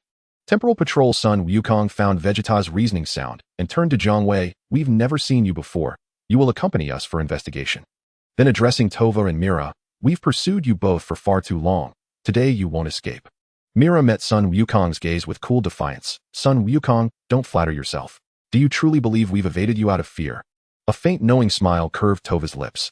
Her sole objective was temporal traversal, to disrupt history and harvest anomalous energy. Clashing with the Temporal Patrol would yield nothing but wasted time and effort. If she could circumvent them, she would, though that did not mean she feared them. Excuse me, I'd like to interject. Another version of myself. You like Trunks must also hail from the future. As for Tova and Mira, I've never heard of them. They appeared only recently. But Jiang Wei, summoned by the 7 Dragon Balls, is the one who helped us defeat Baby Bu. He is a man of honor. Son Wukong raised a hand in Jiang Wei's defense. A dragon god transformed into human form. Unheard of. At Son Wukong's words, both Temporal Patrol son Wukong and Temporal Patrol Vegeta fixed their gazes upon Jiang Wei. You defeated Baby Bu. That alone constitutes a significant historical deviation, so you must return with us for formal inquiry. Feeling responsible for dragging Jiang Wei into trouble, son Wukong stepped forward gallantly, ready to stand shoulder to shoulder with him. Mr. Satan and Fat Bu followed suit. Jiang Wei was the dragon god, and Mr. Satan still relied on him to restore Earth and resurrect his daughter Videl 1 year hence. He dared not let strangers with unknown origins take Jiang Wei away. Should anything befall Jiang Wei, the Dragon Balls might become impossible to summon next year. Mr. Satan refused to gamble on that. Now it was Temporal Patrol son Wukong's turn to falter. Why did everyone present suddenly seem united against him and Vegeta as though they were the villains? Granted, Temporal Patrol son Wukong could transform into a Super Saiyan 4, far surpassing his alternate self who could only reach Super Saiyan 3 and the weakened Fat Bu. Yet the Temporal Patrol was a righteous organization sworn to preserve history, bound by reason and principle, not brute force. So he concisely explained their mission, the nature of temporal criminals, and the stakes involved. Kakarot, always so verbose. While Temporal Patrol son Wukong spoke, Vegeta turned his head aside with practiced hauteur, but refrained from interrupting. So you're the good guys. Son Wukong nodded, earnest and guileless. Then turning to Jiang Wei, my counterpart and Vegeta from another world are righteous. Trust them. Accompanying them poses no harm. Handsome sir, will you truly go with them? Tova asked, amused. No one in this world has ever earned my voluntary cooperation with an investigation. Jiang Wei casually spoke, blunt, unvarnished truth. Then let us witness your strength firsthand. Tova laughed, a delicate laced with derision trill. She didn't doubt his power. Anyone capable of destabilizing timelines across dimensions was no ordinary foe. She simply found him insufferably arrogant. See Kakarot. Ultimately fists speak louder than words. Vegeta smirked coldly at son Wukong. You wish to test my strength. That is simplicity itself. Jiang Wei offered Tova a faint, enigmatic smile and snapped his fingers. Before Temporal Patrol son Wukong could utter a word, Vegeta vanished, reappearing instantly before Jiang Wei, delivering a crushing blow straight to his face, while Jiang Wei remained motionless, arms still crossed. The punch landed with dull finality. Vegeta's expression twisted into disdain. From your bravado, I expected a formidable adversary. Yet this is all you are. You couldn't even evade a single blow in my base form. Unscathed. How is that possible? Vegeta's composure shattered. His fist had struck Jiang Wei's face and failed to break skin. Disbelieving, Vegeta launched furious strikes. Kicks, punches, then ascended into Super Saiyan 4. Yet Jiang Wei remained utterly unmoved. Jiang Wei maintained his crossed arms stance, letting Vegeta's blows graze him like idle breezes. Vegeta, did you skip breakfast? Is this all you've got? Occasionally Jiang Wei taunted him, igniting Vegeta's fury while leaving him powerless to retaliate. Gallic gun. Vegeta roared, unleashing his full-power energy blast point blank. Boom. The cataclysmic detonation shook the realm of the Supreme Kai. Jiang Wei emerged unharmed. Such feeble power, I needn't even dodge. Huh. His grin was pure unapologetic arrogance. All present stared in abject, speechless horror, especially Mira, who felt profound relief. What foolhardy confidence had made him consider challenging Jiang Wei? Against Jiang Wei's demonstrated might, erasing Mira would require no more than a flick of a finger. Tova's luminous eyes sparkled with rapid calculation. She resolved, by any means necessary, to forge an alliance with Jiang Wei. At the very least, she would never oppose him. I yield. I, Vegeta, acknowledge you as the strongest. Exhausted beyond measure, limbs, trembling temporal patrol, Vegeta withdrew in utter defeat. If Vegeta had fallen, Son Wukong saw no reason to invite further humiliation. When he next addressed Jiang Wei, his tone had softened, stripped of its earlier authority, now tinged with involuntary deference. Jiang Wei hadn't lifted a finger, merely held his arms crossed, and yet conquered Vegeta, a warrior who rarely bowed to anyone. He had stunned every soul present. After revealing but a sliver of his true power to the assembled crowd, a chime resonated, clear and crystalline. Achievement unlocked. Tova clone acquired. Handsome sir, Lord Jiang Wei, may I and Mira pledge ourselves to your service? Tova gently tugged Mira forward, her demeanor humble, almost reverent. Even Mira, the ever-proud, eternally aloof, bowed his head before Jiang Wei. It's not entirely out of the question. You and Mira may accompany me back. And Jiang Wei was about to instruct Tongzi to bring Tua and Mira along when Tua spoke with unwavering confidence. Lord Jiang Wei, in fact, we possess the ability to precisely locate and navigate across space-time. We have already pinpointed your exact temporal coordinates from your presence alone. We require no assistance from you. We can traverse to your realm independently. Jiang Wei stroked his chin, sensing Tua's intent to demonstrate their capability, and naturally, he granted them the opportunity. He allowed them to follow him back to the primary world using their own method. Meanwhile, Time Patrol Son Wukong grew increasingly anxious. Tua and Mira had just defected, right before his eyes, to the overwhelmingly powerful Jiang Wei. This was hardly auspicious. Would this not undermine the Time Patrol's future authority in apprehending temporal criminals? Embracing himself, he said awkwardly, Jiang Wei disrupting a few timelines, I isn't strictly speaking a grave offense. Even Trunks from our own team once traveled across time and altered history, yet he stands among us now as a trusted comrade. What I propose is this: return with us to meet our sovereign, the Time King Kai. You need not formally join us, so long as you share our resolve to oppose the Demon King Kai. You are already our ally. The Time King Kai. Intriguing. I hadn't known such a sovereign existed. I am willing to grant him an audience, but only if he comes to me. I hold no interest in journeying to meet him on his terms. What is Jiang Wei's standing? What is the Time King Kai's? Even the Omni King addresses Jiang Wei as elder brother. What presumption lies behind a strange, obscure King Kai expecting Jiang Wei to make the pilgrimage himself? Can one truly not distinguish between sovereign and subordinate? I will convey your words to His Majesty the Time King Kai. Son Wukong scratched the back of his head, flustered. Jiang Wei waved farewell to the three members of the Time Patrol and vanished in a streak of golden light, leaving Tua and Mira staring at each other dumbfounded. Lord Jiang Wei appears different from what we understood. And upon returning to the primary world, Jiang Wei discovered that Tua and Mira had not followed him. He paid it no mind. Thus it seemed. Tua and Mira had traversed space-time, yet somehow had not. And whether it was Tua and Mira or the Time Patrol itself, their concept of space-time traversal was fundamentally unlike his own. Even in traversing space-time, Jiang Wei remained unparalleled. In the primary world, the only occasion he dispensed with trousers was in private with his wife Bulma. Life continued its quiet rhythm. Ending. Master report: another timeline has gathered the 7 Dragon Balls projections and summoned you. Life demands passion. In hearing news of a new assignment, Jiang Wei finally felt his existence was anything but dull. He resolved, should he encounter Tua and Mira again, and provided they had not yet been apprehended by the Time Patrol, he would certainly bring them to Super Earth. Should he instead meet Son Wukong of the Time Patrol, or even the thoroughly humbled Vegeta, Jiang Wei would graciously spare some time for the Time King Kai's audience should the sovereign deign to appear before him. A King Kai governing over time. That held genuine intrigue for Jiang Wei. In another world, it all began when Beerus awoke from a dream, dreamt of the Super Saiyan God. Thus this hairless feline set off in a flurry of fuss, dragging his attendant Angel Whis to Earth in search of the divine warrior from his slumber. A textbook case of sheer unadulterated boredom. And meanwhile, Earth's main cast gathered for Bulma's birthday celebration. By sheer coincidence, Bulma mistook Beerus and Whis, arriving on Earth with ill intent, as friends of Vegeta's invited to her party. Beerus's appearance sent Vegeta into such panic that his aloof persona crumbled entirely, nearly reducing him to comic relief. Beerus had once stomped upon his father King Vegeta's head, an image seared into Vegeta's childhood memory, his soul enduring trauma. To prevent Beerus from finding pretext to unleash fury upon Earth, Vegeta resorted to absurd antics, so much so that even his comrades barely recognized him.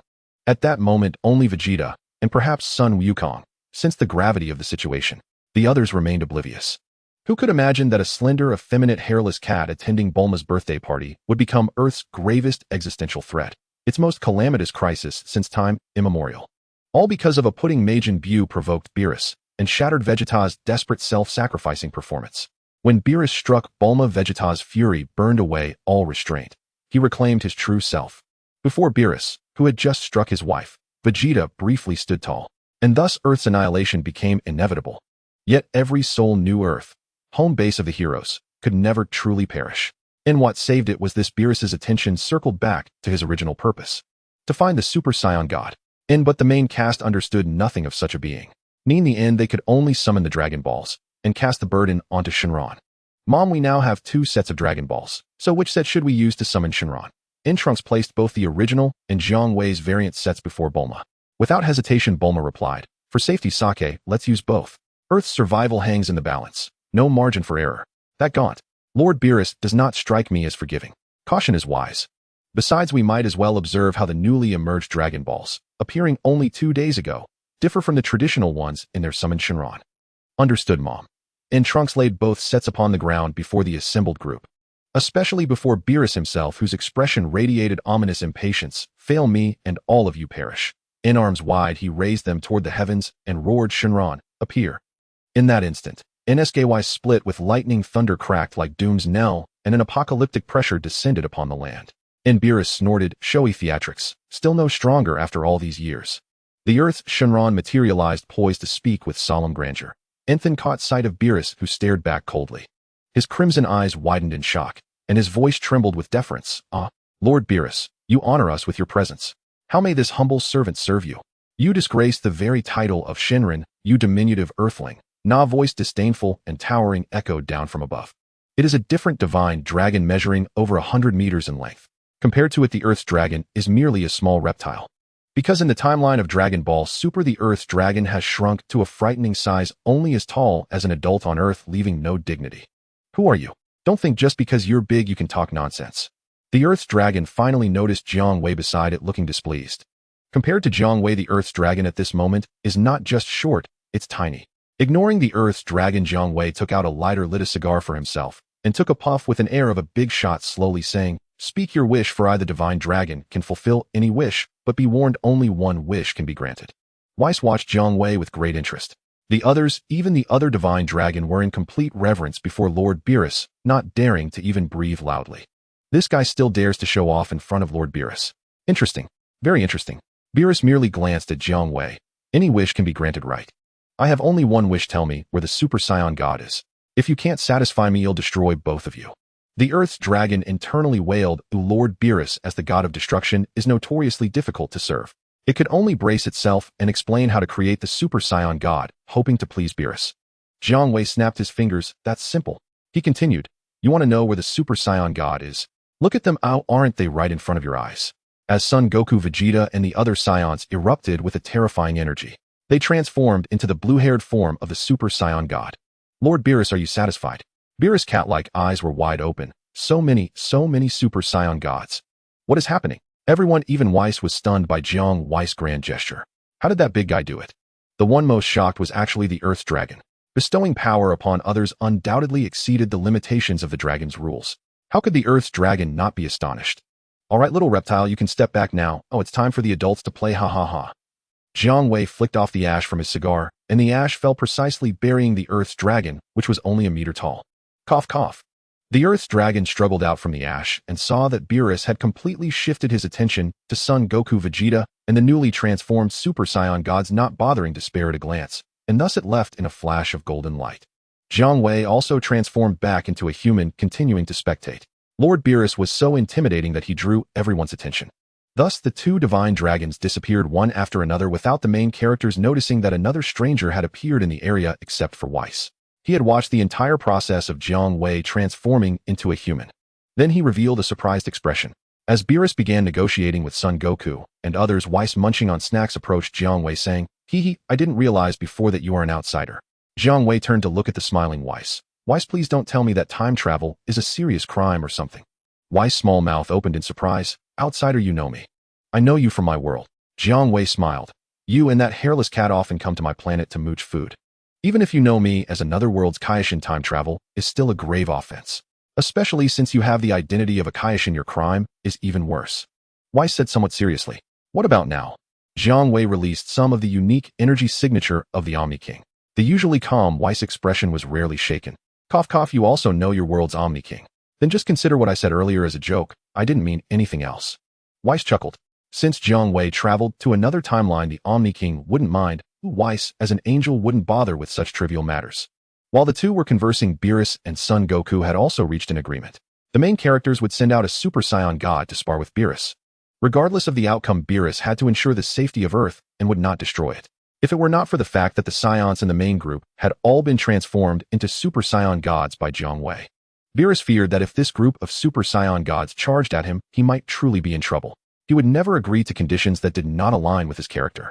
Beerus is definitely not an easygoing god of destruction. "Don't compete with me. I will battle Lord Beerus." Vegeta's fierce gaze swept over the other Super Saiyan gods, making Trunks and the others step back. Even Son Goku could only compromise under Vegeta's insistence, giving the chance to fight Beerus to Vegeta. Undoubtedly, among the main characters, the one who hates Beerus the most is Vegeta. Beerus not only shattered Vegeta's aloof persona, but also turned him into a comical character. What's worse is that he even hit his beloved Bulma. In the storyline, it was Son Goku who became the Super Saiyan God. But now that Vegeta has the power of a Super Saiyan God, he will definitely seek out Beerus to settle the score. As Beerus and Vegeta both shot straight into the sky, all eyes were on them. Even Jiang Wei and Whis ended their conversation and focused on the imminent battle between Beerus and Vegeta. "This punch is for my Bulma." Vegeta flickered and suddenly appeared in front of Beerus, delivering a heavy punch aimed at his barely there cat face. Beerus easily raised his arm to block Vegeta's punch. The collision between fist and arm was so intense that even the surrounding space visibly distorted. Vegeta threw consecutive punches with both hands, each punch like cannonballs striking at Beerus, yet they could never break through Beerus' arm to land on him. Instead, Beerus casually seized the opportunity when Vegeta punched, landing a punch that instantly deformed Vegeta's face.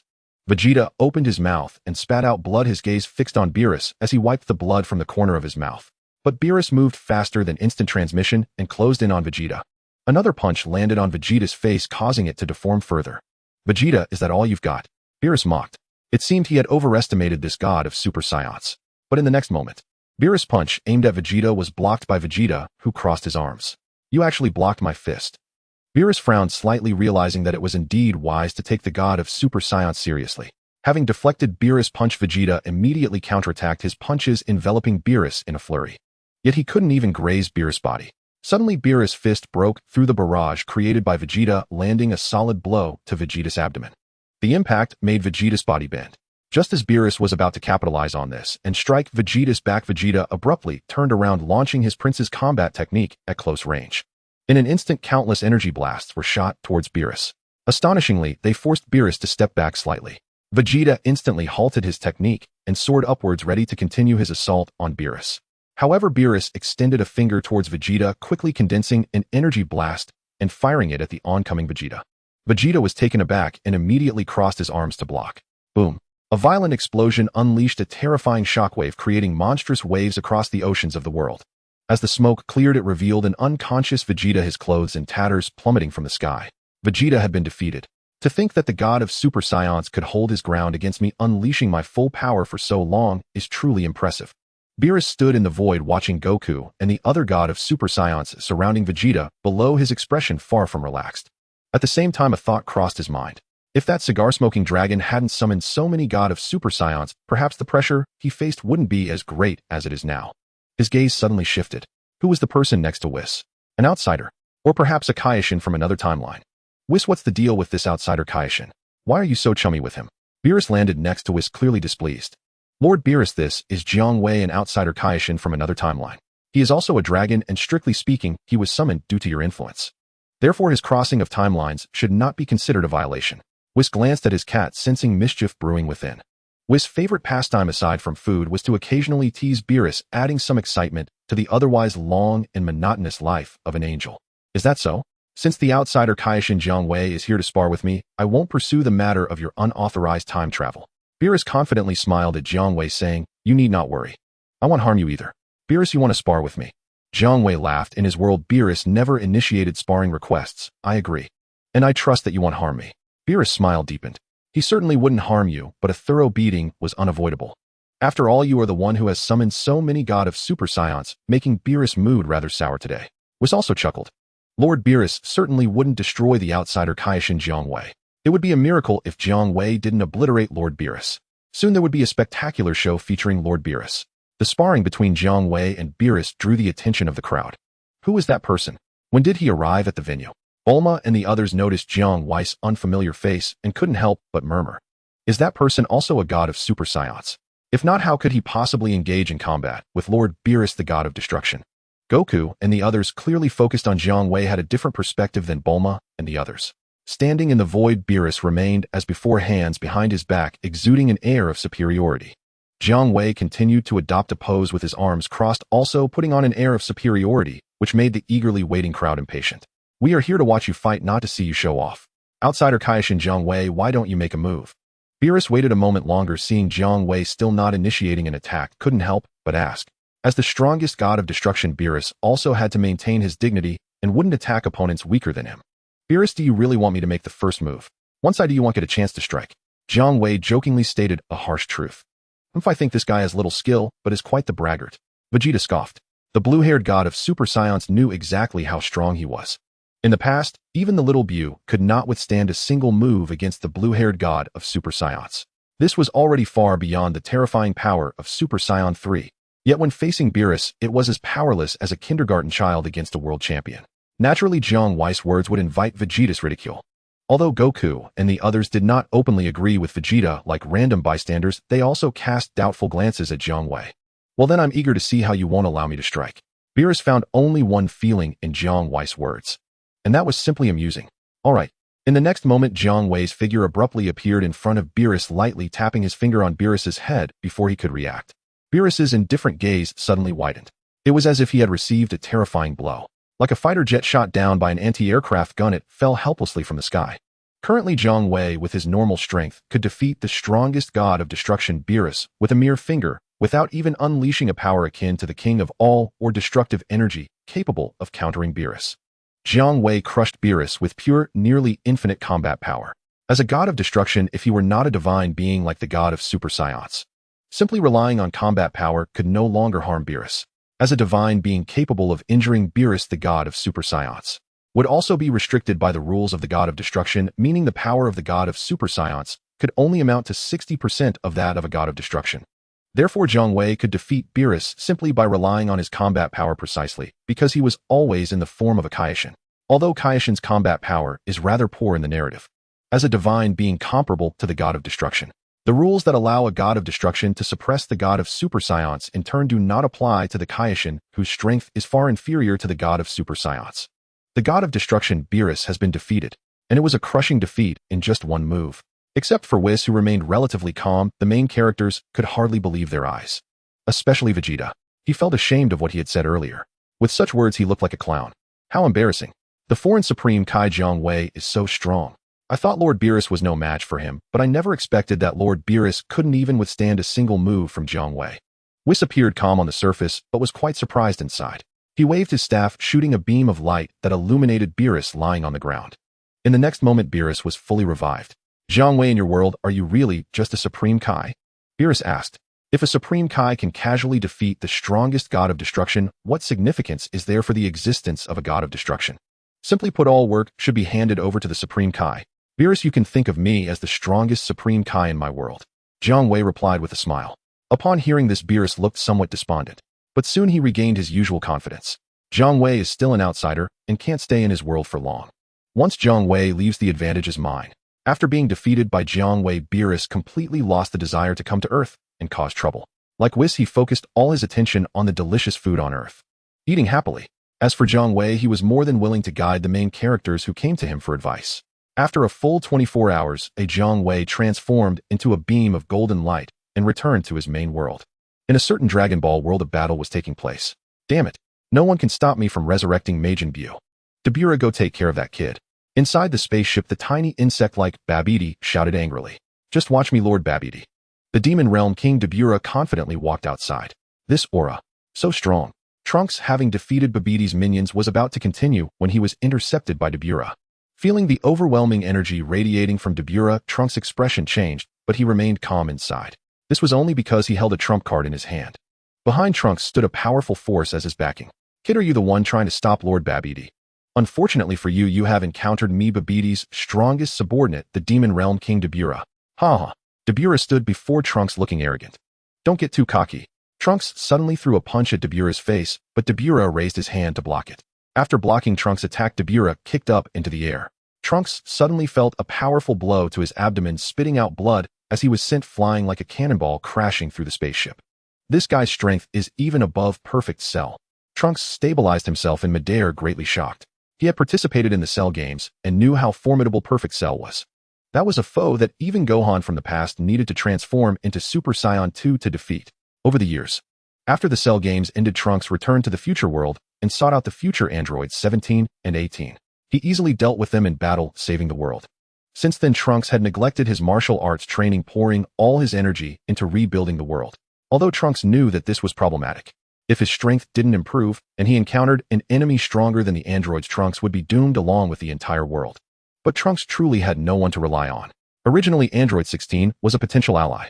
In the past timeline, Trunks had witnessed Android 16's capabilities. Returning to the future world, Trunks went to Dr. Gero's secret laboratory in the mountains. He aimed to activate Android 16, who should still be dormant in the future world, as his helper. But unexpectedly, Trunks could not find the inactive Android 16 in Drive Gero's secret laboratory. Android 16 was missing. Trunks couldn't understand why his cell was still around. He still wanted to ambush and kill Trunks to seize his time machine. He was countered by a prepared Trunks. So the disappearance of Android 16 was indeed suspicious.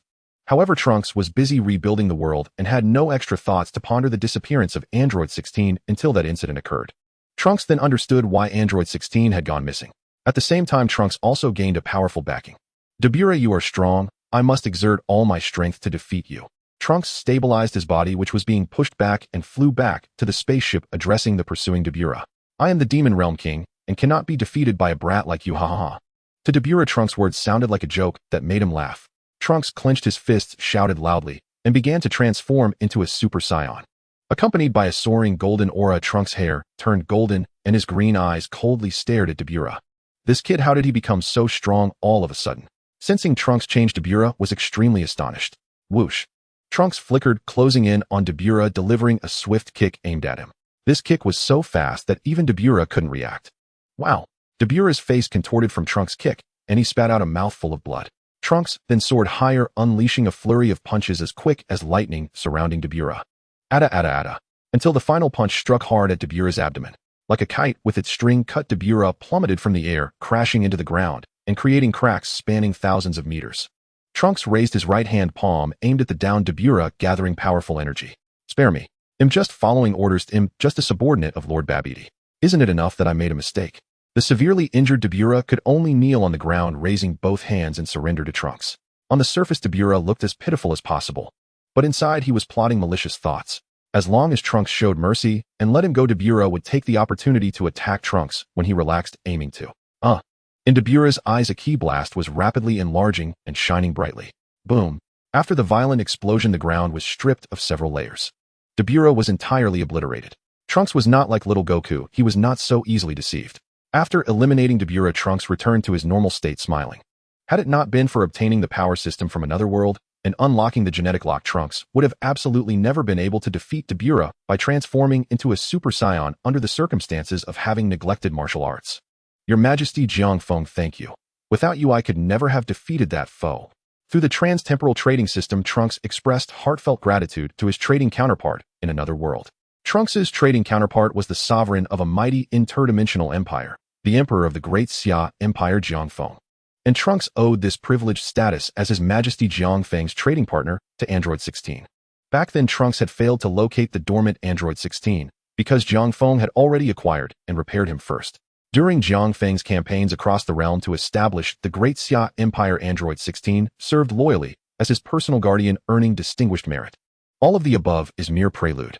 The Trans-Temporal Trading System selected Trunks as one of Jiang Feng's trading partners not by design, but by cosmic randomness, drawing candidates from the myriad realms of existence. Yet Jiang Feng had once discovered an anomaly. If he had already made contact with a native of a given world, the system's probability of selecting another native from that same world as a trading partner increased dramatically. Thus Trunks became one among several such partners. At that very moment, a maniacal, echoing laugh burst forth from a nearby spacecraft. Ha! Majin Buu has finally awakened. Supreme Kai, you'll pay for this. I Babidi shall slay you. No force in the universe shall impede my conquest. Such terrifying power.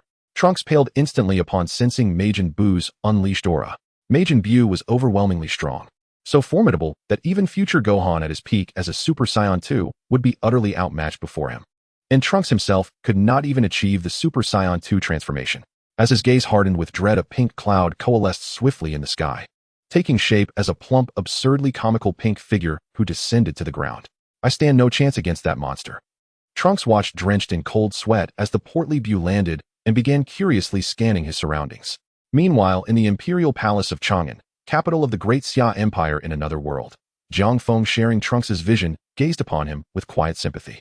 This Trunks from this timeline had yet to master the Super Saiyan 2 transformation. Yet Majin Buu was a foe even Super Saiyan 3 could not destroy. Against such a being, what could Trunks possibly hope to accomplish? Your Majesty Jiang Feng, can you defeat that pink behemoth? Trunks dared not move, whispering cautiously lest he draw Buu's attention. In truth, if it were merely fat Buu, you might prevail through cunning. Though fraught with uncertainty, such a stratagem remains viable for resolving the Majin Buu crisis. But should you consent to a bargain with this emperor, I shall eradicate Majin Buu and all his menace, once and for all. Having weighed the advantages and perils, Jiang Feng spoke. Since becoming Jiang Feng's trading partner, Trunks had exchanged numerous goods, materials vital for rebuilding his ravaged world. Earlier, he had even acquired the genetic lock capable of defeating Dabura using only Super Saiyan strength, exchanged for unique Earth-based technologies from the Dragon Ball world. These included Causal Corporation's technology and the long-forgotten schematics of Android 17 A1 Earth from Dr. Gero's secret laboratory buried under decades of dust. Your Majesty Jiang Feng, what do you require?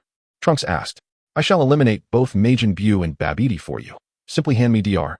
Gero's remains. Jiang Feng revealed his intent. It was unavoidable.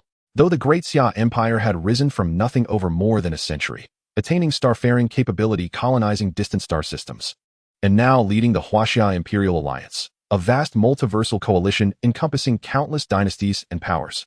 Even so, Earth's technology from the Dragon Ball world remained impenetrable to the Alliance's legion of scientists, like celestial scripture beyond mortal comprehension. The Causal Corporation's technology was comparatively manageable, though its underlying principles remained elusive. Trunks had provided full production lines and manufacturing protocols, making replication feasible. What proved truly insurmountable was Android 17's schematic, particularly the eternal energy reactor, which stumped generations of Xia and Huaxia scientists. And how humans were bioengineered to harness that reactor's power, utterly unfathomable. Rather than science fiction, Earth's Dragon Ball technology resembled the arcane science of the Doraemon universe. A realm of black technology so profound that rational scientific thought could not grasp it. Thus Jiang Feng resolved to recruit native Dragon Ball world scientists. Alas, Trunks' future Earth had been devastated for decades by androids 17 and 18. Its population lay decimated, its scientific talent all but extinguished. Trunks himself struggled to rebuild, let alone spare scholars for Jiang Feng. Yet Dr. Gero, revived via the reverse fruit's power, would prove worth far more than hundreds of Earth's surviving scientists. Though Dr. Gero had perished decades ago in Trunks' timeline, Jiang Feng needed only his remains. And Dr. Gero alone was insufficient. Bulma, Trunks' mother, also featured prominently in Jiang Feng's long-term designs. Progress would be gradual. The Dragon Ball world held immense strategic value, and Trunks' timeline had become Jiang Feng's highest priority trading domain. Dr. Gero's remains. Trunks paused, recalling, there was indeed a headless corpse buried beneath rubble inside the secret lab, most likely Dr. Gero's remains. Very well, I accept your terms, Your Majesty Jiang Feng. Trunks, open the spatial gate to your world. Jiang Feng commanded. Without Trunks' explicit trading authorization, Jiang Feng could not enter his world, even as emperor, without Trunks' direct consent. Open the spatial gate. Trunks saw Fat Buu's gaze fix upon him and immediately commanded. At once. The sudden transformation in the arena seized Trunks' Fat Bu's and Babbidi's attention. A shimmering prismatic line swiftly traced the outline of a gateway before their very eyes. From within stepped a young man clad in a black dragon robe, his features strikingly handsome and resolute. Just another unfamiliar spatial teleportation ability. Hardly impressive. Are you the so-called reinforcement that Brat summoned? Babbidi, swollen with arrogance, ordered Fat Bu. Eliminate this black-robed intruder at once. Fat Bu found Jiang Feng's entrance intriguing, his tiny eyes narrowed as he raised his gloved fist. A blur flickered across the space. He lunged toward Jiang Feng. Trunks couldn't even track Fat Bu's movement. Had Bu targeted him from the outset, Trunks would have been obliterated instantly. But toward Jiang Feng. Where did he go? Fat Bu blinked, bewildered. Bu, you brainless fool. Hurry and save me. By then, Babbidi was already clutched in Jiang Feng's grip like a helpless rodent. Your Majesty, Jiang Feng, do you possess instant transmission as well? Trunks, I do not wield instant transmission. Yet among saints, those who awaken the seventh sense, gold saints, can move at light speed. I do not deny the staggering power of your world, capable of planetary annihilation with ease. Yet your combat velocity pales beside that of a gold saint. Jiang Feng declared with quiet pride. His breakthrough had come through Alakijia's groundbreaking research on the clone body of Zheng Jia, propelling him to unprecedented heights. He had now ascended to the advanced stage of the fourth level of the genetic lock. Amplified by this lock, his cosmo surged beyond the apex of the main god realm. It was a terrifying power, surpassing even Hades, lord of the underworld, and Poseidon, sovereign of the seas. Jiang Feng estimated his current strength rivaled, or even exceeded, that of Zeus, king of the gods as depicted in the original chronicles. Should he breach the fifth level of the genetic lock, Jiang Feng believed he would transcend the main god realm entirely, ascending to the realm of the supreme deity Kronos himself. That was the domain of a multiversal deity. Only upon attaining such divinity could Jiang Feng hope to return to the homeland he longed for. With a gentle clench of his fist, Babbidi, still shrieking, exploded into a crimson mist. Excellent, excellent. You've slain Babbidi. Truth be told, I never liked Babbidi. He's gone and no one can reseal me now. Fat Bu danced gleefully, arms flailing. Necrocosmic wave. Jiang Feng extended a finger toward the jubilant Bu and unleashed a spiraling violet dark ripple. Fat Bu stood utterly unprepared. The attack moved at light speed. Even in the Dragon Ball universe, beings as formidable as the Destroyer Beerus, an angel, or the Grand Priest could not achieve lightspeed assault. Struck by the necrocosmic wave, Fat Bu instantly expelled two souls, one small, one large, from his corpulent form. The smaller soul embodied benevolence, the larger malevolence. Let it be said plainly, Bu does possess a soul, else how could Ub exist? Jiang Feng smiled faintly, withdrew a vial acquired through a pact with the Soul Palace, and sealed both souls within. Your Majesty, Jiang Feng, what has become of him? He stands motionless. Trunks stared at Bu's hollow shell, awestruck and unnerved by this alien power. Curiosity overcame caution, and he asked aloud. Trunks, you're in luck. Bu's body is extraordinarily potent. If you wish, I can transfer your soul into it, and thus grant you Bu's immense power. Jiang Feng slipped the vial into the spatial ring adorning his finger and smiled at Trunks. In the Dragon Ball universe, physical might reigns supreme, which is why Captain Jinyu seized powerful bodies, and why Goku Black Zama's coveted son Goku's vessel. The Saint Seiya universe operates inversely. Cosmo is paramount. The body, though vital, holds far less weight than in Dragon Ball. In the canon, Poseidon possessed Julian and Hades occupied Aaron, mere mortal frames. Yet each channeled awe-inspiring godlike power. Trunks gazed upon Bu's form, and for a fleeting moment hesitated. Yet Bu's grotesque appearance clashed utterly with Trunks' aesthetic sensibilities. He declined. Jiang Feng had only offered idly. Would he truly bestow such a formidable body upon Trunks without cost? No, he intended to return Bu's body to the great Xia Empire, implanting within it the soul of a tyrant soldier, thereby forging yet another terrifying warrior for his realm. Though the great Xia Empire's technology was not the most advanced in its cosmos, it teemed with peerless warriors, a vast legion of tyrant soldiers who had awakened the seventh sense and unlocked the fourth level of the genetic lock. They had routed technologically superior alien civilizations, sending them fleeing in terror, wailing and scattering like rats. They had conquered half the known universe, and surely no empire ever scorned an abundance of strength. Having secured Bu's husk, Jiang Feng prepared to accompany Trunks in retrieving Dr. Gero's remains, and perhaps persuade Bulma to join the great Xia Empire. When a minuscule temporal vortex abruptly tore open, from it emerged a man and a woman, battered, breathless, and disheveled. Trunks recoiled. What fresh calamity is this? Tala, Mira, you cannot escape. Surrender the Dragon Balls, now. A voice boomed from within the vortex. Mecha Capra, you shall never seize the Dragon Balls from my hands. Wait, Lord Jiangwei. Then died. Behind the pair strode an ancient sharp-eared alien, his hand already arcing forward to launch a ki blast directly at Tawa and Mira. Mira dropped flat, shielding Tawa. The blast screamed overhead, then veered inexplicably toward Jiang Feng. Dimensional rift. Without visible motion the air before Jiang Feng warped violently. Trunks watched stunned into silence. Through the distortion shimmered countless stars, radiant nebulae, and the infinite void of deep space. What sorcery was this? Trunks could scarcely comprehend it. The ki blast launched by Mecha Capra vanished into the rift, only to re-emerge moments later from a fissure behind Mecha Capra himself. Boom. Af. Caught utterly off guard, Mecha Capra was hurled backward dozens of meters by his own blast. Wretch, who are you? And why defend Tawa and Mira? Regaining his footing, Mecha Capra shot forward, enraged, demanding answers, while simultaneously unleashing several massive ki waves straight at Jiang Feng. Who do you think you are, daring to test my patience? Jiang Feng moved at light speed, evading each wave with effortless grace. Out of prudence, he still refrained from blocking a Dragon Ball Universe warrior's strike hidden. True, their attacks were slow, but their destructive force was extraordinary. A mere 10,000 battle power could shatter planets as easily as plucking fruit from a branch. Necrocosmic wave. Jiang Feng laughed, repeating his earlier technique. I know not your name, but you are formidable. Your vessel. I claim it without apology. Mecha Capra could not evade lightspeed assault. Struck by the necrocosmic wave, his soul and flesh parted instantly. His spirit Jiang Feng sealed within the Soul Palace's vial for future trade. You have drawn peril upon me. Thus you owe me restitution. Jiang Feng approached Tawa and Mira, frozen in disbelief at Mecha Capra's instantaneous defeat. He bore no habit of absorbing blame unearned. Mighty Sovereign, we beg forgiveness for involving you in our plight. May we offer the 7 Dragon Balls we gathered as atonement? Tawa pleaded, voice trembling. 7 Dragon Balls. Acceptable, I suppose. Jiang Feng assumed they were Earth's Dragon Balls and thought little of it. He already owned a single-star Dragon Ball recovered from the multiversal salvage station, a relic buried in dust for over a century. Yet when he accepted the orb from Tao's hand, his perception shifted. A new awareness stirred. He could sense the presence of the other Dragon Balls. These were no ordinary orbs, unseen in any known chronicle. Rise, Shenron. In another world, Jiang Wei was instructing his children. Alert, Master. The Dragon Ball world has assembled 7 Dragon Balls and projected a summoning beacon toward you. Let this summons prove worthy of interest.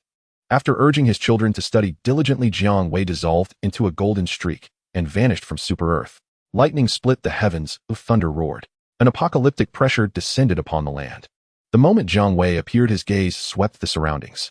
Trunks. His expression remained unchanged, a face too familiar to stir even a flicker of surprise.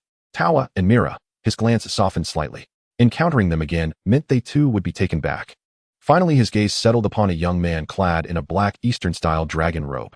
100-meter-long azure dragon froze midair. His eyes flared with intense recognition. Shenron, let me ponder, what wish shall I make? Jiang Feng feigned thoughtful hesitation. This dragon does not grant wishes, Fengzi. Jiang Wei drew a deep breath and burst into unrestrained, joyous laughter. What? No wish granting? What manner of ritual is this? Fengzi. Huh, no wish. What kind of operation is that, Fengzi? Jiang Feng suddenly understood, then erupted into ecstatic laughter. Changwei, you're beating Lai Fu again today. Ha ha ha. Jiang Wei resumed human form and strode toward Jiang Feng, his long-lost cousin, finally found. Years of separation meant countless words awaited exchange. After reflection, Jiang Feng invited his elder cousin Jiang Wei to the great Xia Empire to be honored with a banquet in the Imperial Palace. There was no alternative. Their reunion hinged entirely upon Trunks' world as intermediary. Since Jiang Wei did not originate from Trunks' universe, hospitality fell solely to Jiang Feng.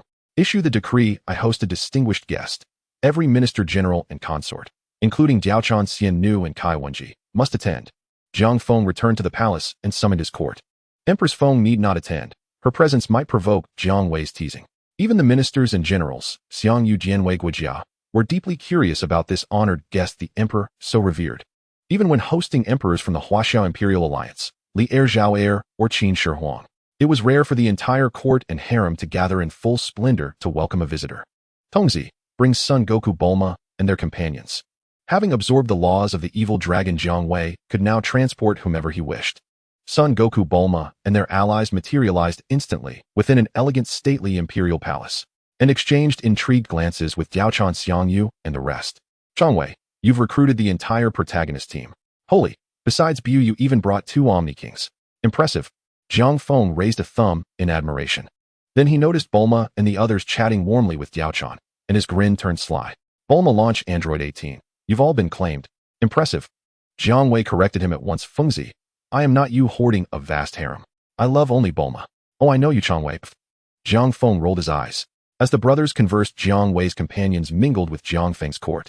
Son Goku spoke proudly. My strength today stems entirely from elder brother's mentorship. Dian Wei echoed him. My life changed the day General took me in, to stand as brothers alongside him. This life is worth living. The women listening. Kai Wenji mused aloud. His Imperial Highness's elder cousin favors recruiting loyal subordinates. Truly the bloodline runs strong in both brothers. Bulma added, my husband's Imperial cousin regards his followers as sworn brothers. Indeed, their shared lineage is unmistakable. After speaking with Xian Nu and Princess Matablan launch, an Android 18 wore expressions of dawning elation. Xian Nu and the others were all wives of Jiang Wei, the emperor's cousin, if he could take multiple consorts. And since Jiang Wei and Jiang Feng shared the same blood, did that mean, Say Fengzi, is Big Black Cat with you? He is. Lately he's obsessed with writing novels, probably hunched somewhere scribbling furiously. I haven't seen Big Black Cat in ages. Fetch him for me. Whoosh. Big Black Cat tumbled bewildered from midair, and was caught smoothly by a waiting hand. Big Black Cat, it warms my heart to see you again. That voice sounded oddly familiar. Cat lifted his gaze, and met a face he knew all too well. Jiang Wei. Meow seriously. One Jiang Feng was already more than enough. Now Jiang Wei appeared too. Before the cat could process it, Jiang Wei's face loomed close, clearly preparing for a long-awaited vigorous sniff. Meow. Don't come near me. The cat contorted in disgust, then sighed in blissful relief as Jiang Wei inhaled deeply. Jiang Wei gave the cat a vigorous rub, eliciting ear-splitting yowls. Why did these brothers share exactly the same habits? Once set down, Big Black Cat shot off like a wind-up toy, racing back to his novel-writing nook. He'd just finished his first manuscript. This was his second, and nearly complete. Returning, he gripped his tiny paw around the pen and inscribed the final 3 characters upon the manuscript. The end.